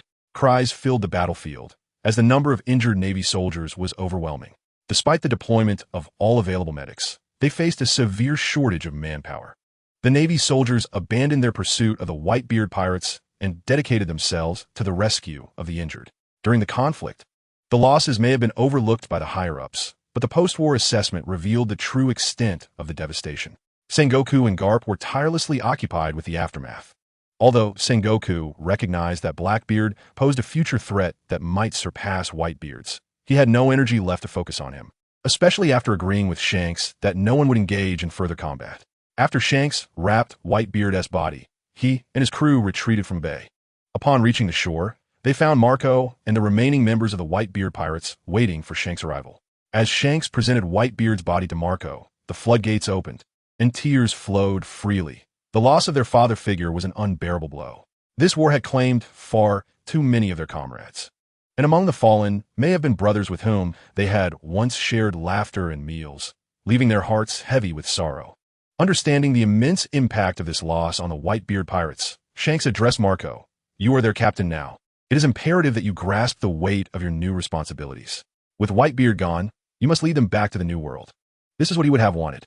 Hearing these words, Marco gradually unclenched his fists, acknowledging the burden that Whitebeard had placed upon him. Shanks was right. The time for vengeance had passed. As he surveyed his injured comrades, Jozu entombed in ice by Akiji, and many others bearing various wounds, Marco realized that a quest for revenge was futile. Gradually, he relinquished his desire for retribution. Under his leadership, the Whitebeard pirates swiftly attended to their wounded, while also clearing the ice to prepare for their return to the New World. Shanks' appearance had effectively brought an end to this already futile war. Marco led the Whitebeard pirates away from Marineford, and with his objectives fulfilled, Shanks had no reason to linger. He accompanied Marco and the others, seeking a dignified resting place to honor the legacy of such a remarkable man. Shanks held deep respect for Whitebeard, a man who had fought numerous battles alongside his own captain, Roger. This marked the end of an era. Moreover, Shanks was acutely aware that Whitebeard's demise would usher in significant changes to the world. Tranquility in the New World was now an impossibility. Undercurrents stirred, harboring forces capable of obliterating everything as they reached toward the legendary seas of the New World. At this moment, Ma Lin Fan Duo was still fervently engaged in rescuing the injured. Sengoku, who had been preoccupied, finally cast a glance at the execution platform, his mouth agape in shock. Simultaneously, he silently admonished himself to remain composed. Chaos was not an option at the Marine headquarters. His brow furrowed deeply as he realized Ace had vanished. Cursing inwardly, he pondered who could have stealthily approached the execution platform amidst the crowd and made a living person disappear, especially considering the Sea Prism stone handcuffs remained undisturbed. Who possessed such formidable capabilities? Sengoku instinctively connected Ace's disappearance to Garp, but he quickly dismissed the thought. Garp had engaged Blackbeard's crew alongside him and had no opportunity to rescue Ace. Moreover, a disappearance of this magnitude would have generated significant noise if the Sea Prism stone handcuffs were forcibly tampered with, leaving no reason for Garp to remain unaware. It was evident that someone had taken advantage of Shanks' arrival to divert everyone's attention and clandestinely rescue Ace. Sengoku concluded it must be Shanks. Ace's disappearance was undoubtedly tied to him. It was unexpected that Shanks would resort to such tactics, suggesting he still held a vested interest in Roger's lineage. No wonder he participated in this war under the pretense of mediation. Sengoku vowed that this young man would one day pay for his actions. After ruling out all other possibilities, Sengoku attributed the situation to Shanks' presence, given the relationship between Ace and Shanks, which explained Shanks' interference in the conflict between the Marines and the Whitebeard pirates. However, Shanks had already departed. Even if he had not, Sengoku had no intention of demanding Ace's return from him. The Marine headquarters could not provoke the animosity of another emperor at this juncture. Sengoku silently registered this debt, unwilling to believe that Ace could remain under Shanks' protection indefinitely. Ultimately, Ace would have to return to the Whitebeard pirates, but with Whitebeard deceased, the crew's greatest support had vanished. Sengoku had ample means to deal with the Whitebeard pirates in the future. With these thoughts in mind, Sengoku forcibly suppressed his frustration. The long game lay ahead. The Marines needed to bide their time, quietly anticipating the upheaval that Whitebeard's death would unleash upon the world. Without a doubt, Whitebeard's demise would create a significant void in the New World, akin to a comet striking the Earth, prompting a surge of pirates vying for the position left vacant by the fallen emperor. The Marine strategy was to accumulate strength gradually, allowing the pirates to turn on each other, thus diminishing their overall power. Internal strife among pirates was Sengoku's primary objective. With Whitebeard gone, everything was in place. Blackbeard and his crew had already retreated, their escape route diverging from the bay, while Marine warship had been stationed behind Ma Lin Fan Duo for some time. Blackbeard and his companions ambled along, confident that the beleaguered Marines would not pursue them, especially now that Blackbeard had acquired the powers of a shaking fruit, which had inflated his ego. They managed to rescue the gravely injured Burgess, though their pace remained unhurried. However, Blackbeard was unaware that someone was still tailing them. As Blackbeard withdrew, Don followed closely behind, accompanied by a formidable ally, Akainu Sakazuki. Though Akainu harbored concerns regarding Shanks, it did not deter him from pursuing Blackbeard and his crew, as he aimed to eradicate this more formidable threat than Whitebeard at its inception. At this moment, still within the territory of the Marine headquarters at Ma Lin Fan Duo, opportunities remained. Don would not refuse such a powerful ally as Akainu, although he held little regard for Akainu's methods. He had to acknowledge Akainu's crucial role within the Marine Corps. Akainu suggested that Don retreat, believing a vice admiral was insufficient to handle Blackbeard. However, a single remark from Don quickly changed Akainu's mind. It turned out they were not alone.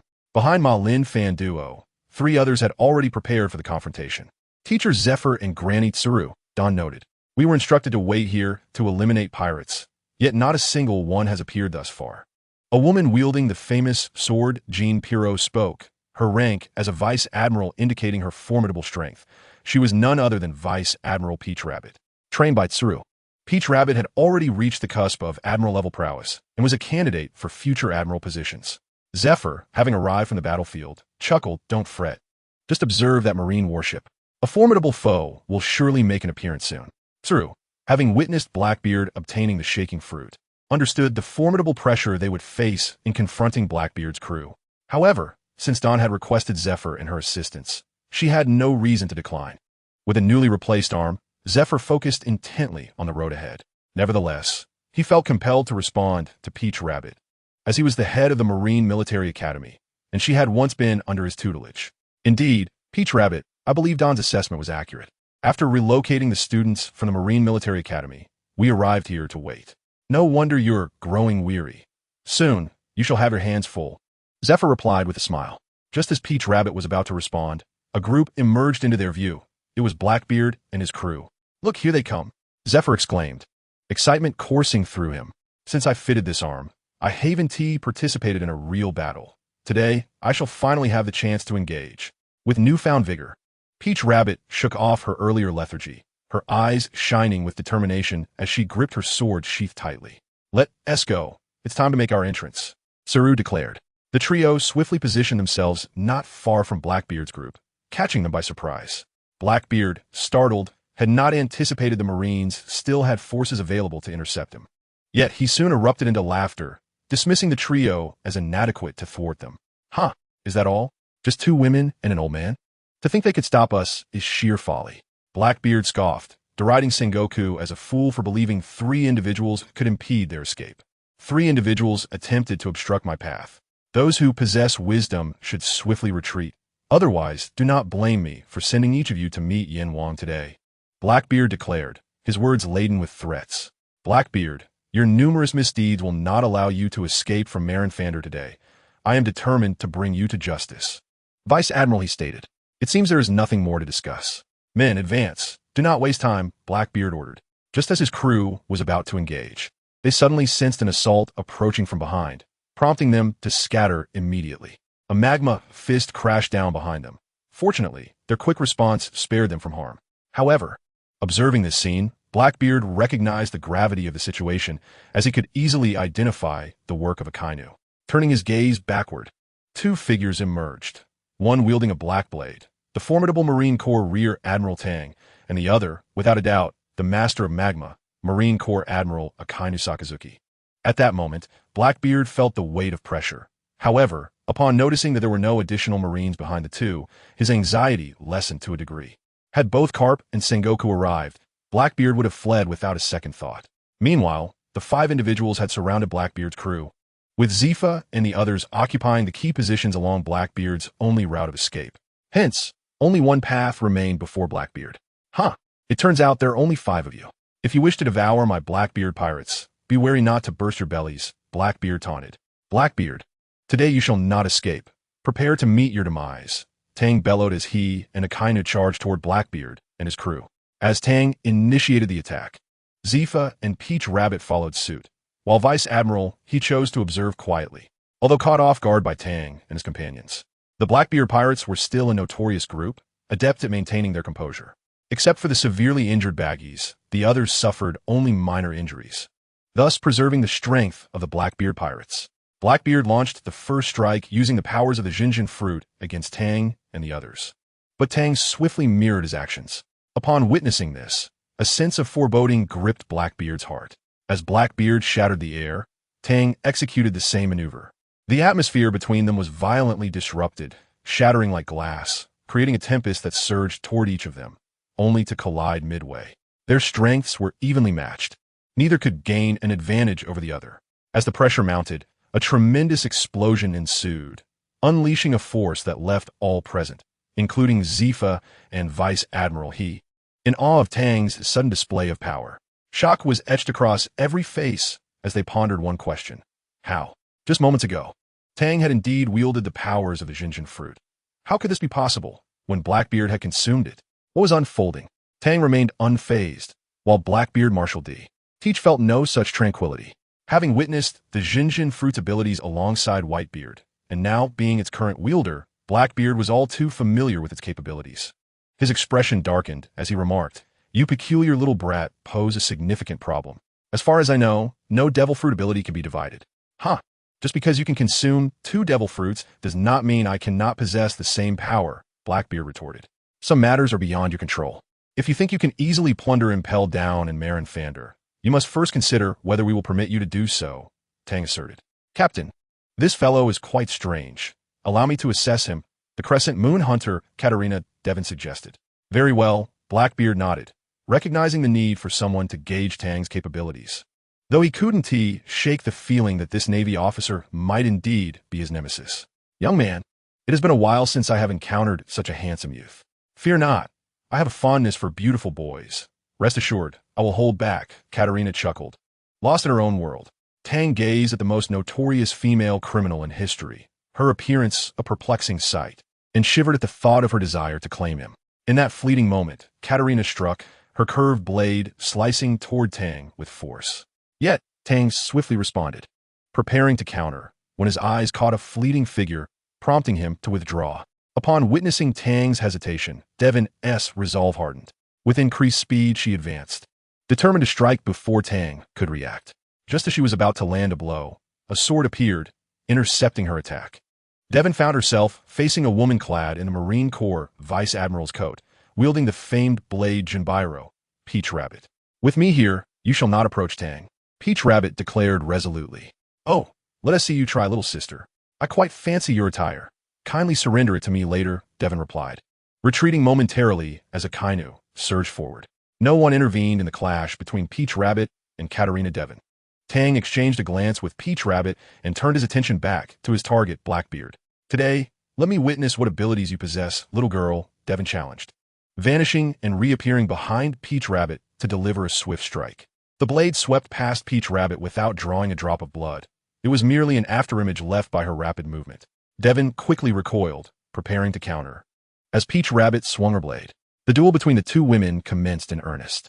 Meanwhile, Akainu had already penetrated the ranks of the Blackbeard pirates, and under the pressure of his magma fruit's power, the crew was scattered into disarray. Zifa had engaged Lafitte and others, leaving only the formidable Shiryu and Blackbeard available to confront Akainu and Tang. Zifa, having regained his confidence after acquiring formidable arms, demonstrated that his long-established legend would not diminish as long as his self-assurance remained intact. Initially, only Lafitte from the Blackbeard pirates approached him, yet after engaging in combat, Lafitte quickly sensed the immense pressure and had no choice but to summon the assistance of the fearsome Death God, Poison Q, and the Barrel-like Jot. The formidable duo of Evil King and Van Oka served as the main firepower of the Blackbeard pirates, targeting any adversary in their sights. However, opportunities for them to strike had become scarce, as the battlefield had devolved into chaos. Nonetheless, Van Oka remained vigilant, ever on the lookout for a vulnerability. As the moment approached for Akainu, Tang, and Blackbeard Marshal D. Teach to confront each other, Akainu coldly ordered, "You handle Blackbeard. Just keep Shiryu occupied." Dang. Not wishing to dispute with Akainu at that juncture, merely cautioned, "Be wary of Blackbeard," before preparing to engage Shiryu in a serious duel. Fonchi Honliamingo. Akainu unleashed a magma hound that lunged toward Blackbeard. Blackbeard, appearing unfazed, flashed a glint of determination in his eyes. With a resounding impact, he struck the atmosphere in Akainu's direction, generating a shockwave that surged toward him. The magma hound, unable to withstand the pressure, dissipated into a mass of molten rock, which was then ruthlessly shattered. A fragment propelled by high velocity pierced through Akainu's body. Fortunately, as a Logia-type user, he suffered negligible damage from the attack. Great fire! Akainu began to harness his ultimate technique, assimilating the surrounding terrain as he transformed everything into magma to assault Blackbeard.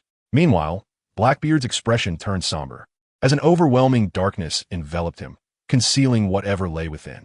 The clash between magma and darkness erupted instantaneously. Facing Shiryu, the great swordsman, Tang felt none of the anxiety he had experienced when confronting Mihawk. After all, Tang had successfully replicated the legendary Black Blade, Yuru, under Mihawk's tutelage. And even the world's foremost swordsman had faltered before him. How could Shiryu, no matter how formidable, surpass Mihawk? However, Tang recognized that Shiryu's swordsmanship diverged from Mihawk's. While Mihawk's Yoru embodied his profound sword intent, Shiryu wielded a bloodthirsty demon blade, his style steeped in brutality. Having tasted the blood of countless victims over the years, Shiryu had nurtured his sword intent through the inmates of Impel Down, rendering his approach distinctly more savage than Mihawk's. As Tang unsheathed his black blade, Shiryu's gaze fixated on it, intrigued yet previously distracted by his engagement with Akainu. Now, he could finally scrutinize the weapon. Is it the Supreme Blade, Yoru? How could it be in your possession? Did Mihawk fall? Shiryu questioned, gripping his demon blade. This blade could be referred to as Yoru or not, but regardless, you shall have no opportunity to discover its secrets today, Tang replied enigmatically. Such bravado, young one. While I am uncertain how the world government allowed you to assume the role of warden, do remember that today you are not facing the detritus of the prison. Shiryu retorted. Oh, is that so?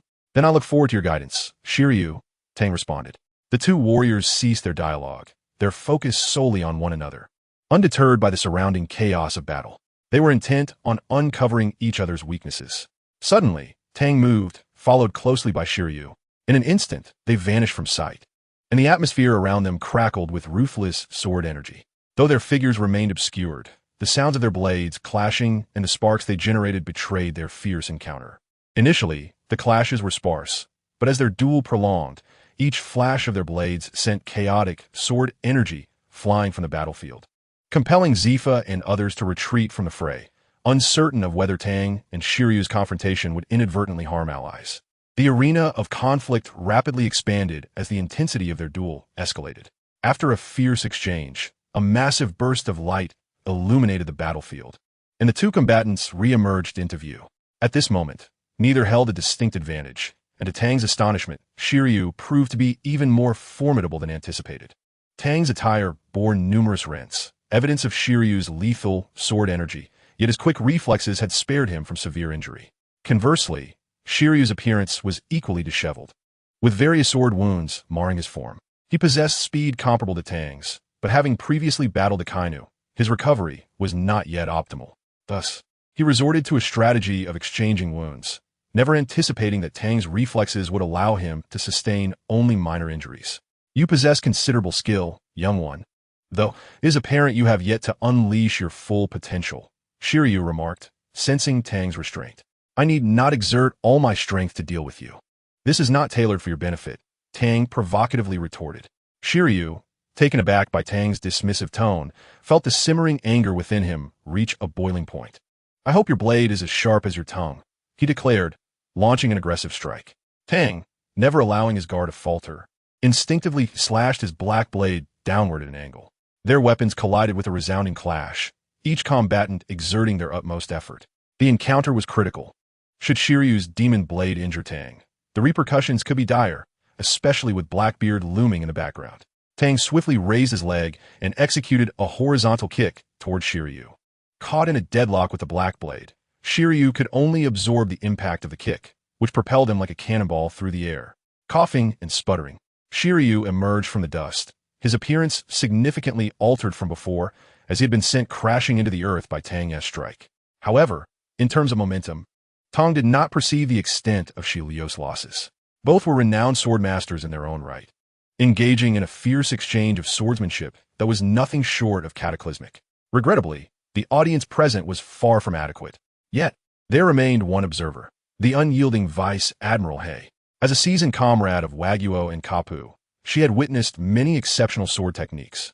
Thus her presence was primarily to observe Tong amidst the fray. Trouble had not yet found Tong, but it had already sought out Vice Admiral Hay. The tyrant king Abaluo Pisaluo was inherently a violent individual, and his exclusion from the battle was a source of discomfort for him. His eyes gleamed with malicious intent as he noticed an elderly woman who appeared to hold the rank of Vice Admiral. She would certainly be an easy target.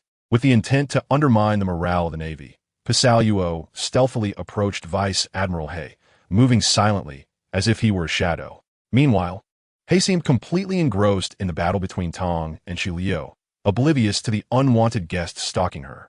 Just as Pisaluo was poised to strike, Vice Admiral Hay sprang into action, deftly evading his grasp. With a sudden movement, she ensnared him as easily as one would a piece of paper. Pisaluo, who had once radiated menace, now wished to be cleansed of his malevolent nature. Although Vice Admiral Hay, as the Chief of Staff of the Navy, primarily relied on her intellect in combat, underestimating her combat prowess would lead to dire consequences. Even the most nefarious characters, such as Tong Yekatong Jihid Dofaming, would be compelled to retreat when confronted with Hay. As a user of the superhuman type Wash Fruit, Vice Admiral Hay possessed the ability to cleanse one's inner turmoil as one would launder clothing. For a villain like Pisaluo, her skill was tantamount to a death sentence. Within the Blackbeard pirates, Pisaluo harbored ambitions that rivaled those of Blackbeard himself, constantly yearning for the day he might ascend to Blackbeard's position. However, that opportunity had now been irrevocably lost. "Do not underestimate me," Vice Admiral Hay declared. Her prowess sent ripples of fear through several members of the Blackbeard pirates, who were only now coming to the realization that this woman was none other than Vice Admiral Hay, the most formidable female commander in the Navy, instilling terror in the hearts of pirates. In light of Pisaluo's fate, no one dared to contemplate a breakout from Hay's grasp. Meanwhile, Zifa and his companions were engaged in a vigorous battle. Zifa had long distanced himself from the sea, having resigned from his position as admiral after the massacre of his family by pirates. It was only through the encouragement of Sangu and Waguo that he returned to the Navy as an instructor at the Naval Academy. Known for his principle of not killing admirals, he also bore another title, the Black Arm.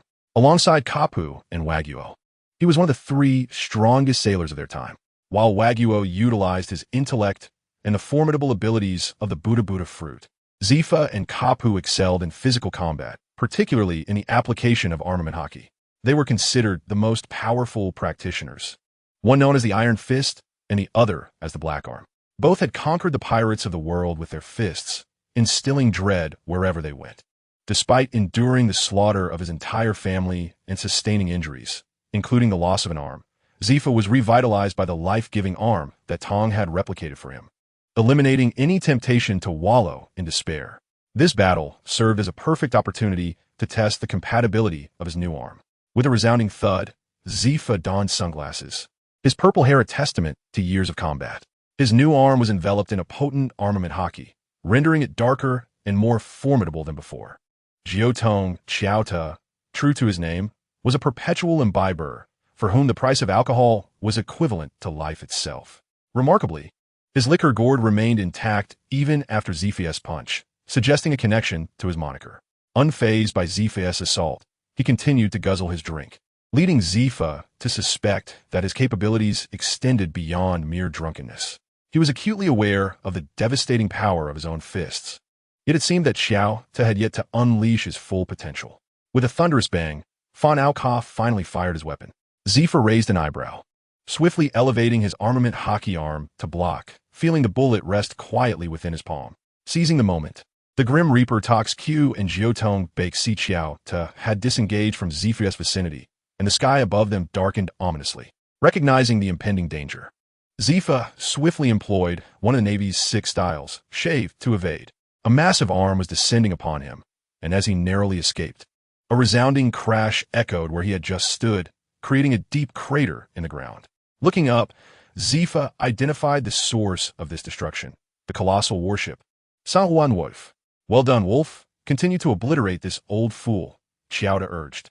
Wolf remained silent, yet his actions spoke volumes. A fist, as large as a mountain, barreled toward Zifa. This time, Zifa was prepared. He had encountered individuals of this caliber countless times before. Enveloping his arm in armament hockey, Black Arm Zifa was determined to make Wolf pay for his arrogance.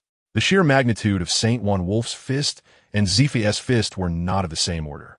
Yet no one dared underestimate this formidable adversary. With a resounding crash, Zifa's punch met Wolf's, a clash of titans. Yet the outcome was astonishing. Zifa successfully blocked the onslaught, and the resulting shockwave wreaked havoc on the surrounding area, prompting Xiaota and his companions to retreat hastily to avoid injury.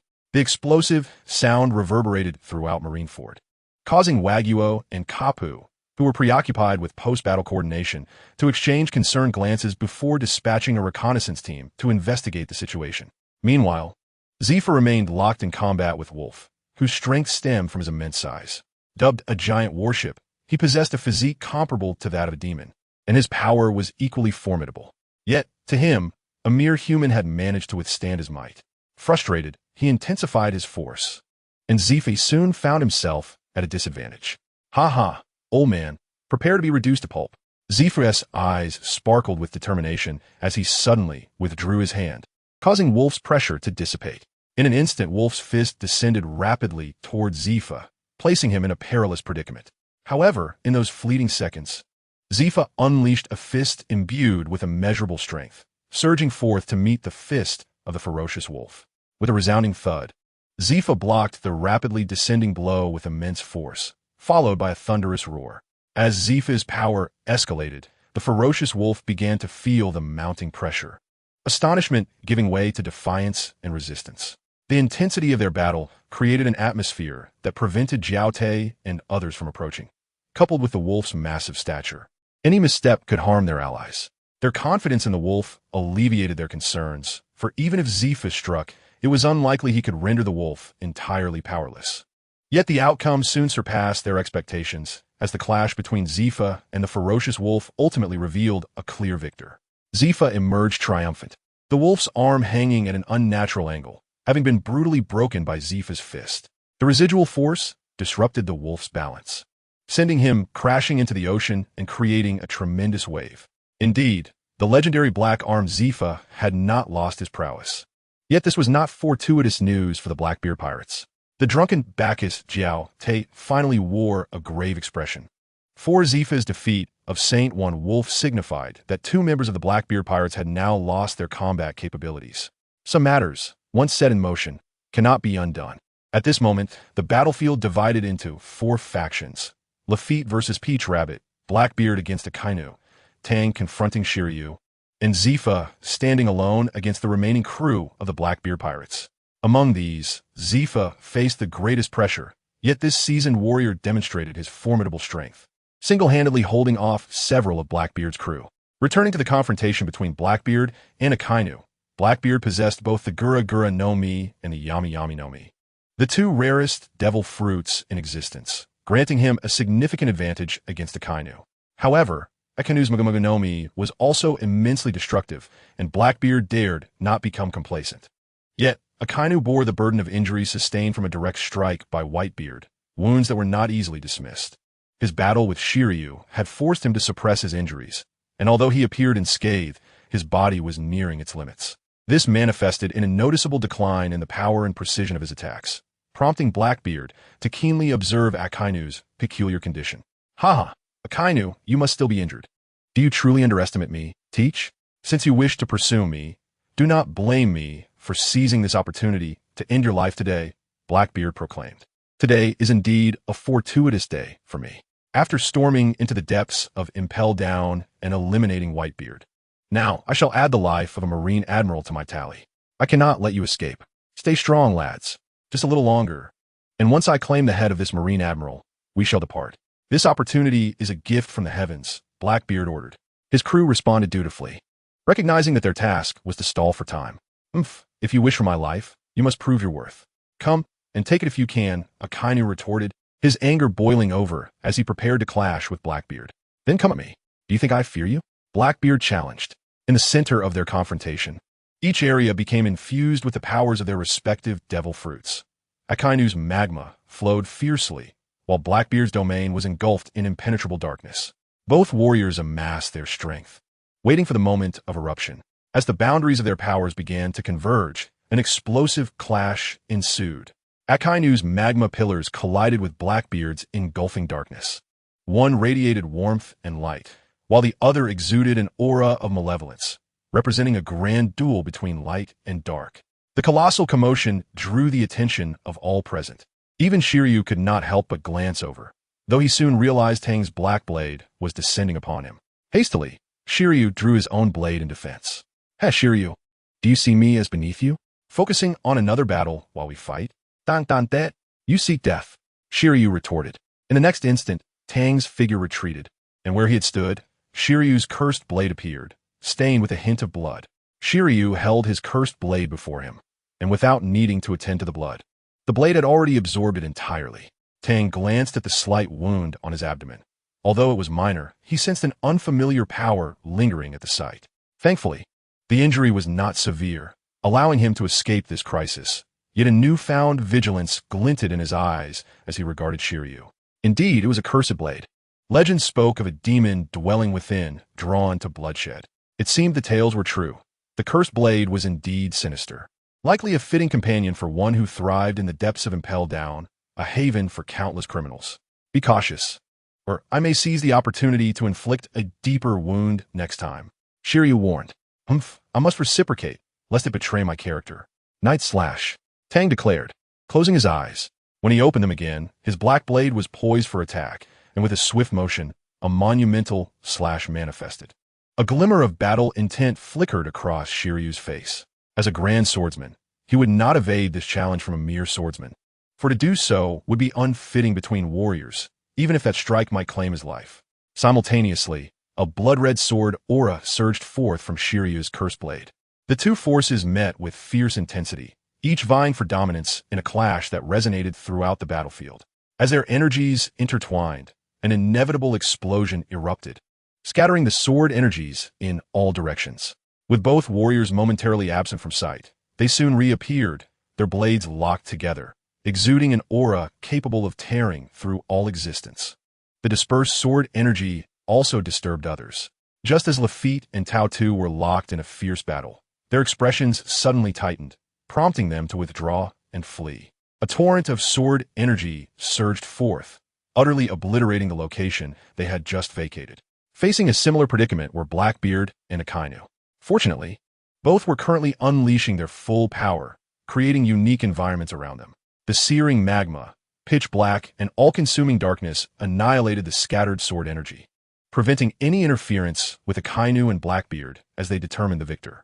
Seizing the opportunity, Blackbeard launched his assault, with his left hand wielding the powers of the Yami Yami no Mi and his right hand prepared with the Gura Gura no Mi. Both powers were unleashed simultaneously. The dark water clashed with the magma, transforming into an all-absorbing black hole. Akainu, caught off guard, found his fiery attacks abruptly siphoned away, leaving him vulnerable for a brief moment. With a thunderous crash, Blackbeard's right hand struck the atmosphere, the Gura Gura no Mi tearing through the air and relentlessly advancing toward Akainu. Just as Akainu attempted to evade, his injuries flared up, rendering him temporarily immobile. The inevitable shockwave struck Akainu, causing him to cough up a mouthful of blood. Ha ha ha, the Navy Admiral is not so formidable after all. It seems you shall meet your end here today, Blackbeard exclaimed with excitement. Enough of this.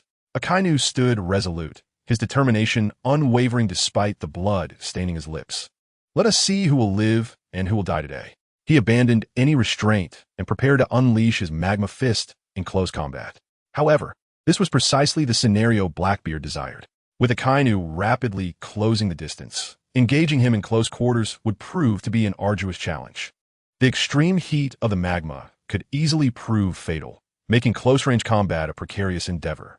Not everyone possesses the resilience of Whitebeard, who could endure a gaping wound and continue to fight. Yet, Akainu, in his fervor, disregarded the cautionary words of Tang. Given Blackbeard's Yami Yami no Mi, engaging in close combat would undoubtedly put Akainu at a significant disadvantage.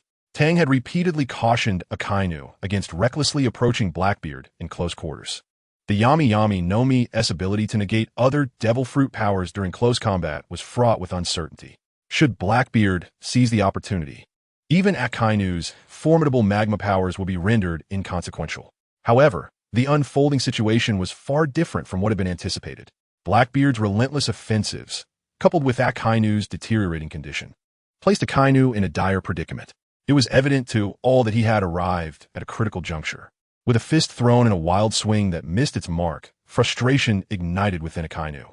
He roared, magma surging from his body, determined to reduce the area, along with Blackbeard, to ashes.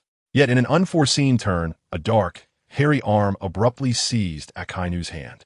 In an instant, Akainu's attack halted.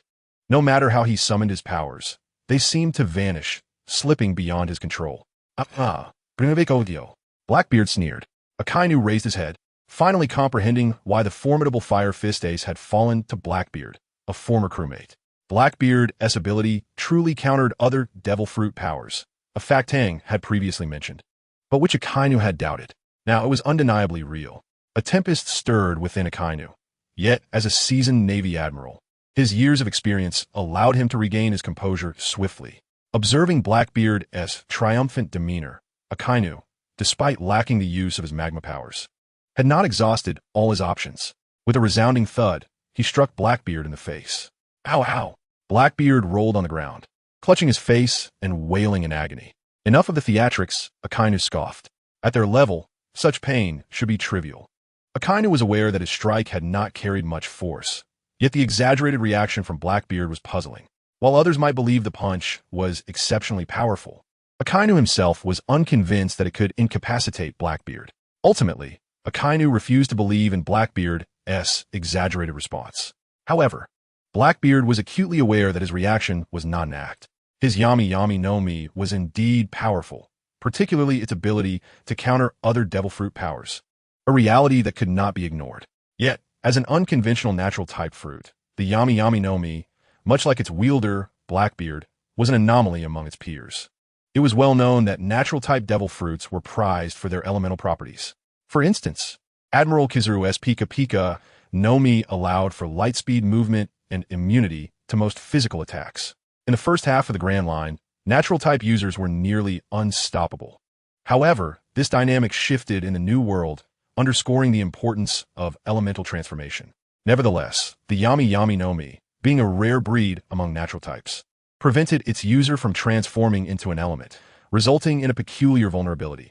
Blackbeard possessed a pronounced sensitivity to pain. In a world where strength reigned supreme, this weakness was indeed peculiar. A powerful individual not only relied on their combat prowess, but also their physical resilience. Before acquiring the Yami Yami no Mi, Blackbeard was already a formidable fighter, as evidenced by the permanent scars he inflicted on Shanks. Yet, he had never anticipated that the Yami Yami no Mi would amplify his pain sensitivity. Even the slightest injury would be magnified exponentially, leading to a swift psychological breakdown. This explained why Akainu's seemingly careless punch could bring a powerhouse like Blackbeard to the ground in anguish. However, Akainu remained oblivious to this fact. Initially, he had believed Blackbeard was merely acting, but upon reflection, he recognized that Blackbeard's distress was all too genuine. 321 Mastery in the world of One Piece. The situation escalated as Akainu found himself momentarily bewildered by Blackbeard's exaggerated movements. However, he quickly regained his composure. Regardless of whether Blackbeard was merely putting on a show or being genuine, Akainu had no intention of hesitating. He would strike first and ask questions later. Yet, he dared not approach Blackbeard closely, for unlike Whitebeard, Blackbeard would not remain stationary to be easily hit. Dogtooth Crimson Lotus. Akainu launched his assault. At that moment, Blackbeard could no longer afford to focus on the pain. Faced with Akainu's fierce attack, he swiftly devised a countermeasure. Dark Realm. An impenetrable darkness engulfed the crimson landscape, causing Akainu to frown. Humph, he grunted, and as he did, the temperature in his vicinity began to rise dramatically. The slightest movement could not escape the notice of anyone present. Zifa, observing in the shadows, felt a surge of satisfaction. Sakazuki's fruit abilities have evidently reached a high level. It seems the upcoming contest for Marine Admiral will be quite intriguing. Before long, the area surrounding Akainu had transformed entirely into a realm of dark crimson. With lava flowing relentlessly across the ground, obliterating everything in its path. The intense heat rendered the air almost unbearable. Blackbeard, now fully adjusted to the situation, recognized that Akainu had already taken action, yet his own strength was formidable. Darkness symbolized devouring and coldness. Under Blackbeard's control, a realm of darkness emerged, creating a stark contrast to Akainu's molten world. As the boundaries of both worlds collided, neither would yield, and the clash between lava and darkness commenced anew. Meanwhile, Zifa, after defeating Saint One Wolf, promptly engaged with the members of the barrel crew. His prowess was undeniable, rivaling that of Sengoku and Garp. And with his mastery of armament hockey and physical combat, he could be considered the second most formidable fighter after Iron Fist. Despite having lost an arm due to Edward Weevil's attack, an act partly to protect his students, Zifa, having received a new robust arm from Tang, was back in action. Conversely, the members of the barrel crew, once powerful during their prime, had only recently escaped from the depths of Impel Down, having been imprisoned for many years. The notorious prison did not offer them favorable treatment, and the harsh conditions had diminished their previous threat level. The remaining members now lacked the terrifying reputation they once held. Given ample time, they could potentially regain their strength, but Zifa and Tang would not grant them such luxury. The battle on Zifa's front had entered its final phase. After a series of futile attacks from the barrel crew, the outcome was becoming increasingly evident. As a seasoned veteran and a top-tier master of physical combat and hockey, Zifa could easily contend with these escaped convicts, whose current state was insufficient to pose a challenge. 322, the beginning at last, the barrel crew could no longer hold out. For them, each confrontation with the elderly Zifa was a significant challenge. They could not comprehend why Zifa remained so vigorous in combat, even becoming more aggressive as the fight continued. Barrel Bacchus Jot was the first to suffer a broken bone, marking the beginning of their collapse. Bacchus' wine gourd had been punctured by Zifa, yet he did not have a luxury to mourn its loss. Had he not used it to block one of Zifa's punches in desperation, he might have already succumbed to drunkenness. Observing the battlefield, he realized that the Grim Reapers could barely withstand Zifa's onslaught. With one arm incapacitated, returning to the fray was a matter of life and death. Zifa was now fully engaged in the extermination plan against Blackbeard's crew, while the battle involving Peach Rabbit reached its climax. Possessing the strength of a Marine Commodore, Peach Rabbit hailed from Vice Admiral Tsuru's female division. As the current leader of this squad, she trained tirelessly to enhance her abilities, earning the esteemed title of the 4th Admiral within the Navy. Catherine Dupont, while lacking the exceptional swordsmanship of Peach Rabbit, wielded her dual blades with remarkable skill. Known for her ruthless nature, she had earned a notorious reputation of being one of the most dangerous female criminals in history, ultimately captured and incarcerated and impelled down. With a swift motion, Peach Rabbit parried Catherine's dual blades, but in an instant, Catherine adjusted her stance and countered. Peach Rabbit reacted quickly. Her renowned sword, Jean Pirot, twirled elegantly in her grasp, redirecting its trajectory towards Catherine. With a resounding clash, Jean Pirot firmly halted Catherine's advance, preventing her from making any further progress. The Moonlit Hunter, Catherine Dupont, immediately withdrew her blades, seeking another opportunity. However, Peach Rabbit was resolute in her pursuit, determined not to allow her an escape. Once she made her move, there would be no easy retreat. Peach Rabbit unleashed a wave of sword energy. The Moonlit Hunter executed a graceful evasive maneuver, narrowly avoiding the attack. Yet, Peach Rabbit was relentless, pursuing her closely to deny Catherine any moment for counterattack. In this perilous situation, Catherine remained unflustered, twisting her body to deftly evade Peach Rabbit's strike. This is the art of flexibility. Little sister, you'll find it far from simple to defeat me, remarked the Moonlit Hunter. Noting the elegance of Peach Rabbit's attire, she added, I have a fondness for beautiful garments. Yours seems quite exquisite. Perhaps you can lend it to me? Enraged, Peach Rabbit retorted, Old hag, wanting it requires the ability to take it. Come and try, but beware your claws. 323 The Swordsman, when the war between women ignites, it is truly fierce. However, as a Marine Commodore, Peach Rabbit undoubtedly holds the upper hand against Catherine Dupont. The Moonlit Hunter. Catherine's defeat is all but assured, leaving only the confrontation between Tang and Shiryu to unfold. It must be acknowledged that Shiryu's swordsmanship is indeed exceptional. Had Tang not been trained by Dracula Mihawk, he would find it challenging to match Shiryu's skill in swordplay. In the midst of a fierce duel, The two formidable swordsmen engaged in a breathtaking exchange of blade and shadow, transforming the surroundings into a perilous zone. With a resounding thud, they momentarily retreated from each other. "How's that? Tang yin guit? You little rascal. You do possess some genuine skill," Shilio replied. "But there will be more opportunities for you to widen your horizons." As Tang spoke, he vanished from sight, causing Shilio's expression to shift to one of intense focus. With a swift motion, Shilio drew his sword, deftly parrying the descending black blade. Yi. The cursed sword, Yao Dao Guha, surged with bloodthirstiness as Shilio's unparalleled intent to kill began to wreak havoc, gradually encroaching upon Tang's will.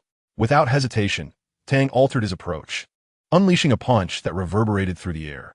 The immense force propelled them apart, and Tang shook his head, dispelling the malevolent aura that had invaded his mind. "Huh, little brat, how do you like my techniques?" Tang remarked, casting a keen glance at the ominous Shilio, resolute in his decision to ensure Shilio remained in this place today. "Humph, you won't have such a favorable opportunity next," he declared, executing the knight/sword dance. Grasping the black blade, he swiftly sliced through the air, unleashing a wave of sword energy toward Shilio. This was merely the beginning. As Tang accelerated his strikes, the frequency and potency of the attacks escalated exponentially. After Shilio successfully blocked the initial blow, he found himself besieged by a relentless onslaught of slashes, prompting him to shout in alarm as he sought any possible escape. Yet, Tang was relentless, his gaze unwaveringly fixed on Shilio. No matter where Shilio attempted to evade, Tang ensured the strikes pursued him. In an instant, Shilio found himself in a dire predicament. At that critical juncture, Zifa unleashed a devastating blow upon the Grim Reaper's poison Q, causing the ailing horse to spew blood. With the loss of the barrel-like Bacchus and the Grim Reaper's poison Q, the remaining adversaries faced an overwhelming Zifa, their defeat all but assured. Yet, the closer they drew to failure, the more fiercely they fought, intensifying the pressure upon Zifa, particularly with the formidable collaboration of Fan Oka and the devilish officer Lafitte posing a considerable threat. "Why are you little brats venturing out to follow Blackbeard and become pirates instead of staying in your hometown? You have no choice left now," Zifa remarked. However, his tone soon shifted. "What surprises me is that you dare to invade the depths of Impel down to release prisoners. Once these individuals return to the seas, peace will be a distant memory. Today, I will ensure each of you is brought to your knees. Prepare yourselves," Zifa thundered in anger. In response, Oka fired several bullets, prompting Zifa to envelop himself in armament haki, rendering the bullets harmless. Zifa had no need to activate his haki against mere bullets. Yet as Oka made his move, Lafitte surged forward. Although Lafitte's staff blade was not a renowned weapon, the aura surrounding it signified its exceptional craftsmanship. Indeed, under Oka's cover, Lafitte approached Zifa and managed to thrust the staff blade towards Zifa's throat. However, Zifa's mastery of armament haki had reached a level where his entire body radiated an impenetrable aura. Lafitte seized the opportunity for a perfectly executed ambush, yet to his dismay, Zifa remained unscathed, which severely dampened his confidence. With no time for contemplation, Lafitte recognized that retreat was now his only viable option. Yet, Zifa's movements were swifter. A massive, dark hand grasped Lafitte's staff blade, and Lafitte instantly felt the peril of his situation. True to form, Zifa prepared to make his next move, lunging toward Lafitte. Lafitte faced two choices: steadfastly fight to retain his weapon against Zifa's overwhelming haki, or relinquish it and make a hasty escape while he still could. As time slipped away, Lafitte opted for the most advantageous course of action. After failing to ambush Zifa, he decisively retreated. Zifa, undeterred, wore a slight smile. It had been years since he had engaged in a proper battle, and he relished the opportunity. Glancing at the staff blade in his hand, Zifa hurled it toward Lafitte. "I won't take your weapon. If you have the skills, step up and fight. Otherwise, you may never get another chance to prove yourself," Zifa declared. The staff blade landed firmly before Lafitte, who squinted his eyes, unpretentiously retrieving his weapon. A profound sense of dread enveloped him as he realized their predicament. Retreat was no longer an option unless Tang and the others could reach an understanding, which seemed highly improbable. The earlier pause by the Navy had been forced by the unexpected appearance of red-haired Shanks, compelling a ceasefire. Now, no figure loomed to intimidate the Navy, leaving only the path of relentless battle. Having suffered significant losses at Zifa's hands previously, Lafitte refrained from immediate aggression, opting instead to confront Zifa. recognizing that attacking without a discernible weakness would be futile.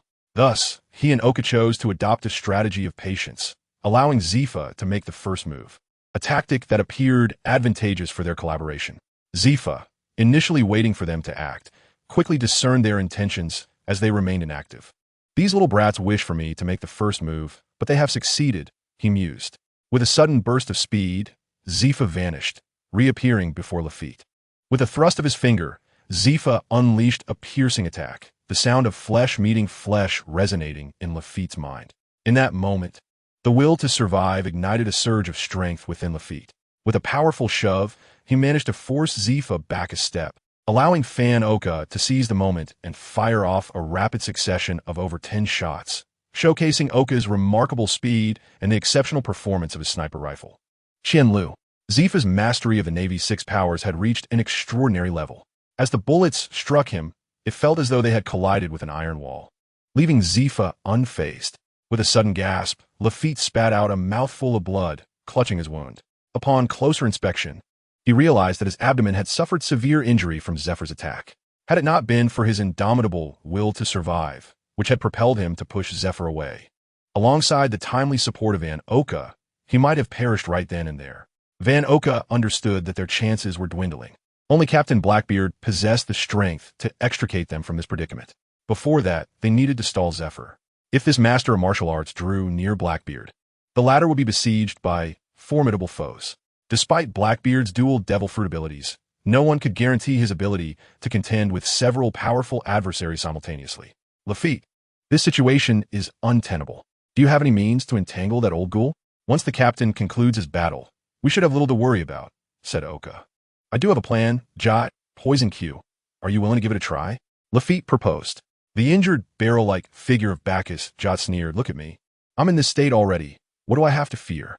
I refuse to ever return to that cursed impel down. If Lafitte wants to come, let him come. Even if I die today, I will take that old ghoul down with me. My beloved horse has perished, and I shall fight to the death with him. Poison Q declared. Lafitte nodded in acknowledgement. Approaching the two, Lafitte brandished a pocket watch before their eyes, intending to hypnotize them. In the past, his skills in this art were far superior. However, given his current physical state, this was the best he could do. Lafitte, what are you doing? Why should we look at that? Bacchus inquired. If you wish to live, then watch closely.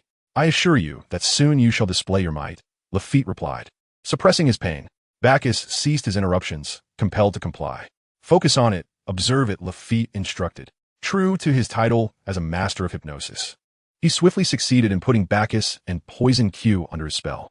Now, the expressions in their eyes had become vacant and dull, as though they had transformed into mere shells of their former selves.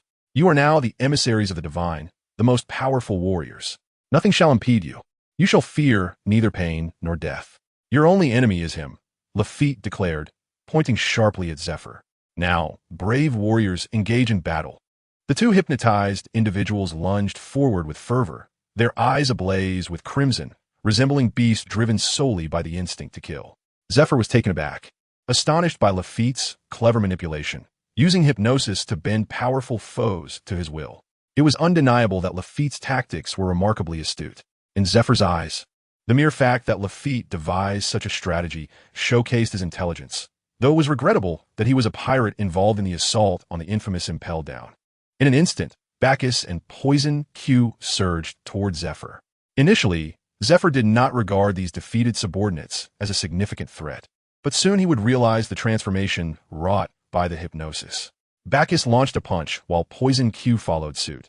Zephyr countered with a fist of his own, resulting in a resounding clash. With a crack, Bacchus's arm was shattered again, yet this time he did not retreat as he had before. Instead, he charged forward with even greater ferocity, engaging Zephyr in combat, while Poison Q also shed his former nature and attacked Zephyr directly. Zephyr furrowed his brow, sensing the oddity in their behavior.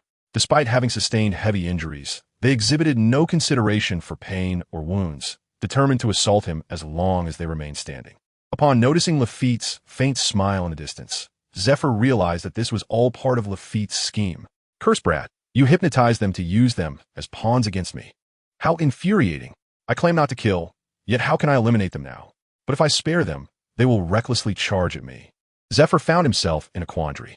Lafitte's strategy had inadvertently struck at Zephyr's Achilles' heel. The title of the merciful commander was now deftly exploited by Lafitte. As long as Bacchus and Poison Q drew breath, they would relentlessly assault Zephyr. The most effective method would be to eliminate these troublesome adversaries, a task that could be accomplished by others. But for Zephyr, the notion of killing remained a persistent moral dilemma. Seeing his plan bear fruit, Lafitte exhaled in relief. His hypnosis had forcibly instilled in Bacchus and Poison Q a sense of immense power and a disregard for life and death. However, this was still insufficient to ensnare the old man. Zephyr was a former Marine admiral, and Lafitte did not place his hopes solely on Bacchus and Poison Q. Lafitte was acutely aware of Zephyr's reputation as the merciful admiral, and he was intent on exploiting this weakness to keep Bacchus and Poison Q firmly engaged with Zephyr, thereby buying time. Nevertheless, he harbored doubts. Zephyr had long since retreated from active duty in the Marines, and it was possible that his merciful nature had waned. Thus, Lafitte gambled, banking on Zephyr's adherence to his principles, which would grant him the time he needed. Indeed, Lafitte's gamble paid off. Although Zephyr struck hard at Bacchus and Poison Q, they showed no signs of surrender, and Zephyr hesitated to deliver a fatal blow. Lafitte had correctly predicted the outcome, and all he needed was to impede Zephyr's advance to afford Captain Blackbeard sufficient time. With Van Oka, the sniper, persistently hindering Zephyr, the latter was indeed delayed. Lafitte placed his hopes on Captain Blackbeard, yet he held no illusions of certainty and could only take a leap of faith. Blackbeard had recently acquired the powers of the Jinjin fruit, and it would be exceedingly difficult for him to instill fear in the Marines alone, akin to Whitebeard. At that moment, Blackbeard was indeed achieving considerable success, even against the awakened Akainu. The dark fruit as countermeasures limited the latter's advantages. To combat this, Akainu resorted to using haki. However, when faced with Blackbeard, whose haki was comparable, the effectiveness of Akainu's haki diminished significantly. Coupled with his injuries, Akainu's combat prowess had notably diminished, leaving him in a predicament reminiscent of Fire Fist Ace. After a fierce exchange, the two re-emerged, and it was clear that Akainu's breathing had become erratic. Although Blackbeard too exhibited some signs of fatigue, his condition was far superior to that of Akainu. Akainu, can this red dog still leap to bite? Today, you should never have entertained the notion of taking me down as well. Even if that old fool, Baihu Zi, has been schemed against to his demise, your existence as a principal adversary to him does not guarantee your fate will be any better. To dare approach me with such insolence is a testament to your boundless arrogance. Chi Quan scoffed at this. Upholding justice necessitates the eradication of your vile ilk. Only through such unyielding righteousness can true justice be realized. As long as I draw breath today, you shall not escape this place, Chi Quan declared.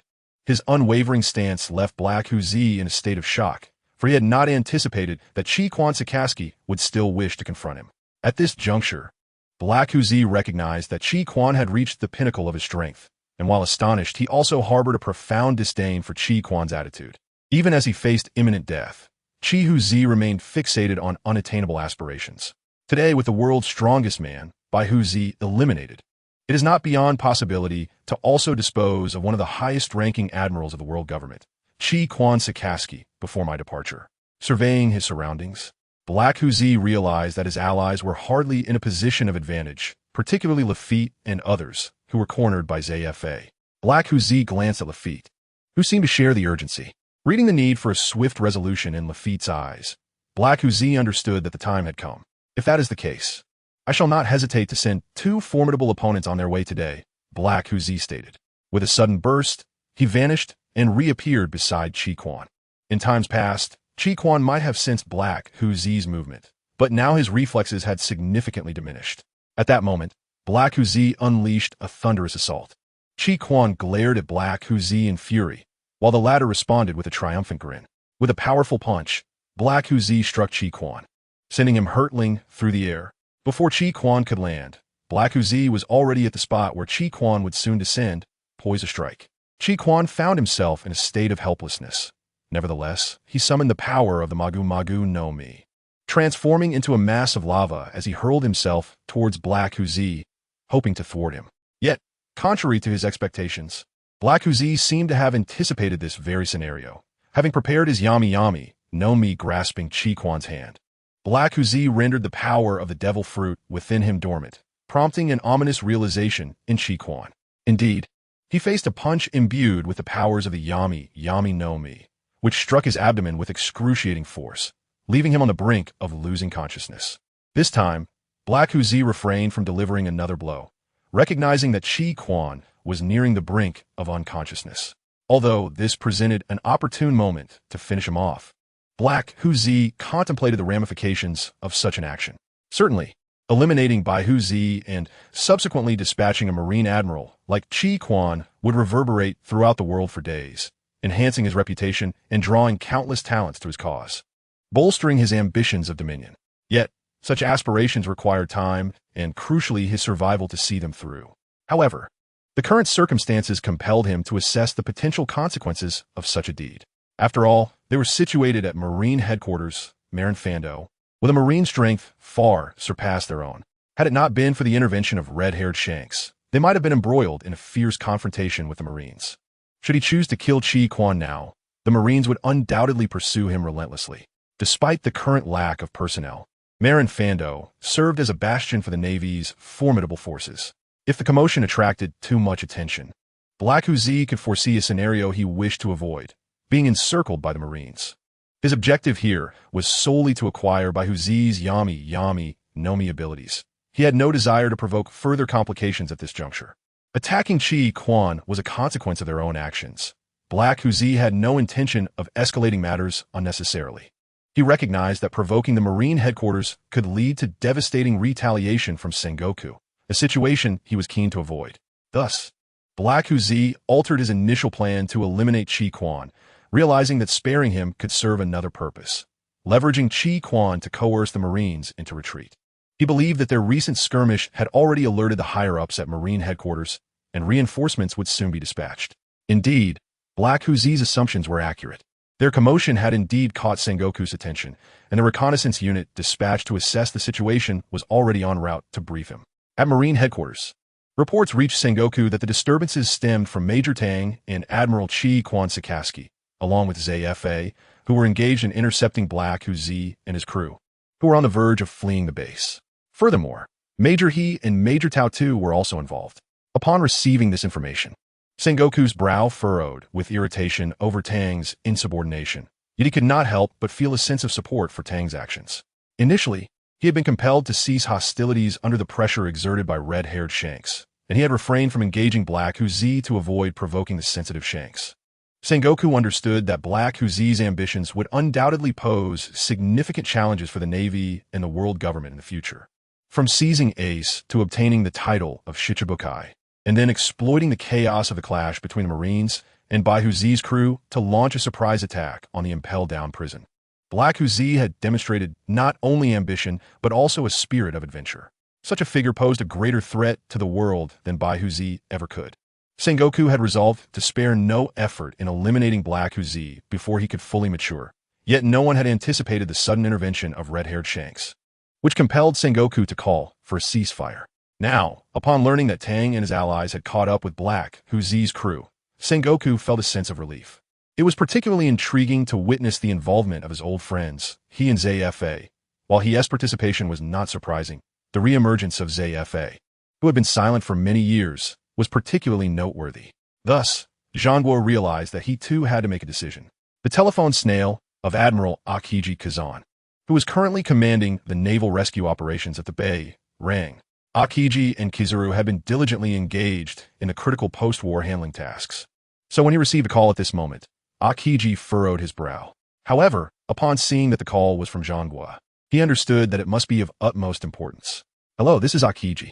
This is Zhangguo. Kazan, there's an urgent mission that requires your immediate attention.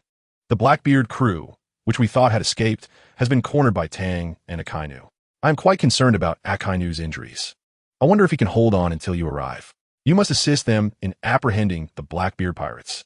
I believe that the threat posed by Blackbeard Teach may surpass that of Whitebeard. You need to depart at once. They are located on the western side of the island. Given your current position at the bay, lead your troops to circumnavigate and approach them from behind, Zhangguo instructed. Upon receiving the news, Akiji was taken aback. He had not anticipated that Tang and Akainu would confront Blackbeard. Akiji was well aware of Akainu's injuries and understood the urgency of the situation. He had to set off immediately. as any delay could lead to dire consequences. Akiji and his troops swiftly mobilized, preparing to navigate around the periphery of Marineford to reach the western side of the island. As their vessel set sail, Akiji briefed the soldiers on their mission. Upon hearing that Admiral Akainu and Colonel Tang had blocked the escape route of the Blackbeard pirates, the troops were invigorated. With Admiral Akiji leading them, their confidence surged, and the ship accelerated towards the island's west. Unbeknownst to them, Admiral Akainu, the pinnacle of their combat strength, had already been defeated by Blackbeard. The severe injuries, compounded by the weaknesses of his magma fruit against Blackbeard's dark fruit, had left him vulnerable to relentless attacks. Now Akainu lay on the ground, bloodied but not dead. Yet his condition was dire. Blackbeard had resolved to use Akainu as leverage, a means to ensure a safe departure from Marineford. Once he returned to the New World and seized Whitebeard's territory, he would ascend to become the next Emperor of the Seas, a title that represented dominion over the New World. His dreams could not be thwarted here. However, reality was ever at odds with Blackbeard's ambitions. Just as he attempted to lift Akainu, he sensed danger and swiftly withdrew his hand. Steadying himself, he saw a figure standing between him and Akainu, wielding the black blade Yoru. Blackbeard's mood soured instantly. Tang's presence signified a grave threat. It was evident that Rangi Shilio had been defeated by this young marine named Tang. Indeed, he glanced over and saw that the former chief warden of the infamous Impel Down, Rangi Shilio, had been brought down, a grievous wound inflicted by Yoru across his chest. This single strike had spelled doom for the renowned swordsman. Although Tang bore injuries from Shilio's assault, Blackbeard could perceive that this young marine was still composed and possessed sufficient strength to engage him. Youngster, you are still in your prime. There is no need to fight to the death over these matters. Do you not realize that sometimes retreating can lead to broader horizons? Let's make a deal. We each take our men and leave. Continuing this fight will yield no benefits for either of us, Blackbeard proposed. He still hoped to depart from this cursed place without bloodshed. The stolen marine warship lay docked nearby, and boarding it would facilitate a swift escape. Huh, are you jesting? Blackbeard Marshal Teach? I have been keeping an eye on you for quite some time. We, the Marines, hold a significant advantage. It won't be long before our reinforcements arrive. You truly believe you can negotiate terms? There is no possibility of a peaceful resolution today. I am determined to ensure you remain here, and trust me, you will find life in Impel Down more appealing than facing me here, Tang retorted. Is that so? You must understand that until the final moment, the outcome remains uncertain. Before your reinforcements arrive, I could very well dispatch all of you. Then, you will miss this opportunity, Blackbeard threatened. Tang could hardly contain his laughter. After a moment, he managed to compose himself and said, Are you truly in disbelief? In the current situation, it is quite clear who holds the upper hand. Your combatants, aside from you, are hardly a match. Shilio and Baggies are in no condition to assist you. Baggies has been nearly beaten to death by that old man Carp, and Shilio has already fallen to my command. Do you expect us to squander this opportunity to let you escape Marineford and return to the New World as your four emperors? Blackbeard felt a pang of shock. Becoming a four-emperor was his next goal, yet hearing it articulated by this outsider felt peculiar. Down, he bellowed. You will not find me compromising today. I swear I will either defeat you or imprison you in Impel Down. Wake up. Do not indulge in your daydreams. We must battle. With that, Tang pointed Yoru at Blackbeard. Blackbeard, now enraged, retorted, What do you think you are? I have been navigating these seas long before you were born. You have pushed me too far. Today, I will show you the true meaning of power. Youngster, there is nothing left to say. I will teach you a crucial lesson. Do not assume that your rank as a Marine Admiral makes you formidable. There are far too many you cannot afford to offend in these waters. Today, I will make you understand, Blackbeard declared. Prepare to receive my strike, he shouted.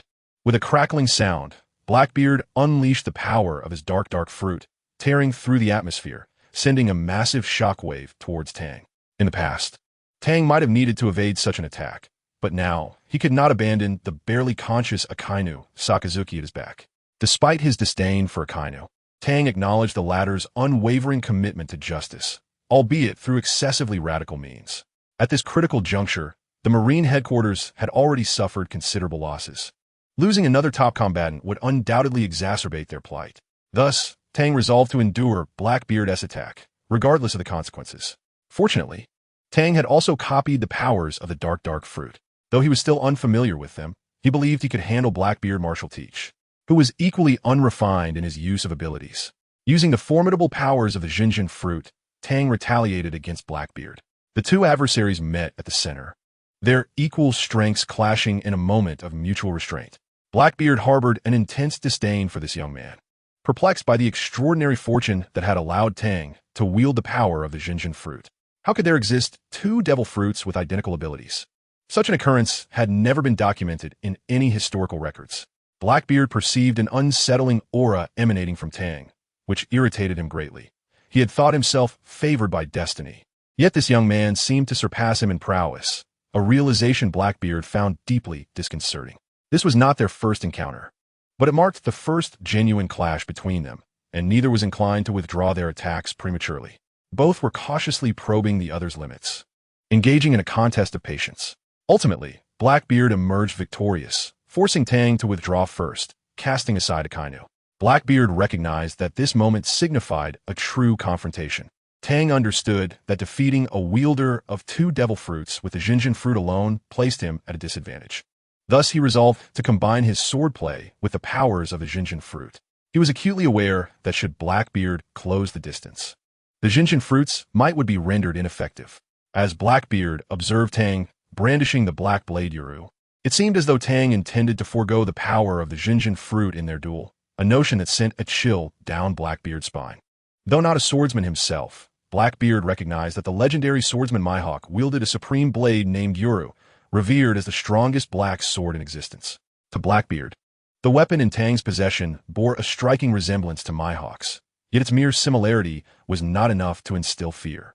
However, the recent events had made it abundantly clear that Tang had bested the formidable swordsman Shiryu, suggesting that his sword was extraordinary, potentially even Yoru. Moreover, it was evident that mere possession of a great blade would not suffice to defeat Shiryu, implying that Tang's swordsmanship was on par with that of Shiryu. Blackbeard had no interest in delving into how Tang acquired the black blade, especially now that Tang had revealed it, signifying his unwillingness to allow Blackbeard to speculate on his capabilities. As Tang closed his eyes, Blackbeard felt an unsettling awareness of being watched from all directions, an oppressive sensation that weighed heavily upon him. He was ensnared in Tang's web, and recognizing this, he understood that he must act swiftly and unexpectedly to seize the opportunity. Faced with a swordsman, Blackbeard hesitated to deploy the powers of the Yami Yami fruit, realizing that the destructive potential of the Jinjin fruit was his best option. With his course of action determined, Blackbeard launched an immediate assault, feeling he could no longer afford to delay. "Kid, prepare to taste my power," Blackbeard declared, his hands claw-like as he grasped at the air. Those familiar with Whitebeard understood that this signaled the impending might of the Jinjin fruit. As Blackbeard exerted force, the tremendous power of the Jinjin fruit manifested once more, and the already battered Marineford faced yet another existential threat. A violent tremor shook the island, aimed directly at the young man who remained blissfully unaware of the chaos unfolding around him, lost in meditation as the seismic waves reverberated through the island. In the Marineford Plaza, the frantic efforts to rescue the wounded came to an abrupt halt. The fissures in the ground, previously inflicted by Whitebeard, widened alarmingly, compelling everyone to seek refuge and stabilize their positions. Sengoku and Garp exchanged knowing glances, understanding each other's thoughts. Sengoku had already communicated the gravity of the situation to Garp, who shared the same sentiments: anger at Tang's reckless actions, yet relief that he had the determination to confront the volatile Blackbeard. This significant upheaval indicated that Blackbeard was unleashing his full power, and both men began to worry for the outcome. They could only hope that Tang could endure until Akiji and his forces arrived, as neither believed that Tang and his allies could triumph over Blackbeard's crew. The violent tremors unleashed tremendous energy, wreaking havoc across the area, forcing all combatants to cease their struggles in search of safety. Zifa struggled to maintain his footing, eventually succumbing to the ground, while Bakuz and his companion were less fortunate, falling flat. Zifa felt an indescribable sensation as the overwhelming force stirred memories of past battles against formidable foes who wielded such power. Reflecting on those encounters, he recognized how this ability could alter the very environment itself. When Tsuru arrived to report Whitebeard's demise, Zifa was filled with a profound sense of loss, realizing how much they had aged and how they now cherished the days that had slipped away. Meanwhile, Katarina, Devon, and Peach Rabbit were on the verge of concluding their battle when the sudden earthquake disrupted their duel, leaving Peach Rabbit no choice but to retreat. as the tremors significantly affected their positions. Katerina Devon found herself in a similar predicament, both women swiftly seeking a secure location while keeping a vigilant eye on one another, aware that the moment the tremors ceased, they would return to their fateful contest. As the primary target of the earthquake, Tang remained steadfast, unmovable as a mountain. The fissures in the ground continued to expand toward him, resembling a malevolent entity slowly opening its maw, seemingly intent on devouring everything in its path. At the critical moment, Tang abruptly opened his eyes, prompting Blackbeard to instinctively retreat, sensing an imminent threat. In the spot where he had previously stood, Tang appeared, wielding the black blade. The sense of danger that had plagued Blackbeard dissipated significantly, as he felt relieved that his decision had spared him. Otherwise, that single strike could have left him with no chance for retreat. However, how could there be two figures? At that moment, the immobile Tang was engulfed by the fissure. Yet this was no mere person. It could only be described as a lingering shadow, leaving an awe-inspiring impression. The fleeting shadows left by Tang's swift movements bore no distinction from the essence of a living being, vividly illustrating the extraordinary speed he possessed. Strangely, Tang did not pursue Blackbeard, and only upon closer inspection did one notice the faint traces of blood on his black blade. Though minimal, it attested to the undeniable fact that he had indeed struck a target, and the identity of that target was all too clear. After Blackbeard retreated violently, he landed safely. Realizing he had narrowly escaped death, he pondered why Tang had not pursued him, especially given that his moment of retreat had been his most vulnerable. His capacity for resistance utterly diminished. Blackbeard continued to mock Tang, yet the conspicuous bloodstains on Yi made him feel a twinge of unease. Sure enough, an overwhelming wave of pain struck Blackbeard, prompting him to silently acknowledge his predicament. The excruciating sensation surged through him, and he glanced down at his abdomen, where blood soaked through his clothing. Blackbeard comprehended that he had been wounded by Tang's blade, yet astonishingly, he felt no pain from the injury itself, a most peculiar circumstance for him. Moreover, before he could contemplate further, the side effects of the Yami Yami Nomi amplified the pain manifold, rendering him speechless.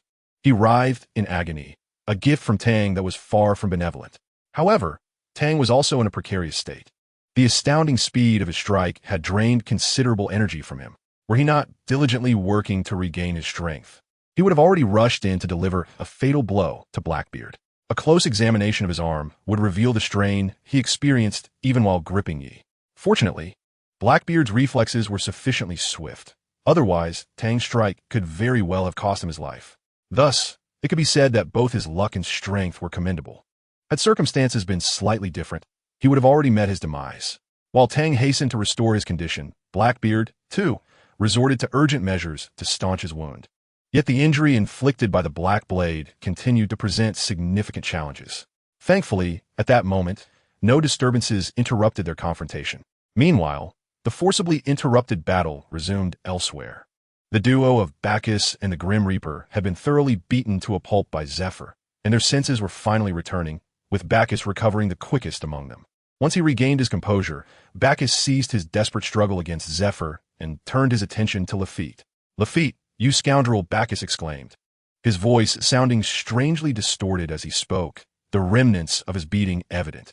It appeared that the Blackbeard pirates were not entirely united in their loyalties. "You promised us greater power, and we accepted your ridiculous hypnosis, yet you send us to our deaths as your greatest assistants? How can you treat your own crew this way?" Bacchus was indignant. "That is not entirely accurate, Bacchus. It was you and Poison Q who requested I hypnotize you. And you were indeed quite fearless. Just look at your earlier fervor in battle. Haven T, I fulfilled your requests.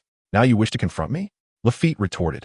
As Bacchus's fury ignited, he declared, "Do you think I'm merely a pawn for you to manipulate?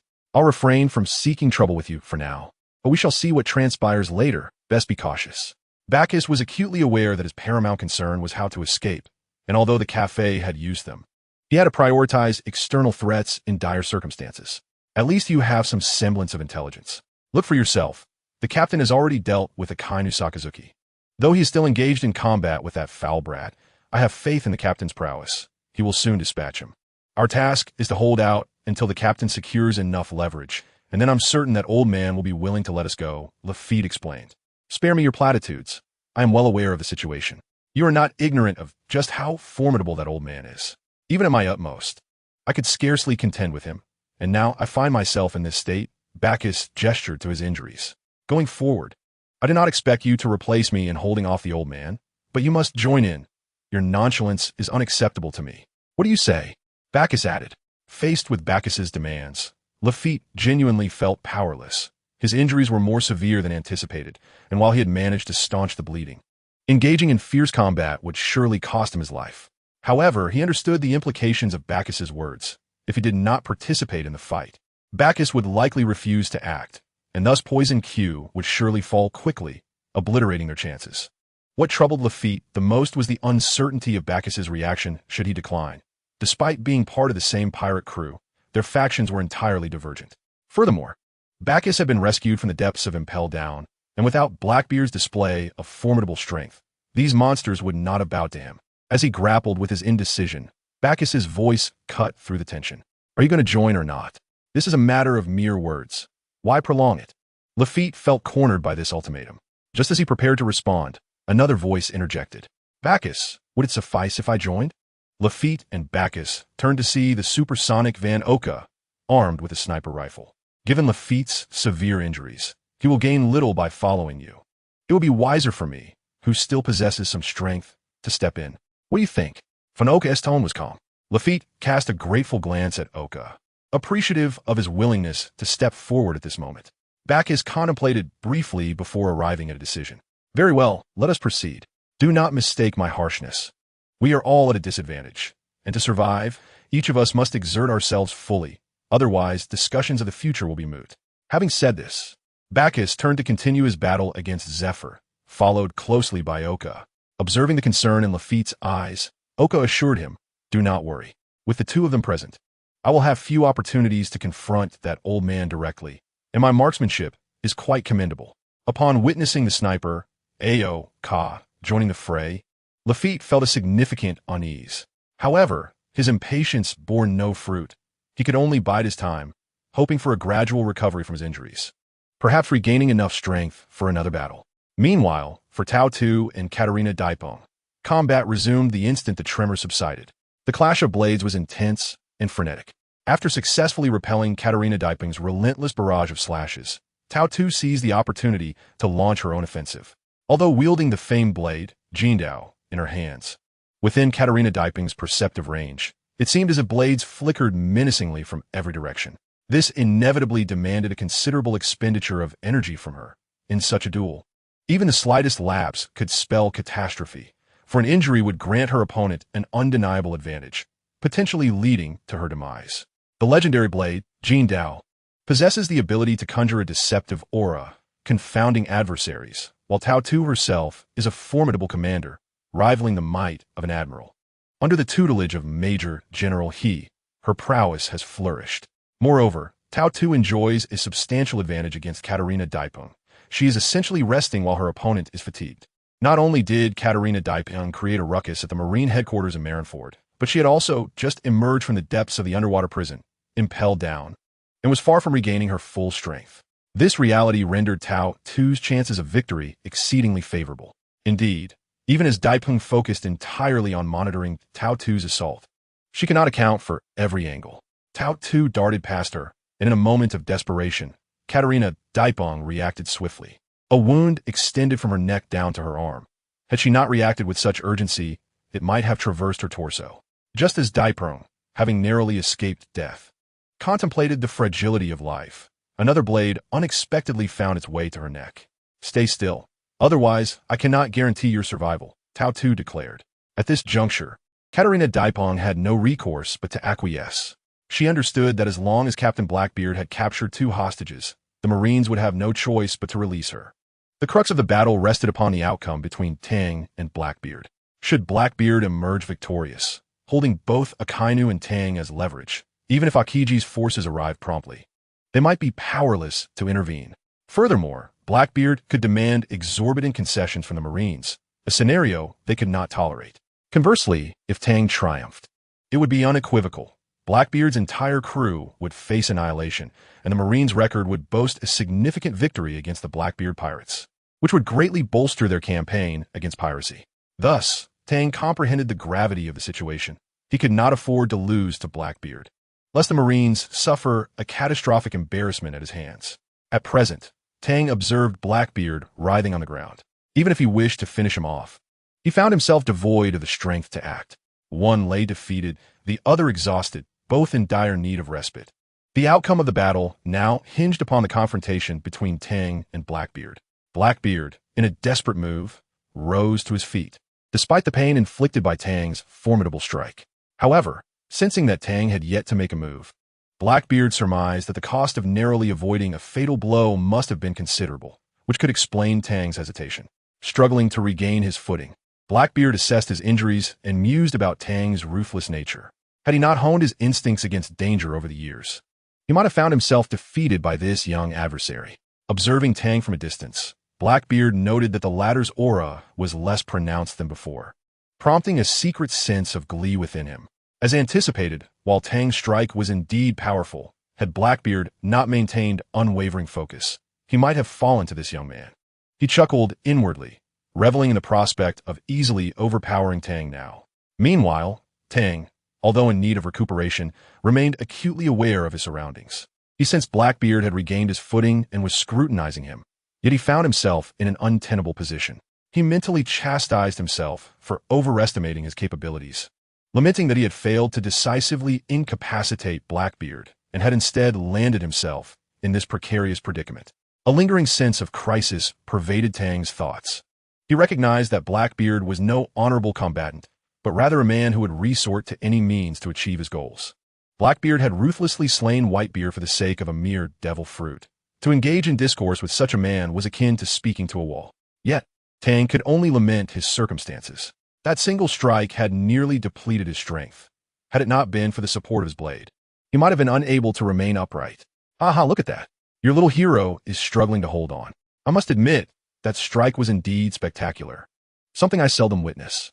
I thought our captain might succumb to it, but appears he's still a cut above, Blackbeard taunted, addressing the bound Katarina, dipping nearby. Silence. None of you shall escape this place, nor can you stir trouble across the world. Watch closely. Tang is not as simple as you presume, Tao Tu rebuked. Despite her words, her anxious expression betrayed her true feelings. Katarina Daipeng, observing Tao Tu's demeanor, understood the underlying tension. She did not wish to provoke Tao Tu further, lest she unwittingly invite her own demise. As Tao Tu focused on the center of the battlefield, where Blackbeard had risen while Tang remained still, the situation for Tang grew increasingly dire, heightening Tao Tu's anxiety. Yet, she could not intervene in Tang's battle. The conflict between men required no assistance from women, for this was a matter of Tang's pride. Meanwhile, Blackbeard was preparing to strike. Ha ha ha, kid. You dealt me a blow, so it's only fitting I return the favor. He grimaced through the pain. Despite his anxiety, Tang found himself powerless, internally pleading for just a little more time. Blackbeard had already appeared before Tang, grinning maliciously. Hey, little brat, you're in for it now. Didn't you say you would use the Jinjin fruit to attack me? Let us see how you resist this move. With a sinister smile, Blackbeard tightened his fist and unleashed a powerful punch towards Tang's abdomen. The force of the Jinjin fruit struck Tang's body directly, reminiscent of the time Whitebeard had attacked Akainu. In an instant, Tang was sent flying like a cannonball. Heck, kid, you're going to suffer a lot more. Come to me. Blackbeard activated the gravitational pull of the Yami Yami fruit, drawing Tang back towards him. Indeed, having lost his momentum, Tang couldn't even touch the ground before Blackbeard pulled him back once more. Meanwhile, Zephyr had noticed something amiss with Tang, but it seemed that Buckus and the others understood the situation and were fervently preventing Zephyr from approaching Blackbeard. Witnessing Tang on the verge of being ruthlessly beaten by Blackbeard, Zephyr felt an overwhelming sense of urgency. On the sidelines, Vice Admiral Tsuru and Peach Rabbit were deeply concerned for Tang's safety. Tsuru did not wish to see such a promising talent perish here today. Her primary goal was not to capture Blackbeard and his crew, but rather, she had understood Tang's intentions when he requested Zephyr's aid. Her arrival was indeed to control the situation in times of crisis. Observing Tang's disadvantage, Tsuru felt conflicted. She recognized that Tang's predicament was glaringly evident, yet she was acutely aware of his true capabilities. In her eyes, Tang's temporary disadvantage might be due to undisclosed hardships, but ultimately, he would prove his strength to everyone. Thus, Tsuru decided to observe for a moment, confident that while she lacked the power to defeat Blackbeard, she believed she could save Tang in a critical moment. In stark contrast to Tsuru's contemplative demeanor, Peach Rabbit was burning with anxiety. The sight of Tang being bullied by Blackbeard was utterly intolerable for her. However, just as she prepared to intervene, the battlefield underwent another transformation. Tang was being inexorably drawn closer to Blackbeard by the gravitational force of the Yami Yami fruit. Unbeknownst to them, Tang had awakened, power surging within him. Nevertheless, the pain in his abdomen felt as if it were being sliced by a knife. He understood this agony was the work of Blackbeard. Strangely enough, this suffering became a catalyst for the ensuing battle, and their confrontation intensified. Just as everyone anticipated that Tang would inevitably succumb to Blackbeard's punch, an unexpected turn of events unfolded. Peach Rabbit, who was preparing to rush to Tang's aid, abandoned her plans upon witnessing this development, while Zephyr merely remarked, "Good lad." This was a scene that Katarina, Devon, and Lafitte had not wished to witness. Initially expecting Tang to be severely beaten, he suddenly transformed from his previous lethargy. And in a moment of dire straits, he countered with a punch. Blackbeard, clearly taken aback by Tang's unexpected resurgence, met his strike with one of his own, and their fists collided in mid-air, resulting in both of them grunting in pain. As seconds ticked by, the intensity of their battle escalated. At this juncture, neither party could afford to relent. Both had sustained significant injuries, and they were evenly matched, each vying for the ability to endure longer. The air, strained under their immense pressure, began to crack. "You little brat, I knew you were not so simple. If I could easily dispose of you, you would hardly be worthy of that attire. You must possess exceptional qualities. What do you say? Care to join my crew? In my view, the Navy is destined for decline. It would be wise for you to align yourself with a more stable and powerful ally. Young individuals like yourself ought to consider this thoughtfully," Blackbeard said earnestly. Tang, however, paid little heed to Blackbeard's words, but he did discern that Blackbeard was attempting to lure him into joining his pirate crew. Tang found this utterly absurd. How could Blackbeard still entertain the notion of recruiting him amidst such a life-and-death struggle? Tang let out a hearty laugh. Blackbeard, recognizing the derision in Tang's laughter, grew furious. "You brat, you want to escape today. Once I fully master the powers of the Jinjin fruit, combined with the Yami Yami fruit, I will undoubtedly become a force more formidable than that old Whitebeard. At that point, I will be the strongest man in the world, surrounded by countless powerful allies. I genuinely respect you, so do not mistake my kindness for weakness," Blackbeard declared. Tang retorted, "Oh, Blackbeard, should I be grateful for such an opportunity? Dream on, you treacherous scoundrel. Your underhanded dealings remind me that while it may be acceptable for others to escape today, I cannot allow you to flee." He continued, "And do not think you can sway me. I am a member of the Navy, your natural enemy. You and your ilk deserve to be imprisoned in the depths of Impel Down, never to see the light of day again. You little brat.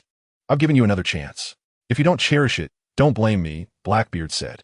Just as he finished speaking, Tang felt an overwhelming force behind Blackbeard's fist. Realizing that Blackbeard was no longer holding back, Tang steeled himself, unwilling to be driven back so easily. "Do you think I'm an easy target?" he thought, summoning all his strength. As their exertion increased, the pressure on the surrounding space became unbearable, forcing them to momentarily withdraw. Then, with a series of rapid punches, they each landed blows on one another, retreating to regain their stances. Tang understood that to defeat Blackbeard, relying solely on fruit abilities would be futile. Only through martial arts, swordsmanship, and hockey could he hope to prevail, and he possessed all these essential powers. "Blackbeard, prepare to meet your end," Tang declared, gripping his black blade as he charged at Blackbeard. Blackbeard's eyes narrowed slightly. He likely had little understanding of Tang's swordsmanship prior. However, having witnessed Tang's ability to defeat the great swordsman Shiryu, Blackbeard could no longer afford to underestimate Tang's sword skills. "You little brat. You truly are a hot potato," Blackbeard remarked, charging forward. At the next moment, the two individuals were once again locked in fierce combat. The onlookers outside could scarcely comprehend the unfolding events. All they knew was that the sword energy and aura emanating from the battlefield were overwhelmingly oppressive, allowing everyone to feel the intensity of the struggle within. This lad truly knows how to make a scene," Zephyr remarked, wiping his hands after dealing with Baku's and his companions. Indeed, when Tang found himself in peril, Zephyr had escalated the force he employed against Baku's and his associates. How could they withstand such pressure, especially Van Oka, who was inherently unsuited for close-quarters combat as a sniper? Had it not been for Baku's insistence, he might not have been so easily battered by Zephyr. As Zfa gazed upon the individuals before him, he felt a surge of emotion. Had it not been for his newly acquired arm, he could scarcely envision what his future self would resemble. Perhaps he would have lost heart and buried his aspirations completely. With this thought, an overwhelming sense of gratitude towards Tang welled up within him. Back in Tang's battlefield, the two combatants engaged in a tumultuous clash, causing the earth to tremble and the air to warp into black holes, followed by the relentless onslaught of sword energy. The diverse manifestations of power continuously dazzled the spectators, leaving them in awe and exhilaration. Suddenly, two figures shot forth from the smoke, Tang and Blackbeard Marshal D. Teach. Both bore numerous wounds. Blackbeard's arm bled profusely, and he had refrained from moving it, prompting various speculations about the severity of his injury. Apart from that, he bore multiple wounds across his body. But the most critical was indeed his injured arm. However, Tang was not in a more favorable position either. Earlier, Blackbeard had struck him with a punch infused with the power of the Zhenjin fruit, and at that moment, Tang had been unable to mount an effective defense. Subsequently, to contend with Blackbeard, he had to suppress his injuries forcibly, leading to a catastrophic culmination of new and old wounds. Although Tang did not exhibit any visible gaps in his physique, the internal injuries were grievous, exacerbated by the tearing of the Zhenjin fruit and the voracious nature of the Kuro fruit. In light of their current state, one could assert that neither party held a significant advantage. At this juncture, the blood-soaked Blackbeard found himself at a dead end. Unless he could decisively defeat Tang, or at least delay him, even if he managed to overcome Tang, he lacked the strength to evade the Navy's pursuit. Had he been aware that a fleet led by Admiral Akiji was en route, he would undoubtedly have chosen to flee rather than engage in combat with Tang. In the vast ocean, being targeted by Akainu and Kizuru was manageable, provided that they did not destroy his ship. He would still have a chance to escape. However, such an opportunity was utterly non-existent against Akiji, whose freezing capabilities rendered him one of the few who were unafraid of the sea. His powers had a vast range, as evidenced by his ability to freeze entire sections of Marineford Bay and conjure monstrous waves, making him a formidable opponent. Yet Blackbeard remained oblivious to these developments. His only path lay in breaking through Zfa and Tang's defenses to return to his ship. Cough! He spat out a mouthful of blood, forcing a bitter smile. You troublesome brat. I once prided myself on my understanding of formidable foes, but it seems I underestimated you, a mere youth. You're no mere boy. You are akin to an admiral of the Navy. Spare me the flattery. I have no desire to take on the responsibilities of an admiral, bound by various constraints. I find my current position as a vice admiral far more liberating, Tang replied, the tone suggesting a clear hierarchy between them. Encountering you has certainly been a stroke of bad luck for me. I thought I had finally acquired the coveted Kuro fruit, stealthily attacked, impelled down, gathered a formidable crew, and gained the power of the world's strongest paramecia, the Zhenjin fruit. I believed I was destined for greatness, but it appears that you, this impudent lad, outshine me far more. Blackbeard's voice remained eerily calm, acknowledging the undeniable truth of his inferiority in combat prowess to Tang. Your ambition is your undoing. Had the Kuro fruit not manifested, perhaps you would not have resorted to slaying so many of your kin, nor would you have directly taken your father Whitebeard's life. Your ambition has destroyed everything. Since you have come to Marineford today, I will not allow you to escape unscathed, Tang declared. Is that so? My boy, I am beginning to genuinely appreciate you. It seems that no matter how much I schemed, risking everything, I still failed to garner the heavens' favor, Blackbeard sighed. Do not deceive yourself, Blackbeard. Today, everything, including your crew, merely serves as instruments for your ambition. You have slain your brothers for the Kuro fruit, and your father for the Zhenjin fruit. Your ambition is dangerously vast, posing a potential threat to the world's stability. Thus, you shall remain here today, Tang concluded, when suddenly the situation shifted. Seizing the opportunity, Blackbeard made a desperate bid for escape, darting away from Zfa and the others. Tang was taken aback, initially believing that Blackbeard sought genuine reflection.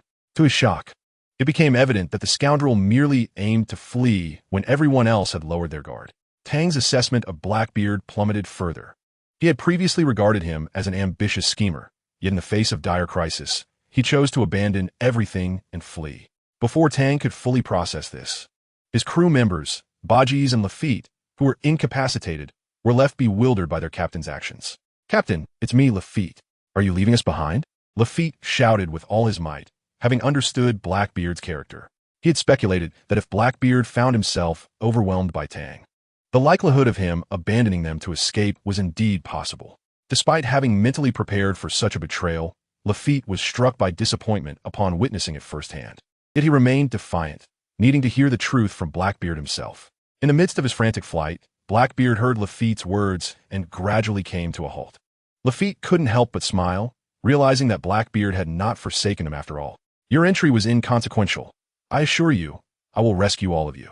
Lafitte, I never wished to reach this point, yet I find myself with no other recourse. As long as I remain alive, the entire crew still possesses a chance of escape. So do not worry. Having said that, Blackbeard walked away without a glance back. At that moment, Lafitte's last shred of hope was extinguished, and he appeared utterly despondent. Where do you think you're going? Today, you shall not escape. Tang seized the opportunity, moving with remarkable speed, intent on closing the distance between himself and Blackbeard. Blackbeard, aware of Tang's relentless pursuit, felt a surge of anxiety. He understood the dire state of his own condition. Although Tang was also injured, Blackbeard did not wish to face a situation where they would fight to the death. Thus, for Blackbeard, the priority was to run as far and as fast as he could. With the support of newfound strength, Blackbeard's speed increased. And while Tang was not without his own agility, it would be unwise for him to attempt to surpass Blackbeard given his current physical state. Tang was pushing his potential to the limits. He could not allow Blackbeard, the ticking time bomb of the pirate world, to escape. Yet, despite his efforts, the distance between them remained substantial. Ahead of Blackbeard lay the vast sea, and Tang sighed in relief, knowing that Zephyr and Vice Admiral Crane were there, determined to prevent Blackbeard from escaping alone.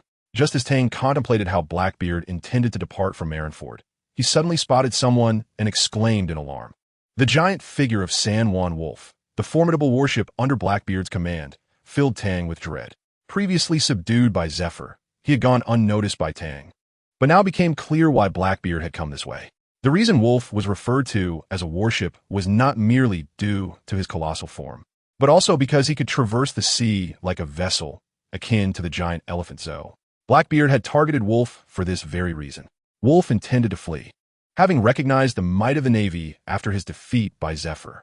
Seizing the moment when others were distracted, he sought to escape, believing that, given his size, even if he sustained injuries, they would be negligible. For him, the world was vast, and there was always a place to hide, such as the land of giants, Elbaf. Wait for me, Wolf, Blackbeard shouted. Wolf turned his head, surprised. Captain, how did you end up here? It was no wonder Wolf hadn't noticed Blackbeard. However, upon seeing Tang pursuing him fiercely, Blackbeard grew anxious. You fool, hurry and take me with you. We must escape together, Blackbeard bellowed. Oh, Wolf scratched his head, and Blackbeard finally managed to grasp his only lifeline. Meanwhile, Tang had missed his chance. Previously, he could have severed Wolf as well, but now, in his current condition, defeating Wolf would be exceedingly challenging. Yet, allowing Blackbeard his persistent threat to escape was something Tang could not tolerate. Damn it, I'll get my all. If he survives this strike, it can only mean that fate is protecting him, and I shall have nothing more to say. I will have completely given up. Tang thought to himself. He positioned the black blade horizontally before him, and the sword energy began to condense upon the blade's edge. However, the occasional twitching of his lips revealed that he was merely holding on. Not enough, far from enough. Just give me a little more time, a little more time. Tang silenti. But Wolf was swift in his actions. Having rescued Blackbeard, he could not afford to linger and promptly began to flee. In the brief moment it took Tang to prepare his strike, they had already dashed far away. Tang pondered that if Wolf and Blackbeard managed to escape before he could confidently unleash his blow, all his efforts would be in vain. Yet, he felt uncertain about executing his move. It was crucial to possess immense strength to cleave through Wolf's gigantic frame, and Tang was still gauging his capabilities. If he truly lacked the confidence, and Blackbeard indeed escaped, then he would be powerless to stop it. Unexpectedly, another figure appeared. Upon recognizing who it was, Tang ceased to calculate the distance. Today, it seemed that Blackbeard was fated to be unable to flee. Blackbeard, too, sensed the sudden change in circumstances and urged Wolf to accelerate. Even with that man-s appearance, as long as they moved swiftly enough, they would remain beyond reach. However, with Wolf already at full speed, how much faster could he possibly run? Suddenly, that figure leapt high from the warship, and Blackbeard gazed on in terror. Ice Age. Two ice pillars shot forth from the figure's hands, plunging into the sea. Immediately, the ocean began to freeze from the points of impact, and, as the area of ice expanded, the speed intensified. These ice blocks seemed almost sentient, spreading solely toward Wolf and Blackbeard. Wolf was oblivious to this unfolding scene, but Blackbeard could see the ice advancing rapidly, filling him with despair. He had gone to great lengths to escape, only to be pursued by another Marine admiral, Akiji. On the sea, it seemed that no one could rival Akiji's ability to immobilize others. Soon, the ice was closing in on Wolf, the freezing power penetrating the massive warship structure, gradually sapping its blood flow and bodily functions. Wolf's speed began to diminish, and the ice climbed over his colossal form. Before long, both he and Blackbeard were completely encased in ice. At that moment, a glimmer ignited in Tang's eyes as he swiftly arced the black blade Yi in a half-circle, unleashing a colossal slash directed at Wolf. The world, previously frozen in Akiji's ice age, transformed into a canvas colored by the strike of the black blade. In an instant, the massive iceberg formed by Wolf's body was cleaved in two by Tang's blow, leaving Blackbeard's fate uncertain, yet he no longer possessed the opportunity to escape. Tang felt a profound sense of satisfaction. For him, the greatest victory of this battle was the removal of Blackbeard, that unpredictable variable. Now that he had succeeded, he could finally breathe a sigh of relief. Soon after, the frozen Blackbeard was captured by the forces led by Qingji. With Qingji's arrival, all those who dared to oppose the Navy were firmly encased in ice, awaiting strict confinement and a return to the depths of the underwater prison, impelled down. The troops brought by Qingji swiftly took control of the situation, and subsequent operations gradually commenced.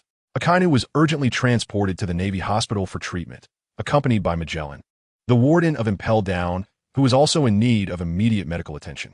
Tang, having sustained significant injuries, was also hospitalized for recuperation, which delayed his summons by Sengoku. However, Tang was perplexed about how Sengoku would address his unauthorized actions in capturing Blackbeard. Meanwhile, the severely beaten Admiral Akainu, Sakazuki, left Tang and his 230 leading men at a loss for words. The reconstruction of the Navy headquarters had already commenced. Following the war, the Navy suffered immense losses.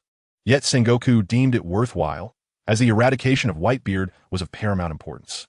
However, the outcomes left Sengoku greatly dissatisfied, perhaps due to Whitebeard's last words. A surge of ambitious individuals began to emerge across various regions, plundering residents and constructing pirate ships, setting sail in great numbers. Moreover, as the headquarters had depleted a significant number of elite personnel, reports from a New World indicated that the four emperors were once again making moves. Consequently, Sengoku hastily dispatched Admirals Kizuru and Qingji to the New World. The Navy hospital was familiar territory for Tang, as he had made a lasting impression on the doctors and nurses during the incident involving Zephyr's arm. However, this time, he entered solely as a patient. The war had inflicted numerous injuries, overwhelming the hospital staff who struggled to meet the medical needs. Fortunately, Sengoku had anticipated such a situation, and within just a day, a medical team arrived at the Navy headquarters in Marineford. Although still insufficient, it alleviated some pressure on the hospital. Currently, in a private room, Tang was engaged in playful banter with Peach Rabbit, their exchange is sweet enough to be intoxicating. Suddenly, a loud knock on the door jolted them back to reality. Tang irritably exclaimed, "Who is it, knocking so loudly? Do you take me for a deaf person?" In response, the door was abruptly kicked open. "Brat, you're getting too cocky," came the boisterous voice. Upon seeing the visitor, Tang's irritation dissipated, and he forced a smile. "How could that be? It's all thanks to the illustrious hero of the Navy, Vice Admiral Carp, that I dare not act out in your presence."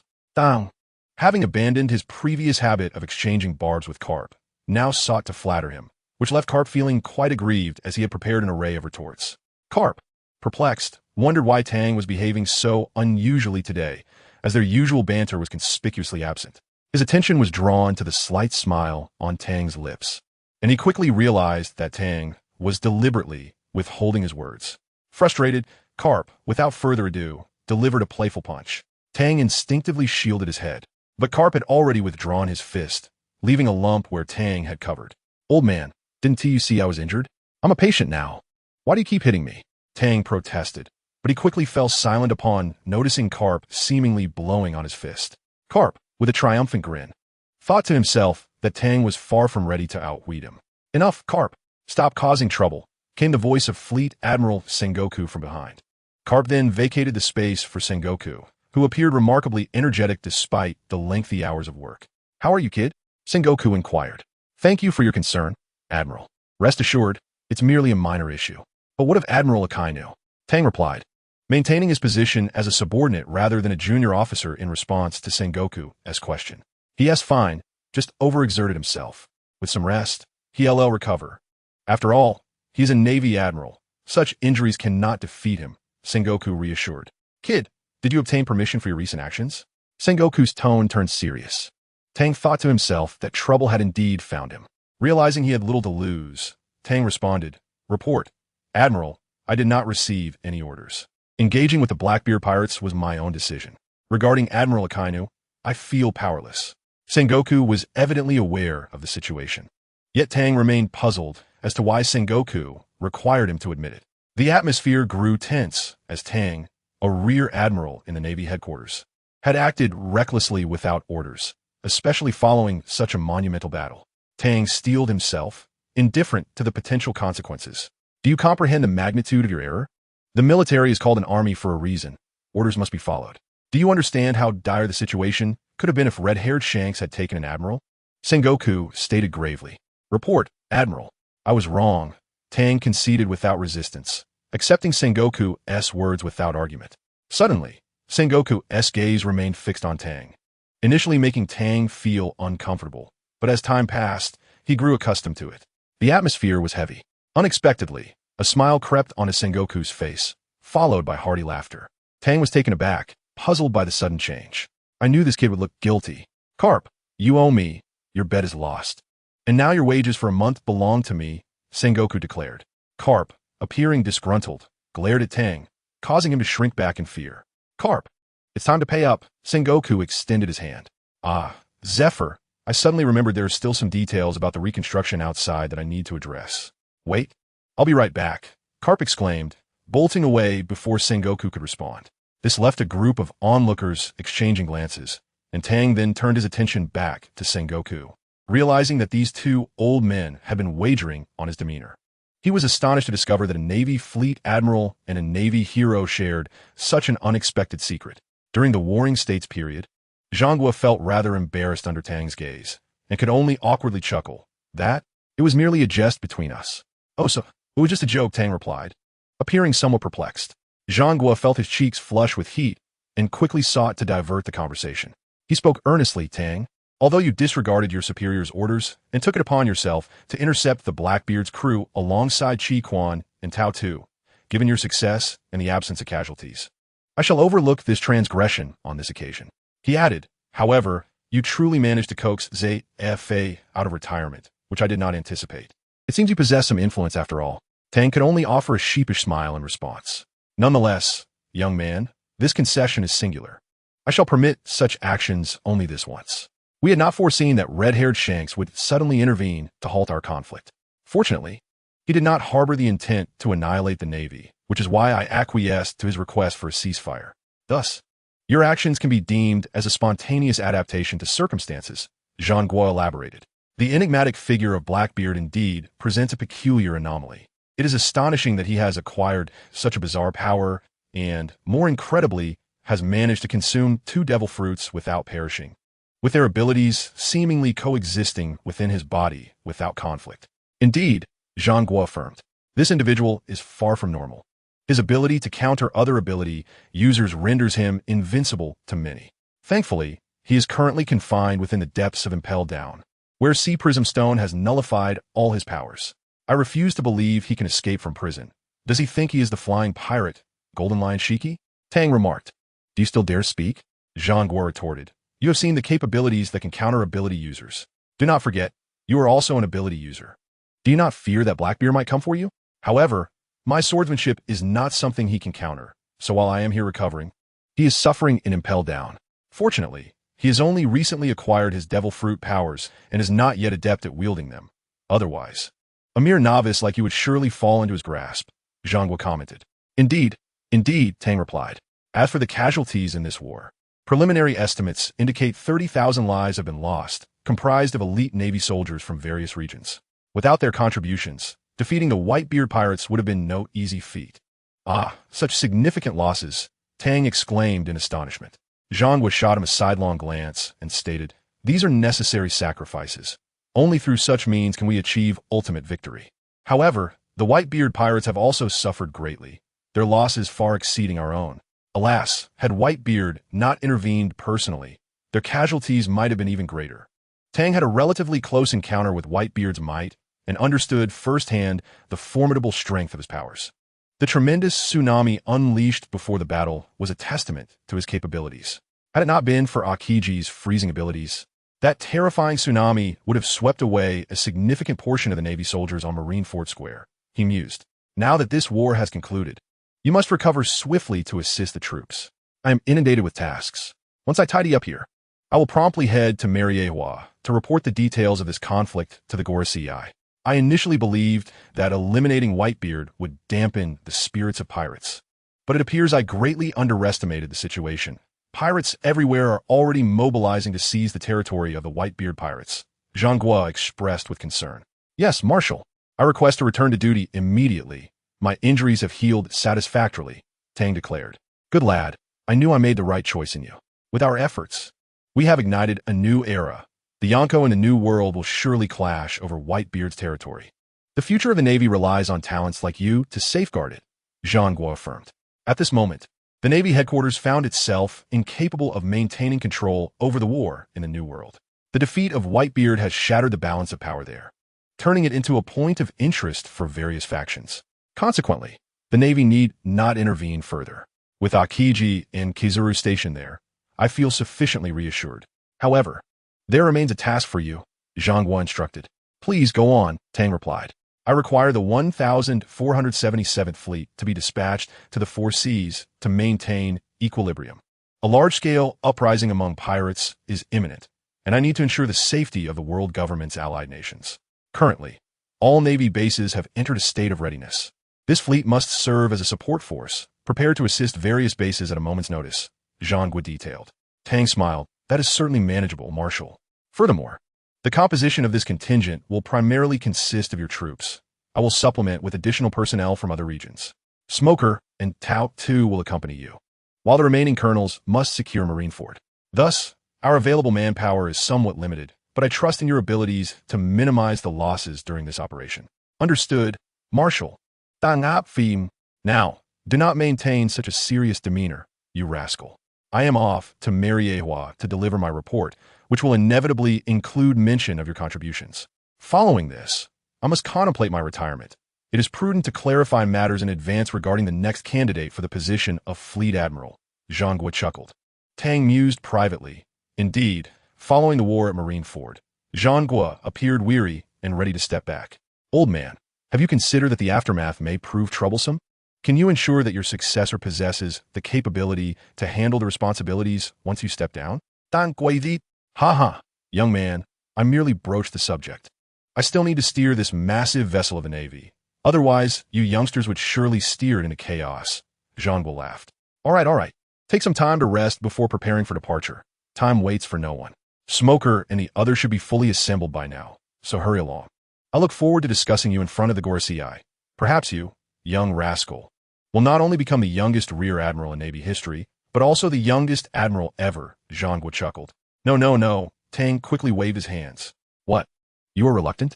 Zhang Guo was taken aback. Tang explained, Marshal, you know my temperament. I am not one to be constrained by rules, much like old man Carp. What I desire is freedom. While becoming an admiral would affirm my abilities, the responsibilities it entails are far too great for someone of my age. Besides, my aspirations extend far beyond merely becoming an admiral. At this moment, Zhang Guo comprehended the situation. Yet he could not help but think that the extraordinary combat prowess exhibited by Tang during this period had momentarily overshadowed the fact that he was still a remarkably young individual. Achieving the rank of Rear Admiral at his current age was already a testament to his burgeoning fame in the world. Granting him a position as a Grand Admiral at this juncture might not be a means of nurturing his potential, but rather a way of subjecting a future naval star to undue strain. Zhang Guo mused that perhaps Tang would indeed become the backbone of the future Navy. Talent requires cultivation, not the imposition of heavy responsibilities. After a brief period of recuperation and assembly, Tang, along with Smoker and Peach Rabbit, embarked on the fleet. The personnel deployed were primarily his loyal troops, supplemented by a number of capable naval soldiers gathered by Zhangguo from various regions. This group of rebellious individuals had not held back in their criticism of Tang, questioning how such a seemingly delicate figure could rise to the rank of Rear Admiral. Their discontent was understandable, as these men had spent years battling various pirates, emerging from a life of relentless combat. Had it been someone like Vice Admiral Ghost Spider leading them, they would have undoubtedly been much more enthusiastic. However, they were now being commanded by a strikingly handsome youth, which naturally led to their discontent. Tang was aware of this resentment. Initially, Smoker had intended to teach these insolent fellows a lesson, but Tang intervened to stop him. A day later, the fleet encountered a large pirate armada. It seemed they were rather unfortunate. Having just assembled, they intended to take advantage of the chaos following Whitebeard's demise. But before they could even enter the New World, they crossed paths with a formidable adversary like Tang. Smoker requested permission to engage, while his soldiers, curious about the young man's capabilities, were not particularly spirited for battle. Observing the situation, Smoker considered executing a few pirates, but Tang once again restrained him. This led to suspicion among the opposing pirates. Just as they were sailing smoothly, a naval fleet appeared from the flank, causing their leader, Engel, to lament their fate. As they anticipated their impending doom, the naval forces remained inactive, which piqued Engel's curiosity about the fleet. Seizing the opportunity, Engel, having painstakingly amassed a sizable crew through plundering, aimed to realize his ambitions. The world was not short of individuals like Engel and Blackbeard, yet Engel lacked the exceptional combat skills and cunning of the latter. Engel contemplated taking a gamble to enhance his notoriety once more. His bounty had already reached 10 million berries, a testament to his ability to attract followers. However, this was insignificant in the grand scheme of the Grand Line. In his mind, the arrival of the naval fleet presented an unparalleled opportunity. Since they had discovered them, yet refrained from immediate attack, Engel found this peculiar. His suspicion grew to the point where he wondered if these were pirates who had commandeered a naval vessel, recalling similar incidents involving individuals clad in prisoner garb. Engel's thoughts began to churn, and he shared his suspicions with a few trusted subordinates. They quickly reached a consensus. This opportunity was too rare to overlook. Regardless of the opponent's identity, they resolved to treat them as naval forces, believing that this battle would undoubtedly elevate their status in the world, at the very least, making them famous across the seas. Engel deemed this the best possible outcome. His subordinates returned to their posts and conveyed the situation to their crew, whose limited intelligence, driven by ambition, led them to wholeheartedly believe their leader's conjecture. After all, Engel had earned his reputation in these waters, and they had enjoyed a prosperous life under his command over the years. Consequently, these former prey began to turn their cannons around, preparing ammunition to attack the naval fleet. The naval soldiers, initially embattled with Tang, now felt the pressure of potentially being defeated by these unknown pirates, which would be a source of great shame. Nevertheless, their caliber was commendable. They swiftly calibrated their cannons, ready to fire. At that moment, Tang ascended to the deck and declared, "There's no need for you to engage. Conserve your ammunition." As the soldiers exchanged bewildered glances, Tang unleashed the power of the Zhenzhen fruit for the first time since the War of Marineford. With a sudden, forceful strike into the air, a deafening crack reverberated as the atmosphere fractured before their eyes. Witnessing this display of power, the soldiers who had previously seen Whitebeard's might felt a tumultuous wave of emotion. They vividly remembered the cataclysmic tsunami unleashed by Whitebeard at Marineford, which could have submerged the entire location had it not been for Admiral Akiji's intervention. No one pondered the origins of Tang's ability. They only recognized how little they understood about this young man. Anyone daring to criticize Tang would find themselves met with vehement opposition. Had they ever encountered someone more formidable? It was no wonder that he had ascended to the rank of Rear Admiral at such a young age. His prowess was undeniable. Regardless of the thoughts swirling in the minds of these rebellious soldiers, Tang had demonstrated through action and strength that he possessed the necessary authority to lead this fleet. Under the influence of Tang's formidable power, the sea in this area began to recede dramatically, with the epicenter being Engel's fleet. Initially, Engel, through his spyglass, observed Tang's actions, yet he felt no immediate threat. His surprise led him to believe that the opponent was merely attempting to intimidate them. The more he thought this way, the more his ambitions compelled him to issue an attack order. Soon, Engel commanded his flagship to commence bombardment, signaling his entire fleet to open fire upon Tang's vessels. "Enemy bombardment. Take evasive action." The Navy sounded the alarm. However, To everyone's astonishment, Engel's cannonballs did not descend upon Tang's fleet, but rather splashed harmlessly into the sea. 351 The Astonishing. Second update. Seeking subscription. What is happening? Can anyone enlighten me? Engel was in a furious rage aboard his ship. He could vividly imagine the expressions of the opposing navy, likely mocking his incompetence mercilessly. The more he pondered, the angrier he became, and signs of an impending outburst surfaced. The gunner, familiar with their captain's temperament, hurried over to explain. Captain, I swear I was aiming accurately. There must be no issue after all this time, Captain. His words, meant to calm, only ignited Enger's temper. Huh, are you suggesting this is my fault? Are you growing impatient? The poor gunner found himself in a dire predicament, unable to voice his grievances. The other crew members, witnessing a fool stepping forward to absorb their captain's wrath, couldn't help but chuckle inwardly. Unfortunately, amidst his pleas for mercy, the gunner was shot dead by Enger. With the tension somewhat alleviated, a sudden exclamation caught Enger's attention. Upon looking, he realized something was amiss. Earlier, their fleet and the navy had been on the same sea level, but now it appeared the enemy's ships were significantly elevated. What did this indicate? Enger understood all too well. It meant his fleet had unwittingly entered a massive whirlpool. But when had they crossed that threshold? Enger was bewildered, blissfully unaware of the impending disaster approaching them. Fool, why didn't you speak up sooner? Our situation is perilous now. I thought this sea was always safe. What has happened? How did a whirlpool appear? Navigator, bring him to me. Enger bellowed. Shortly, a disheveled man, reeking of alcohol, stood before Enger. Dos was a navigator, a theorist who had never truly sailed alone on the open ocean. If traveling on a merchant ship counted, it was a different matter. Before Enger found him, he was a nobody, but aboard Enger's ship, the seasoned pirates had yet to witness such a transformation in a person. During a raid on a small village, the usually quiet Dos shockingly butchered a woman, instilling genuine fear in the hardened pirates. The reasons behind Dos's transformation were unclear and unexamined, but from that point on, desires surged within him like a Pandora's box unleashed, rendering him increasingly bloodthirsty and savage. Enger found this change delightful, for it meant he no longer had to worry about Dos abandoning him. After all, Enger held a modicum of confidence in his domain, and Dos had no reason to rely on anyone else. Dos, did you not claim the sea was calm? What is happening now? Enger inquired. Seeing Dos still inebriated, Enger drew his gun and pointed it at Dos's head, prompting an immediate awakening. The current situation was painfully evident.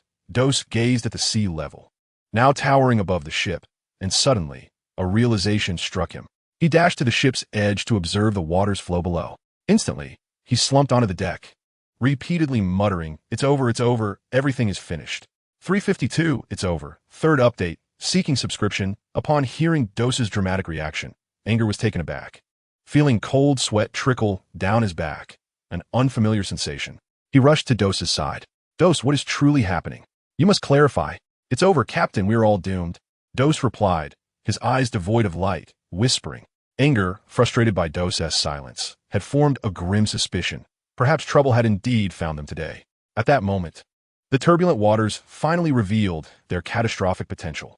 As the sea surrounding Enger's fleet began to rise rapidly, realization dawned upon him. This was not merely a whirlpool. It was a tsunami.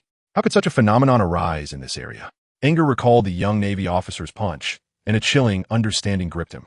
His ambition had summoned a calamity upon him. He now comprehended why the enemy had refrained from attacking. They deemed his crew unworthy of wasting ammunition on, nothing more. The pirates beneath him were not fools. They had been in a state of panic before, but now it was clear. This was no false alarm. It was a true catastrophe. Yet, in such a dire situation, what could they do? The towering waves cascaded down upon them, and many pirates, in a desperate bid for survival, leaped into the sea, hoping for a glimmer of life. Soon, more and more pirates followed suit. Yet they all understood that jumping overboard offered little difference from remaining aboard. The tsunami would not discriminate. Enger did not abandon ship. Dos was the first to jump, and as more followed, Enger made no attempt to stop them, nor did he jump himself. The ships embodied his dreams, and even in death, he resolved to perish alongside his vessel. The colossal waves crashed against the mast, thousands of billions of tons of water plummeting down, leaving no doubt as to who could survive this calamity. If anyone could, Enger would not hesitate to deliver the final blow. Almost immediately, a tremendous force tore Enger and his ship apart into indistinguishable fragments. Anger and his fleet met their demise in this act of power by Tang. It was unfortunate for them. Tang typically refrained from such extreme measures. Yet it was evident that he had grown weary of the insubordination and challenges posed by the ruffians during this period. However, when it came to his own men in the Navy, Tang was reluctant to adopt aggressive tactics. In this instance, Anger's misfortune was of his own making, and Tang, wishing to assert himself and vent his frustrations, had no intention of sparing them. At that moment, none of those pirates were innocent. Tang felt no remorse in eradicating them. Following this battle, Tang's commands became law, and many silently regarded him as a leader to follow. Only by aligning with such a formidable figure could one hope for a brighter future. Thus, Tang's loyal troops found themselves increasingly favored. 353 Maligieo, first update. Seeking subscription. After a brief interlude, Tang finally managed to gain full control over this contingent, a development of significant importance for his upcoming mission. A unit that fails to execute orders is not fit for combat. Soon, Tang's forces received a distress signal from a naval base. With a commanding shout, Tang ordered the fleet to proceed at full speed towards the naval base. Simultaneously, while Tang was engaging the pirates, Bajiyuki and Zhangwa had already arrived at the Holy Land Maligieo. Although Maligieo is not far from Malinfanjuo, its position atop the Red Earth continent, the highest point in the world, necessitated a considerable amount of time to reach. A vice admiral from the Navy headquarters would always remain stationed in Malinfanjuo to support the defenses of Maligieo. Originally, this task was assigned to Admiral Huang Yuan, who oversees the naval scientific forces. However, due to the ongoing Marine-Forward War, the Wulaoxing had to call Huang Yuan to participate in the conflict. Furthermore, due to the recent unusual activities in the New World, Zhangwa was compelled to send both Huang Yuan and Xingji to the New World. Currently, the defense of Maligieo was primarily overseen by several naval rear admirals, individuals known for their sycophantic behavior towards the Tianlong people. They would often curry favor with the Tianlong people, who in return would utter a few kind words, and the Wulaoxing would tacitly approve, knowing that as long as they remained in Maligieo, they would not embarrass the Navy. Consequently, Zhangwa felt no need to risk offending the Tianlong people by opposing this arrangement.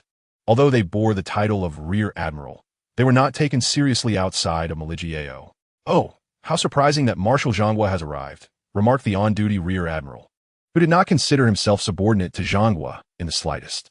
This attitude irked Zhangwa, and before he could speak, the Naval Vice Admiral Mishu, who accompanied him, interjected, "Who do you think you are to block the way? Get out of my sight." This comment incensed the Rear Admiral, yet he dared not confront Zhangwa directly. His intention was merely to irritate him and provoke the Tianlong people to take offense at the Marshal. The Tianlong people were not foolish. They understood that in their eyes, all others were inferior beings. Yet even among those, there were a few formidable individuals. Coincidentally, Zhangwa was one of those whom they dared not offend lightly. The Rear Admiral had no choice but to step aside, and Zhangwa saw no reason to lower himself to engage in a debate. The Marshal was not here for such trivial matters. "Mishu, it is best to avoid unnecessary trouble. There is no need to offend these petty individuals. They still hold some influence with the Tianlong people, but they cannot dictate our Navy. This may affect your future career," Zhangwa advised. "Marshal, no need to worry. I fear them not. A group that constantly flatters the Tianlong people dares to act wildly before you. They truly do not understand their own insignificance," Mishu replied. Zhangwa chuckled. "These individuals are merely parasites of the world government, yet we currently lack the strength to eliminate them. Fortunately, they only have the power to bully those in Maligieo. Otherwise, if they were to venture elsewhere, they would undoubtedly bring great disgrace to our Navy." 354 Taoluan, second update. Seeking subscription. After traversing the lengthy street, Zhangwa arrived at the world government's office. A waiting vice admiral greeted him. "Marshal, General Song is waiting for you inside." "Understood," Zhangwa responded. The first person he needed to meet was the supreme commander of the armed forces, Gangasong. This venerable figure, once a naval admiral, was not only the superior of Kapu, Zhangwa, and Zifa, but also their mentor. Now, retired from the position of admiral, he had ascended to a high-level role within the world government as the supreme commander of the three armed forces, effectively making him Zhangwa's direct superior. However, Gangu had not been heavily involved in naval affairs, primarily focusing on army matters and countering the Revolutionary Army. Nevertheless, Zhangwa felt it necessary to pay a visit to his superior and mentor. Aware of Zhangwa's arrival, Gangu had already processed the documents requiring his approval. allowing him to carve out a moment from his busy schedule to meet with Zhanghua. After Zhanghua provided a detailed report, Gangu remarked, "So, if I understand correctly, this Tong, despite his youth, likely possesses combat capabilities at the admiral level? I recall seeing him mentioned in your previous reports. He ascended to the rank of Rear Admiral at such a young age, and I found myself mocking your insistence on this young lad. It seems I misjudged. Your reputation as a strategist is well-deserved." Zhanghua chuckled. "Indeed, this young man is Kapu's grandson, raised in Malanfanjuo. He is unlike his other grandsons." Gangu was aware of Kapu's family dynamics, but was astonished that this potential leader of the Navy was indeed Kapu's grandson, contrasting sharply with another grandson who had chosen the path of piracy. Why are Kapu's grandsons so peculiar? One becomes a pirate, while the other emerges as a naval prodigy. Kapu's fate is truly enigmatic, Gangu mused. "Yes, Commander, you are yet to learn that this young man exhibits Kapu's traits remarkably. I once inquired about promoting him to the rank of admiral, but he refused, citing his youth and a desire to escape the constraints of rules. He mirrors Kapu's rebellious spirit," Zhanghua explained. "What? This lad is akin to Kapu?" That little rascal was adamant against becoming an admiral, claiming he wished to pursue Roger. After Roger's demise, he still refused to entertain the notion, seeking nothing but freedom. "This aligns perfectly with their family's character," Gangu expressed with irritation. "Let us hope this boy is not one of that lineage," Gangu suddenly interjected. Zhanghua quickly clarified, "Kapu found him as an infant. From a young age, he showed a fondness for the Navy. It was said that Kapu intended to return him to his homeland for upbringing, but the boy clung to Kapu's clothes, unwilling to leave. Thus, Kapu decided to keep him in Malanfanjuo." "Ah, it appears this boy is a natural-born naval officer," Gangu concluded. "In that case, we must win him over. Unlike Kapu, this lad does not fear authority. This trait may one day lead to complications, and it is imperative that you manage the situation carefully," Gangu cautioned. 355 Juding, third update, seeking subscription. "Indeed, I have taken note of this. The next step is to determine how to reward him. Capturing Blackbeard has undoubtedly resolved a significant issue for our Navy's future. Moreover, I have also apprehended several monsters that escaped from the Infinite Hell, which is of paramount importance for stabilizing the global situation," Zhanghua asserted. "I understand this. Blackbeard is exceedingly cunning. The fact that he could remain hidden within the Whitebeard pirates for over a decade in pursuit of the dark fruit speaks volumes about his resilience and indicates how difficult he will be to deal with," Gangu remarked. "However, what should we do if this young man is unwilling to be promoted to the rank of admiral? If he consents, it would not be difficult for you and I to request the establishment of a fourth admiral position from the Doriki. The current issue lies in his reluctance to ascend to the rank of admiral," Steelbone remarked. "Commander, I have an idea," Sengoku said, addressing Steelbone. "Pray share it with me. Since he does not wish to be promoted to admiral, we need not insist upon it. Instead, let us impose the standards of an admiral upon him. Although he will remain a vice admiral in title, he will effectively enjoy the privileges of an admiral. This would indeed facilitate his future promotion to admiral," Sengoku proposed. Steelbone contemplated this for a moment before decisively agreeing to the notion. "In that case, do we require the Demon Slayer Order?" Sengoku inquired. The matter of the Demon Slayer Order is of great significance, and Sengoku was unsure since it is unprecedented for such an order to be conferred upon a Marine Vice Admiral. Steelbone also hesitated regarding this issue. "Let's each write our opinions down. If our views differ, we shall not proceed, as this is a grave matter that could lead to significant complications," Steelbone suggested. Sengoku concurred with this idea. They both inscribed their thoughts on paper, and upon revealing their writings, they exchanged amused glances and erupted into laughter. Both had written the word "agree" in their palms. "Although we can make this decision, you must still communicate it to the Doriki. We have the authority to determine the level of this matter, and I trust that the elders will not contest our decision, as their sensitivities do not lie in this area," Steelbone asserted. "What should Tang say to the Doriki? After all, he is considered the grandson of Garp, which may cause some discontent among the Doriki," Sengoku queried. Upon hearing this, Steelbone recognized the potential complication. Garp's refusal to ascend to the rank of admiral was initially justified by his desire for greater freedom to pursue Roger. However, after Roger's execution, Garp still declined the admiral position, which raises questions. As the fleet admiral, Steelbone understood Garp's precarious situation. Being a member of the D lineage, the Doriki had always been wary of Garp. While they might accept a vice admiral from the Marine headquarters, an admiral would represent something far more significant. With only 3 admirals, The Gorosei sought not only strength but also political alignment, and Garp had never been viewed as a suitable candidate by them. In other news, it is worth noting that Blood Count also escaped during this prison break, Commander, Sengoku remarked. The mention of this individual darkened Steel Bone's expression, revealing his deep apprehension. He is a lone wolf who does not cause significant destruction or panic. Once he recovers, it is inevitable that he will seek trouble with me. Which is indeed a troubling issue, Steelbone admitted. Both Sengoku and Steelbone regarded this individual with great caution. This information is known only to the higher-ups, correct? Yes. Only a select few are aware of his existence, and his escape from Impel Down is completely unknown, Sengoku confirmed. Then there is no problem. I will ensure that the CP Intelligence Department keeps a watchful eye on him. He need not be your concern. Commander, there is one more matter I wish to discuss with you, Sengoku stated. Oh, what is it? I intend to retire in 2 years. The position of Fleet Admiral is burdensome, Sengoku confessed. This was significant news that could potentially stir global upheaval.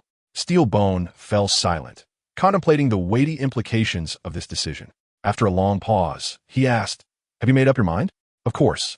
At my age, it is time for me to enjoy life and allow the younger generation to take over," Sengoku affirmed. "Indeed, you make a valid point.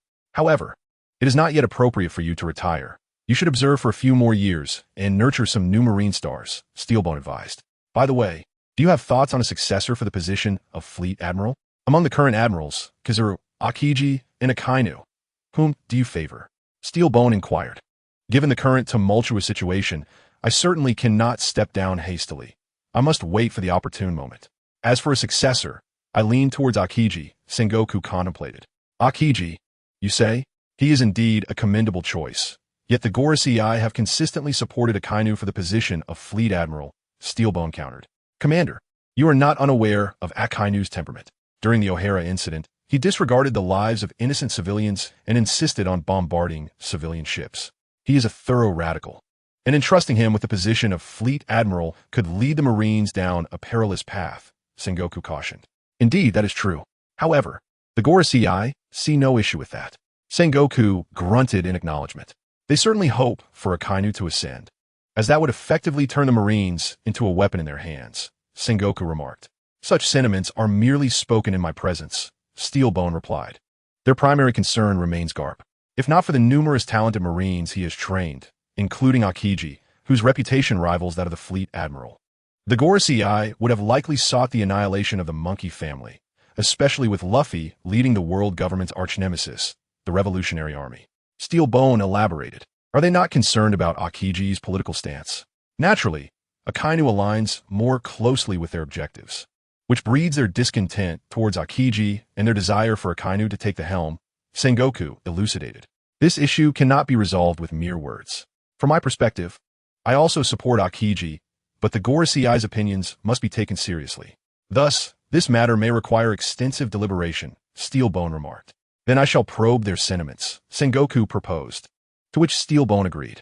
The Gorosei, as the highest leaders of the world government, possess the power to incite ripples throughout the world with their every action. The five gathered in the Grand Hall of the highest meeting awaited the arrival of Fleet Admiral Sengoku to report to them. They were already well aware of the details of the war, as the omnipresent CP intelligence agency had not been idle over the years. Thus, they were more concerned with what news Sengoku would bring them or the future trajectory of events. As the doors swung open, Sengoku entered, and the guards promptly closed the doors, ensuring the confidentiality of the esteemed members' discussions. "Sengoku, you have arrived," spoke first a portly elder clad in a deep green suit, bald with a pair of curled mustaches and a birthmark on his forehead. The five elders each possess their distinct styles. One is seated on the sofa, while others are either sitting or standing, and it is this elder who speaks first. As the Fleet Admiral of the Marines, Sengoku occupies a position of absolute authority within the world government. Thus his demeanor before the five elders is far from timid like that of the guards. "I am here to elucidate the specifics of the recent war and to discuss future action for the Navy," Sengoku states. "We have a general understanding of the situation. Do you presume our intelligence department is blind? Speak. What matters require our deliberation?" Interjects another elder, dressed in a deep blue suit, with long white hair and an extensive beard, his hands clasped as he leans back on the sofa. This sentiment is evidently shared among the others, prompting Sengoku to proceed without further delay. Very well. Esteemed elders, allow me to convey that we have finally resolved the issue of Whitebeard. However, unexpectedly, the underwater prison Impel Down has come under attack by the new warlord of the sea, Blackbeard Marshal D. Teach. This situation is grave, Sengoku declares. The five elders listen intently. Strangely, this creature has managed to consume 2 devil fruits, and he has also acquired the powers of the deceased Whitebeard's Tremor fruit through unknown means. Such an individual poses a greater threat to us than even the Whitebeard pirates. Just as I was preparing to eradicate them, the unforeseen appearance of red-haired Shanks compelled me to reconsider whether this war was worthwhile, leading me to agree to a ceasefire. Subsequently, our vice admirals, Tang and Akainu Sakazuki, along with Zifa, successfully subdued the Blackbeard pirates, a victory you may not yet be aware of. Indeed, the five elders have been focused on the Marineford War, and the CP organization did not exert much effort in investigating Tang's eradication of the Blackbeard pirates. Their understanding is merely that a new Marine and Akainu eliminated Blackbeard. However, they have become increasingly aware of one name, Zifa, the Black Arm Zifa. The five elders are well aware of Zifa's combat prowess as a former admiral of the Marines. He had retired to become an instructor at the Marine Academy and had not returned to active duty. His involvement in this war was indeed unexpected and has caught the attention of the five elders. The matter of Zifa's return to action is a rarity that has stirred their interest significantly. They continue to listen to Sengoku's report. With Whitebeard's demise and Blackbeard captured, the turbulence in the New World is likely to intensify and prolong. The remaining 3 emperors will undoubtedly encroach upon Whitebeard's territory, and the remnants of the Whitebeard pirates will not remain idle. Thus, a storm is imminent in the New World, and we, the Marines, will adhere to our original plan and remain inactive, perhaps allowing us to reclaim our territory in the New World once they have exhausted themselves. Sengoku continues in this war.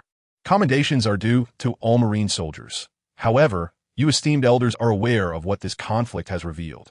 Here is the information on Vice Admiral Tang, which I have brought for your review. Upon presenting the documents, only one elder scrutinizes them, and Sengoku observes an unmistakable shift in his expression upon seeing Garp's name. By your account, this young man has already attained the combat strength of an admiral? Upon hearing this, the other 4 elders shift their gaze, recognizing that an admiral-level strength can indeed turn the tide of war, a matter of considerable interest to them. Indeed, based on recent achievements, Tang has reached admiral-level strength. Adding another superpower to the Marine headquarters, Sengoku affirms. The CP organization has also investigated him, though they have found no information regarding his origins, only that he was brought back by Garp from his voyages and raised in Marineford, thus emerging as a rising star within the Marines. At this moment, another elder, who had remained silent, finally speaks. Clad in a white robe, bald, and wearing glasses, he is the only elder without a suit and beard, wielding a sword, and wearing wooden sandals reminiscent of the samurai country. However, esteemed elders, this young man entered Marineford as an infant. To suggest that someone could become a spy from such a young age defies reason. Sengoku understands the elders' apprehensions regarding Tang's origins, which are indeed a concern for them. But that is not necessarily the case.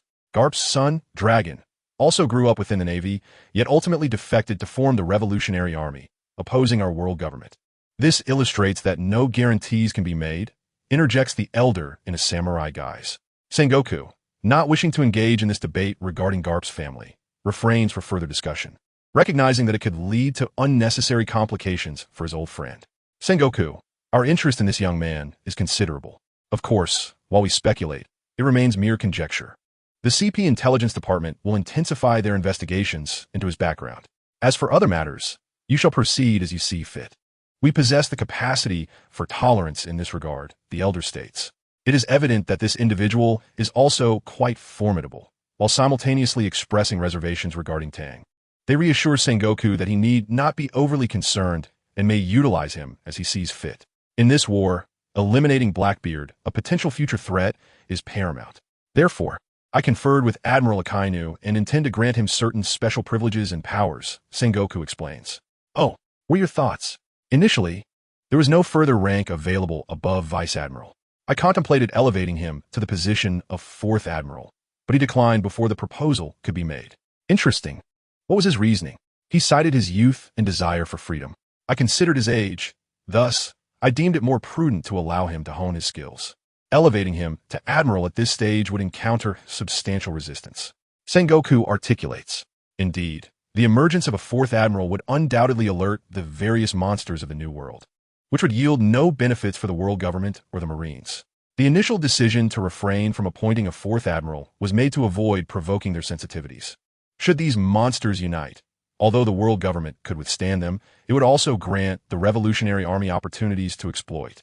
Therefore, it is preferable not to establish a fourth admiral for the sake of global stability. Yet, a character that craves freedom does not typically produce a conventional individual. His temperament mirrors that of Garp, muses the elder with a birthmark on his forehead. Upon hearing this, the others furrowed their brows, feeling a mix of affection and resentment towards Kapu. By now, they had developed a sense of apprehension, yet as long as Kapu posed no significant issues, they were unable to act against him. However, this did not imply that they would disregard Kapu's influence. Zhanghua understood that these 5 elders were surely concerned about Tang being under Kapu's tutelage, yearning for freedom while lacking a proper understanding of the authority held by the world government. A sword is indeed a fine weapon. It must also be one that recognizes its master clearly.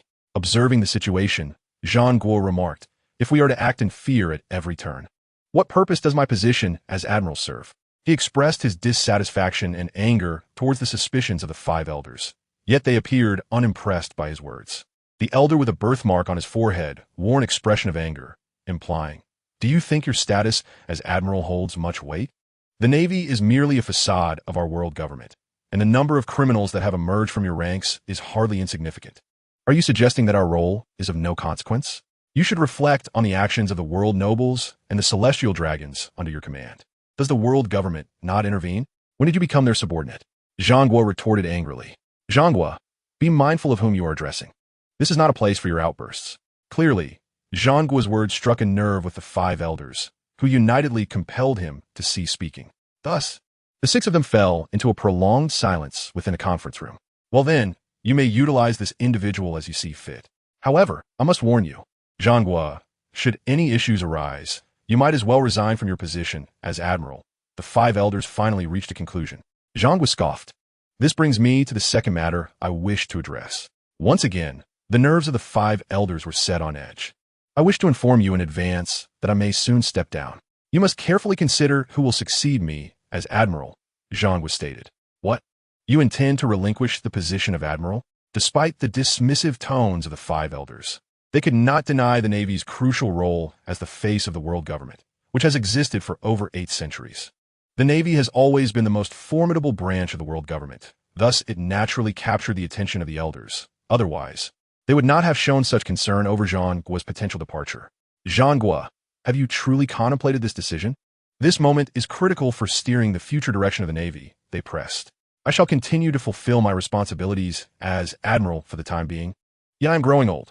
It is time for the younger generation to take over. The future world does not suit someone from my era. Only under the leadership of youth can the Navy thrive," Zhanghua articulated. This reasoning held merit. However, since you have clearly stated your intention to remain for a while longer, we have no objections. Yet, losing such a high-caliber force as yourself is not something we wish to see, the 5 elders replied.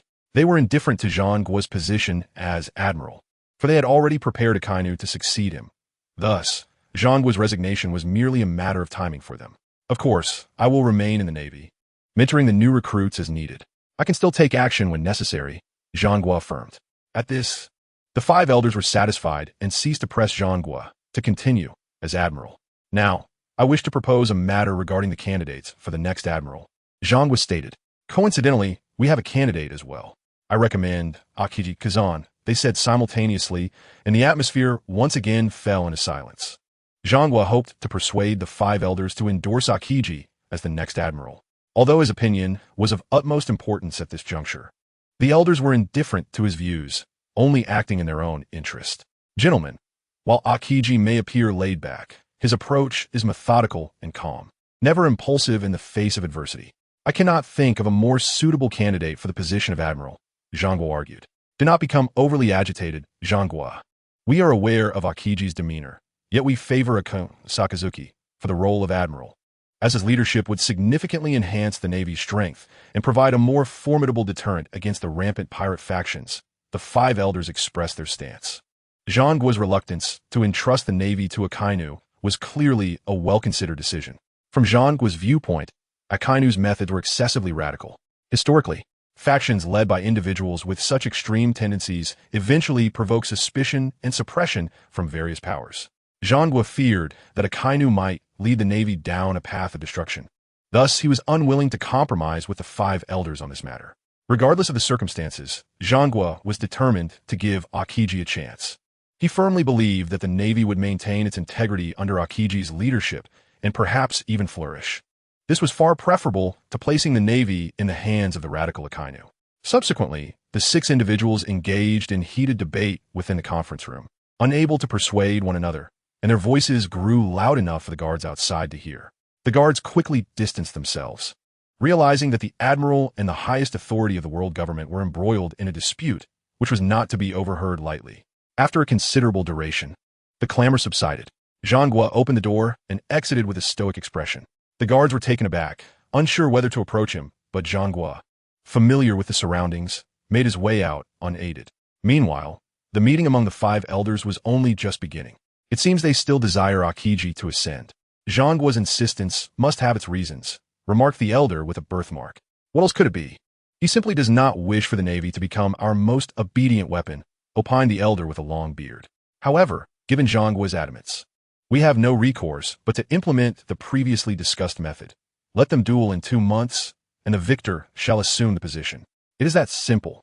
All we can do is hope that Akainu does not disappoint us, commented the elder wielding the sword, Onigiri. And what of Tang?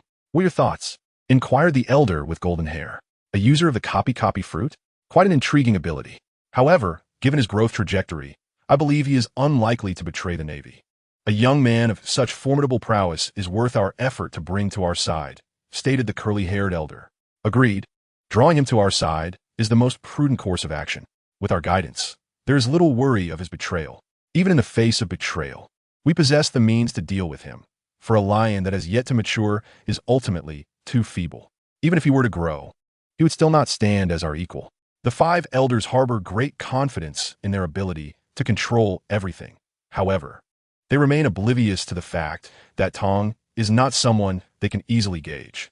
Once this period has passed, we shall summon him to Malikioya to thoroughly assess this young man. My interest in him has been piqued, particularly regarding the source of his gradually escalating combat prowess. At his age, even Kapu and his contemporaries were not so formidable.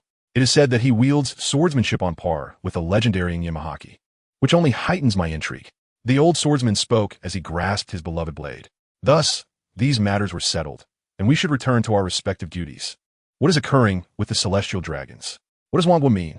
It is evident that the five elders possess a love-hate relationship with the celestial dragons, feeling powerless against them.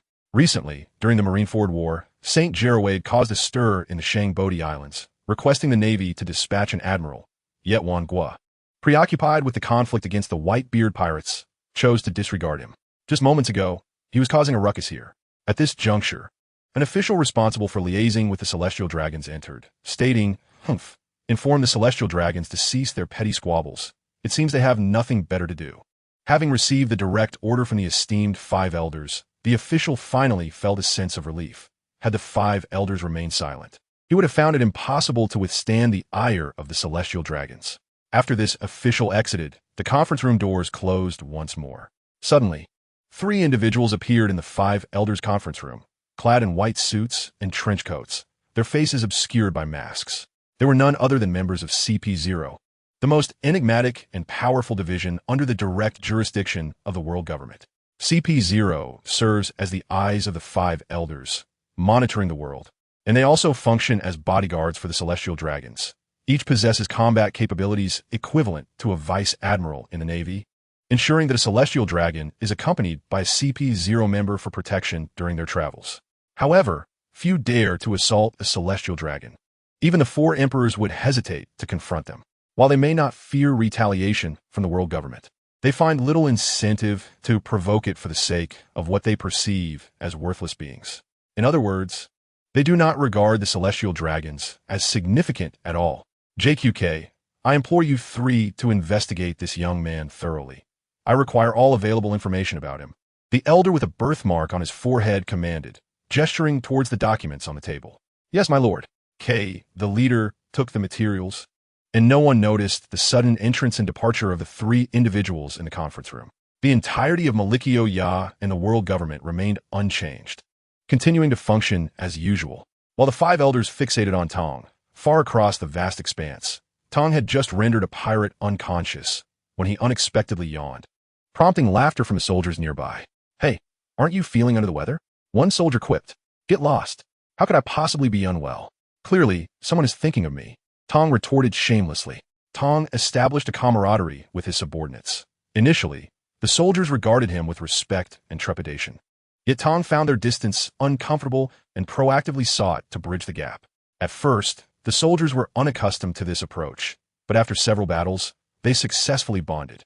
"It must be Vice Admiral Tong Tu who is thinking of you, huh?" One soldier led the charge of laughter, and the others quickly joined in, for no one was blind to the relationship between Tong and Tong Tu.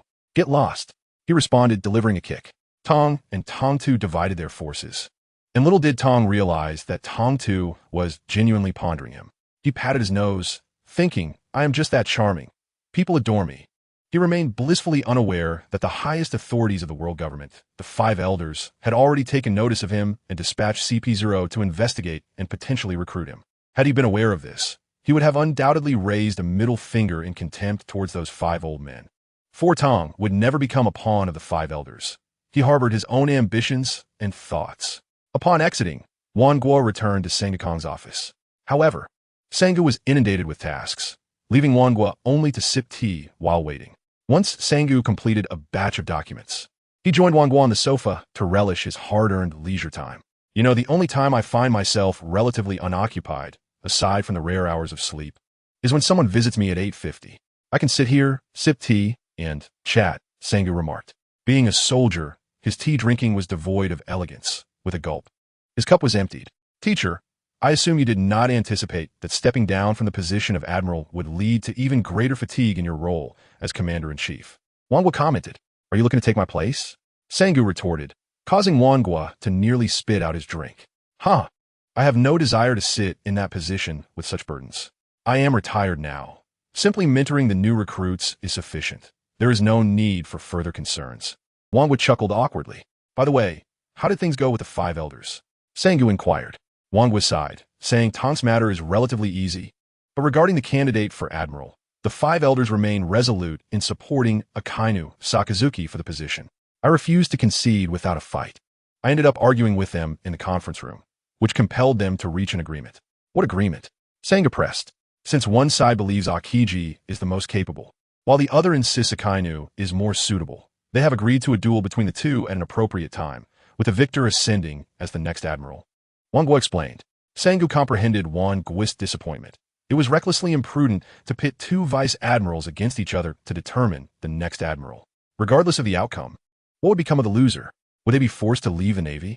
After all, a vice admiral is not someone easily replaced. This could result in the Navy losing a future admiral, a scenario no one wishes to witness. Given the circumstances, nothing could be altered now. All one could do was hope Akiji would emerge victorious, ensuring that the Navy did not fall into the hands of the radical Akainu.